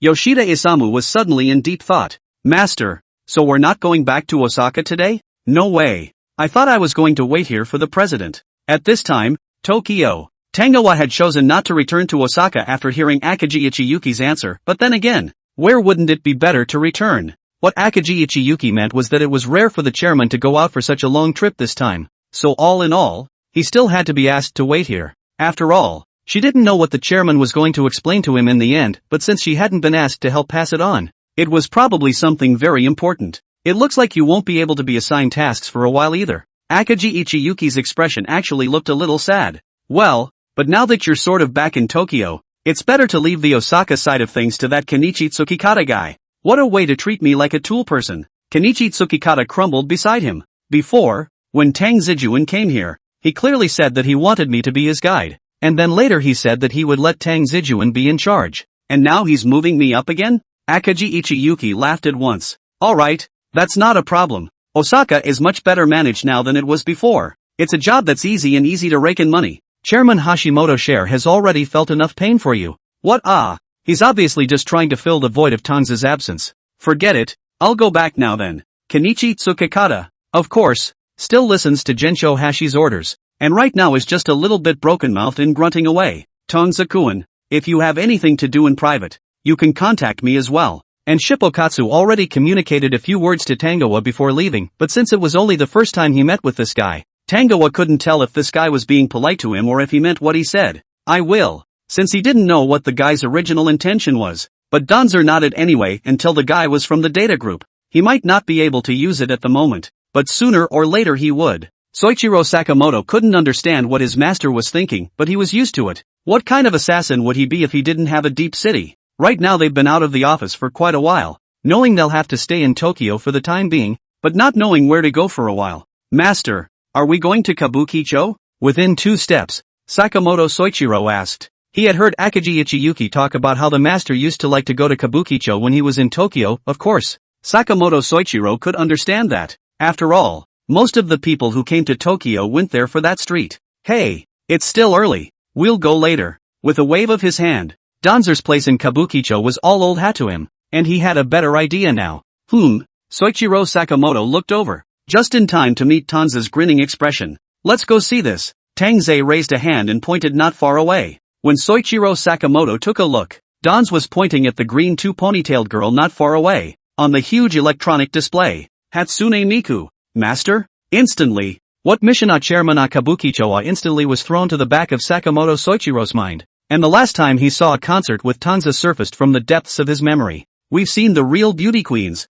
how about we see some virtual ones? Tang Ze always acted in his own style. Sakamoto Soichiro was already used to it, but he didn't think he could go to a concert with Tang Ze. Master, you are truly divine. Sakamoto Soichiro was so happy that if Tang Ze wasn't a guy, he wouldn't have been able to guarantee that he would have hugged him. Hey, Hatsune had 2 concerts in Tokyo, both of which we caught. Tang Ze didn't even look at Sakamoto Soichiro, and was pulling out his cell phone to look at the announcement on the official website. Tickets should go on sale this evening.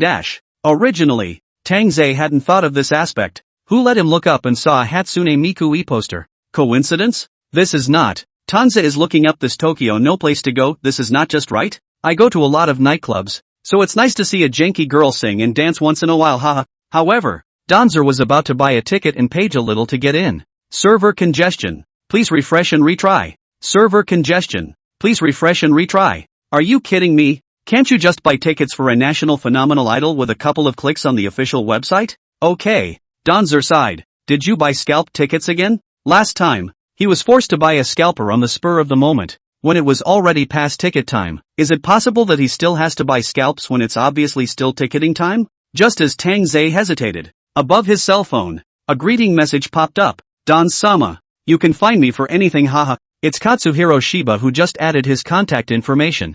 Danze gave a lurch, calculating. Well then, since you said it in good faith. Chapter 140, it's the details that show the true evil. Sachikage-san, what does Brother Tangoa like to do on a regular basis? Kenichi Tsukikata was drinking tea at the time, and when he heard this greeting from Katsuyoshi Shiba, his tea almost spewed out. Ahem.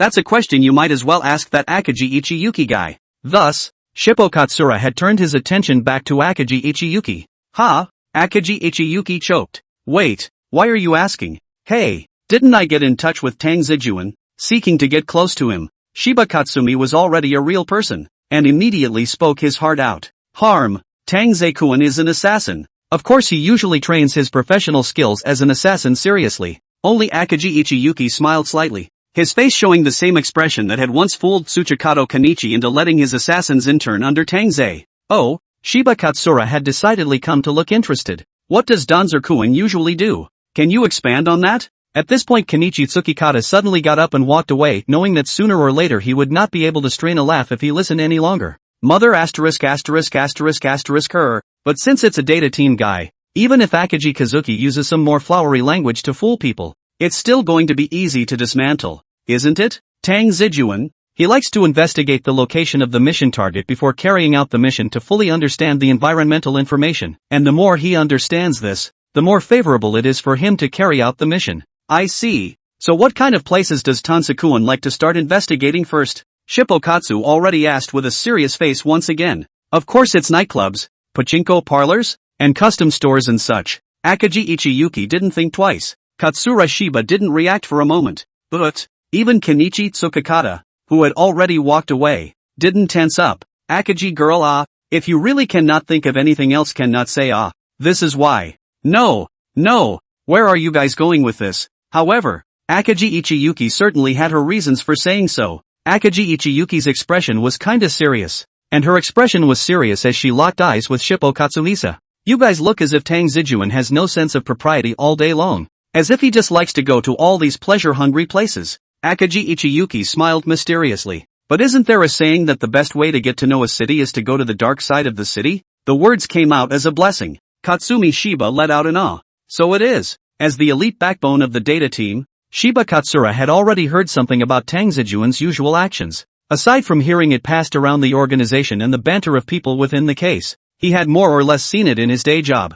For example, some time ago, the chairman let him investigate the surveillance data of a certain nightclub in Osaka, and after he had gone through the trouble of hacking into it, he saw that Tang Ze had just come out of a top VIP treasure box, with a spring in his step and a fresh look on his face. Any man could have guessed what Tang Ze was doing, although he was still wondering what the chairman was sending him to Osaka for. If he remembered correctly, he was obviously going to manage the remaining local gangs, right? How come he's still mixed up with the local gangs? but then it became clear to everyone that it did go to the local gangs, and gave them a good cleanup. This was far beyond the skills of an assassin. No wonder Chairman Hashimoto Toru liked this guy so much. Akagi Ichiyuki saw that the guy had fallen for it and was ready to make up a hand with a smile. So that means Tang Ze is now, for sure, in dash. However, before the words were even finished, he heard Shiba Katsuhisa's cell phone suddenly vibrate. Shippo Katsu already, right? I have something important to ask of you. It was a message from Danzer. Shiba Katsura had inwardly heckled.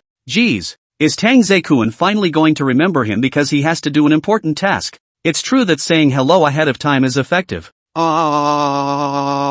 Tang Ze-kun, please go ahead. I will go through fire and water and die. Buy me tickets to Hatsune Miiku's concert and I'll pay you double. Osaka's #1 violent group, the Fujiwara Group, like the rest of the island's violent gangs, their main business is to collect protection money, and they have close ties with the local casinos and customary businesses, as well as close dealings with the big players in the business world, and their main business is money laundering and doing dirty work. The guys in business like to expose themselves head-on, but they don't do a lot of things in secret that they can't see. The higher the position, the more unseemly the things the guy does. Wouldn't even look for local gangs just to be on the safe side. Big brother, hasn't the Singi consortium been out of contact with us for a long time? Why has it suddenly approached us recently and asked us to make a direct trip over there? In the low-profile luxury Maserati, the co-pilot's little brother couldn't help but turn his head and ask the boss in the back seat of the car. Could there be a scam here? What kind of fraud can there be? Just go over there with confidence. The man sitting in the back seat, Fujiwara Ryu.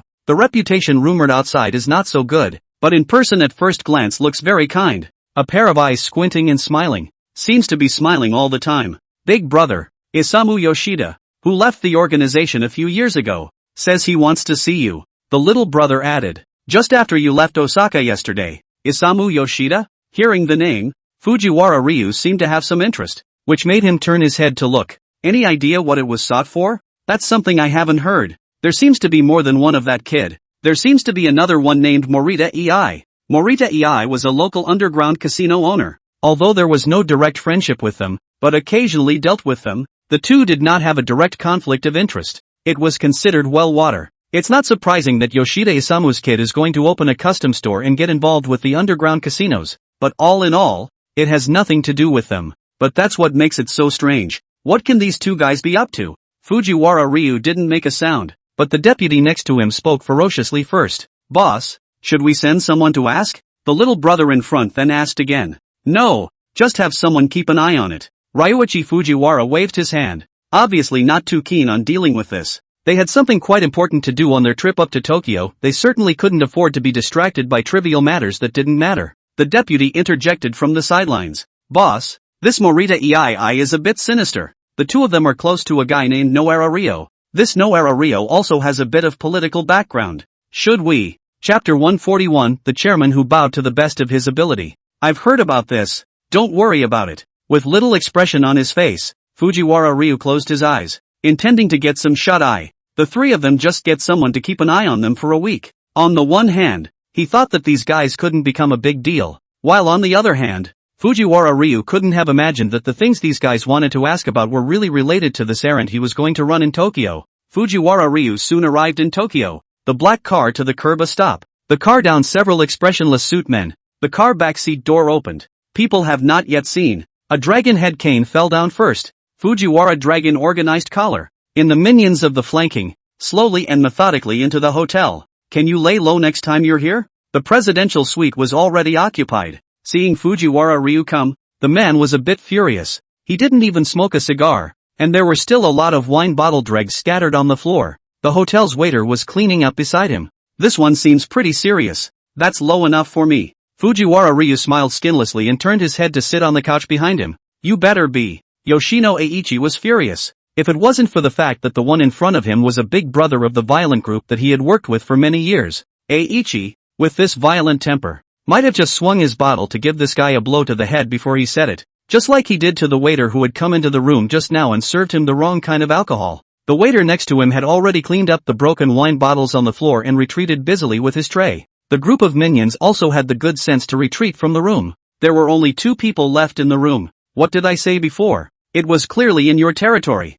But you let this happen anyway. Don't you think you should pay something? Eiichi Yoshino barely composed himself. but his expression looked like he was restraining his anger no matter how he looked at it. No, technically that's already your territory. Fujiwara Ryu's expression was much calmer than that of the irascible Yoshino Eiichi. You can't force your mistakes on me, President Yoshino? A large consortium like Eiichi Yoshino does a lot of dirty work behind the scenes, suppressing rivals, exploiting their weaknesses, and resorting to any means necessary. There was a time when the consortium's financial chain was broken, and Eiichi Yoshino even got in on the contraband smuggling. But this is all the usual tactics and tricks used by this group of consortiums to hold up the status of the consortium in a good way. And all of these things were done for him by Ryu Fujiwara. Eiichi Yoshino pays. He works. Simple as that. The risk of exposure is low when two people have established a long-term relationship. But this time, Eiichi Yoshino hired the Hashimoto group to take out the guy named Saburo Sawada and nearly exposed him. It was something that even Fujiwara Ryu didn't know about before. It was only when he was finally forced to call in the favor that Fujiwara Ryu learned about it. Contractually, this is an economic betrayal. In terms of consequences, Eiichi Yoshino was very dissatisfied with the consequences of Fujiwara Ryu's handling of the matter of Saburo Sawada, as he felt that the matter was ultimately exposed. You shouldn't have let him die in Osaka in the first place. Fujiwara Ryu was aware that this Yoshino Eiichi guy had something to hide from him, but he didn't care how big the consortium was, how deep the water was. He was just doing his job to get money, and wasn't willing to get into this mess. Only now, he was being forced into it even though he didn't want to get involved. You could have transferred that guy in the name of Komi Murakami. That way even if that guy dies on the road, absolutely no one will suspect you. Fujiwara Ryu elaborated with an expressionless face. It's not for nothing that it's the most powerful and violent group in Osaka. Fujiwara Ryu has always been careful in what he does, and the consortium is so big it could eat a man. So all he has to do is tease the cranky tiger to make it less angry. It's not that simple. Fujiwara Komi might have found out something before she secretly moved that guy. Speaking of Murakami Yukimi, Yoshino Eiichi suddenly got another headache. Indeed, at first, as a petty clerk, he is taken in by the old village head, and he becomes a mansion flunky. But now the group's power is getting stronger and stronger, and he doesn't know how much effort he has put in between. Eiichi Yoshino has long since stopped being the small-time clerk who fell in love with the rich girl of a consortium. But Yukimi Murakami is no pushover, with a personality that is the complete opposite of her father's, well-behaved, violent, and fond of womanizing. Saburo Sawada was just one of many playthings, and while the gringo was a momentary novelty for her, that novelty wasn't everything. He was able to turn a blind eye to all the Yukimi Murakami did. But here's the problem. On the day that old man Murakami was dying, this guy, Saburo Sawada, as the old man's chauffeur, heard the old man's dying words. After the old man's death, there was a big rumor out there that the old man Murakami never intended to hand over the foundation to him at all, but that it was going to be handed over to Yukimi Murakami. Although this matter was quickly clarified and public opinion was suppressed by him, it has been proved that once some things are torn open and opening, the follow-up will only be endless. That's why Eiichi Yoshino gave birth to the idea of killing that guy in secret. But somehow, as if sensing something, that guy Murakami Yukimi hid Sawada Saburo ahead of time. This instantly caused Eiichi Yoshino to panic. Could it be that this guy Yukimi Murakami was trying to use Saburo Sawada to take the foundation back? The size of the consortium today is not comparable to the size of the old man before his death. To let him give up, how is that possible? That's why he got professional assassins from Tokyo to take out this jumper. Since your goal is to make that guy disappear from the world, there's no need to obliterate him. Even if it's imprisonment, we can do it when the wind dies down. But you chose to go with the loss-maximizing one. And to blame them. Fujiwara Ryu looked at Yoshino Eiichi with a smirk. You don't understand, Fujiwara. I can't settle my score with that guy in a day or two, Yoshino Eiichi said coldly. And the purpose of your calling me over here now? Ryu Fujiwara interrupted Eiichi Yoshino. Let me guess. It's not like you want me to help you with the aftermath, is it? Is it to help Sawada Saburo? Or yourself? Don't play dumb with me, Fujiwara. You know it by heart. Eiichi Yoshino sighed with a look of determination. Ooh. Fujiwara Ryu reached out and leisurely poured himself a glass of red wine. Well, I think the employees of the Eiichi Foundation will be grateful to you as a bowing chairman. Chapter 142. Calm is really calm, but toxic is also really toxic. Come on, you don't have to be so sarcastic, Eiichi Yoshino said viciously. If I'm really reported by that guy, everyone will be off the hook. I know you're in a hurry, but hold your horses. Fujiwara Ryu was calm and collected, and had time to fill his own red wine glass. He certainly wasn't in a hurry. Even if the whole thing had gone down like Eiichi Yoshino said, and everyone had been outed, but so what? He's just a small leader of a violent group, right? Is he expected to do anything honorable on a regular basis? He's got a lot more in his hands than this old Yoshino thing thinks. There's a lot of people with ties to violent groups. It could be said that, but anyone with a little bit of power and fame in the island country, almost all of them have to be related to the violent group. He really didn't believe it. Was there really someone who wanted to involve half of the island's high society in order to pull the Ingi consortium into the water? No way. Absolutely no way. There was no way that their violent group could be anywhere near as clean as they were, but that didn't prove that they could necessarily be somehow related to the sort of things that the consortium did. Who knows what unexpected things the consortium will do for profit? It's like this time, Yoshino Eiichi, the old dog, hired an assassin from Tokyo, who knew that stealing a chicken wouldn't work, and almost exposed himself. That Sawatan Saburo guy died so suddenly, the guy had to pay off the press to keep the story down. And thinking of this, somehow, Fujiwara Ryu suddenly remembered those 3 guys in Osaka. On his own way out, he had heard his men talk about these 3 guys, who seemed to want to meet him for something. So, maybe it has something to do with this too? Fujiwara Ryu smiled without saying anything. Eiichi Yoshino is really planting his head hard this time. Master, my page keeps refreshing. That's okay, keep refreshing. The other side. Dan's is nestled in his house, waiting for news that Shiba Katsushige is already there. Listen to Akaji Ichiyuki said. This guy is a data group of first-class masters. In the island there is no wall that he cannot go over. On the internet with the same as strolling in their own backyard. Want to see where. Even money doesn't mean anything to him anymore. It's just a bunch of meaningless ones and zeros. 4 Donzer. Are you kidding me?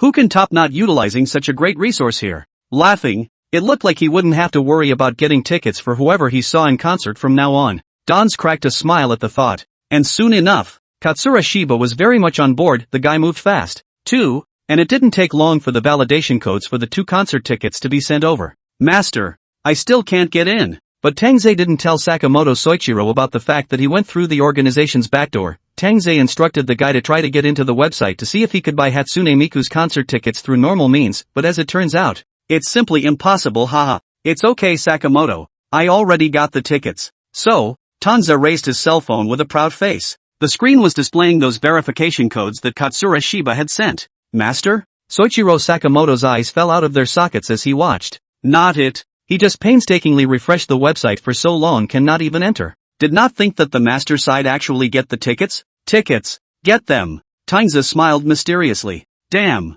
Backdoor is cool. But considering that this guy, Sakamoto Soichiro, was still a little munchkin, he wouldn't tell him the truth about it. Afraid he won't be able to handle it. Just have the concert anyway. It's still his treat. Master, you're too good too. Sakamoto Soichiro shouted in excitement at once, and used his recently learned Rococo vocabulary. Harm. These are all small things. It doesn't matter. Don's laughed. Come on. Let's go to the concert. Great. So what do you want me to do? Eiichi-san, surely you must already have an inner plan if you called me here in such a hurry? The other side. The red wine in his glass had reached the bottom, and Fujiwara Ryu stood up, the expression on his face still patient. Shouldn't I be asking you about this? Yoshino Eiichi was also an old fox. He wouldn't have opened this mouth voluntarily. The leader of the violent group. If he couldn't even figure this out, if he wouldn't show him weakness at a time like this, it could only mean, this Fujiwara Ryu guy can't be kept at all. If things really had to come to this, Eiichi Yoshino still felt it was quite a shame after all. Ryuya Fujiwara had been working with him for so long, and was making a lot of money. He really didn't want to fish out of water with Fujiwara Ryu at this time. But if this guy is also like Sawada Saburo, that dog, to do things that affect their consortium, then he can't be easily forgiven. Last time on the matter of Sawatan Saburo's unauthorized revelation about the survivors of Murakami Sr., mentioning the Eiichi Foundation. Once the chairman of the Murakami Foundation, the public opinion piece alone had caused their stock to drop by 30%. It was a ing jumpstart, a blow like that he couldn't afford a second time. That's why he hired the Tokyo assassin who couldn't wait to take out Saburo Sawada. I'm not going to initiate, Eiichi-san. But right in front of him, Fujiwara Ryu seemed to know what he was thinking as he narrowed his eyes and said with a smirk, You untils, this man Sawada Saburo, what he used to be in your consortium, what hurtful things he used to do to you, and even what relationship he had with old man Murakami. I don't care. There's something even more important than all this that you haven't figured out yet? Of course I understand. Eiichi Yoshino instantly sneered. Sawada Saburo, although it is an island name, the man is an authentic American, with America's delicate relationship with the island. That end is not going to take kindly to that. Just need to get rid of the guys making trouble. Anyway, on America's side, It's become commonplace to take a bullet. What kind of unsavory things has Eiichi Yoshino not done to take over the Murakami Foundation? It's just a matter of killing a few troublemakers even as far away as America. There's nothing you can't handle if you have the money. After all, any problem that can be solved with money is not a problem. Oh, yeah? Then you'd better clean up your act this time and not call me over to watch you guys wipe your asses again. Fujiwara Ryu is really calm. But toxic is also really toxic. Chapter 143, The Really Scary Place. Don't worry about those things. Eiichi Yoshino's eyes returned to Ryu Fujiwara's face. You'd be better off caring more about what we do next. That Yukimi Murakami. With her lover's unexplained death, she's bound to do something. In that case, why don't you have your Tokyo assassin stop by and take care of it all in one piece and forget about it? By the way, you can also ask them to help you clean up a bit. After all, they are professionals. At this point in time, Fujiwara Ryu still didn't forget to taunt Yoshino Eiichi. Spare me. It's better to do things like that with your own people. Handles are the kind of thing that, if left in the hands of another organization, could really end up in the hands of whoever it is, and even in the end, there's no chance that it will be in everyone's hands, but that's when it's really over. Actually, you can take it easy. After all, there are always a lot of accidents in this world. You know that assassin organization you hired? There's an assassin who's so good at what he does that their organization sends him out whenever they get any priority missions involving key people, and those who died at his hands, none of them were accidental deaths. So seamless that even those old foxes at the police department couldn't find anything out. Such a person, even if he is not a killer, is a hidden danger. Fujiwara Ryu's tone was noticeably more grave, as if he was speaking to Yoshino Eiichi and to himself. Know his name? How could a person in charge of a consortium like Eiichi Yoshino know the name of every guy who had sold his life for him? But this matter came out of Ryu Fujiwara's mouth when Eiichi Yoshino had to be on his guard for a moment. Danzer. This is a good thing to find out. Usually the real name of an assassin is not easily disclosed. Not even to his own people. And a guy like this who puts his name out there in a big way is the first time even Fujiwara Ryu has seen it. But it is also because of this. Fujiwara Dragon's impression of Tang Ze has once again cast a horrible shadow. You mean, Yoshino Eiichi gave a start and seemed to understand what Fujiwara Ryu was trying to say. Yes. Fujiwara Ryu nodded. The two men instantly understood. He is, most likely, the guy sent by the Hashimoto group, to kill Saburo Sawada. Eiichi Yoshino seemed to pause for a moment. But, the coroner said the guy didn't have any trauma on his body and he drowned. Do you still really believe him when he says that? It gave Fujiwara Ryuta something like a laugh. That cop even said my grandson, Ilong, died in a car accident. Do you believe him? I believe in. At the mention of my grandson, Ichiryu, Yoshino Eiichi shuddered as if he had instantly set off some bad memory. My grandson, Ichiro, was Tanze's first target. That guy used to be part of the Eiichi Foundation, but that was when the Eiichi Foundation was still called the Murakami Foundation. The guy was a violent group, but acted more like he came from the wild, with no rules at all. And although the dirty work done on his behalf wasn't any different from what he usually did on his own, it still cost him a lot of money. If you want to ask him for an explanation, he is a violent group. If you can really listen to people and reason with them, then what kind of violent group is it? My grandson, Ichiryu, is simply one of the people that Eiichi Yoshino would never want to work with again in his life, and the only guy who gives Eiichi Yoshino the idea that he has nowhere to take his anger. But that was then,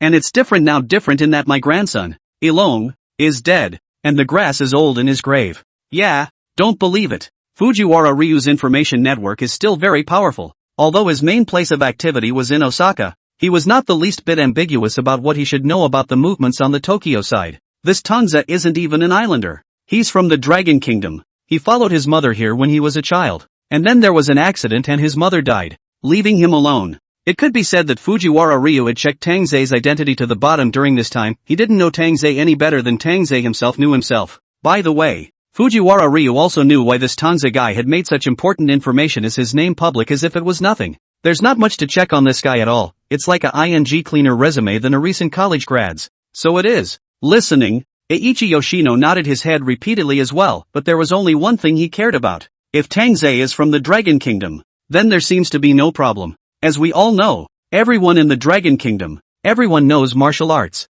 It's not unlikely that Tang Ze used his inner strength to beat the dog Sawada Saburo to death. That's why the coroner who performed the autopsy couldn't find anything, and could only judge it as a drowning death. I say, Eiichi-san, you're not thinking too simply. Fujiwara Ryu took one look at his own boss's expression and knew what he was thinking. Tang Ze is from the Dragon Kingdom and it's because of that the problem is a lot trickier. Speaking of which, Fujiwara Ryu actually sighed. Just now, when Eiichi Yoshino said they might die together, the guy didn't even blink and even poured himself a glass of red wine. Now that we're talking about this Tang Ze, this guy is actually starting to panic. There's nothing wrong with that, but Eiichi Yoshino could understand. Taking out a Sawada Saburo, this trashy American, he didn't bat an eye. But if the spear is aimed at Tang Ze, this dragon nation, well, he'd have to think hard about that. This is a matter that, in the grand scheme of things, is bound to become an international dispute. Let's not talk about whether they have the strength to take out the top assassins of the Hashimoto group. Even if it is really reached by fluke,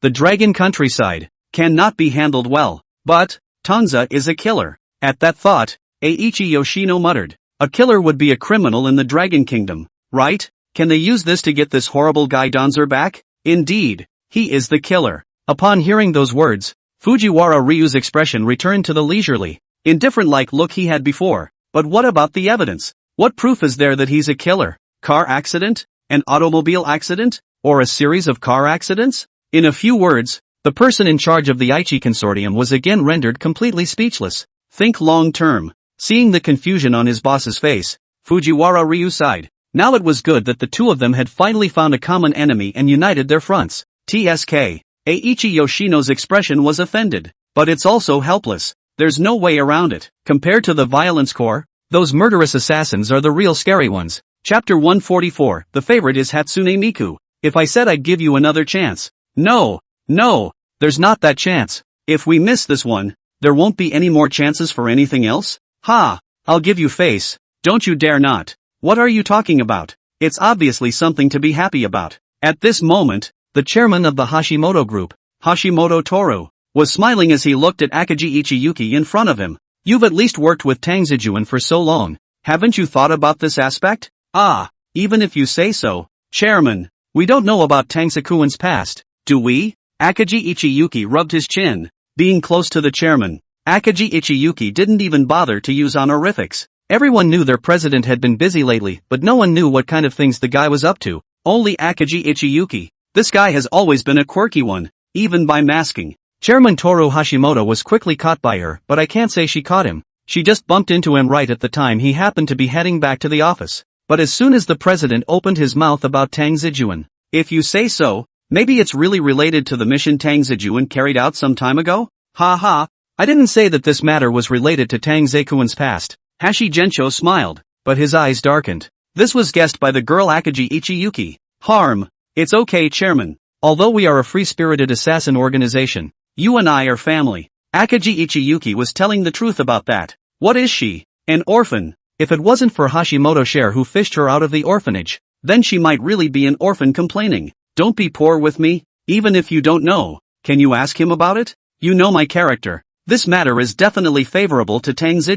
After all, I can't push the most profitable guy in our organization into the fire, right? It's rare for Hashimoto-cho to say a few heartfelt words. The main character of the topic has remained the same though is all. No, Chairman, what can I do about something that our data team can't find out? Akagi Ichiyuki meant those words too. The president, this guy, had clearly said he wanted to meet up with Tang Ze before. Who knew that when Tang Ze came, he ran away? Now that Tang Ze-kuan had left the office, even though he was still in Tokyo, the chairman guy seemed to have a difficult look on his face, as if he was avoiding something. Geez, had Danzaku-kuan really stabbed some heavenly mess outside while she wasn't looking? That's really what Akagi Ichiyuki had thought at one point. But now well, hard to say. What the data team can't find out. That only means that those things don't exist on the surface, but deeper down. But it seemed that Gensho Hashi had his own interpretation of Akagi Ichiyuki's words. Brains, for example. Hey, you're not going to get Don Zekin a craniotomy dash.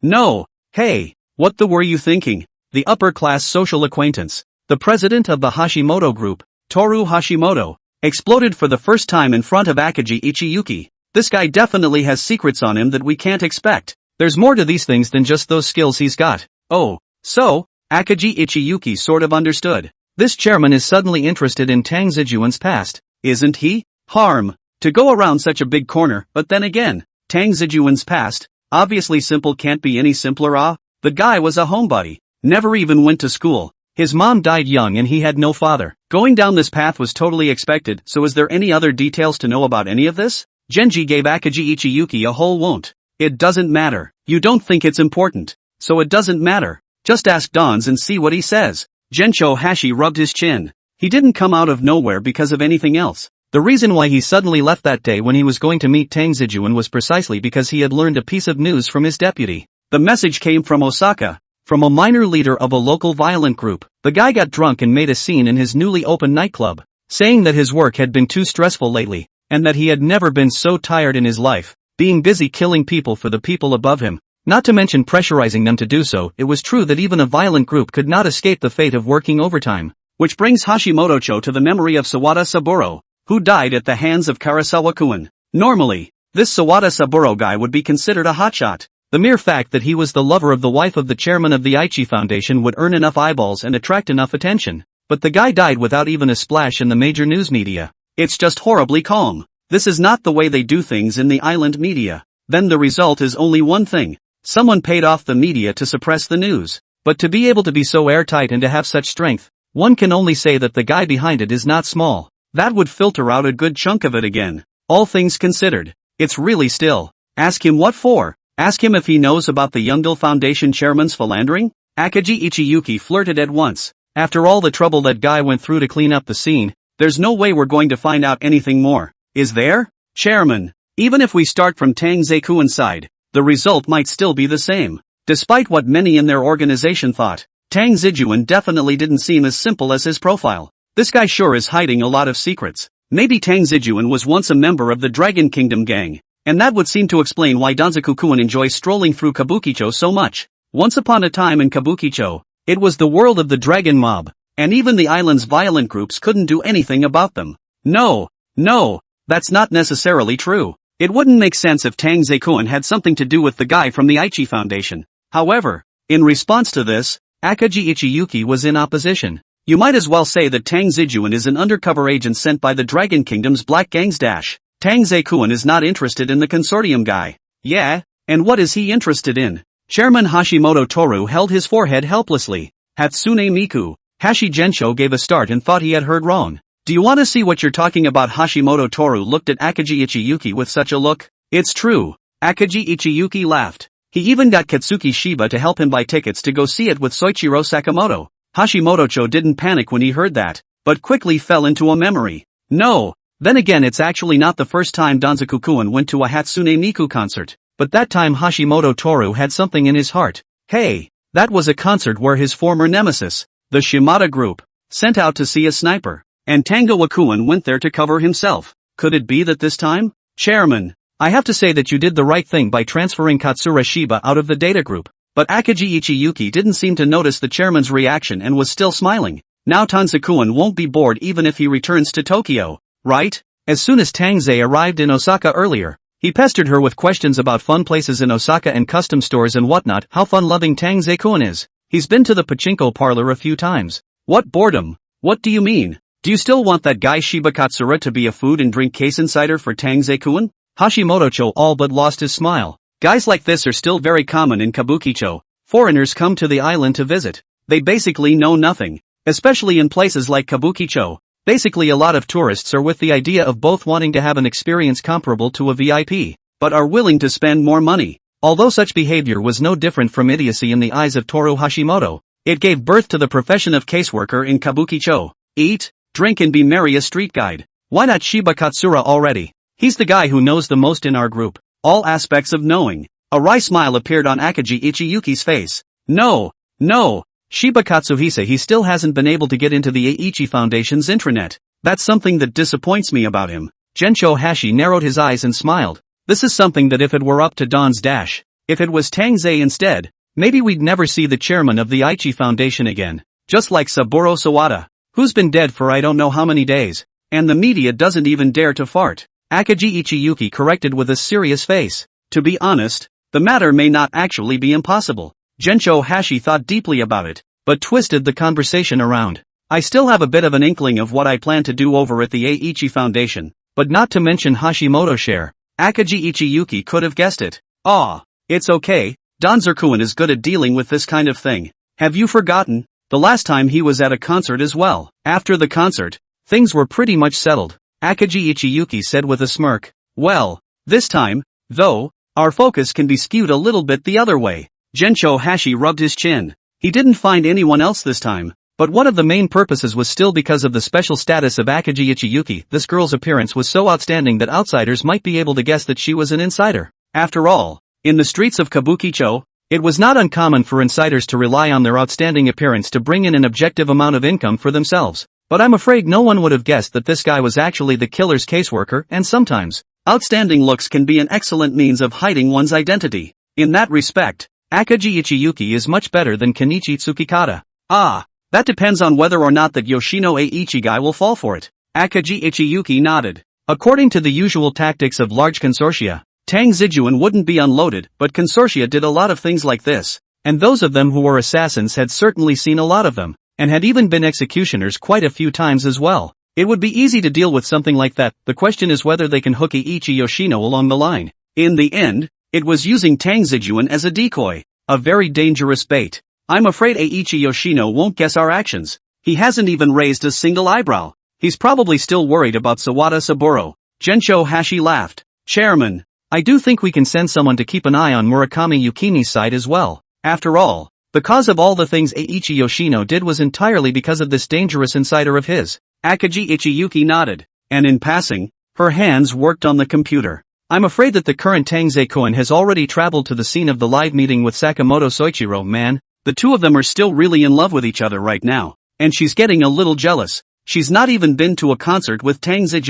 That has occurred to me. Kenichi Tsukikata had been clearing his head quite a bit lately, so of course he had to find something for the old henchman to do. But after all that, Murakami Kumi's vigilance has increased quite a bit, so it won't be easy to keep an eye on that guy. Akagi Ichiyuki reminded again. That's for sure. Gensho Hashi smiled slightly. Don't worry, that's definitely a reason she can't say no. But, when Akagi Ichiyuki saw this look on Hashimoto Toru's face, his face burst into joy and he burst out laughing on the spot. Well, it's true that the president is the president. Murakami Yukimi, as the daughter of the former chairman of the Murakami Foundation and now the wife of the chairman of the Eiichi Foundation, was naturally a glamorous, high-profile presence wherever she went. Murakami Yukimi herself was very well maintained, and although she was over 30, she still had a delicate face and a curvy front. It seemed that time had left no trace on her face. Tell me, why doesn't that old dog Yoshino come home every day when he has such a good-looking wife at home? What man doesn't like a 16-year-old girl? Doesn't your boy? Don't. I like the mature type. Saves time and enjoys it. So you're coming? Ahahaha, such a kid-san. Don't kid yourself. If I'm willing to go on, that's only if people look at me. On the side of the road, in the dark and understated Bentley, Kenichi Tsukikata sat in the back seat with a black face. The little brother, disguised as his chauffeur, is sniping at him. Tsukikata-san, the chairman even lent you his car. This time it's really blood money. You must succeed. Holy, is this the kind of thing that just says it's going to work? At this point, half of Doigata Kenichi's face was numb. It's not his fault. It's all because the chairman said so, and told him to seduce Murakami Yukimi, the wife of the chairman of the Eiichi Foundation. Kenichi Tsukikata was indeed good-looking, at least among a bunch of crooked, mediocre-looking killers, by all accounts. The best-looking person in their organization was Danzaku-kun, but apparently Toru Hashimoto didn't want to give it up, so he had to be sacrificed. It's okay, Tsukikata-san. Maybe Murakami Yukimi is good for it? Chapter 145 Important Tasks. Not to mention Kenichi Tsukikata. That junior had never seen Kenichi Tsukikata on a mission like this. It's true that as an assassin, you should be able to bend the rules. Kenichi Tsukikata was also kidnapped by the chairman for a stylized look, and that was all one-on-one stepping on Kumi Murakami's preferences. A scar on his face that told a story, sad eyes, and a lanky build. Kenichi Tsukikata is on a mission to disguise himself as a wounded lone wolf, unseen by his peers in unfamiliar venues, and she is his only confidant. Grass. The last time I saw a mission like this was when I was reading a novel in the drawer of my female classmate's desk when I was studying. The little brother didn't even tense up after seeing the mission instructions. Meh, it's just the president's mission, Kenichi Tsukikata said with a leathery smile. He really didn't think that there was actually a day when it was his turn to sell his color. Ha ha, other than that, Tsukikata-san, this Murakami Yukimi is actually in a good condition, with good looks and money. Tsukikata-san, if you put in some effort this time, you might be able to secure your retirement. Before the little brother could finish his sentence, he was glared back by the gloomy eyes of Tsuchikado Kenichi. Ahem, that, just kidding. Of course Tsukikado-san is going to fight for her life in the organization and do her best for the president. The little brother laughed as he explained. However, it didn't take long. It was about time for Yukimi Murakami to show up, but there was a delay. What's going on? Was the information wrong? The little brother glanced at the screen. Yukimi Murakami had a lot of free time on her hands, and right now it was 7 p.m. That was her thunderous time to visit Kabukicho. She's been visiting this side a lot lately, and the chairman was willing to give it up, and just bought out the cowgirl store that Yukimi Murakami was visiting, just for the sake of the whole plan. That can't be right. This information came from Katsushita Shiba's side. The data team has never been wrong about giving intel. Could it be exposed? The little brother cocked his head and guessed. You don't have to stop talking if you don't know how. Genuine gave Earth-Build a gas laugh. Hey, it's not impossible. Sachikage-san. You're so charming today. Maybe there are already other rich women who have their eyes on you. The little brother burst out laughing. Kenichi Tsukikata forced himself not to go with this little brother. Soon, however, a commotion could be heard. Not far away. That seemed to come from. Tufang Jian had a sharp glance and raised his eyes to see a team of bodyguards squeezing out hard from the crowd, clustering around a very charmingly dressed woman in the center. But it wasn't none other than Murakami Yukimi. Her expression looked a little impatient, and even though she was surrounded by bodyguards like that, she couldn't go very fast at all. Right now there are still quite a lot of people around. Together with the bodyguards, there are also quite a few tourists around, as well as those who want to come over to watch the show when they see such a big battle. And soon, the bodyguards who had been driving in front of them seemed to be inching forward a bit. Passers-by pushed and shoved, and the crowd packed in, and kinda rippled into Yukimi Murakami. Sachikage-san, the youngest brother, who was quick on the eyes, hurriedly prodded Soil Fong Jiani with a cry. This is a great opportunity for you to perform. Indeed. At this rate, this Murakami Yukimi guy is going to get pushed by the crowd soon enough. Heroes save the day. That's been the rule for ages. It's the fastest way to get a rise out of Kumi Murakami, a rich woman of Murakami Yukimi's caliber. What kind of beauty hadn't she seen before? You can't really get there without a little bit of trickery. Sachikage-san. It's make or break. But the little brother looks more excited than Kenichi Tsukikata. It's as if the one on the mission wouldn't be Kenichi Tsukikata but him, probably because all the little brothers like to see their own bosses in action. In the next second, it looked like Murakami Yukimi was about to be brought down by the crowd. Ms. Murakami. The bodyguards were shocked and were busy protecting the surrounding area, but they neglected their own master and let out a cry of alarm. However, Murakami Yukimi's falling body suddenly stopped. Miss, are you okay? Kenichi Tsukikata scurried out of nowhere, one hand on Kumi Murakami's waist, his scarred face full of concern written all over the story. I'm fine. To say that the Earth Fong Jiani rushed out of the heart is still a little unsure. Ghosts know a lot of knowledge of the rich woman good witch mouth, although they have stepped on the point. But people's tastes have changed is also a common thing. But now, seeing the expression on Murakami Kumi's face, Tsukikata Kenichi's heart sighed in relief while becoming more despondent at the same time. What the hell? He's the head of a killer organization, and now he's going to be a gigolo for a rich woman from a consortium? Same as that Sawada Saburo guy? Only right now, Murakami Yukimi's eyes were staring at Sachikage Kenichi without moving, with a dumbfounded expression, as if she was staring blankly. But, well done Dakikata-san, gave the little guy in the car a big laugh out loud and didn't forget to take a picture of it on his cell phone. Look, a moment of heroism from the boss. Then send it to the organization's private group.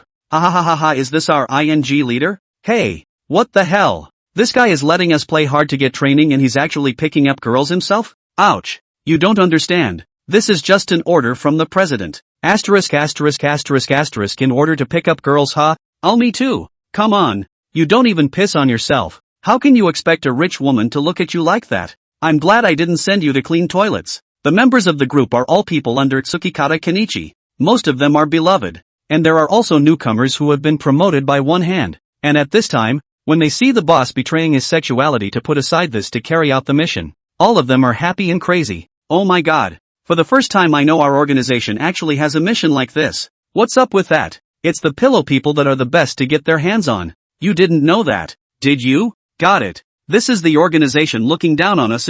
Harm. It's fine. Tang Ze is handsome enough. Right. And has not betrayed the color pinch. That's what you guys don't understand. Tang Ze, that's the president who couldn't be bothered to let him do this kind of mission. So don't fool yourselves. By the way, has it been a long time since you went back to report on your mission with Kenichi Tsukikata? On the way to the concert, holding the crepe he had just bought, Tang Ze asked the next to him, Sakamoto Soichiro, as he walked and nibbled on it. Hey, the chairman said that recently team leader Tsukikata had to carry out a very important mission, and that he's left everything to Akaji Ichiyuki for the time being. Soichiro Sakamoto replied honestly. A very important mission? Tang Ze asked casually as he listened. Yes, but exactly what the mission is, it's not for us to know. Soichiro Sakamoto said. Yes? Danza's expression looked kinda surprised. Man, Kenichi Tsukikata was an old cadre, right? He hadn't really heard of the guy on any missions. Usually when a veteran like this is sent out, it's supposed to be a very important mission.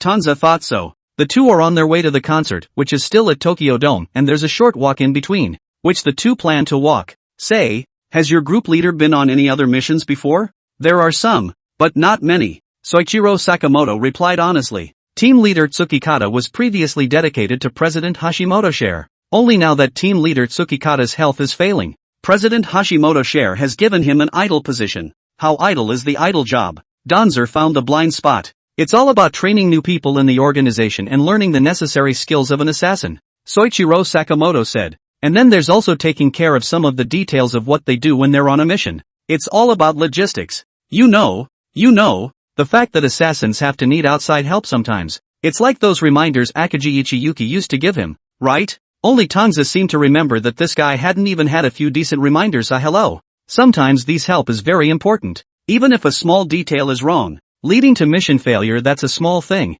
Maybe even a life accident. Soichiro Sakamoto said slowly. Speaking of which, that Akagi Ichiyuki guy didn't do anything like that at all. Tang Ze sighed with a face full of helplessness. Hey, that's not all because you're too powerful. Master, you don't need the help of the caseworker at all. Sakamoto Soichiro hastened to comfort him. Then again, is that all the caseworker does? Dans cocked his head to look at Soichiro Sakamoto. Ah, that's about it as far as I know. Soichiro Sakamoto looked at Tangoa. I say, Master, why are you asking this all of a sudden? Nothing. What Danzer was thinking, of course, was, hey, how come the caseworker job seems like it's easier? The two were about to cross the street. Before even crossing the road, he saw that across the road, a team of bodyguards came up with great vigor, followed by the rear, walking up a flavorful middle-aged woman. A smile filled the woman's face and her red lips curved. Together with the not-so-small row, it attracted a lot of sideways glances from passers-by. Ah, isn't that Yukimi Murakami? Yukimi Murakami? Tang Ze hardly cared about these so-called windbags of the island, and just cocked his head with a puzzled expression. Ha ha, it's the wife of the chairman of the Aichi Foundation. Although Sakamoto Soichiro recognized it, he also had a look of amusement at the moment. This person previously cuckolded Yoshino Eiichi. Not to mention that, I heard that the lover also died, but this is just like nothing to her. Still doing what she should do. Of course, Sakamoto Soichiro didn't know what Tangoa's mission was. He just saw Murakami Yukimi and told him what he knew. Normally Akagi Ichiyuki is not the same as Tsukikage Kenichi. Kenichi Tsukikata is an old man next to the chairman, and the guy might be in the mood for a dry line, but the chairman won't let him. The chairman still cherished the material, and knew that the guys wouldn't be easily idle, so he put Kenichi Tsukikata in charge of the aftermath. But as it turns out, Kenichi Tsukikata retired from his duties quite responsibly, and still produced a number of excellent assassins for the organization. If Kenichi Tsukikata is second tier, then Ichiyuki Akagi is a proper first tier, not talking about the Slayer's first tier. Of course, a beautiful woman can accomplish a lot of things, and is sometimes much more flexible than a man with a deep city, so Chairman Toru Hashimoto has put a lot of effort into cultivating Ichiyuki Akagi. At least from the fact that Akagi Ichiyuki had managed to recruit an assassin like Tang Ze, it was clear that the chairman's efforts hadn't been in vain after all. Haha. I say Sakamoto, are there any special requirements for being a caseworker? Tang Ze instantly put on a careless look and asked, like in terms of gender? Or years of service? That's not true. Things in the organization are basically decided unilaterally by the president or proposed by those genin with the president. Soichiro Sakamoto answered almost everything he was asked. But it's not that easy to be a member of the case. Look at Tsukikata-san. You don't look at him as if he's highly respected by the chairman. But in fact, in private, I don't know how many times he's been scolded by the chairman. Oh, so that's how it is. Dans rubbed his chin. If you are a killer, this morning and evening, but also have to travel everywhere, shells outside the wind and rain, or also as a case insider, let it be so that he would have the time to develop the development of side business, to buy a street as a local landlord and so on. Master, if you want to be a caseworker, why don't we can ask team leader Tsukikata and Akagi Ichiyuki out sometime? As if he could tell what Tang Ze was thinking, Sakamoto Soichiro suddenly suggested so. What? You boys want to be one too? Danzer cocked his head at once. Not at all. Of course I'm going to be a killer again. Killers are so much fun. The smile on Soichiro Sakamoto's face seemed to deepen a little. If the master became a caseworker, maybe he'd have more time to teach him the skills of a killer, right? Well, then, Tangoa didn't think it was out of the question to meet up with Kenichi Tsukikata and Ichiyuki Akagi properly about this. However, the words were not finished. The Murakami Yukimi in front of him walked by, and the one he was holding behind him, the tall, a face that was in a hurry, and the deep temperament of the uncle. Dons thought he had misread it. Hey, do you think that's Kenichi Tsukikata?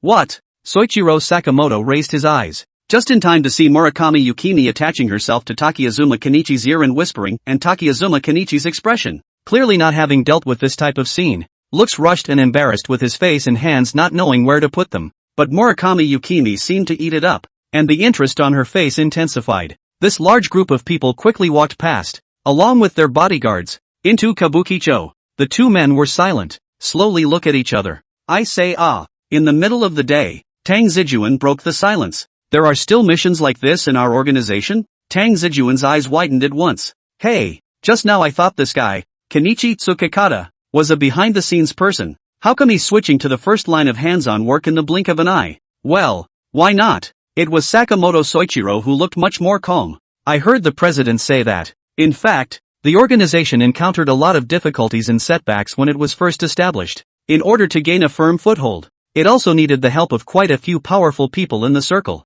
Don slanted his eyes at once.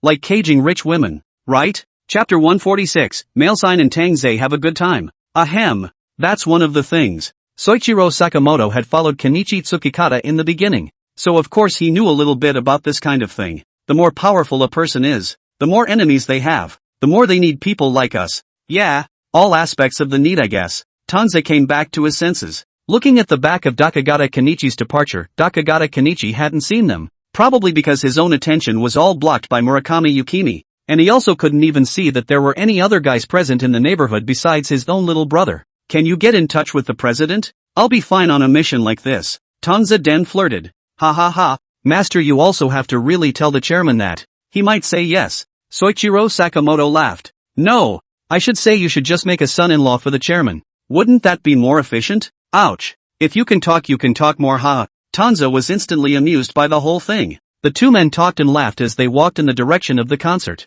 I don't have anyone available on my side anymore, and that's something I can only rely on you. Fujiwara. Inside the presidential suite, Eikichi Yoshino glanced at the time, remembered that he had a meeting in the evening, and got up, ready to leave. How could I?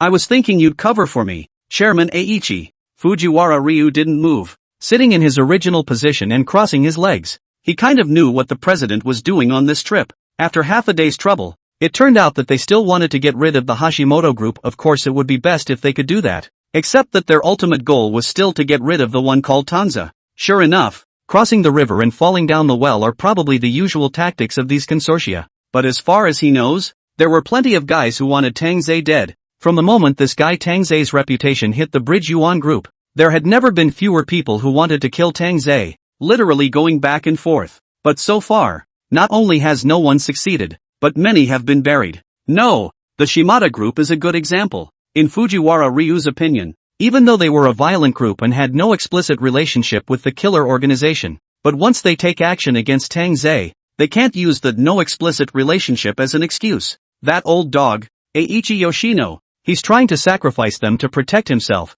isn't he? No way. There's no such thing as taking things for granted in this world, is there?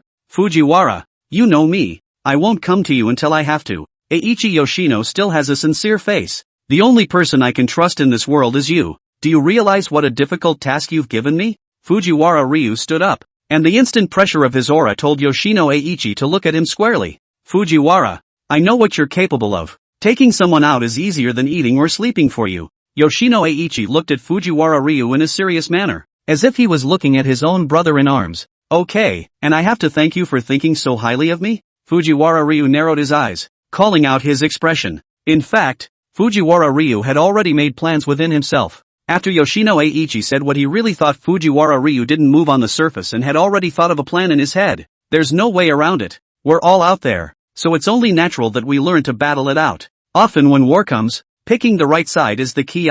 Luckily, as the young leader of the violent group, he was prepared to do both at the beginning. As it happens, It's still in Tokyo. Fujiwara, then I'm counting on you. When it's done, the price is whatever you want it to be. Just tell my assistant. Yoshino Ichi obviously didn't know what Fujiwara Ryu was plotting inside at this moment, and after greeting his assistant, the man turned his head and left. Fujiwara Ryu stood in front of the floor-to-ceiling bed and watched the low-profile black car slowly pull into the avenue, his eyes unfathomable. Come on, then you'd better go along and see. This Aichi consortium must be so burnt out right now that they might do something. On the other side, Hashimoto Share pondered for half a day, and then he suddenly stroked his chin. By the way, what's the situation on the Earth side? Ah, they're getting along just fine. Coincidentally, Akagi Ichiyuki is now looking at a picture that Kenichi Tsukikata took with Murakami Yukimi. What a way to look at it. These two guys are quite a match. Is the shot that clear? It gave Gensho Hashi a frozen look, like a ING celebrity on a trip. If he remembered correctly, he'd given Kenichi Tsukikata his orders in private, right? Oh, this was taken by one of his men. Akagi Ichiyuki explained with a sudden smile. That is, it was sent a while ago. Originally they were going to wait for Yukimi Murakami to go to the cowboy store and then look for a chance to strike. But they didn't realize that the road had caused a traffic jam, and it was a good opportunity to strike. So Kenichi Tsukikata acted on it. Although things were decent, Akagi Ichiyuki's expression kept stifling laughter. Harm. So that means that now, well, the whole organization knows about it. Kenichi Tsukikata is starting to seduce the mission target for the sake of the mission. I'm afraid I'll be able to laugh about this until Kenichi Tsukikata retires. Apparently things have turned out to be more than Gensho Hashi could have expected. But judging by the results it seems to be okay. Gensho Hashi was helpless. Well, I don't care what you guys think about this, but there is one thing.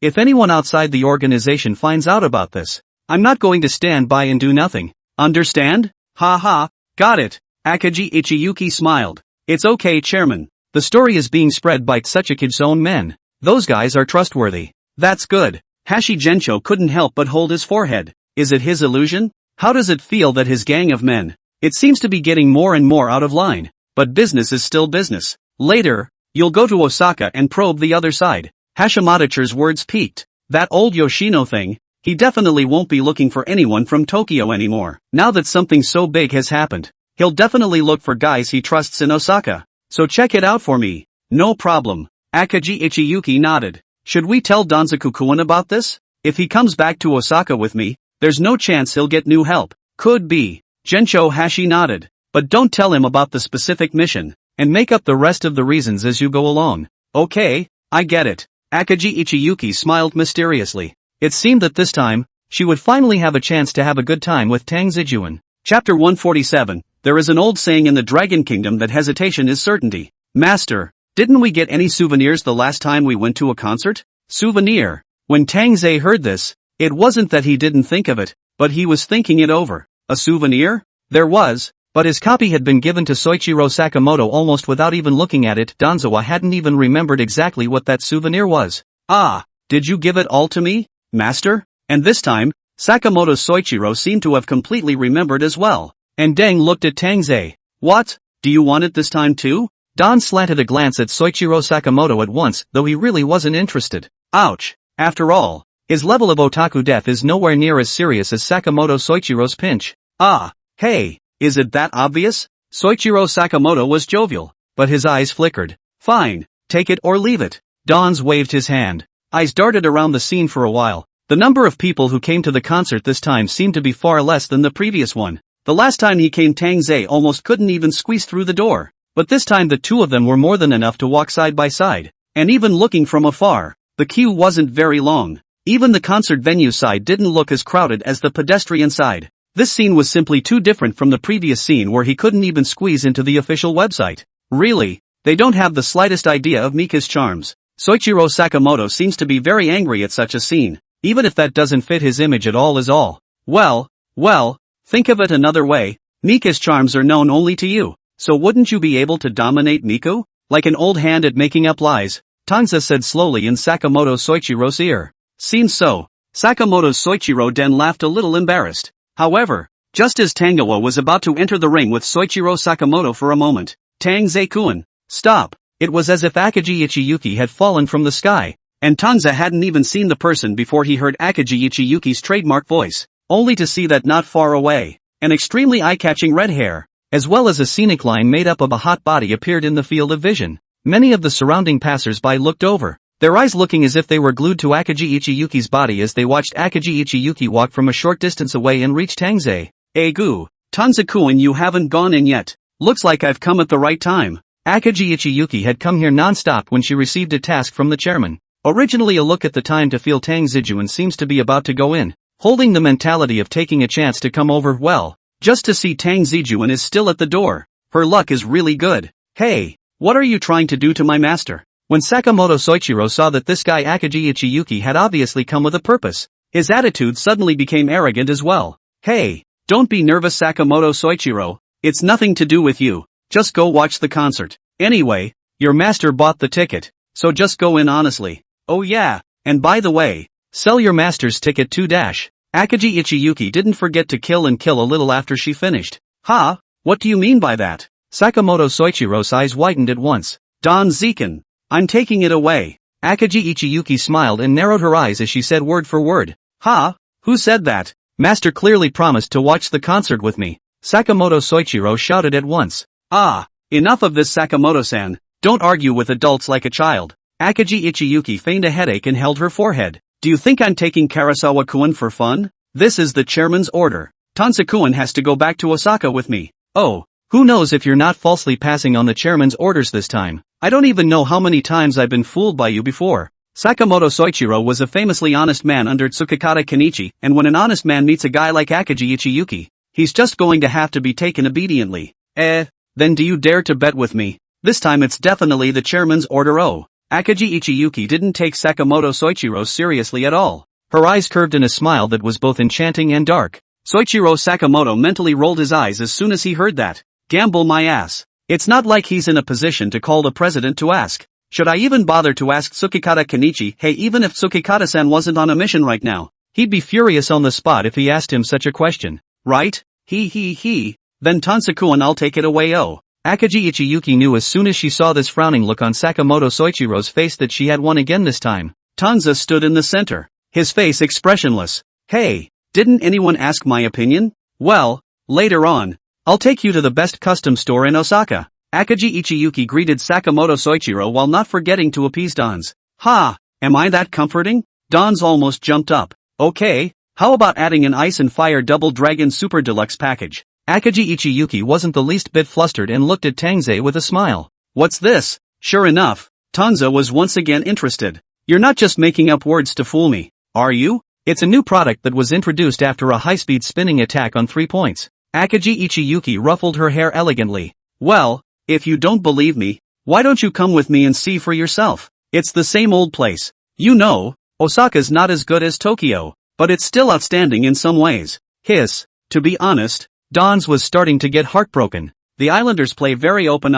He is aware of it. But this is also playing too open. Pinch, mother, play so big. This line also involution so powerful, right? Tang Zijuan, there's a saying in your Dragon Kingdom that a heartbeat is better than an action, and hesitation is affirmation. With this situation, Akagi Ichiyuki had been able to hold Tangoa to death. A pair of jade hands rested on Tanza's shoulders, and then blew 2 mouthfuls of wind in his ears. Granted, it was supposed to be the chairman's order, but she felt that she had been interacting so little with her family. Tang Ze-kun, lately that Tang Ze-kun was probably forgetting about her. Sakamoto, I'll check it out and be right back. Then Don's turned back in a serious manner and looked behind him with a strong will. Sakamoto showed a look of I knew it. Sakamoto, all the gifts for this one are for you too. I'll come back and bring you some more peddling. Don's looks at Soichiro Sakamoto with a smirk. Wait, is he coaxing a child? So the two soon set off. Say, what happened to Osaka? As soon as the two of them got into the car, Don sat in the backseat of the car and looked over at Akagi Ichiyuki, who was driving in front of him. It's the same 3 guys. The chairman seems to have something to ask from them.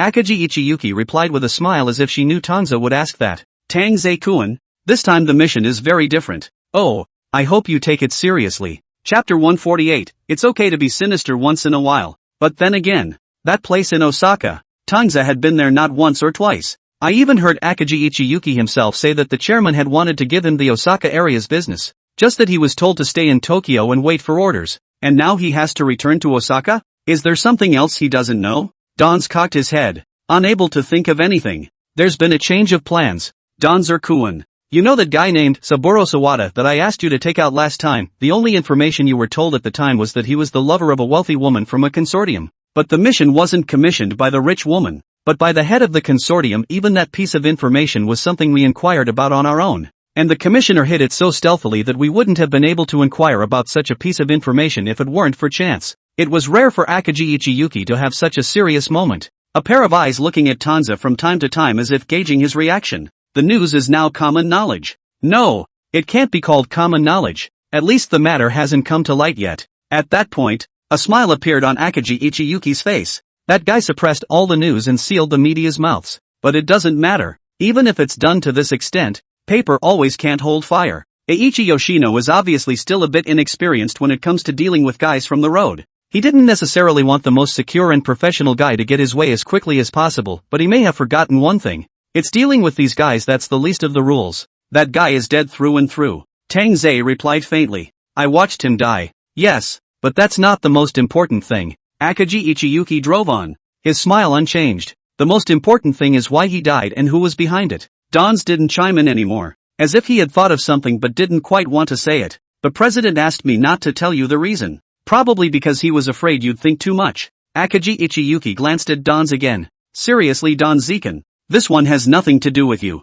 I know, Donzer said. He just remembered some izakaya errand girl. If the whole thing really started because of Saburo Sawada, then this guy is probably not immune to it. Little girl, don't pretend. There are only a few of us here. Even if you tell all, no outsiders will know. Yes, little girl, this matter is very simple. All you need to do is to repeat all the things Tang Ze said to you that day. It won't be bad for him, for you or me. Izakaya in the Osaka countryside. The izakaya, which was usually hot and bustling, only had 4 people sitting in it at the moment. The place had been temporarily chartered, and even the owner had been kicked out. 3 men sat at a table, with Kumi sitting in front of them. She'd had a meeting with Donzawa, and then Donzawa had bought a lot of liquor from her after Donzawa had left. They'd been approached by another group of guys in black suits, who'd coerced them into saying they didn't know anyone who came to ask for Saburo Sawada in the future, or else they'd be in for a hard time. And now, there's a bunch of guys who came to the door because of what happened to Donzer. Kumi was terrified. She hadn't even panicked when the gang of black-clothed people who had come because of Saburo Sawada had come, but when those guys came at Tang Ze,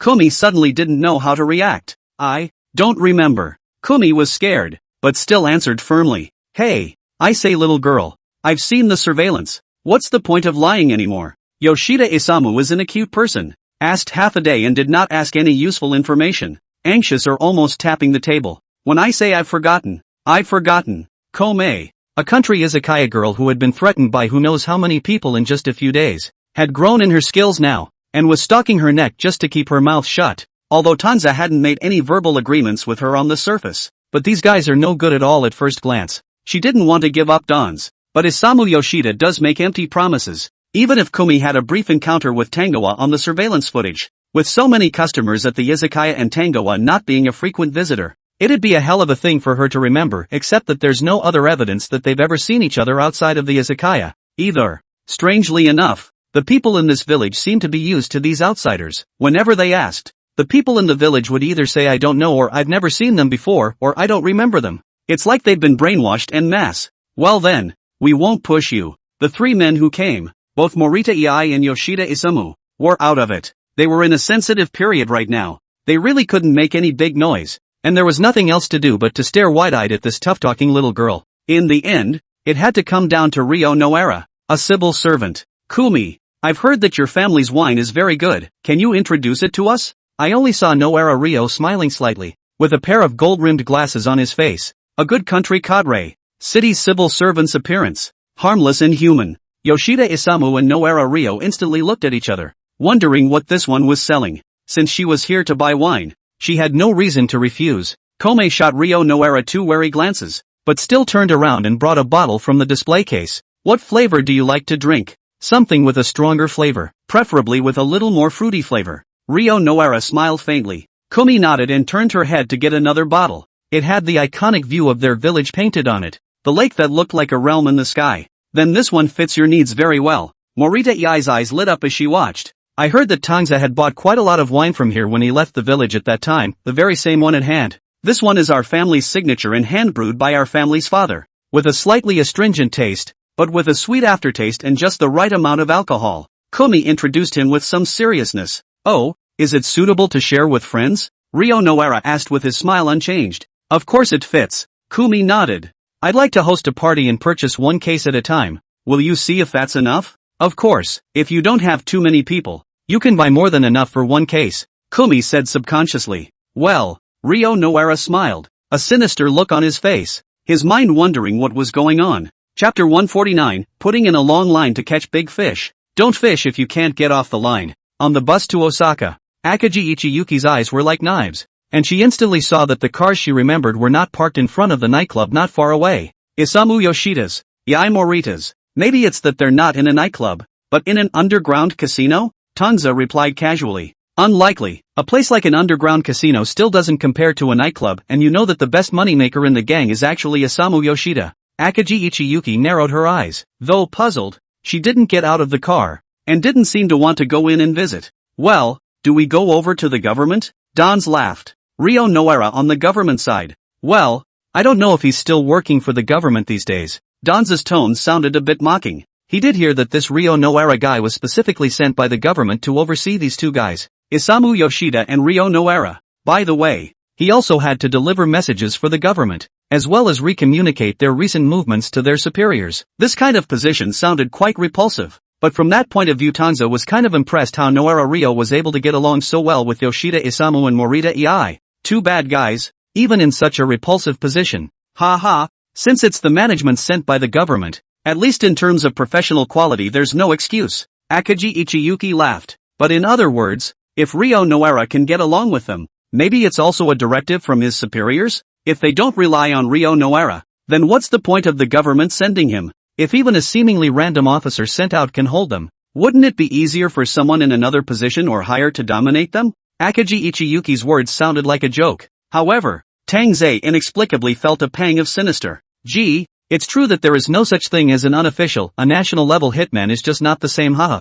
But it's okay. It's all about them. Osaka is still different from Tokyo. Akagi Ichiyuki rubbed his chin, thinking carefully. That's the way it is in Kansai. People are small-minded. It's not that they're small-minded. They don't see the big picture. To put it mildly, if Chairman Toru Hashimoto establishes the assassin organization in Osaka, if the government knew about it, they would intervene in us just like they intervene in the custom industry and underground casinos. So the chairman doesn't like Osaka. Isn't that still too small for the family? Don sighed. I say since it's such a thing, there's nothing wrong with being regulated by someone from above. Is there? Of course there's no problem. It's not the nature of the thing I'm spouting off about. It's the people running it. Akagi Ichiyuki said with a smirk. See, it's just a rat turd that spoils the pot of soup. That's pointing fingers at someone again. That being said, this guy's Dragon Kingdom colloquialisms have been dang on the uptake. Tang Ze didn't say anything on his face, but inside he was raucous. You don't realize, do you,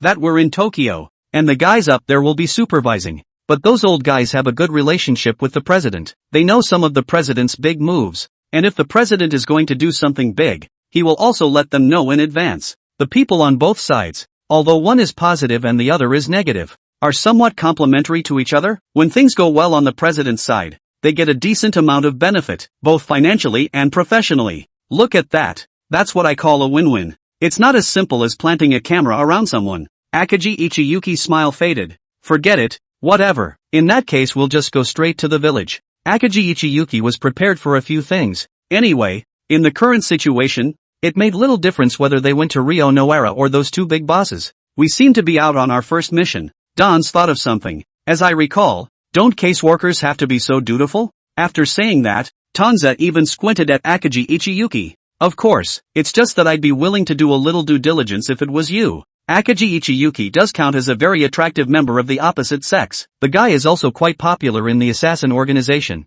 But it could also be because this guy is the only female worker in the organization. Well, after all, it was hard enough for an organization like the Slayers to recruit a qualified female worker. No, you'd better stay away from me, lest you get missed by the guys in the organization. Haha. Don sighed. Damn, what kind of Slayers flower is this? Why is there such a setting in the Slayers organization? Don Zerkuan, you know what I'm trying to say. Akagi Ichiyuki slowed down, soon to reach their destination ahead. Ha, don't tell you. Village. Yoshida Isamu and Morita Ei came out of the izakaya first. It looks like we've made this trip to no avail again. Iso Yoshida sighed. It's not really a big deal. We've gotten away with a lot of things without any success. Morita Ei was optimistic. It wasn't even as if not inquiring about Tang Ze here at Kumi was good news for him instead. But if we can't even find out about Tang Ze, then won't we even know if they're going to do something to hurt us? Yoshida Isamu said slowly. That's not so serious.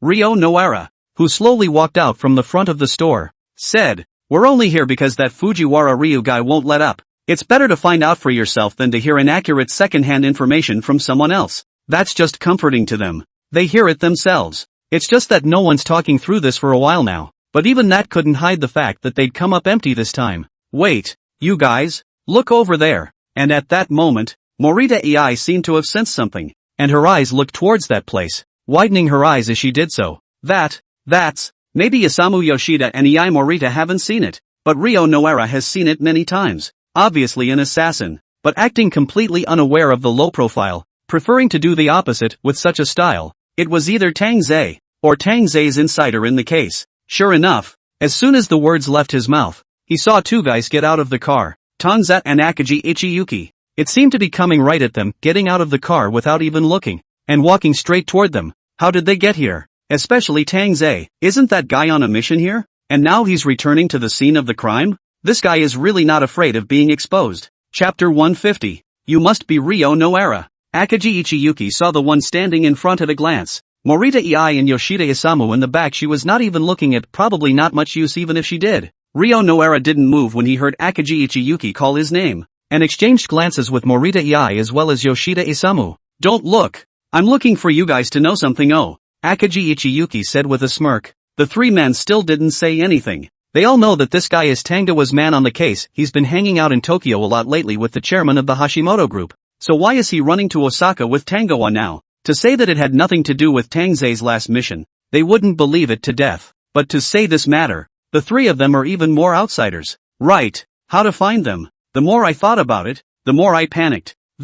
Is there something else that your Hashimoto group doesn't know? And you had to come all the way to Osaka to ask us? Ryo Noara said boldly. Tang Ze even, in their situation, they probably didn't even have the courage to look up more than once, especially Morita Ei. As the first of the three guys to have seen Tang Ze, this would be even more afraid to raise his head, only daring to look straight at Akaji Ichiyuki. What did you think? Akaji Ichiyuki was in no hurry and said slowly, it's really quite simple. I'll ask and you'll answer, but we'll have to change the location. Let's talk at the izakaya. Behind him, Tang Ze spoke leisurely. So that guy's name is Sawada Saburo? Who did I think it was? So it's a white boy raised by a rich woman. You guys told us earlier. Had we known it was that guy, we wouldn't have gone to all the trouble of coming here to ask him. Things seem to get better once they're out in the open. In the private room of the izakaya, 5 people were while seated, and Kome had changed her attitude from before, respectfully serving them drinks. We heard a little bit about it before and thought we'd ask this guy's former boss, but we didn't realize he wasn't there. Morita Ei said somewhat fawningly, while personally pouring Tang Ze a drink. Well, I was expecting a tense day, but I didn't expect things to go well. Akaji Ichiyuki and Tang Ze had come all the way from Tokyo, even though it was for the time Tang Ze-kun had been on a mission before, but I didn't expect people to be quite nice. At least it didn't play conspiracy theories with them. That would seem to make a few of them look petty. On second thought, though, it didn't matter. Even if they didn't come from Tokyo, wouldn't a few of their territories become the property of the Hashimoto group? Not for now, but sooner or later. So it seems that Tang Zujuan is still their future leader. Haha. Former boss? Akaji Ichiyuki raised an eyebrow and became interested. You don't know it yet. This guy was working under Fujiwara Ryu before. Was doing quite well. Now he quit. So let's all get together. No. I was going to ask him about the situation for a while, but I didn't realize that he hadn't been around lately either. Morita Ei said. It says, went to Tokyo. To Tokyo? At this juncture? Tang Ze, who hadn't said anything beside him, suddenly raised his eyebrows, as if he had thought of something. Akaji Ichiyuki's face also changed slightly, and subconsciously exchanged glances with Tang Ze. Whoever was present was not a human savant. One look at this expression of the two people, inwardly, they instantly also understood what was going on. Although Fujiwara Ryu's men are very tight-lipped, but since that guy is going out, there's always a time for word to get out. Noara Ryo was quick to react and continued without haste. I have a colleague. He is going to Tokyo today to do business. On the road to see Fujiwara Ryu's car, He thought it was strange. Fujiwara Ryu has always been active in Osaka. Even if you want to go out, that is to delegate to the underlings. Never seen himself personally go out. It was only when I sent someone to follow them that I realized that Ryu Fujiwara was headed for a private hotel. That hotel only hosts members. And the people who come and go are all respectable high society people. Mostly plutocrats. The meaning of the words is clear enough. Oh, so that's the guy. Tang Ze nodded and didn't seem to have any intention of hiding it. That makes sense. Akaji Ichiyuki sneered. No wonder. They say that the consortium guys have crossed the river, can't trust us, and have turned around to contact their former henchmen. Ha? Ah, so you guys already knew that? The three people on the opposite side of the room were shocked as their expressions followed suit. It's not enough to know. It's just a guess. Danzer added. We just thought it was weird. What the hell is that guy trying to? What else? Trying to get rid of you. Don Zekin. Akaji Ichiyuki was beside herself with a flavorful smile and words. The three across the street shuddered again. I say, Lord Akaji, can we talk properly? Don't scare people. What the hell? I'm obviously telling the truth. Akaji Ichiyuki elegantly lifted her wine glass. They secretly invited your Osaka's violence corps to go. Firstly because it's an out-of-town gang and their actions are less noticeable. And secondly because they've been working with them for years and can be trusted. Besides, if things do get exposed at the end of the day, it's not uncommon for a few people to die in a firefight between a violent group and an assassin organization. This statement makes logical sense when examined in detail before and after. The important thing is that this is a message from the Hashimoto group side. It can't be false. So then, the most shocked person in the room was still Isamu Yoshida. Emotionally, this is using Fujiwara Ryu as a gun? Hard to say. Don shook his head. If he was smarter, he'd know what to do next.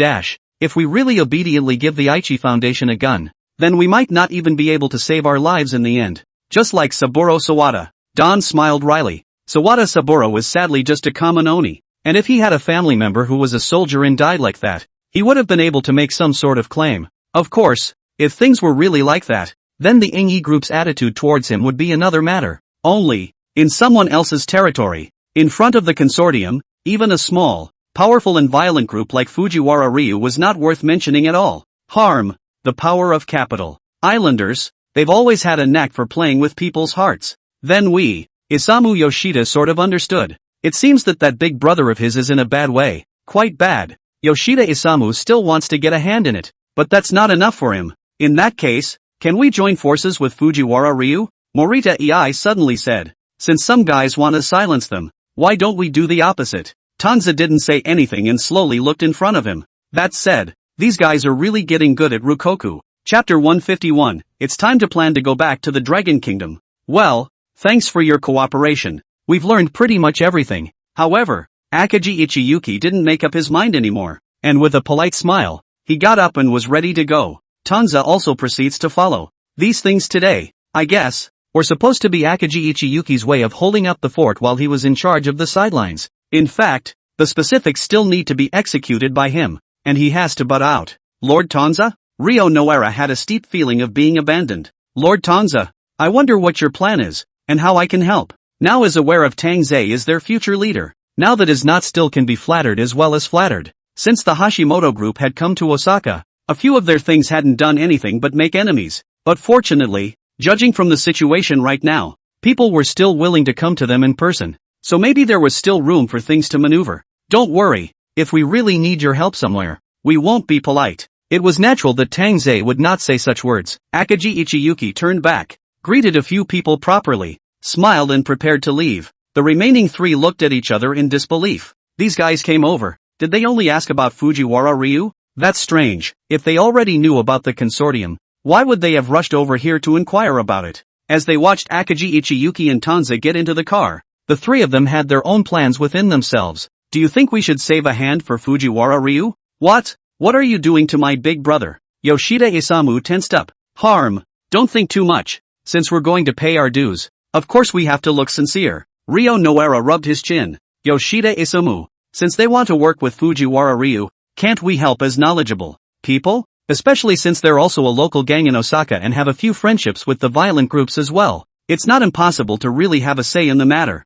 Plus, they were facing the same enemy this time. What's wrong with an extra helper? I still have to talk about this. Isamu Yoshida sort of saw it coming. First of all, we have no idea when Fujiwara Ryu will return to Osaka. Do they have to go up to Tokyo to find it? According to Akagi Ichiyuki, Fujiwara Ryu should really go and deal with the big consortium. If this is still one that has a grudge against the Hashimoto group, then they're a blank slate. It might not even get them in trouble. That's a lot to take in. It's okay, let's take our time. Ryo Nohara's expression twitched as he plotted. To be honest, this matter is actually very well handled. Depending on whether that guy Fujiwara Ryu is willing to cooperate with us. Back in the car, Akagi Ichiyuki didn't rush off. Just drove the car to the center of the city. This is a situation where I think anyone in their right mind would want to come and work with us. Danz, however, was not impressed. It's just that the guy they're dealing with, that's a lot more than just working together to be successful. Ha ha, I didn't expect you to see quite clearly. Ha, this is a matter that affects whether he can buy a line to open a store in the future to retire. If something happens in this killer organization, there is no guarantee that there will be a lot of trouble in the future. Right now he didn't need much action yet, just watching to slowly get out of it. Tang Ze narrowed his eyes and smiled, his expression not showing at all. It was an island, after all, not a place for him, a Dragon Nation man, to go. In Tang Ze's opinion, even if this old dog called Yoshino Eiichi was pulled down by them, there would surely be other Yoshino Eiichi in the future. A large portion of the island's economy is propped up by these consortiums, involving one is the equivalent of moving the whole body, and that's just a lot of consequences. In the end, he would have to start planning his return to the Dragon Kingdom. Danzer, do you have any ideas? Now the organization thinks that Eiichi Yoshino is going to make a move on you, and hire the violence core guys. Of course Akagi Ichiyuki didn't know what Tang Ze was thinking, only to see that the guy still looked like he didn't care. He suddenly voiced a couple reminders. Let's do it. Can this violent group still be stronger than the Shimada group?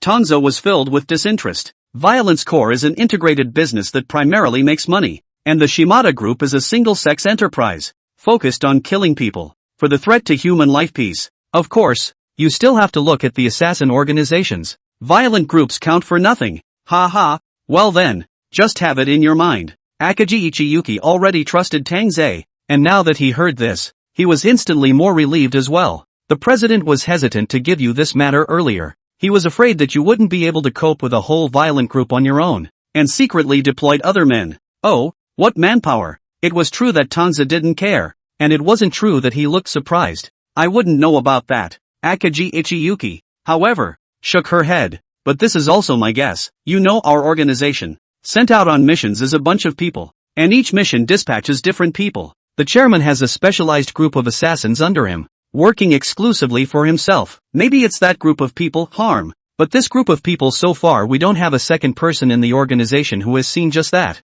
Akagi Ichiyuki said. Okay, then I understand. Danz nodded. This chairman is indeed quite kind to him, and has given him a house and a car before. That said, who remembers that he's just a silver-ranked assassin? Ha ha. On the other hand, President Toru Hashimoto was not idle. He has a pretty full schedule today. In addition to meeting the junior heads of the various divisions, we also had to meet the newcomers who had recently achieved pride of place, as well as poking around with the ministry's caseworkers and so on. Today, on the other hand, was one more unexpected trip. All set? Arrangements have been made, President. Don't worry, the usual place, no one else will know. The deputy leaned down next to Gencho Hashi's ear and whispered. That's good. Hashi Gencho nodded, his gaze austere. Remember, don't make any extra moves so you don't spook the snakes. Understood. After arranging for today's matters, Hashimoto himself drove the car and drove to the suburbs. Today's suburbs are a great place for the rich to retire and escape. There are a number of health resorts here, which have hired professional services and planted flowers and plants, which are quiet and pleasant. It is also a wonderful place to talk about personal matters. When Hashi Yuan-che entered his place, the attendant had been waiting for a long time, respectfully offering the key and taking Hashi Yuan-che's jacket for him. Once inside, the people inside had been waiting for a long time. President Hashimoto, I've heard a lot about you. Fujiwara Ryu slowly got up and bowed towards Gencho Hashi. Ha ha, each other. Hashi Gencho smiled and owed a return salute. This Fujiwara Ryu, looking respectful. In fact, the location is his initiative to choose. This health place is Hashimoto Toru's own investment. Even the people on the road have rarely heard of it, but it is just right to be held by this guy. This is clearly a way to get in his face. Chapter 152, You're the one who'll arrange it. Continue next time. President Hashimoto, how are you doing? Fujiwara Ryu smiled slightly, but it seemed less wistful to Gencho Hashi. Ha, you're playing this in front of him, aren't you? I wouldn't dare. Fujiwara Ryu, you do realize what it means for us to meet at this time, right? Now even if he doesn't say anything, there's no news out there. Toru Hashimoto can also guess that this guy, Ryu Fujiwara, is Eiichi Yoshino's dirty work pro. The situation at hand is such that it's reasonable to assume that whatever happens is not going to happen. Unless this Fujiwara Ryu guy wants to rebel. Of course I know. And looking at Fujiwara Ryu's expression, this guy seems to be a bit of a no matter what, as if he's breaking his back. So what do you think? Could I have done better? Oh, so, what's he got to do with it? Not only did Hashimoto-cho have no inner turmoil, he even felt like laughing a little. So no one can force him to work with the syndicate in the first place? Now that you've done so much good and you've been caught, you still want to get away with it? Oh, my god. What in the world could be so great? Just kidding. He's a man who runs a hitman's office. He has plenty of opportunities to work with consortiums, and countless consortiums have thrown olive branches at him in the middle of the process, but he's refused them all without exception. So why? It's all about avoiding this day in the life being used as a cushion. Chairman Hashimoto share. I think there might be a bit of a misunderstanding between us. Ryu Fujiwara is also a ghostly one. He could see that Hashi Yuan-che was very upset at this moment, but there was no way around it. His situation at this moment made him very passive, but when talking about cooperation with a guy like Hashi Gencho, he absolutely couldn't be belittled by the other party, and then the consequences of the matter would probably be even worse. It's okay, I'm here just in passing. Gencho Hashi sat back down, and the deputy followed, lighting a cigar for him with uncanny skill. Tell me what you're trying to say when you went to all the trouble of asking me out here. President, we can work together. Chairman, you're smart enough to know who we're up against. Fujiwara Ryu didn't beat around the bush either. One may not have the same status to negotiate with this guy, but they have the same enemy. Well, Gencho Hashi nodded. The expression was as usual, calling out any change in his expression, since he knew what this guy was up to before. The main event was on his mind, otherwise he wouldn't have thrown those two guys, Tang Ze and Akagi Ichiyuki, to Osaka. You betrayed Eiichi Yoshino like that. Won't he seek revenge on you? Gencho Hashi said slowly, puffing on his cigar. Doesn't matter. He wants revenge. And it's not like I don't have something on him in my hands. If he plays fish out of water, will it be my violent core that loses more? Or his consortium? Fujiwara Ryu laughed, looking as if he didn't care anymore. It's funny to say. It's obvious that he came to Tokyo to deal with Tangoa because Eiichi Yoshino asked him to. But then he himself turned around and talked to Danzer's boss. Oh, so it is. Gencho Hashi narrowed his eyes. Now that we have Eiichi Yoshino's leverage, things are a lot easier. This Fujiwara Ryu fellow really did come prepared, not just to deal with Eiichi Yoshino. This guy even considered his own way back, which was to cooperate with them. Although such a guy is very deep in the city, if you work with him, at least you can rely on him and you won't lose out. President Hashimoto, I'm not asking for a long-term cooperation. If you don't feel comfortable with the fact that we only have this one time to work together, let's pretend that we haven't seen each other this time. Fujiwara Ryu was determined to establish a deep partnership with the Hashimoto group, and his eyes were firmly fixed on Hashimoto Toru. Well, you shouldn't be so guarded. Gencho Hashi just laughed, beckoning the deputy to step back. Let's talk it over. A few days later, Tang Ze, the chairman has new orders coming down. There's a new order. What's going on? Why do you suddenly have a feeling that your colleagues who usually touch fish every day are on the line? Hey, the president is busy these days. And it is true. Akagi Ichiyuki hadn't gone shopping and touching fish for several days in a row. And surprisingly, she didn't complain at all, faithfully arranging all sorts of things for Tang Ze. Maybe it's because of the secret audience with someone the other day? You know so much about the people you meet in secret? Danz instantly noticed the blind spot and slanted a glance at Akagi Ichiyuki. Did this guy do it on purpose or by accident? Well, Tang Ze, you've worked hard these past few days. The rest of the time just relax and unwind. Akagi Ichiyuki looked at Tang Ze and laughed. Oh, somehow a sense of foreboding welled up inside Tang Ze, but the thought passed in an instant. In front of Tangoa, Akagi Ichiyuki gave him the address of a nightclub. This nightclub Tang Ze has heard of. Private, customized, high class. General rich people are not received. Anyone who could get in had to have not just money, but power. Even Kabukicho had to call out to his father when he saw him. Is it the president's recommendation for a nightclub again this time? The nightclub recommended by the president. That's a great service in every aspect. Ha! It really is the president's mission. However, remembering what Akagi Ichiyuki had said earlier about the chairman's mission, Tang Ze immediately thought that Akagi Ichiyuki was joking. Yes, the president also said that this mission, only Tang Ze can accomplish it. The smile on Akagi Ichiyuki's face deepened. I've also contacted this nightclub, and there will be someone inside to receive them. Just don't worry and go over there boldly. Tang Ze.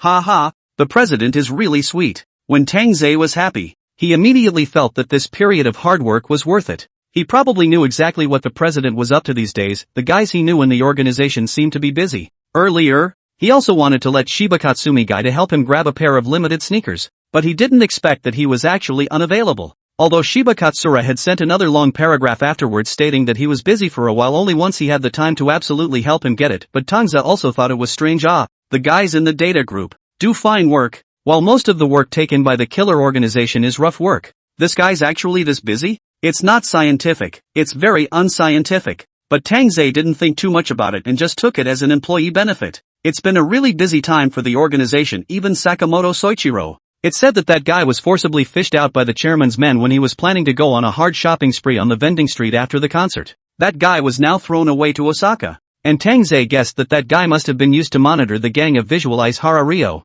I have to say, this Hashimoto share guy is pretty good at arranging people, like putting Soichiro Sakamoto on a stakeout and putting him on a nightclub assignment. Chapter 153 Customs is really a study in controlling people's hearts and minds. Well, have a safe trip then. Tang Ze, who was at Hashimoto Group's office in Tokyo at the moment, was about to leave, but Akaji Ichiyuki inexplicably shouted out a child. Ha ha, see you next time. However, not only did Tang Ze not care, but he left the office in a flurry of wind. There is a pickup and drop-off car right downstairs. Akaji Ichiyuki arranged it so thoughtfully that he actually thought of the round trip. Ha ha, that guy still cares about me. Dans, who was sitting in the car, couldn't help but flirt. Lord Tang Ze, you've worked hard. When the driver saw Tang Ze get on the bus, he was instantly concerned as well. Ha ha, it's fine. It won't be hard for a while. Ouch, ouch, ouch. What's the hard work of going to a nightclub? Dans was jovial. AI, it's worthy of being Lord Tang Ze. After accepting so many tasks, he actually hasn't rested until now. Lord Tang Ze is truly the backbone of our organization. The driver was all teary-eyed as he spoke, though it feels a bit odd. But Dans didn't take it to heart either. After all, this guy is telling the truth. Harm, it's okay, it's all I should do. Tang Ze divinely patted his chest and said with a smile. An hour later. So you're a special forces soldier. No wonder. Inside the dimly lit high-class box, smoky incense curled up. The woman sitting on the sofa crossed her long legs in a languid posture. Her long shirt faded to her elbows in style. The woman's fingers, caressing the man's face in front of her. The man had a hideous scar on his cheek. The man closed his eyes as if he was holding back. But to the woman, he looked more like a wounded lone wolf at that moment. That's so sad. I wish I had met me earlier. The smile on the woman's face grew confident. The man's face moved, the corners of his mouth twitching slightly. Ms. Komei, your order for red wine. In the doorway, the handsome, sedate young man stepped gently in with a tray. The youth saw the man snuggled up by the woman with a light smile on his lips. Very well, put it down. Wait. The woman was just about to beckon the youth away, when she caught a glimpse of the youth's looks and stopped short. Kum-sama, any other orders? The youth was respectful, and the smile on his face deepened. Seems to be holding back a laugh. Even the man beside the woman's side looked uplifted at the sight of the youth. Haven't seen you before. The woman rose slowly, her snow-white tunic slipping from her elbows down to the base of her legs, lining the woman's white skin. I'm new, the youth replied in a low voice. Oh, the woman nodded. Come here, sit next to me. The woman tapped another empty spot beside herself. Okay. The youth did as he was told and sat down obediently. Press my leg for me. The woman narrowed her eyes and smiled, leaning down into the man's arms, lifting a pair of long legs and placing them lightly on the youth's thighs. As you wish. The youth grinned back and covered his hands with his own. The woman's beautiful eyes narrowed slightly as she seemed to be enjoying, not noticing, in the slightest, the man's startled gaze. The youth winked toward the man. The man, that is, Kenichi Tsukikata, almost didn't spurt out on the spot. Why this guy? The top said to arrange a partner for himself and it's actually this Tang Ze guy. Mother her. The president is really ruthless. He also spit before the president. Heartache. Tang Ze will not send him to do this kind of task now it seems. Miscalculation. In front of him, Dans was stifling a laugh. Damn. Though I didn't think of it myself at first. He told him how it could be so good, should have sensed something was wrong a long time ago. This kind of nightclub that only the powerful and wealthy could enter and exit. Even if the chairman really wanted to arrange any benefits for him, he shouldn't have considered such a class. A nightclub to this extent. That was no longer much different from a golf course in terms of social function. Even the chairman, who had always been generous to him, shouldn't have done that. But, even so, What about the sentiment that the president played this? Don's refused at first. He's an assassin, and he's going to be a lapdog to a rich woman? No way. Absolutely impossible. But upon seeing the rich woman's looks and figure, rich girl, I can, is not just the organization's mission. See if he does not still complete to show everyone. So after he finished connecting with his informant, Tang Ze changed into his waiter's costume and entered Murakami Yukimi's box with a smile on his face. Then there's what's happening now. Tsuchikado Kenichi's stunned eyes also slowly calmed down. Well, although the outcome of this matter was something he hadn't expected, but when he thought about it, with Tang Zijuan, there was no doubt that the chances of his plan succeeding would be high. It's true. Before coming here, Kenichi Tsukikata was wondering what kind of guy the chairman would send him. Kum-san, is this the right amount of force? And as it turns out, Danzer not only blends in well, he's even more on top of things than he is. Nice. Kumi squinted comfortably. Your boy almost didn't have a whole laugh with the earth building. Come on. Now there's another one sent by the organization to serve a rich woman. Tomorrow, there's going to be one more person to be laughed at by the guys in the organization for the rest of their lives, haha. Tofang Jiani came with a lot of excuses, but now he's getting used to it. Why else would you say so many people want to be a gigolo, especially a rich woman like Kumi? People don't have special fetishes either, and they're kinda nice and appreciative of him. Luckily, he set his footing, or else he would really be confused and would have to be integrated into this segment. Concentrate on Tofu-san. We're still on a mission. Don signaled with his eyes to Kenichi Tsuchikado. Ahem. Kenichi Tsukikata felt uncomfortable at once and coughed dryly. The sound instantly caught the attention of Kumi Murakami. The woman opened her eyes and a pair of white hands brushed up against Tsuchikado Kenichi's face. What's wrong, Phoenix? Why the sudden cough? Phoenix was Kenichi Tsukikata's code name at the nightclub, although Tang Ze had already known this in advance. But right now, seeing the woman shout it out so intimately, he almost didn't tense up either. Damn, really good at this. In ancient times, there were famous prostitutes named Little Phoenix Fairy, and now there are Phoenix Fairy in the island country as a subsidiary country of the Dragon Kingdom. The island country has really passed down this specialized culture well hey. No, it's nothing. Thank you Kum-sama for your concern. Forget all that. Kenichi Tsukikata still had to put on a look of preoccupation and frowning. It was said that this was the easiest way to arouse the concern of a strong type of woman like Yukimi Murakami, according to the information summarized by the scouts they had planted here. Such women, they like to control the unknown, especially men who are full of unknowns. Ah, so it seems that the custom industry is really a study in controlling people's hearts and minds. Tang Ze, who watched this scene, couldn't help but feel emotional. Chapter 154, Tang Ze, do you guess I'll go back to Longwa? Now that the plan has been laid out, all that remains is to implement it. At this point, Sachimi Murakami becomes the key to the whole situation. The guy is married to Aichi Yoshino in name only, but Aichi Yoshino started out because of Sachimi Murakami to get to this point. Yukimi Murakami must have something on Aichi Yoshino. How else could she be so big-hearted as to go on to the next one when her old lover was nowhere to be found? Without a care in the world? She definitely knew that this had nothing to do with Aichi Yoshino, but she wasn't the least bit flustered. And she could sense that there was something fishy going on from that alone. Hashimoto Share didn't want to make the slightest mistake for the sake of the big picture, so he sent Tanza over. But then again, it's not unlikely that Donaldson is quite right for the job. Yukimi Murakami came out of the box, followed by both Kenichi Tsukikata and Danzawa. This nightclub was divided into areas according to who they served, and this area Tanza was in should be specialized for rich women like Murakami Yukimi. The two followed Yukimi Murakami through the corridor to the hall outside. The light in the place was still dim, except for a cloud of yellow light at the tabletop spot, just enough to see the people approaching. The jewelry on the rich women's bodies sparkled, too, and the stage lights were the only ones that were the brightest, and the column of light hit straight over the microphone. There were quite a few people standing and sitting in the hall, from the glamorous to the understated and luxurious. What a rich woman's convention. Sachikage-san, have you ever been to a place like this before on a mission? Behind Yukimi Murakami, Dons quietly asked Kenichi Tsukikata. Never seen it. Kenichi Tsukikata was simply uncomfortable. It's as if there are ants crawling all over my body. He's the best at killing and setting fires and stuff. This honeyed. Pure torture. Hey, why don't you talk to the chairman and leave all such tasks to me from now on? Yukimi Murakami walked ahead, not really having the heart to pay attention to what was behind her.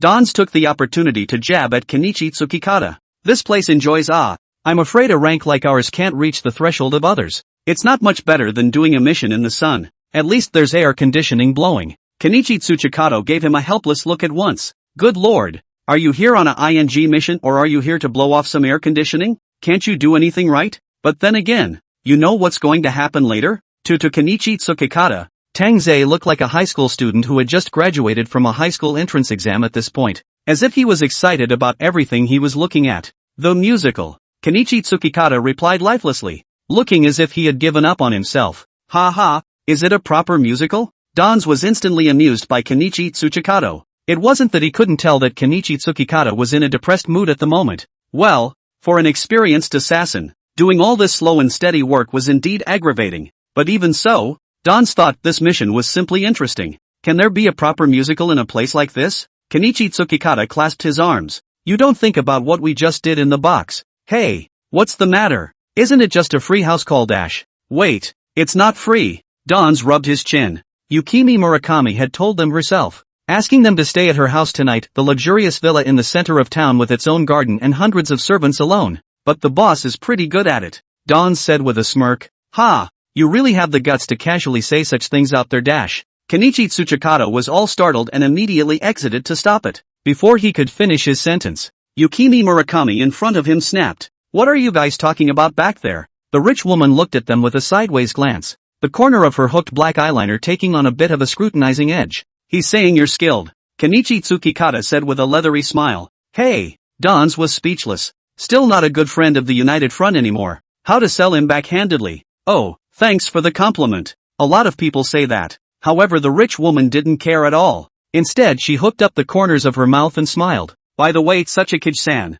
I found you a personal trainer, so you can report directly to him tomorrow morning and let him work on your stamina. But, Dans genuinely didn't hold back. That guy, Kenichi Earth, hasn't given me a status report in 2 days. That guy's not getting carried away with his conversion, is he? A few days later, Hashimoto's office. And now that it's finally free, Hashimoto can't sit still again and catches Akaji Ichiyuki over for questioning. You don't worry, Earthbound Kenichi certainly won't. Akaji Ichiyuki knew that the chairman guy was talking to himself. The chairman knew Kenichi Tsukikata to a deeper degree than she did. So where would he tell the truth at this point? Instead of being in a hurry, Akaji Ichiyuki smiled and poured himself a glass of the chairman's foreign wine. But Danzurkuan doesn't know that. She did no Tang Ze.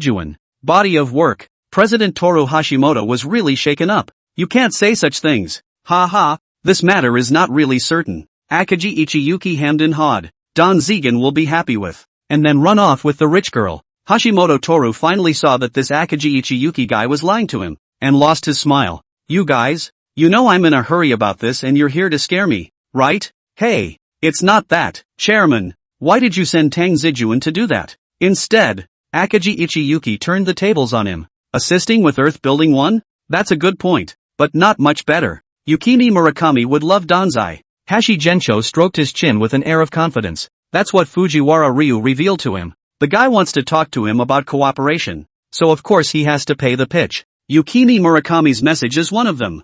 Fujiwara Ryu, as a minor leader of a violent group, did a lot of things that were illegal, among them helping not only Eiichi Yoshino, but also Yukimi Murakami. Fujiwara Ryu has helped Murakami Yukimi find many girls from all walks of life. Lawyers, bank managers, even cops and students. He also knows what kind of mouth Kumi Murakami has. Combine these individual conditions and it's a cutie. It all shows. Rich women like young and capable men, especially with a touch of their organization. Who else could it be but Tangoa? So even though adding a population temporarily would increase the risk of exposure, Hashimoto share added Tanza anyway. It's a risky move, but the odds are stacked against it. Once they succeed, they can then use Yukimi Murakami to target Eiichi Yoshino, which is also much more lethal. Chapter 155. All rich women are good at this. Well then, let's hope the plan doesn't fall through this time. Akaji Ichiyuki then said with a smile. See, you say that like you can't wait for me to fall through the cracks. Hashimoto frowned at once. Which it is. Akaji Ichiyuki smiled daintily. I'm just thinking about the risks of this thing. You better be thinking. Gensho Hashi's expression looked as if he was still in control. He did wonder where else in all of the island could he find a boss like him who would treat him so well. If Tang Ze knew what he was doing, he should have followed him honestly. That's for sure. Tang Ze is the backbone of our group. If this collapses, it will be a devastating blow to our group. Akaji Ichiyuki's expression was smiling, but his eyes looked like a reminder. Gensho Hashi nodded, not sure if he had taken Akaji Ichiyuki's words in. Well, what about Sakamoto Soichiro's side? Is there any movement? Fujiwara Ryu was still very nice to me, and he never even shouted at me once when I was in the group. Harm. It's kinda a shame that you left the violence corps back then. If not now, you'd probably be on par with him. I don't think so. You didn't have anything to do with the violence core when you looked at it. And look at it now. That guy's a boss. And doesn't he still have to work for a guy like Eiichi Yoshino? It's not a job for anyone. It's better to work for someone than to be your own boss, isn't it? Hashimoto Group in their office in Osaka. Soichiro Sakamoto was given the task of watching over the local gangs. Originally, I had planned to do it secretly, but I didn't expect that people seemed to have anticipated this step, and directly took the initiative to come to the door and even came to this cafe. Then it's obvious that people come prepared, but it's good, and it saves a lot of work. Rather, I didn't expect that these three guys were much more talkative than expected, that they didn't treat themselves as outsiders at all, and opened their mouths. Don't think about it. Who isn't working right now? Even if you break away, so what? Now you're a boss here. Don't you turn around and still be stared to death by me. Ryo Noara laughed at once.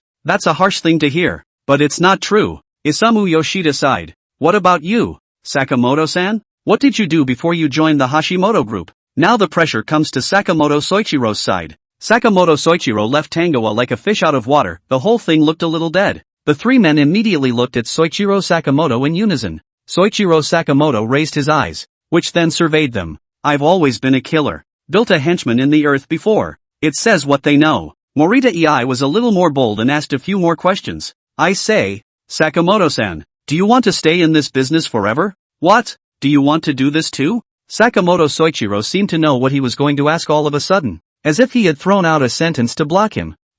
We couldn't do it if we wanted to, haha. Yoshida Isamu's expression was tinged with curiosity as he babbled back. Well, it seemed that the master wasn't in a very good mood, and this was not an ideal way for them to get close. That's okay, we have people trained for that. Soichiro Sakamoto smiled wryly. That's Tsuchikage-san. Oh, if you guys want to come and become assassins, you can report to him first. Consider me recommending you. There's a lot more freedom in being a killer than there is in being a boss like you. Soichiro Sakamoto said with a smirk. Killer? Only in the execution of the task is to fight workers. Once the task is done, the bounty, you are human or ghost, does not matter. That's why there are so many people who want to be assassins actually. Kenichi Tsukikata has been quite busy lately, and it still feels like a bit of a waste for Chairman Toru Hashimoto to transfer him to steal information. Of course, Sakamoto Soichiro didn't know what this so-called stealing of information was for. He thought that the chairman had arranged multiple assignments this time around, and that even Tsukikata Kenichi, a semi-retired man, had been rehired. Ha ha ha ha. The three men could only laugh awkwardly at this. To put it nicely, it doesn't matter if you're a human or a ghost, but if you're not careful, you're dead. No one cares if you're a ghost or a human being if your life is gone. What about Tanzakuin? Ryo Noara asked again. Finally the key point was asked, and the three men pricked up their ears in unison. But in Sakamoto's ears, it was as if the code was correct, and his originally dead expression instantly brightened, as if he had finally grabbed the last straw. However, calm down and think about it. He didn't seem to know exactly what his master did before he became a slayer. Even the master's internal information shown on the top is written as an ordinary geek, the kind that doesn't leave the front door. But Soichiro Sakamoto thought that was fake. The master's former profession was actually an otaku? Don't believe me. It's a surefire disguise. I've heard about this. Didn't we do something for the Shimada group before? And we mentioned Lord Tang Ze, saying that this guy's information is so weird that it can't be checked at all. Morita Ei seemed to have remembered something, and that's when she said, Harm. That's not untraceable. It's untraceable really. Yoshida Isamu added while next to him. That information is almost all public. You are an individual on the internet, to search for yourself can be found. There's no credibility to the information you find that way. Harm. This information also confused those guys at the time, and thought that Lord Tang Ze was really a straw man. Ryo Noara kind of remembered that the relationship between the Shimada group and the Hashimoto group was already very frosty at that time, and it was common knowledge that the Shimada group was practically going around with people proclaiming that they were going to go to war with the Hashimoto group. Then the results turned out to be well known, and there's not much more to say. Master is from the Dragon Kingdom. Soichiro Sakamoto finally opened his mouth. We can't even find out what he's doing in the Dragon Kingdom. This means that even the Hashimoto group is unknown to Tang Ze's identity. Even you guys can't find out? In our line of work we don't care about status. Soichiro Sakamoto added slowly. The only thing that matters is mission accomplishment efficiency. So says Ryo Noara. As an institutionalized person, still has to look a little further ahead. Ryo Noara rubbed his chin and thought carefully for a moment. Then have you ever thought that Tang Ze might return to the Dragon Kingdom? The scene fell silent at those words. Can't be right.